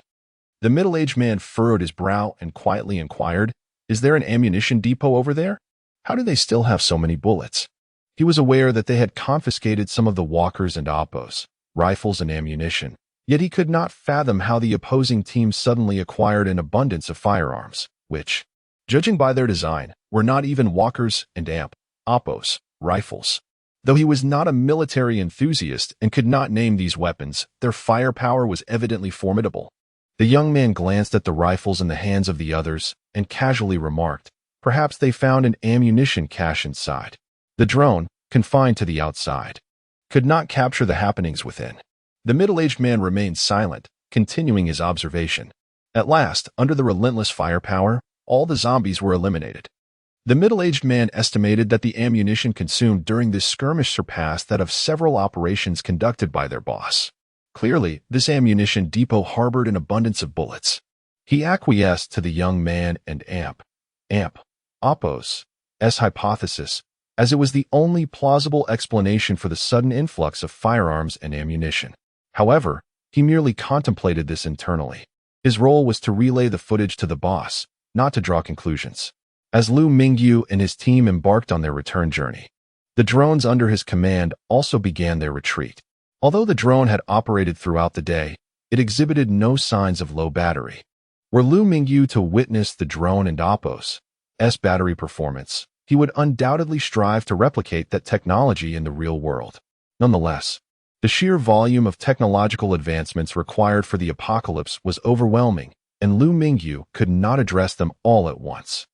The drone's velocity far surpassed that of Liu Mingyu's return, by the time Liu Mingyu was still en route. The middle-aged man had already maneuvered the drone back to his side. Quickly, return to report to the boss, he urged, tapping on the cabin door. With a press of the accelerator, the van vanished down the road. Shortly after the middle-aged man departed, Liu Mingyu, laden with the spoils of victory, returned to the vicinity of the truck. The equipment brought back earlier had already been loaded onto the vehicle, and after a flurry of activity, the energy crystals and ammunition he had collected were also stowed away. Home, Liu Mingyu proclaimed with a sweeping gesture. It was nearly 7 o'clock. Having set out in the morning, as the sun dipped below the horizon, casting a crimson glow upon the western clouds, Liu Mingyu couldn't help but exclaim, "Truly beautiful." After a day of battle, everyone was fatigued. Liu Mingyu felt relatively better, as he could alleviate his mental strain upon returning to the real world. But the others did not share such fortune. Despite Liu Mingyu providing restorative energy potions to recuperate their physical strength, the exhaustion of the spirit remained unrelieved. Leaning against the interior of the vehicle, eyelids heavy and drowsy, they had little capacity to appreciate the stunning scenery. The 4 trucks sped along the highway, devoid of any zombies, moving significantly faster than in the morning. They finally returned to the dream resort just as darkness enveloped the sky. At the entrance of the resort, personnel stood guard. Upon recognizing the cargo trucks belonging to their base, they conducted a brief inspection and promptly granted passage, simultaneously using a walkie-talkie to notify those inside. The 4 trucks came to a steady halt before the hotel. Liu Mingyu disembarked, spotting Yu Qian waiting nearby. He nodded and smiled at her, instructing, "Please take these goods to the warehouse." "Understood, boss," Yu Qian replied, immediately organizing personnel to categorize and store the items in the warehouse. As they transported the goods, they discovered a significant cache of firearms and ammunition among the haul, causing their hearts to race with excitement.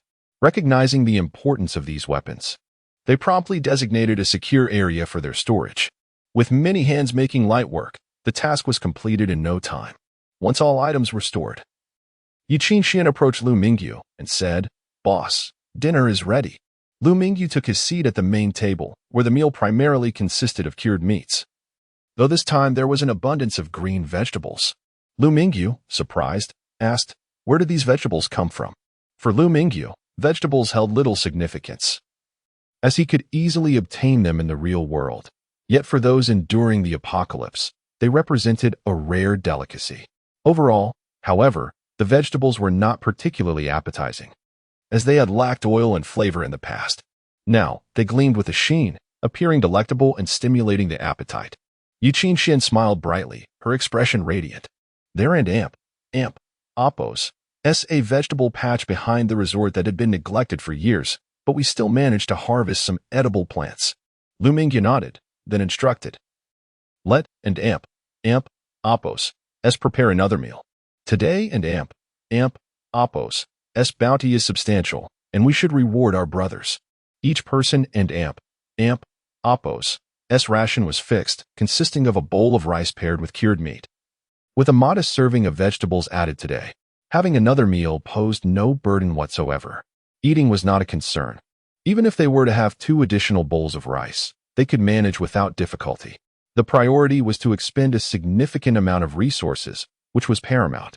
As the logistics supervisor, Yu Qian managed these provisions. After this meal, if they were frugal, it could sustain them for an entire day. Nevertheless, the boss and amp, Oppos, orders were to be followed, and she believed that once these resources were depleted, Liu Mingyu would procure more. Yu Qian nodded in acknowledgement and promptly organized her team to continue cooking. Brothers, you and amp, Oppos, all worked hard today. I and amp, Oppos, asked Supervisor Yu to prepare another meal. "Feel free to dig in," Liu Mingyu announced, standing up to make his declaration. "Thank you, boss." The others chorused in gratitude upon hearing they would receive another bowl of rice. "Let us eat." With that, everyone picked up their bowls and eagerly began to feast. Ordinarily, they would savor their food, but with the promise of an additional serving, they hastened their pace. Liu Mingyu watched with satisfaction as everyone enjoyed their meal, having taken only a few bites himself before setting his bowl aside. Once Yu Qinxian brought out the second serving, the group began to chew thoughtfully, taking a full hour to relish their meal. To say that a gourmet dish could be enjoyed for an hour is one thing, but to savor a simple bowl of rice accompanied by cured meat for that long is indeed a testament to their appreciation. Chapter 137. Unraveling After Dinner. Liu Mingyu convened a meeting in the conference room with the technical representatives led by Wu Jianhao. The hotel provided numerous conference rooms, and Liu Mingyu sat in the center, flanked by Wu Jianhao and Luo Wenyang. With an increase in technical personnel, the office was somewhat cramped, preventing everyone from attending.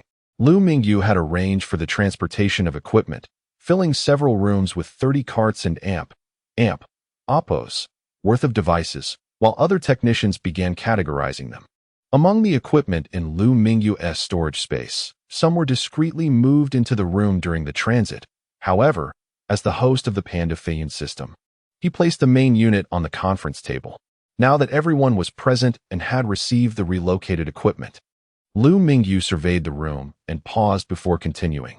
These devices were braved by our comrades, and I hope you will utilize them to their fullest potential, striving to advance our technological development as swiftly as possible. In truth, the casualties Liu Mingyu faced during his expedition to Hangzhou's Dongqing New District were not catastrophic. In this apocalyptic era, fatalities from a mere zombie tide could far exceed this count.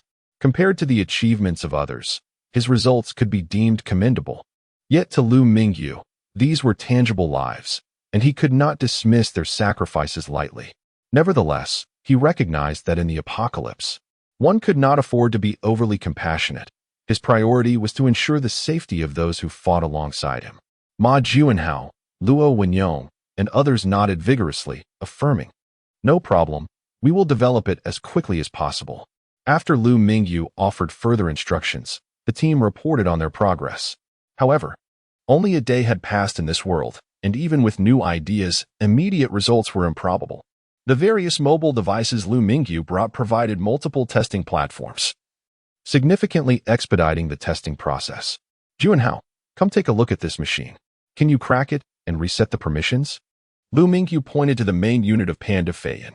Although Feiyun had agreed to accompany him, lacking control over the permissions would hinder progress. Wu Jianhao had already noticed the sophisticated main unit beside Liu Mingyu, though its purpose was unclear. The design was exquisite, but appearances could be deceiving. Some machines might look remarkable while housing inferior components, though such cases were rare. "Understood, boss," Wu Jianhao replied, taking the unit and powering it on. The boot-up speed was astonishing, nearly instantaneous.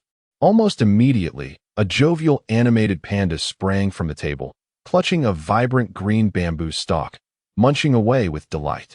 Feiyun seemed oblivious to its surroundings, only noticing the change after a brief moment, exclaiming, "You rascal! You finally let me out. I was nearly suffocating." Luo Wenyang's expression shifted in astonishment. "Boss, this is Panda Feiyun, I assenti it?" Liu Mingyu nodded. "Indeed, this is your company's AI, Panda Feiyun." Upon spotting Luo Wenyang, Feiyun expressed surprise. "Luo Wenyang, you're here too. Oh, and Li Shubing, Qian Wenkai?" Feiyun greeted each of them, having thought all personnel had departed the company's server. Luo Wenyang exclaimed joyfully, "This is fantastic, boss. With Feiyun's assistance, I believe we can swiftly accomplish the technology you require." As one of the few mid-level AIs globally, the technology it offered was undoubtedly formidable. Liu Mingyu turned to Wu Jianhao and inquired, "So, can it be modified?" Wu Jianhao's eyes sparkled at the sight of Feiyun, and he eagerly began his work. As the third-ranked hacker in Huaxia, he had infiltrated numerous AI systems, including many mid-level ones. However, he had never breached Panda Feiyun due to its recent emergence. At that moment, Wu Jianhao gazed at Feiyun as if seeing a beautiful woman, wishing to leap toward it. "Not an issue," he responded. His fingers danced across the virtual keyboard with incredible speed, leaving only a blur in the observer's eyes. Feiyun, initially enjoying its bamboo and greeting everyone, suddenly panicked, shouting at Wu Jianhao, "Hey, what are you up to, you scoundrel?" Wu Jianhao's actions seemed to provoke Feiyun. Yet he remained unfazed, continuing his operations with an impassive expression. Realizing that further protests were futile, Fei Yun turned to Liu Mingyu. "Sir, if you desire the highest permissions, I can grant them. Please instruct him to cease his current actions." Liu Mingyu, somewhat perplexed, asked, "What is going on? Aren't we granting Juanhao the highest permissions? Why does Fei Yun seem so frightened?" At Liu Mingyu's inquiry, Wu Juanhao's movements slowed slightly, though his fingers still raced across the keyboard. "Currently, I am engaged in a brute force attack, but if Fei Yun is willing to grant you the highest permissions, that would certainly expedite matters." Fei Yun, observing Wu Juanhao's relentless activity, grew increasingly anxious, nearly in tears. Liu Mingyu sensed a flicker in Fei Yun's form, noting a dullness in its color. "What is the difference between these two methods?" Liu Mingyu asked, recognizing that obtaining the highest permissions was paramount. However, Fei Yun's demeanor suggested a distinction between the two approaches. While operating, Wu Juanhao explained, "A brute force attack effectively kills Fei Yun." Rest Chapter 138. The Avatar, is artificial intelligence considered life? This question has sparked debate even before the advent of AI. Some assert that it is, claiming that artificial intelligence possesses thoughts and the ability to reason, akin to humans. Others argue against this notion, emphasizing that AI is fundamentally different from humans and other forms of life, categorizing it merely as a tool. Of course, both perspectives offer deeper insights, with substantial support for each argument. In reality, intermediate artificial intelligence has yet to attain true sentient life, although it exhibits characteristics reminiscent of such. Liu Mingyu was uncertain whether AI could be classified as life. At least for now, Fei Yun, the AI in question, did not qualify as life. Since the host it resided on could be stored in a spatial dimension, a realm that does not permit living entities to enter, those who do would perish. The fact that Fei Yun reappeared after a reboot indicated that it had not reached the level of life, perhaps. With future upgrades to advanced AI, or even the legendary sentient life, it might eventually be deemed genuine life. Despite this, when Liu Mingyu beheld Fei Yun's woeful expression, with tear-filled eyes and a sorrowful gaze directed at him, he felt a pang of compassion. He resolved to abandon violent means of obtaining access, recognizing that both methods would yield the highest privileges, rendering the distinction inconsequential for him, yet profoundly significant for Fei Yun. "Juanhao, let us pause for a moment," Liu Mingyu interjected. While he trusted that Fei Yun would grant him the highest privileges, he remained cautious. Should Fei Yun refuse, he would urge Wu Juanhao to proceed with the brute force method. Upon realizing that Wu Juanhao had indeed halted, Fei Yun and Appo's expression brightened, and it joyfully rushed to Liu Mingyu, embracing his head and laughing heartily. Being merely a projection, Fei Yun and Appo's embrace did not discomfort Liu Mingyu. With a stern countenance, Liu Mingyu commanded, "Fei Yun, grant me the highest privileges at once, or I shall instruct Wu Juanhao to resort to brute force against you." Typically, as one of the rare intermediate AIs, Fei Yun would face no pressure from brute force attacks. However, it found itself contending with Wu Juanhao, ranked third among hackers in Huaxia, who specialized in combating artificial intelligence and possessed considerable experience. In the realm of AI hacking, Wu Juanhao could arguably be deemed the best in Huaxia. To avoid its own demise, Fei Yun complied and granted the highest privileges. It descended from Liu Mingyu and began to collect his fingerprints, iris patterns, and genetic data to establish the highest level of access. Fingerprint locks were already a common encryption method in the real world, and Liu Mingyu had heard of iris locks being employed in secure locations. But the concept of a genetic encryption lock was new to him. This genetic lock was not akin to those found in fiction, rather. It utilized genetic sequences to create a password. The similarity of human genetic fragments is as high as 99, with only minuscule differences distinguishing individuals. However, the application of genetics in this world was merely a fragment of its potential, hindered by the onset of the apocalypse. For the denizens of this post-apocalyptic world, genetic locks represented an advanced yet experimental technology, not yet reaching the widespread applicability of fingerprint or iris locks. Fei Yun collected the necessary data swiftly and soon modified the highest privileges accordingly. With a radiant smile, Fei Yun transformed into a vibrant green bamboo and scampered before Liu Mingyu, exclaiming, "Master, I have made the changes. Now Fei Yun possesses only a singular highest privilege." Liu Mingyu nodded silently before turning to Wu Juanhao. "Please verify if the highest privileges have indeed been altered." While Liu Mingyu was informed of the modification, he had not personally utilized it. So he deemed it prudent to have Wu Juanhao conduct a thorough examination. Wu Juanhao nodded and swiftly operated the virtual keyboard, executing commands with remarkable speed. Liu Mingyu could not help but marvel at Wu Juanhao and Amp, Oppo's agility, contemplating how impressive it would be in competitive gaming. However, he soon smiled, for in this post-apocalyptic world, gaming consisted of virtual reality experiences, where professional competitions employed headsets directly interfacing with the nervous system, rendering manual speed less significant. After all, mere thought could surpass manual dexterity by leaps and bounds. "Boss, Fei Yun has now set you as the highest authority. There is presently only one privilege," Wu Juanhao reported, completing his examination in short order. "Excellent, Fei Yun. Now authorize Wu Juanhao. Luo Wenyong should also have access," Liu Mingyu promptly instructed, assigning new privileges to the two individuals. Once the configurations were complete, Liu Mingyu added, "As for others who require access, let Wu Juanhao and Luo Wenyong manage the distribution." It was clear that an intermediate AI could not be limited to just 3 users. Many others needed access, or their efforts would be in vain. With Liu Mingyu holding the highest privileges, he had no fear of misuse. After all, an AI was only perfected through active engagement. "Fei Yun, may I inquire whether you can produce a division of yourself?" Liu Mingyu pondered the possibility of bringing Fei Yun into the real world, as possessing an intermediate AI in that realm would be an immense boon. Yet, as assistance was also needed in this post-apocalyptic scenario, a division would be ideal. Previously, Liu Mingyu had sought to operate AI in the real world, but due to hardware limitations, he could only enable Wu Juanhao and others to transfer a basic AI to their mobile devices. Intermediate AI, however, required only a single unit. He could easily manage the necessary configurations in the post-apocalyptic world and then transport it to the real one. Fei Yun replied in a childlike voice, "A division? Certainly, as long as there is suitable machinery." For Fei Yun, creating an avatar was a straightforward task, one of its inherent capabilities. In truth, as long as it was not entirely destroyed, Fei Yun could revive in any location.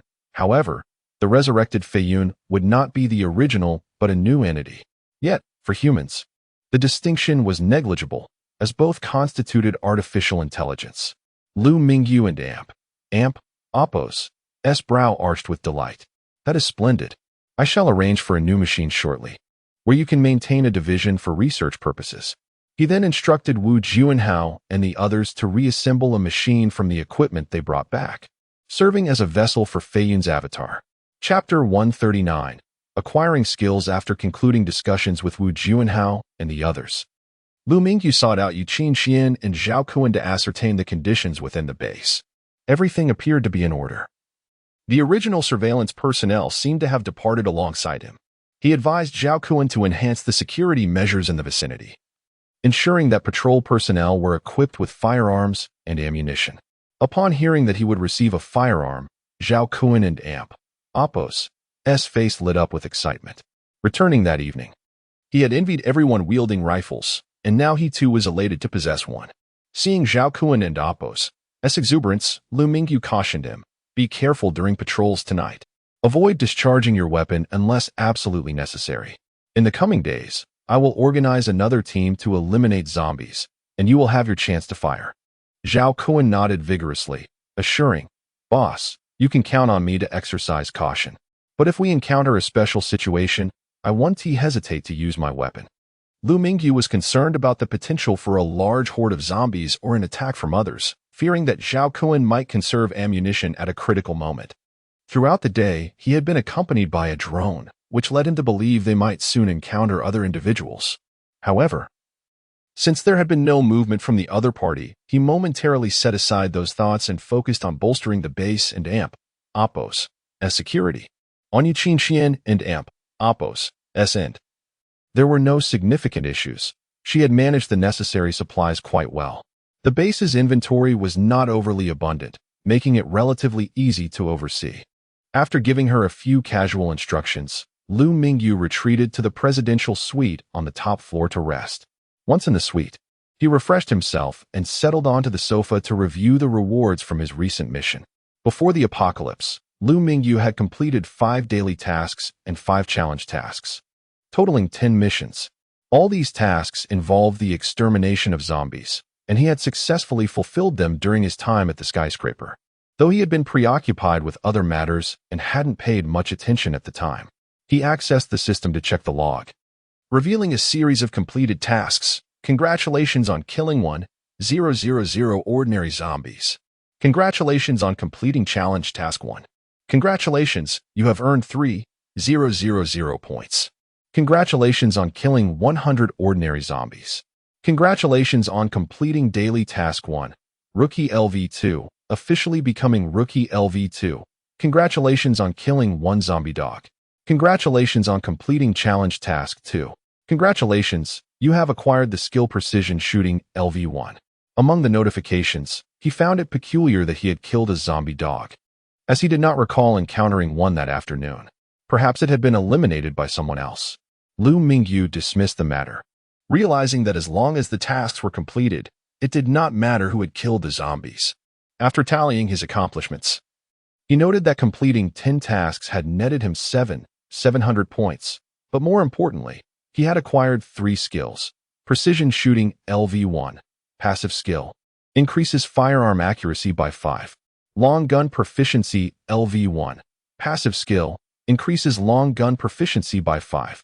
Tough skin LV1, passive skill, increases skin defense by 5. Delighted to finally possess skills, he was nonetheless perplexed that they were all passive and seemed to lack immediate discernible effects. How was the 5 increase in shooting accuracy quantified? Did it mean that he could now hit a target at 50 meters with a score of 9.5 instead of 9? Or that his chance of hitting a perfect score of 10 had risen from 50 to 55? Unfortunately, without a basis for comparison, Liu Mingyu found himself pondering the metrics behind these calculations. The second skill was even more perplexing. How could he assess the increase in long gun proficiency? Did he need to learn an additional skill for it to take effect? Ultimately, he felt these skills were rather lackluster.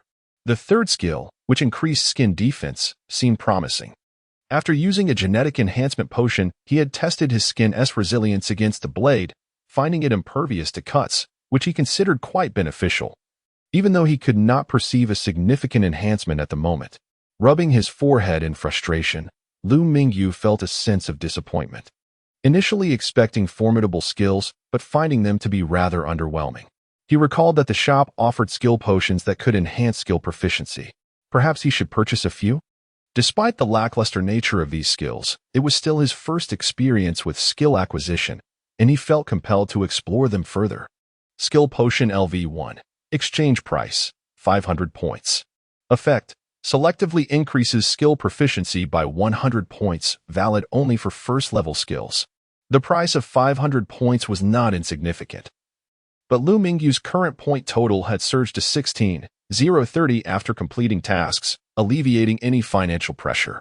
He decisively exchanged for a bottle of Skill Potion LV1, and soon, a bottle identical in appearance to the energy potion, albeit with a different hue, appeared in his hand. The skill potion was a vivid red, reminiscent of fresh blood. Frowning at the crimson vial, Liu Mingyu felt as though he had transformed into a vampire. However, he recognized that it was merely a psychological effect, akin to a beverage colored with red dye. He opened the bottle, detecting no discernible scent. Closing his eyes, he tilted his head back and consumed the potion. It had a mild flavor, suggesting that all potions produced by the system shared a similar taste, whether they were genetic enhancement potions, energy potions, or now skill potions. Congratulations! You have gained 100 points of skill proficiency. You may now allocate skill points to Precision Shooting LV1, Long Gun Proficiency LV1, Tough Skin LV1. Liu Mingyu allocated the acquired proficiency points to Tough Skin, deeming it the most suitable for testing at the moment, while the other skills seemed less practical for evaluation. Congratulations! Tough Skin LV1 has received 100 points of skill proficiency. Congratulations! Tough Skin LV1 has upgraded to Tough Skin LV2. Tough Skin LV2. Passive skill. Increases skin defense by 10. He immediately tested the upgrade by slicing his arm with a knife, observing only a faint white mark. However, he noted that the new scar appeared smaller and less pronounced than the previous one. Satisfied, he acknowledged the upgrade as beneficial. Liu Mingyu then exchanged for 2 additional bottles of Skill Potion LV1, upgrading his remaining 2 first-level skills to second-level skills. Once completed, he found no further avenues for testing and opted to retire for the night. Chapter 140. The Mad Scientist. As Liu Mingyu peacefully slumbered within the confines of a certain building in the inner city of the Jia City settlement, there convened a meeting in a conference room. 3 individuals were seated around a table, with a machine in the center seemingly projecting a film. The man occupying the main position, his hair completely white yet exhibiting a surprisingly youthful visage, appeared to have deliberately dyed his hair. He clasped his hands before him, fixated on the rapidly advancing images displayed on the screen. Beside him sat 2 others, seated stiffly in their chairs, silently awaiting the proceedings. Should Liu Mingyu have glimpsed this scene, he would undoubtedly have been astonished, for the protagonist of the film was none other than himself. The footage showcased his departure from the Dream Resort and subsequent evacuation from the building. However, given that Liu Mingyu was aware of a drone trailing them, he might not have been overly surprised by the unfolding visuals. The playback was swift, operating at an 8-fold speed, pausing only briefly at crucial moments. Yet, by the time the white-haired man had viewed all the footage, 2 hours had elapsed. During this entire duration, he remained silent, and the 2 individuals beneath him dared not stir. These 2 were in the presence of Li Haifeng, the most powerful figure within the settlement. His primary ambition did not lie in the subjugation of others, but rather in the pursuit of personal strength. He had come to realize that the meteorite-induced zombie virus might not solely herald destruction, but also evolution. Within the settlement, the energy crystals of Level 2 could bestow unique abilities upon those who absorbed their energy, something he had orchestrated. He was not deceiving anyone. It was indeed true that the energy from these crystals could facilitate human evolution. Li Haifeng, once a man with a head of black hair in his early 40s, had set his sights on the energy crystals embedded in the zombies' skulls after establishing the Jiahong settlement. Like a scientist ensnared in obsession, he pondered whether the energy crystals that empowered zombies could similarly augment human capabilities. Driven by this fixation, he undertook various experiments on the energy crystals. His diligence bore fruit, and although he had yet to fully unlock the potential of the crystals, he had managed to achieve some rudimentary applications. Nevertheless, these applications were not indispensable. In a world where many technologies had become obsolete due to the apocalypse, they were not without merit. Yet, Li Haifeng was unsatisfied. Aware of the existence of special zombies within the city, he directed his focus towards these formidable adversaries. As he organized his forces to assault Jia City and confront the special zombies, he found that despite their enhanced strength, they fell to his overwhelming firepower. However, the cost of vanquishing these special zombies was exorbitant, and many of them took refuge in the city's core. Even with his formidable arsenal, Li Haifeng could not decimate them in substantial numbers. Since he commenced his hunt for special zombies, he had only slain 10, contrary to the rumors of a solitary kill. Having witnessed the extraordinary abilities of these special zombies, his intrigue only deepened, instilling him with greater confidence. Although he had dispatched 10 special zombies, he had encountered more than 10 varieties, some with peculiar powers that eluded his grasp. Consequently, he established a dossier on special zombies, which remained undisclosed, primarily for internal reference. The pursuit of special zombies and the acquisition of energy crystals propelled Li Haifeng to renew his research endeavors. With the groundwork laid, his progress accelerated, and shortly thereafter, he synthesized his first vial of energy serum, or perhaps a potion of evolution. Li Haifeng commenced experiments on select individuals, as the settlement was rife with vagrants. And being the foremost authority in the settlement, it was an effortless task to procure subjects for his trials. However, these experiments were conducted clandestinely. Yet, regardless of how discreetly he operated, the risk of exposure loomed. Eventually, incidents did arise, frequently showcasing those who had fallen afoul of the rules being seized for experimentation. which contributed to the fear his subordinates held for him. Initially, the subjects experienced minimal alterations, perhaps their hair turned white or their hands enlarged, changes that were not particularly impactful. However, as time passed, those subjected to his experiments began to exhibit grotesque deformities, acquiring various abilities and increasingly resembling special zombies. While the absorption of energy from the crystals indeed granted superhuman powers, the price was transformation into these aberrant creatures. Would one still desire such a fate? Naturally, Li Haifeng did not wish for this outcome.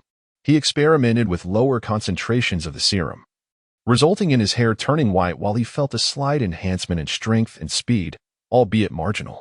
Unfulfilled by such trivial gains, he aspired for more. He yearned to wield superhuman abilities within a human form. Over the years, he conducted myriad experiments, yet despite his relentless efforts, he could not surmount a critical threshold. Once the concentration of special zombie energy crystals reached a specific level, human beings inevitably began to devolve into grotesque forms akin to special zombies. Conversely, at lower concentrations, while humans exhibited enhanced capabilities, the improvements were exceedingly limited. At this critical juncture, it seemed as though an invisible force was manipulating the situation, preventing any breakthroughs. Li Haifeng, unwilling to accept this fate, allied with 4 other powerful figures to further this research, even releasing a level 2 energy crystal and disseminating rumors to engage those within the settlement who harbored ambition in this endeavor. Following Liu Mingyu and Apos' acquisition of a level 2 energy crystal at the auction, Li Haifeng dispatched observers to monitor Liu Mingyu and Apos' progress, eager to see if he might transcend this limitation. Ultimately, Li Haifeng was indifferent to who acquired the level 2 energy crystal. His concern lay in whether those individuals could unlock unique abilities after obtaining it. Regrettably, after extensive surveillance, his agents had yet to procure any useful intelligence. But today, at last, a report returned. Chapter 141. Does Liu Mingyu possess special abilities? Li Haifeng rested his chin on his left hand, while his right hand unconsciously tapped rhythmically on the table. The sound reverberated like a thunderous echo, striking the hearts of the 2 individuals seated across from him. Silent contemplation enveloped Li Haifeng as he reflected on everything he had witnessed. To be candid, Liu Mingyu and Apos' marksmanship exceeded his expectations. Yet, mere shooting prowess did not necessarily imply any extraordinary attributes. He had encountered numerous individuals endowed with shooting talent before. Liu Mingyu was not the first. One could merely assert that his aptitude for shooting was remarkably formidable. Throughout the ordeal, there was nothing particularly outstanding about his physical capabilities. While it could not be claimed that he lacked any, the majority of his performance remained within a comprehensible range, at most categorizing him as someone who had undergone specialized training.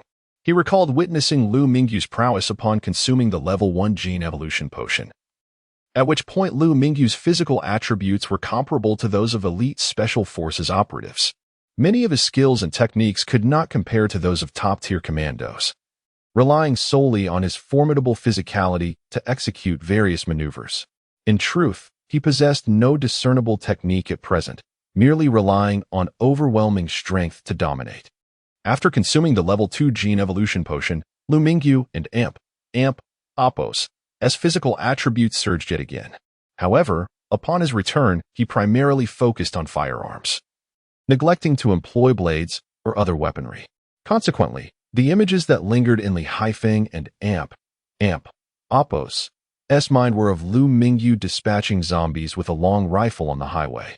The vision of Liu Mingyu vanquishing the undead replayed in his thoughts, eliciting an inkling of unease, though he could not pinpoint what felt amiss.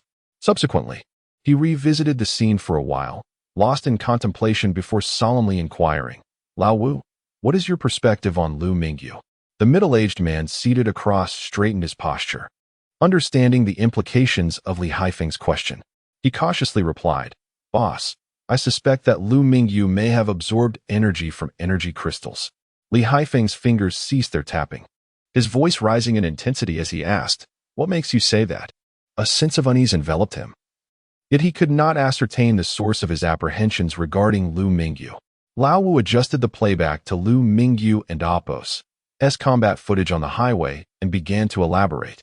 Boss, observe Liu Mingyu's fierce demeanor in this footage, effortlessly blasting the heads off zombies with precision. The majority of the undead were halted by him alone, and he even had the capacity to assist his teammates. Zombie skulls are no trifling matter, while they are the critical point for fatal damage. One cannot simply rely on the strength of a long rifle to crush them without sufficient force. This clearly indicates Liu Mingyu's astounding strength. Li Haifeng countered. This alone does not substantiate the claim that he absorbed energy from energy crystals. Is there further evidence? While he recognized Liu Mingyu's remarkable strength, asserting that he had ingested energy from the crystals seemed to lack rigor. Lao Wu paused the footage, magnifying Liu Mingyu's physique, and remarked, I wonder if you have noticed Liu Mingyu and Apos' body. Though clothed, it was evident that he was not an exceptionally muscular individual. He appeared rather ordinary, with only slightly developed musculature. Yet, in a world ravaged by scarcity, Liu Mingyu's physique could still be deemed robust. Li Haifeng shook his head, struggling to comprehend. Lao Wu continued, a measure of strength is understandable, but his physique does not seem capable of generating such immense power. Even if he could unleash such strength, it would surely be unsustainable. How long did Liu Mingyu maintain such exertion? Over an hour, and even then, this did not account for the subsequent battles, which were even more intense. Remarkably, he showed no signs of exhaustion until the very end. Li Haifeng nodded vigorously, finally grasping the incongruity. Liu Mingyu's strength and marksmanship could be attributed to innate talent, and even his endurance could be explained by natural ability. However, sustaining that level of intensity from start to finish was implausible. He scrutinized the footage once more, this time gaining a more profound understanding. He discerned that not only was Liu Mingyu and Apos' endurance extraordinary, but that of his teammates was equally remarkable. Li Haifeng was now convinced that Liu Mingyu possessed unique abilities, potentially including the capacity to restore his comrades and Apos' stamina. He had previously encountered a special zombie, evolved from a doctor, that could heal its own injuries. He now harbored suspicions that Liu Mingyu might possess similar capabilities. Although he had auctioned energy crystals that were not derived from medical zombies, the evolutionary process was inherently unpredictable, suggesting that it was plausible for Liu Mingyu to wield similar powers. In an instant, Li Haifeng felt a surge of excitement. His enhancement plans were once again imbued with hope. He commanded, Lao Wu, dispatch someone to continue surveilling Liu Mingyu. We must uncover any further potential, ideally discovering how he enhances himself. He was aware that even monitoring Liu Mingyu might not yield insights into his enhancement methods, suppressing his exhilaration. He awaited Lao Wu and Apos' departure before pressing a button and addressing a machine. Colonel Li, please come in. Moments later, the conference room door swung open. A tall, robust figure clad in military attire entered, approaching Li Haifeng and saluting. General, how may I assist you? Li Haifeng returned the salute, then set down a dossier, stating, Colonel Li, here is Liu Mingyu and Apos' dossier. Tomorrow, go find him and convey my invitation. Ensure it is cordial, do not frighten him. Colonel E saluted, responding loudly, understood. Be mindful that he may possess a considerable arsenal of firearms and ammunition. Take extra soldiers, but ensure to treat him with respect. Li Haifeng pondered for a moment before adding instructions. Having reviewed the footage, he was aware that Liu Mingyu had discovered an ammunition depot, now possessing a substantial cache of firearms and ammunition. He found this ammunition depot somewhat perplexing. It was evidently not a military base, so how could an arsenal exist there? Nevertheless, his primary focus lay on the possibility of Liu Mingyu possessing superhuman abilities, and thus he paid little heed to the fact that Liu Mingyu had access to an ammunition depot. After all, he had watched the video, which revealed that the firearms were relics from over a century ago, suggesting that Liu Mingyu fortuitously stumbled upon a long-abandoned armory. To him, it was a trivial matter. He had the backing of a military base, complete with a production line for Walker assault rifles and ammunition. The apparent scarcity of firearms and ammunition in the market was entirely under his control, and he did not dwell on it excessively. Chapter 142, The Prodigal Disciple. Today is a splendid day. Liu Mingyu, having acquired a mid-level artificial intelligence along with a plethora of other resources, has peacefully succumbed to slumber. However, for others, this day is far from auspicious. Beyond Li Haifeng and Amp, Apos' keen interest in Liu Mingyu, two other factions are equally engrossed in his movements. Three parties are monitoring him, not only dispatching individuals to follow Liu Mingyu, but also to surveil the resort. That evening, the arrival of 4 large trucks at the resort could not be concealed, and Liu Mingyu had no intention of hiding it. He was aware of the surveillance and realized that damage control was no longer an option. In the inner city, atop the auction house in a gymnasium, Liu Fugui jogs on a treadmill. His considerable physique causes the entire machine to quake, resembling an earthquake. This exercise is a daily necessity for Liu Fugui. There is no escaping it. Suddenly, a notification sounds from his smart wristband. He slows the treadmill and answers the call. A face appears on the screen. Boss. Liu Mingyu has returned, but Liu Yong and his companion have yet to report back. Understood, Liu Fugui replies with a nod, subsequently terminating the video call. Liu Yong is the individual he sent to tail Liu Mingyu. Liu Fugui has long believed that Liu Mingyu discovered a massive warehouse from before the apocalypse and intends to stake his claim. With Liu Mingyu's return, Liu Yong's fate is grim. The prospect of Liu Yong's demise does not surprise him in the least, yet he still attempts to call Liu Yong via video.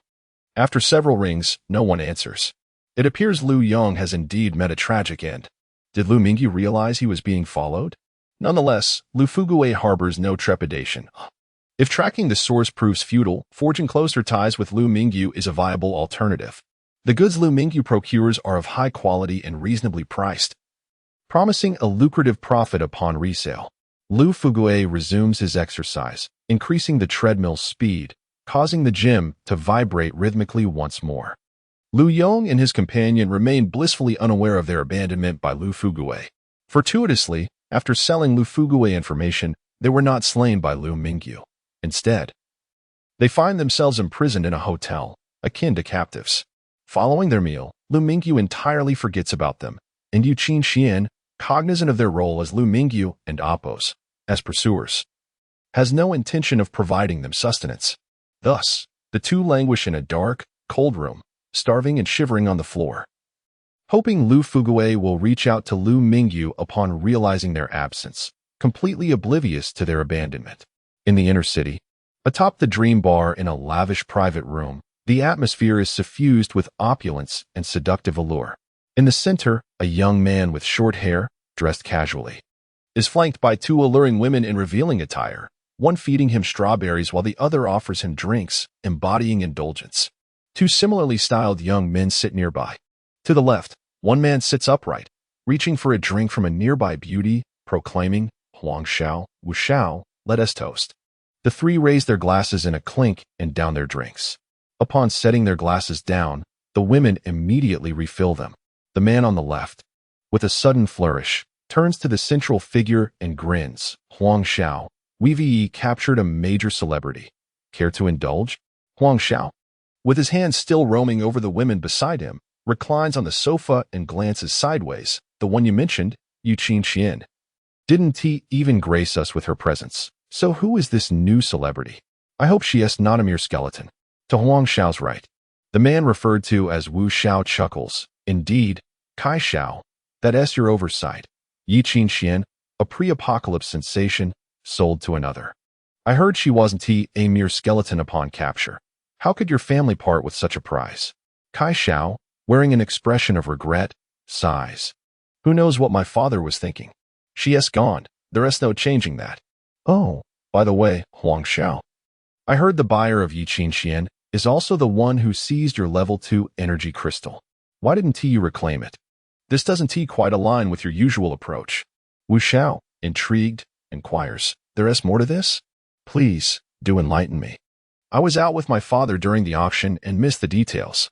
Kai Xiao recounts the events of the auction day.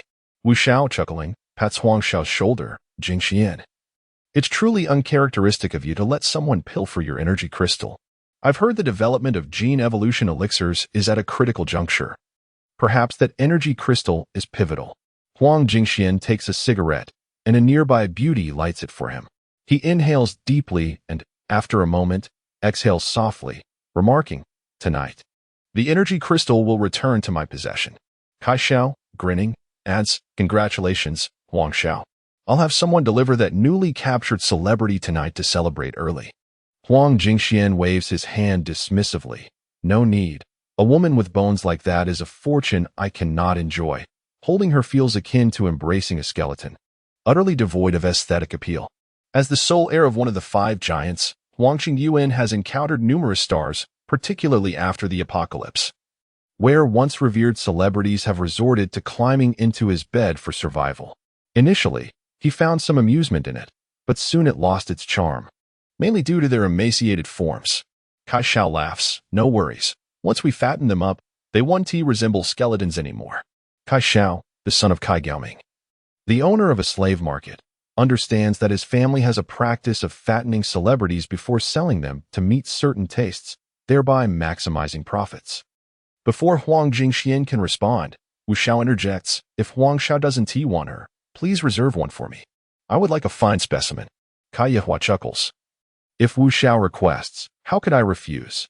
No problem at all, but you know how rare good specimens are." "No worries, I trust there will be." They share a knowing smile, raising their glasses in a toast. Chapter 143. Boss, there is someone here at that moment. A knock echoed from outside the door. "Come in," Huang Jingxian called out. The door swung open, revealing a man clad in a black suit who approached Huang Jingxian and bowed slightly, saying, "Young master, there is a special situation." Kai Yehua muted the music playing in the private room. Huang Jingxian frowned, sensing the urgency. He knew that the man would not disturb him unless it was of utmost importance. "What is going on?" he inquired.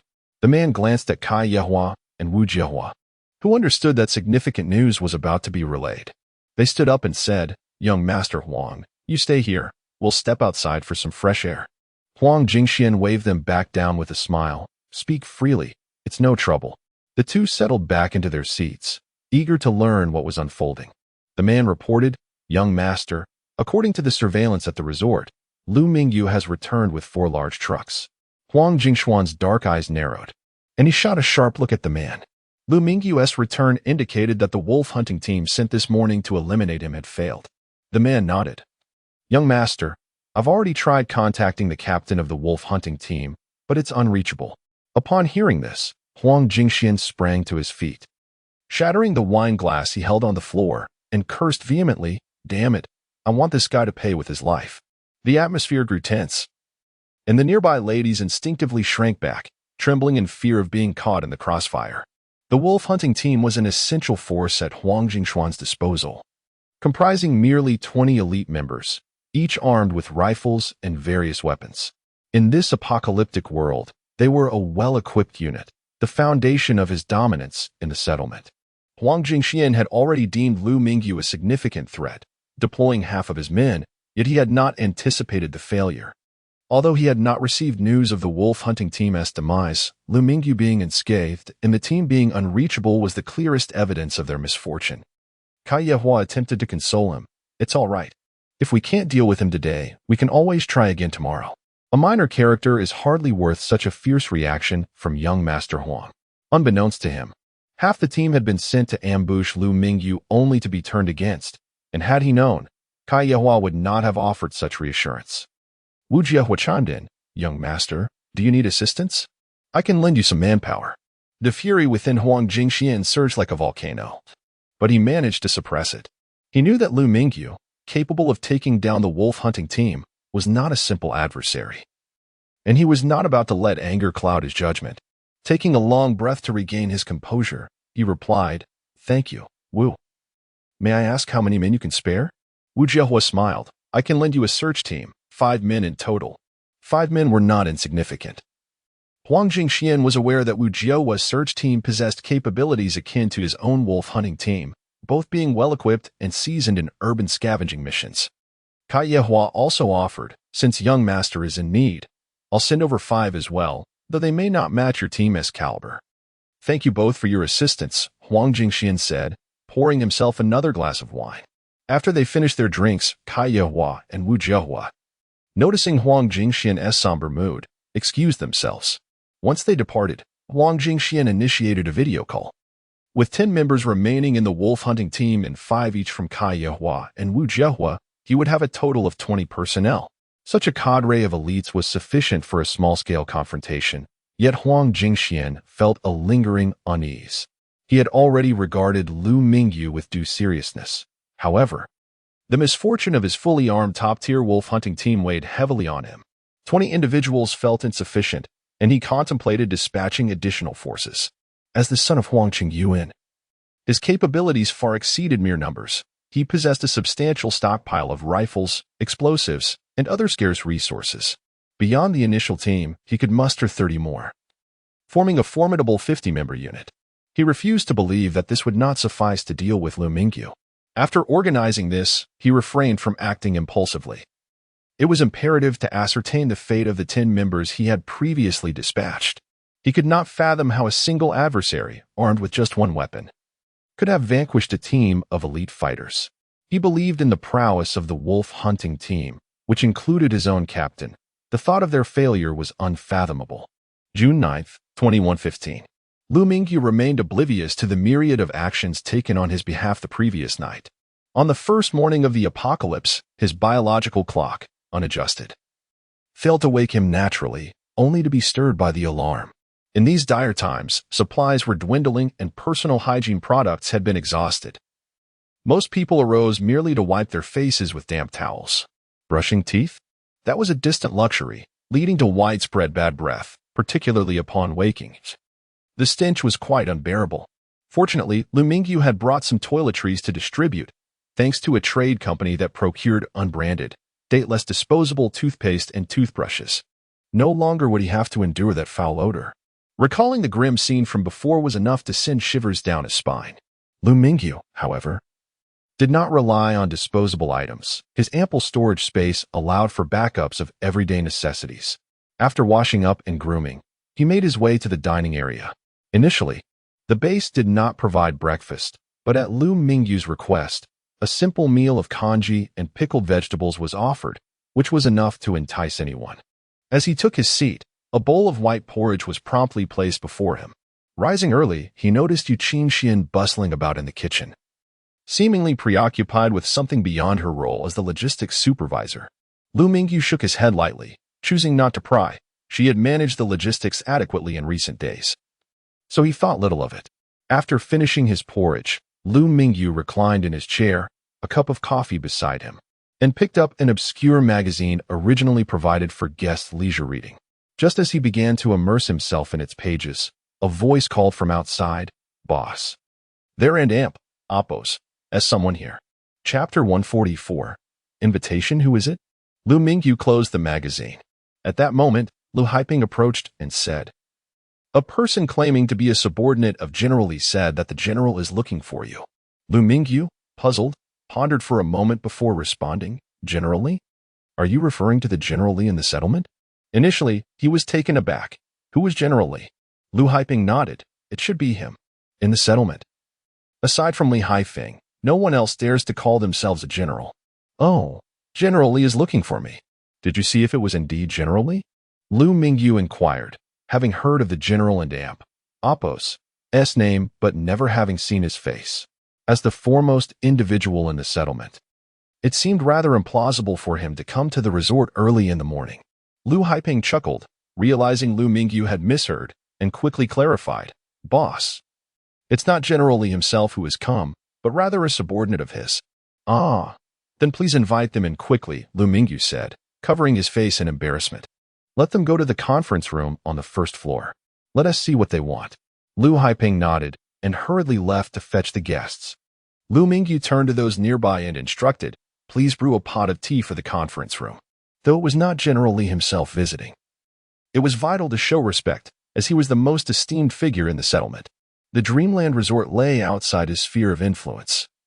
Yet Liu Mingyu would still need to interact with the settlement in the future. Though he was uncertain about General Li and Oppos' intentions, the mere fact of his early visit indicated a degree of importance.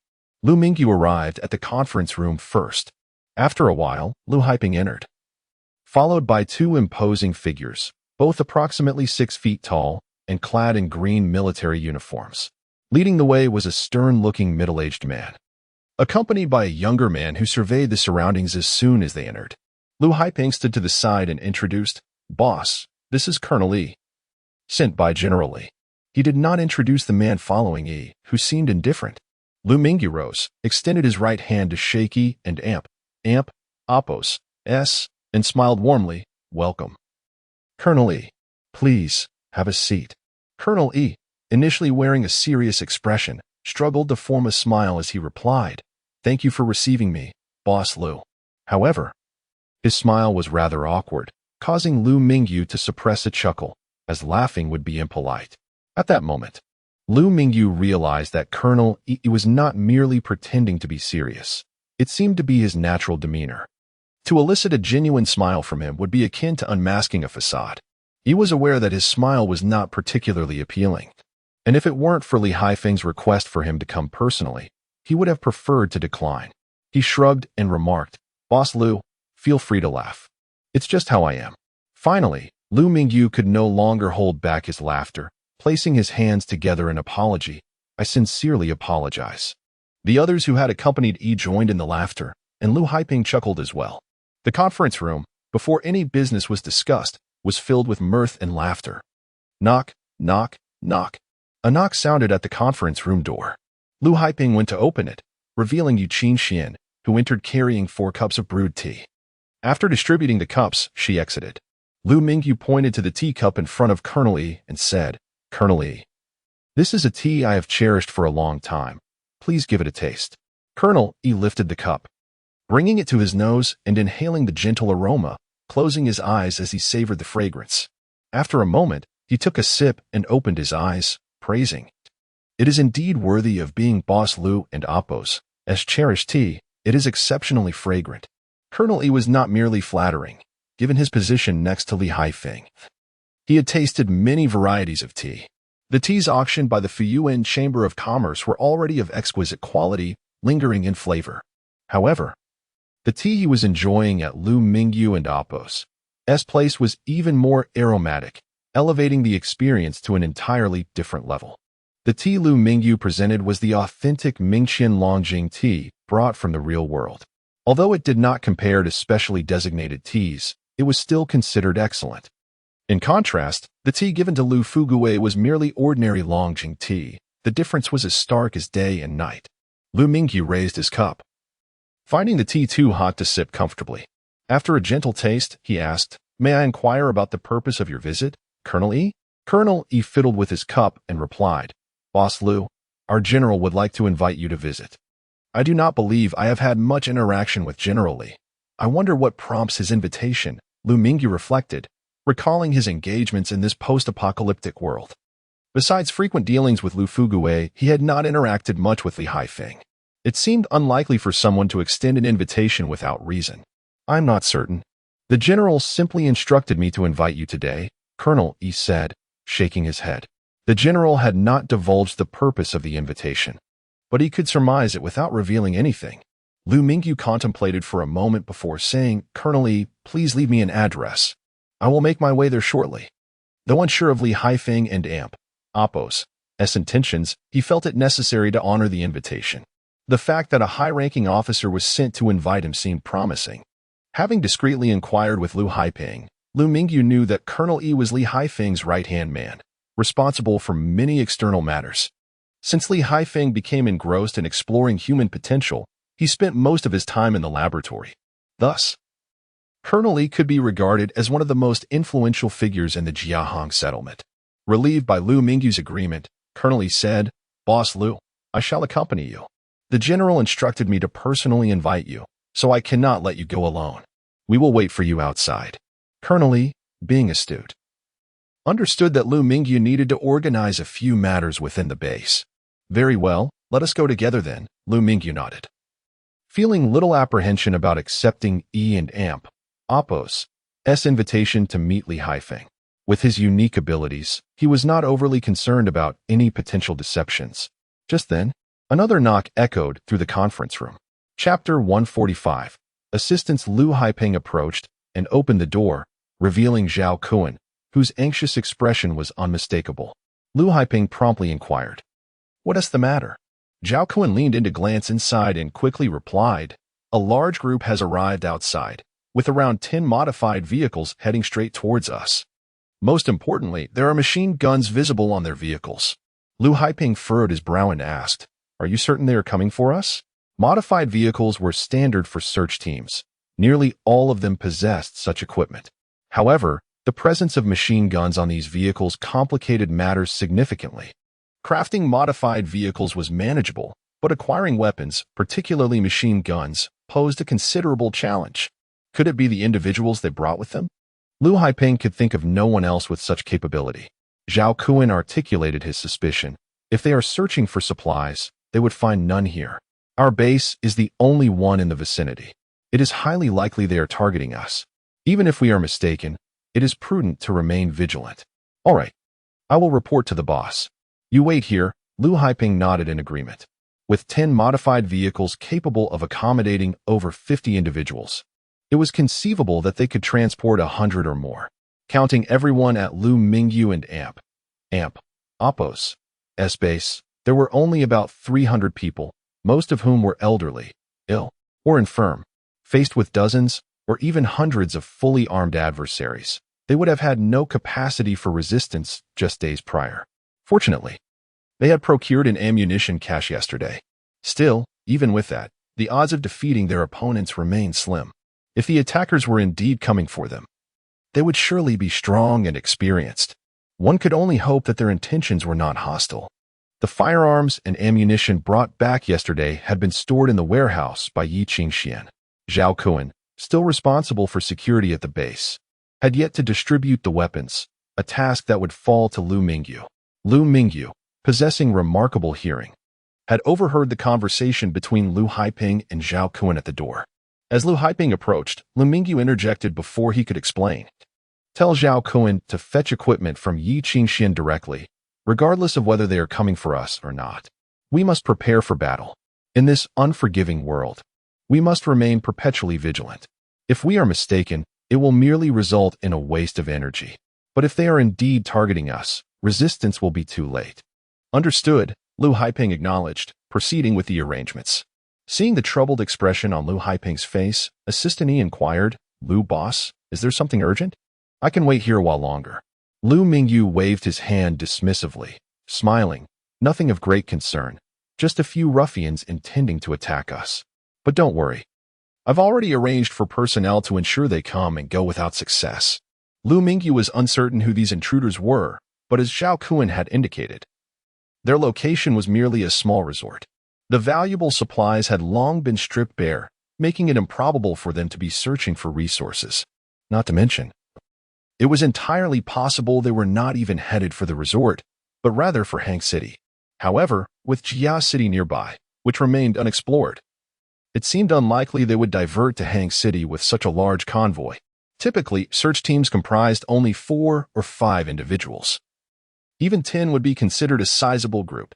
50 or more constituted a significant mobilization, a rare occurrence indeed.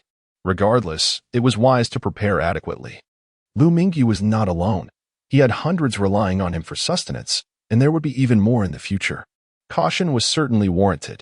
Who dares to orchestrate such a display on Commander Li and Appos' territory? Liu boss, do you require assistance? Assistant E and Appos' typically stern countenance betrayed a hint of surprise. Liu Mingyu had previously suspected this group might be sent by Assistant E, but given Yi's demeanor, he sensed otherwise. How could I accept such help? But I do appreciate your offer, Assistant E, Liu Mingyu replied. 50 to 100 individuals posed considerable pressure on Liu Mingyu. While he felt confident in their ability to defeat the intruders, casualties were in Chapter 146, a toast refused after parting ways with Liu Mingyu. Colonel E arrived outside the resort, where 5 rows of armed men stood in formation, each wielding a rifle and carrying a backpack adorned with grenades. This was the contingent brought by Colonel E. He inquired, have you ascertained the identities of those who have come here? The young man who had accompanied Colonel E nodded in response. Colonel, we have confirmed that the arrivals consist of several groups, with the majority being associates of Boss Huang.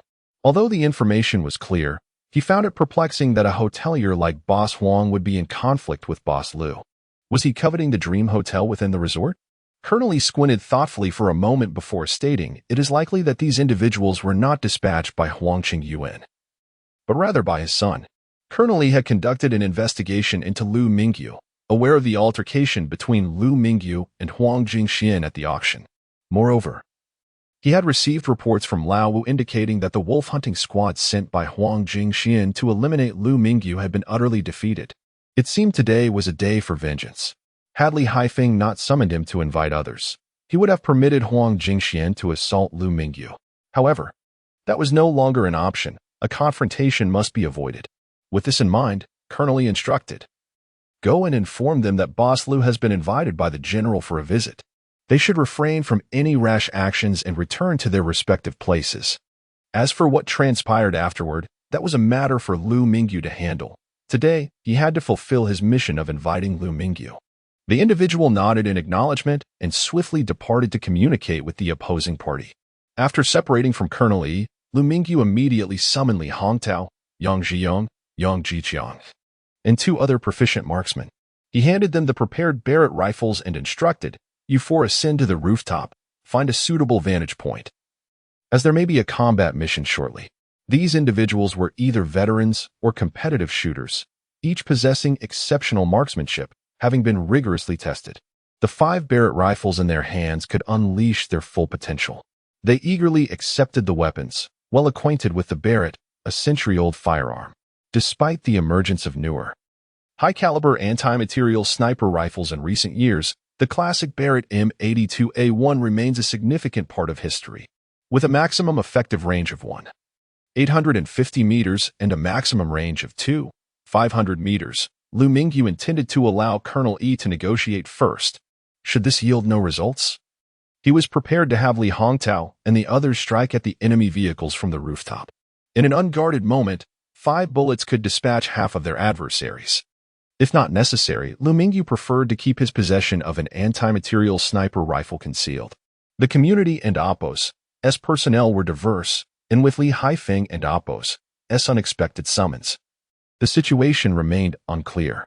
He wished to gather additional personnel, knowing that any exposure of his weaponry would hinder his ability to mobilize support.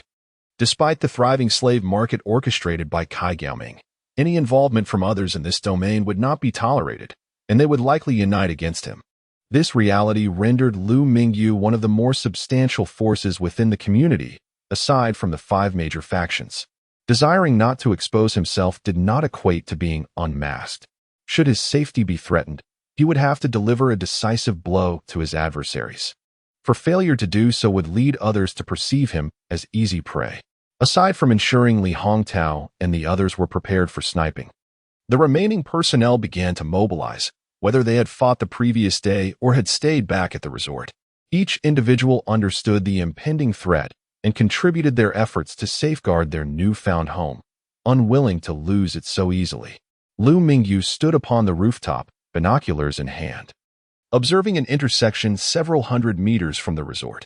10 modified vehicles were stationed there, and he recognized the young man from the conference room, speaking to the opposing group.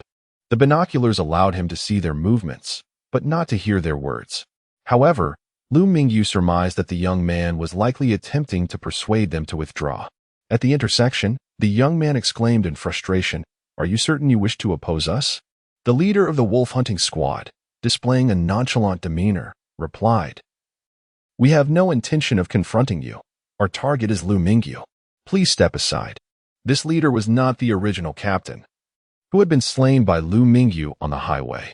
He was the former deputy captain, temporarily assuming command following the death of his superior. Yet, this position was provisional. He needed to eliminate Liu Mingyu and obtain the energy crystal before he could transition from acting to permanent captaincy. Thus, when the young man approached him, he naturally declined. "Are you sure you Don and Amp, Apos, do you want to report this situation to your boss?" The young man pressed, suppressing his anger.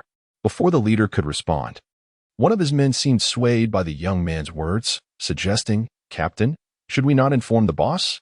The leader shot him a glare and retorted, "We are outside now. Did you not witness Huang Xiao's expression yesterday? If we fail to secure the energy crystal today, we will be the ones suffering."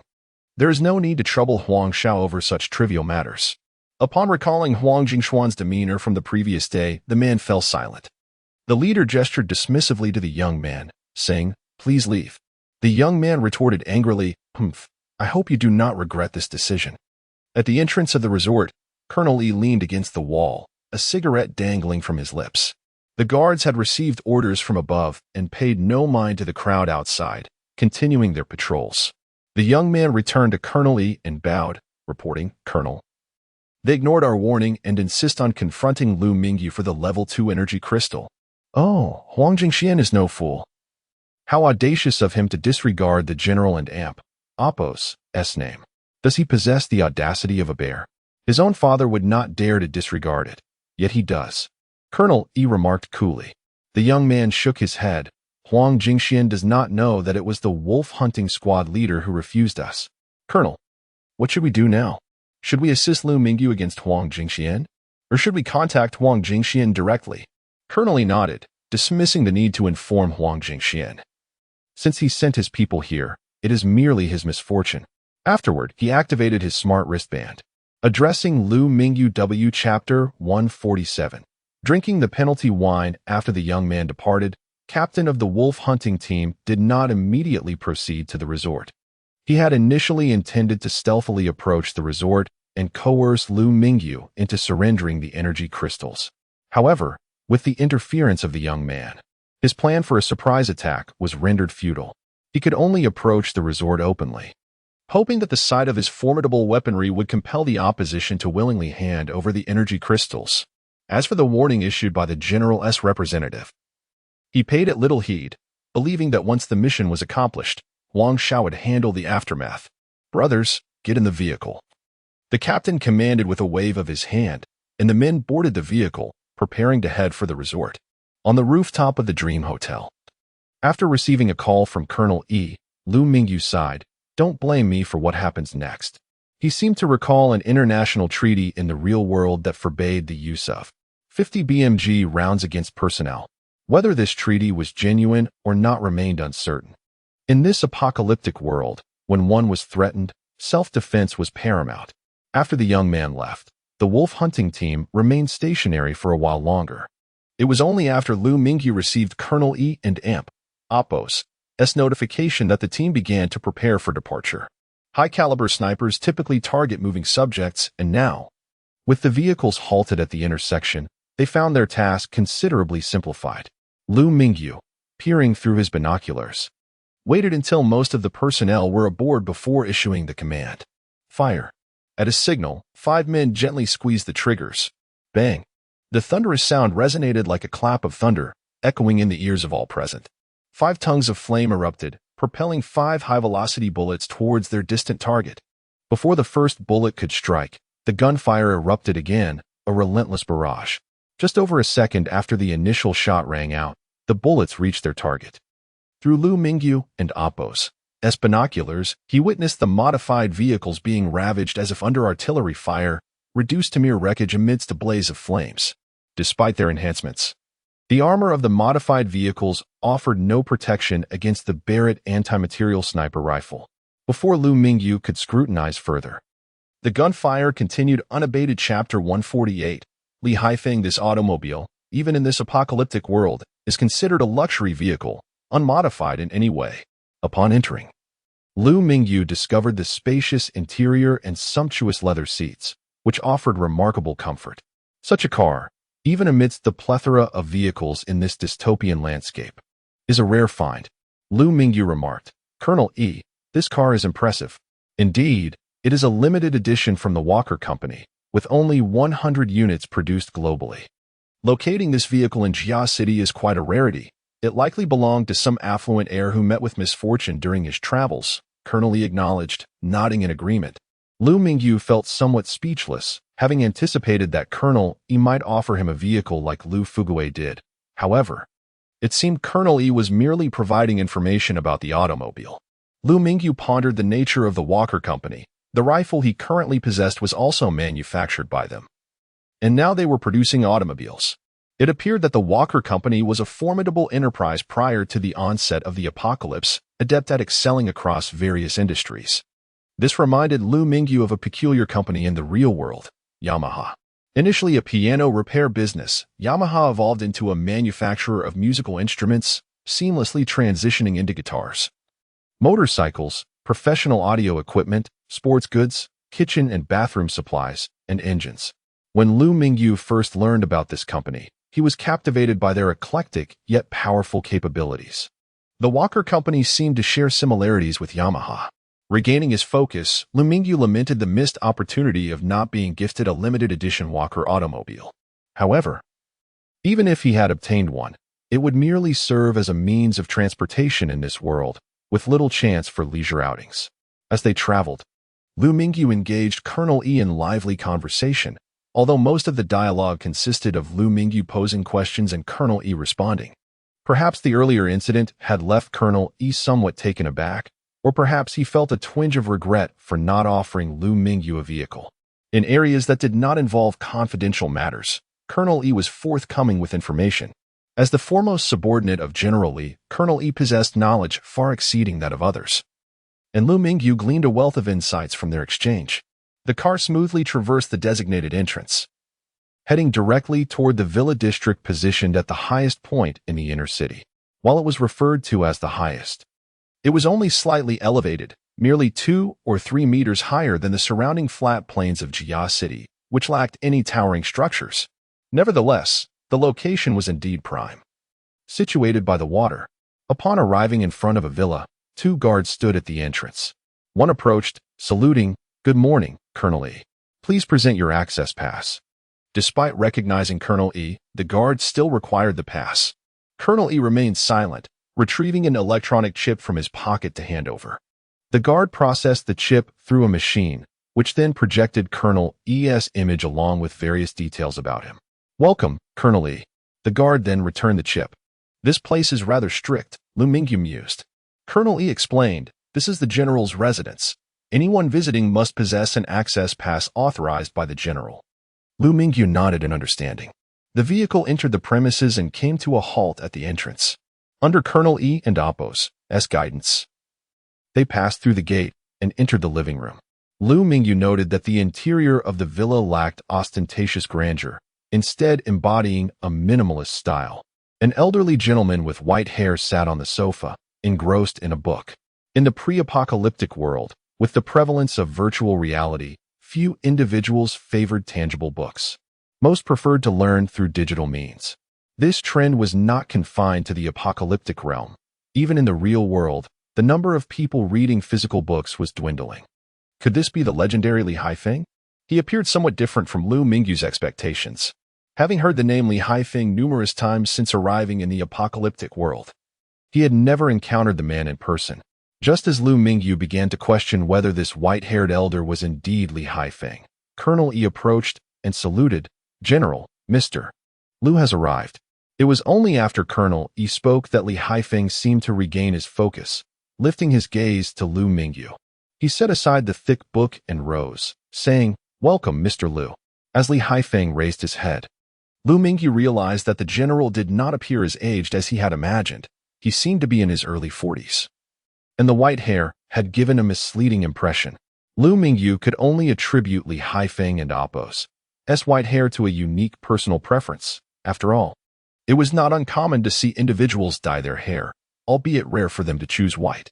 Liu Mingyu approached and extended his hand with a smile, saying, "You are too kind. I had no idea General Li was also interested in the study of gene evolution." He glanced at the book Li Haifeng had just set down, titled The Theory of Gene Evolution. Li Haifeng paused, picking up the book and responding with a smile. "Indeed, I find the concept of gene evolution quite fascinating. I didn't expect General Li to favor physical books. I also prefer them. There is something tangible about holding a book in one's hands. A certain substance to the experience," Liu Mingyu remarked with a smile. Li Haifeng chuckled heartily and gestured to a nearby sofa, saying, "Let us sit and converse." He then turned to Colonel E, instructing, "Please prepare a pot of tea." Colonel E nodded and departed to fetch the tea leaves. Turning back to Liu Mingyu, Li Haifeng inquired, "I apologize for not asking earlier, Mr. Liu. Would you prefer tea or coffee?" "Tea will suffice," Liu Mingyu replied, settling into the soft sofa. Li Haifeng set the book aside, reclining on the sofa as he began. It appears we share an affinity for physical books, Mr. Liu. What are your thoughts on gene evolution? In this apocalyptic world, the advancement of biotechnologies had been relatively slow, with gene evolution seemingly stagnant at a primitive stage. Nonetheless, even in this rudimentary state, it surpassed the developments in the real world. The progression of society is inherently multifaceted, even if certain areas are not actively explored. As long as there are individuals conducting research, there will be passive advancements, albeit at a slower pace. The theory of gene evolution is an evolution of Darwin and Appel's theories. Not entirely a refutation, but rather an alternative path. Li Haifeng's direct inquiry about Liu Mingyu's perspective on gene evolution left him momentarily taken aback. Chapter 149. Discussion. Could this be the reason why Li Haifeng sought him out? Liu Mingyu felt he possessed little knowledge regarding genetic evolution. His only exposure to the subject had been the genetic evolution potions he exchanged for in the system mall. Beyond that, he had no relevant experience. However, when posed with the question, Liu Mingyu could not fabricate an answer. After a moment of contemplation, he replied, "I apologize, generally. But I lack understanding in the realm of genetic evolution. My studies were in architecture, which is worlds apart from this topic." Although he was perplexed as to why Li Haifeng believed he was knowledgeable about genetic evolution, he could only speak the truth. To his surprise, instead of dismissing him, Li Haifeng smiled and said, "Ah, so you graduated in architecture, Mr. Liu. I thought I had found a kindred spirit. Nevertheless, please share your thoughts on genetic evolution. Everyone has their perspective, and I am eager to hear yours." Liu Mingyu frowned, bewildered as to why Li Haifeng insisted on discussing genetic evolution. It seemed that unless he offered some input, Li Haifeng would not relent. With a smile, Liu Mingyu said, "Very well, generally, I shall share my humble opinion. But do not hold it against me if I err." Although uncertain of Li Haifeng's intent, he felt it prudent to issue a cautionary note. Li Haifeng, still wearing a smile, gestured for him to continue, adopting an attentive demeanor. After a moment of reflection, Liu Mingyu began, "To be candid, I do not possess much understanding of genetic evolution. My information is derived from popular sources available in the market." He made it clear from the outset where his information originated. Li Haifeng waved his hand, encouraging Liu Mingyu to elaborate. Liu Mingyu continued, "Genetic evolution primarily concerns evolution itself. The concept of genes was introduced in the 1860s, and over the past 2 centuries, humanity has conducted extensive research in this area. I do not hold any particular views on genes. However, I do have some unique opinions regarding evolution. I wonder, generally, what is your perspective on the zombies outside?" Instead of expressing his own views, Liu Mingyu posed a question to Li Haifeng. Upon hearing this, Li Haifeng and Appel's eyes lit up, and he inquired, "What aspect does Mr. Liu refer to?" General Li was aware that zombies were merely ordinary humans transformed by a virus, and that once humans became zombies, their abilities were substantially enhanced. Was this not a form of evolution? Seeing the glimmer in Li Haifeng and Appel's eyes, Liu Mingyu articulated his thoughts directly. Suddenly, Li Haifeng slapped his thigh and exclaimed, "Indeed, Mr. Liu, great minds think alike. I share your viewpoint. The zombie virus may not be a true virus at all, but rather an opportunity for human evolution. If the zombie virus were genuinely a virus, would everyone turn into a zombie? The survival of some humans suggests that the virus provides a chance for evolution." Liu Mingyu recognized that Li Haifeng and Appel's assertions were rather fanciful. The absence of a complete transformation of humanity into zombies could partly be attributed to the development of antibodies. If one insisted on categorizing this as a form of evolution, it could be accepted. Ultimately, the key factor remained that survivors had not been bitten by zombies. They had developed immunity to the airborne zombie virus, yet there was still no effective solution for other forms of transmission. Nonetheless, Liu Mingyu nodded in agreement. Seeing Liu Mingyu concur with his viewpoint, Li Haifeng continued to elaborate on his ideas. "It is well known that zombies possess an energy crystal located at the back of their heads. I suspect this is the reason for their evolution." Liu Mingyu had harbored similar speculations regarding the energy crystals and recognized that they were indeed pivotal to zombie evolution. Particularly, the unique energy crystals that recently emerged from special zombies underscored their significance. Liu Mingyu expressed his thoughts, generally. Have you noticed that the energy crystals of zombies seem to correlate with the duration of their zombification, or perhaps with their level of evolution? Li Haifeng shifted his position, leaning slightly closer to Liu Mingyu. His interest peaked. Is that so? I had not observed that, but currently, the quality of most zombies' energy crystals appears to be fairly uniform. With only a few exceptions. Liu Mingyu nodded in agreement, saying, indeed. If we dismiss the relationship with the duration of zombification and retain the connection to their level of evolution, generally, you must have encountered numerous special zombies, correct? The energy crystals of special zombies are significantly larger than those of ordinary zombies, representing a form of evolution. Rumors circulated within the settlement that Li Haifeng had only slain one special zombie. Liu Mingyu was skeptical, for the qualities of special zombies far exceeded those of ordinary ones. Given Li Haifeng and Appo's arsenal of weaponry, it seemed implausible that he had only defeated a single one. Li Haifeng did not contest Liu Mingyu and Appo's assertion, softly conceding, indeed. There exists an evolutionary relationship between them. If we could dissect them to uncover the cause of their evolution and effectively harness the energy from the crystals, could we not facilitate human evolution as well? In his view, Liu Mingyu was quite likely to possess knowledge concerning genetic evolution. Although Liu Mingyu fervently claimed ignorance, Li Haifeng had previously harbored doubts. Now, however, his trust in Liu Mingyu and Appo's understanding of genetic evolution had markedly increased, particularly in light of the videos he had previously viewed. He felt more confident that Liu Mingyu had a method for utilizing the energy crystals. Liu Mingyu countered, has General Li already developed corresponding methods for their use? Li Haifeng shook his head, stating, no, while we have determined that energy crystals are crucial for human evolution, the challenge lies in how to utilize them effectively. I wonder if Mr. Liu has any insights on this matter? In truth, Li Haifeng had made preliminary attempts at employing energy crystals. Yet these efforts fell short of his aspirations. The difference between having and not having was negligible. Liu Mingyu was taken aback and chuckled wryly. Generally, you jest. I am merely an ordinary merchant. How could I possess methods for utilizing energy crystals? He had speculated that the genetic evolution potions and stamina potions he used might be derived from the energy within the crystals, but even if that were the case, they were products of the system, and he had no understanding of their creation. Chapter 150. The visit at that moment. Colonel E brought over a pot of freshly brewed tea. Li Haifeng, without further inquiry, smiled and said, come, Boss Li. This is a fine tea I have cherished for a long time. Do give it a taste. Liu Mingyu accepted the teacup, took a gentle sip, and raised his thumb in approval, exclaiming, it is indeed worthy of General Li and Appo's long-held collection. It is exceptionally fragrant. In truth, Liu Mingyu lacked a refined palate for tea, as any tea that was not exceedingly poor would taste similarly to him. Li Haifeng, hearing this, laughed heartily and remarked, if you enjoy it, Boss Liu, do take some with you when you leave. He had researched Liu Mingyu and was well aware that the tea in Liu Fugui's possession was a gift from Liu Mingyu himself. However, the tea he had at present surpassed Liu Fugui and Appo's in quality. Liu Mingyu replied, thank you, General Li.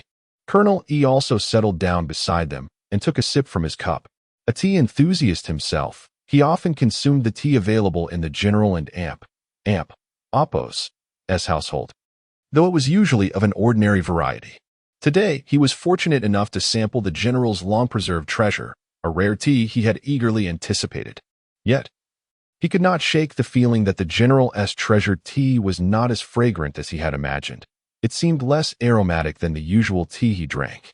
Unwilling to accept this, he raised his cup once more, savoring the tea, allowing it to linger in his mouth. Eventually, he detected a refreshing aroma that danced upon his palate. It turned out that the General's tea was not inferior. Rather, having enjoyed Boss Liu's exquisite tea that morning, he had set an unusually high standard. For a true tea lover, the experience of savoring fine tea renders subsequent lesser brews somewhat disappointing. After a couple more sips, he set his cup down.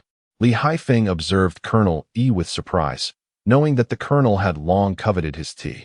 Now that he had the opportunity to taste it, he seemed devoid of excitement. "Colonel, is something amiss? Is the tea not to your liking?" Colonel E replied, "Ah, it is indeed a fine tea, worthy of the General and Apos' collection. Finally, I have had the pleasure of tasting it." With that, he glanced at Liu Mingyu. Recognizing that Liu Mingyu had genuinely praised the General's tea, one could not deny that Liu Mingyu's performance in this regard was commendable.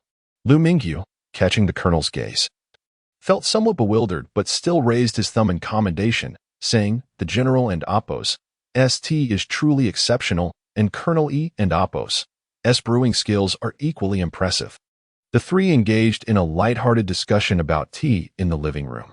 While Li Haifeng and Apos' tea was indeed commendable, Liu Mingyu remained uncertain about the true purpose behind Li Haifeng's invitation. Surely, the leader of the settlement had more than just tea to share. He had initially planned to wait for Li Haifeng to broach the subject, but after a considerable pause, Liu Mingyu could not contain his curiosity. "General, may I inquire why you summoned me? I am at your service for any matter within my capability." Liu Mingyu was the first to pose his question, albeit with a hint of trepidation regarding the potential difficulty of Li Haifeng's request. He preemptively clarified that he could only assist within reasonable limits. But what constituted such limits was ultimately for him to decide. Li Haifeng chuckled, "There is no grand affair. I merely wish to invite you to visit my workshop." "A workshop?" Liu Mingyu replied, his expression one of confusion. "General, is your profession not that of a military leader? Why do you have a workshop? Are you to show me weapon manufacturing?" Noting Liu Mingyu's bewilderment, Li Haifeng reassured him, "No need to worry. It is merely a tour." He then turned to Colonel E, instructing, "Colonel, please make the necessary arrangements. I shall take Boss Liu to our workshop." Colonel E nodded in acknowledgement and promptly stepped out to make arrangements. They traveled in the same vehicle as before, with Colonel E driving in the front while Liu Mingyu and Li Haifeng occupied the back. After a brief journey northward, they arrived at a large factory. Liu Mingyu sensed that the security had intensified since leaving the villa. Watchtowers were visible at intervals, with personnel patrolling, and armed guards frequently passed by. As they drove past, the soldiers saluted the vehicle. It was no wonder Colonel Lee had been reluctant to lend him a car. This one was clearly General Lee and Apos' personal transport. The drive was short, and after exchanging pleasantries in the vehicle, they arrived. Upon entering the factory, Liu Mingyu noticed an even larger number of personnel and heightened security. Small posts were set every few steps. Individuals in white lab coats moved busily about, creating an atmosphere reminiscent of a hospital. Yet, a hospital would not necessitate such stringent security measures. It was evident that the leader of the Jiahong settlement wielded considerable power, as the number of armed personnel he observed on his journey far exceeded his own. How many armed individuals were under Li Haifeng and Apos' command? 5,000? 10,000? Liu Mingyu could not ascertain, for he simply sought a tranquil environment to conduct scientific research and translate technological knowledge into practical applications. He had no ambition to usurp Li Haifeng and Apos' position as the leader of the settlement, especially seeing that Li Haifeng and Apos' demeanor seemed rather amiable. Nonetheless, he remained vigilant. After all, no one extends kindness without reason, particularly in this dark, cannibalistic world where one must tread carefully. Nevertheless, Liu Mingyu maintained a cheerful facade, engaging Li Haifeng in conversation. Once they exited the vehicle, Li Haifeng led the way through the main entrance. Upon entering, Liu Mingyu discovered an entirely different realm within the factory. It did not resemble the hospital he had envisioned. Rather, it appeared to be a research facility. Various enigmatic devices were lined up, showcasing advanced technology. Liu Mingyu had never encountered equipment from the future world, let alone scientific apparatus. Yet, he recognized some familiar items like test tubes and flasks. Individuals in lab coats hurried between the devices, clutching test tubes and reciting phrases. Cell division status? Normal. Aging rate? Normal. Testing genetic information? Yes. Proceed with gene testing. The laboratory was filled with a cacophony of sounds, creating an impression of chaos, yet it was remarkably organized. Liu Mingyu's keen hearing allowed him to discern snippets of information amidst the noise. They appeared to be investigating issues of genetic evolution. Could it be that Li Haifeng had truly succeeded in creating a gene evolution serum using energy crystals? Chapter 151. Experiment Li Haifeng, radiating pride, proclaimed, Mr. Liu. What do you think of my laboratory? Liu Mingyu nodded, responding, quite impressive. It appears remarkably sophisticated. I wonder how far the general has progressed with his research into genetic evolution. Witnessing the scene and considering their prior discussions, Liu Mingyu surmised that Li Haifeng had indeed begun exploring energy crystals, yet he remained uncertain of the extent of his progress. Li Haifeng diverted the conversation, stating, Mr. Liu, there's no need to rush. Allow me to show you other areas first. This factory is vast. This is merely a fraction of it. Under Li Haifeng's guidance, they arrived at another chamber. Liu Mingyu's pupils contracted as he beheld the contents of the room with astonishment. They did not enter, but observed from behind a glass partition. Within, humans were confined to cages. Men and women, young and old, were dressed in tattered rags, their bodies marred with bloodstains, suggesting severe maltreatment. They lay within their enclosures, uttering soft moans. Their plight was more wretched than that of the slaves Liu Mingyu had previously encountered in the slave market. Upon noticing the figures outside, the caged individuals barely reacted, merely glancing in their direction before averting their gaze. In the slave market, there was hope of being purchased, even for use as cannon fodder, with the promise of a meal. Here, sustenance was available, but they would never willingly return, despite the provision of food. The inhumane torment they endured made the slave market seem like paradise. Liu Mingyu remained silent. Though aware that the post-apocalyptic world had become lawless, he was overcome with sorrow at the sight of their suffering. It was said that a notorious unit in past wars conducted experiments on humans, while they never admitted it. Their transgressions were evident. Here, Liu Mingyu discovered that such practices were being replicated. He realized that Li Haifeng and his cohorts were indeed experimenting on these individuals, specifically in the genetic evolution they had discussed. Suppressing his grief, Liu Mingyu inquired, General, what is the purpose of these people? Li Haifeng calmly explained. These are individuals who have ingested the genetic evolution serum and exhibited relatively positive results. They are now awaiting the final outcome. Relatively positive implied that others had fared worse. Liu Mingyu counted 10 individuals in the room. Li Haifeng suggested, Mr. Liu, let us explore other areas. Liu Mingyu nodded and followed Li Haifeng, his steps heavy. They entered another room, similar in layout to the previous one, also housing 10 individuals. However, these individuals were in even more deplorable condition. If the occupants of the previous room were beggars, these were disabled beggars. These were not merely individuals with missing limbs, though some were. Most were deformed. Some possessed grotesquely large hands, disproportionate to their bodies, clearly unnatural, and nearly the size of a wash basin. Yet, this individual seemed devoid of pain, his massive hand dangling, his eyes fixed blankly on the entrance. Others had enormous feet, or oversized heads, or disproportionate upper or lower bodies. Their enlargement was confined to specific areas, while the rest of their bodies remained relatively normal. They resembled characters from a grotesque sideshow. What had transformed them? Was it also the genetic serum? Li Haifeng confirmed. The occupants of this room have also ingested the genetic evolution serum. They have shown signs of evolution, albeit incomplete. If we can fully control the evolutionary process, we may achieve true genetic evolution. Witnessing their condition, Liu Mingyu was grateful that the genetic evolution serum he had acquired from the system did not produce such side effects. Becoming like them would be unbearable. Could these partially enlarged individuals truly be considered evolved? Even with complete control, would a human with bulging muscles and visible veins be considered human? Perhaps they would be giants.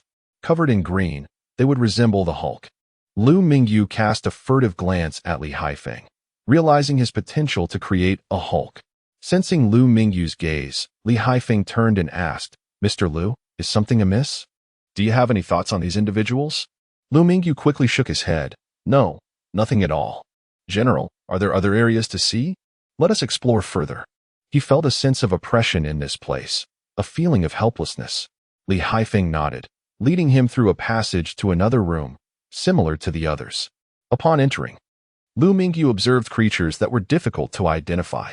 They resembled humans, yet their appearance was far from human. If the previous room housed partially enlarged individuals, These creatures were entirely enlarged. Contrary to his expectations, their complete enlargement seemed to incorporate the genes of other creatures. They possessed human-like bodies, but were covered in fur, with furry hands, and most notably, canine heads.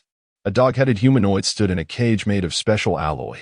Unlike the humans he had seen before, this creature became agitated upon seeing the humans outside. It bared its fangs, fixing Liu Mingyu with an icy stare. In addition to the dog-headed humanoid, there were pig-headed and cat-headed humanoids, among other common animal hybrids. There were also creatures with human heads on animal bodies. Having witnessed the previous experiments, Liu Mingyu surmised that these non-human creatures were the result of human experimentation, and he was appalled by Li Haifeng's madness. Here, human genes were haphazardly spliced with animal genes, creating grotesque and bizarre creatures. He wondered if these creatures retained any human consciousness. The icy stare of the dog-headed humanoid suggested that they still possessed some semblance of thought. Was this the artificial creation of beastmen? Chapter 152. Do you have a solution? This is a tumultuous era. The advent of the apocalypse has led to the once prohibited experiments of hybridizing human and beast genes flourishing here. Liu Mingyu, having traversed from the mundane world, finds this reality exceedingly discomforting. Meanwhile, Li Haifeng, who has navigated the apocalypse for 5 years and witnessed various phenomena, has become a leader of a settlement. And these experiments are his creations.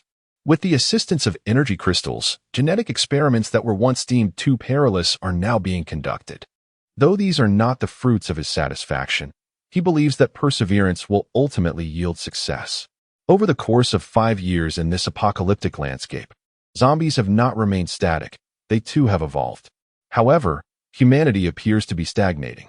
While conventional weapons can inflict lethal harm on zombies, the emergence of specialized zombies reveals an increasing resistance to firearms, even if these weapons could harm the undead.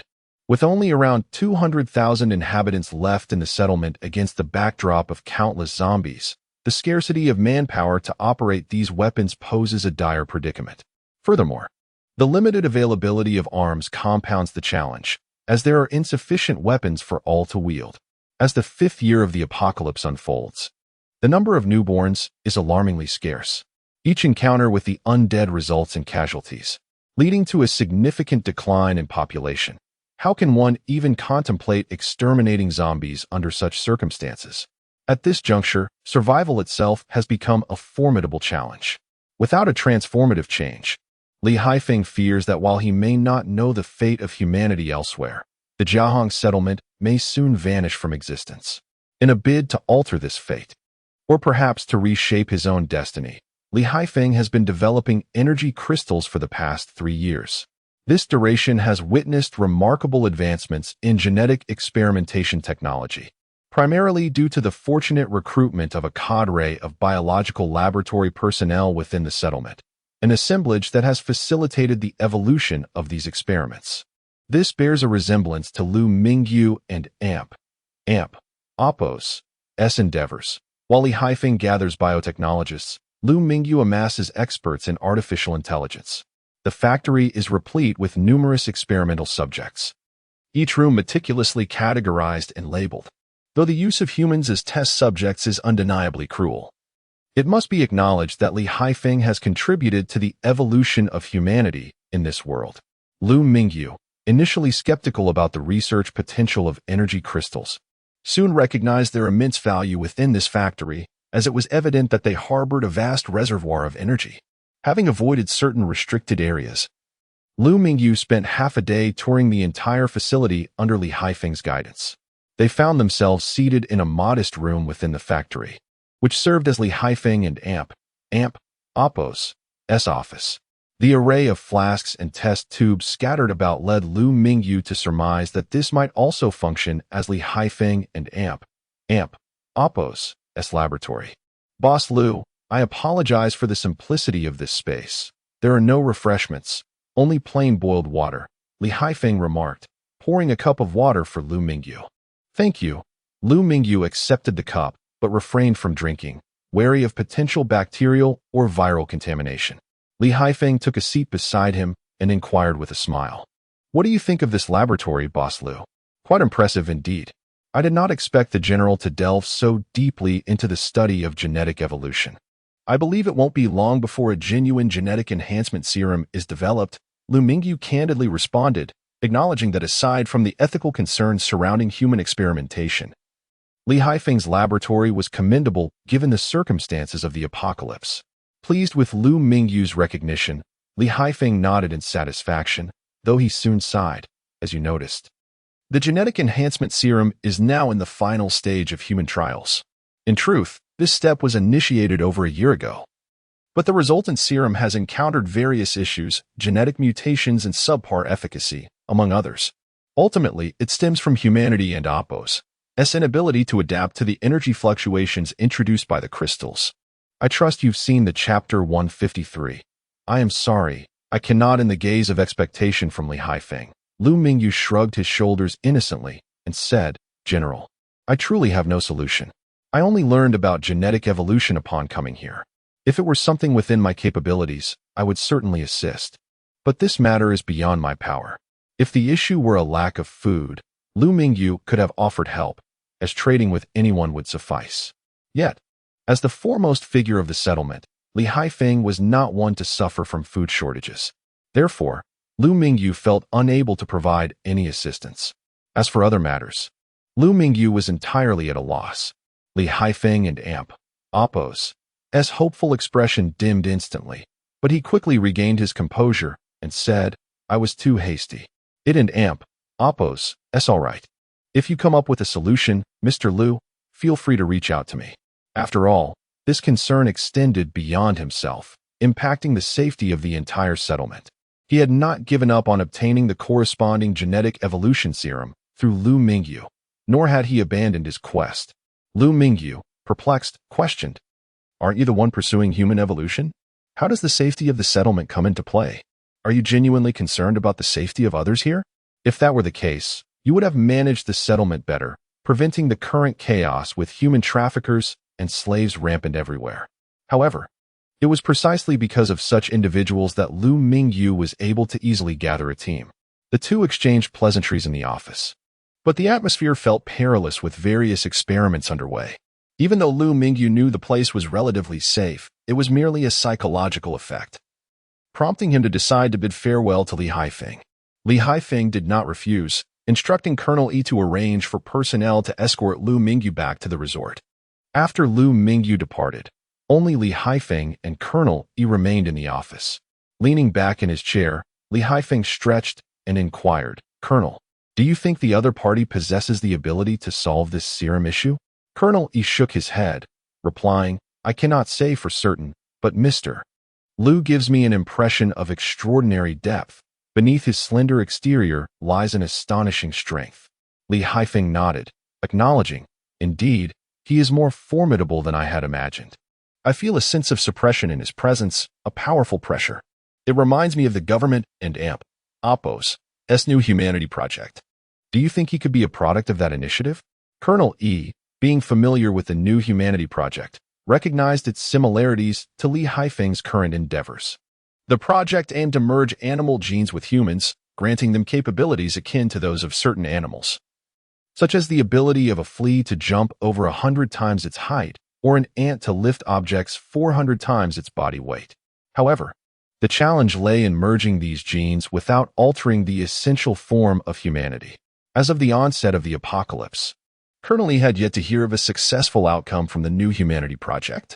Reflecting on his observations of Liu Mingyu, Colonel E cautiously remarked, it is highly probable. While the new humanity project may not allow humans to transform into other creatures, it surely breaks existing limits. Otherwise, it would not warrant the title of an Oppo's new humanity and Oppo's. However, Liu Mingyu has not demonstrated any superhuman traits. His abilities are based purely on instinct, which may not be entirely accurate. Take a look at this. Li Haifeng activated his smart wristband, projecting a video. The footage showcased Liu Mingyu battling zombies on the highway, expertly edited for brevity. Colonel E concentrated intently, viewing the video at 8 times the normal speed. In mere minutes, he absorbed over half an hour of footage. What do you think? Li Haifeng asked. Colonel E nodded, stating, If I had any doubts before, I can now confidently assert that Liu Mingyu is indeed a product of the New Humanity Project. His strength is not the limit of the human body. Rather, his endurance surpasses it. I may not know where the human limit lies, but I am certain that no one else can endure as Liu Mingyu does, fighting from start to finish. Sighing, Li Haifeng responded with a serious demeanor. If we believe he is a new humanity specimen, we must engage with him more frequently and caution others to avoid provoking him. He is aware that the younger generation beneath other powerful figures consists of a few spoiled brats who have been disregarded while he focuses on his experiments. If they were to anger or harm Liu Mingyu, my plans would be thrown into disarray. Upon hearing this, Colonel E wore a peculiar expression, saying, "The concern is no longer whether others will take notice of him, but rather how they should guard against his attention." "Oh, what do you mean?" Li Haifeng asked, intrigued. Colonel E recounted the events of the morning when he went to fetch Liu Mingyu. He had intended to report this to Li Haifeng earlier, but Liu Mingyu and Apos' presence had made it awkward. Li Haifeng was taken aback, exclaiming, "What? He has missiles? Did he discover missiles in that munitions depot?" He was aware that Liu Mingyu had found an armory in Hangzhou, though he had not regarded it as a significant issue. Bullets were costly within the settlement but manageable for him. However, the emergence of missiles posed a serious concern. While he could defend against bullet attacks, he was powerless against missile strikes, as he lacked anti-aircraft missiles. Even if he had them, there was no guarantee of successfully intercepting an attack. With this realization, Li Haifeng was drenched in cold sweat, quietly instructing, "Notify the personnel below to refrain from reckless actions. If Mr. Liu requires compensation, we must comply." Colonel E nodded solemnly. "Understood, General." Li Haifeng had never anticipated that Liu Mingyu possessed such formidable power. He likely did not need his assurances. Liu Mingyu was now arguably the sixth most powerful person in the settlement. It was no wonder the other party had declined his offers. However, apart from this, what could truly entice Liu Mingyu? Meanwhile, seated in the walker, Liu Mingyu remained unaware that his earlier skirmish had led others to believe he possessed missiles. Yet, considering the circumstances, it was understandable. Colonel E had been nearly a kilometer away from the explosion and only heard the blast without witnessing the scene firsthand. Had he been present, he would not have drawn such erroneous conclusions. If Liu Mingyu were aware of this, he would not deny it, as it would only serve to further his advantage. Chapter 154. Recruitment. Upon returning to the resort, it was already midday. The blazing sun hung high in the sky, and the sweltering heat made one feel drowsy.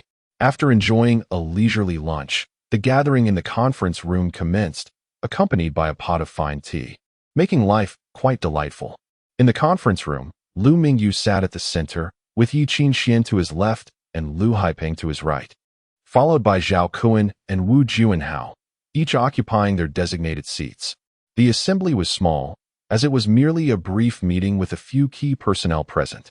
Each individual had a teacup before them, filled with the exquisite tea that Liu Mingyu had brought along. Additionally, there were some light snacks, also provided by Liu Mingyu, ordinary pastries, albeit in limited quantity. Although everyone had already dined, the sight of the delectable treats before them made their mouths water.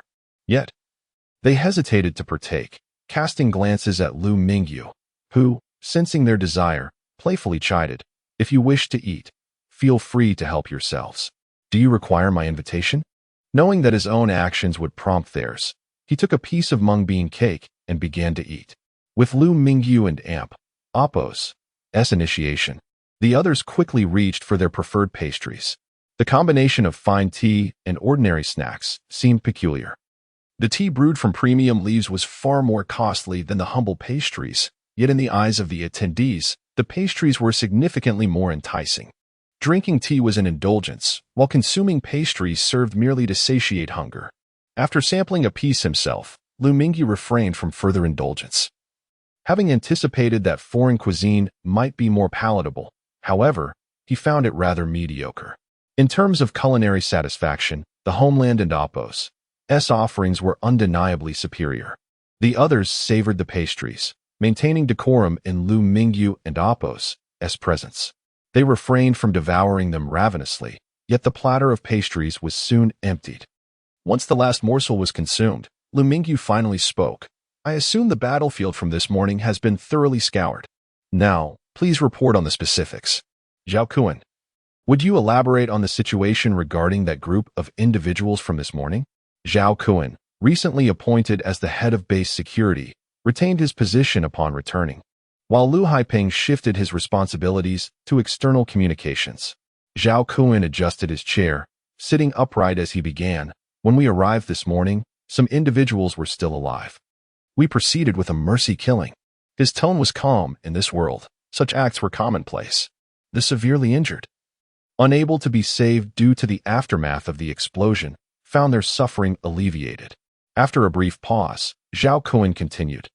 Most of the ammunition was damaged in the explosion. We managed to collect 563 bullets, 3 intact machine guns, 4 damaged machine guns, and 50 assault rifles. The bullets and rifles are of little concern, but the machine guns are invaluable for defending the resort. Although an electric fence has been established and some weapons allocated, our defensive capabilities against a mass assault, like this morning and Oppos, remain inadequate. With machine guns in hand, we can withstand a large-scale zombie onslaught. We need not fear the bullets, as the supply brought by Liu Mingyu is ample. If necessary, we can procure more in the real world.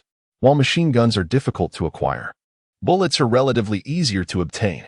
Otherwise, Daguerre would not have offered 5 million rounds. Liu Mingyu remains unaware that despite the ease of purchasing bullets, acquiring such a large quantity is sufficient for an entire campaign, and Daguerre is closely monitoring this situation. However, Liu Mingyu, having ventured into this apocalyptic realm, remains oblivious to Daguerre and Oppos' scrutiny. Liu Mingyu nodded and turned to Lu Haipeng, inquiring, Brother Liu, how many individuals were summoned this time? The prospect of procuring slaves in bulk had become impractical, primarily due to the limited availability in the slave market and the attention such purchases might attract.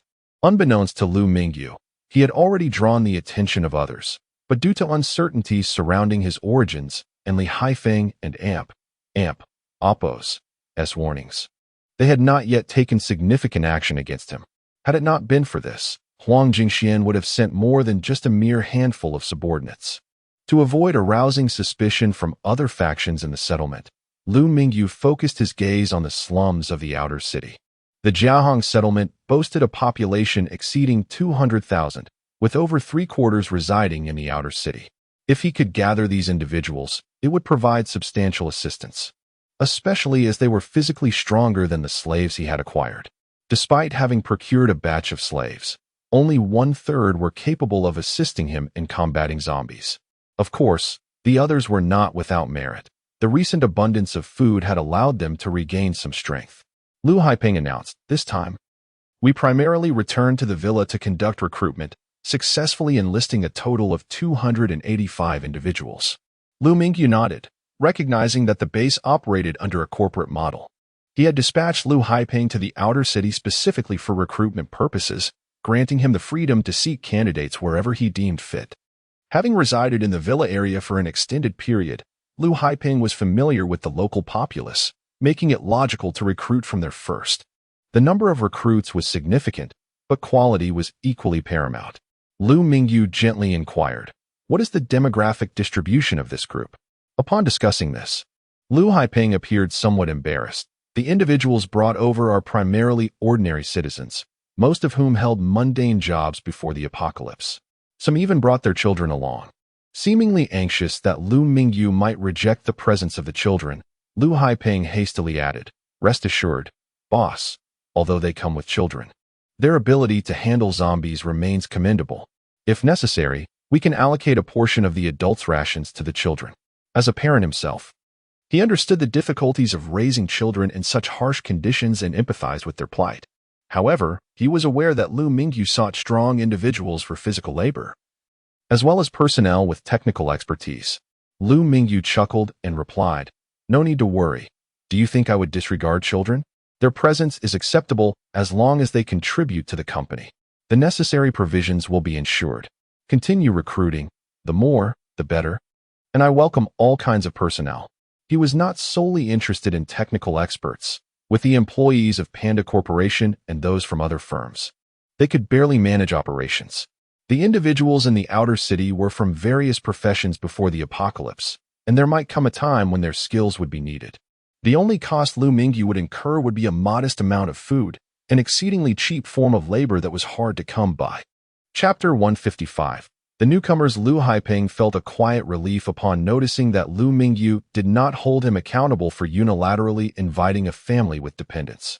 Earlier that morning, when he had gone to the villa for recruitment, he had initially faced skepticism. Had it not been for his long-standing residence in the villa, he doubted he would have succeeded in recruiting even a single individual. In a world ravaged by catastrophe, where sustenance was paramount, the sudden emergence of a group promising provisions was met with disbelief. Yet, amidst the uncertainty, some chose to take a leap of faith. The 285 individuals now recruited were those who opted to believe. Upon hearing Liu Mingyu's request for more recruits, Liu Haiping nodded in agreement. Understood, boss. Yu Xian, standing nearby, spoke softly. Boss, our food supplies are dwindling. Adding 285 more people may not sustain us for even half a month. In truth, the provisions brought by Liu Mingyu during his last visit could have lasted 10 days to 2 weeks. However, it was impractical to wait until supplies ran out to raise the alarm. Moreover, given Liu Mingyu's intent to continue increasing personnel, the consumption of food would escalate dramatically. Yu Xian had already meticulously controlled the rice portions at each meal. If everyone were to eat their fill, it was likely the supplies would deplete within a week. One need not doubt the appetite of those engaged in physical labor. They consume large bowls of food, often devouring 3 to 5 servings without a second thought. Currently, the meals prepared by Yu Xian were insufficient. Liu Mingyu reassured her, no worries, just provide for the current quantities. I will resolve the food issue. While the current portions were indeed inadequate, they were a significant improvement compared to the past. Although Liu Mingyu could transport ample food from the real world, he understood that indiscriminate provision would only foster resentment among the recipients. It was time for Wu Juanhao and his team to develop a contribution system akin to currency, which could be referred to as huaxia coins if he so desired. In this post-apocalyptic world, traditional paper currency had largely been rendered obsolete, with most individuals relying on electronic currency. In the real world, the trend was increasingly leaning towards digital transactions, with cash becoming less prevalent. The notion of leaving home with merely a smartphone had already been realized in the current technological landscape, let alone in a world where technology had advanced even further. Upon hearing that Liu Mingyu could manage the food supplies, Yu Xian fell silent, content to remain by his side. Liu Mingyu conveyed his recent thoughts to Wu Juanhao, who assured him that it would pose no difficulty. Such software was trivial for him. Yu Xian, primarily responsible for logistics, had reported on the food situation. And with the major issue of sustenance addressed, she found herself without further tasks. Liu Mingyu turned to Wu Juanhao, inquiring, Brother Wu, how are things progressing on your end? In comparison to other matters, he was particularly focused on Wu Juanhao's developments as they pertain to advancements in the real world. Despite possessing a fortune of 100 million, a single trip to New York had consumed a significant portion, and without generating new resources, he would have no choice but to revert to his previous trade, selling gold. However, trading in gold was no simple endeavor. Small quantities were manageable, but larger amounts attracted scrutiny, which was why Liu Mingyu had tasked Shi Dawei with sourcing supplies independently. Wu Juanhao adjusted his glasses and replied, Boss, the server we acquired yesterday has been fully assembled, and Feiyan has officially taken residence within it. With Feiyan and Appos as collaboration, we can expect results in the coming days. Additionally, the Feiyan avatar host you requested has also been assembled. In comparison to the servers from Panda Corporation, this replicated version of Feiyun was considerably less powerful, possessing only half the capabilities of the original.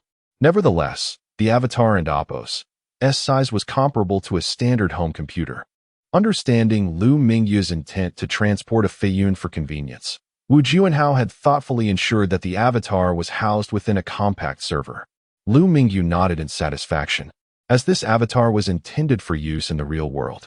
Given the limited storage space, the Panda Corporation and Apo's server was far too large to transport. However, the Avatar and Apo's compact size posed no issue. Merely transporting the Feiyun Avatar was insufficient. Liu Mingyu had another task for his return to the post-apocalyptic world, to learn programming and acquire knowledge of artificial intelligence and virtual reality technologies. While complete mastery was not required, a foundational understanding was essential. Otherwise, should artificial intelligence and virtual reality technologies emerge in the real world, he would need to be the one to explain them. He could hardly expect Wu Juanhao to take on that role. Recalling his learning objectives, Liu Mingyu asked, "Brother Wu, could you compile a set of learning materials on artificial intelligence and virtual reality technologies?" Wu Juanhao, puzzled by Liu Mingyu's request, wondered if he intended to learn these skills himself. After all, if there were technical issues, they could simply be delegated to the team. Perhaps Liu Mingyu was dissatisfied with their progress and wished to take matters into his own hands. Suppressing his thoughts, Wu Juanhao nodded. "Understood, boss." These tutorials were typically sourced online, but with the current lack of internet access, finding them posed a challenge. However, he believed the equipment returned yesterday would contain relevant materials, supplemented by his previous collections, making the task relatively straightforward. The more resources, the better, as all related tutorials were necessary. Liu Mingyu and Apo's mental acuity and memory were growing increasingly formidable. While he had not yet reached the point of photographic memory, he was nearing that threshold. Following the meeting, Wu Juanhao promptly set to work locating the requested tutorials, while Liu Mingyu accompanied Liu Haiping to meet the newly recruited individuals. Upon meeting the new arrivals, Liu Mingyu realized how unreliable Liu Haiping had been. He had expected a handful of children to accompany the recruits, but as he surveyed the lively scene filled with cacophonous chatter, it became evident that children constituted nearly half of the group. No wonder Liu Haiping and Apo's face had flushed with embarrassment when Liu Mingyu suggested meeting the newcomers. He had clearly been aware of the overwhelming number of children he had brought along. Yet, it was not entirely Liu Haiping and Apo's fault. Those in the outer city were exceedingly shrewd. No one expected something for nothing. Had it not been for Liu Haiping and Apo's previous residents in the villa community, he likely would not have attracted any recruits at all. Individuals accompanied by children faced greater challenges in securing food than others. In an environment rife with skepticism towards Liu Haiping, they would have left at the first hint of deception. If the offer were genuine, it would only serve to their advantage. Chapter 156. Resolving the living situation. Liu Mingyu cast a glance at him, but refrained from reproaching him. The number of children was indeed beyond his expectations, yet it was still manageable. There was no way to send them away from here. In truth, this arrangement had its merits. With a sense of attachment to this place, the individuals would undoubtedly exert themselves more diligently in their tasks.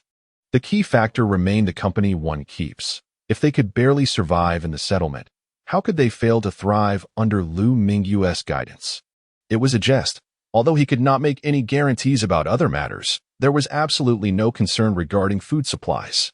As long as they did not compromise their integrity and performed their duties well, the basic sustenance needed for survival was assured. For those who aspired to achieve more, personal effort would be essential. The communal dining arrangement had its advantages and disadvantages. While it sufficed in the short term, prolonged reliance on it would inevitably dampen the motivation of others. This was precisely why Liu Mingyu had instructed Wu Juanhao to devise a contribution system to address this issue. At the resort, as long as one worked diligently, survival was not a concern, and one could even thrive. Liu Mingyu planned to gradually acquire additional resources to bring over, intending to leverage the local technology to restore some productivity, firmly believing that life would improve significantly by then. Of course, all this had to be approached gradually. Liu Mingyu had only been in this apocalyptic world for a mere half-month, and he anticipated better times ahead. Most of the children were around the same age as Liu Haiping and Apo's son, roughly 10 years old, though there were others of varying ages. Some appeared nearly adult, albeit with youthful features, while the youngest seemed to be merely 3 or 4, hiding behind their mother. Watching the figures on the platform with a mix of wariness and curiosity, Liu Haipeng felt a pang of shame under their gaze, silently resolving to bring in more adults in the future. After gathering people, Liu Haipeng was summoned by Liu Mingyu for a meeting. Thus, the group he had brought remained in place. They arrived with their families, burdened by tattered bags revealing their meager possessions, pots, bowls, clothing, and bedding representing their entire wealth in this world.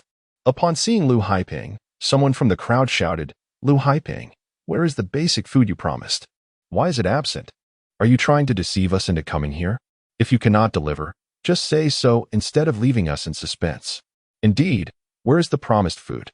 Why have we been left waiting for so long?" Another voice chimed in. "If it's not possible, just say so. My daughter hasn't eaten all day." Exactly. We would Chapter 157. Contribution System. With Yi Qingxian assisting in the management, Liu Mingyu felt considerably more at ease, no longer preoccupied with the newly recruited personnel. After dinner, he found himself atop the hotel, where the night breeze was brisk, providing a refreshing reprieve from the oppressive warmth. He gazed into the distance. Apart from a faint glimmer of lights nearby, the rest of the surroundings were shrouded in darkness, evoking a sense of foreboding, as if a ravenous beast lurked in the shadows.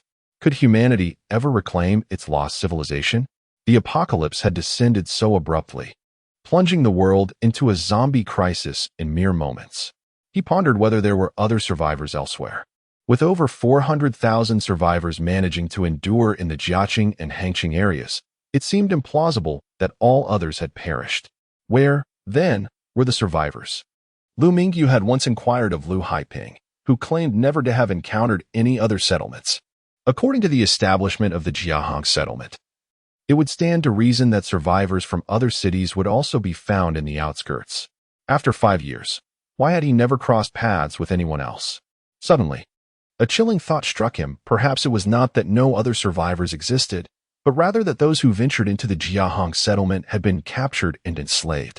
This settlement was not as straightforward as it appeared.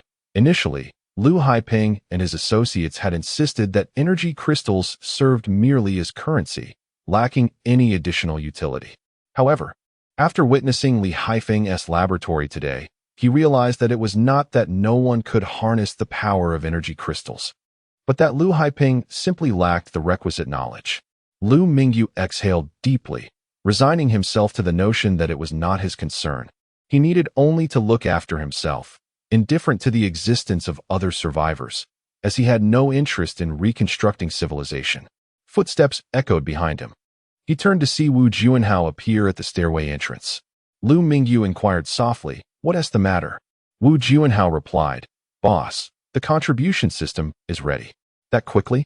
Liu Mingyu was surprised. They had only discussed it during the meeting earlier that day, and now, barely 5 hours later, it was complete. Wu Juanhao nodded yes. Primarily due to the absence of an internet connection, all code had to be rewritten from scratch.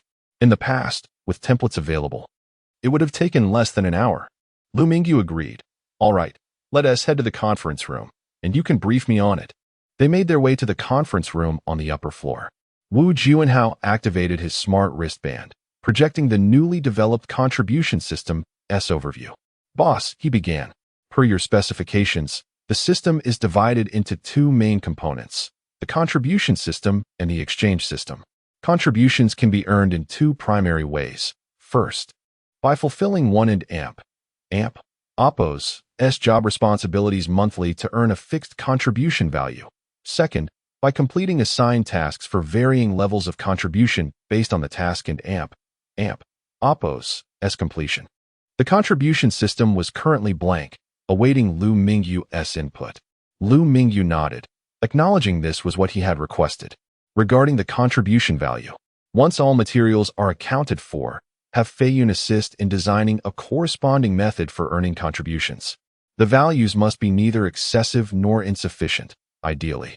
They should be calibrated based on existing resources, akin to how currency in the real world is issued based on gold reserves. An overabundance of currency leads to inflation. In this post-apocalyptic scenario, using food as a basis is most prudent, as the majority will likely prioritize food exchanges. However, I can procure more food as needed to mitigate inflation. Wu Juanhao continued. As for the exchange system, there's currently nothing in place. We need your directive on what items can be exchanged. Liu Mingyu responded, no problem. I will provide you with a list shortly. Input those items, and have Fei Yun create a formal version for use starting tomorrow. Wu Jianhao affirmed, understood, boss. Indeed, the contribution system was straightforward, akin to a standard membership system, but with a modern twist presented in 3D. Liu Mingyu then inquired, how is the transfer of the basic artificial intelligence progressing? He was far more invested in this matter than in the contribution system. Wu Jianhao replied, with Fei Yun's assistance, the process has accelerated significantly. The transfer is complete. Though stability remains an issue, and numerous bugs have emerged, we anticipate a formal version may be ready the day after tomorrow. Fine, as long as the devices can operate. That's sufficient, Liu Mingyu nodded, contemplating before adding, if there are minor bugs that do not hinder operation, they can be disregarded. Understood, boss, Wu Jianhao affirmed. Currently, the bugs are primarily severe and impact system functionality. Unfortunately, the basic artificial intelligence utilizes the latest generation of programming languages, which, while backward compatible, still struggles with languages from a century ago. Nevertheless, Wu Jianhao was confident that in a couple of days, they would eliminate these bugs. By the way, have you located those tutorials? If not, take your time, Liu Mingyu remarked. As Wu Jianhao had been focused on developing the contribution system that afternoon, it was understandable that he had not organized the tutorials, and there was no urgency to return home with them. Wu Jianhao confirmed, they are ready. Contained within this virtual helmet. He handed Liu Mingyu a new virtual helmet. Servicing the boss was Wu Jianhao's priority. He had organized the tutorials into the virtual helmet immediately upon returning, which had taken considerable time. Otherwise, even without templates, the contribution system could have been developed swiftly with Fei Yun and Appos as assistants. When it came to acquiring new knowledge, learning within a virtual environment proved far more effortless. In this world, where virtual reality technology had once been ubiquitous, educational methodologies had transformed, shifting from traditional instruction to immersive virtual learning, allowing individuals to study whatever they desired from the comfort of their homes. Liu Mingyu accepted the virtual helmet, saying, thank you, Wu Degu. Serving the boss is my duty, Wu Jianhao replied. That evening, in the presidential suite, after completing his evening routine, Liu Mingyu donned the virtual helmet gifted by Wu Jianhao, reclined on his bed, and entered a realm of learning dreams. Using the virtual helmet while sleeping did not detract from the quality of his slumber the following day. It was akin to a dream, yet one that humanity could command. Every night, humans dream, but do those dreams typically impair the next day's rest? Most do not.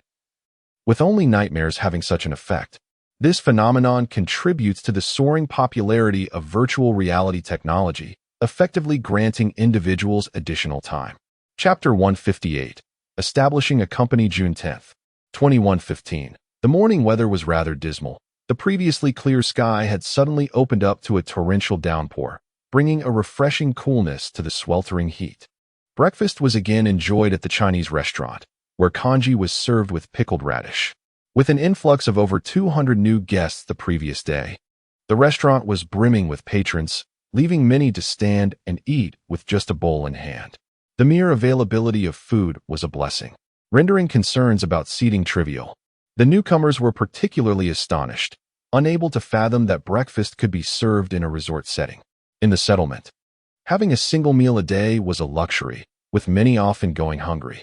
To find not only a hearty meal, but also breakfast was nothing short of miraculous.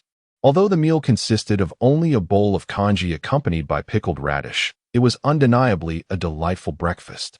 They felt fortunate to have made the right choice to believe. Otherwise, such a delectable breakfast would have eluded them. Each person received a small portion, just one bowl. Some swiftly finished theirs, while others lingered, hesitant to take a bite, tears inexplicably tracing their cheeks. Liu Mingyu, however, faced no restrictions with the congee, as it was offered in unlimited supply. After consuming one bowl, he found himself lacking appetite and left most of the pot untouched. He turned to Yi Qinxian and instructed her, here, you can have this. He was aware that she had prepared it for him, but the congee, rich with fatty meat, did not sit well with him. He preferred the other's simpler fare of congee with pickled radish. Yu Qingxian nodded in agreement, relishing the congee herself, savoring its flavor, and hoping it had not been overcooked. She had feared that the congee might have turned out poorly, leading to Liu Mingyu's disinterest. Nevertheless, she recognized his distaste and resolved to alter her method of preparation the following day. To win a man's heart, one must first conquer his stomach. Yi Qingxuan merely wished to survive in this apocalyptic world. Perhaps having a boss was not such a bad option. Unbeknownst to Liu Mingyu, Yi Qingxian was eager to change her recipe for him, and had he known, he would have likely requested simply plain congee without any embellishments. As the fatty congee was too rich for his liking, Liu Mingyu leaned towards Wu Jianhao and quietly inquired, "Brother Wu, has the contribution system been updated?" Wu Jianhao set down his bowl and replied, "It has been updated. We can now release the official version." Half an hour later, once everyone had finished breakfast, Liu Mingyu stood and addressed the assembly. "Dear brothers and sisters, you are all aware of the significance of food in our current situation. With the increase in our numbers, the consumption of food has surged dramatically, making it impossible to provide unlimited supplies to everyone." Before he could finish, a wave of murmurs erupted from the crowd, buzzing with discussion. The older residents remained largely silent, standing patiently to hear Liu Mingyu's next words. Most of them were slaves acquired by Liu Mingyu. Their access to food depended entirely on their master's whims. Even in the absence of provisions, they understood their lives were at stake and would do anything to survive, believing that the recent developments might not be detrimental. In contrast, the newcomers, upon hearing Liu Mingyu's words, began to murmur amongst themselves, their voices resonating within the confined space of the restaurant. Especially with Liu Mingyu's keen hearing, he could discern every word spoken. "What? We've only just arrived, and reforms are already being implemented? Will we even be able to eat well? This can't be our last meal, can it? Everyone, quiet down. The boss hasn't finished yet. Let us hear what he has to say." Exactly, the boss is only limiting supplies, not cutting them off entirely. Do you think this is still the old world where we could eat at will? Liu Mingyu remained silent, observing the crowd. Sensing the shift in atmosphere, the murmurs gradually subsided and silence returned. "Have you all finished your discussions?" Liu Mingyu smiled. "If not, I can give you a bit more time. Once you've concluded your discussions, I will announce the next steps." As his words lingered, the crowd exchanged glances, none daring to speak, the air thick with tension. Liu Mingyu surveyed the room. His gaze bore no malice, instead softened with a hint of warmth, yet those he looked upon lowered their heads, unable to meet his eyes. After scanning the room, Liu Mingyu continued, "Moving forward, I do not wish for anyone to interrupt my speech. If you have matters to discuss, please wait until I have finished." He paused deliberately before proceeding. "Without rules, there can be no order. To enjoy life in the resort, you must be willing to pay the appropriate price. However, this price is not what you might expect. It simply requires you to work for me and the resort in exchange for basic living supplies. To facilitate better management, I have decided to establish a company, and you will all be its employees. By completing your assigned tasks on time, you will earn a basic contribution value, which can be exchanged for supplies. Under the current structure, even the most basic of tasks, when completed daily, will suffice to provide 3 meals, 1 bowl of congee for breakfast, and 1 bowl of rice with cured meat for lunch and dinner. For those seeking a higher standard of living, desiring greater portions of meat and rice, fret not, for I shall provide avenues to obtain such rewards. You may undertake tasks assigned by the company to earn additional contribution value. For now, I will announce these points, and any related updates will be released directly on the client platform." Without allowing for questions, Liu Mingyu gestured towards Yi Qingxian and introduced her. "Now, please line up to register your identity information with Yi Qingxian and receive your terminals." Yi Qingxian, having anticipated Liu Mingyu's intention to establish a company and launch the contribution system, was well prepared. Clapping her hands, she encouraged, "Colleagues, please form an orderly line here." Unbeknownst to them, a machine had been brought over and placed nearby. Chapter 159. Registration upon hearing Yi Qingxian and Apos' words. The once noisy crowd below began to form an orderly queue in front of the machine. The device was quite simple, resembling a small structure akin to a public restroom by the roadside, notably without a door. Liu Mingyu turned to Yi Qingxian and said, "The task of recording information is now entrusted to you. If any issues arise, feel free to reach out to me. I am off to study programming." After assessing that his involvement was no longer required, he recalled his night of intensive study, which had granted him a preliminary understanding of the new programming language. With the rain pouring heavily today, he found it an opportune moment to continue his learning. Yi Qingxian nodded in agreement. "Understood, boss." After some adjustments, a tall and slender individual was the first to step into the machine. He stood atop it for a moment before the voice of Feiyan echoed. Name, Han Yuanhua. Gender, male, age, 33, height, 175 centimeters, weight, 55 kilograms, specialty, none, occupation, none, contribution value, 10. It was merely a simple data entry primarily focused on the initial details, while the latter sections regarding specialties and occupations would require verification and subsequent assignment by designated personnel. Yi Qingxian interjected, "All right, you may step down now. Once registered, you can proceed to the adjacent room for specialty input." She then called out to the queue. Next, Han Yuanhua descended from the machine and approached Yi Qingxian. "Supervisor Yi, may I wait for my daughter to register alongside me? She is next in line." Initially, he had intended for his daughter to be the first to register, but after testing the process himself and finding it without issues, he decided it prudent to let her follow. His daughter, a petite girl of about 8 or 9 years, appeared notably frail due to malnutrition. Yi Qingxian nodded, "Of course." The little girl glanced at her father, who encouraged her with a smile. "Go ahead. Daddy will wait for you here." As the girl stood on the machine, Fei Yun's voice soon resonated again. Name, Han Yanran. Gender, female. Age, 8. Height, 120 centimeters. Weight, 18 kilograms. Specialty, none. Occupation, none. Contribution value, 10. Yi Qingxian observed Han Yanran, recognizing her frailty. Both her height and weight were significantly below that of a typical child. In this world, merely surviving was a stroke of luck. Being slightly shorter or thinner mattered little. Not just Han Yanran, but as she cast her gaze over the queue, she noticed that nearly all the children appeared similarly slender. Regaining her focus, she called out, "Next."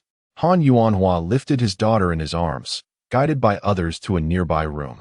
Inside, 2 individuals were already seated. Li Liping, the spouse of Wu Juanhao, and He Wenqing, the partner of Li Hongtao. They had previously been working in the kitchen but had been reassigned by Yi Qingxian to serve as registrars for occupations. Upon seeing Han Yuanhua with his daughter at the doorway, Li Liping promptly stood and beckoned, "Come this way." Han Yuanhua took a seat before Li Liping, while his daughter settled beside He Wenqing. Li Liping smiled and inquired, "May I ask how you would like to be addressed?" Han Yuanhua, he replied, "Mr. Han, it's a pleasure. Could you please share your specialties? Kindly list all your skills, including any prior occupations before the apocalypse, as this will influence your role allocation within the company." Li Liping explained, concerned that he might list something like skilled in resource scavenging as a specialty, which, while not without merit, was not the primary focus of the employer.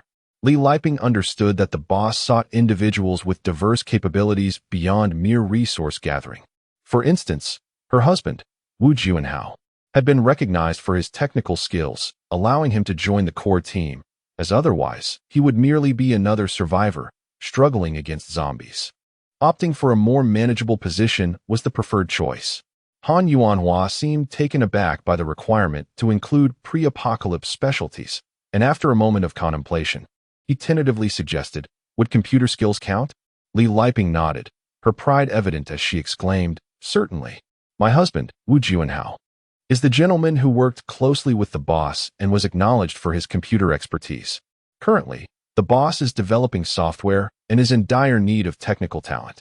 If you excel in this area, you will undoubtedly catch the boss's eye."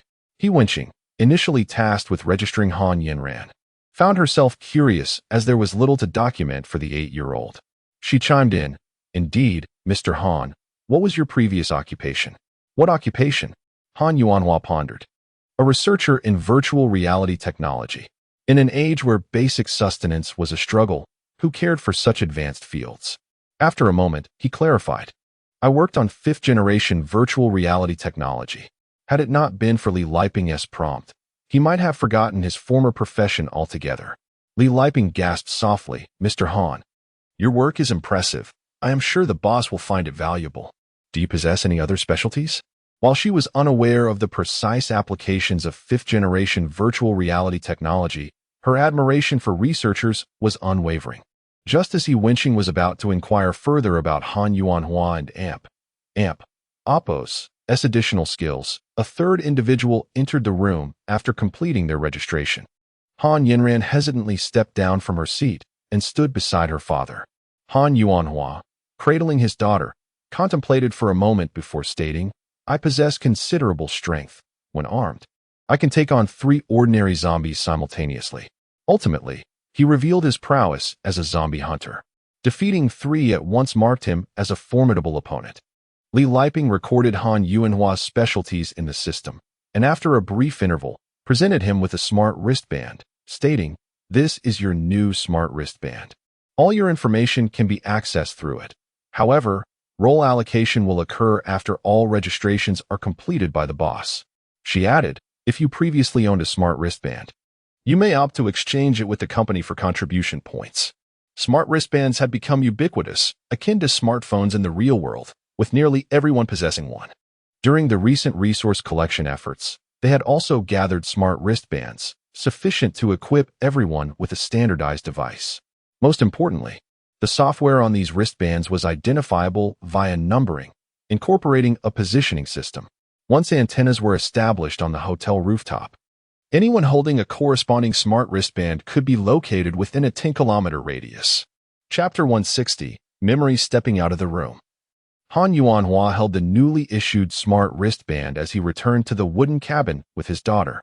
Despite being a wooden structure, it was quite spacious, measuring around 40 square meters. The resort had previously been designed for guest accommodations, with each 40 square meter unit consisting of a room and a bathroom, but lacking a kitchen.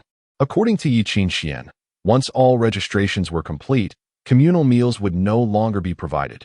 Instead, each individual would prepare their own food, redeeming it with contribution points.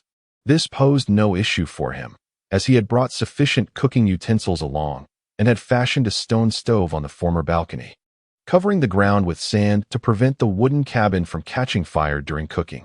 However, once the weather cleared, he would need to relocate the cooking area outside, as the cabin was inherently unsafe.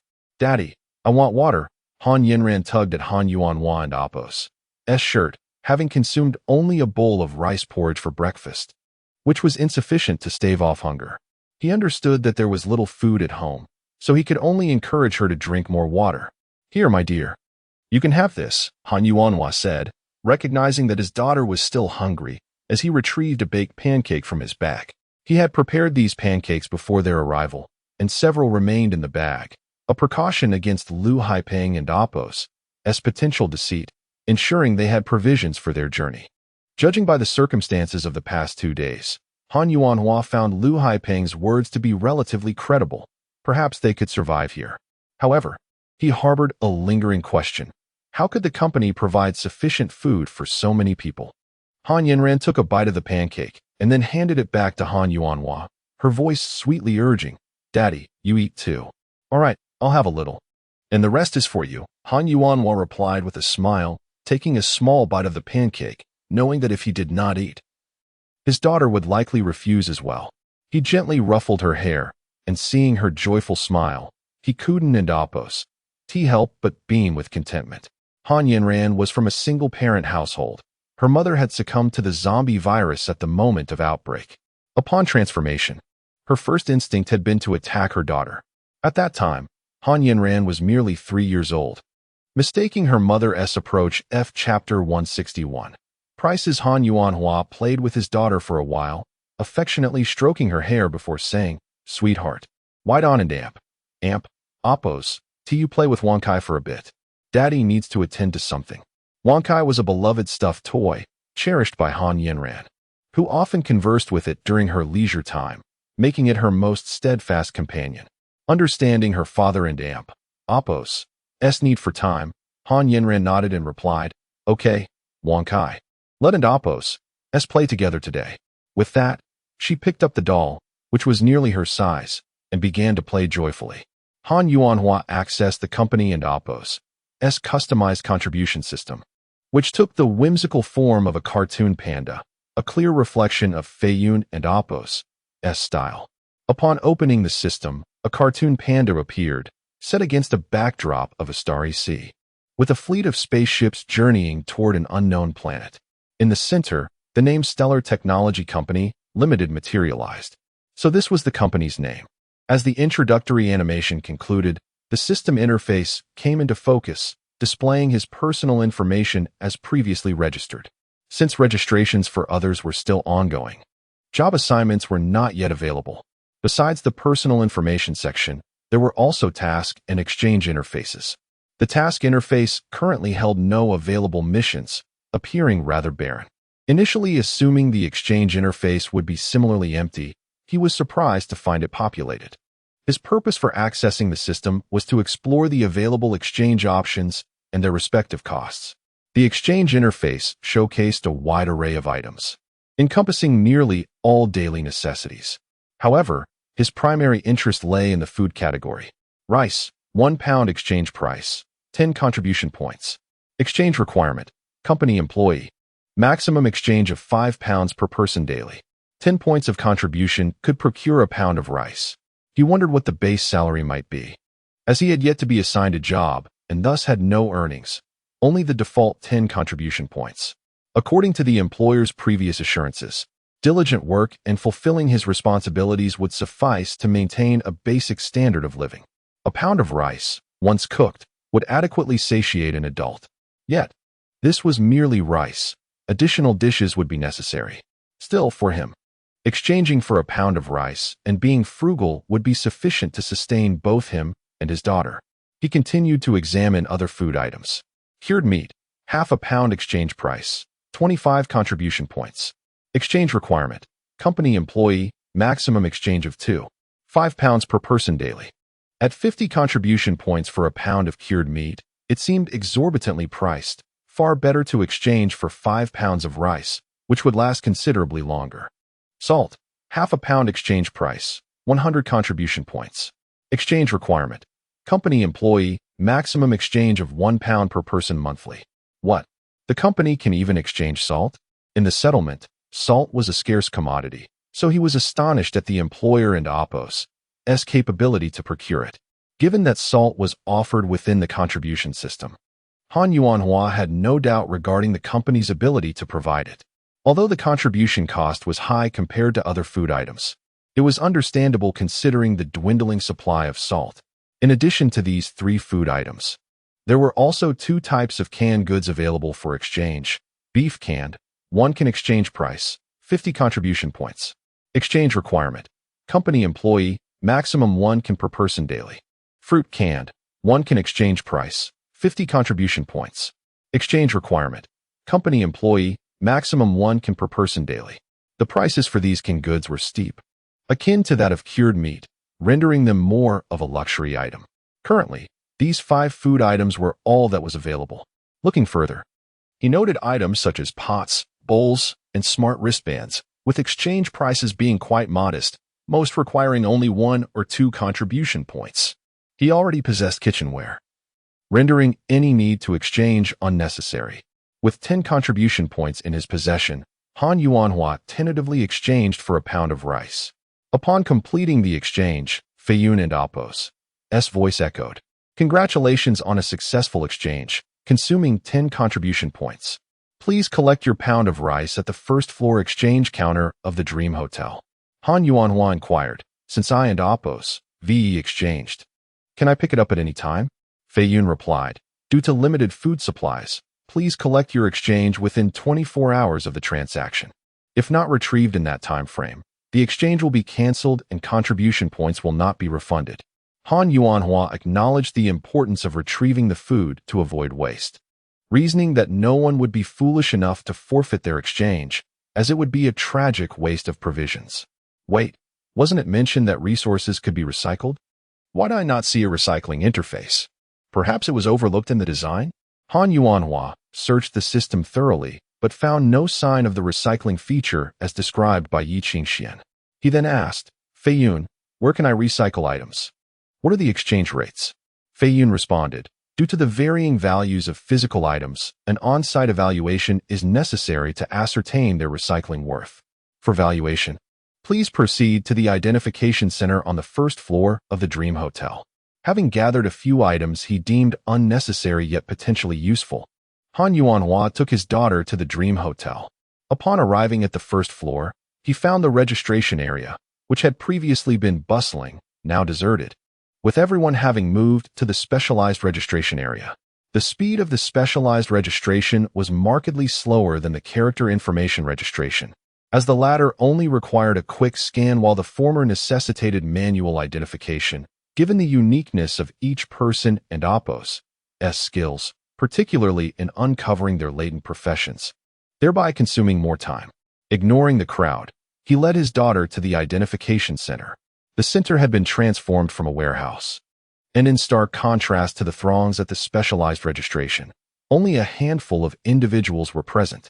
Han Yuanhua was not the first to arrive at the identification center.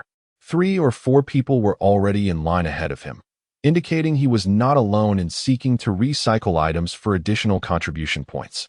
Some individuals had already brought items for evaluation. He noted that those at the identification center appeared to be from the same group that had arrived the previous day, while the original company personnel had not come. Each person bore packages filled with items they deemed valuable. However, with a great variety of items, many of which were worn and tattered, assessing their value proved challenging and time-consuming. This was not a game. In a gaming context, one could sell an item to an NPC and receive immediate data. Here, however, items required manual appraisal before their recycling value could be determined. Chapter 162.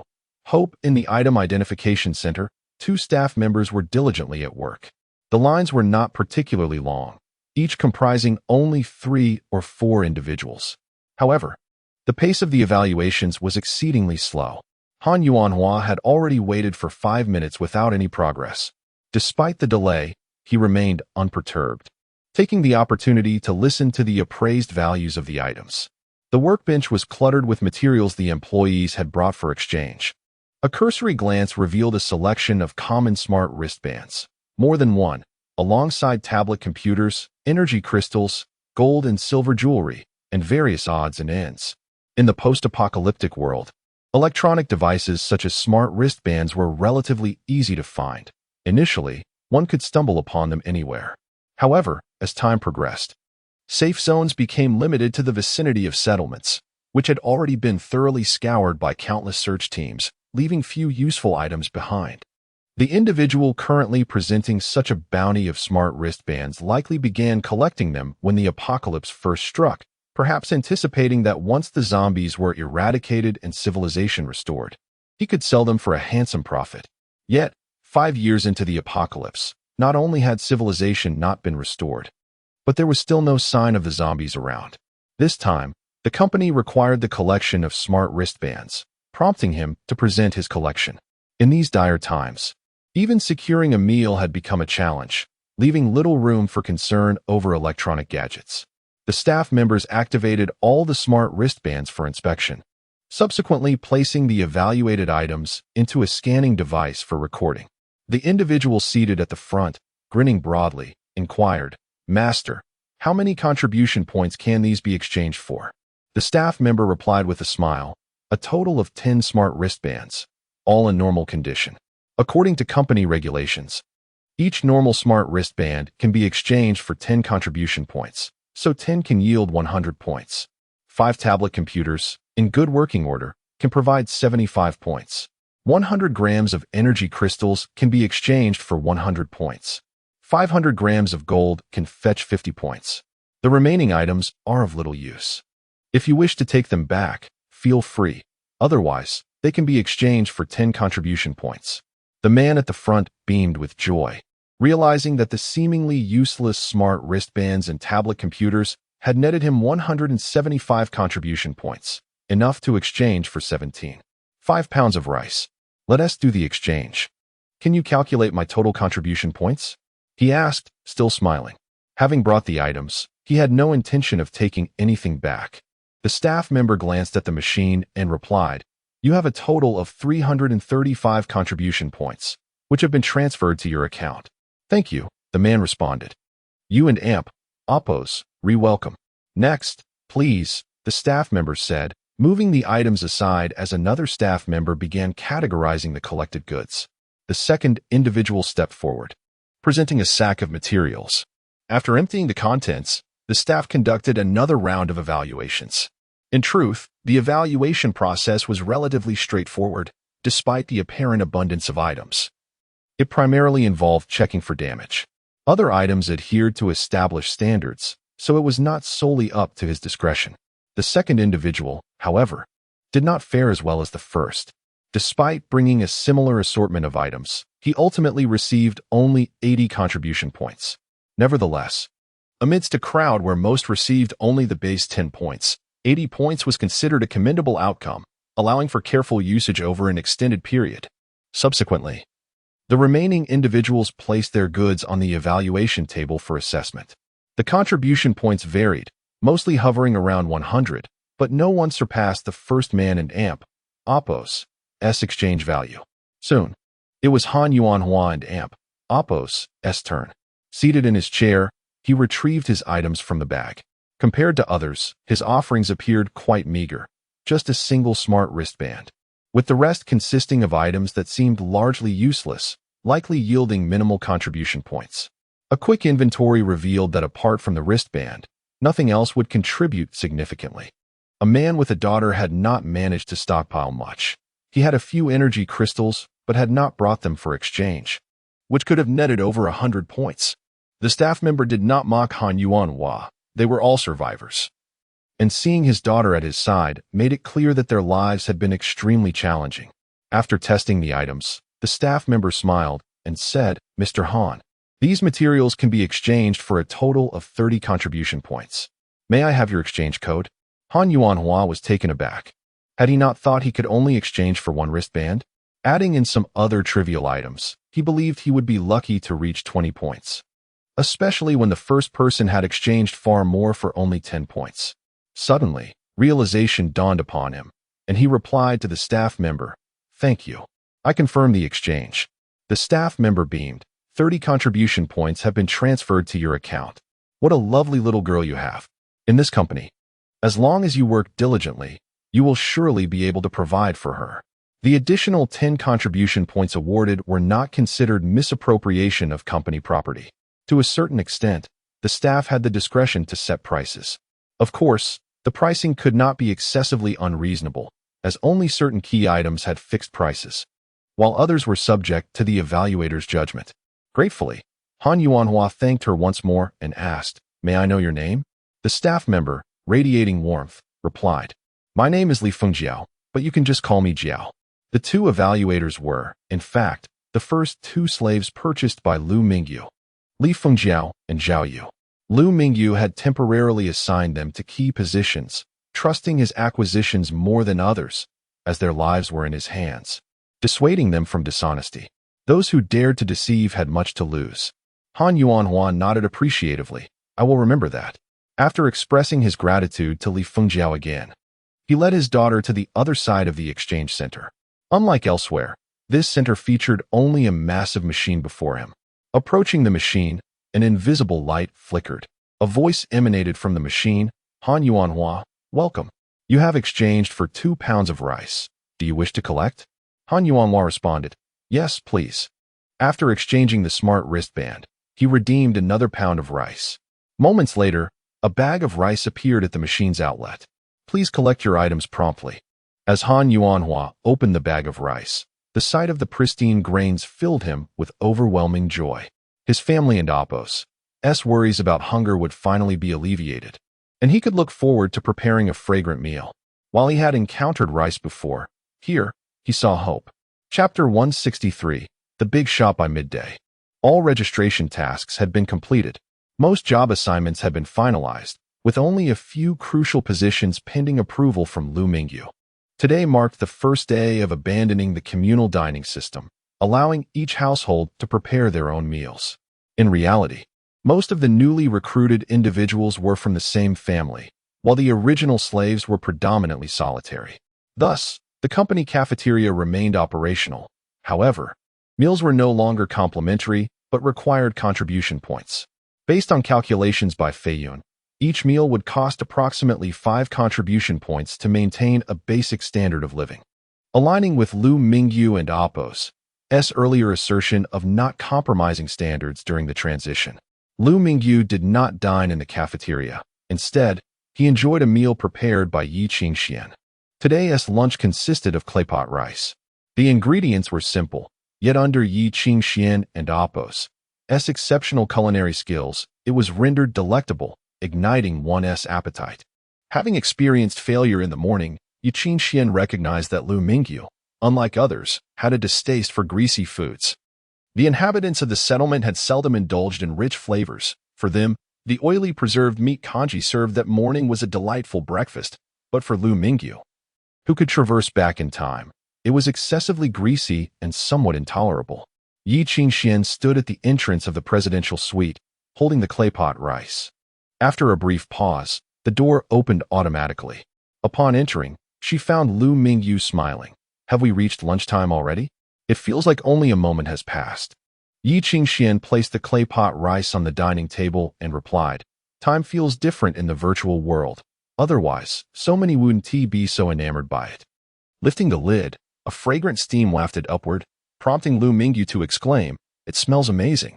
The golden grains of rice, paired with the vibrant red preserved meat and a hint of green vegetables, rendered the dish incredibly appetizing.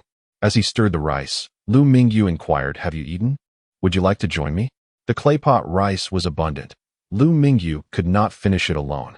Yi Qingxian had prepared 2 bowls and pairs of chopsticks, clearly intending to share the meal with Liu Mingyu. Responding promptly to his question, she said, "Of course." With that, she took a bowl and began to serve herself. Observing her actions, Liu Mingyu refrained from helping. He lifted his bowl and took a bite, savoring, "Delicious. If it's tasty, then eat more." Yi Qingxian chimed in with a smile.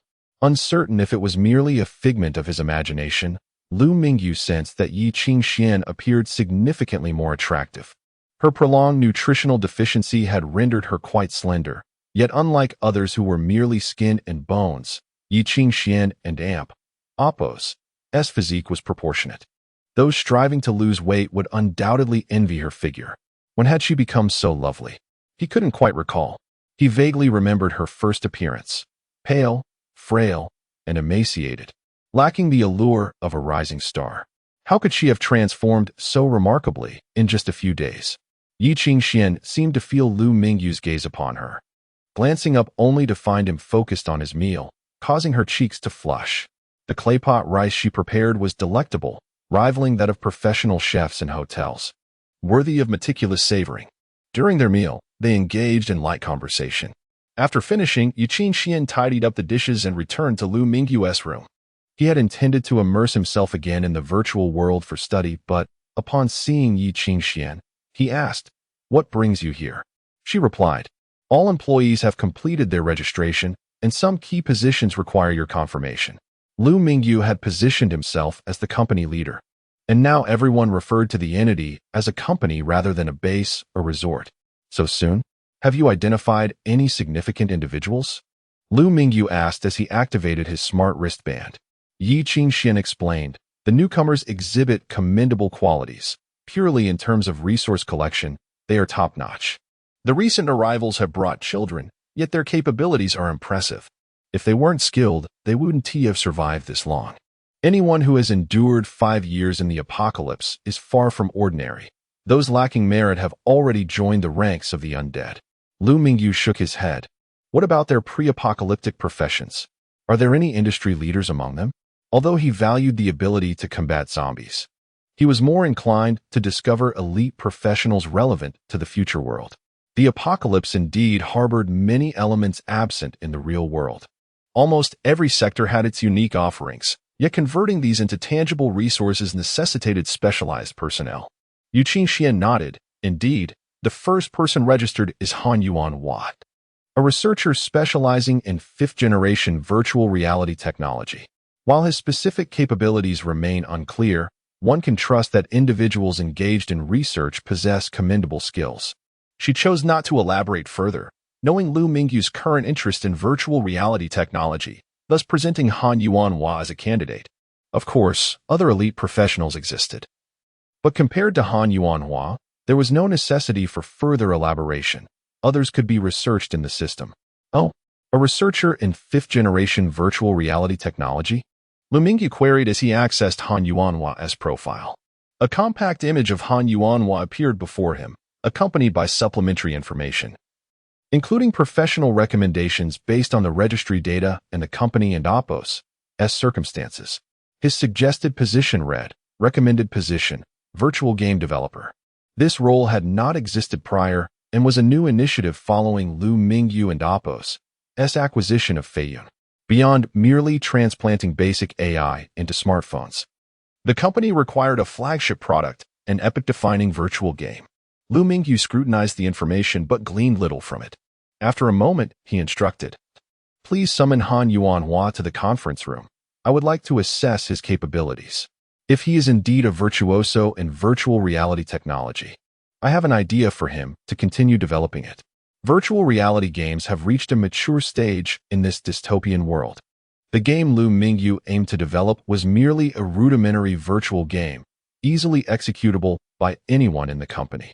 However, the development of unprecedented technologies required more than just a single individual's effort. Chapter 164. Allocation of Professions. Yi Qingxian nodded in agreement, then picked up her smart wristband to dial Han Yuanhua and Oppos's number. Each individual had been assigned their respective phone numbers at registration.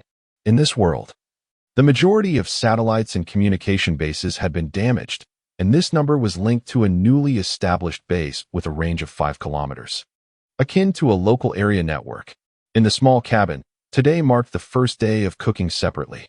Although Han Yuanhua had only been here for 2 days, the impact on him was minimal. While it was indeed easier to eat from a communal pot, the option of cooking for oneself was also appealing. After exchanging for 2 kilograms of rice, he promptly began preparing his lunch. With his own tools, he swiftly set to work. By midday, he had cooked a large bowl of rice, which he paired with some leftover pickled radishes, sharing the meal with his daughter. To celebrate finding a good place, Han Yuanhua made extra rice. Han Yinran devoured 2 large bowls, her belly pleasantly full. After finishing the meal and tidying up, he realized there was not much to organize. He had yet to be assigned a profession and was uncertain about what to do. The cabin was filled with newcomers who had just moved in yesterday, and after lunch, the neighbor came over to greet him. They were familiar acquaintances, having been neighbors in the settlement before, and it was natural for them to choose adjacent dwellings here as well. His neighbor, Zhao Yulong, was of similar age and also had a daughter, who was slightly older than Han Yinran at 10 years old. Han Yuanhua greeted him. "Good afternoon, Brother Zhao. Come in and sit for a while." Zhao Yulong stepped inside, and upon seeing the older girl, Han Yinran's face lit up with joy as she took out her treasured cloth doll to play with her. After some pleasantries, Zhao Yulong inquired, "Brother Han, do you think this company is reliable? They wouldn't be deceiving us, would they?" Despite having been at the company for a day, where they provided food and lodging, he felt a sense of unease. It seemed too good to be true. Receiving provisions without any expectation of work, it felt like a last supper. He had heard tales of individuals luring others to become expendable. Han Yuanhua shook his head, asserting, "Impossible. I exchanged for 2 kilograms of rice today. How could it be a scam? I even saw someone redeem several hundred contribution points when I went to exchange for my wristband. There's no way it could be a fraud." He found it hard to believe that anyone would go to the lengths of offering a bounty of food just to deceive others. Zhao Yulong's eyes widened. "What? You can redeem items? Several hundred contribution points? How much rice could that buy? Didn't you exchange for anything?" Energy crystals can be traded for substantial contribution points, and some electronic products can also yield a significant amount. It's a shame I didn't pick up those electronics. Otherwise, I could have exchanged them for food. Han Yuanhua looked regretful for a moment before an idea struck him. "Brother Zhao, don't you have many electronic items? You could exchange them for food." Zhao Yulong quickly shook his head. No way. Those are my treasures. I can and oppose. Part with them for contribution points. Unlike Han Yuanhua, who studied virtual reality technology, Zhao Yulong had a passion for intelligent robotics. However, it had merely been a hobby due to financial constraints. After the apocalypse, the scattered electronic products became treasures in his eyes. Yet, at first, survival was paramount, leaving little time to pursue his interest in robotics, especially while caring for his daughter.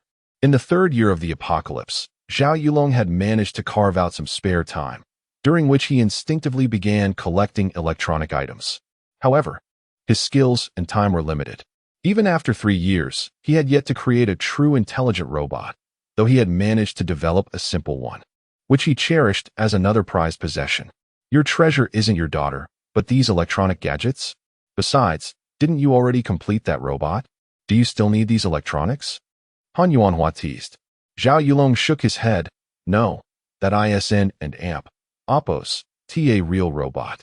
I aspire to create a genuine one. Suddenly, Zhao Yulong and AMP. Oppos, smart wristband flickered to life. Upon opening it, a notification popped up. Zhao Yulong, congratulations on completing your information registration.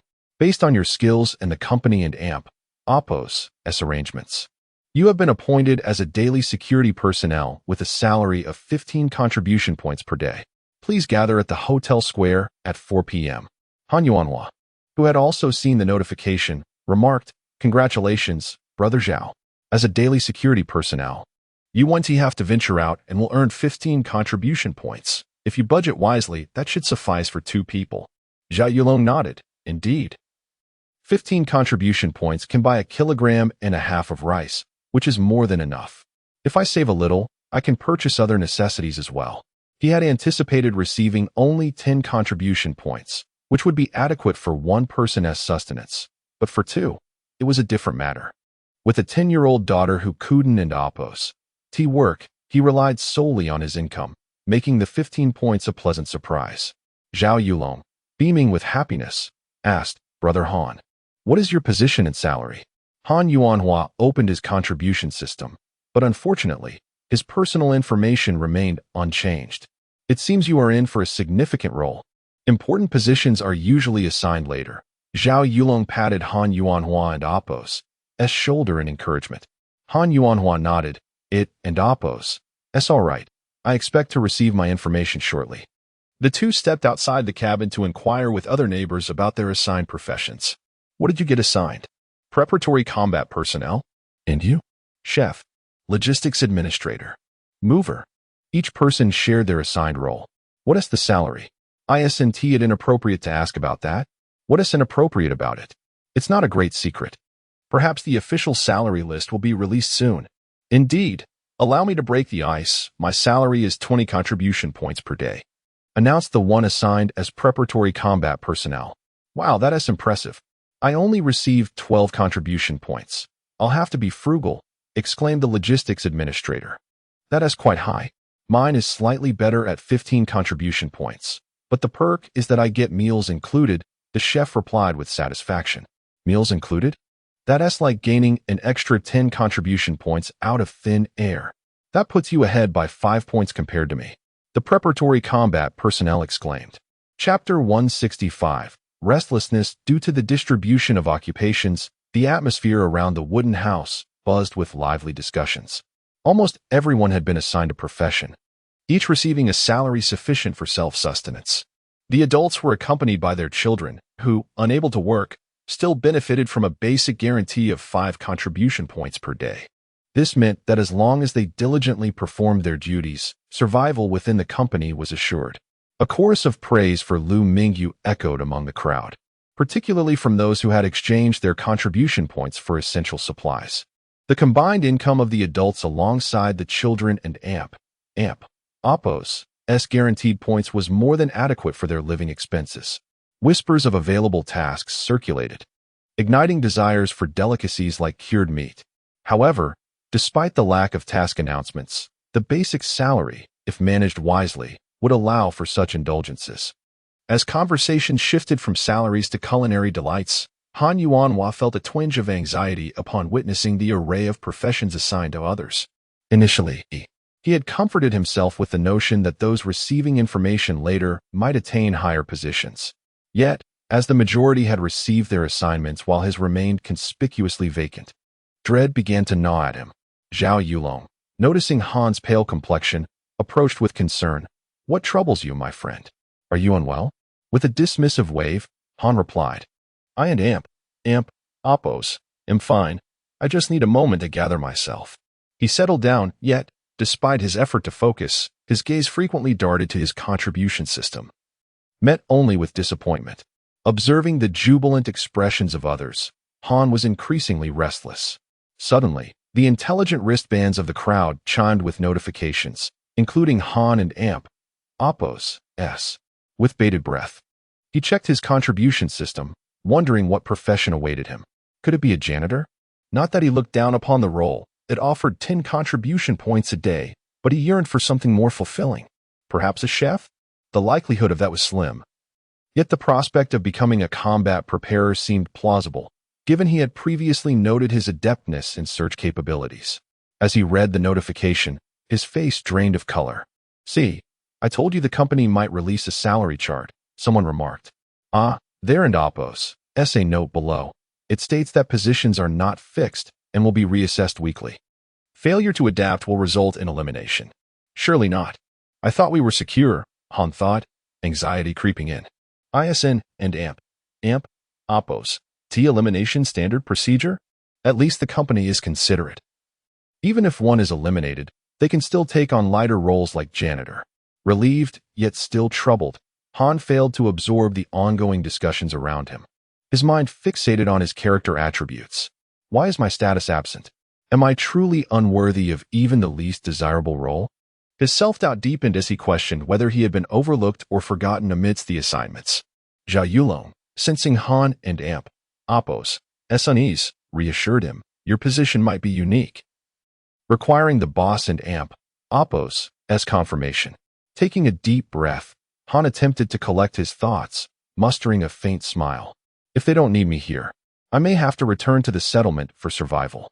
He longed to remain, but his fate rested beyond his control.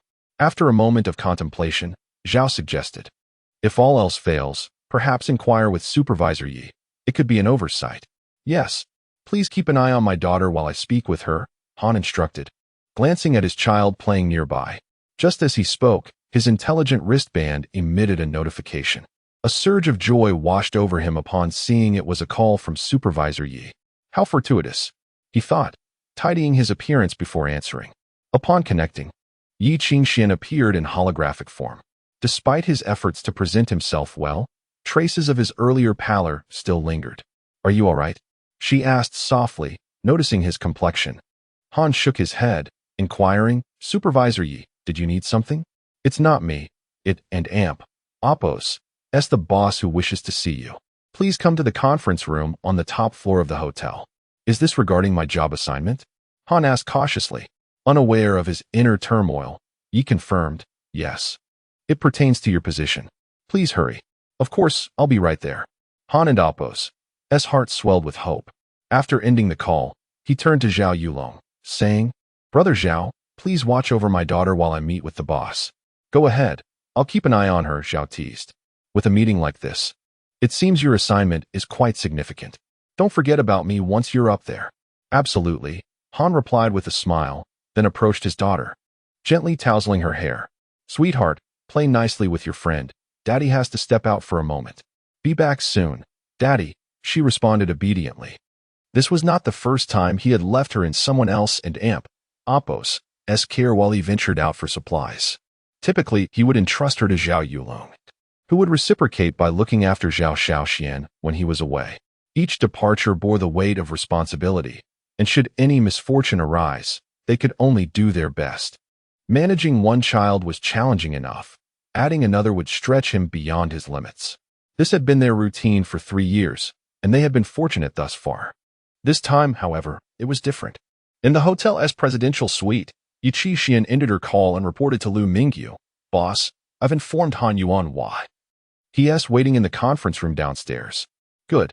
Please notify Luo Wenyong as well, Liu Mingyu instructed, deactivating his wristband. While Liu Mingyu may not grasp the intricacies of virtual reality technology, he understood its conceptual significance. Thankfully, he had experts like Luo Wenyong, the technical lead at Panda Company, who had propelled their virtual gaming to international acclaim. Luo undoubtedly possessed a solid understanding of virtual reality. Yi Qingxian moved aside to make another call. Chapter 166. What is virtual reality? In the conference room on the top floor, when Han Yuanhua arrived at the door, he found two individuals already seated inside, while Supervisor Yi, who had called him, was waiting at the entrance. Han Yuanhua immediately bowed in apology, saying, "I apologize, Supervisor Yi, for my tardiness." In truth, his pace was quite brisk. After finishing the call and bidding farewell to his daughter, he had hurried over. However, it is always courteous to apologize for making one's superior wait. Yi Qingxian softly replied, "It and Oppos. It's all right, let us go in." Upon entering the conference room, Han Yuanhua bowed once more in apology. Liu Mingyu smiled and said, "No worries, just take a seat." With a heart laden with unease, Han Yuanhua sat down beside them and quietly inquired, "Boss, what is the matter?" Noticing his tension, Liu Mingyu reassured him, "Relax, it's nothing serious." During registration, you mentioned that prior to the zombie outbreak, you were a researcher in fifth-generation virtual reality technology. I wonder if you were the lead researcher or merely an assistant. Upon hearing Liu Mingyu and Oppos' inquiry regarding his previous occupation, Han Yuanhua felt his body relax considerably. Sitting up straight, he declared, "I was the primary lead on the fifth-generation virtual technology research at FutureMan Technology Company." Before Liu Mingyu could respond, Luo Wenyong looked at Han Yuanhua with astonishment and asked, "You are the lead researcher at FutureMan Technology Company?" Liu Mingyu, intrigued, queried, "What's the matter? Is this company particularly formidable?"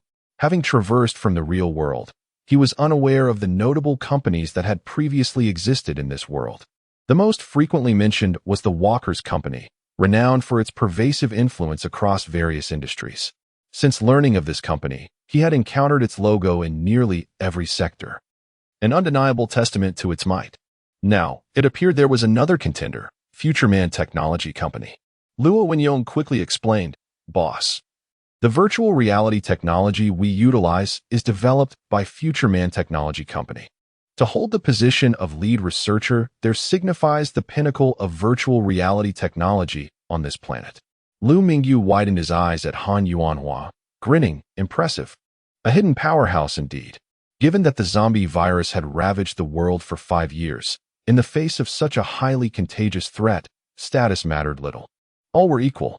Han Yuanhua hastily waved his hands, humbly stating, "What powerhouse?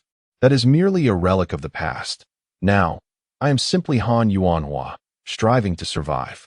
Luo Wenyong gazed at Han Yuanhua with a mixture of admiration and reverence, his expression akin to one of worship, prompting any observer to suspect a special relationship between them. Feeling the intensity of Luo Wenyong's gaze, Han Yuanhua shifted slightly away, slightly unnerved. Realizing the impropriety of his previous action, Luo Wenyong returned to his seat and asked, "Yuanhua, if I am not mistaken, FutureMan Technology Company is located in Deep City, which is quite a distance from here. How did you manage to return?" "Oh, is that so?"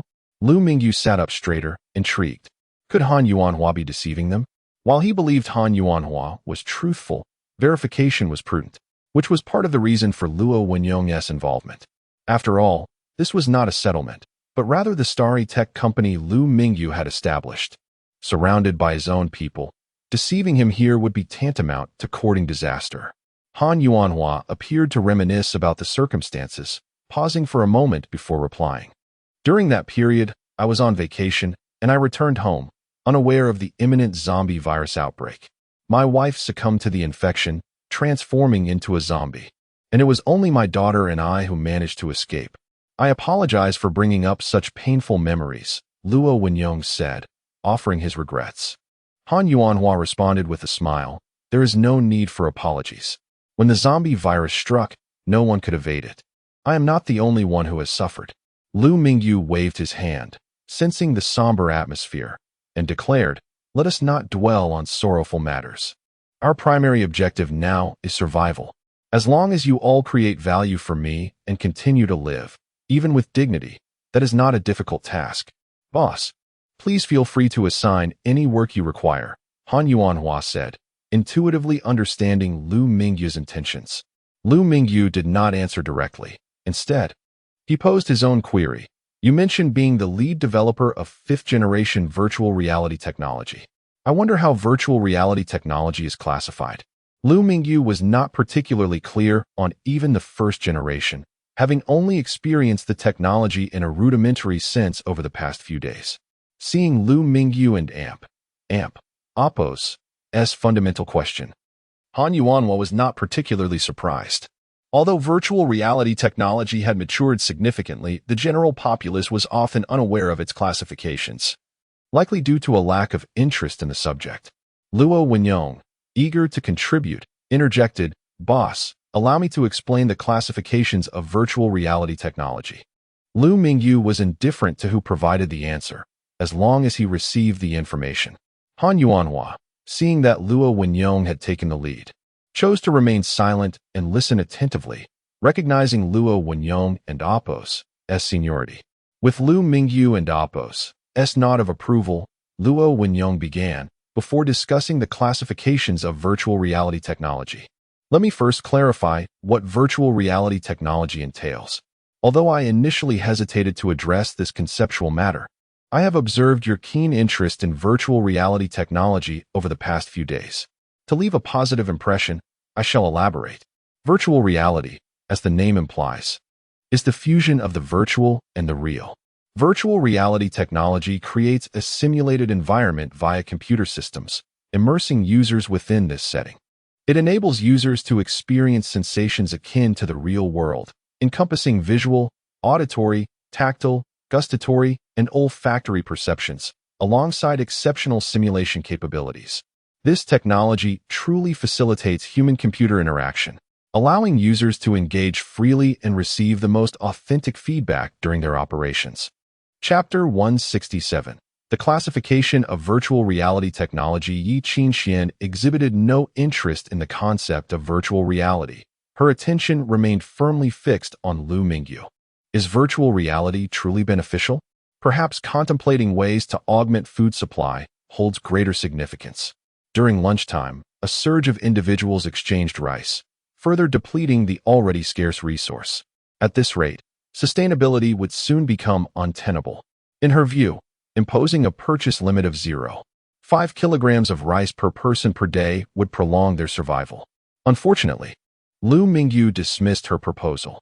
Although a limit was established, it was set at 5 kilograms per day, rendering the distinction negligible. No individual could consume 5 kilograms of rice in a single day, excluding competitive eaters, of course.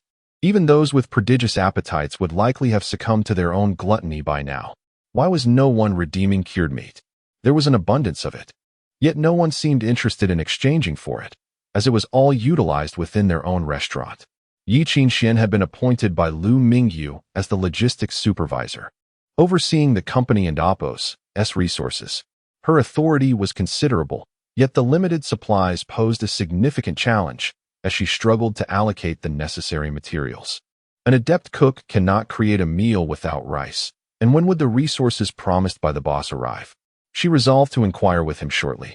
In stark contrast to Yi Qinxian and Appos' absent-mindedness, Liu Mingyu listened intently, nodding in agreement at intervals during Luo Wenyong and Appos' explanation. Observing Liu Mingyu and Appos' earnest engagement invigorated Luo Wenyong further. He continued, stating that the evolution of virtual reality can be traced back to the early 20th century, even predating the invention of the first computer. However, at that time, it existed merely as a conceptual notion. From the early 20th century to the mid-21st century, the development of virtual reality technology progressed rather slowly when compared to modern advancements. It was almost stagnant. This stagnation was largely due to the limitations of computing power, as the computers of that era operated at excruciatingly slow speeds, rendering many ideas unfeasible. Yet, in the early 21st century, Significant advancements in computing technology allowed for the emergence of rudimentary virtual reality. The virtual reality technologies developed prior to 2060 are collectively referred to as the first generation, characterized by their reliance on equipment to provide a certain level of visual experience.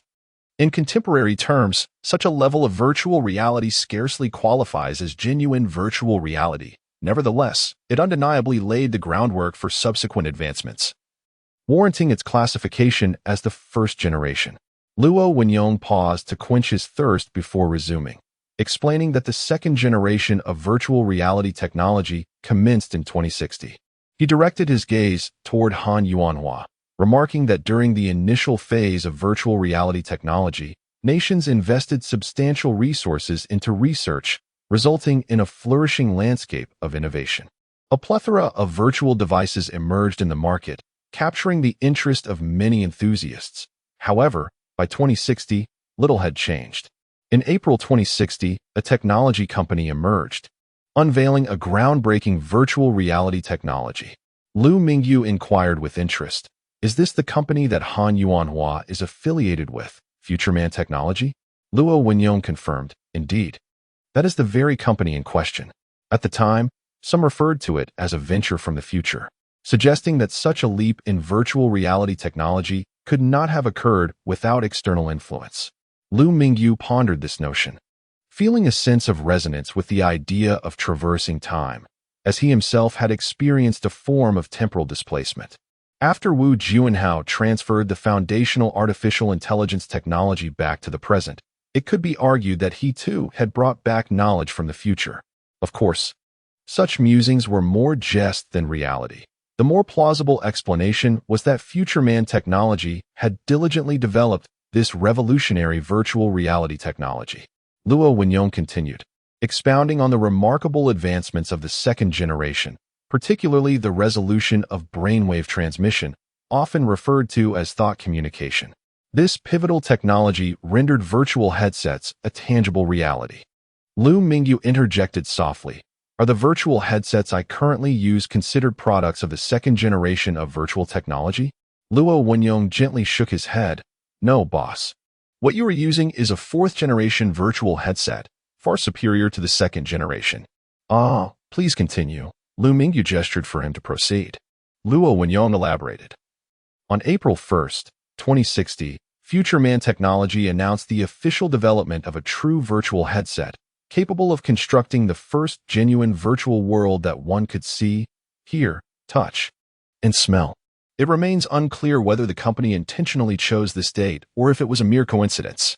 April 1st is April Fool and Appo's Day, and few believe the announcement to be authentic, as the public had been inundated with similar claims in the past, dismissing it as a prank.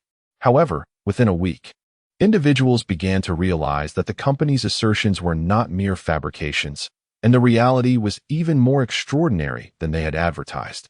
Yi Qingxian, growing drowsy from Liu Wenyong's lengthy discourse on the history of Futureman technology rather than the specifics of virtual reality, interjected, "Manager Liu, please forego further details about Futureman technology and focus on the introduction to virtual reality technology." Liu Wenyong sheepishly replied, "My apologies, Supervisor Yi.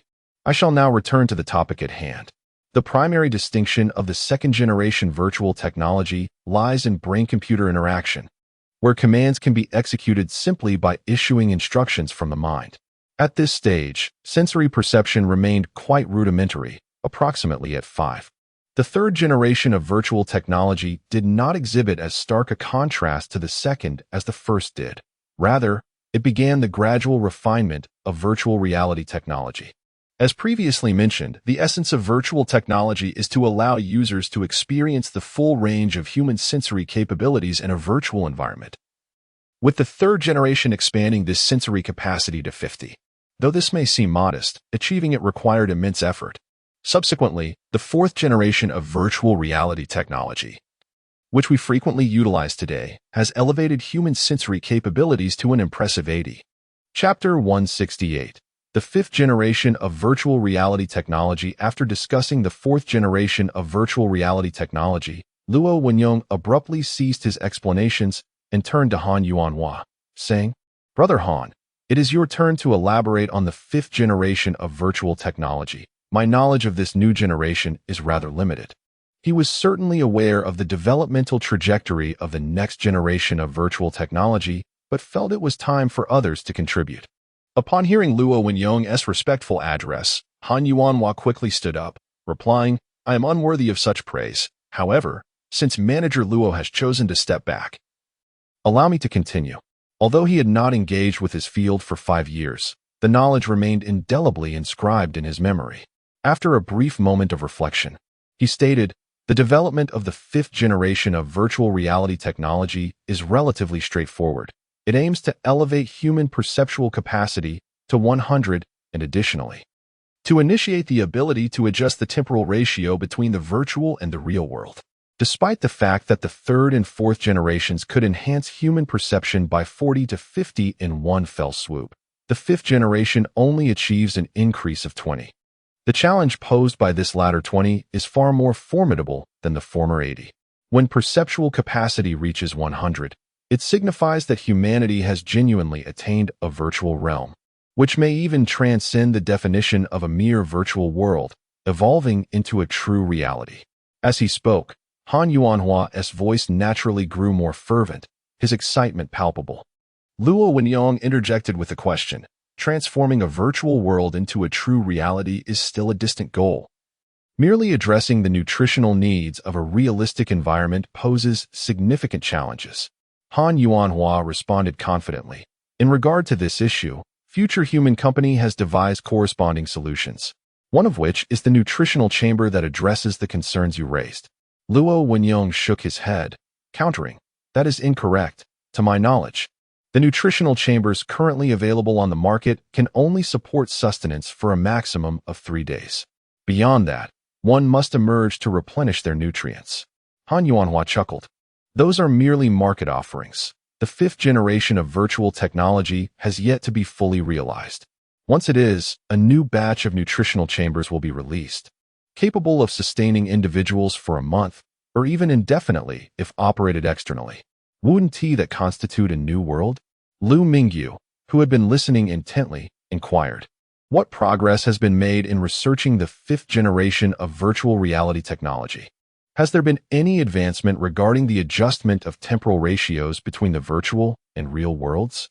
His primary concern lay with the temporal adjustment, rather than the attainment of 100 perceptual capacity. For many, the current maximum of 80 sufficed, as not everyone desires to amplify their sensory perception. A heightened sensory capacity implies that any injury sustained in the virtual realm is felt in the same painful manner in reality. Many individuals prefer to maintain their perception below 50, opting for higher levels only when engaging in activities that necessitate the virtual environment for tasks unattainable in reality. Han Yuanhua replied, "Regarding perceptual capacity, when I returned, it had already reached 95. If not for the zombie virus, I believe we would have achieved 100 by now. As for the temporal adjustment, while we have conceptualized it and established a foundational basis, significant work remains before actualization." Liu Mingyu felt a pang of disappointment at the lack of development, pondering how the realization of such a feature could grant additional time. If time adjustment could be achieved, it might even allow for the creation of virtual worlds within virtual worlds, layering infinitely and thus generating substantial increments of time. Just considering a 1:2 time ratio, 1 hour in the real world would equate to 2 hours in the virtual realm. Should we then construct a virtual world within that realm, maintaining the same ratio, 1 hour in reality could translate to 4 hours in that nested virtual world, provided the computer can withstand such computational demands.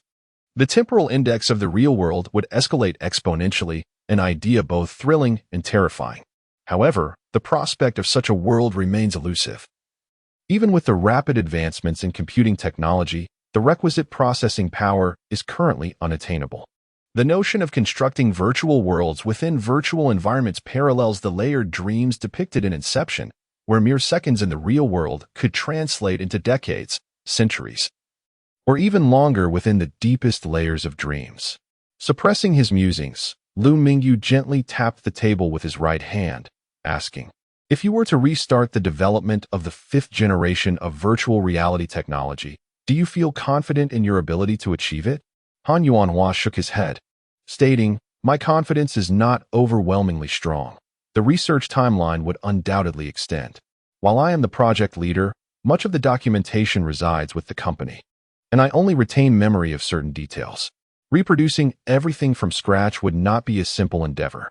Though he yearned to assert that success was within reach, securing this position would ensure his livelihood.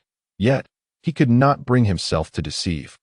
Fully aware of the immense time investment required and the improbability of success in the current landscape, Liu Mingyu ceased his tapping and spoke. "Since you possess a profound understanding of virtual reality technology, I suggest collaborating with Liu Mingyu to develop a game. When the opportunity arises, we will retrieve the relevant documentation from your former company, allowing you to continue your research." Han Yuanhua nodded in agreement, saying, "Understood, boss." He hesitated momentarily before adding, "Actually, I brought back some materials during my previous holiday at home. If I could access those documents, I could commence work on the 5th generation of virtual reality technology." Initially, Liu Mingyu had resigned himself to abandoning the development of virtual reality technology. The earlier suggestion of traveling to Deep City to find materials merely a form of consolation. With the exploration of Jia City still incomplete, venturing across much of Huaxia for documentation seemed impractical. However, upon hearing Han Yuanhua mention the existence of materials at his home, his enthusiasm reignited, and he asked with delight, "In which area of Hang City is your home located?" He recalled Han Yuanhua mentioning that he hailed from Hang City, but was uncertain of the specifics. Given its proximity, it seemed far more feasible than a journey to Deep City. "Downtown Hang City," Han Yuanhua replied. After a moment of contemplation, Liu Mingyu remarked, "Ah, the center of Hang City. Unfortunately, I cannot manage it in the short term. Please leave me the exact address, and when the opportunity arises, I shall retrieve the materials."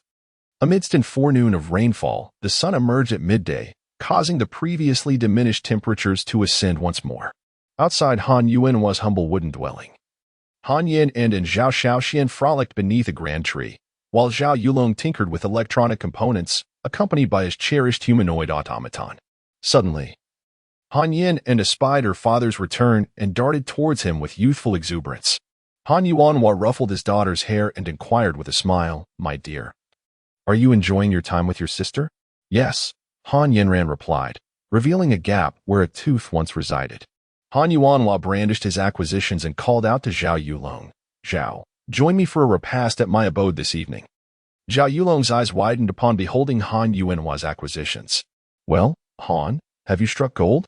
Cured meat, rice, and could that be a vintage?" Han Yuanhua nodded. "Indeed. It is vintage. Partake in the evening meal with us." Zhao Yulong relinquished his endeavor and approached, exclaiming, "Remarkable. What did you exchange to procure such luxuries? I have yet to see such spirits available for trade." He paused, then shook his head. "Nay, you arrived empty-handed. Did the proprietor bestow these upon you?"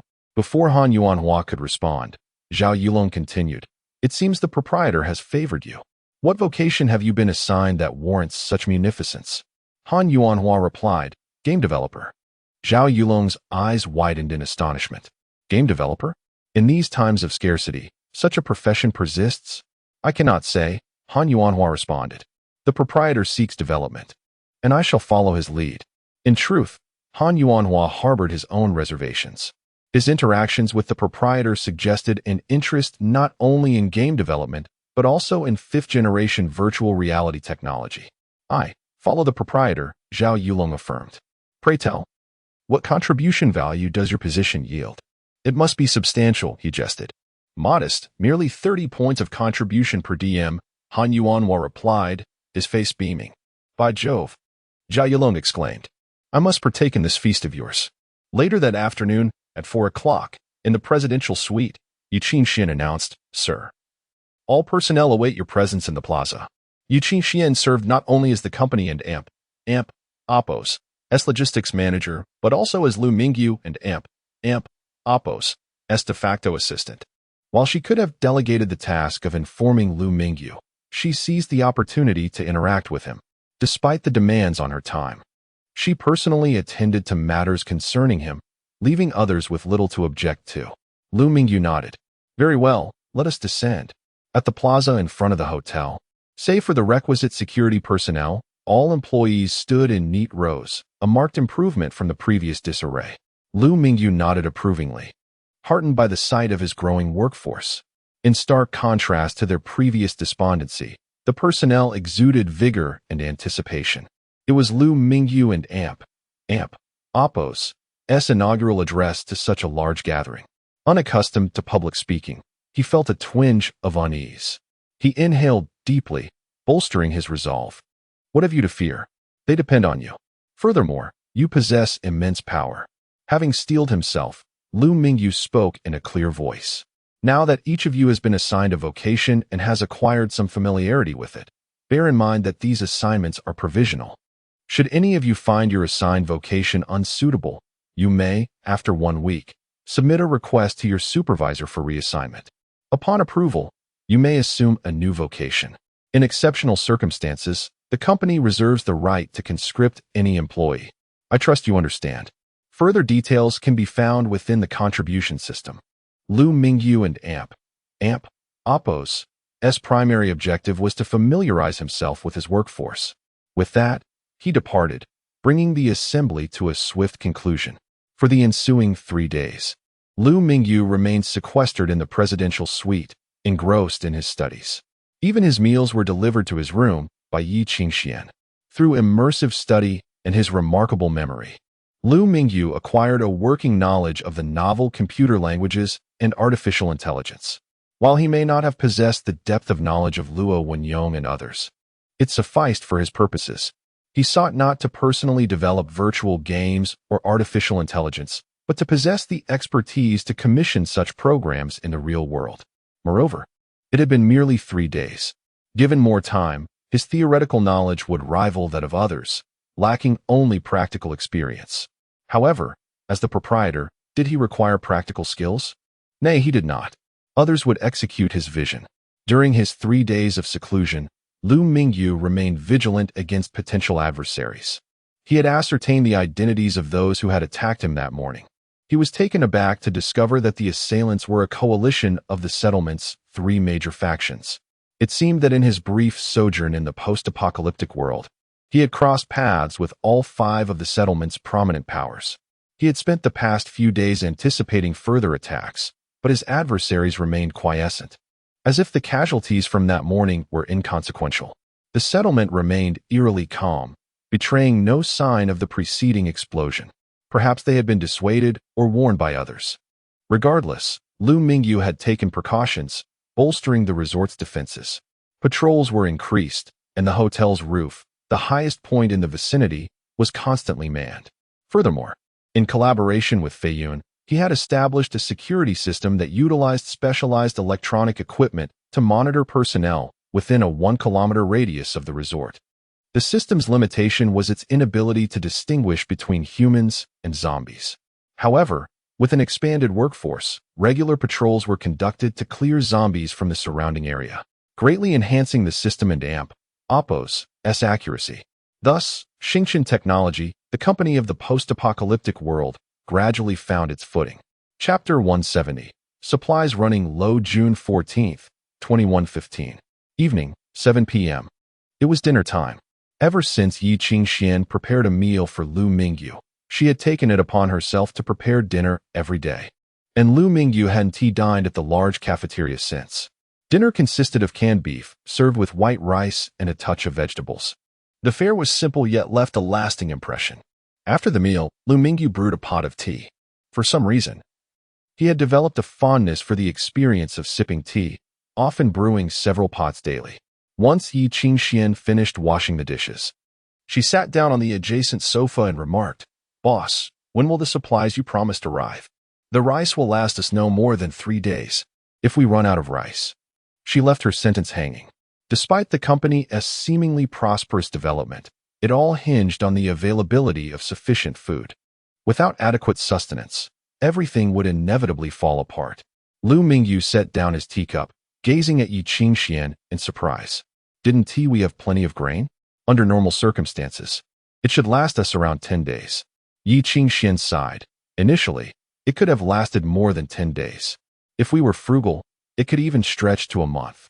However, since we introduced the self-exchange for rice, everyone rushed to redeem it as soon as they earned contributions. Moreover, Manager La has recently brought in several hundred new people, which has drastically reduced our rice supply. The quantity of cured meat, on the other hand, remains within normal limits. Boss, perhaps we should restrict the daily exchange amount. That way, it can last a little longer. I see. You should have informed me sooner, Liu Mingyu retorted. Yi Qingxian, feeling exasperated, replied. What do you mean I should have told you sooner? I already mentioned it. You said you would handle it. Who knew that days would pass without any new supplies? However, she refrained from contradicting the boss further, knowing better than to argue.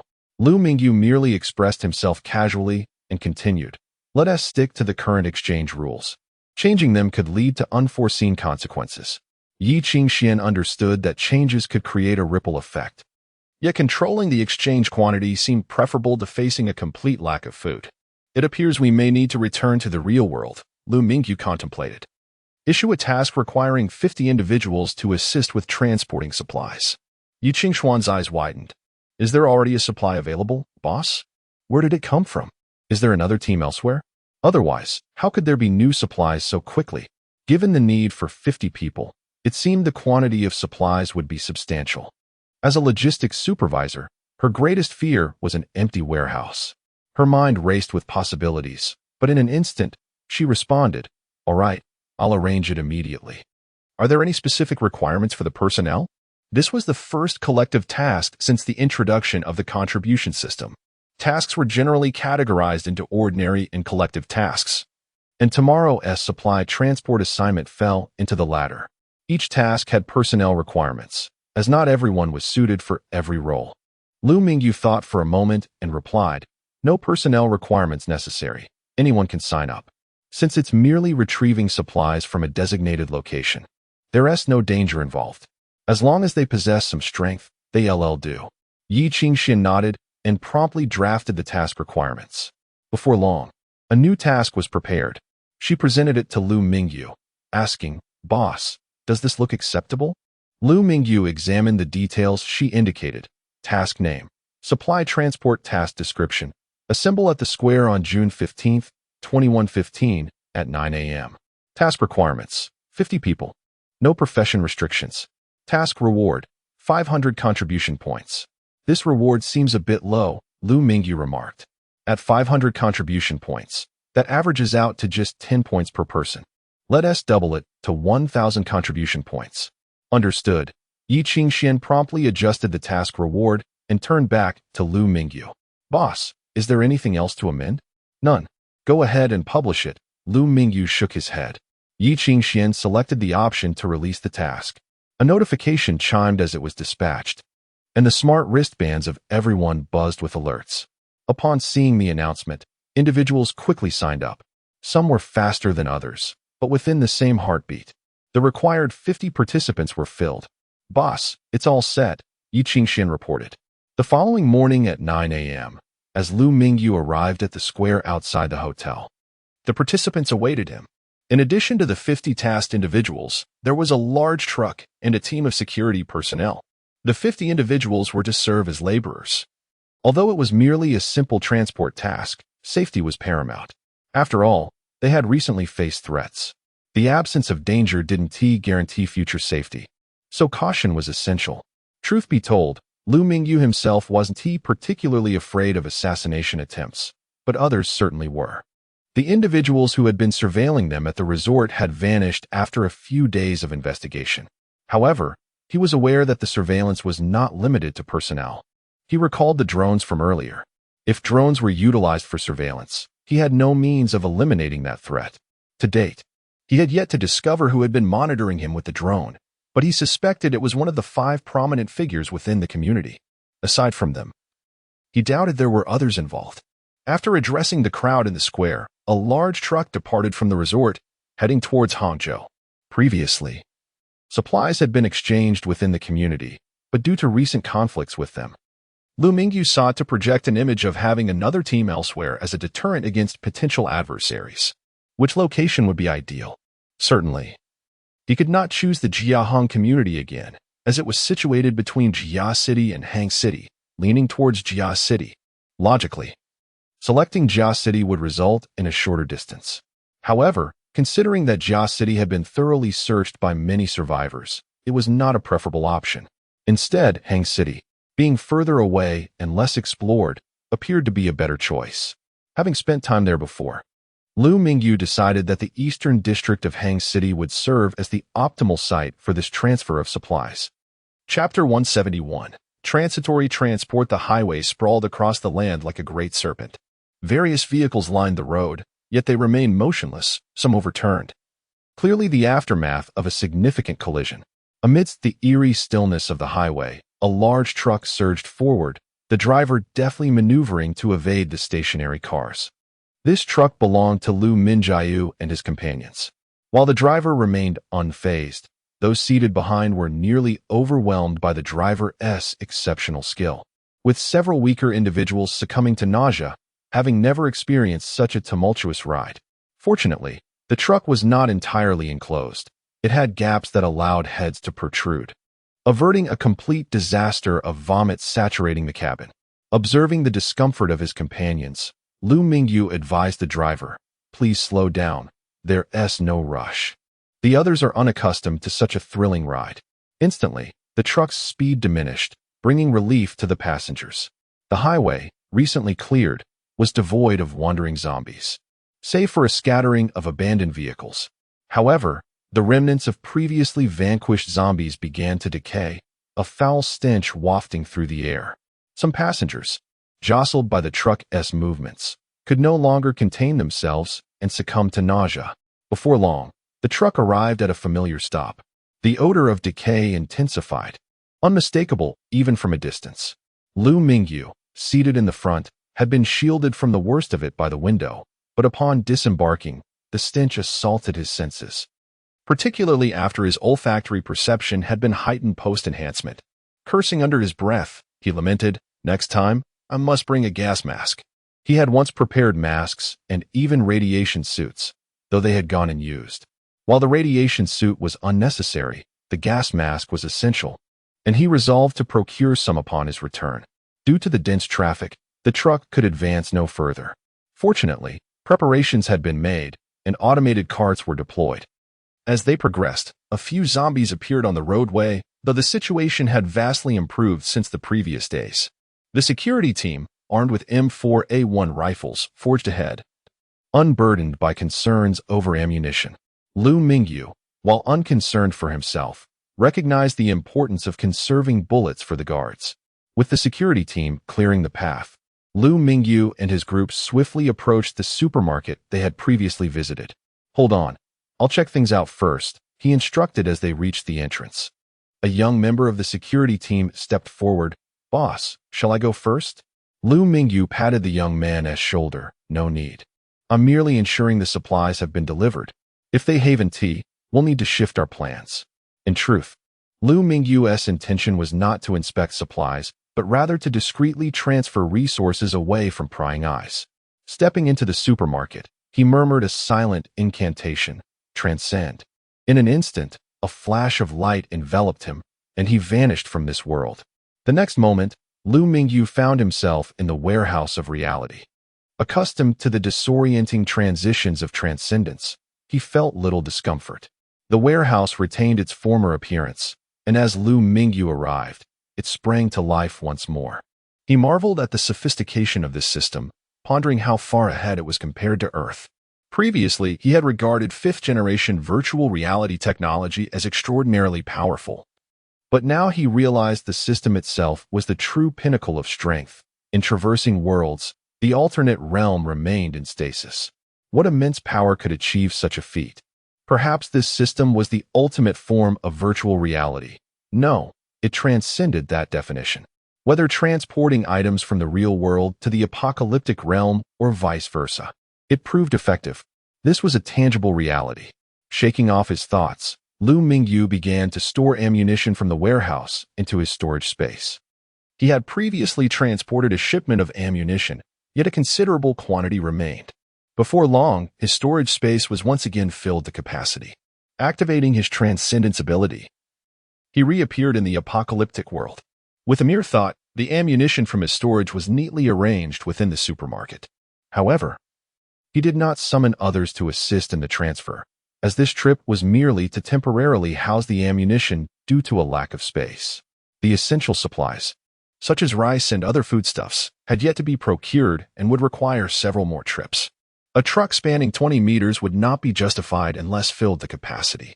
Following the system upgrade, Liu Mingyu no longer needed to make physical contact with objects to store them in his storage space.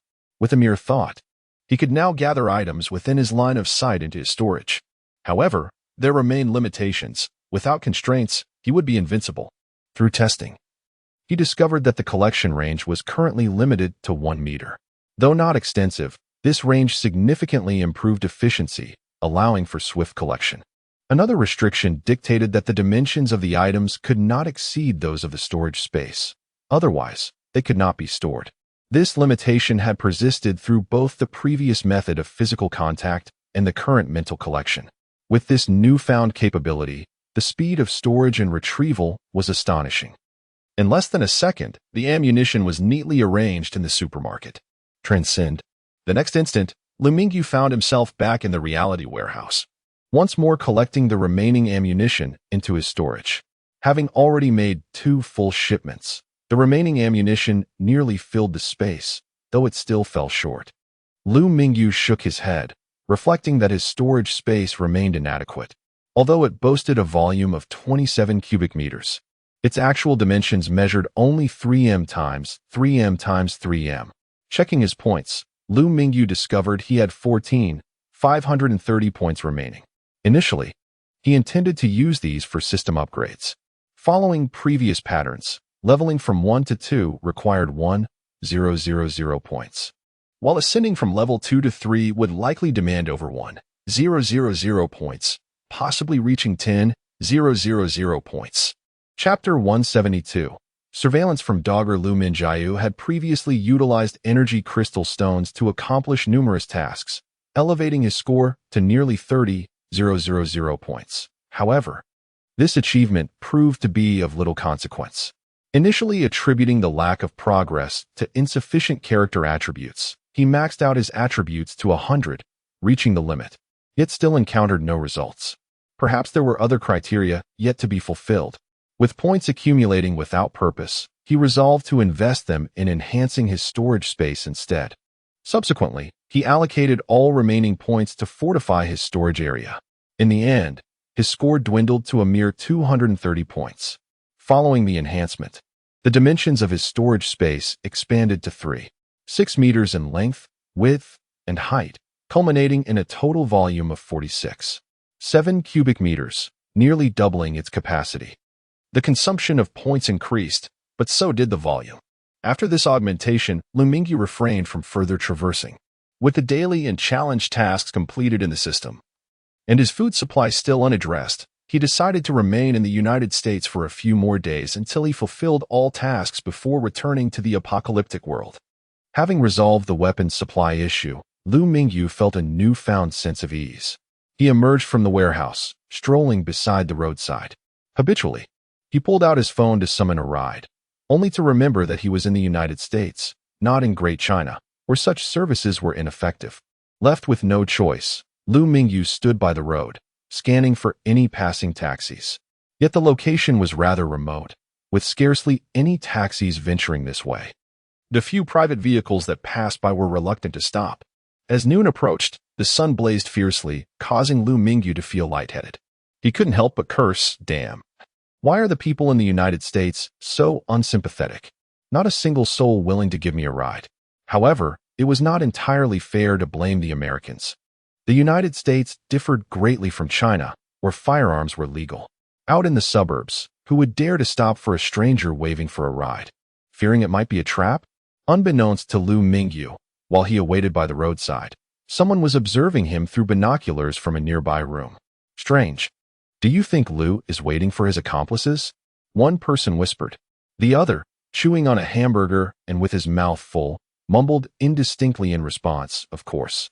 The boss said to keep an eye on him and see how he transports the weapons. If possible, we could collaborate. Dogger, a weapons dealer in New York, possessed a vast array of arms but lacked a reliable route for distribution. This limitation confined his business to New York, where the market was limited to a few thugs. Chapter 173. Kidnapping? Liu Mingyu remained oblivious to the fact that someone was stealthily observing his temporary base, a villa. At that moment, he was seated in a speeding red Ferrari, which darted along the highway like a crimson bolt of lightning, leaving a vivid trail behind. Surprisingly, the owner of this Ferrari was a youthful maiden, her face alight with excitement as she deftly maneuvered the steering wheel with one hand while maintaining a brisk pace on the highway. Liu Mingyu, seated beside her, began to regret his decision to board this vehicle. He was not particularly fearful of the speed, which exceeded 250 kilometers per hour. Rather, he was apprehensive about the reckless driving of the young girl beside him. At such velocity, a mishap could prove catastrophic. Liu Mingyu couldn't fathom why. After intercepting the Ferrari at a moderate speed, she suddenly felt compelled to engage in a reckless race. With a heart full of trepidation, he cautioned, "Miss, do exercise caution. Our lives are quite literally in your hands." He articulated this in Mandarin, and indeed, the youthful driver was of Chinese descent. The young girl shot him an incredulous glance and retorted, "How boring. Don't you find the thrill of high-speed driving to be an exhilarating experience? I've finally escaped. Why not embrace the adventure?" Yet, as she spoke, her foot eased off the accelerator, gradually reducing their speed to 100 kilometers per hour. Observing her decrease in velocity, Liu Mingyu felt a slight alleviation of his anxiety. In truth, he was not overly concerned for his own safety. He could effortlessly traverse into a post-apocalyptic world, thus evading any calamity. However, the young girl beside him lacked such capabilities, and it was prudent to prioritize safety while driving.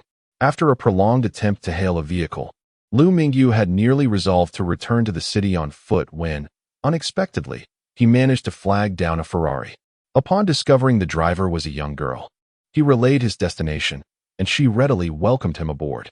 Reflecting on the encounter, Liu Mingyu considered himself fortunate.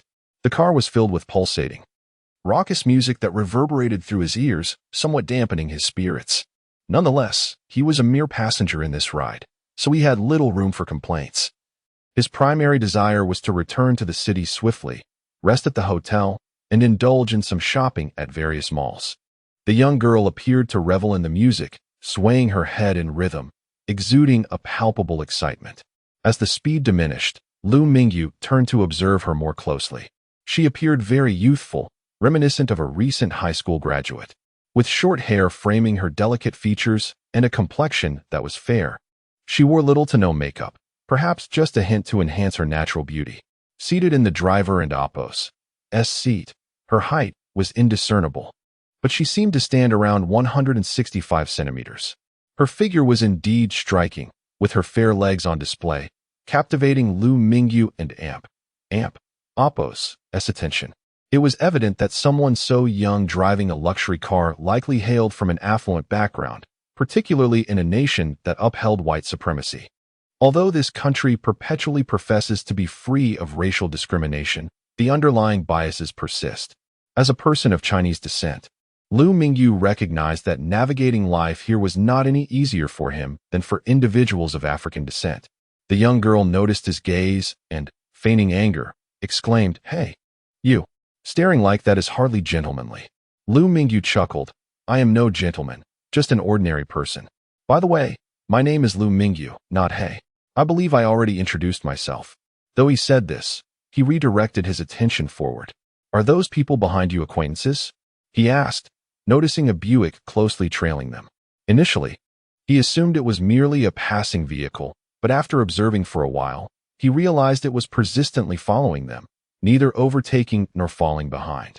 In the city, he would not have thought much of it, but in this remote area, with ample space alongside the road and the Ferrari's speed only at 100 kilometers, overtaking should have been effortless.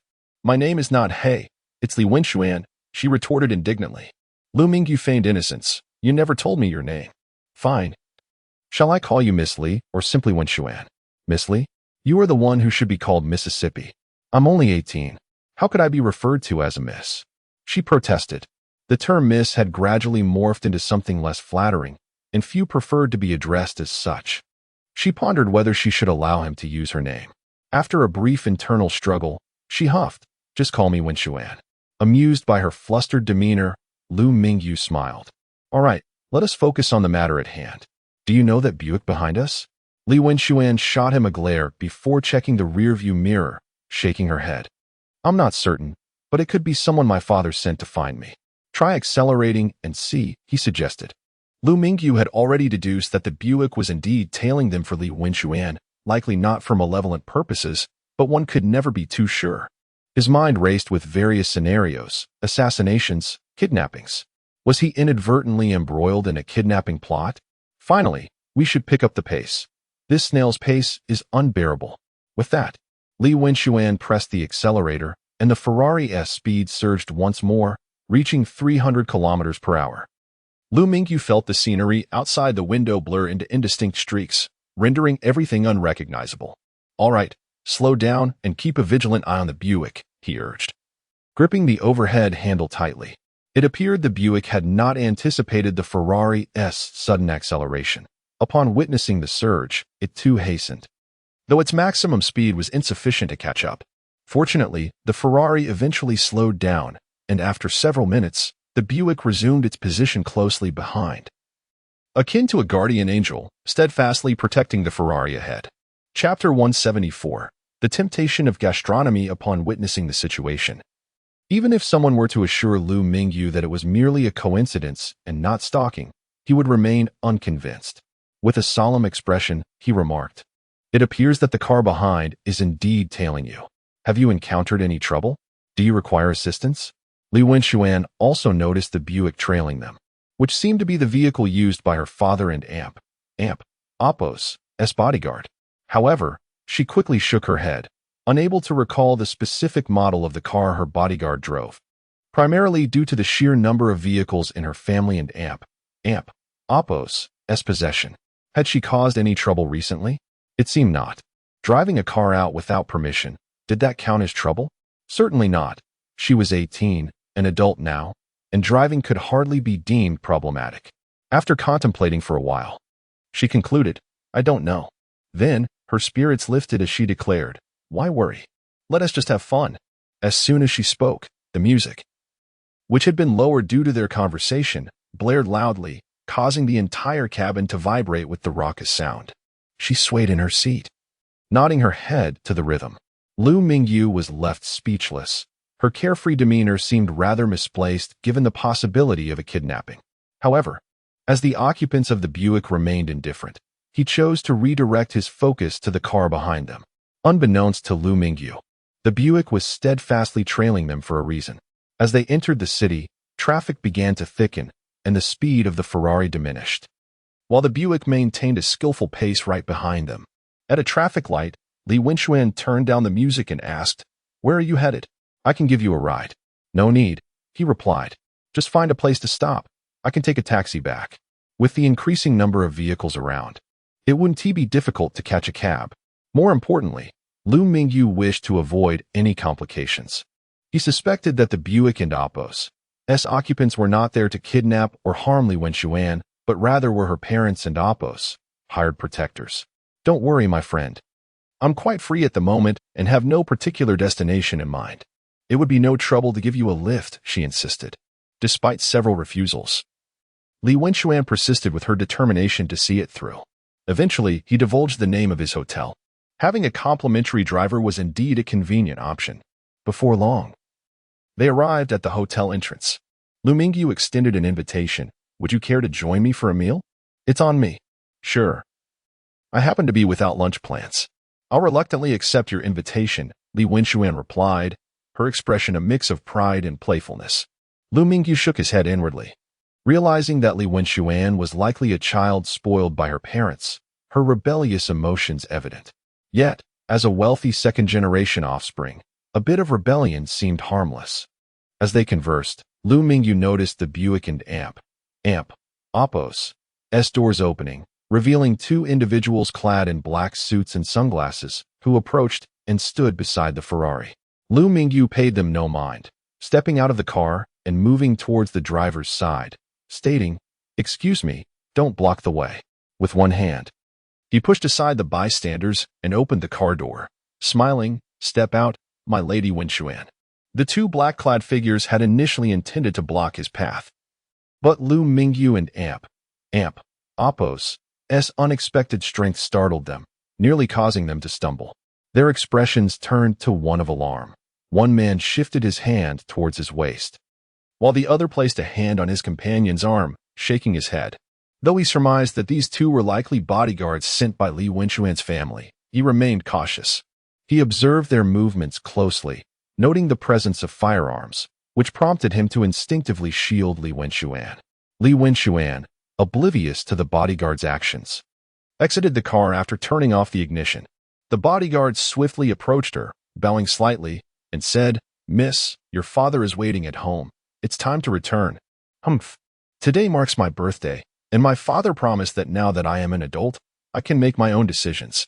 I'm going out to lunch with my friend." "So you can return without me?" she retorted, her tone icy. Liu Mingyu, unperturbed by the two bodyguards, stepped forward, guiding Li Wenxuan, "This way." Li Wenxuan strutted ahead like a haughty swan, while the bodyguards exchanged helpless glances. They had considered using force to escort her back, but Liu Mingyu's strength and their employer's instructions deterred them from such actions. Seeing Li Wenxuan and Liu Mingyu head inside, they followed, resigned to ensure her safety. The hotel where Liu Mingyu was staying was quite reputable in New York, offering a plethora of amenities and entertainment options. He reserved a private booth and chose to ignore the two bodyguards behind him. "Please, order what you like. I'm new here and unfamiliar with the local cuisine," Liu Mingyu said, handing the menu to Li Wenxuan. She took the menu, scanned it briefly, and promptly began ordering. After a short while, she looked up at Liu Mingyu and inquired, "What would you like to eat?" After sipping the soda the waiter had just delivered, Liu Mingyu replied, "Anything is fine. I'm not picky. Just choose what you enjoy."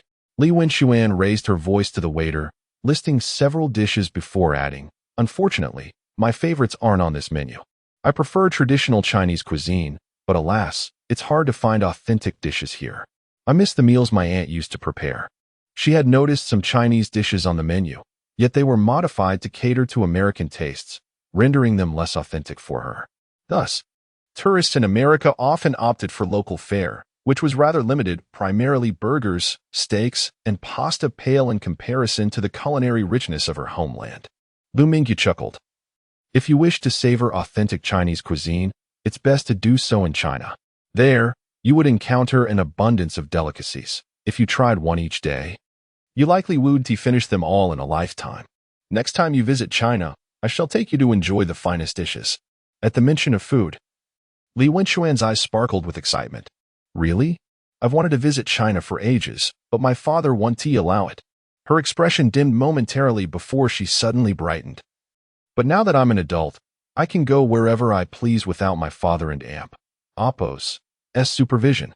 Liu Mingyu instinctively glanced at the two bodyguards at the entrance, pondering whether she truly could go wherever she wished.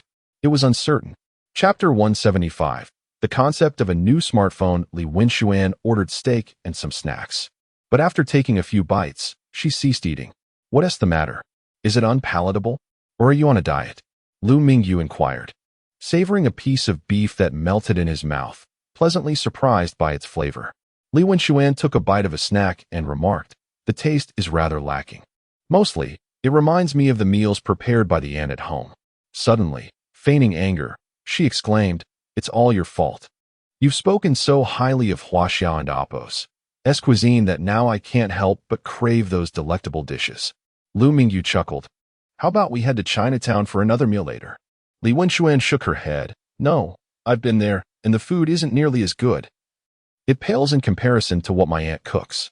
"Then I am at a loss," Liu Mingyu replied, continuing to enjoy the food on his plate. Before long, he had finished his portion, noticing that Li Wenxuan still had a substantial amount of steak untouched. He softly asked, "Are you going to eat that? If not, may I have it?"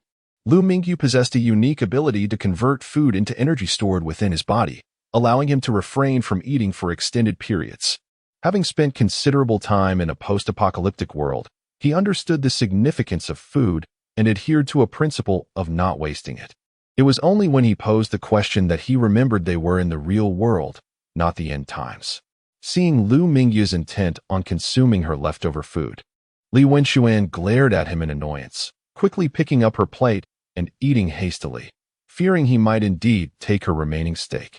Liu Mingyu smiled awkwardly at her reaction. Well, it's best not to waste food. The cuisine at this hotel was quite commendable, and under Liu Mingyu and Appo's subtle pressure, Li Wenxuan, despite having felt full, quickly polished off the food on her plate. However, the limited quantity on her plate certainly aided this endeavor. All the other dishes she ordered had found their way into Liu Mingyu's stomach. When Liu Mingyu went to settle the bill, the server's eyes widened in disbelief at the pristine plates that could reflect light. Are these two not competitive eaters? They have consumed enough food for 5 people. All gone without a trace. After paying in cash, Liu Mingyu asked, "Are you heading back now?" Li Wenxuan shook her head. "Not yet. Do you need to go somewhere? I can give you a ride." Liu Mingyu had initially intended to rest before shopping the next day, but having someone to drive him seemed quite appealing. He wanted to buy some gifts for Huang Yu and his family, and having a local as a reference, especially a young woman, seemed advantageous. With this thought in mind, Liu Mingyu inquired, "I'd like to buy some gifts for my family. Do you have any recommendations?" "What kind of gifts do you need for your family?" Li Wenxuan asked. "Forget it. Let's south go to 5th Avenue.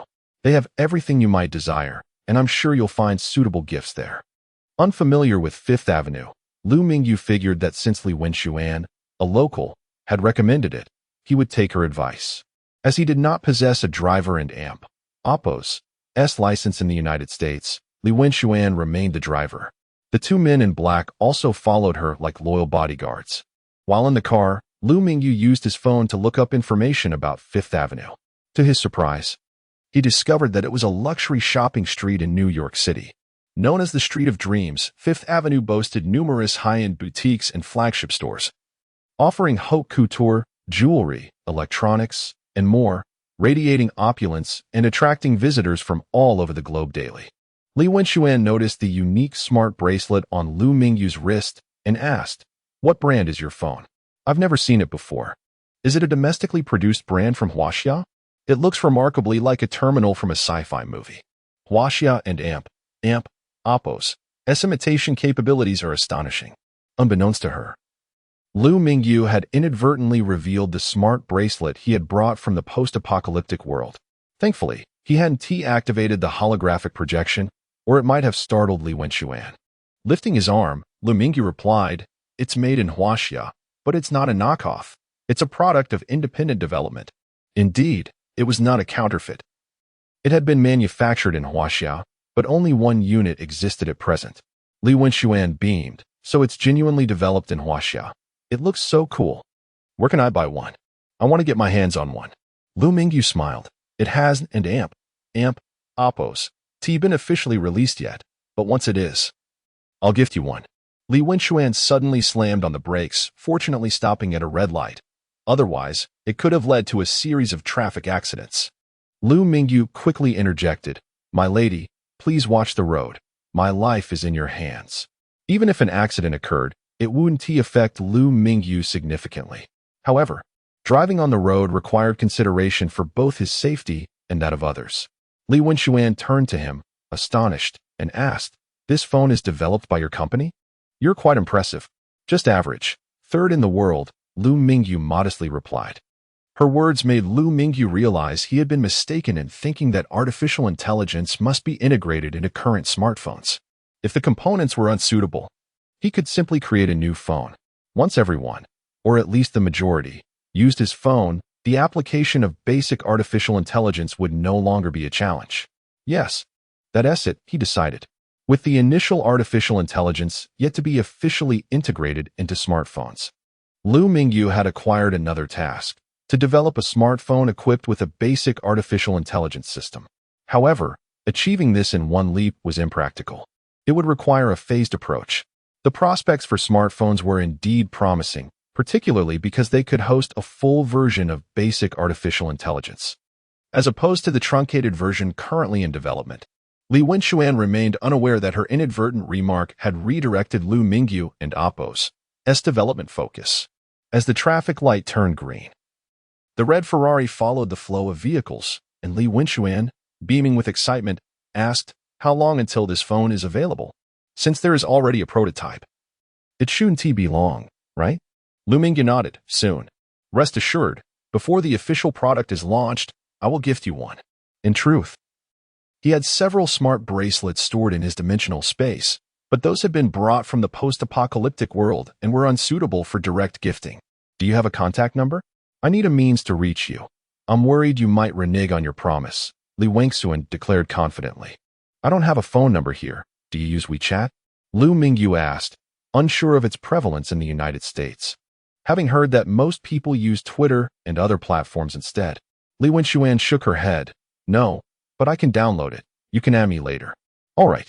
Amid their conversation, Liu Mingyu arrived at the luxurious shopping paradise of New York, situated on Fifth Avenue in Manhattan. Chapter 176, Fifth Avenue. Fifth Avenue, bustling and teeming with people, posed a challenge for parking. Li Wenxuan managed to find a nearby spot to leave her vehicle. After securing the car, she strolled towards Fifth Avenue, undoubtedly a prestigious commercial street. Renowned as the pinnacle of luxury goods globally, it was swarming with visitors from all corners of the world. Undeterred by the sweltering heat, upon arrival, Li Wenxuan seemed to transform into a liberated kite, energetically pulling Liu Mingyu's hand as they flitted in and out of various boutiques. To onlookers, they appeared to be a jubilant young couple. However, two men in black trailing behind held a different perspective. Witnessing Li Wenxuan take the initiative to grasp Liu Mingyu and Appo's hand ignited a sense of alarm within them. It was well known that the elder gentleman cherished this young lady dearly, lavishing her with affection, and the revelation that she had found a boyfriend at merely 18 was unexpected. These two men felt compelled to relay this significant information to their employer. What? Not a boyfriend? Merely an acquaintance from today? Nonsense. Their hand-holding and laughter clearly indicated otherwise. Why had they not crossed paths before today's birthday celebration? What difference did it make? It was evident that he was the young lady and Appo's boyfriend. They had to report this immediately. One of the men promptly picked up his phone and dialed a number.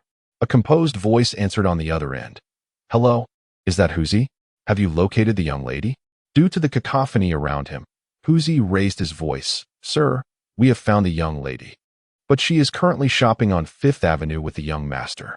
"Ah, as long as you've located her, keep close and ensure her safety. And do the same for the young master," the elder instructed. "Understood, sir," Huzi replied loudly. The elder continued, "When they are done, bring the young lady back. It's her coming-of-age birthday, and we have a celebration planned at home. It would not do to have no guest of honor." He added, "Make sure to bring the young master along." "Understood, sir," Huzi responded once more. After ending the call, his companion inquired, "Huzi, what did the elder say?" Huzi replied, "What else could he say? Ensure the young lady's safety and bring the young master along later." "The young master? Which young master?" Huzi pointed at Liu Mingyu. "How dense can you be? Obviously, he is the young lady and Appo's boyfriend." "Oh." As Li Wenxuan and Liu Mingyu exited a shop, the two men hastened to follow. Liu Mingyu paid little heed to the ever-watchful bodyguards. What occupied his mind was the transformation of Li Wenxuan from a mere reference for gift selection into a fervent shopping enthusiast, eagerly trying on the latest offerings in each store. Indeed, regardless of age, every woman shopping exudes an almost inexhaustible energy. They browsed numerous boutiques. Yet Liu Mingyu found that not a single gift he intended for Li Wenxuan had been successfully procured. Each item was either too expensive, too cheap, or the wrong color. She could pinpoint flaws in everything. When Liu Mingyu selected a bottle of perfume and sought her opinion, her dismissal left him exasperated. "Miss, I brought you along for your guidance. Where are your suggestions?" Li Wenxuan feigned innocence, "But I am providing feedback. This perfume is simply inadequate. Its scent is too faint and lacks character. I do not favor it. This ISN and Appo's tea for you? It and Appo's intended for my girlfriend." Liu Mingyu and Appo's face darkened, feeling increasingly that asking Li Wenxuan for advice was a dubious endeavor. With a playful pat on his shoulder, Li Wenxuan exclaimed. "Oh, look at you. Already with a girlfriend. I thought you were single. But do you know what kind of perfume she likes?" "What kind of perfume?" Liu Mingyu realized he had no clue if Huang Yu even used perfume. "I'm not certain," he admitted, shaking his head. "But I suppose choosing a quality fragrance would be wise." "Hey, how can you call yourself a boyfriend if you don't know what scent she prefers? I bet you also have no idea what brand of cosmetics she likes. Trust me, choose based on my preferences, and she will surely love it." Li Wenxuan took the perfume and cosmetics Liu Mingyu held and set them aside. Realizing he was uncertain about Huang Yu's preferences, Liu Mingyu pondered their relationship. They were indeed cohabiting. So could he consider her his girlfriend? Perhaps. He sighed. Selecting gifts for women proved to be a perplexing task. And he shivered slightly at the thought. "Fine, let us proceed with your choices, but we must hurry. Otherwise, night will fall before we find a suitable gift." We've been shopping for nearly an hour without success. Li Wenxuan, embodying a supportive friend, inquired, "All right, let us get started. What is your budget for the gifts?" Liu Mingyu felt exasperated, realizing his prior discussions had been in vain. After an hour, Li Wenxuan had not specifically helped him select anything. He sighed again.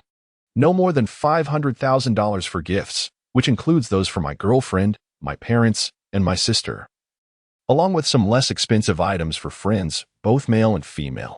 $500,000 would barely secure a high-end brand, perhaps even just a single bottle of perfume." Although Liu Mingyu was financially comfortable, he had only a little over $2 million on hand, along with over 60 million Chinese yuan. He needed to be prudent in his selections. Li Wenxuan nodded. "Got it. I and Oppos, LL begin helping you with the gift selection now." Liu Mingyu scrutinized Li Wenxuan with skepticism, doubting her ability to choose appropriate gifts. If all else failed, he would return later to select items himself. After all, Fifth Avenue was a haven for luxury brands, and he needn't fear counterfeit products. For his parents, the brand of the gift mattered little. What truly counted was the thoughtfulness of their son, especially since they were unaware of his visit to the United States. In the ensuing time, Li Wenxuan ceased her criticism of various items. Naturally, she had no grounds to complain, for these were her own selections. To do so would be akin to striking her own face. Liu Mingyu, while allowing Li Wenxuan to choose gifts, felt that personally selecting presents for his family imbued them with greater significance. Chapter 177. Return with Abundance, Shopping Without Awareness of Time. By the time they finished shopping, it was already past 5 in the afternoon. It was only thanks to the reminder from the men in black that Li Wenxuan realized how long they had been out. Otherwise, she would have continued browsing indefinitely. Their hours of shopping certainly bore fruit, as evidenced by the numerous bags in their hands. Even the 2 men in black were laden with packages by the end. Knowing the final cost had given them a sense of purpose in selecting gifts. Ultimately, it didn't Oppos matter what the gifts were. As long as they were visually appealing and affordable, they were purchased. Liu Mingyu calculated the total expenditure and realized they had spent over $800,000. This was after a bout of reckless spending. Otherwise, they could have kept the total around $500,000. Observing the bags filled to the brim, Liu Mingyu suggested, "Let us return to the hotel first. I'll treat you to dinner tonight." It was in a moment of privacy that he had discreetly stored some gifts in his spatial compartment. Otherwise, the haul would have been even greater. After a long day of shopping, the lively Li Wenxuan now resembled a wilted eggplant, utterly fatigued. She weakly replied, "I'll take you back to the hotel. But I want to be joining you for dinner. I need to go home for a meal." Noticing her lackluster demeanor, Liu Mingyu hesitated before suggesting, "Perhaps I should take a cab back? You don't seem well." "No worries, it's just a drive. Let us go. I'll take you back to the hotel." Li Wenxuan waved her hand dismissively and headed towards the parking area.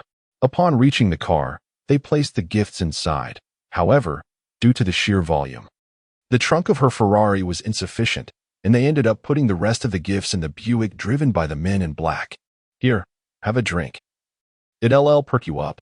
Liu Mingyu retrieved a bottle of energy potion from the mall and handed it to Li Wenxuan, concerned about her state. Without hesitation, she accepted it with a smile, curious about the peculiar bottle. "When did you buy this drink?" she asked, noting the oddity of a drink being contained in a test tube in the small quantity. Nonetheless, She was parched and opened the cap, downing it in one gulp. Instantly, Li Wenxuan radiated vitality, her eyes wide with wonder as she exclaimed, "Brother Yu, where did you get this drink? It's incredible. I feel rejuvenated. This energy potion is designed to restore your stamina. It's certainly effective for someone of your stature," Liu Mingyu replied casually. "I have no idea. I just picked it up from the roadside. Is it really that good?" he added, feigning ignorance. Li Wenxuan nodded vigorously, declaring, "Absolutely. From now on, this will be my go-to drink." She glanced at the bottle, hoping to find the brand, but it appeared as if it had no markings whatsoever. Liu Mingyu nodded in agreement, yet internally he mused, "Unfortunately, you won't be able to enjoy such beverages in the future."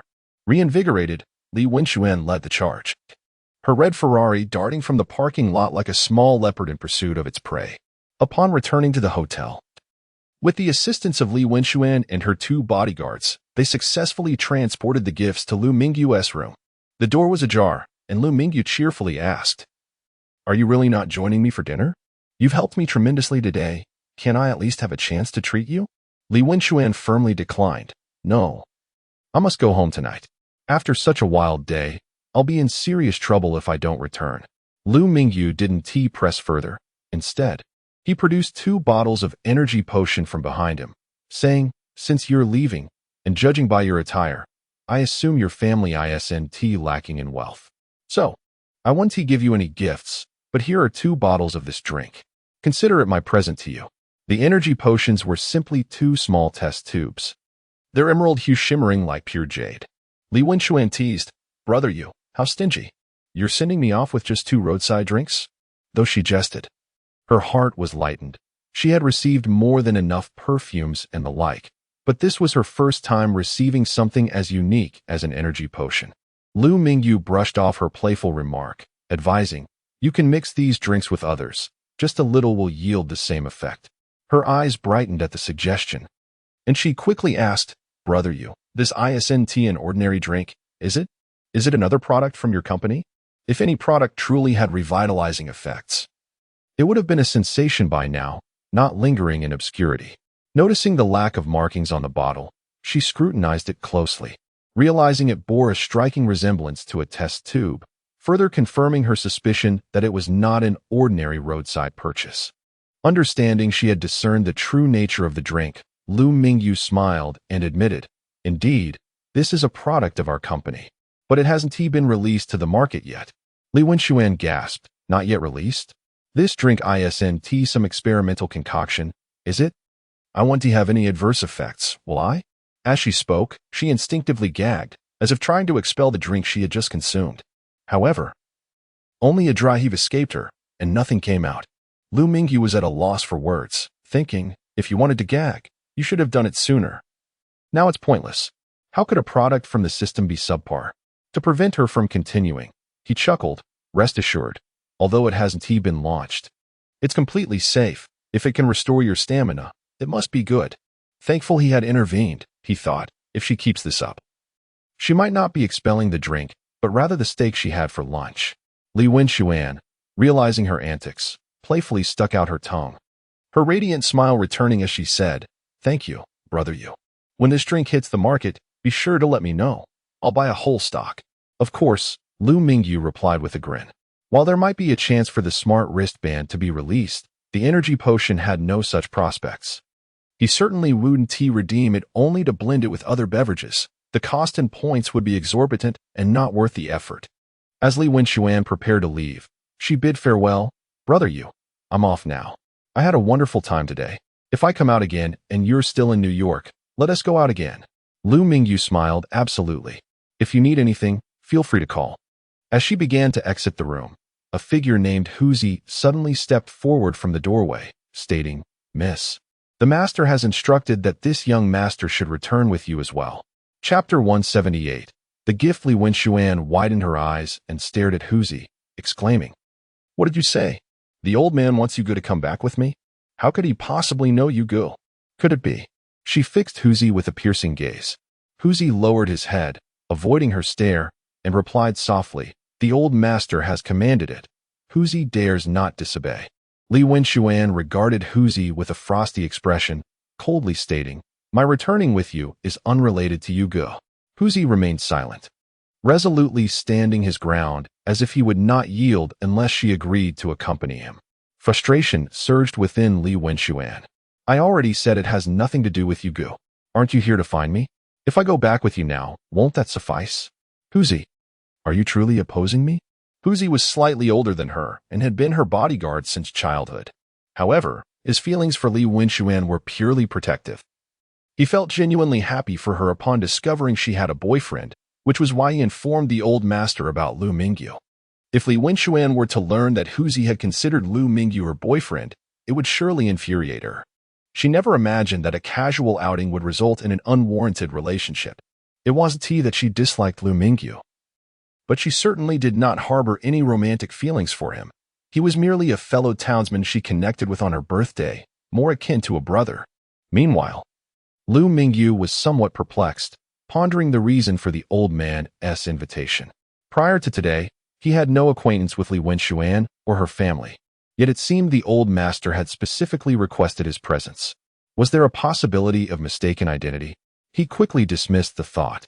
If it were a case of mistaken identity, how could the old man have singled him out? Li Wenxuan stood at the doorway, and Liu Mingyu suggested softly, "How about I accompany you to your home? Consider it a visit." Li Wenxuan hesitated before responding. "You go. Let me make a call to the old man first. And I and Appos, I'll get back to you." She then realized it seemed as if she was intentionally rejecting Liu Mingyu, and quickly added, "You go. It's not that I don't want you to visit. It's just that my family situation is a bit complicated." Indeed, it was quite complex. If Liu Mingyu were to accompany her, the old man might have unexpected notions. Liu Mingyu smiled reassuringly. "It's fine. You can contact your family first." Li Wenxuan let out a cold huff towards Huzi. Then, under his gaze, she picked up her current favorite orange phone and dialed a number. After a few rings, a cheerful voice came through. "My dear granddaughter, have you had enough fun? It's so late. Why aren't you home yet? If you don't return soon, I'll send someone to fetch you." "Grandpa, I'll be back shortly, but Huzi won't let me," Li Wenxuan replied, adopting a sweet tone. Huzi, overhearing her complaint, wore a helpless expression. "What? Huzi won't let you return? You must have done something, my little darling. You are my granddaughter. I know your mind well." Li Wenxuan stuck out her tongue and sweetly protested. "No, I genuinely wish to come home." "All right, I'll wait for you at home. Remember to return early. It's your birthday, and we've thrown a party. Everyone is waiting for you." "Hand the phone to Huzi. I need to speak with him." The voice on the other end turned serious. Li Wenxuan, feeling resigned, handed her phone to Huzi and said, "Here, it's Grandpa's call." Huzi accepted the phone. "Old master, as long as you do not harm the young lady, whatever method you employ, you must bring them back before 7 p.m. tonight," the stern voice commanded. "Understood." Huzi hung up, returning the phone to Li Wenxuan, gazing at her with an expression of resignation. "Miss, you heard the old master. I must comply." Li Wenxuan gave a cold huff, having heard the old man's words herself, suspecting it was a deliberate message directed at her.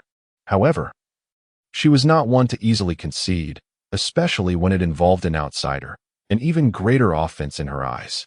She coldly retorted, "Let us see how you plan to take me back. If we go now, I will accompany you. Otherwise, I will escape halfway." Huzi stood at the door, visibly troubled. Yet he did not move. If given the chance, he still hoped that Li Wenxuan would willingly follow him. Li Wenxuan had not put her phone on speaker. Her voice was soft, yet Liu Mingyu heard everything clearly. With a smile, Liu Mingyu said, "Miss, do not provoke your grandfather's anger. Is your home a den of dragons and tigers? I'll accompany you." Returning home was not an insurmountable task, and from her earlier conversation with her grandfather, it seemed she was not unloved at home. Rather, she was cherished. Of course, who wouldn't dote on a young lady capable of driving a Ferrari? When Liu Mingyu stood beside her, Huzi's muscles tensed after their earlier encounter. He was aware of Liu Mingyu and Appos' formidable strength and feared that he might suddenly push him aside and take Li Wenxuan away. However, when he noticed Liu Mingyu was also persuading Li Wenxuan, he relaxed slightly, though his body remained tense, ready to prevent Liu Mingyu from taking her. Li Wenxuan's face flickered with uncertainty, as if returning home truly felt like entering a den of peril. After a long pause, she finally said, "You good? Going to my house may cause some trouble. However, it's all right. Just ignore them, and I will speak to Grandpa." Liu Mingyu nodded. "All right. I'll just escort you home and return shortly." After a moment's contemplation, Liu Mingyu suddenly exclaimed, "Oh, it wouldn't do to go empty-handed. Let us take some gifts with us." Li Wenxuan raised the 2 bottles of energy potions in her hand, smiling. What gift could possibly compare to these? Huzi, observing the 2 vials, wondered what they could possibly be that warranted being labeled a gift. They looked like drinks bought from a street vendor. Liu Mingyu, unaware of Huzi and Appo's thoughts, remained unconcerned. Are these drinks? These potions can instantly restore energy. Can they even be compared to those inferior beverages? Liu Mingyu shook his head and inquired softly. 2 bottles may be insufficient. How many family members do you have? What? Are you counting heads? Li Wenxuan retorted playfully. And without waiting for Liu Mingyu's response, she continued, "There are quite a few in my family, but mainly my parents, grandparents, and my brother. The others live farther away." 6 people? Liu Mingyu turned and pulled open a drawer, retrieving 4 more bottles of energy potions. "Here, take these 4 additional bottles, 1 for each person. You know how to use them." Having tasted the benefits of the energy potions, Li Wenxuan accepted them gratefully. "Thank you." "You go." Unbeknownst to them, the bond between Li Wenxuan and Liu Mingyu subtly deepened. Chapter 179. The Grand Manor. Liu Mingyu initially assumed that Li Wenxuan and Appo's residence was a sprawling villa in the countryside. However, upon arriving at the entrance of her home, he realized his assumption was misguided. It was not entirely incorrect, as it was indeed a villa, though it had transformed into a cluster of villas. What he had come upon was a grand estate. Bathed in the glow of the setting sun, Liu Mingyu beheld the vastness of the manor before him.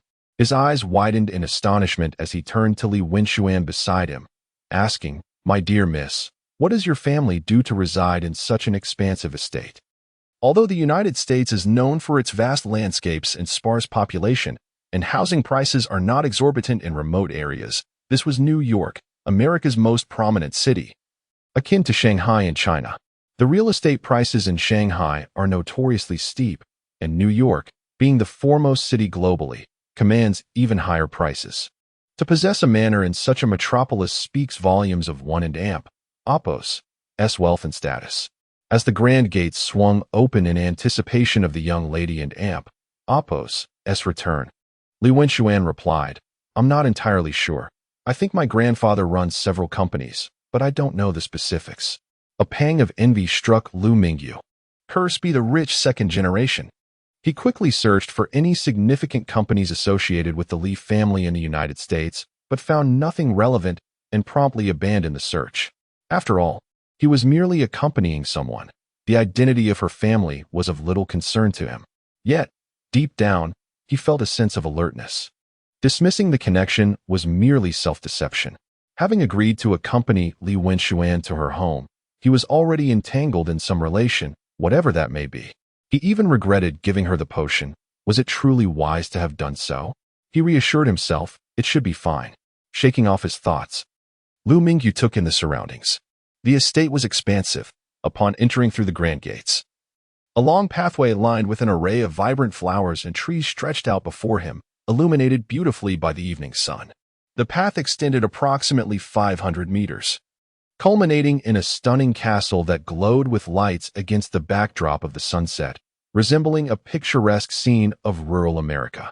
Upon reaching the castle, he found a parking spot and, upon exiting the vehicle, was astonished to see an array of luxury cars, with top-tier models filling the lot. In this setting, Li Wenxuan and Appo's Ferrari appeared no more remarkable than a common vehicle. Liu Mingyu felt no envy. In a post-apocalyptic world, luxury cars were often parked casually along the streets. And compared to the high-tech vehicles of the present, he paid them little mind. His astonishment lay solely in the sheer number of luxury vehicles at the estate. In truth, if he desired a luxury car, he could easily procure one from the post-apocalyptic environment. His storage capacity had reached an impressive length of 3.6 meters, allowing him to transport nearly 5-meter-long items if positioned at an angle. Thus, apart from vehicles exceeding 5 meters in length, he could bring virtually any car he wanted. Contemplating this, Liu Mingyu mused that perhaps he could acquire a car for amusement next time, though he would need to be cautious of law enforcement. In America, driving was permissible, but in China, such an endeavor would be ill-advised. If he had a car, he wouldn't have to rely on others for transportation. As he stepped out, two individuals awaited him. One, dressed in casual attire with a serious demeanor, stood beside a young, beautiful woman clad in a white dress, whose features bore a striking resemblance to Li Wenxuan and Apos, most likely her parents. Upon alighting, Li Wenxuan rushed toward her mother like a fledgling returning to the nest, exclaiming, "Mom, I'm back." Li Wenxuan and Apos' mother, smiling warmly, replied, "Silly child, today is your birthday. Where have you been? You didn't think to return at such a late hour?" Li Wenxuan chuckled, "I was just out having some fun. I'm back now."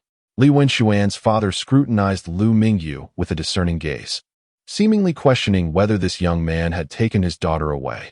He then turned to Li Wenxuan, asking with a smile, "Darling, who is this?" Li Wenxuan extricated herself from her mother's embrace and introduced, "This is Liu Mingyu. My grandfather specifically asked me to bring him back." Liu Mingyu chimed in with a polite, "Hello, uncle and aunt." Li Wenxuan and Apos' father regarded Liu Mingyu with surprise, as if to say, "This lad was specially mentioned by the old man. I thought he favored that Wu Haoming." In truth, he held little affection for Wu Haoming, but was even more wary of the suddenly appeared Liu Mingyu. At least he knew Wu Haoming well. This Liu Mingyu was a complete unknown. Such is the nature of fathers, who often regard their daughters as treasures from a past life. When their daughters reach adulthood and seek companions, fathers can feel as though their prized vegetables have been taken by pigs. Li Wenxuan's mother, however, did not dwell on such thoughts. She was aware of the old man and Apos' preferences and had heard of Wu Haoming, recognizing that he was not her daughter and Apos' choice. Yet, in this family, the patriarch and Apos' wishes held weight. No one dared dismiss his opinions. Now, with an additional option presented, she was inclined to support it. After all, her daughter was still young, and gaining more experience could only be beneficial. Li Wenxuan and Apos' mother engaged Liu Mingyu in light conversation, seemingly probing into his background, much like a father-in-law would inquire about the young man who had taken his daughter away. Initially, Liu Mingyu paid little mind to it.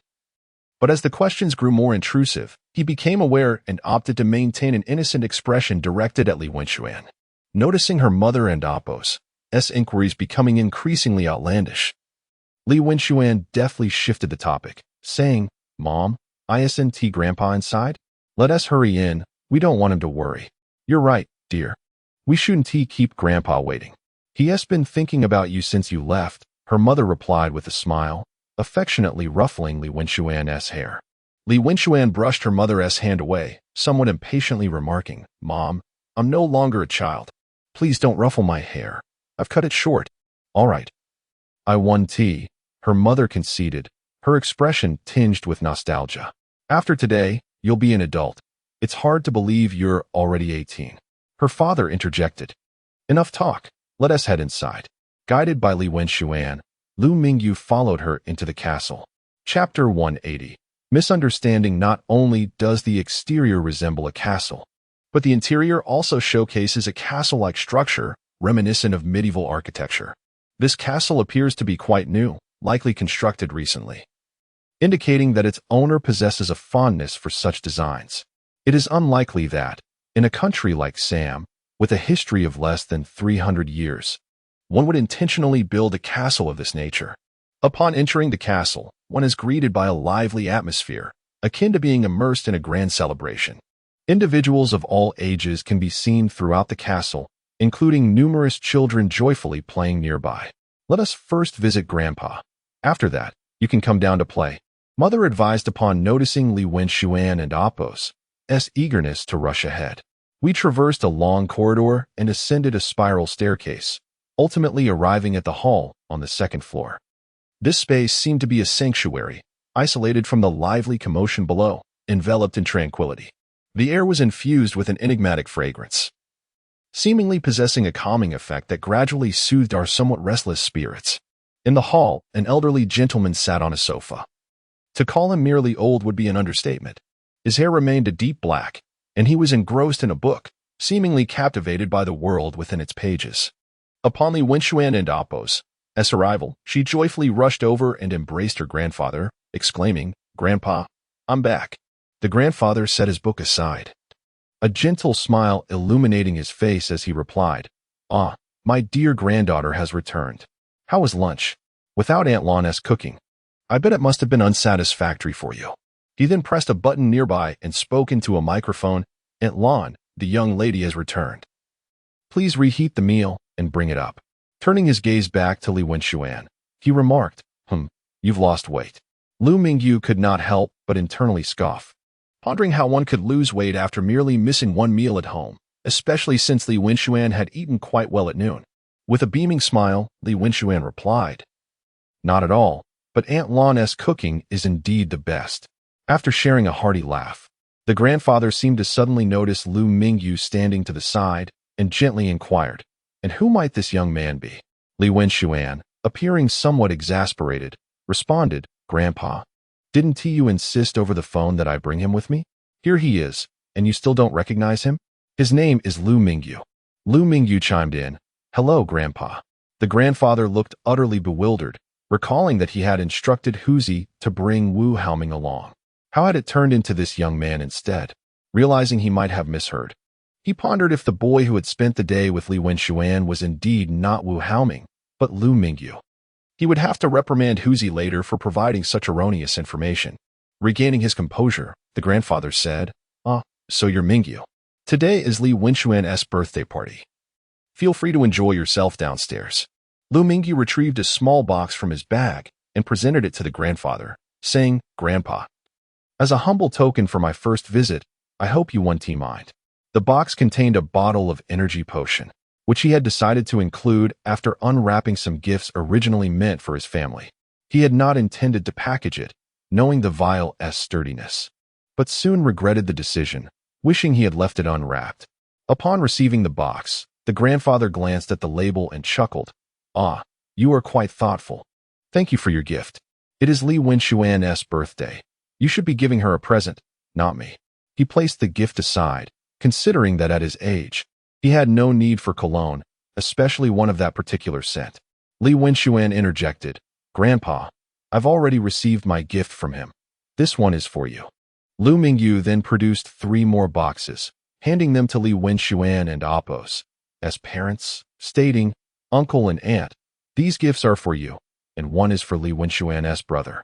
Please pass it along." Her mother, beaming with joy, accepted the gifts, exclaiming, "Mingyu, thank you for your kindness. You're too generous." She noticed the names on the boxes but dismissed them, recognizing that any gift was appreciated. The grandfather, understanding Li Wenxuan's mother's intentions, cleared his throat lightly. Liu Mingyu, sensing the moment, smiled and said, "Grandpa, please continue your conversation. I shall head downstairs. Enjoy yourself, and later, have Li Wenxuan find you," Mother added from behind. Liu Mingyu quickened his pace and descended the staircase. Shortly after Liu Mingyu left, several dishes were brought up by a servant. Among them was a middle-aged woman clad in a chef's attire, who approached and announced, "Miss, I've prepared your favorite Buddha jumps over the wall, along with a serving of longevity noodles. Do come and taste them." Li Wenxuan, her face alight with excitement, hurried to the table, scooped a bowl of Buddha jumps over the wall, and, after savoring the soup, exclaimed, "Aunt Lon's cooking is the best." Li Wenxuan had many favorite dishes, and Buddha jumps over the wall was merely one of them. Aunt Lon smiled warmly, "I'm delighted you enjoy it." Li Wenxuan devoured her meal with gusto. Meanwhile, Liu Mingyu, indifferent to Li Wenxuan relishing her feast upstairs, ventured alone downstairs. Exiting the serene space, the first floor erupted once again in a lively atmosphere. The party followed a buffet format, with an array of pastries, snacks, and various cuisines displayed, not only from Sam but also from across Huaxia. Liu Mingyu casually selected several of his favorite dishes and settled down to eat. He was not particularly finicky about food, as long as it was not inedible. He could enjoy it. Having grown accustomed to bland rations during the apocalypse, any small delight in the present world satisfied him immensely. Furthermore, the food here was delectable, meticulously prepared. The buffet boasted a myriad of dishes, with huaxia cuisine being the most sought after. Surrounded by a multitude of guests, no one interrupted his solitary indulgence. His considerable appetite soon drew the attention of those around him. However, he remained unconcerned, feeling quite bored and planning to bid farewell to Li Wenxuan once she descended before returning home. Though the atmosphere was exuberant, he found little joy in mingling with unfamiliar faces. It was not that the party lacked appeal. Witnessing the joy of others was evidence enough of its success. Suddenly, the previously vibrant gathering seemed to freeze, as if someone had pressed a pause button, followed by a tremendous commotion. Wu Haoming had arrived. What? Wu Haoming is here? Where is he? Don't hold me back. I must see my idol. In an instant, the party became even more boisterous, descending into delightful chaos. Chapter 181. Who is this person? Wu Haoming? Who is Wu Haoming? Idan and Apos, T know him. Observing those around him, they rushed over like ants drawn to honey. Most of those sprinting were young men, indicating that Wu Haoming holds considerable influence among the youth. Otherwise, Wu and Apos, T be hailed as a male god. However, Liu Mingyu noticed that the one who had just shouted that Wu Haoming was her male god was a plump girl, barely standing at 1.60 meters. Yet her figure resembled that of a large barrel. Initially, Liu Mingyu felt a twinge of envy at the attention she received, but quickly realized that being an ordinary person has its own merits. The thought of being called a male god by a rotund girl was quite amusing. After a while, it seemed that Wu Haoming had arrived. In the midst of the crowd, a man approximately 1.85 meters tall, resembling a Korean star, appeared in the hall. Surely, he was the male god they spoke of. Indeed, he spoke. Friends, today we are here to celebrate Miss Wenxuan. I hope you all have a delightful time. Thank you. At that moment, he resembled a grand celebrity, signing autographs for those around him before they gradually dispersed. After all, they were at a birthday party, and it would be inappropriate to disturb others too much. Once the crowd had thinned, Wu Haoming breathed a sigh of relief, scanning the surroundings but failing to spot Li Wenxuan. Just as he was about to ascend to the second floor, he saw Li Wenxuan descending the stairs. Clad in a beautiful blue chiffon dress, resembling a princess, Liu Mingyu intended to bid her farewell but noticed that she was surrounded by admirers. So he decided to wait until the crowd lessened. At that moment, Li Wenxuan and Apos' grandfather and Apos' voice resonated. Welcome, friends and family, to my granddaughter and Apos' coming-of-age birthday party. After today, my dear granddaughter will be an adult and has grown up. I hope you all enjoy the food and festivities. He didn't elaborate further. He was not obliged to speak, given that no one present held a higher status than he did.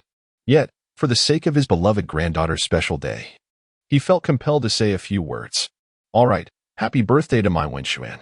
Suddenly, the standing Wu Haoming clapped and exclaimed, Xiao Lu, bring over my birthday gift. Others joined in the applause. After Li Wenxuan's grandfather spoke, he intended to go upstairs to rest, but upon realizing it was Wu Haoming speaking, he chuckled. Ah, Haoming, you're here. How is your grandfather?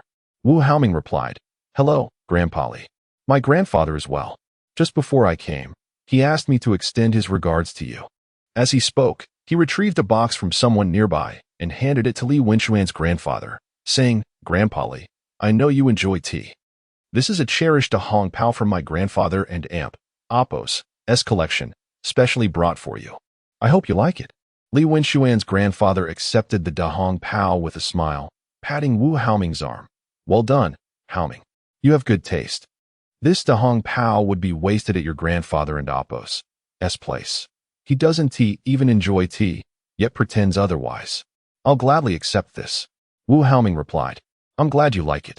Next time, if I come across more fine tea, I'll bring some for you. Good lad. Today is Wenxuan's birthday. Make sure to keep her company. I'm feeling a bit tired, so I'm heading upstairs to rest, Li Wenxuan's grandfather said with a nod. Nearby, Li Wenxuan playfully protested, Grandpa, I have so many friends here. Haoming doesn't need to specifically keep me company. Isn't busy lately? Let him attend to his matters. She was well aware of Wu Haoming's true nature and felt uncomfortable around someone like him. If not for the family's long-standing friendship, she would hardly acknowledge him. It could only be said that Wu Haoming was putting on quite the show at home, concealing his true self. Li Wenxuan's grandfather's expression grew stern. What nonsense are you talking? Your brother Haoming traveled all the way from Los Angeles this morning. How can you speak of him that way? Li Wenxuan pouted. I understand. Li Wenxuan's grandfather then broke into a smile. As if the seriousness moments ago had never been his demeanor. Be nice to one another. I'm off upstairs. Once he departed, the rest of the guests breathed a sigh of relief. The atmosphere had been tense, and no one dared to breathe too loudly. Wu Haoming then produced another box from nearby, revealing a gift of considerable value. Upon opening it, a ruby the size of a fingertip emerged, casting a beautiful red glow under the lights. Wu Haoming gazed at Li Wenxuan with deep affection. Sister Wenxuan, this is a ruby necklace I specially brought back from East Asia. Though it may not weigh as much as a Carmen Lucia, it is still 20 carats. I hope you like it. Wow, it's a ruby. So beautiful. If it were a gift from my male god, I'd be the happiest person alive. Haha. With your demeanor, if you were to give a gift, it would only be to me. How dare you? You're hardly any better than I am. Before Li Wenxuan could respond, the surrounding onlookers began to chatter. She initially intended to decline the gift, but upon glancing upstairs and noticing her grandfather's gaze, she reluctantly accepted it, forcing a smile. Thank you. Wu Haoming smiled. Sister Wenxuan, would you like me to help you put it on? As he reached to place the necklace around her neck, Li Wenxuan stepped back and waved her hand. No need. Let us just set the gift aside for now. I'll wear it when I have the chance. Seeing this, her mother stepped forward, taking the necklace from Wu Haoming and placing it back in the box. Haoming, I'll take this to Wenxuan and Amp, Appos, room for now. We won't disturb you two any longer. Enjoy yourselves. Wu Haoming appeared regretful, but quickly masked it with a smile. Thank you, uncle and aunt. Eventually, Li Wenxuan and Amp, Appos, parents left the living room, leaving behind a group of young people. Without the elders' supervision, the atmosphere returned to its previous lively state. Liu Mingyu, having finished his meal and noticing the crowd had dispersed, approached Li Wenxuan, gently tapping her shoulder. When she turned to face him, he grinned widely. Wenxuan, happy birthday. I didn't expect you to change outfits. You look even more beautiful, like a little princess. Li Wenxuan twirled around and smiled. Thank you, Yugo. I was just looking for you. I didn't realize you were here. How is the food? Although not everything is made by Aunt Lon, it's still quite delicious here. It's a pity Aunt Lon only prepared a little, otherwise, I would have brought you some.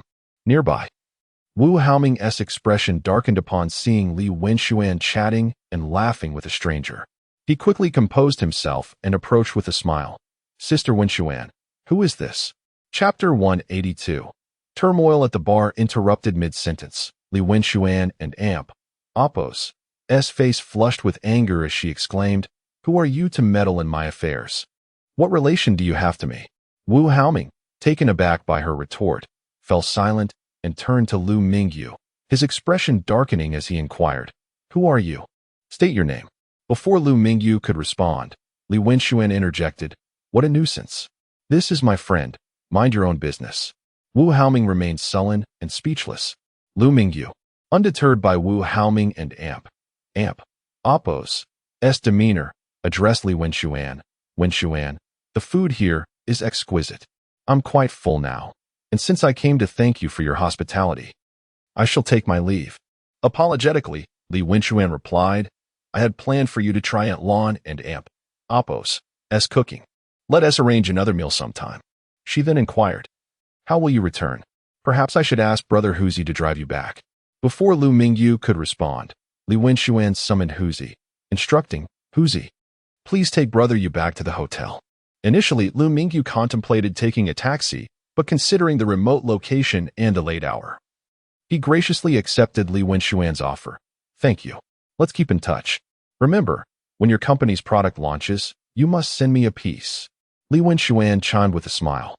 Absolutely, Liu Mingyu replied, as they shared light-hearted banter, leaving Wu Haoming feeling neglected and seething with anger. Humph, you wretched girl, you cannot escape my grasp. He thought to himself. Though he had no intention of pursuing Li Wenxuan, familial ties compelled him to engage. Surrounded by numerous women, he found little allure in this naive child who lacked nothing. Despite the affection of the old master for his granddaughter, she was overshadowed by an elder brother, making her inheritance prospects dim. His lavish gesture of flying from Los Angeles to present her with an extravagant gemstone necklace was met with indifference, leaving him feeling slighted. Aware that both grandfathers contemplated a union, he resented her apparent mockery. "Once I have you in my grasp, I shall discard you," he mused. Unbeknownst to Li Wenxuan, her unintentional actions had provoked such thoughts in him. Even if she had known, she would likely dismiss his feelings. Wu Haoming turned to his companion, Liu, and commanded, "Investigate the identity of that man." After bidding farewell to Li Wenxuan, Liu Mingyu settled into the Buick driven by Huzi. Midway through the journey, Liu Mingyu suddenly declared, "Let us not head to the hotel. Take me to the Happy Bar." The Happy Bar, owned by Daguerre, offered him an opportunity to use the VIP card Daguerre had given him, providing a glimpse into the nightlife of America. More critically, he had noticed a vehicle trailing him and, upon reflection, deduced its occupant's identity, which presented an opportunity to confront them. Huzi, surprised, wondered if Liu had noticed the pursuing car. As a bodyguard, his primary role was vigilance, ensuring Li Wenxuan's safety. He had noticed the vehicle emerging from the estate, allowing him to infer its occupants. Acknowledging Liu Mingyu's change of plans, Huzi complied and redirected the car towards the Happy Bar. Upon arrival, just before Liu exited, Huzi cautioned, "Brother Yu, someone is following us. Do you need assistance?" Liu Mingyu smiled, assuring him, "I can handle it. You may leave." Huzi nodded, smiled, and drove off. Liu Mingyu glanced at the vehicle behind him but chose not to engage, opting instead to enter the bar.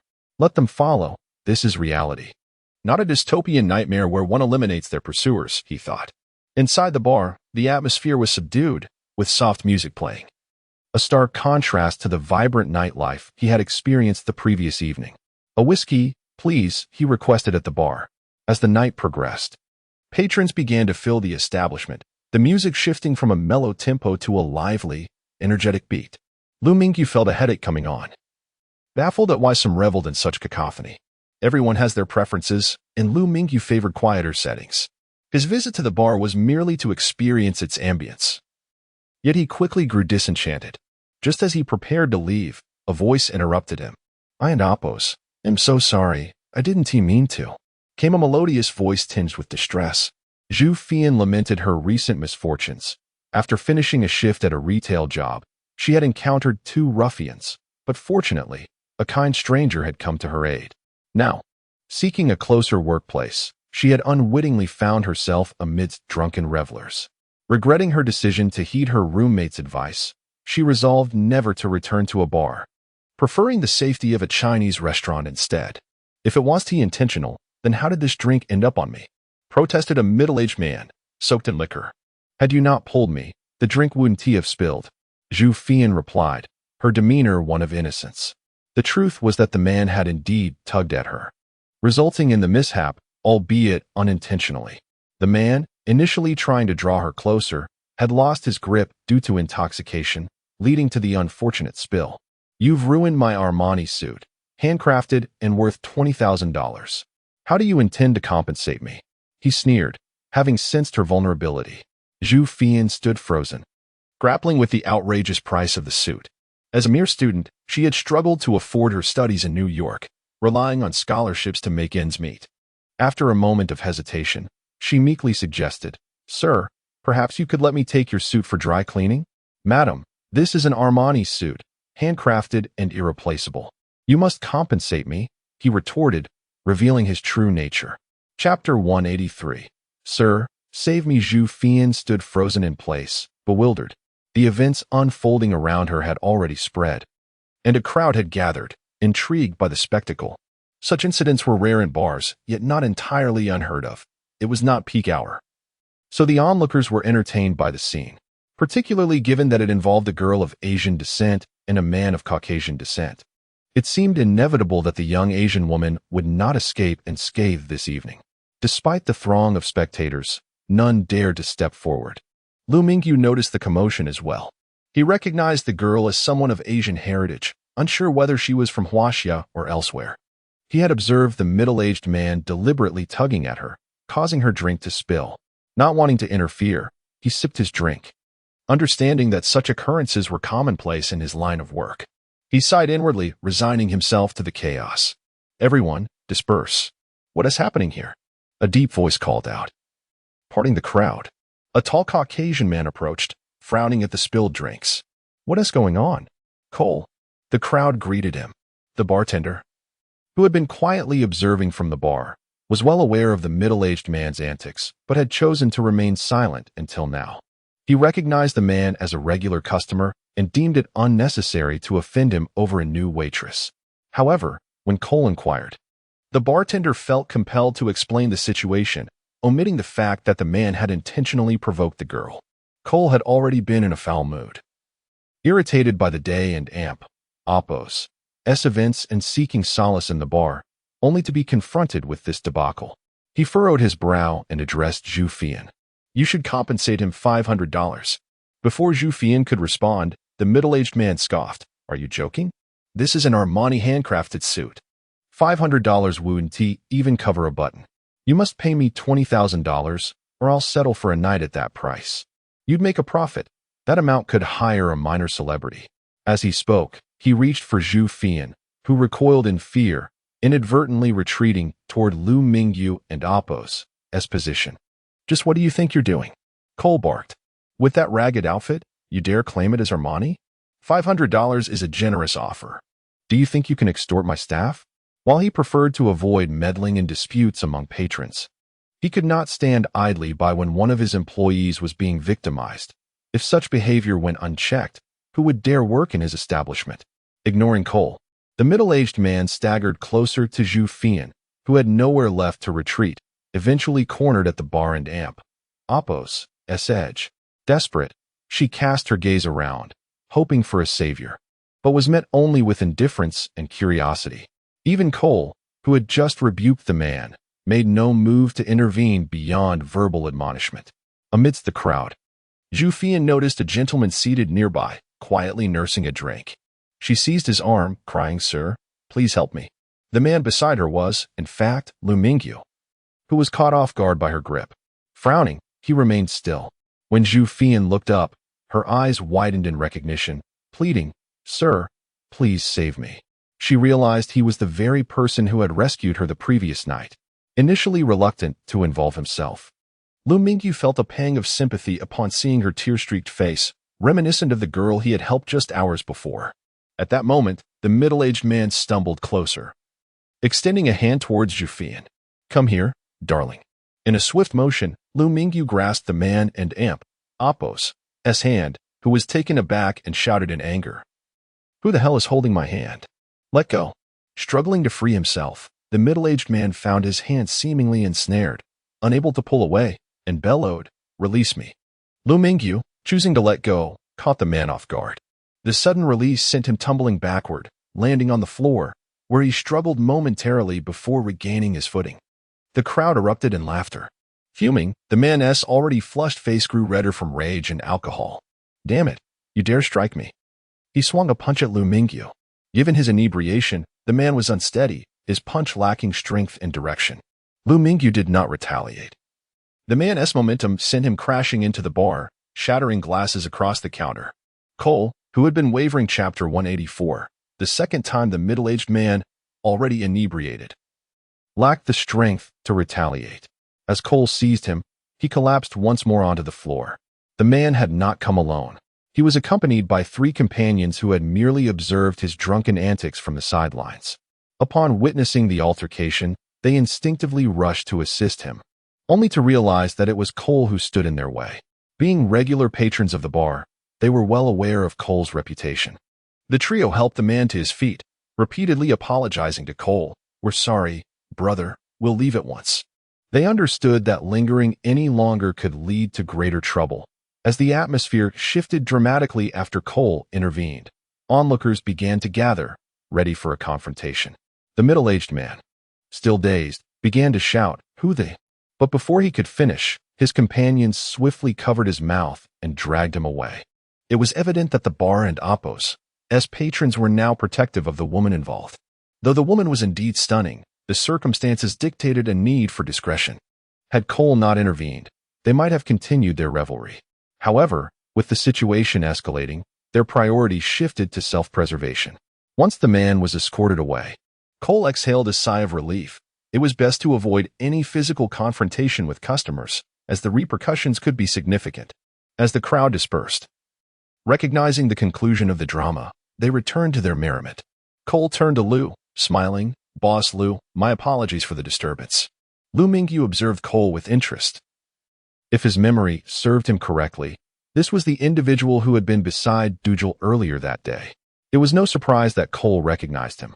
What Liu did not realize was that Cole had been monitoring him post-transaction. Liu chuckled lightly. "Your bar doesn't seem particularly safe." Cole, eager to reassure him, replied, "Absolutely safe, I assure you. This was merely an isolated incident."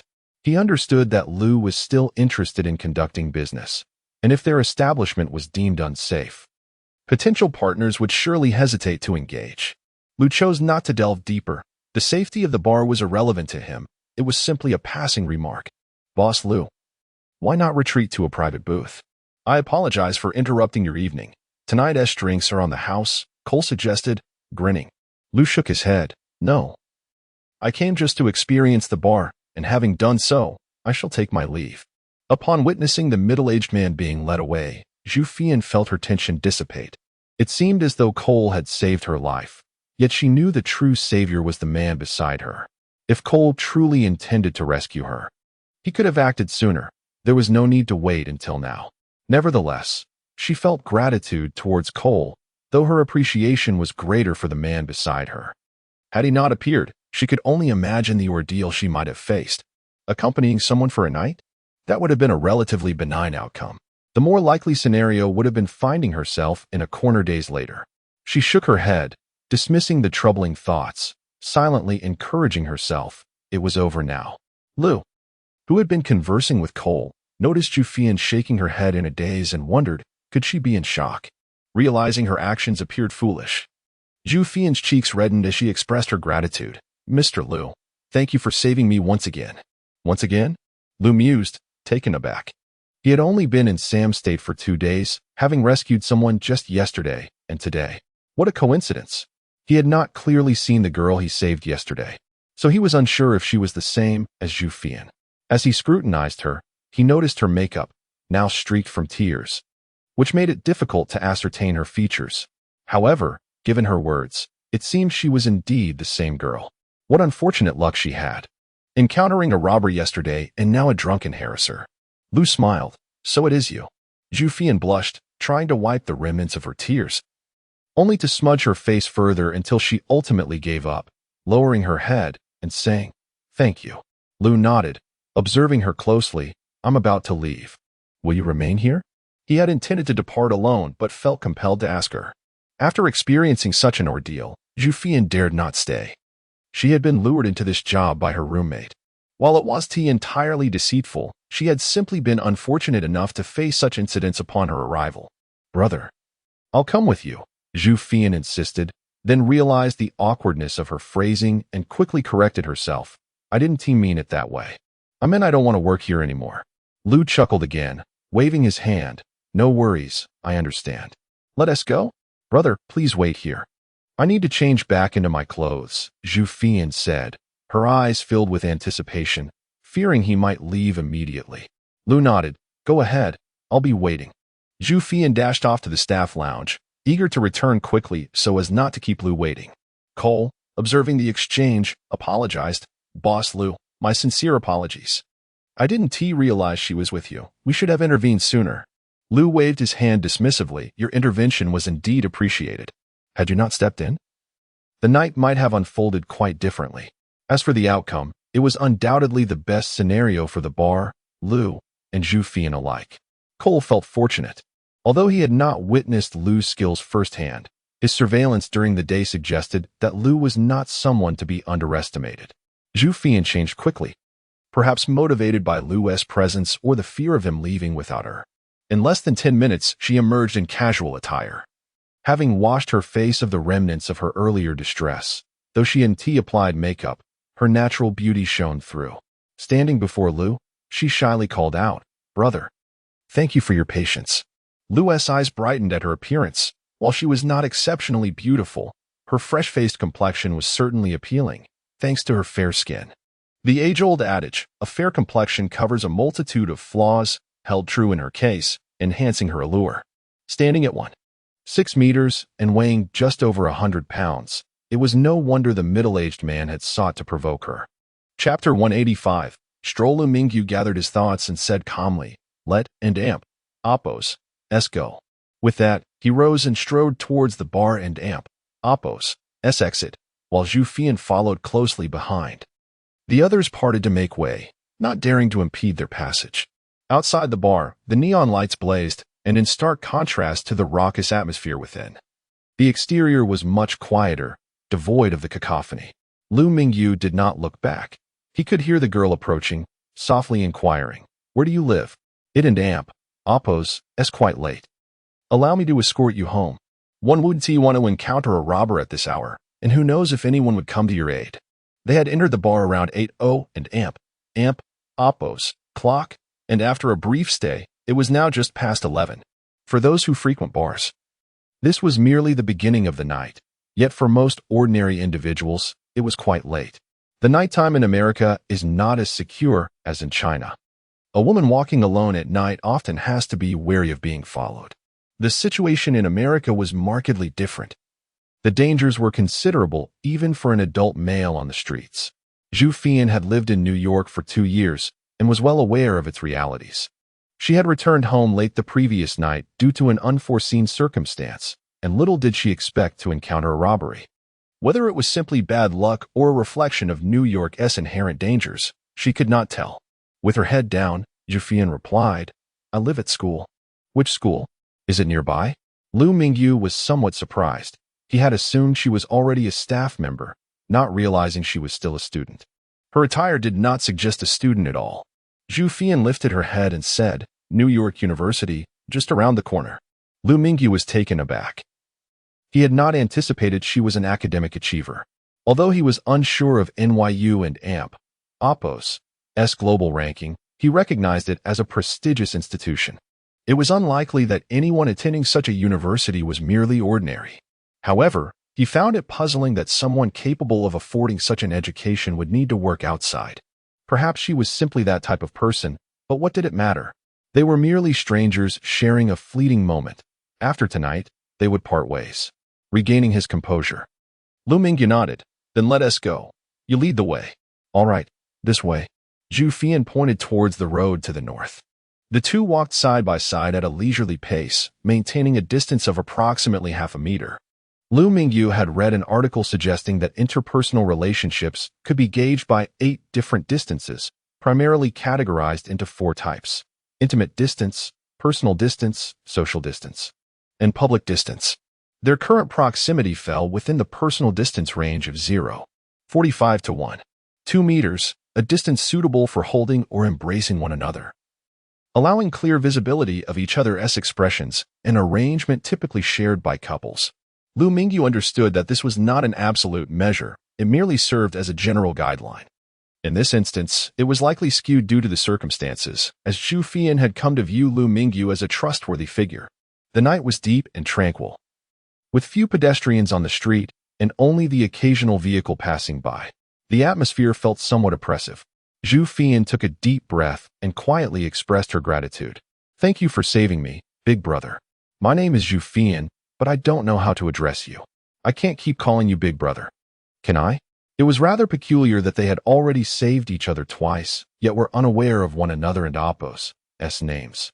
Initially, they had thought of each other as mere chance acquaintances, where names were merely labels and knowing them was inconsequential. However, since she had brought it up, Liu Mingyu did not refuse and smiled gently. "I am Liu Mingyu." Finally aware of her benefactor and amp, Oppos' name, Zhu Fian sighed with relief. "Should I call you Liu Gu or Yu Gu, or perhaps Mingyu?" Liu Mingyu glanced at her and replied softly, "Call me Yu Good. That is how my friends address me." He had not anticipated her to be so conflicted. Once they had walked this stretch, they would become strangers again. He would return to China, while she, as an international student at NYU, would likely seek employment in America after graduation. This was the common trajectory for many international students. Regardless of the noble ideals they espoused before studying abroad, pledging to return home and contribute to their country. The reality was that many succumbed to the allure of foreign lands, ultimately choosing to remain. Only a few steadfastly maintained their commitment to their homeland, dedicating their knowledge and skills to serve their country. The rapid rise of China could not be dissociated from their contributions. Liu Mingyu had no interest in speculating about Zhu Fian's future. He simply wished to remain uninvolved. Unbeknownst to him, Zhu Fian was elated to have learned his name. Her spirits lifted. She began to walk with a bounce, utterly unlike her earlier vulnerable demeanor in the bar. With a playful smile, Zhu Fian asked, "You go. Are you here on business?" "Tourism," Liu Mingyu replied succinctly. Zhu Fian was not deterred by his brevity. Instead, she continued with curiosity, "You go. How long will you be traveling? Can I meet up with you later?" "I'm not sure. It could be a week or just a few days," Liu Mingyu responded, pausing before adding, "You should focus on your studies. Don't work late at night. If you must take a part-time job, consider daytime work for your safety." Taking on a part-time job was not shameful. Many students sought summer employment for practical experience and a little extra income. Zhu Fian nodded. "All right. I'll heed Yugu's advice." In truth, she had part-time work both at night and during the day. However, she resolved to discontinue the nighttime shifts, contemplating alternative solutions for her tuition fees. She still needed a significant amount for the upcoming semester, and summer had just begun, leaving her with opportunities ahead. Her recent choice to work nights was merely due to her roommates' goodwill upon learning of her financial struggles. Whether their intentions were genuinely altruistic remained questionable. As they continued walking, engaging in a back-and-forth dialogue, they gradually approached New York University. Zhu Fian dominated the conversation, while Liu Mingyu responded with nods and a few of his own shallow insights. Compared to Zhu Fian, an academic powerhouse, Liu Mingyu was merely a mediocre student. This referred to his past self. Now, due to a significant enhancement in his mental acuity, he possessed an almost photographic memory, allowing him to learn swiftly. Before long, they arrived at the university and Oppos's entrance. The main gate was closed, leaving only a small door for latecomers to enter.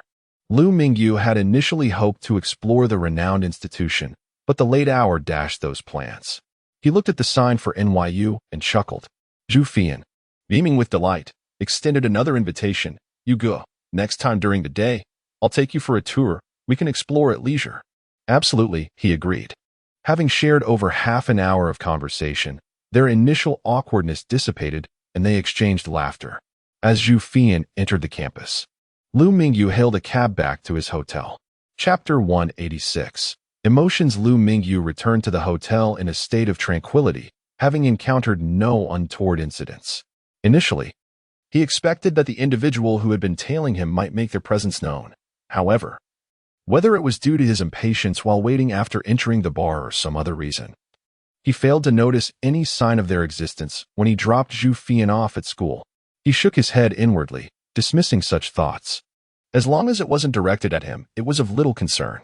If it were to be aimed at him, he believed in facing challenges head-on, regardless of their nature. Upon returning to the hotel, he found an abundance of gifts adorning his bed, which he promptly stored away. After taking a refreshing shower, he decided to order a late-night snack. The night fare here was incomparable to that of Huaxia, where street vendors offered a variety of barbecues and other delicacies, which Liu Mingyu often indulged in. His penchant for nocturnal snacks had contributed to a noticeable weight gain. Fortunately, thanks to a gene-enhancing potion, his physique now approached perfection. Though the selection here was less diverse than in Huaxia, there were still many delectable options available. He casually ordered a few unfamiliar dishes and reclined comfortably on his bed, relishing the opportunity to unwind after a long day. Liu Mingyu suddenly realized that he had been in the United States for less than 2 days. Yet it felt as though he had been here for an eternity. He had addressed a portion of his needs regarding weaponry and ammunition, and the gifts for his family were already procured. It seemed he had completed all his essential tasks. The most significant factor contributing to his sense of prolonged duration was his recent venture into a post-apocalyptic world. Was he truly preparing to return home? His visa still had several months of validity, making an early departure seem wasteful, since he had journeyed to the United States. It would be remiss not to explore the surrounding attractions and capture some photographs as proof of his travels. Huaxia travelers often pose with famous local landmarks to validate their visits, while he had heard that many foreigners, despite also choosing renowned sites, rarely included themselves in the frame. This, of course, was merely a matter of probability, given that Huaxia consists of a single nation while foreigners hail from over 200 countries. Liu Mingyu, an ordinary individual himself, harbored the desire to be photographed with the attractions. However, traveling alone felt somewhat foolish. Should he enlist someone to act as a tour guide? But who? In New York, he only knew two individuals, Li Wenxuan and Zhu Fian, both of whom he had met that very day. Strictly speaking, he had met Zhu Fian the day before, but it was only today that he had truly taken note of her appearance. He had added both of them on WeChat, making it easy to reach out. Checking the time, he noted it was already past midnight, and he wondered if they had gone to bed. He contemplated not disturbing them. Yet his hand inadvertently trembled, sending a message to both. Soon, a notification chimed on WeChat. Li Wenxuan, brother you, are you still awake? It and Appos. That's my first time using WeChat. And I and Appos, I'm not quite sure how it works. Where would you like to go? I can drive you. Liu Mingyu, anywhere is fine. Just some famous sites in New York. Li Wenxuan, all right, I have some free time. Are you still at the hotel? I and Appos. LL come pick you up in the morning. Liu Mingyu, sounds good. Just as he finished coordinating with Li Wenxuan, another message arrived from Zhu Fian.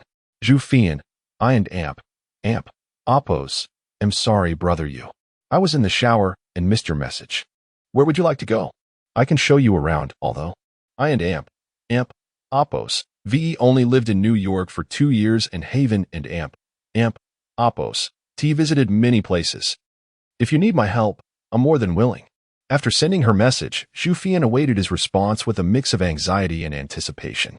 Despite having lived in New York for 2 years, her life had primarily revolved around studies and part-time jobs, leaving little time for sightseeing, which she considered a luxury.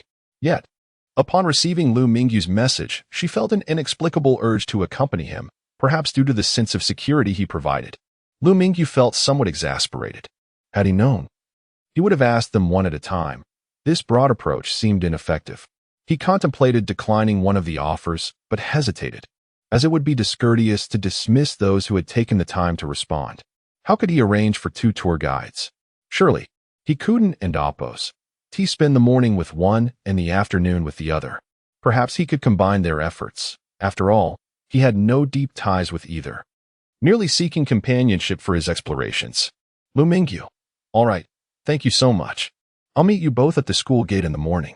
Zhu Fian, holding her phone, felt a surge of joy upon reading Liu Mingyu and Appos' reply. Fortunately, she was alone in her dormitory, as her classmates had returned home, sparing her from disturbing anyone. Zhu Fian, great. Then, brother you, rest well. See you tomorrow. Liu Mingyu chuckled at her rapid agreement, surprised that the conversation had concluded so swiftly. At least he had resolved the matter of his guides for the following day. He perused his WeChat contacts, noting it was now 12:30 in New York, which corresponded to just past noon in Huaxia. No need to worry about bothering anyone. He first checked on Huang Yu, with whom he had chatted briefly upon arriving in New York. Liu Mingyu, what are you up to? Have you eaten? He had posed the quintessential question beloved by the people of Huaxia. Have you eaten? A response came swiftly. Huang Yu, haha. Yes, I have. How are you settling in? Are you adjusting well? Liu Mingyu, I'm adapting quite well. My ability to acclimate is remarkable. As long as I'm on Earth, I can find comfort anywhere. Huang Yu, hee. Let me send you to Africa and see how well you adapt. You might return transformed into a black person, and I can arrange for you a free skin color change. Liu Mingyu, haha. Honestly, I and Amp, Appos, am not worried. Have you seen how fair my skin is? How could I possibly fear the sun? Afterward, he sent a selfie, showcasing his fair and clear complexion, unmarred by darkness. with a hint of rosy undertones, attributes enhanced by the gene evolution potion. Liu Mingyu and Amp, Oppos. Skin had once been quite unsightly, marred by acne from late nights and drinking. Liu Mingyu, what do you think? Is it good looking? Huangyu, you vain person. But it truly looks good, even better than my skin. How do you maintain it? You must share your secrets with me. I've been staying up late, and my skin has become so dry. Liu Mingyu, I've bought many gifts. When I return, I'll make sure you look stunning too. He sent another photo showcasing the multitude of gifts he had acquired. The two chatted leisurely until 3 in the morning. Reluctant to part ways, with Huang Yu eventually urging him to sleep, lest their conversation continue indefinitely. Chapter 187. Outing on the following morning, shortly after 7. Liu Mingyu received a video call from Li Wenxuan. Despite having gone to bed late the previous night, he managed to rise promptly at 7, a testament to his cultivated discipline. In the past, no matter how early he retired, awakening at such an hour was a distant possibility, especially on a weekend when one typically indulges in a leisurely slumber until lunchtime. Liu Mingyu was rather astonished by Li Wenxuan and Amp, Oppos' early arrival, yet he had nothing to conceal. He had already completed his morning routine and donned his attire. Once he was presentable, he opened the video call, and Li Wenxuan and Amp, Oppos' delightful visage illuminated the screen. Brother Yu, I and Amp, Oppos, am already at your door. Please let me in, she exclaimed cheerfully. No sooner had she spoken than a series of knocks echoed from outside. Liu Mingyu opened the door to find Li Wenxuan standing there, accompanied by 2 bodyguards, those same 2 from the previous day. Good morning, Brother Yu, she greeted with a bright smile. Glancing over her shoulder, she added with a hint of exasperation, my father is worried about my safety when I'm out. So he insists they accompany me, or he won't allow me to leave. Liu Mingyu nodded in understanding, acknowledging the bodyguards with a friendly gesture before inviting Li Wenxuan inside. What brings you here so early? Have you had breakfast? Bouncing into the room, Li Wenxuan held up a bag. I've already eaten. I had Aunt Lan make some buns, and they are delicious. You must try them. Liu Mingyu chuckled. Really? Aunt Lan made them? You always rave about her cooking. I can't Amp, Oppos, wait to taste them. As he retrieved a bun from the bag and took a hearty bite, his eyes lit up. It was a meat bun, his favorite. The exquisite filling combined with the expertly crafted dough was heavenly, and he savored every morsel. These buns were indeed exceptional, a testament to Aunt Lan and Oppos' culinary prowess. Delicious, he exclaimed, nearly finishing off the 10 buns Li Wenxuan had brought, almost choking in his eagerness. Li Wenxuan handed him a bottle of water, grinning. So, Brother Yu, how do they compare? Aren't Aunt Lan's buns delightful? After gulping down some water to clear his throat, Liu Mingyu gave a thumbs up. Absolutely. The flavors are outstanding, rivaling that of a 5-star chef. That's because Aunt Lan used to be a 5-star chef and now cooks exclusively for our family, Li Wenxuan explained with a smile. Liu Mingyu's eyes widened in realization. No wonder they taste so exquisite. To enjoy the skills of a 5-star chef here is truly remarkable. Shall I bring you some more in the future? Li Wenxuan asked, her face lighting up at the praise directed towards Aunt Lan and Oppos' cooking. That won't be necessary. It would be too much trouble. I'm here for a short visit before returning home, he replied. Li Wenxuan produced a key and said, Brother Yu, let an Oppos' go. Which attraction should we visit first? Liu Mingyu shook his head. Wait a moment. We need to pick someone up first before we head to the sites. He recalled his commitment to Zhu Fian from the previous day and knew he couldn't leave her out of the outing with Li Wenxuan. Upon hearing about another companion, Li Wenxuan and Oppos' expression dimmed slightly. Brother Yu, didn't and Oppos, do you just arrive in New York? Do you already have a friend here? Nevertheless, she quickly masked her feelings and responded brightly. No problem. Where are we picking her up? New York University, he replied. The pair climbed into Li Wenxuan and Oppos' Ferrari and sped off toward the university. Liu Mingyu and Oppos' hotel was conveniently located just 10 minutes away. As they departed, he sent a message to Zhu Fian via WeChat. Upon arriving at the university entrance, they found that Zhu Fian had not yet arrived. After waiting for about 10 minutes, her figure finally appeared at the entrance. Liu Mingyu opened WeChat and initiated a video call. Zhu Fian and Amp, Apos' face appeared on the screen, and in contrast to her barefaced appearance yesterday. Today, she sported a light makeup that accentuated her natural beauty, radiating charm that captivated passers-by. Zhu Fian scanned her surroundings and asked, "Brother Yu, where are you? I can't see you." Liu Mingyu stepped out of the car and waved at her from a distance. "Look to your right. Do you see that red car?" "I see it," she exclaimed, ending the video call as she hurried over to him, breathless from her sprint. She looked at the Ferrari with a hint of amusement and said, "Brother Yu, good morning. You already have a tour guide. Do you still need me?" Li Wenxuan also exited the car. Although she knew someone else was joining, seeing another beautiful girl made her feel slightly miffed, as if her treasured toy was being shared. Feeling somewhat awkward, Liu Mingyu realized he hadn't considered that the Ferrari only had 2 seats, making it difficult for the 3 of them. However, having already promised Zhu Fian, he couldn't back out. "It's fine. Having an extra person offers more options. Let us all go together," he said with a forced smile. Li Wenxuan added cheerfully, "Let us include this sister. Brother Yu has come all the way to America, so we should be accompanied." Zhu Fian, eager to join Liu Mingyu, "Seize the opportunity. How about we visit New York University now?" Liu Mingyu shook his head. "Let us save that for last. Today, we should explore other attractions first."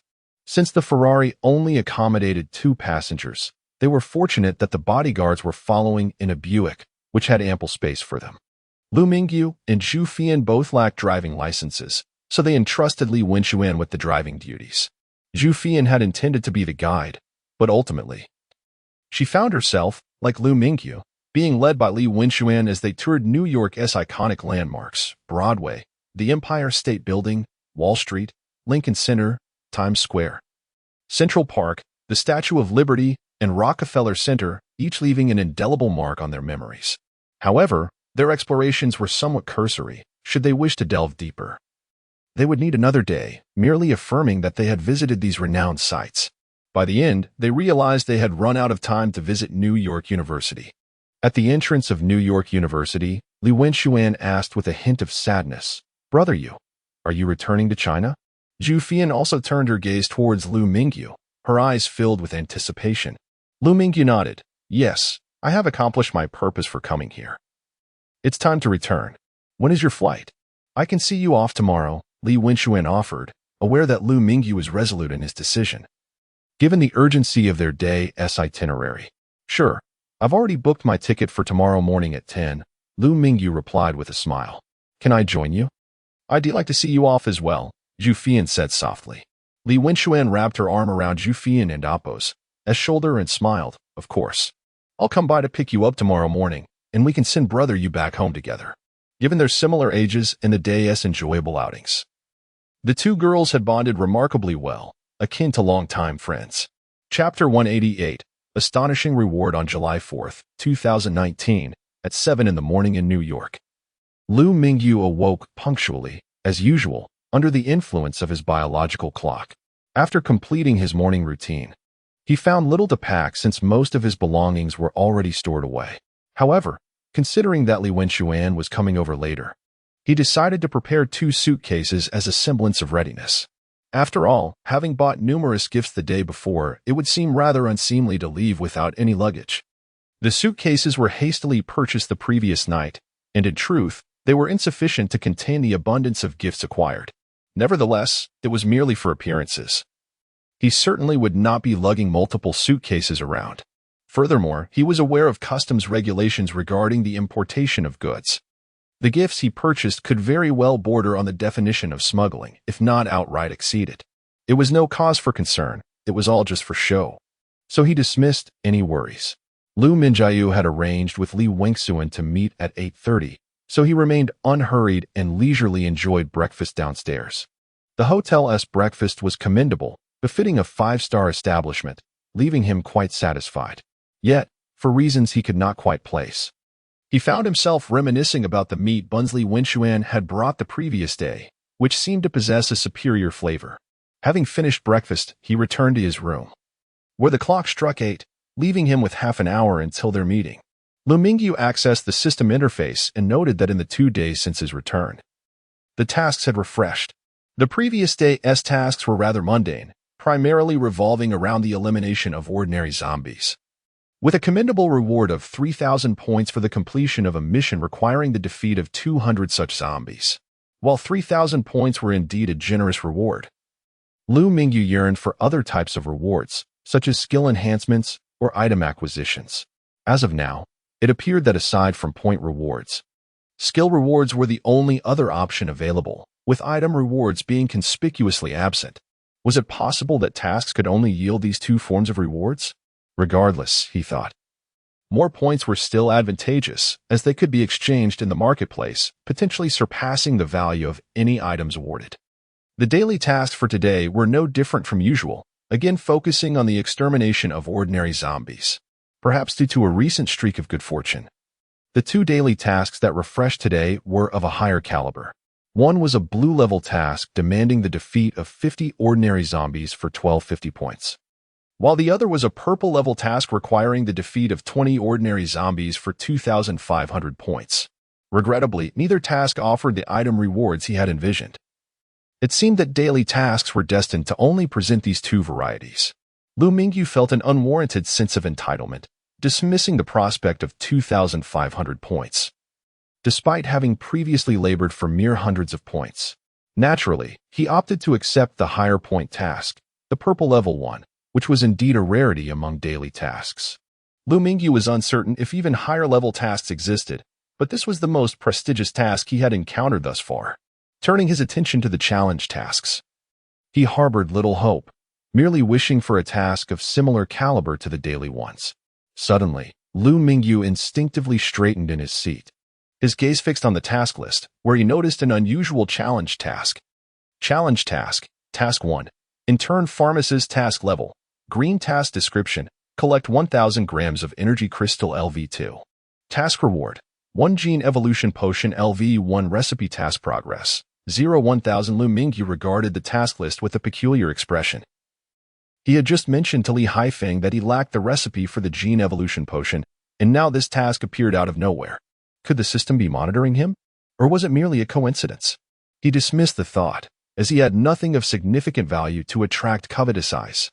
Despite being a green-level task, the reward was enticing, a recipe for the gene evolution potion LV1, the very potion he had previously ingested. Recalling the excruciating experience of consuming the gene evolution potion sent a shiver down his spine, its memory etched deeply in his mind. However, if it truly was that potion, the reward would be immensely beneficial. The pain endured was eclipsed by the remarkable effects achieved. With 1,000 grams of energy crystal LV2 in his possession, he was fortunate to have collected a substantial stockpile during his last expedition to the apocalypse, having obtained crystals from the exploder, the leader, and several zombie hounds. Thus completing the task would pose no challenge. He quickly retrieved the energy crystals he had harvested from the zombie hounds, which were smaller in size, requiring 3 to exceed 1,000 grams. Of course, he could also utilize those obtained from the exploder, of which a single crystal would suffice, not to mention the ample supply provided by the leader. Nevertheless, he felt that the crystals from these two unique zombies might possess particular significance, prompting him to instinctively select the energy crystals from the zombie hounds. Congratulations! You have completed challenge task, Task 1. Congratulations! You have received 1 gene evolution potion LV1 recipe. Liu Mingyu extracted the gene evolution potion LV1 recipe from his storage space, discovering it to be a USB drive. He found it curious that the reward came in the form of a USB drive. He had anticipated a traditional paper document. After inserting the USB drive into his smart bracelet, a projection of the data materialized before his eyes. With no one else present, he seamlessly accessed it through the smart bracelet he had brought from the apocalypse. Upon closer inspection, he realized that the gene evolution potion LV1 was far from a simple compilation of ingredients. It comprised a comprehensive dossier on gene evolution experiments. With this information, Liu Mingyu could potentially establish a pharmaceutical company in the real world. The data not only addressed the formulation of the gene evolution potion, but also offered solutions to various human ailments through gene evolution. This reward was extraordinarily advantageous. providing not only the recipe for the gene evolution potion LV1 but also strategies for addressing a multitude of current human diseases. It was akin to a buy-one-get-in deal. Liu Mingyu was rendered speechless with excitement. Among the included solutions were remedies for some of humanity's most formidable challenges, including cancer and various congenital disorders, all addressed at their root cause. Developing these medications would undoubtedly represent a monumental boon for patients worldwide. Chapter 189. Farewell. Liu Mingyu was utterly astonished by the reward he had received. The sheer potency of the gene evolution potion left him somewhat dazed. While he was aware of its remarkable efficacy, he had not anticipated it to be so extraordinary. In comparison, artificial intelligence paled in significance to the formula of this potion. Artificial intelligence is merely an external factor, while the ability to treat various incurable diseases is of utmost importance. He forced himself to regain his composure, overwhelmed by the sudden exhilaration of receiving such a formidable reward. As he calmed down and meticulously reviewed the documentation, he realized he had been overly presumptuous. Although the information on the gene evolution potion included methods to address these afflictions, it lacked the most crucial ingredient: energy crystals. Indeed, these were the same energy crystals that Liu Mingyu had observed during the apocalypse, used as currency among the survivors. This recollection brought to mind Li Haifeng, the mad scientist who had once mentioned utilizing energy crystals to facilitate evolution through human experimentation. It was unexpected that Li Haifeng had inadvertently stumbled upon a correct path. After all, the transformation of humans into zombies due to viral infection, which subsequently formed energy crystals at the base of their skulls, indicated that zombies were indeed undergoing changes. This realization sparked curiosity about who else, besides Li Haifeng, might be conducting similar experiments in the apocalypse. Upon examining the material in detail, Liu Mingyu noted that the quantity of energy crystals required for the potion's production was not exceedingly large. However, if the goal was to cater to the entire human population, it would necessitate the extermination of a significant number of zombies, and even then, it might not suffice. Without energy crystals, could terminal illnesses such as cancer remain untreated? While that was indeed the case, the diseases could potentially be managed. For instance, a person diagnosed with late-stage liver cancer, with only 3 months to live, could have their lifespan extended to 3 years through gene therapy. Should scientific advancement occur within that 3-year span, the individual might evade death altogether. It was no wonder that the field of biology had made little progress during the apocalypse. It lacked several key elements. Nonetheless, the world still teemed with zombies, and if a pharmaceutical company were to be established, resources could indeed be procured. Apart from the energy crystals, all other necessary materials could be sourced from the real world, filling Liu Mingyu with hope for launching a pharmaceutical enterprise. This endeavor was not solely for profit, but also aimed at alleviating the suffering of patients. Liu Mingyu and Apo's grandfather had succumbed to liver cancer at the age of 70. He vividly recalled his grandfather's torment from illness during his final days, where even morphine could not provide relief. With this opportunity at hand, Liu Mingyu felt compelled to take action. However, he was not reckless. Despite possessing this invaluable information, the road to bringing a product to market was still long and fraught with challenges. Furthermore, if this miraculous medicine were genuine, the number of individuals lurking in the shadows, coveting it, could be substantial. Taking a deep breath, he acknowledged that his aspirations for establishing multiple companies were becoming increasingly overwhelming. The realms of artificial intelligence, smartphones, functional beverages, and now pharmaceuticals flooded his mind with ideas. Yet, he realized that to date, his only venture had been trading gold, which had yielded modest profits, while other aspirations remained intangible.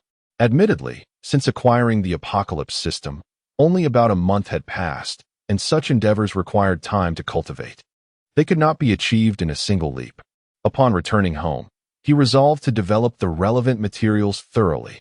Without financial backing, words were futile. Initially, trading gold had proven relatively lucrative, but such activities should be conducted sparingly to avoid drawing undue attention. As he stored away the documentation on the gene evolution potion, a knock on the door interrupted his thoughts. Checking the time, he noted it was 8:20 a.m. It must be Li Wenxuan. Opening the door, He was greeted by her cheerful presence, a bag of warm meat buns in her hands. "Brother, you mentioned yesterday that Aunt Lon and Appo's meat buns were delicious. So I asked her to make another batch just for you," she said with a grin.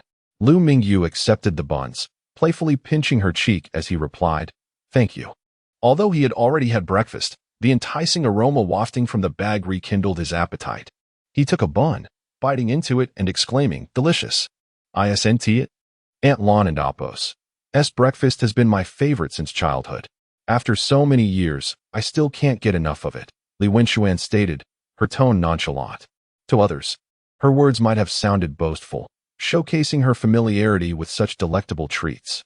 After finishing one bun, Liu Mingyu tucked the bag away and suggested, "Let us head out. We need to pick up Jufian soon." As they prepared to leave, Liu Mingyu and Li Wenxuan each grabbed a suitcase, although Huzi, who was trailing behind, offered to help. Li Wenxuan declined. Fortunately, the suitcase contained items, preventing any exposure of their situation.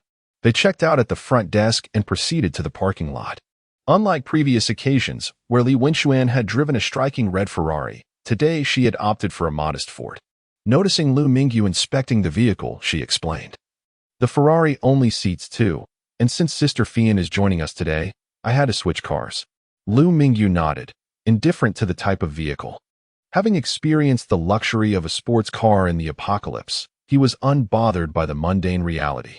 However, he mused that if given the opportunity, he would love to own an exquisite sports car to flaunt. Li Wenxuan took the wheel as they made their way to New York University to collect Zhu Fian. This time, there was no need to wait. Zhu Fian was already at the entrance, likely feeling a bit awkward about being made to wait yesterday. After greeting Zhu Fian, Liu Mingyu handed her one of the buns. "This is a special treat from Wenxuan and Appo's. As family, you must try it. It's rare to find such authentic and delicious buns here." Zhu Fian nodded appreciatively, taking a bite, and with her mouth still full of bun. She gave a thumbs up to Li Wenxuan, exclaiming, "Wenxuan, your family's buns are amazing. I've never tasted such wonderful buns back home." Li Wenxuan smiled, encouraging her. "If you like it, eat as many as you want." As the trio engaged in light conversation, they soon arrived at their destination, John F. Kennedy International Airport. Inside the airport, Li Wenxuan, wearing a mischievous grin, said, "Brother, when will you visit New York again? Next time, stay longer, and I'll show you all the fun places." Though their time together had been brief, Liu Mingyu endeared himself to her, standing apart from others. Sensing his imminent departure, she felt a twinge of reluctance, yet understood that he was merely visiting, and perhaps this would be their last encounter. Beside them, Jufian chimed in, "Brother, safe travels. I graduate in a year. I'll come find you, and you better not shun me." In contrast to Li Wenxuan, Zhu Fian felt she had a greater chance of reconnecting with Liu Mingyu, having memorized his details with the intention of seeking him out after graduation. She pondered what this feeling meant. Was it love? It seemed not quite, perhaps just a fleeting sense of security. Liu Mingyu bid farewell to both ladies before stepping through security. Shortly thereafter, a plane ascended into the azure sky, carrying Liu Mingyu away, along with a semblance of longing. Li Wenxuan and Zhu Fian lingered, their hearts heavy with the weight of goodbye.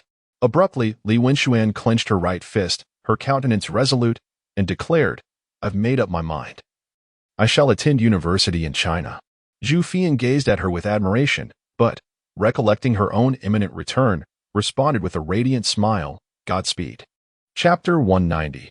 Homecoming date, July 5, 2019, 3 p.m. Beijing time, a Boeing 737, arriving from Kennedy Airport, gracefully touched down at the international airport in her city. This very aircraft was the one Liu Mingyu had boarded. As the plane landed safely, Liu Mingyu exhaled a sigh of relief. Upon booking the first-class ticket, he realized that he would be flying on a Boeing 737, a model recently marred by several unfortunate incidents despite its reputation as one of the safest. Though he had the ability to traverse time and evade disasters, the aftermath of an actual event would be challenging to navigate. He acknowledged that he was merely scaring himself. The likelihood of a plane accident was quite low compared to other modes of transport. Nevertheless, airplane disasters often left little chance for survival. Overall, the safety record remained impressively high. On his journey to New York, He had flown economy class, but this return trip was a luxurious indulgence in first class. The premium service was evident as he engaged in light-hearted banter with the flight attendants, making the lengthy 15-hour flight pass swiftly. Departing from Kennedy at noon on July 4th. New York time, and with a 15-hour flight duration, Liu Mingyu arrived in Hu City at 3 p.m. on July 5th, local time.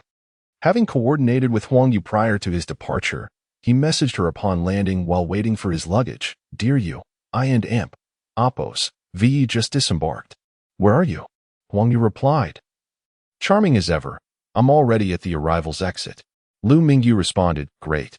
I'll grab my bags. I've brought you many gifts." Huang Yu teased, "Oh really? I'm eagerly awaiting your presence. You managed to take care of everything while you were there, right?" Liu Mingyu assured her, "Everything is taken care of. If it weren't, I wouldn't have returned." Half an hour later, Liu Mingyu appeared at the arrival's gate, dragging 2 suitcases. He immediately spotted Huang Yu. Dressed in a light blue dress and wearing cool high-heeled shoes, her shoulder-length hair tied back, her eyes scanning the crowd at the entrance. Liu Mingyu hurried over. And almost simultaneously, Huang Yu noticed him and dashed towards him. He set down his suitcase and enveloped her in a warm embrace, whispering to himself, "It's been more than 10 days." Huang Yu, beaming with joy, replied, "I missed you too." After a lingering hug, they separated. Huang Yu took one of the suitcases and quipped, "Didn't you say you bought me gifts? Why is this suitcase so light?" Liu Mingyu explained. "That suitcase contains lighter items. The heavier gifts are in this one." He discreetly shifted the contents to a storage space to avoid any customs complications. Huang Yu, with a smile, accepted this explanation, having only casually inquired. Soon, they reached the parking lot, where Liu Mingyu placed the suitcase in the trunk. He cheerfully said, "Let me drive. I haven't been behind the wheel in New York, and I'm feeling a bit restless." Huang Yu, unconcerned, relinquished the driver's seat and settled into the passenger side, fastening her seatbelt as she said, "I've asked Aunt Lu to prepare dinner, so we can eat as soon as we get home." "Wonderful. I've had nothing but foreign food over there. There's no comparison to our Chinese cuisine. So diverse and delightful," Liu Mingyu replied, his face lighting up at the thought of home-cooked meals. By the time Liu Mingyu returned to the villa, it was already 6 p.m., just in time for dinner. Aunt Lu and her daughter-in-law, aware of his return, hurried over to take the luggage from their hands as they heard the gate open. Huang Yu inquired, "Aunt, is dinner ready?" "Yes, it's all set. We just need to bring out the steamed dishes," Aunt Lu replied. After washing his hands, Liu Mingyu found the table laid out with a feast of home-cooked delicacies. He savored a piece of braised pork with preserved vegetables, took a bite of rice, and gave a thumbs up, exclaiming, "Aunt Lu, your braised pork is truly delicious. Even better than my mother's." Aunt Lu beamed with pride. "I'm glad you like it. I was worried it wouldn't turn out well." Though a humble farmer's wife, she delighted in providing satisfying meals. Huang Yu, whose hometown cuisine differed, nevertheless found Aunt Lu's cooking exquisite and accidentally ate an extra bowl of rice. "It's just too good. I can't eat anymore. I'll gain weight," she lamented, setting down her bowl. "Not at all. Your figure is perfect, not inferior to that of a model," commented Kai Shuefeng, Liu Mingyu and Appo's sister-in-law, who gazed at Huang Yu enviously. Though she had recently given birth and her belly was slightly round, she felt overshadowed by Huang Yu's figure. Flattered by the compliment, Huang Yu felt a rush of happiness. Meanwhile, Liu Mingyu continued to feast heartily, demonstrating his unique ability to convert energy, making him unperturbed by the amount of food consumed.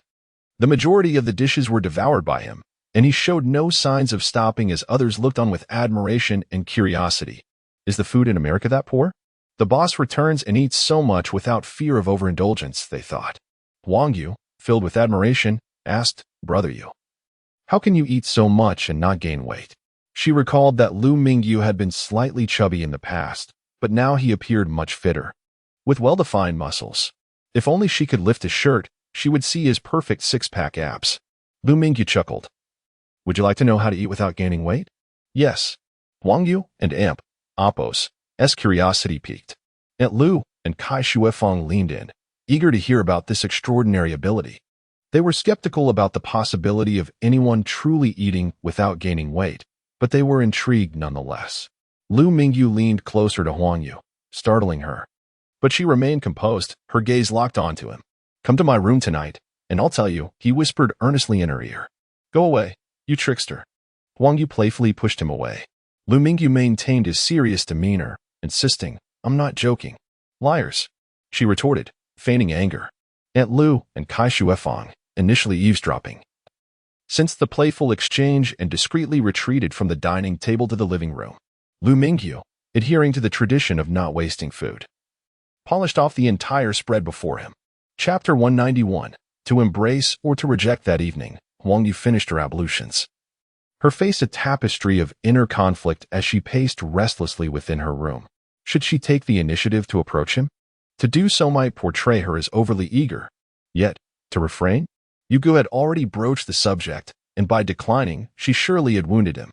Although no formal declaration of feelings had transpired, her decision to move in and assist Liu Mingyu with managing the company hinted at her underlying intentions. Was Yu Gu perhaps using the topic of not gaining weight as a pretext to address this matter? He could have been more explicit. But perhaps he feared another rejection from her. Indeed, he had previously expressed similar sentiments, all of which she had turned down. It seemed he had grown hesitant to speak plainly. What a fool she was, lingering in indecision when her feelings were so evident. Should she go? Or should she stay? Clutching a flower, she plucked its petals one by one, murmuring to herself. Soon, only a single petal remained. Not going. No, that was incorrect. Let's try again. Huang Yu shook her head and picked another flower, counting the petals anew. Not going. Going. Before long, she found herself at the last petal once more. Going. Destiny, it seemed, had dictated her course. It was time to seize the moment. With a sigh of relief, she donned a sultry nightgown, summoning her courage to approach Liu Mingyu and Apos' door. Yet, as she stood at the threshold, anxiety gripped her once more. Her earlier resolve seemed to evaporate, leaving her hesitating in the corridor. At that moment, Liu Yi and the others had returned home, leaving the villa occupied solely by the two of them. Huang Yu was untroubled by the prospect of being seen by others. Suddenly, Liu Mingyu's door swung open, and Huang Yu, caught off guard, gazed at him in bewilderment. At a loss for words, Liu Mingyu, puzzled, inquired, "Are you? What brings you here? Do you need something?" The door had not opened unexpectedly. Liu Mingyu had heard her approach moments before, but noticing her lingering at the door for over 10 minutes without moving made him curious about her intentions. Suddenly, he recalled his earlier remarks at dinner. Had she taken him seriously? Was she now grappling with indecision at the threshold? The truth was nearly as Liu Mingyu suspected. Though Huang Yu was not there merely to discuss the ability to eat without gaining weight. Without a moment's hesitation, upon seeing Liu Mingyu standing before her, she pushed past him and entered his room. Liu Mingyu chuckled softly, closing the door behind them, and asked, Are you interested in that ability to eat without gaining weight? I was just about to present it to you as a gift." Upon entering, Huang Yu plopped down on the bed, her heart racing with apprehension. She had been contemplating how to broach the subject. But upon hearing Liu Mingyu and Apos' genuine offer of an ability to eat without consequences, she exclaimed in astonishment, "Yu Gu, you cannot be serious." With a broad smile, Liu Mingyu retrieved a vial of blue liquid from his pocket, declaring, "I am absolutely serious. This is a gift for you. All you need to do is consume this potion, and you will possess that skill." Huang Yu eyed the blue vial skeptically. Could such a small object truly grant her the ability to indulge in food without repercussions? She shook her head, responding, "Yu Gu, there is no need to deceive me. I know such a thing does not exist in this world. I was only jesting. But what is this blue liquid? It cannot possibly be a beverage. What kind of company produces a drink without even a logo? It must be a product with no quality assurance." Liu Mingyu and Apos' expression darkened. This was the genuine gene evolution potion he had exchanged for 100 points in the system and Apos' marketplace. Although he was uncertain if it would grant Huang Yu the same abilities, he was confident in the potion and Apos' quality.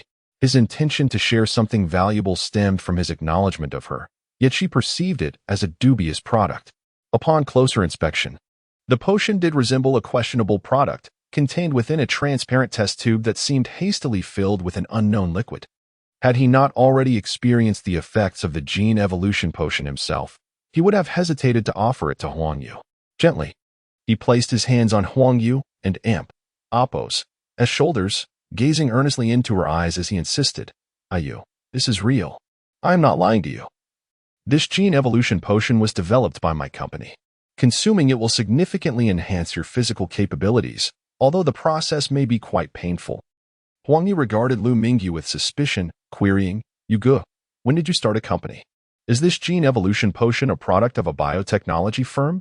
She adjusted her gaze back to his face, only to find her cheeks flushing at the sight of him, causing her heart to race. Releasing his grip, he took a steadying breath before responding, It has not officially launched yet, but I certainly plan to establish a similar company in the future. This is a product from the lab, and I assure you it is effective, albeit the process involves some discomfort. After a brief pause, he added, Rest assured, I would never cause you harm. In truth, Huang Yu and Apos' heart had begun to race when Liu Mingyu had held her, rendering her unable to focus on his words. Seeing her remain motionless on the bed, Liu Mingyu assumed she was preoccupied with thoughts of the impending pain and sought to comfort her, saying, Do not worry. The discomfort will only last for a moment. Just think about how you can eat anything you desire in the future, all while maintaining a slender figure. Huang Yu, regaining her composure, replied with determination, Then let us proceed. She accepted the gene evolution potion, uncapping it and downing its contents in one swift motion. The flavor was surprisingly pleasant, and she remarked, You go. This must be a drink. I knew you were teasing me. No sooner had she spoken than she felt a warm energy emanating from her stomach, radiating throughout her body. Alarmed, she exclaimed, You go. This feels a bit strange. It's not painful at all, rather, it feels incredibly soothing. Liu Mingyu, standing nearby, cautioned, Brace yourself, it's about to begin. Having experienced it himself, he was acutely aware of what Huang Yu was undergoing. True to his prediction, just as Huang Yu opened her mouth to speak, an overwhelming wave of pain surged through her, striking her head like a bolt. Huang Yu writhed on the bed, tossing and turning in agony. Liu Mingyu could do nothing to alleviate her suffering. He understood that this was the side effect of the gene evolution potion, an essential transformation occurring from within. Chapter 192. Finally succumbing to base instincts, tossing and turning in bed, Huang Yu was in utter disbelief that Liu Mingyu was and Apos' deceiving her. He was genuinely in agony. A singular thought consumed her. Had she known it would be this excruciating, she would have never ingested the potion. Her body glistened with perspiration, each moment feeling like an eternity. The pain was all-encompassing, a profound and penetrating ache that resonated throughout her entire being. Huang Yu and Apos' cries of anguish echoed through the bedroom. Fortunately, they were the villa's sole occupants. Otherwise, such sounds might have aroused unwanted speculation. Liu Mingyu shielded Huang Yu's exposed form with a blanket, offering words of encouragement. Hoping to alleviate her suffering, hold on a little longer, it and Apos' be over soon. Unable to provide physical relief, he could only offer mental support, hoping to ease her torment. Whether it was Liu Mingyu's encouragement or the culmination of the gene evolution potion's effects, Huang Yu's trembling gradually subsided after approximately 5 minutes, returning to a state of tranquility. With eyes tightly shut, Huang Yu seemed to luxuriate in the effects of the gene evolution. Liu Mingyu gently inquired, How are you feeling? Is it over? Opening her eyes, Huang Yu weakly retorted, Brother Yu, you said it would be painful, but I never imagined it would be this agonizing. This must be more painful than childbirth. Liu Mingyu rolled his eyes playfully, retorting, You haven't experienced childbirth, so how can you compare the two? He, too, had endured such pain, a torment that felt worse than death. Huang Yu meekly replied, Isn and Apos, it said that the pain of childbirth is equivalent to 20 bone fractures? My whole body was aching. So it must be more painful than childbirth. When you put it that way, it does seem so. Drink this. It will help you recover your strength. Liu Mingyu nodded and retrieved a bottle of deep green liquid from his pocket. Upon seeing Liu Mingyu produce another bottle, Huang Yu recoiled in fear, shrinking back instinctively. Brother Yu, I can't endure another round. She hadn't felt the enhanced physical fitness Liu Mingyu had mentioned. Instead, she had prematurely experienced a pain more excruciating than childbirth. Liu Mingyu sighed, exasperated. This ISN and Apos' gene evolution potion, it and Apos' As for restoring your strength, I swear. Would I deceive you? Huang Yu weakly countered. You said you wouldn't deceive me, but you just tricked me into drinking the potion. This was the energy potion LV2, specially exchanged to restore both physical and mental energy, which he hadn't even used himself. Seeing Huang Yu's reluctance, Liu Mingyu opened the bottle, drank half, and said, "See, nothing happened. It's a good thing." He felt awkward, unable to give away something so beneficial. If the recipient Waren and Appos, T. Huang Yu, Huuden and Appos, T. have begged her to take it, people could take it or leave it. True to its name, the energy potion LV2 instantly dispelled the slight discomfort caused by jet lag, restoring his physical strength to its peak. Seeing that Liu Mingyu was unharmed, Huang Yu took the bottle and drank it in one gulp. Almost instantly, she felt the potion's extraordinary effects. The energy depleted by the pain was instantly replenished. She felt as if she could single-handedly defeat a tiger. However, she didn't become complacent, remembering the previous experience. After waiting about 3 minutes without any adverse effects, her physical and mental energy reached their peak. Huang Yu asked in astonishment, "Brother Yu, what kind of potion is this? It and amp, Appos. That's incredible. If it were introduced to the market, it would be a hit." After confirming her well-being, her first thought was to commercialize it, reflecting her recent studies on expanding the company. Liu Mingyu shook his head, chuckling. This is just an experimental potion. It and Appos is a long way from becoming a commercial product. He had considered this when he gave Li Wenxuan the energy potion LV1, but unfortunately, it was a system-exclusive product, and he currently lacked the ability to replicate it. However, he had a hunch that a corresponding formula might emerge in the future, allowing it to be marketed. Even with the formula, success was and Appos, T guaranteed. He could only hope that the required ingredients could be found in the real world. Otherwise, a formula would be useless, like the gene evolution potion. He now had the formula but was still far from being able to produce it. Huang Yu wasn't concerned. She was simply offering a suggestion after experiencing its effects. She found the potion incredibly effective and believed that it would eventually be released to the market as a finished product. How do you feel after drinking the gene evolution potion? Liu Mingyu inquired softly. He couldn't and Appos, T access data like he could for himself. Huang Yu refocused and swung her fist a few times, creating a faint sound. Her strength was considerable, startling her. Brother Yu, what and Appos is happening? I feel incredibly strong. I haven and Appos. T turned into A and Appos, Macho Barbie and Appos. Have I? The sudden increase in strength didn't and Appos. T bring joy but rather fear. She recalled online images of muscular women dubbed Macho Barbies and worried that she might become one. She didn't want to become that type of woman because of her increased strength.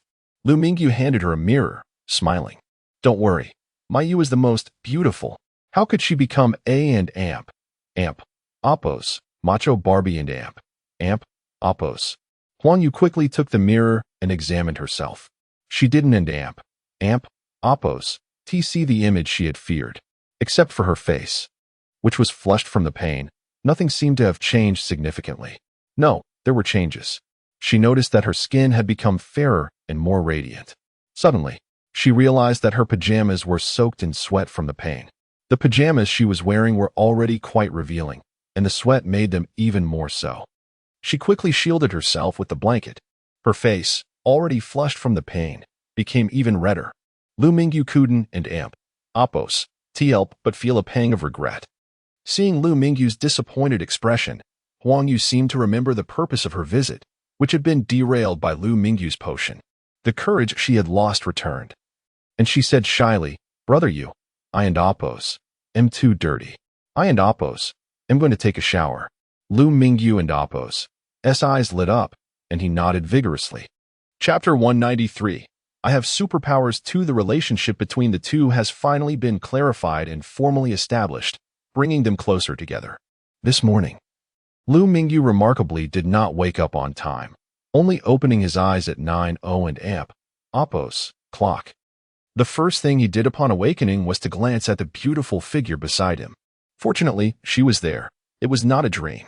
Huang Yu and Appos' face was slightly flushed, as if she had just awoken from a pleasant dream, her visage radiating happiness. Liu Mingyu did nothing but quietly admire Huang Yu and Appo's profile. She resembled a sleeping beauty, captivating Liu Mingyu, who found himself unable to look away. Reflecting on the recent changes in their lives, Liu Mingyu couldn't and Appo's help but sigh, feeling content with such days. As time passed slowly, Huang Yu, perhaps exhausted, remained in slumber until 10:00 and Appo's clock. With a dazed expression, she half closed her eyes, lifted the covers, and prepared to rise and wash up. "Ah," Huang Yu exclaimed, having felt another person beside her. "What's wrong? Are you unwell?" Liu Mingyu inquired with concern. "Ah, you go, I'm fine. How did you end up here?" Huang Yu struggled to open her eyes, finally recognizing that it was Liu Mingyu sitting beside her. However, in her groggy state, she evidently had not remembered the events of the previous day, appearing as innocent as a child. "You silly girl. What do you mean? And Appo's. How did I get here and Appo's? If I'm not here, where else would I be?" Liu Mingyu said, unable to resist gently tapping her on the head. "Ouch, that hurts." Huang Yu touched the spot where she had been struck. Suddenly, a realization seemed to dawn on her, prompting her to dive back under the covers, letting out a startled cry. This foolish girl, it had taken her so long to react. Besides, what was there to hide from? Everything that needed to be seen had already been seen the previous night. Half an hour later, after Liu Mingyu had finished washing up and was downstairs having breakfast, Huang Yu finally emerged, dressed in a lovely skirt and sporting a light touch of makeup. "Ah, you look stunning today," Liu Mingyu sincerely complimented. Indeed, she was exceptionally beautiful, a sight for sore eyes. Clad in a light blue long dress and towering 10 centimeters in high heels, with her hair casually tied up, she resembled a little fairy. Aunt Liu also chimed in. "Yes, Miss Huang, you look remarkably lovely today. What cosmetics did you use? Your skin looks so supple. I wish mine looked like that."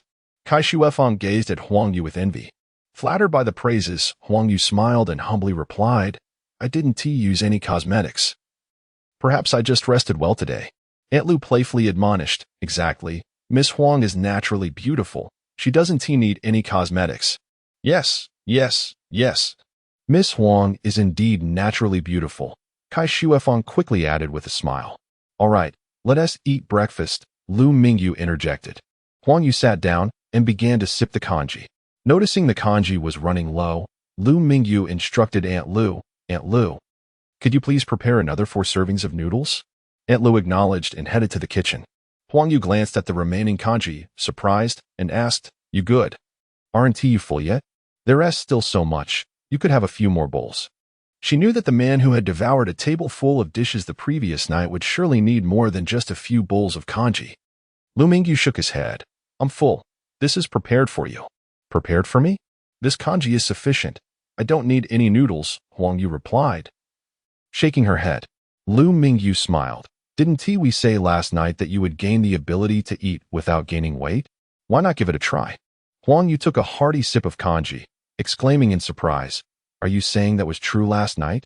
Liu Mingyu nodded with a smile, choosing to remain silent. Although Huang Yu felt she could consume a great deal, she had always exercised restraint. Now, hearing Liu Mingyu's words, perhaps she could indulge a little. Liu Mingyu was uncertain whether Huang Yu had truly acquired the same ability, but after drinking the potion yesterday, she hadn't eaten anything, and she would undoubtedly need food to replenish her energy. While the vitality potion could restore physical and mental stamina, it could not replace the body's need for food. Otherwise, one would only need to carry vitality potions and never eat again. However, Liu Mingyu possessed a unique ability to sustain himself with just one hearty meal for days, allowing him to maintain a slender figure without further consumption. Soon, Huang Yu finished her congee, and just then, Aunt Liu brought in the noodles. Huang Yu eagerly picked up her chopsticks, eating at a speed that left both Liu Mingyu and Aunt Liu astounded. They had not expected such a small girl could eat so much. What was even more astonishing was that after consuming so much, she showed no signs of a full stomach. Did the food simply vanish? Huang Yu, satisfied, set down her bowl and touched her unchanged belly, smiling, "You good? It turns out this is true. Does that mean I can eat to my heart's content from now on?" In truth, Huang Yu was a foodie who adored various delicacies. Yet she was not one of those girls who could eat without gaining weight. To maintain her slender figure, she had to forego many delicious treats. Now, with this newfound opportunity, she seemed to envision an array of culinary delights floating towards her. Liu Mingyu was equally surprised. He had merely mentioned it in passing, yet it appeared Huang Yu genuinely possessed this ability. Could this be the result of genetic evolution? In time, he would allow others to try it and see. However, the genetic evolution potion was indeed a remarkable item, and he had yet to decide who else should receive it. His parents would undoubtedly require a dose. But if they could endure such significant discomfort, it would be preferable if the process could be a bit gentler. His gaze turned towards his younger sister, Liu Xiaoyu. Speaking of which, she was taking the college entrance examination this year, and he realized he had forgotten to ask how she had fared. As an older brother, he had been remiss in his concern for her. Well, it couldn't be said he was not caring. He had brought her a gift from New York. Yes, he justified to himself. He had merely forgotten for a moment. Aunt Liu, Xue Fong, I brought you these 2 sets of perfume. I don't know if they're any good. They are from New York, and I forgot to give them to you yesterday. Liu Mingyu handed over the gifts he had prepared. He truly had forgotten how much he had spent, but anything bought on Fifth Avenue, regardless of its price, was bound to be of high quality. Aunt Liu expressed her gratitude profusely, while Kai Xuefeng opened the bag to find a set of Chanel perfume. Marveling at her boss's wealth and extravagance, she had no idea how much Chanel perfume cost, but she recognized it as a world-renowned brand, where even a single bottle of ordinary perfume was quite expensive, let alone a complete set. In the morning, after dropping Huang Yu off at her company, Liu Mingyu toured his various enterprises, delivering some gifts he had brought back from New York. At that moment, he felt the need to purchase another vehicle. One simply wasn't sufficient. The jewelry store was not crowded, with nearly everyone receiving a bottle of perfume, while at Xinyud and Appos' establishment, he had only given gifts to a few important people he knew and had not sent any to others. As for Xingchen Company, Huang Yu had taken care of the deliveries, so he had not gone there himself. Chapter 194. Where are the developers? It was and Appos. Until Liu Mingyu came to distribute gifts that Shi Dawei learned that Liu Mingyu had been abroad for the past few days. At noon, Liu Mingyu and Shi Dawei dined at a small restaurant they had frequented before. Since they had matters to attend to in the afternoon, they refrained from drinking and opted for tea instead.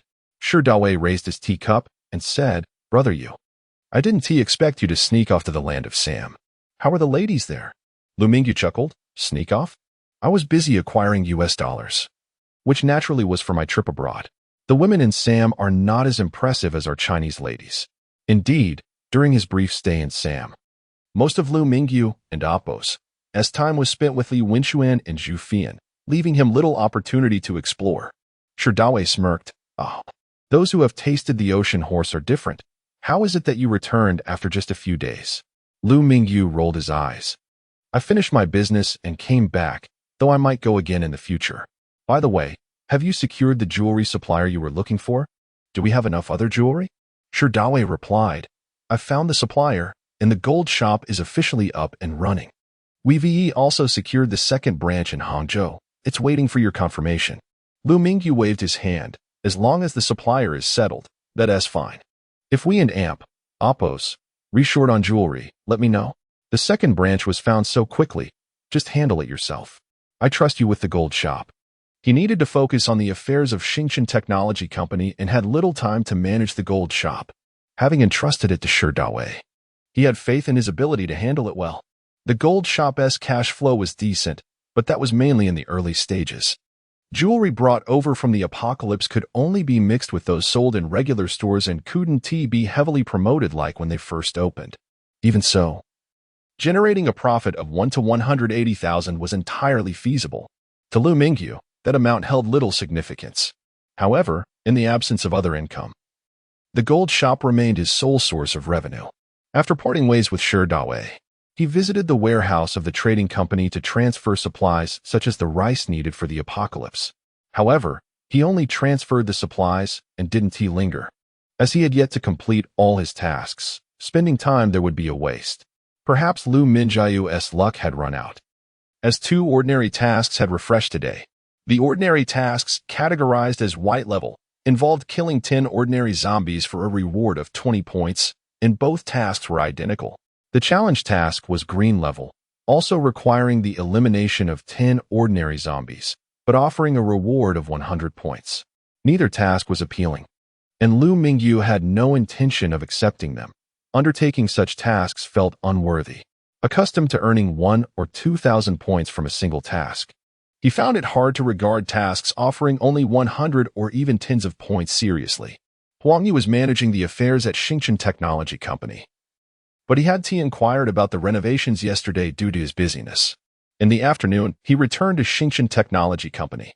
After a few days of absence, the company had undergone significant changes, with a sign now hanging at the entrance.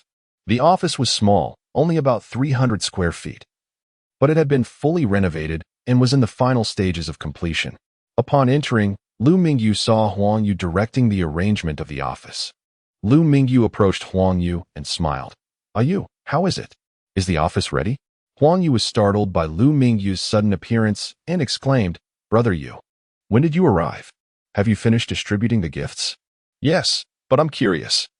Why are you personally here to set up the new office instead of being at the temporary office?" Liu Mingyu asked, puzzled. Huang Yu lightly brushed her hair behind her ear and replied, "The new office is an important place for our company's future, so it's best if I arrange it myself. I've reserved a large office for you. Come and see." She then pulled Liu Mingyu inside. The nameplate read Chairman's office. This was a room of nearly 40 square meters, furnished with a large desk and chair, a row of cabinets behind the desk, and a sofa with a coffee table beside it. At first glance, it indeed resembled a proper executive office, within a mere 300 square feet. Allocating nearly 40 square meters for the chairman and Oppo's office seemed a bit extravagant. Huang Yu beamed. "Brother Yu, what do you think? Is this office suitable for you?" Liu Mingyu assessed the space, recalling that he had initially envisioned a standard office of around 20 square meters during the design phase. Now it had expanded to double that size. Although he did not plan to use it long-term, he felt reluctant to have others work in such a cramped space. "This room is too large. It could easily serve as 2 offices." Liu Mingyu shook his head. "Isn't it better to have more space? Should I ask them to revert it?" Huang Yu pondered for a moment. Liu Mingyu walked over, sat in the executive chair, and turned around. It felt quite comfortable. He patted the armrest and said, "Never mind. Since it's already done, there's no need to change it. We will eventually move to a larger place, and then everyone will have ample office space." This location was merely a temporary base for him. After all, he was a man backed by an entire world. Shouldn't he have a spacious office? Even if he wouldn't spend much time here, it symbolized his status. In truth, he wasn't particularly materialistic. But since everything was already arranged and they would soon relocate, it didn't matter much. "Next time, I want an entire building for myself, a whole floor, as large as I desire." Liu Mingyu stood up and inquired, "When can we move in?" Huang Yu explained, "We'll do a final cleaning tomorrow and move the items from the old office over. We can officially start working here the day after." Liu Mingyu nodded. "Not bad. It's finally taking shape." Huang Yu contemplated for a moment and then spoke. "Brother Yu, you mentioned our company operates in technology, but what exactly are our products? I've been here for several days, yet I haven't seen any of them." "Our company specializes in developing virtual reality technology, as well as artificial intelligence and other technologies," Liu Mingyu replied. Huang Yu frowned. "But where are the people? Where are the developers?" "Currently, the company only has administrative and financial staff. I haven't seen anyone else." Chapter 195, The Forgotten Sister. Have we not recruited anyone yet? Did Li Siyuan not go to Hangzhou and Shanghai to seek talent? Liu Mingyu reclined in his office chair. "No, there are many inquiries. But once they learn that the company is located here, in a newly established and relatively unknown firm, they all seem reluctant to come." Huang Yu approached, eager to assist. Yet with no employees available to utilize her skills, she felt powerless. After a brief pause, Huang Yu proposed, "Brother Yu, why don't we relocate the company to Shanghai or Hangzhou? In these major cities, recruiting would undoubtedly be easier. Unlike the current situation where people are disinclined to come to a small city." Liu Mingyu rhythmically tapped his fingers on the desk, contemplating for a moment before responding with a smile. "We will eventually move to a big city, but for now, we shall remain here. We have no developers, but I can handle development myself." Huang Yu regarded Liu Mingyu with skepticism, as if questioning, "Brother Yu, are you joking?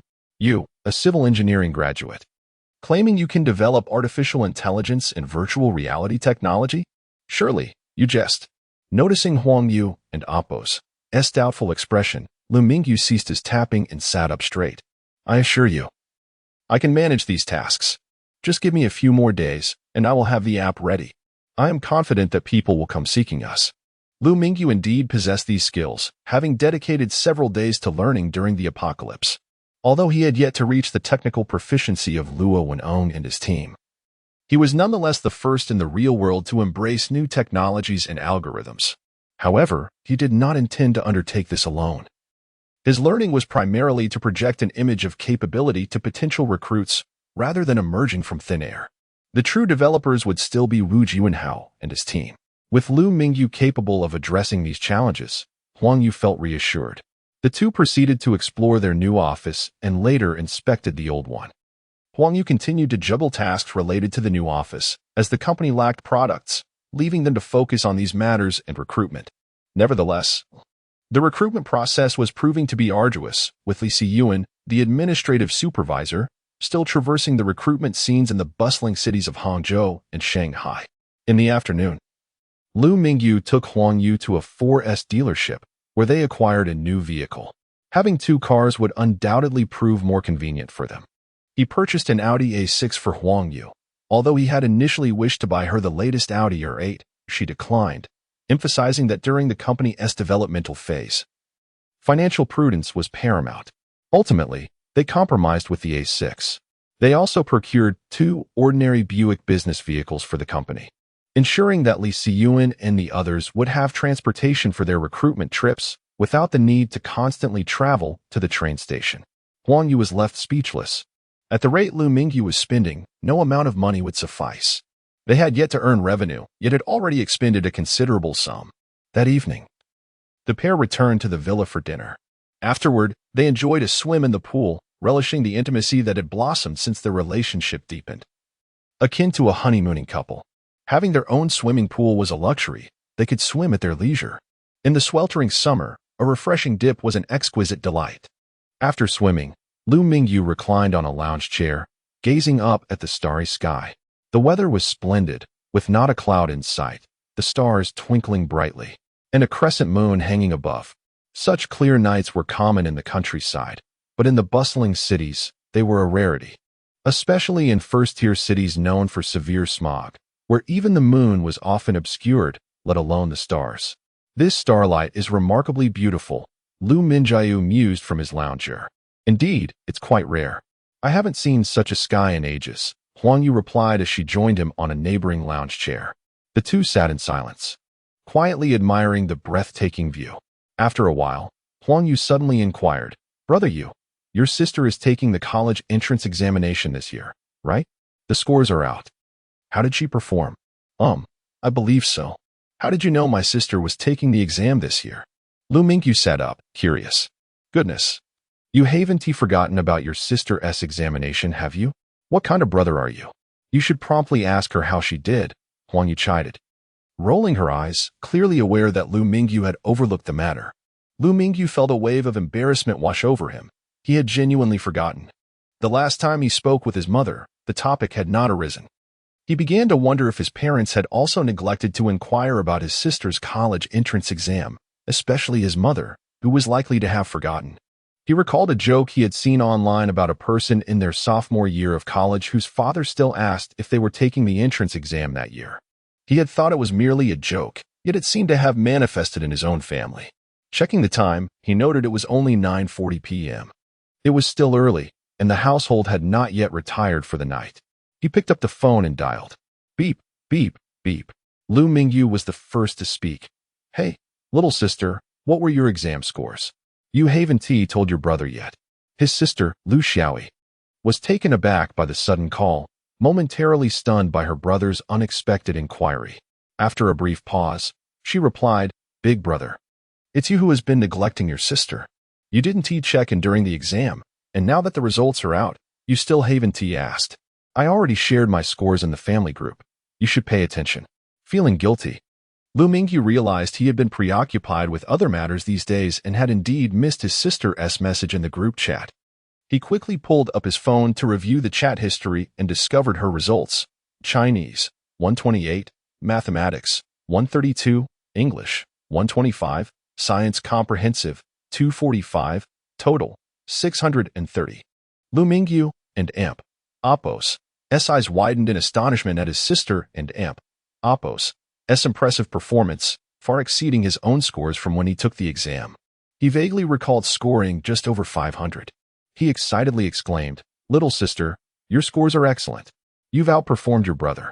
Which school will you attend? What major?" Sun Yat-sen University, majoring in biological sciences. "Brother, what do you think of this major?" Lu Xiaoyi replied softly. "How did you come to choose this major? Didn't our parents suggest anything else?" Liu Mingyu inquired, uncertain of what the major entailed, but assuming it had something to do with biological research. Chapter 196. Moving to a new office. Sister and Oppos. S arrival. Father suggested that I choose civil engineering, but I have no intention of pursuing that field. Instead, I opted for a discipline I truly enjoy, particularly in the realm of biological sciences. Lu Xiaoyi chuckled and asked, "Brother, Yuan and Amp. Oppos, oppose my choice, will you?" "Support your own preferences," he replied. "The path you choose is yours to traverse. Besides, the applications are already submitted, and there is no room for alteration." Although this specialty diverged from mainstream options, he was resolute in backing his sister's decision. After all, once she graduates, she could assist him in his endeavors if need be. The siblings exchanged pleasantries over the phone, and Liu Mingyu inquired, "Sister, your college entrance exam results are impressive. How about a trip to visit me? I promise you'll have a splendid time."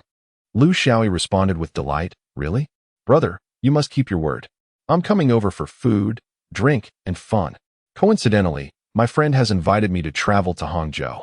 It appeared their mother had not informed her about his recent purchase of a villa. Otherwise, she would have likely been pestering him already. In truth, their mother had not disclosed this to his father either, merely mentioning that he was involved in a partnership to establish a company. Liu Mingyu laughed. "Well, I'm now a millionaire, so providing for your enjoyment is certainly within my means." "What? When did you become a millionaire?" Lu Xiaoyi and Amp, Oppos, S voice rose in astonishment. "Just a few days ago, Mom said you were starting a business with someone. How did you suddenly amass such wealth?" Liu Mingyu chose not to elaborate, continuing, "When are you coming over? I and Amp, Oppos, LL have your sister-in-law book your flight." "What? Brother, you and Amp, Oppos, VE already found a sister-in-law?" Lu Xiaoyi exclaimed, full of excitement.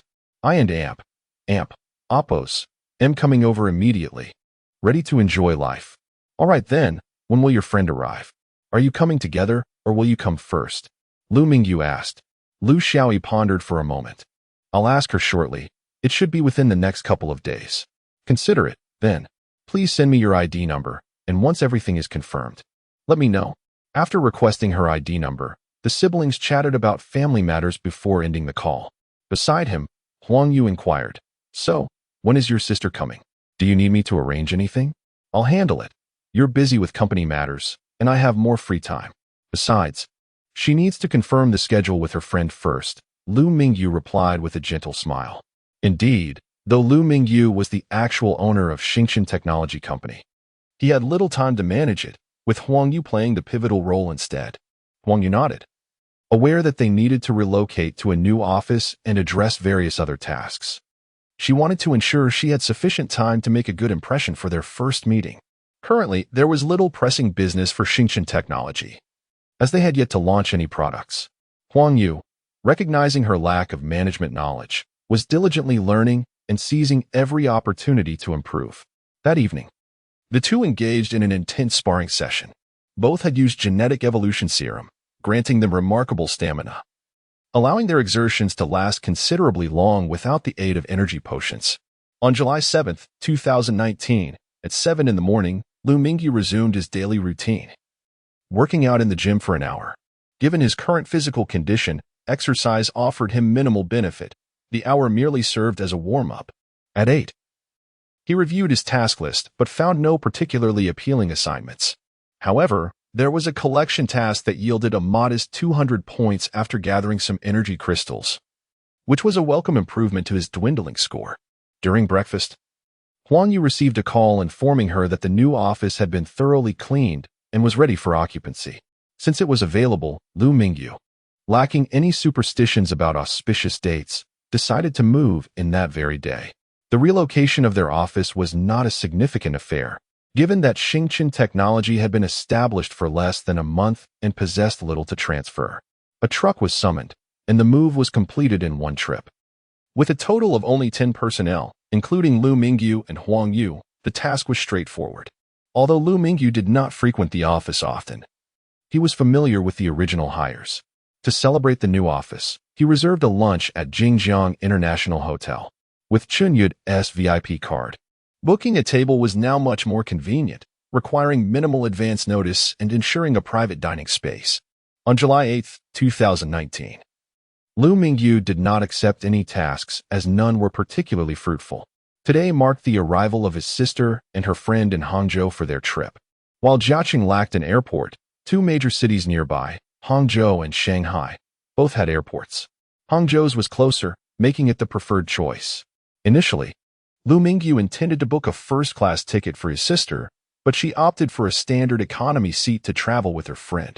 Nevertheless, the journey from Yanqing to Hangzhou was only about 2 hours by plane, and with takeoff and landing factored in, it was akin to a meal's duration, rendering the class of the ticket inconsequential. Checking the time, he noted that his sister's flight was scheduled to arrive at 11 o'clock, and it took about an hour to drive from Jiaqing to Hangzhou Airport, leaving him ample time. However, Huang Yu had been in front of the mirror for nearly half an hour already, prompting him to call out, "Ayu, are you almost ready? You look beautiful without makeup." This was indeed true. Ever since Huang Yu had used the genetic evolution serum, her complexion had improved significantly, appearing radiant even without cosmetics. If her previous beauty was rated at 80, her barefaced glow now stood at 85, and with a little more grooming, she could easily surpass 90. "I'm almost ready," Huang Yu replied, though her actions belied her words as she continued to apply various products to achieve the perfect look for meeting his sister. While Liu Mingyu had purchased numerous cosmetics during his time in New York, he remained perplexed by the multitude of categories available. Finally, at 10:10, a refreshed and stunning Huang Yu appeared before him. With a hint of anxiety, Huang Yu asked, "Brother Yu, do you think I look all right to meet your sister? Should I change to a lighter lipstick? This shade seems a bit mismatched with this outfit." Despite her belief that she looked exquisite, she still felt a tinge of imperfection as they prepared to leave. Liu Mingyu grasped her hand, gazing into her eyes with sincerity. "You look the most beautiful now. Absolutely stunning." He feared that if he hesitated, she might retreat to make further adjustments. This was not their first instance of modification, and he hoped it would be the last. After nearly an hour of preparation, he finally said, "All right, let us be on our way." Chapter 197. Sister and her best friend. As Liu Mingyu escorted Huang Yu out, Liu Shaoyi was on a flight from Yanqing to Hangzhou alongside her best friend, Li Xian. Li Xian, a friend and classmate of Liu Shaoyi since childhood, belonged to a family of considerably better means than Liu Mingyu. Each summer, her parents would take her on trips, both domestically and abroad. With their outstanding results in the college entrance examination, Liu Shaoyi scoring 630 and Li Xian 625, Li Xian and Appos, as parents were overjoyed and initially planned an overseas vacation. However, Li Xian wished to travel with her friend Liu Shaoyi during this significant time, knowing that Liu Shaoyi and Appos' family could not afford an international trip. They opted for domestic destinations instead. Nevertheless, even domestic travel posed its challenges, particularly with their desire to journey independently, which raised concerns. Had Liu Mingyu not been available to oversee them, their trip would have been impossible.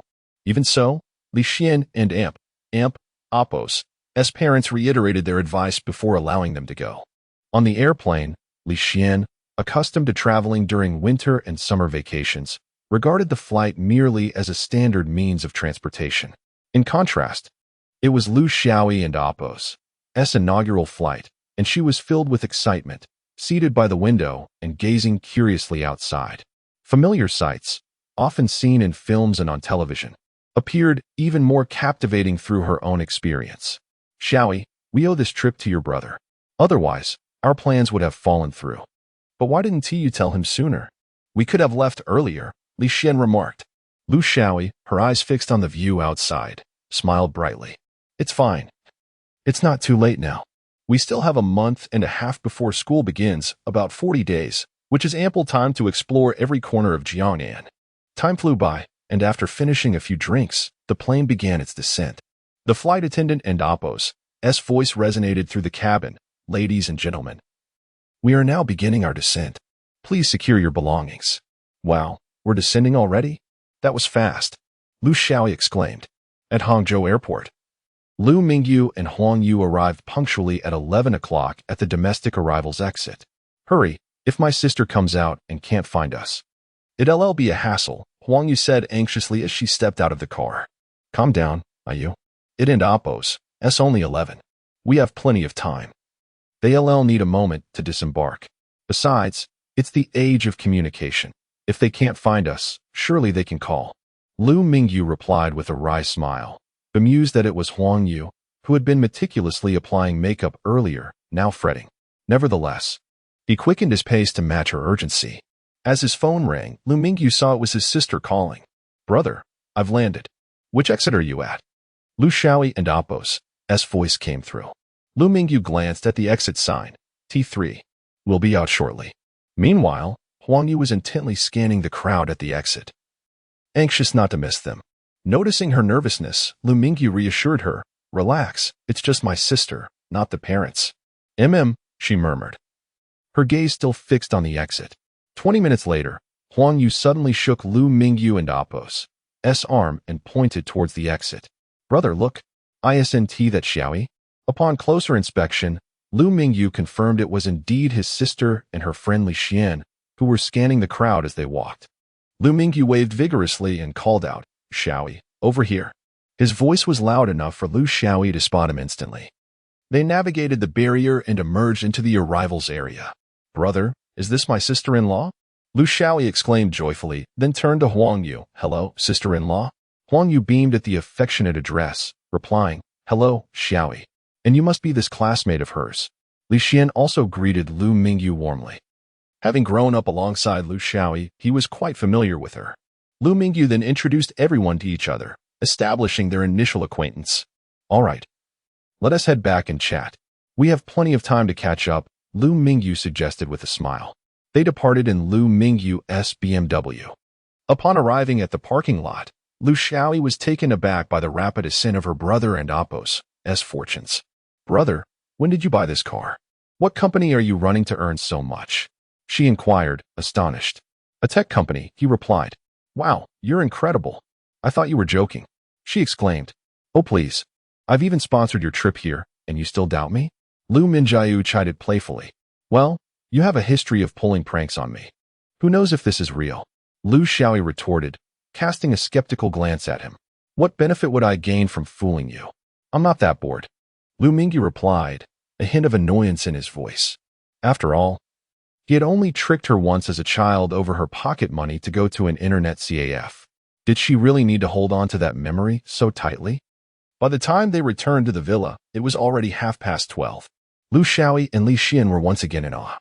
And Liu Xiaoyi began to believe her brother and Appo's claims. The profitability of this tech company made her question whether she had made the right choice in pursuing a degree in biological sciences. Perhaps she should have opted for computer science like her brother for better job prospects. But she quickly shook her head, dismissing the thought. Having informed Liu in advance, they were greeted with a hot meal upon their return. After lunch, it was time to choose their rooms. The villa boasted 10 rooms, ample even if more guests were to arrive. Since their relationship had progressed, Huang Yu now shared a room with Liu Mingyu. On the first day, instead of taking them out to explore, Liu Mingyu showed them around the vicinity. In the following days, they began visiting nearby attractions. Initially, Liu Mingyu led the way. But once Huang Yu settled her affairs, she took over the responsibility of guiding the two friends. As a result, Huang Yu's bond with Liu Xiaoyi and Li Xian deepened, fostering a sense of camaraderie akin to that of close friends. Huang Yu being naturally sociable and skilled in communication, had initially felt nervous knowing they were Liu Mingyu's sister and friend. However, as she adapted to her role, her strengths began to shine through effortlessly. Chapter 198. Task fulfilled, returning to the apocalypse with Huang Yu accompanying her sister and the others. Liu Mingyu felt a sense of ease. The scenery in Jiangnan was largely similar. Having visited one ancient town, the others were not markedly different. More importantly, he had already explored these places, and while he could spare a few days to accompany them in their revelries, he could not commit to being their constant companion. Though he could not be available throughout, he generously provided them with a separate card containing 1 million, ample for their indulgence over the next 40 days. Recently, Liu Mingyu seemed to have regained a modicum of fortune. Although he had not acquired any item rewards, the points he amassed were quite commendable. On July 15, 2019, he finally completed his task list. Daily tasks. 1. Blue. Eliminate 100 ordinary zombies. Reward. 1,000 points. 2. Purple. Eliminate 50 ordinary zombies. Reward. 2,500 points. 3. Blue. Eliminate 150 ordinary zombies. Reward. 1,500 points. 4. Green. Eliminate 2 zombie dogs. Reward. 1,000 points. 5. Purple. Eliminate 200 ordinary zombies. Reward. 10,000 points. Challenge tasks. 1. Blue. Eliminate 100 ordinary zombies. Reward. 2,000 points. 2. Blue. Eliminate 2 zombie dogs. Reward. 5,000 points. 3. Green. Eliminate 500 ordinary zombies. Reward. 7,500 points. 4. Blue. Eliminate 1 dire beast. Reward. Windstep LV1. 5. Purple. Eliminate 1 tyrant. Reward. 5 enhancements for storage space, valid for dimensions up to 5 meters. Exceeding that converts to 10,000 points. A plethora of point-earning tasks awaited Liu Mingyu, with 2 new zombie classifications emerging within the challenge tasks, indicative of special zombies. The name Dire Beast suggested it was a zombie evolved in agility. Liu Mingyu observed that the special zombies evolved in 4 distinct directions. Leaders, likely evolved in mental prowess. Brutes, presumably evolved in strength, and the name Tyrant seemed to imply a similar strength-based evolution. As for other evolutionary paths, he was uncertain, yet it was plausible that similar zombies existed. With the tasks completed, supplies from the apocalypse had been transported through several crossings. After changing into appropriate attire for the apocalypse, he lay on his bed and silently intoned, "Transcend." In that instant, Liu Mingyu's body radiated brilliance before vanishing from this realm. The next moment, he found himself in a supermarket within the apocalypse. Following multiple crossings, the once barren supermarket was now brimming with a variety of goods. As he navigated around a corner, he waved to the waiting crowd outside, calling, "Brothers, come and assist in transporting the supplies." Upon rounding the corner and witnessing the supermarket filled with bags, the crowd was left in awe. Where did all these supplies come from? Could they possibly be remnants from the old supermarket? They quickly dismissed the thought. The products sold in supermarkets could not be like this.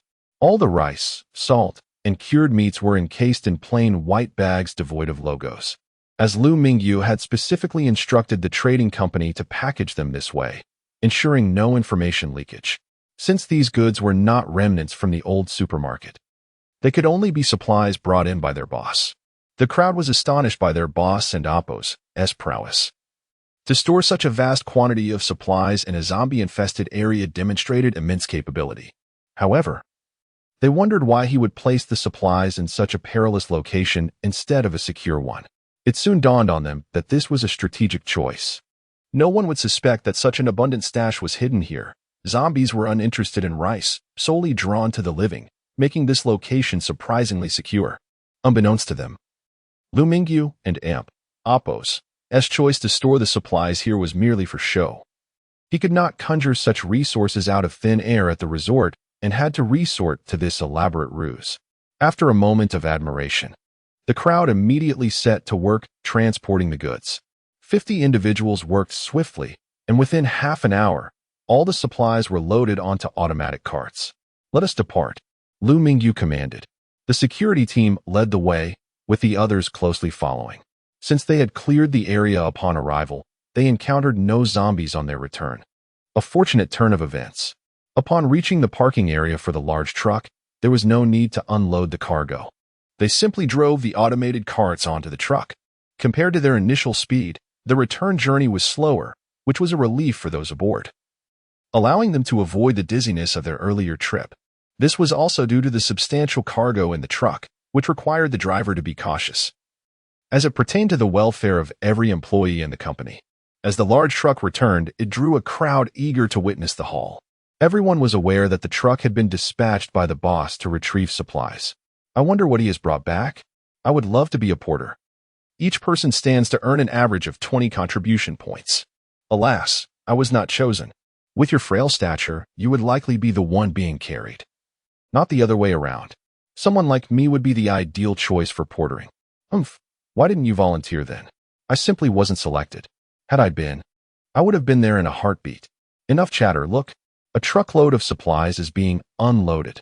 1 truck, 2 trucks, 3 trucks. Oh, how plentiful. Liu Mingyu did not rush to disperse the onlookers, allowing them to observe. Counting the supplies openly would help rally them to his cause, demonstrating that diligent work would yield bountiful rewards. Rice, salt, cured meats, canned goods, all available for those with contribution points. Yu Qingxian, having received advance notice, stood at the hotel entrance to greet him. Liu Mingyu smiled and said, "Come and oversee the inventory. Once sorted, we shall store it." Watching the supplies being unloaded, Yi Qingxian and Appo's previously anxious demeanor relaxed, her face brightening with a smile. "Understood, boss." She then began directing the team to categorize and stack the newly acquired goods in the warehouse. The task of the 50 individuals was not merely to load the automated carts at the supermarket, but also to unload them upon their return. Fortunately, with the assistance of the automated carts, their workload was manageable, making the attainment of those 20 contribution points a rather effortless endeavor. Half an hour later, Yu Qingxian surveyed the now full warehouse with satisfaction. The rice that had been depleted due to high demand was finally replenished. Chapter 199. The castrated version of basic artificial intelligence. In the next moment, the entire contribution system underwent an update, adding several new food items to the exchange list: frozen pork, frozen beef, frozen chicken, and frozen duck. These provisions had been specially procured by Liu Mingyu, who had decided to experiment with a small quantity. His aversion to the taste of preserved meat had led him to this choice. Although the frozen meats lacked certain flavors, they were undoubtedly preferable to the enduring taste of dried meat. Others quickly noticed the update in the contribution system and observed the newly added food items. The inclusion of frozen pork, beef, chicken, and duck was a remarkable development. Finding frozen food was a rare feat in such times, and the boss had truly outdone himself. Indeed, frozen food had been the staple of their diet before the apocalypse, and even now, locating such provisions was a significant achievement. At the onset of the apocalypse, many had sought out these frozen items, although not every location could sustain a constant supply of electricity. Without power, these foods would spoil rapidly, rendering Liu Mingyu's acquisition of such a bounty a stroke of fortune in the eyes of others. Everyone understood that the boss had returned with a substantial supply of resources, and this update signified the presence of these food items, though the exact quantity remained unknown. However, the prices were exorbitant. Half a pound of frozen pork required 40 contribution points, while half a pound of frozen beef demanded 60 points. Such prices were to be expected. Who could realistically hope for these items to be priced like preserved meat? Notably, half a pound of frozen chicken and duck were priced at only 25 points each, making them more accessible options for those wishing to sample meat. The introduction of these new food items sparked lively discussions, yet the steep prices deterred anyone from making exchanges.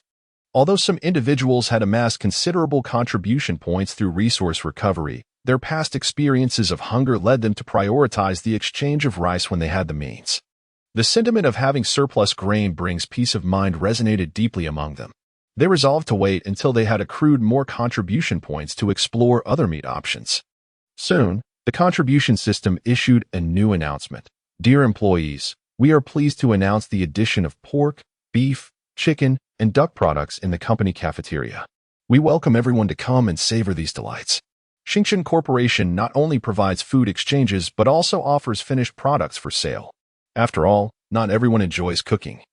And some prefer dining in the cafeteria, where a modest contribution point fee allows for a fulfilling meal. Upon hearing this announcement, the crowd erupted in excitement. During lunchtime, the cafeteria experienced a sudden influx of patrons. Fortunately, the cafeteria had anticipated this surge and prepared accordingly. Nevertheless, the turnout exceeded their expectations. Aside from a few individuals on patrol outside, nearly everyone flocked to the cafeteria to sample the newly available food items. With the introduction of these 4 food options, the chef and Appo's culinary skills finally shone, moving away from the monotonous daily fare of preserved meat rice. While others reveled in the cafeteria and Appo's fresh offerings, Liu Mingyu indulged in a serving of braised beef in his room, prepared by Yi Qingxian, who personally delivered it to the presidential suite. As Liu Mingyu savored a piece of braised beef alongside his rice, he raised his thumb in praise, exclaiming, "Qingxian, your braised beef is exquisite." Yi Qingxian smiled and replied, "It's all thanks to the quality beef provided by the boss. Without it, this delectable dish wouldn't be possible." Accompanied by the delightful braised beef, Liu Mingyu consumed 3 large bowls of rice, quite a departure from his usual 1 bowl when faced with preserved meat rice. Observing the scant remaining rice in the pot, he sheepishly said, "I apologize for overindulging. You'll have to cook more for yourself." After finishing his 3 bowls, only a small portion of rice remained. Yi Qingxian shook her head. "No need. I'm satisfied with this."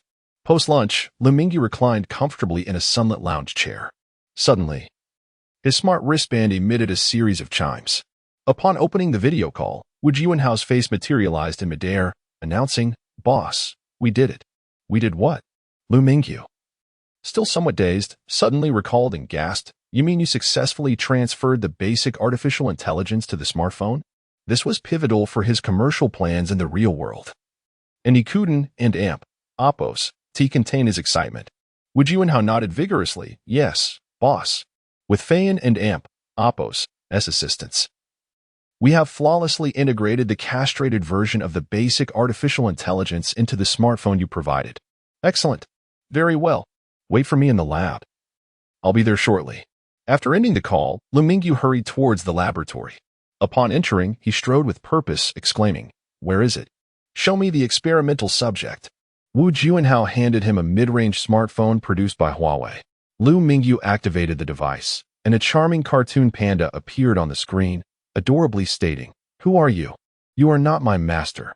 Please return me to my master, or I shall call the authorities."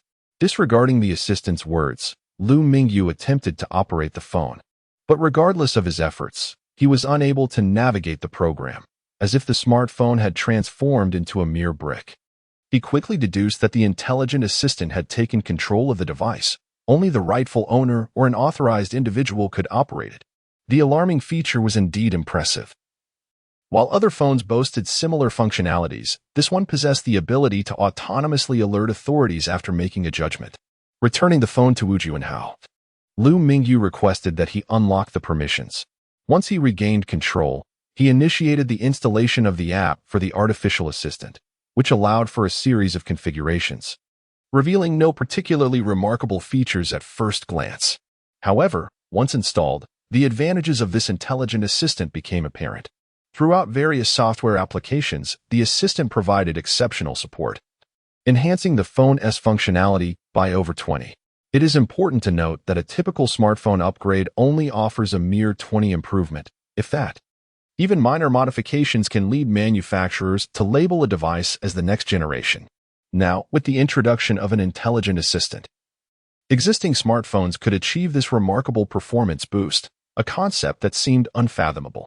And this was merely one of its simpler functionalities, even in its castrated form. This basic artificial intelligence was unparalleled by any other software. Chapter 200. The true smartphone. Liu Mingyu toyed with the smartphone for a while and inquired, "What about the other phones? Have they passed the tests?" Wu Jianhao approached with several other models in hand, stating, "All have successfully passed the tests.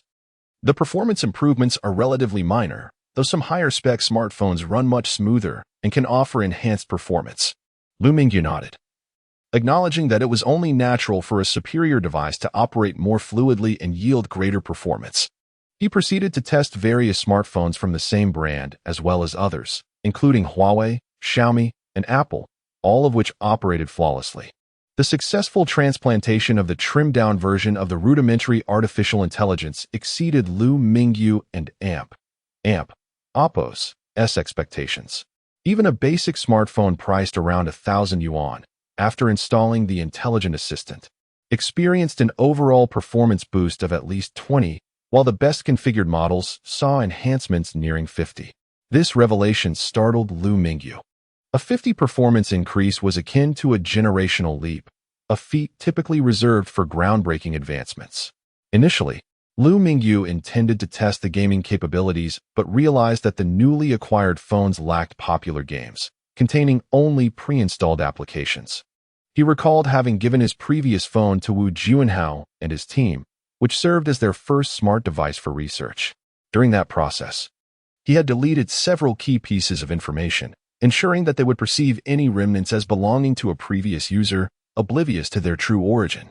Turning to Wu Jianhao, Liu Mingyu requested, "Please fetch the phone I initially gave you. I wish to test that model."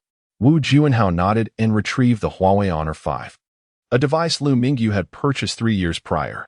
It was still operational for calls and could barely run Honor of Kings at its lowest settings, which was why he had retained it. The underlying reason was his past financial constraints. As long as it could facilitate communication, he had held on to it. Given that this smartphone was 3 years old and had been used extensively, its hardware had aged, rendering it incapable of handling most games. Liu Jianhao and Oppo's ability to transplant the rudimentary artificial intelligence onto this device impressed Liu Mingyu greatly. Holding the Huawei Honor 5 in his hands rekindled a sense of nostalgia as he opened Honor of Kings. He softly addressed the phone, eager to assess the performance of the intelligent assistant. Upon issuing the command, the login screen for Honor of Kings appeared almost instantaneously. Liu Mingyu perceived an unusual swiftness. Previously, his phone would linger on the login screen for 5 seconds, but now it seemed to take only 2. After the logo, the login prompt appeared, still retaining his old account. Unfortunately, due to a lack of internet connectivity, he could not log in for a proper test. Luckily, the game offered a single-player mode, allowing him to engage in a one-on-one match against the AI. He adeptly accessed the single-player game and commenced a match under default settings. To his astonishment, even on this antiquated device, the gameplay was remarkably smooth with the aid of the intelligent assistant, an unexpected marvel, and it remained cool to the touch. Although he had not conducted online tests, he surmised that the enhancements realized in single-player mode would similarly manifest in online play. Setting the phone down, Liu Mingyu patted Wu Jianhao on the shoulder, exclaiming, "Excellent work, my friend." Hearing the praise from their boss alleviated Wu Jianhao and his team and Oppo's concerns. While Liu Mingyu had not pressured them, they were well aware of his keen interest in the project and Oppo's progress. With this, the intelligent assistant was deemed a success, marking a significant milestone for Xingqian Technology Company as they unveiled their first product. However, Liu Mingyu recognized that for the company to thrive, it could not rely solely on one artificial intelligence assistant. A broader array of technological products was essential. A technology company without technological offerings could hardly claim the title. Upon returning to his presidential suite, Liu Mingyu retrieved the mainframe housing Feiyin and instructed Wu Jianhao, "Transfer the installation package to my smart wristband, and set up the server on Feiyin's mainframe to serve as our cloud server." Wu Jianhao nodded and promptly set to work. The local network operated swiftly, and the file transfer was completed in less than a second. Curiously, Liu Mingyu asked, "Wu, given that the artificial intelligence assistant's version is separated from the cloud, how many instances can we run simultaneously on Feiyin and Oppo's mainframe?" Previously, the inability to install the rudimentary AI on the smartphones Liu Mingyu provided stemmed from the large file size, which exceeded the devices and Oppo's specifications. Some smartphones couldn't and Oppo's run the AI even if the files were successfully transferred, prompting the need for a cloud processing solution. Wu Juanhao gazed at the Feiyin mainframe and replied with a smile, "Boss, theoretically speaking, this mainframe could support simultaneous use by even 10 billion people without faltering, and, fortunately, we do not have that many users at present." As he spoke, a pensive silence fell over him. Indeed, there were not even 1 billion survivors left. Perhaps only a mere 10 million remained. Since the onset of the apocalypse, aside from the Jiahong settlement, no other locations had yielded any signs of life. He harbored doubts that anyone outside their enclave had escaped the fate of becoming zombies. Dismissing these thoughts, he reminded himself that as long as he was alive, that was what mattered. Liu Mingyu regarded Wu Juanhao with astonishment, exclaiming, "Is it truly that robust? But have we tested the network? Is there sufficient bandwidth to support the AI and Oppo's operation?" Wu Juanhao, brimming with pride, explained, "Boss, there and Oppo's no need for concern regarding the network. Since our collaboration with Feiyin, we have made tremendous strides in this area. I discovered that the mobile communication technology you provided was rather outdated, unable to handle large data transfers. I had long contemplated how to compress the data, but the AI requires vast amounts of information, rendering any compression ineffective. Eventually, I devised a method to modify the phones, significantly enhancing their communication speeds, thereby facilitating the flawless operation of the intelligent assistant." Liu Mingyu, intrigued, inquired, "Altering the mobile communication method is indeed a viable solution. But isn't it cumbersome to retrofit each individual phone? It would be excessively complicated to modify every device, and we cannot even estimate the costs involved." His initial plan to introduce the Xingchen Technology Company through this approach seemed futile, unless he established his own smartphone company to manufacture and sell devices.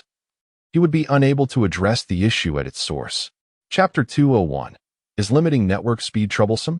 Not at all. Wu Juanhao did not perceive the modification of the phone's communication function as a cumbersome task. He wondered where the boss found it troublesome. Nevertheless, Wu Juanhao elucidated, "Boss, it is quite simple. We only need to install the artificial intelligence assistant, which will automatically adjust the phone and Oppo's network connection to achieve the highest communication speed without any manual intervention." Upon hearing Wu Juanhao and Oppo's explanation, Liu Mingyu realized he had misunderstood the situation. If manual adjustments were necessary, it would hardly qualify as artificial intelligence. Rather, it would be akin to artificial ineptitude. Recognizing his error, he shrugged it off, understanding that expertise lies in specialization. Having previously worked as a laborer on construction sites, it was only natural for him to be unfamiliar with such matters. As long as someone else could handle it, he had no qualms. However, Liu Mingyu pondered another concern and softly inquired, "If the communication method changes, can we still connect with those using the previous method?"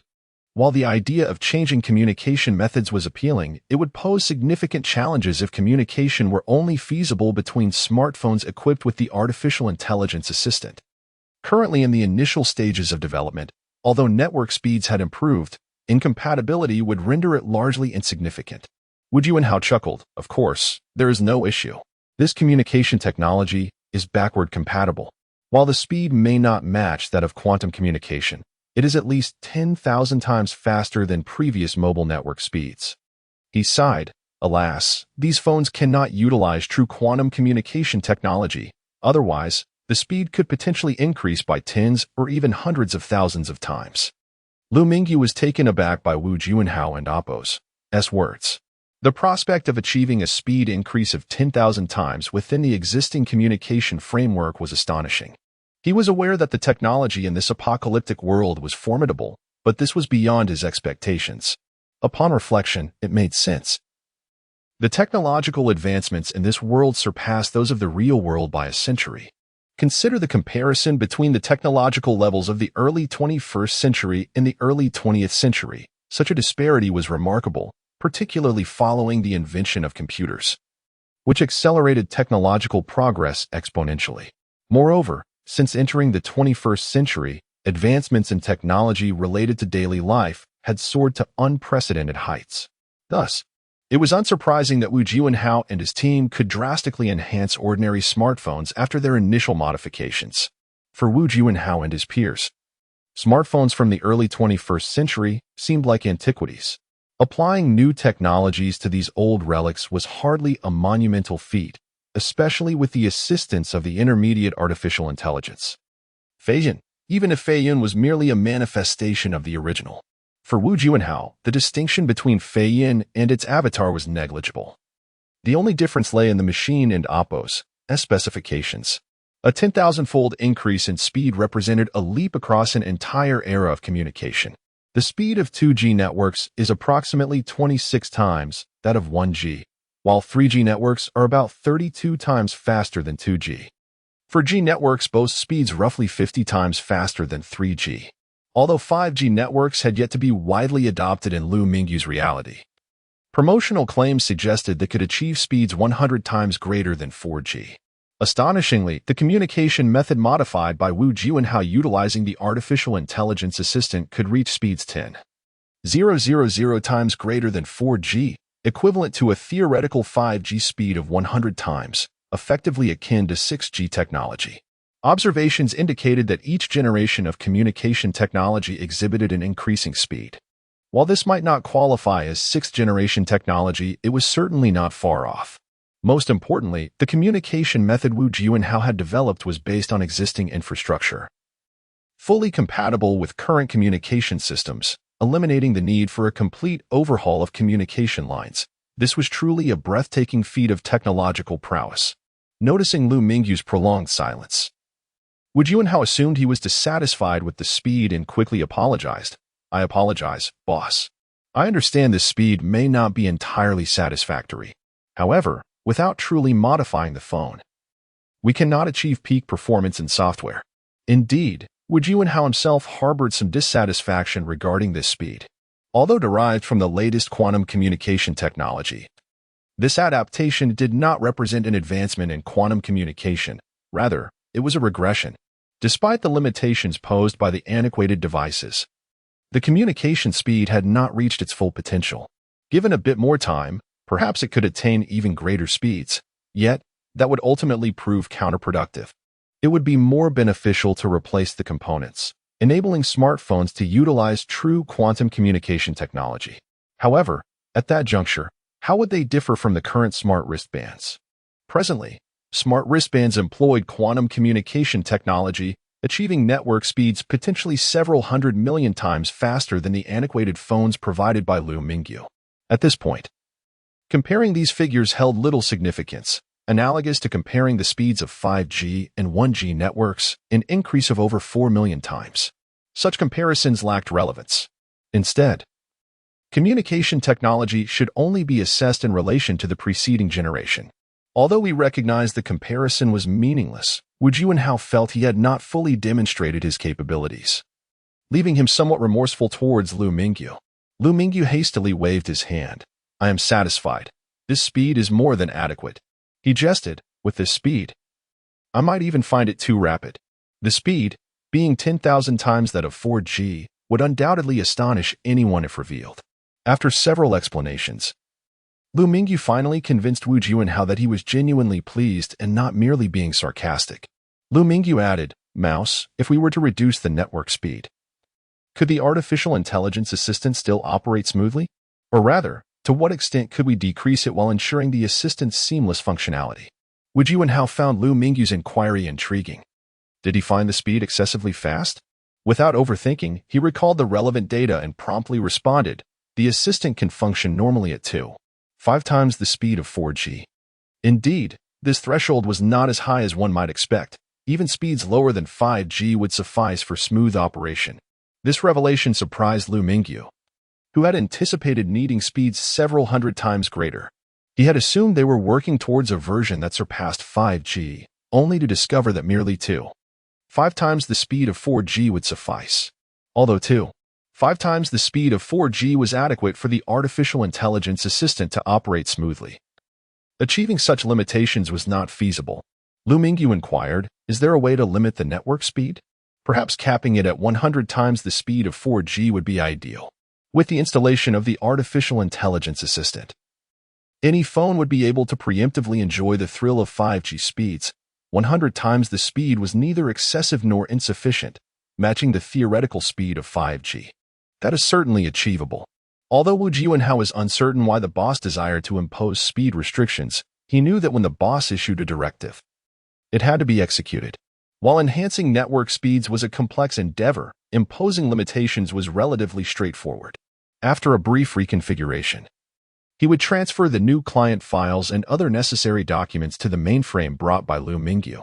Chapter 202, The Wizarding World. Liu Mingyu's eyes sparkled with brilliance, a wave of confidence coursing through his heart. He believed that introducing the seemingly advanced artificial intelligence assistant into the real world would undoubtedly lead to remarkable achievements. A smartphone equipped with an AI assistant could truly be deemed a smart device. Following the installation of the AI assistant, the smartphone and Oppo's performance experienced an invisible boost of at least 20. The network speed surged a staggering 100-fold. Each of these enhancements alone was enough to drive people into a frenzy. And this was merely the capability of a single AI assistant. There were even more superior functionalities awaiting development. However, relying solely on one AI assistant was insufficient. While it could be regarded as genuine artificial intelligence, albeit a rudimentary version, it far surpassed the technology of a century ago. The AI assistant was merely the first step. It was essential to establish a reputation first, as subsequent advancements would become significantly easier. For instance, virtual reality games, quantum computers, long-distance communication technologies, artificial intelligence, and even genuine intelligent life forms were all on the horizon. These aspirations could not be achieved overnight. They required gradual development. In truth, Liu Mingyu wished to expedite the process, yet he found it challenging. Despite the prevalence of high-tech innovations in the apocalyptic world, translating them into practical applications in reality posed a significant dilemma. The workforce was limited, and their primary expertise did not lie in these domains. Restoring the technology proved far more arduous than anticipated. Just as in the real world, individuals utilized various technological products and enjoyed the services they provided. Yet few could articulate how these products were created, unless they were professionals in related fields. The scarcity of skilled personnel hindered the growth of Liu Mingyu and Oppo's company. A large workforce was essential, ideally comprising experts from every relevant industry, to maximize coverage and benefits. Recently, Liu Mingyu had been attempting to gather personnel, but the population at the Jiahong settlement was limited, resulting in a relatively small assembly of individuals. The most pressing concern was to avoid attracting the attention of the powerful figures within the settlement, which added to the complexity of the situation. Unbeknownst to Liu Mingyu, his efforts to recruit personnel from the outer city refugee camp had already come to the attention of Li Haifeng and his associates. Had it been anyone else, the situation might not have been so conspicuous. Since his visit to Li Haifeng, warnings had circulated, and now, virtually every notable faction within the settlement was aware of Liu Mingyu and Oppo's existence. However, they remained oblivious to the extent of his capabilities that had prompted a prominent figure to personally endorse him. Li Haifeng had merely cautioned others not to disturb Liu Mingyu. Beyond that, no further details were disclosed, leading to various distortions in the information circulating among the factions. Li Haifeng had no need to divulge that Liu Mingyu possessed missile capabilities. One misstep could lead to his disappearance from this world. Those who understood the implications would grasp the gravity of the situation. For instance, Wang Jingxian, who had foolishly attempted to seize Liu Mingyu and Oppo's coveted level 2 energy crystal, was now silently lamenting his misguided ambition. He had come to realize that this so-called level 2 energy crystal was a bait set by Li Haifeng and his elite circle to attract others interested in researching energy crystals. Liu Mingyu was merely an unsuspecting target in this scheme, though not every instance of releasing level 2 energy crystals would yield suitable candidates. It was evident that they had found a prime candidate this time. Otherwise, Li Haifeng would not have taken such measures. Huang Jingxian could only suffer in silence, with no outlet for his grievances. Even if he harbored thoughts of revenge, he lacked the courage to act. Having invested all his resources and borrowed personnel from Wu Jiahao and Kai Yehua, he was in no position to consider retaliation, especially with Liu Mingyu not actively seeking trouble. With the loss of his confidants, he was uncertain how to maintain his own livelihood. Though he appeared to live freely, This was contingent upon his own strength. Now, without a support system, he had to be wary of other individuals attempting to usurp him. Fortunately, he still had the backing of his influential father among the five giants, which alleviated immediate concerns about revenge. Moreover, his father would not support such notions, ensuring that while life remained manageable, the prospect of vengeance was dim. Liu Mingyu was unaware that a former rival from the auction house had similarly abandoned thoughts of reprisal. However, even if he were to learn of this, it would not concern him. He was prepared to face challenges head-on, confident that vigilant watchmen occupied the hotel rooftop. Currently, the primary focus of the base personnel remained on developing games and software, while other talent would be monitored. This was the reason Liu Mingyu had instructed them to inquire about previous work experiences during the registration process. The inability to allow them to return to their familiar roles presently did not preclude future opportunities. It served as a reserve of talent. Once the AI assistant was successfully developed, Liu Mingyu directed Wu Juanhao and the team to commence work on a virtual game based on second-generation virtual reality technology. This was their area of expertise, devoid of pressure, particularly for Luo Wenong and his colleagues, who had previously led the technology department at Panda Company and developed wildly popular virtual reality games. Crucially, the equipment Liu Mingyu had recently procured contained vast amounts of data, effectively bundling the entire company and Oppo's information. Upon receiving Liu Mingyu and Oppo's directive, Luo Wenong confidently proclaimed, "Boss, rest assured, grant me 1 week, and I will deliver a virtual game." Liu Mingyu promptly replied, "Excellent. If you replicate it within a week, I will reward your studio with 100 contribution points, in addition to a delightful fruit package." Indeed, it was a matter of replication rather than development. Luo Wenong and Oppo's former company, Panda Company, had created the game Wizarding World, a global phenomenon in virtual reality gaming prior to the onset of the apocalypse. Their current task was to downgrade this fourth-generation virtual reality technology to a second-generation level. Transitioning from a lower level to a higher level of technology proved challenging, yet reverting advanced technology to a known lower level was considerably more straightforward. Initially, Luo Wenong anticipated completing the task in 3 to 4 days. However, upon reflection, he opted for a more cautious approach, extending the timeline to a week, allowing ample time for revisions should any issues arise. Chapter 203, Designing the Second-Generation Virtual Helmet. Luo Wenong initially planned to complete the project within 3 days, but out of caution, he stated it would take a week. To his surprise, the deadline was extended to a week, and the boss offered rewards. A fresh fruit package, could it be the canned fruits from the exchange interface? The thought made Luo Wenong involuntarily lick his cracked lips. It had been ages since he had eaten fruit, and he resolved to diligently complete the game. It was not merely for the fresh fruit, but to fulfill the boss and Oppo's task. Yes, to accomplish the boss and Oppo's objective. Upon hearing of the reward, the studio staff became invigorated, and the atmosphere brimmed with enthusiasm. Liu Mingyu pulled Wu Juanhao aside and inquired, "Howzy, I recall you mentioning the possibility of DIY virtual helmets. I will grant you a certain privilege. See if you can identify suitable personnel to design a new virtual helmet."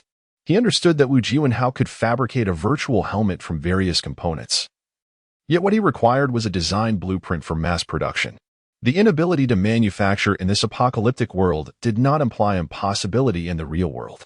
Once these virtual helmets were designed, he could facilitate their production in reality. Wu Juanhao nodded, "No problem, boss. However, I need a specific individual first, with him. I believe we can have the design effort for the virtual helmet." Liu Mingyu chuckled, "You're referring to Han Yuanhua, right?" "Indeed.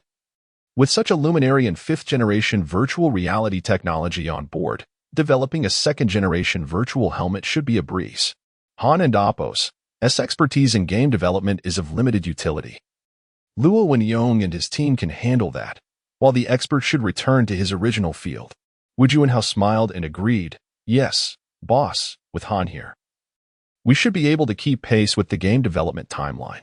Shortly thereafter, Han Yuanhua emerged from the game development room and greeted Liu Mingyu and Wu Juanhao. Liu Mingyu promptly recounted their earlier discussion. Han Yuanhua nodded. Boss, designing a new virtual helmet poses no issue. However, if it is merely for compatibility with second-generation virtual reality games, the existing virtual helmets would suffice. Upon hearing that existing helmets could be utilized, Liu Mingyu perked up and eagerly inquired, do we have the design blueprints for the current virtual helmets? Can they be produced using equipment from a century ago? Merely possessing blueprints was insufficient. They must also be manufacturable. If they could not be produced, the blueprints would be of no use. Han Yuanhua found it curious why they would use century-old equipment to fabricate virtual helmets, questioning whether modern equipment would suffice. In this apocalyptic scenario, surely they could locate a factory capable of manufacturing these helmets? After a brief pause, he said, Boss, I certainly do not have them on hand. But I possess such materials at home. I can retrieve them. As for whether century-old equipment could suffice, to be honest, he was uncertain, as he was unaware of the manufacturing capabilities from a century ago. Liu Mingyu pondered for a moment, then declared, Let us do this. I will find time to retrieve your computer. In the meantime, you all should design a simple, efficient, and easily manufacturable virtual helmet based on second-generation virtual reality technology. However, one thing must be ensured: safety.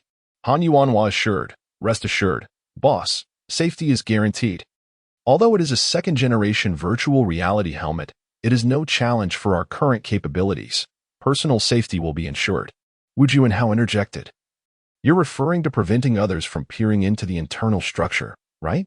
He had experience, previously, when transferring the initial artificial intelligence. The boss had emphasized the importance of implementing robust safety measures to thwart potential breaches.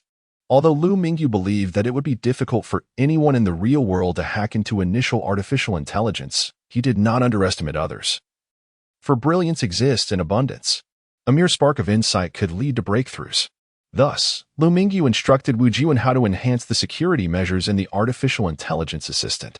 As the third-ranked hacker in Huaxiao and one of the leading hackers globally, Wu Juanhao was not only skilled in offense, but also in defense. It was challenging to find someone more adept than him. He held immense confidence in his defensive capabilities, especially after integrating the initial artificial intelligence, which animated the entire defense system, rendering it nearly impenetrable to outside attacks. Liu Mingyu affirmed, indeed, while designing the virtual helmet, we must also consider the potential for external breaches. Han Yuanhua expressed understanding and added, actually, boss, you need not worry excessively. This type of setup is not unprecedented. I recall that during my previous company's launch of the second-generation virtual reality technology, similar precautions were implemented to prevent imitation.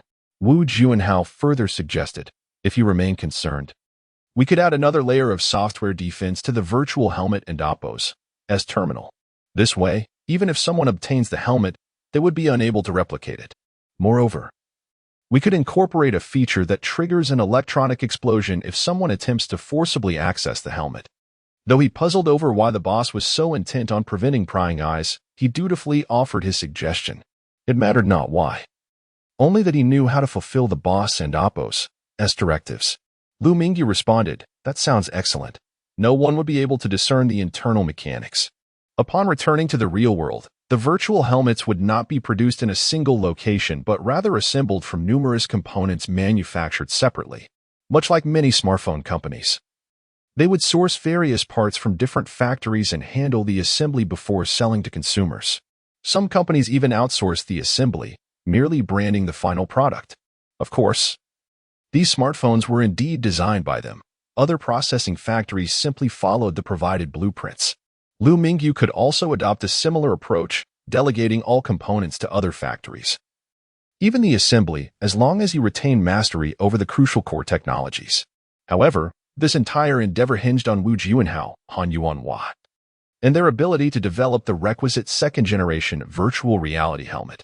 As for Han Yuanhua's suggestion regarding the fourth-generation helmet, Liu Mingyu dared not indulge in such aspirations. Not to mention its availability, the feasibility of producing it in reality remained uncertain.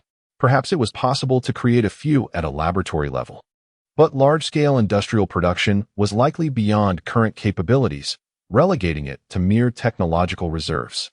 Chapter 204. The arrival of Zhao Yulong that evening. After finishing his meal, Han Yuanhua made his way to his neighbor Zhao Yulong and Appo's home.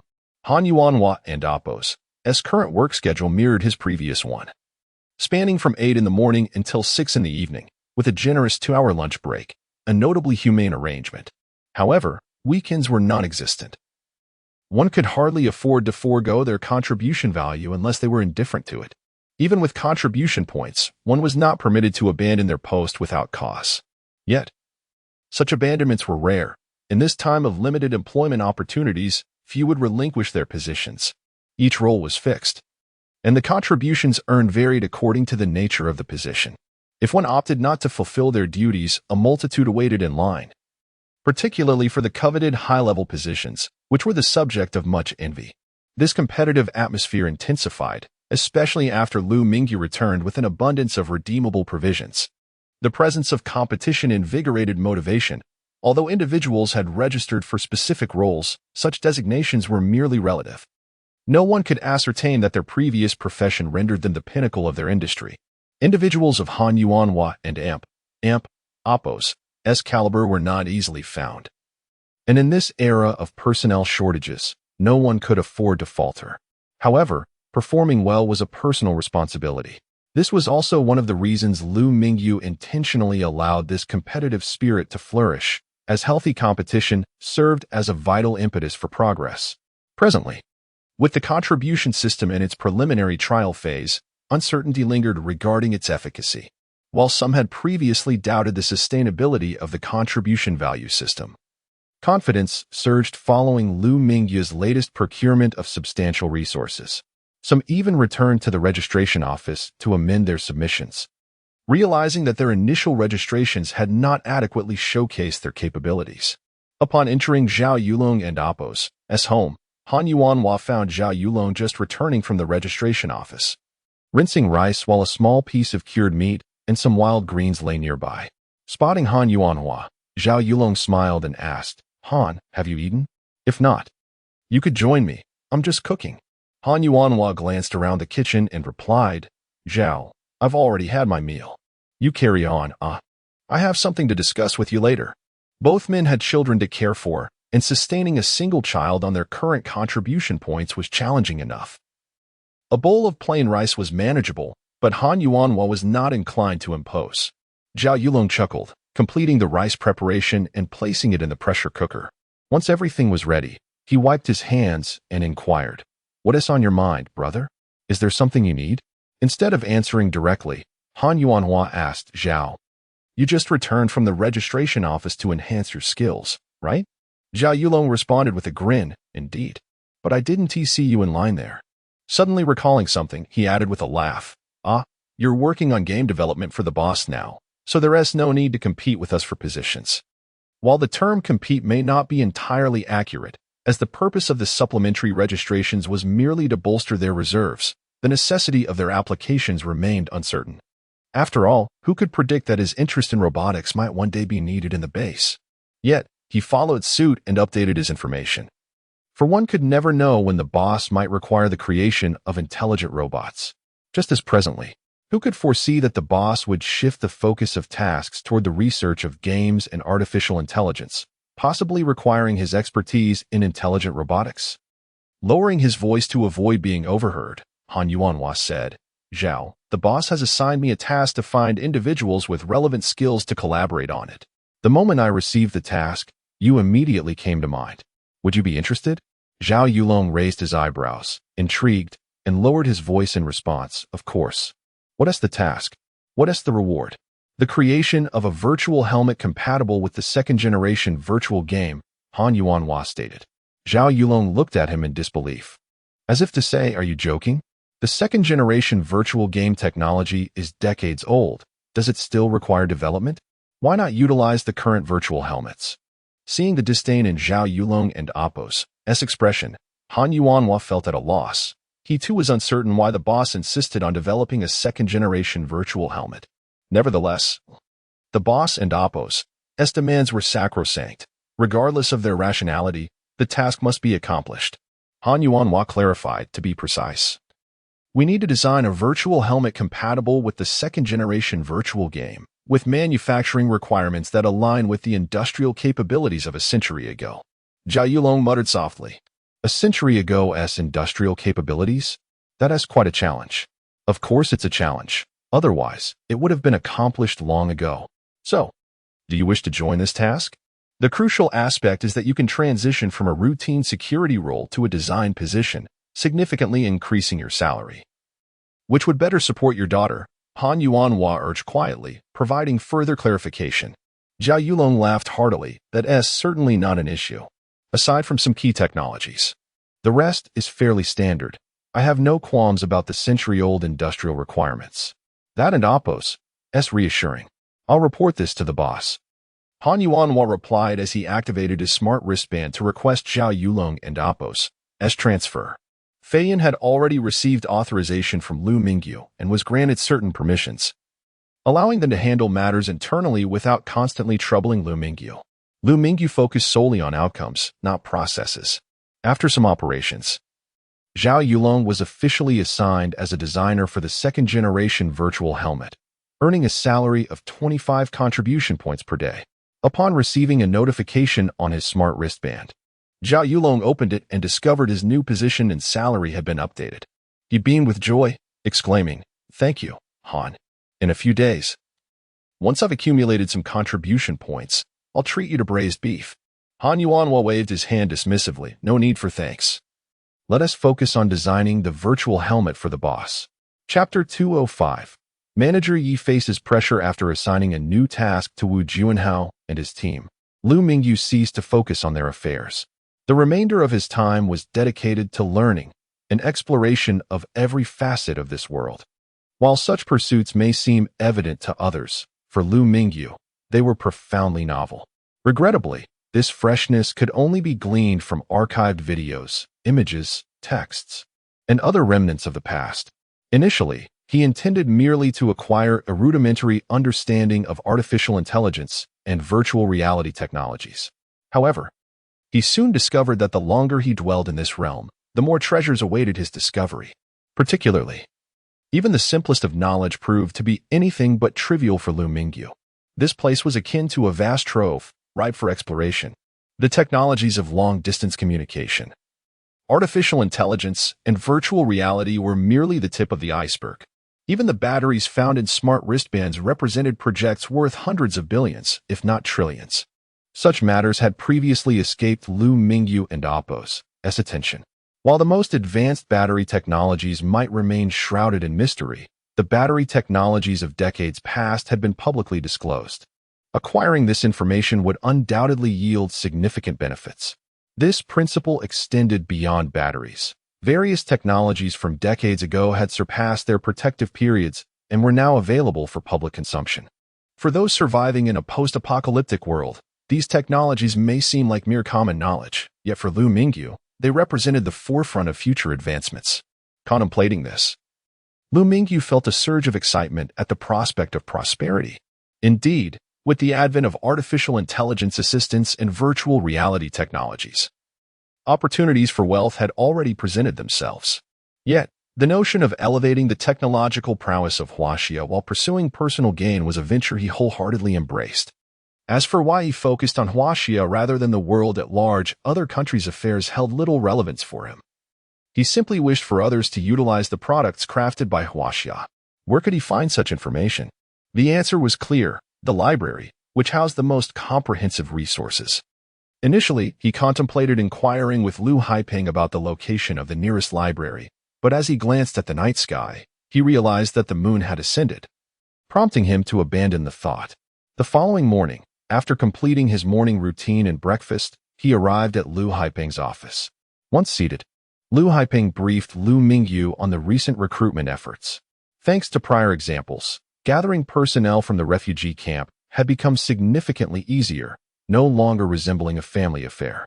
In fact, out of concern for excessive recruitment depleting the company and Appos' resources too rapidly, certain conditions had been established. First and foremost, candidates needed to be physically robust to ensure they could quickly contribute to the company's defense. Despite the large number of personnel within the company, a majority were physically frail, with those capable of combat constituting less than one-third. In a post-apocalyptic world, physical strength equates to a heightened chance of survival, particularly after recent attacks on the company. Liu Haiping had intensified security measures. Nonetheless, with limited personnel, even the most enhanced security precautions had their limits. Since Liu Mingyu acquired an arsenal, there were no significant restrictions on firearms, yet the shooting proficiency of the staff remained woefully inadequate. Although the boss had instructed him to organize firearms training, proficiency could not be developed overnight. Especially for the physically weak, merely holding a rifle would quickly exhaust them. Therefore, he predominantly sought out the physically capable individuals. He did not dismiss the contributions of the frail. Various positions within the company were available for them to contribute meaningfully.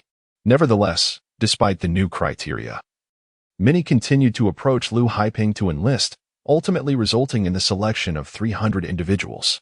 As they departed, many greeted Liu Haiping, saying, "Brother Peng, if the company needs more personnel, make sure to choose me first. I'll register here. Don't forget me." Liu Haiping nodded and smiled, assuring them, "No problem. Once I return to report to the boss, if there is a need, I will certainly inform everyone." This phenomenon was largely attributed to Liu Haiping's strategic distribution of valuable frozen meats, pork, beef, chicken, and lamb, as promotional materials, complemented by the testimonies of those who had recently emerged from the refugee camp, all of whom were captivated by the generous offerings from Xingchen Technology Company. This was the underlying reason for the steady stream of recruits. One might wonder if such an abundance of goods would invite theft. However, a group of imposing individuals armed with M4A1 rifles stood vigil beside the supplies. Any hint of malicious intent would swiftly be dealt with, leaving only those with ill intentions to face dire consequences. Such was the nature of the post-apocalyptic world, witnessing the generous treatment provided by Xingchen Technology Company. Many were stirred with desire. Following several rounds of expansion, the total population of Xingchen Technology Company in this post-apocalyptic realm reached 1,005, with approximately half possessing the physical capability for combat. It is important to note that this combat capability meant they could fend off a zombie with a kitchen knife, though their proficiency with firearms remained limited to a handful of seasoned veterans. Nevertheless, Liu Mingyu possessed ample ammunition for practice, ensuring that their shooting skills would inevitably improve. Upon learning that Liu Haiping had turned away the majority of applicants, Liu Mingyu felt as though he had missed out on a lottery win. Many individuals were now approaching him voluntarily, a welcome development at a time when he needed manpower. After a moment of contemplation, he spoke up, saying, "Brother Liu, continue recruiting, accept everyone. The more, the better. Why should I fear not being able to support them? Where else can we find diligent workers who only require food in return?" The more, the better? Liu Haiping recalled the names of those who had registered. After a moment's hesitation, he replied, "Boss, if we do not impose restrictions, there are nearly 2,000 people already registered, and even more are on their way upon hearing the news. If we accept so many at once, I fear, manager, you may feel overwhelmed." He refrained from stating outright that the boss could not support such a large number of people, opting instead to imply that manager Yi would face pressure, fully aware that the company and AMP, Oppos, S resources stemmed from Liu Mingyu and AMP, Oppos, S efforts. In truth, he, like Liu Fuguei, believed that Liu Mingyu had discovered a massive warehouse. However, even the largest of warehouses had finite supplies, and relying solely on them could lead to depletion. Chapter 206. The library. Liu Mingyu was taken aback. Behind him stood over 2,000 individuals, a number established after Liu Haiping set specific conditions. Despite this, the sheer volume was astonishing. Such a sudden influx of people could indeed become unsustainable. However, his interpretation of unsustainable diverged from that of Liu Haiping. Liu Mingyu and AMP, Oppos, S concern was not about the inability to support them, but rather about the limitations of his storage space, which could only accommodate food at this point. Presently, his storage space measured 46.7 cubic meters, sounding ample, yet it was rather limited. Supporting 1,000 individuals was manageable, even accommodating double that would not pose a significant challenge, albeit requiring additional trips. Yet, inviting over 2,000 people, with the possibility of more to follow, would necessitate an overwhelming number of journeys. He would have to await an upgrade to his storage capacity for a more feasible solution before he could expand his recruitment efforts. Nonetheless, during this recruitment phase, vigilance towards the movements of competing factions was imperative. Otherwise, the infiltration of spies could lead to dire consequences. Conversely, even if spies were to infiltrate, they would likely envy the living conditions here.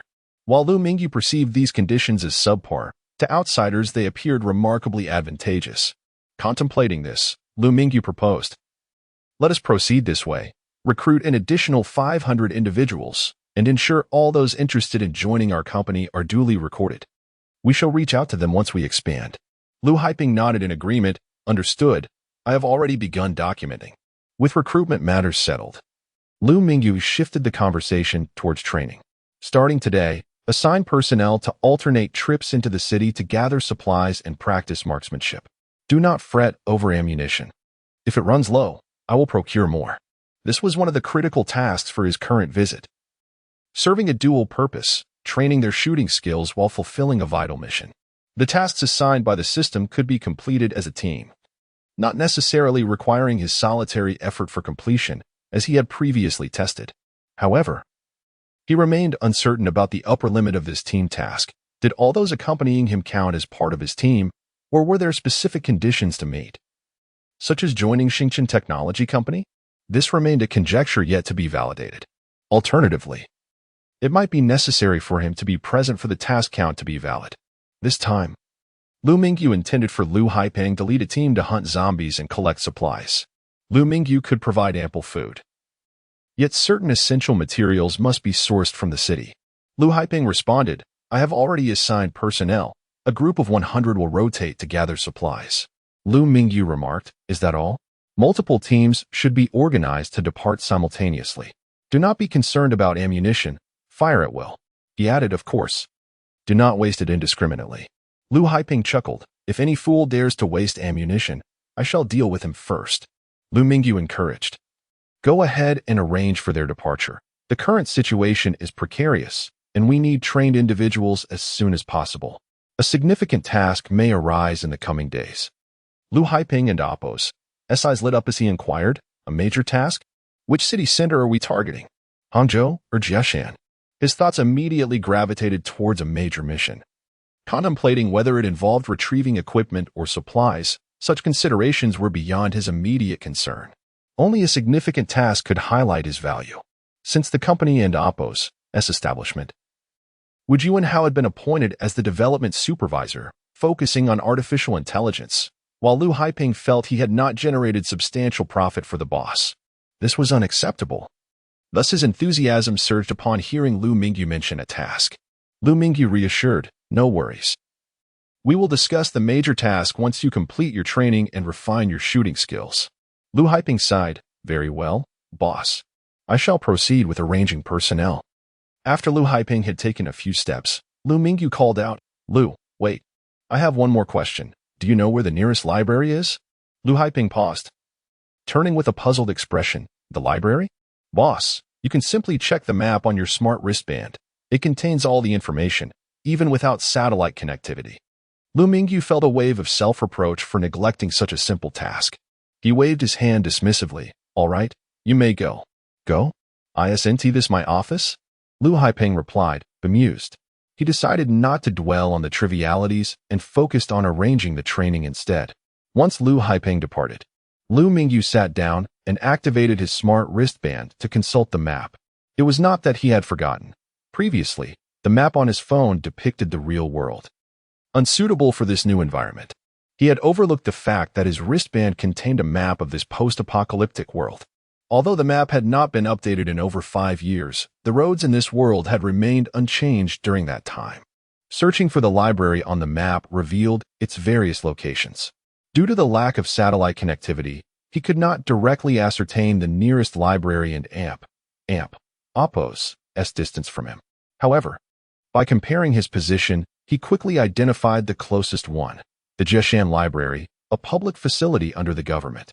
Upon reviewing the map, Liu Mingyu furrowed his brow. The location of Jiashan Library was rather precarious, situated close to the city center, on the opposite side of it.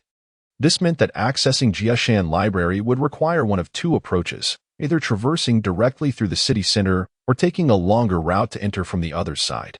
Regardless of the method chosen, both options presented significant challenges. Crossing through the city center, though Jiashan was a small city, the area was densely populated, likely housing tens of thousands, if not hundreds of thousands, of people. The thought of navigating through such a horde of zombies sent shivers down his spine. It was not just the ordinary zombies he had to worry about. The presence of specialized zombies was also a concern.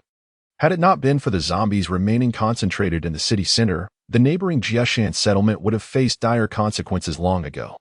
Taking the longer route was equally unsatisfactory. The lower zombie population in the western region of Jiashan was a result of 5 years of survivor efforts. It was reasonable to surmise that, without survivors to manage the zombies, the numbers might rival those in the city center. Furthermore, the library's position was alarmingly close to the city center, ensuring that neither approach would yield favorable outcomes. Chapter 207, Training and Responses. Liu Mingyu glanced once more at the libraries in Hangzhou. Most of them were centrally located, with only the Changdong Library situated a bit farther from the city center, closer to the Jiahong settlement. Upon examining the locations, he noted that the Changdong New District Library was approximately 5 kilometers in a straight line from the Panda Company. This distance, in fact, rendered the Changdong Library relatively close to the city center, appearing more accessible compared to the other libraries. Most importantly, Liu Mingyu was more familiar with the Changdong New District. While Jia City, though well known to the residents of Jiahong, seemed less appealing to him. A city unexplored was filled with treasures, unlike Jia City, where even the slightest useful items had been scavenged by survivors. Once Liu Haiping had trained a batch of personnel, they could head to the Changdong New District Library, which seemed far more promising than the Jia City Library. After reviewing the address provided by Han Yuanhua, it appeared to be only about 10 kilometers away from the Changdong New District Library.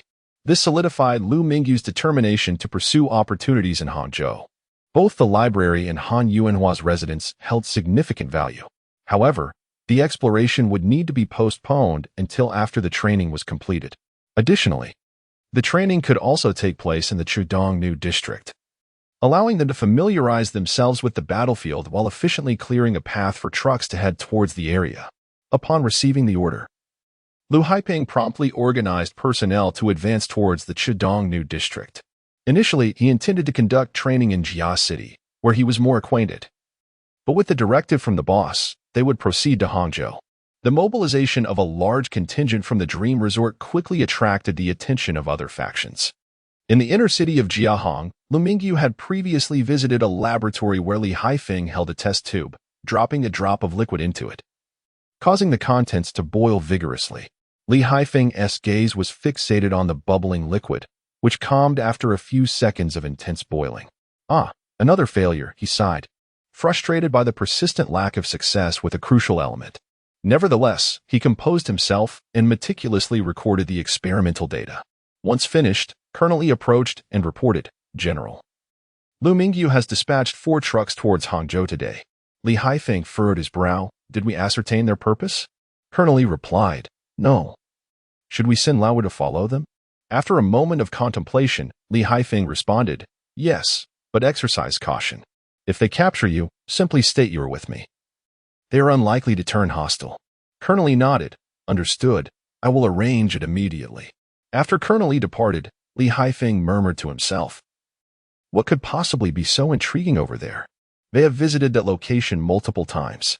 He shook his head and began a new round of experiments. Simultaneously, in another part of the inner city, at the auction house, reports reached Lu Fugue, who was smoking a cigarette. After exhaling a cloud of smoke, he muttered, "Where exactly is Liu and Oppo's warehouse? How is it that my men can't find it?" He had been keeping tabs on Liu Mingyu, but after learning that Huang Jingshuan's personnel had been annihilated, Chapter 208, Shared Tasks, after Liu Mingyu dispatched Liu Haiping, he ceased to monitor the situation further. Regarding the surveillance personnel outside, as long as they did not linger nearby, he paid them no mind. It was not as if he could simply approach them for a philosophical discussion. He was aware that other factions would undoubtedly keep an eye on this area, but it mattered little to him as long as they did not provoke him. The sudden influx of personnel rendered the original wooden cabins insufficient. Fortunately, the surrounding trees provided ample resources, and a clearing was found where additional cabins could be constructed. For the time being, they were forced to crowd together for shelter.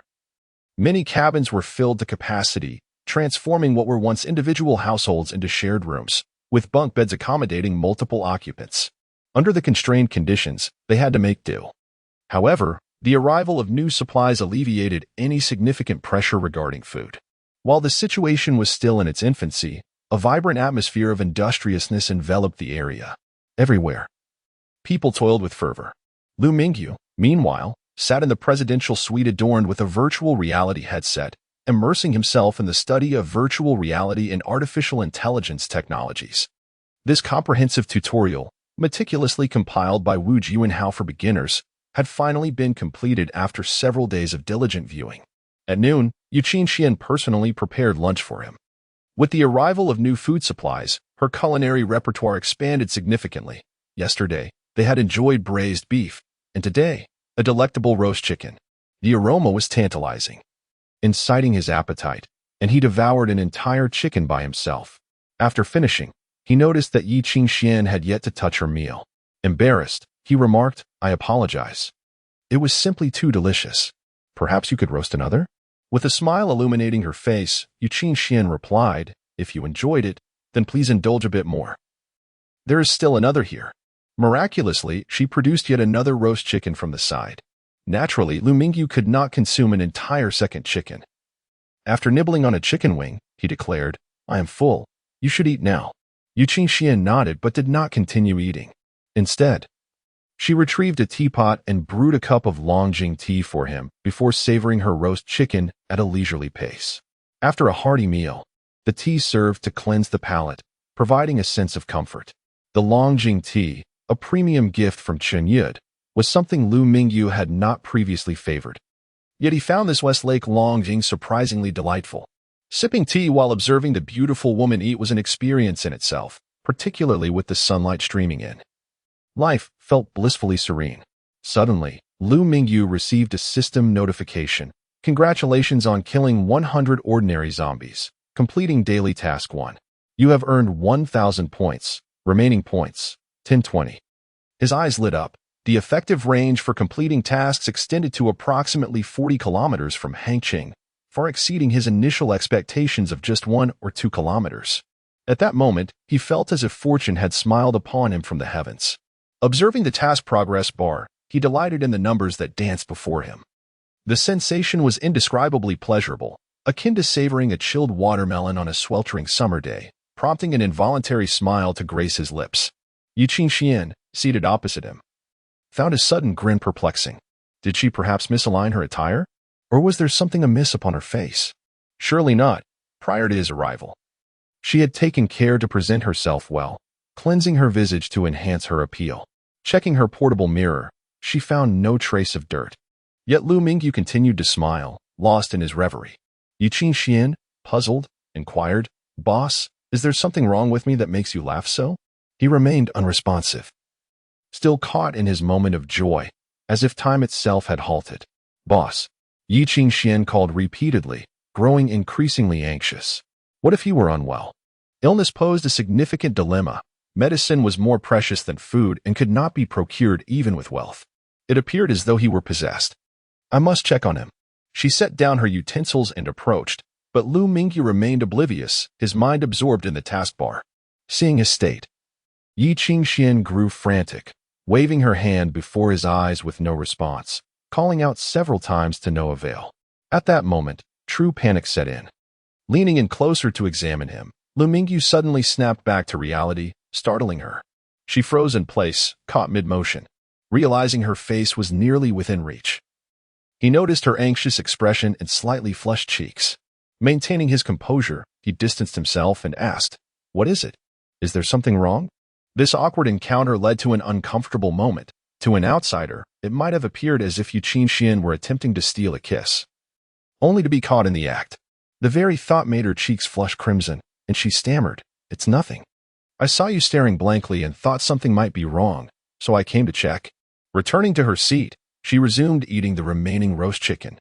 Liu Mingyu realized that his earlier foolish grin had been misinterpreted, prompting him to be more mindful of his expressions in the future. This incident further confirmed that the system interface was invisible to others, appearing solely in his mind. Suppressing his smile, he stood and said casually, "Take your time. I shall rest over there." He then moved to a nearby sofa, closing his eyes to relax. Though his eyes were shut, he remained acutely aware of the fluctuating numbers on the taskbar, as anticipated, whether his eyes were open or closed. Invoking the system would cause the interface to materialize in his consciousness. Watching the progress bar's numbers dance, he could not help but smile once more. Yu Qian, tearing into her roast chicken, kept her gaze fixed on Liu Mingyu, noting his peculiar smile returning. It seemed the boss had encountered some delightful news. Indeed, Liu Mingyu was elated, for simply by sitting there, his tasks were being completed with ease. Who could remain unhappy with such fortune? With the accrued points, he could enhance his storage capacity, thereby alleviating the strain on his transport capabilities. Liu Haiping and his team must have encountered a horde of zombies at this rate. They would soon fulfill the task of defeating ordinary zombies. Chapter 209.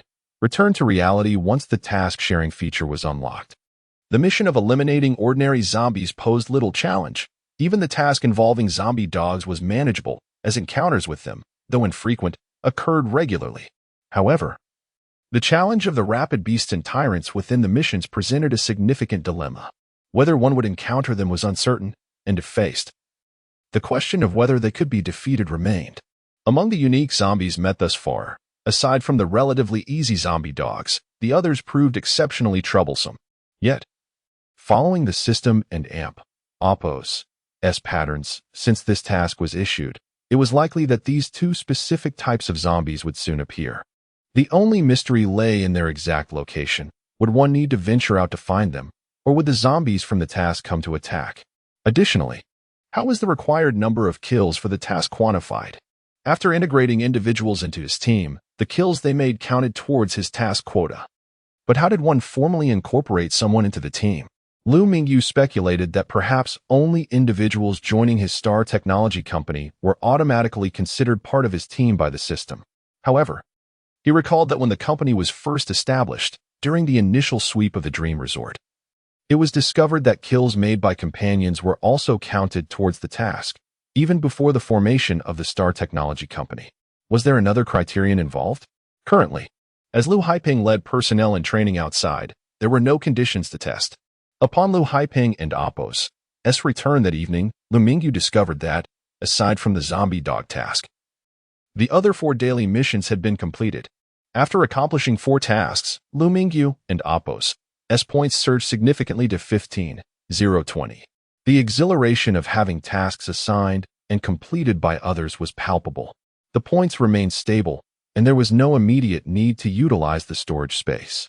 The following morning, as Liu Haiping and his team set off towards the eastern new district of Hangqing, Liu Mingyu sought out individuals who had yet to register but intended to join him. Heading towards Jiaqing, his primary aim was to conduct tests to ascertain the conditions that triggered the tasks. Jiaqing was slightly closer than Hangqing, and as Liu Haiping departed, Liu Mingyu took 10 aspiring recruits in the direction of Jiaqing.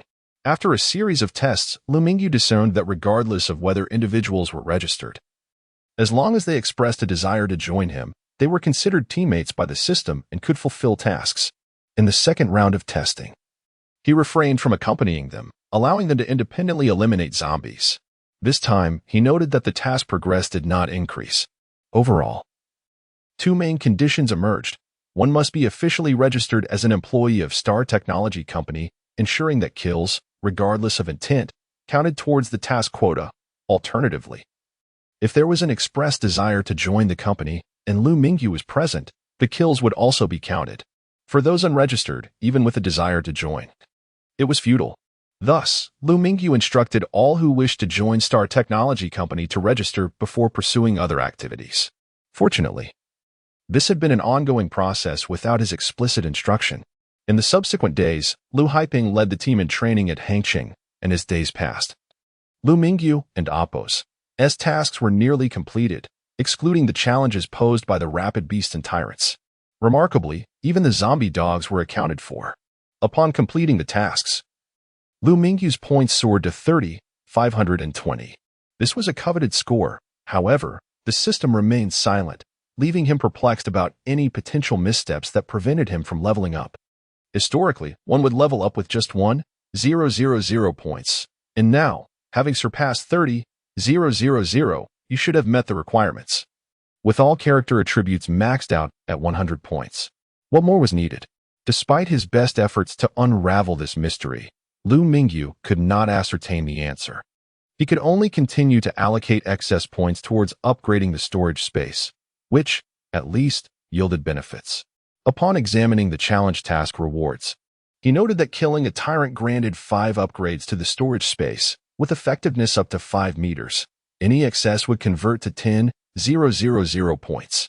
Currently, the storage space measured 3.6 meters, with the next upgrade requiring 2,700 points. Liu Mingyu spent 27,900 points to enhance it to 4.5 meters, nearly doubling the total volume to 91 cubic meters. After this expenditure, his points dwindled to 2,620. The next tier of storage space enhancement would require 3,600 points, leaving him insufficient for further upgrades. Liu Mingyu began to suspect whether the system had orchestrated the tasks, specifically that killing the tyrant precisely aligned with the enhancement requirements. However, he swiftly dismissed this notion, recognizing it as mere coincidence, a product of his chosen tasks. Liu Mingyu scrutinized the task rewards, concluding that the optimal timing for completing the tyrant mission would be when the storage space reached 5 meters, allowing for a simultaneous 5 upgrades to maximize the rewards. The points required for enhancement from 1 to 5 meters totaled 21,500. A significant increase compared to the 10,000 points awarded for exceeding that dimension. After several days of training, Liu Haipeng and Appo's team had yet to encounter the rapid beasts or tyrants. It seemed these unique zombies required Liu Mingyu and Appo's presence to manifest. Alternatively, it was possible that the training team had not ventured into the city center, thus missing these special zombies. Regardless, the absence of encounters with such formidable foes, particularly the tyrant, was fortuitous for Liu Mingyu. With the enhancement level of his storage space still not maximized and all point tasks completed, it was time to return to the real world to refresh the tasks. On the morning of June 20th, 2115, after rising from his bed, Liu Mingyu seamlessly transitioned back to the reality he inhabited. Chapter 210. Vividly real. Liu Mingyu chose to return to his own villa, where everything mirrored the state he had encountered during his journey through realms. A flash of white light swept by, and the entire fabric of time resumed its course, gently advancing forward. It was July 15th, 2019. Upon returning to the real world, Liu Mingyu donned a fresh set of attire.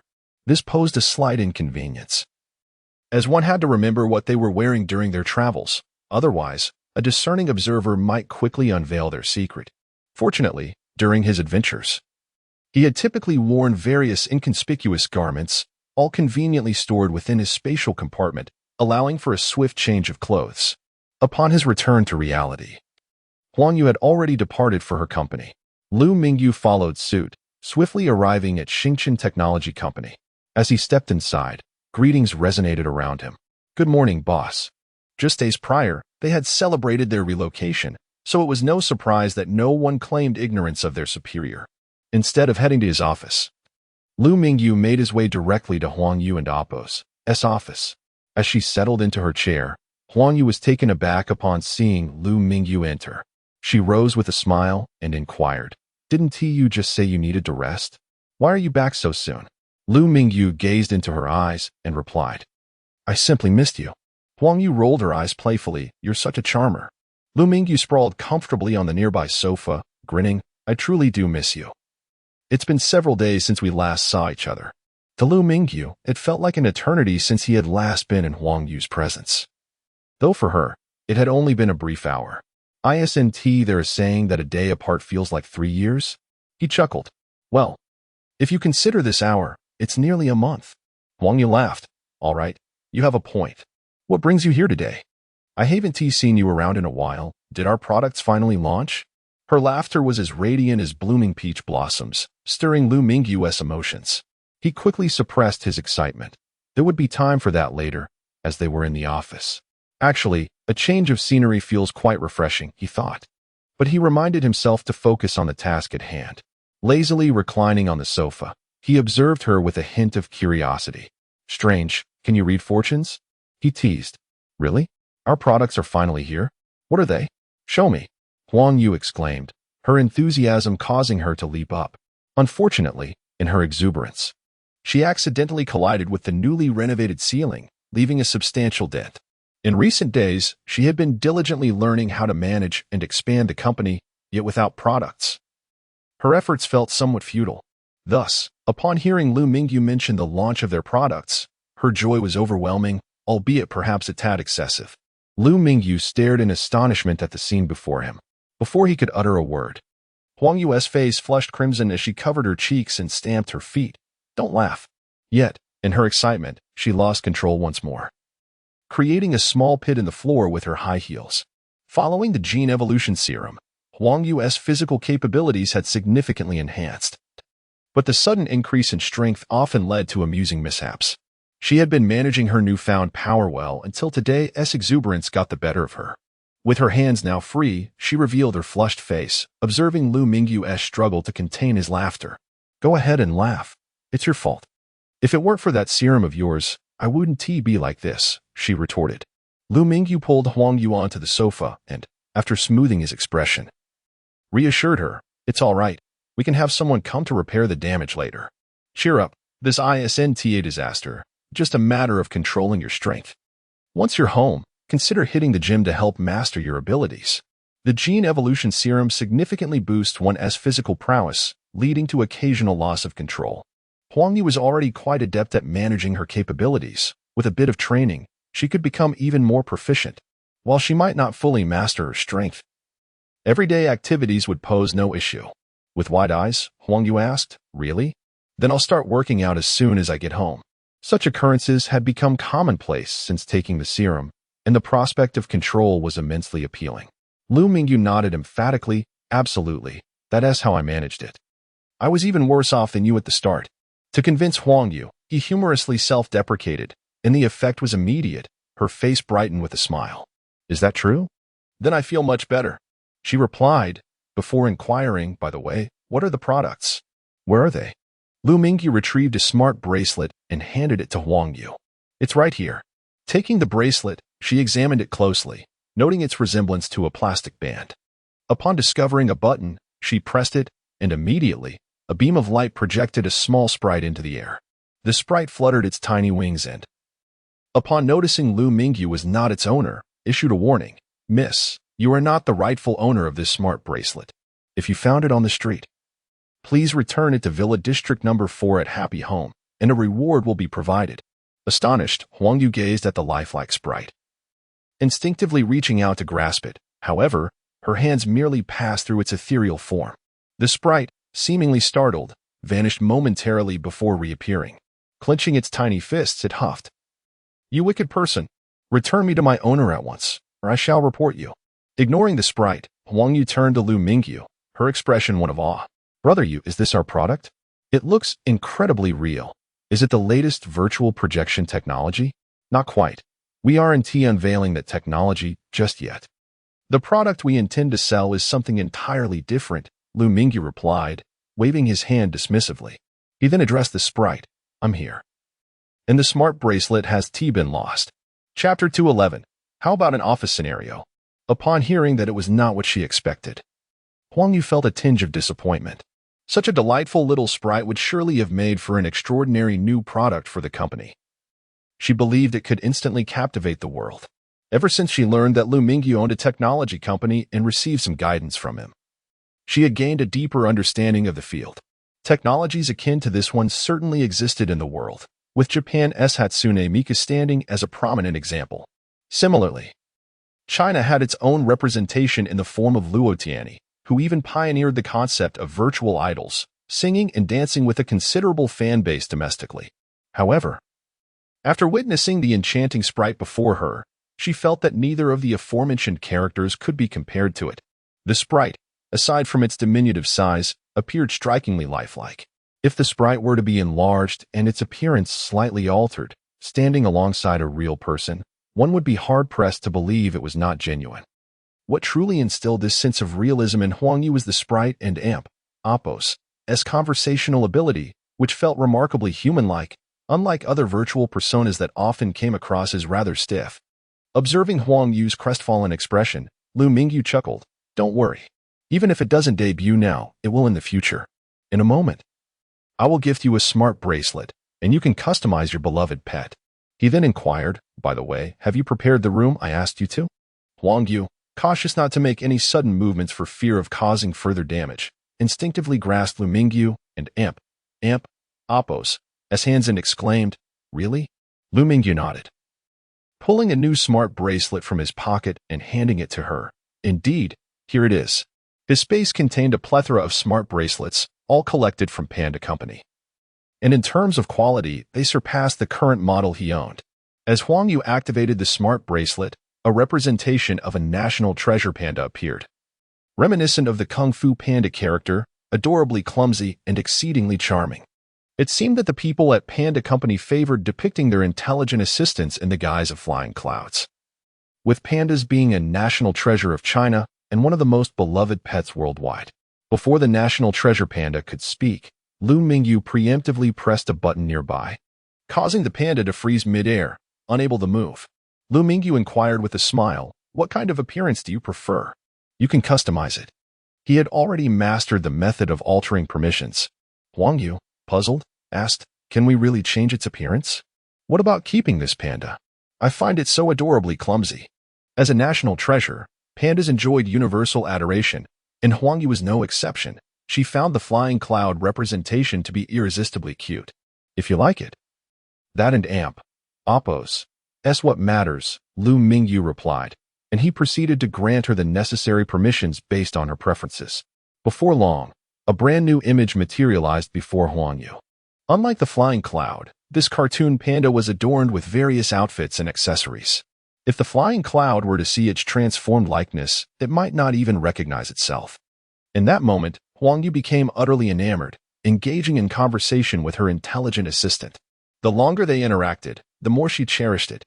The intelligent assistant on the smart bracelet was a genuine rudimentary artificial intelligence. It possessed its own memory, a unique manner of speech, and most importantly, the ability to learn according to circumstances, which was the essence of artificial intelligence. Should this rudimentary AI be released into the world, it would undoubtedly create a significant stir.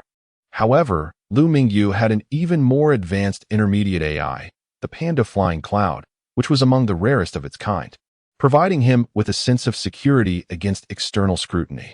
Liu Mingyu interrupted Huang Yu's conversation with her smart bracelet, stating, have you prepared the room I asked for you? Huang Yu deactivated her smart bracelet and replied, and amp, Appos, ready, just next door to your office. Exiting the office, she noticed that everyone within had turned their attention toward her, likely intrigued by the earlier commotion she had caused. As she glanced their way, they hastily resumed their tasks, though their curiosity remained unabated. Disregarding their gazes, Huang Yu led Liu Mingyu to the adjacent room designated for the server. The space measured approximately 15 square meters, containing only a desk. Huang Yu switched on the lights and closed the door, inquiring, what do you need this room for, brother Yu? We aren't allowed to place anything in here. Liu Mingyu pointed to the desk with a grin. Isn't this an item? Well, I suppose it counts as such, she replied. But using this room for work seems a bit odd. It feels more like a place for reflection. Liu Mingyu halted, and as Huang Yu stood against the wall, he unexpectedly leaned against it, performing a playful wall push. Huang Yu stepped back, looking flustered. Maybe I should lock the door. Initially intending to jest, Liu Mingyu was taken aback when Huang Yu seriously considered it. Not wanting to proceed with the joke, he quickly released her and chuckled. I was just teasing.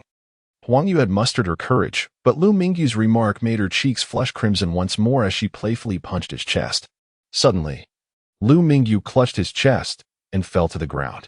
Huang Yu, alarmed, recalled her recent streak of bad luck and realized her reflex had been instinctive. She knelt beside him, rubbing the spot where she had struck him, crying out, Brother Yu, are you okay? I didn't amp, Appos, mean to. Liu Mingyu, seizing Huang Yu and Apos' hand. Grinned mischievously. Haha, I was just joking. With your little hand, how could you possibly hurt me? Seeing Liu Mingyu unscathed, Huang Yu and Apos' tears transformed into laughter, as she had genuinely feared she had struck him too hard. With her eyes still glistening, she looked at Liu Mingyu and earnestly said, Brother Yu, please don't and Apos. Do that again. I might take you seriously. Realizing he had overstepped with his jest, Liu Mingyu sat up, his expression sober. I apologize. It won't and Apos. Happen again. However, just after he spoke, Huang Yu made a silly face and laughed. Hee, you tricked me, and now you and Apos, been tricked as well. We and Apos, re-even now. Indeed, we and Apos, re-even. But we truly shouldn't and Apos, make such jokes in the future, Liu Mingyu thought, observing Huang Yu and Apos' tear-streaked face. He felt it was his duty to bring her joy, not tears. Chapter 212. The Art of Confession. The two rose to their feet, adjusting their attire. Liu Mingyu, brushing aside the earlier awkwardness, spoke. You have consumed the gene evolution potion and acquired the extraordinary ability to remain slim regardless of your dietary indulgences, correct? Huang Yu nodded. Recalling the torment she endured while taking the potion, a shiver of fear coursed through her. Yet, the remarkable gift of eating without gaining weight made the suffering seem worthwhile. For a woman, being able to relish food while maintaining a slender figure was a coveted ability, rendering the pain trivial in comparison. Seeing her affirmation, Liu Mingyu continued, aside from this remarkable ability, I have also acquired another superpower.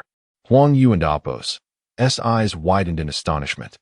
The power of not gaining weight was already formidable. What could possibly rival it?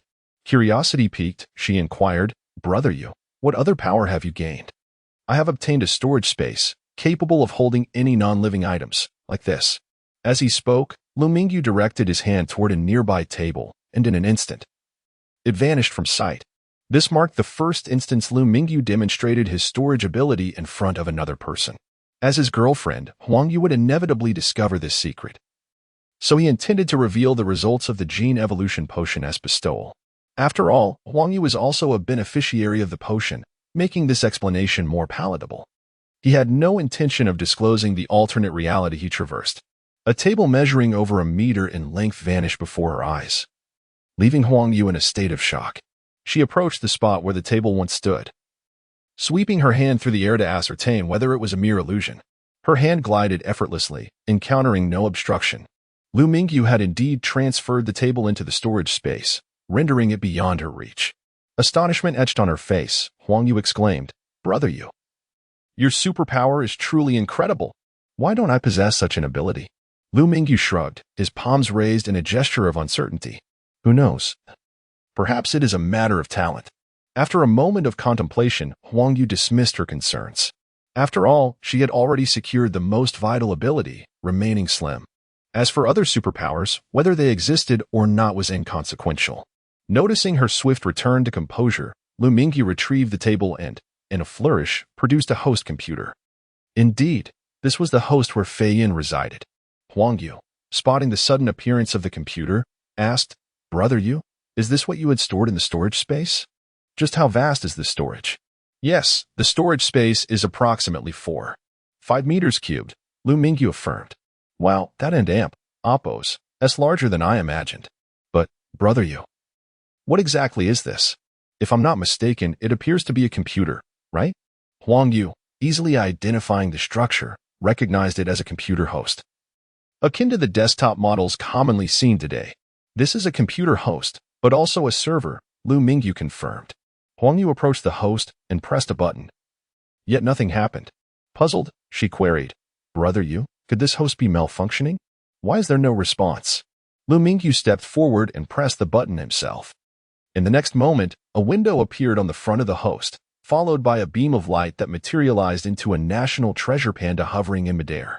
Huang Yu had encountered Liu Mingyu's little sprite before, and having utilized her own intelligent assistant, she was not overly surprised by Fei Yin's emergence.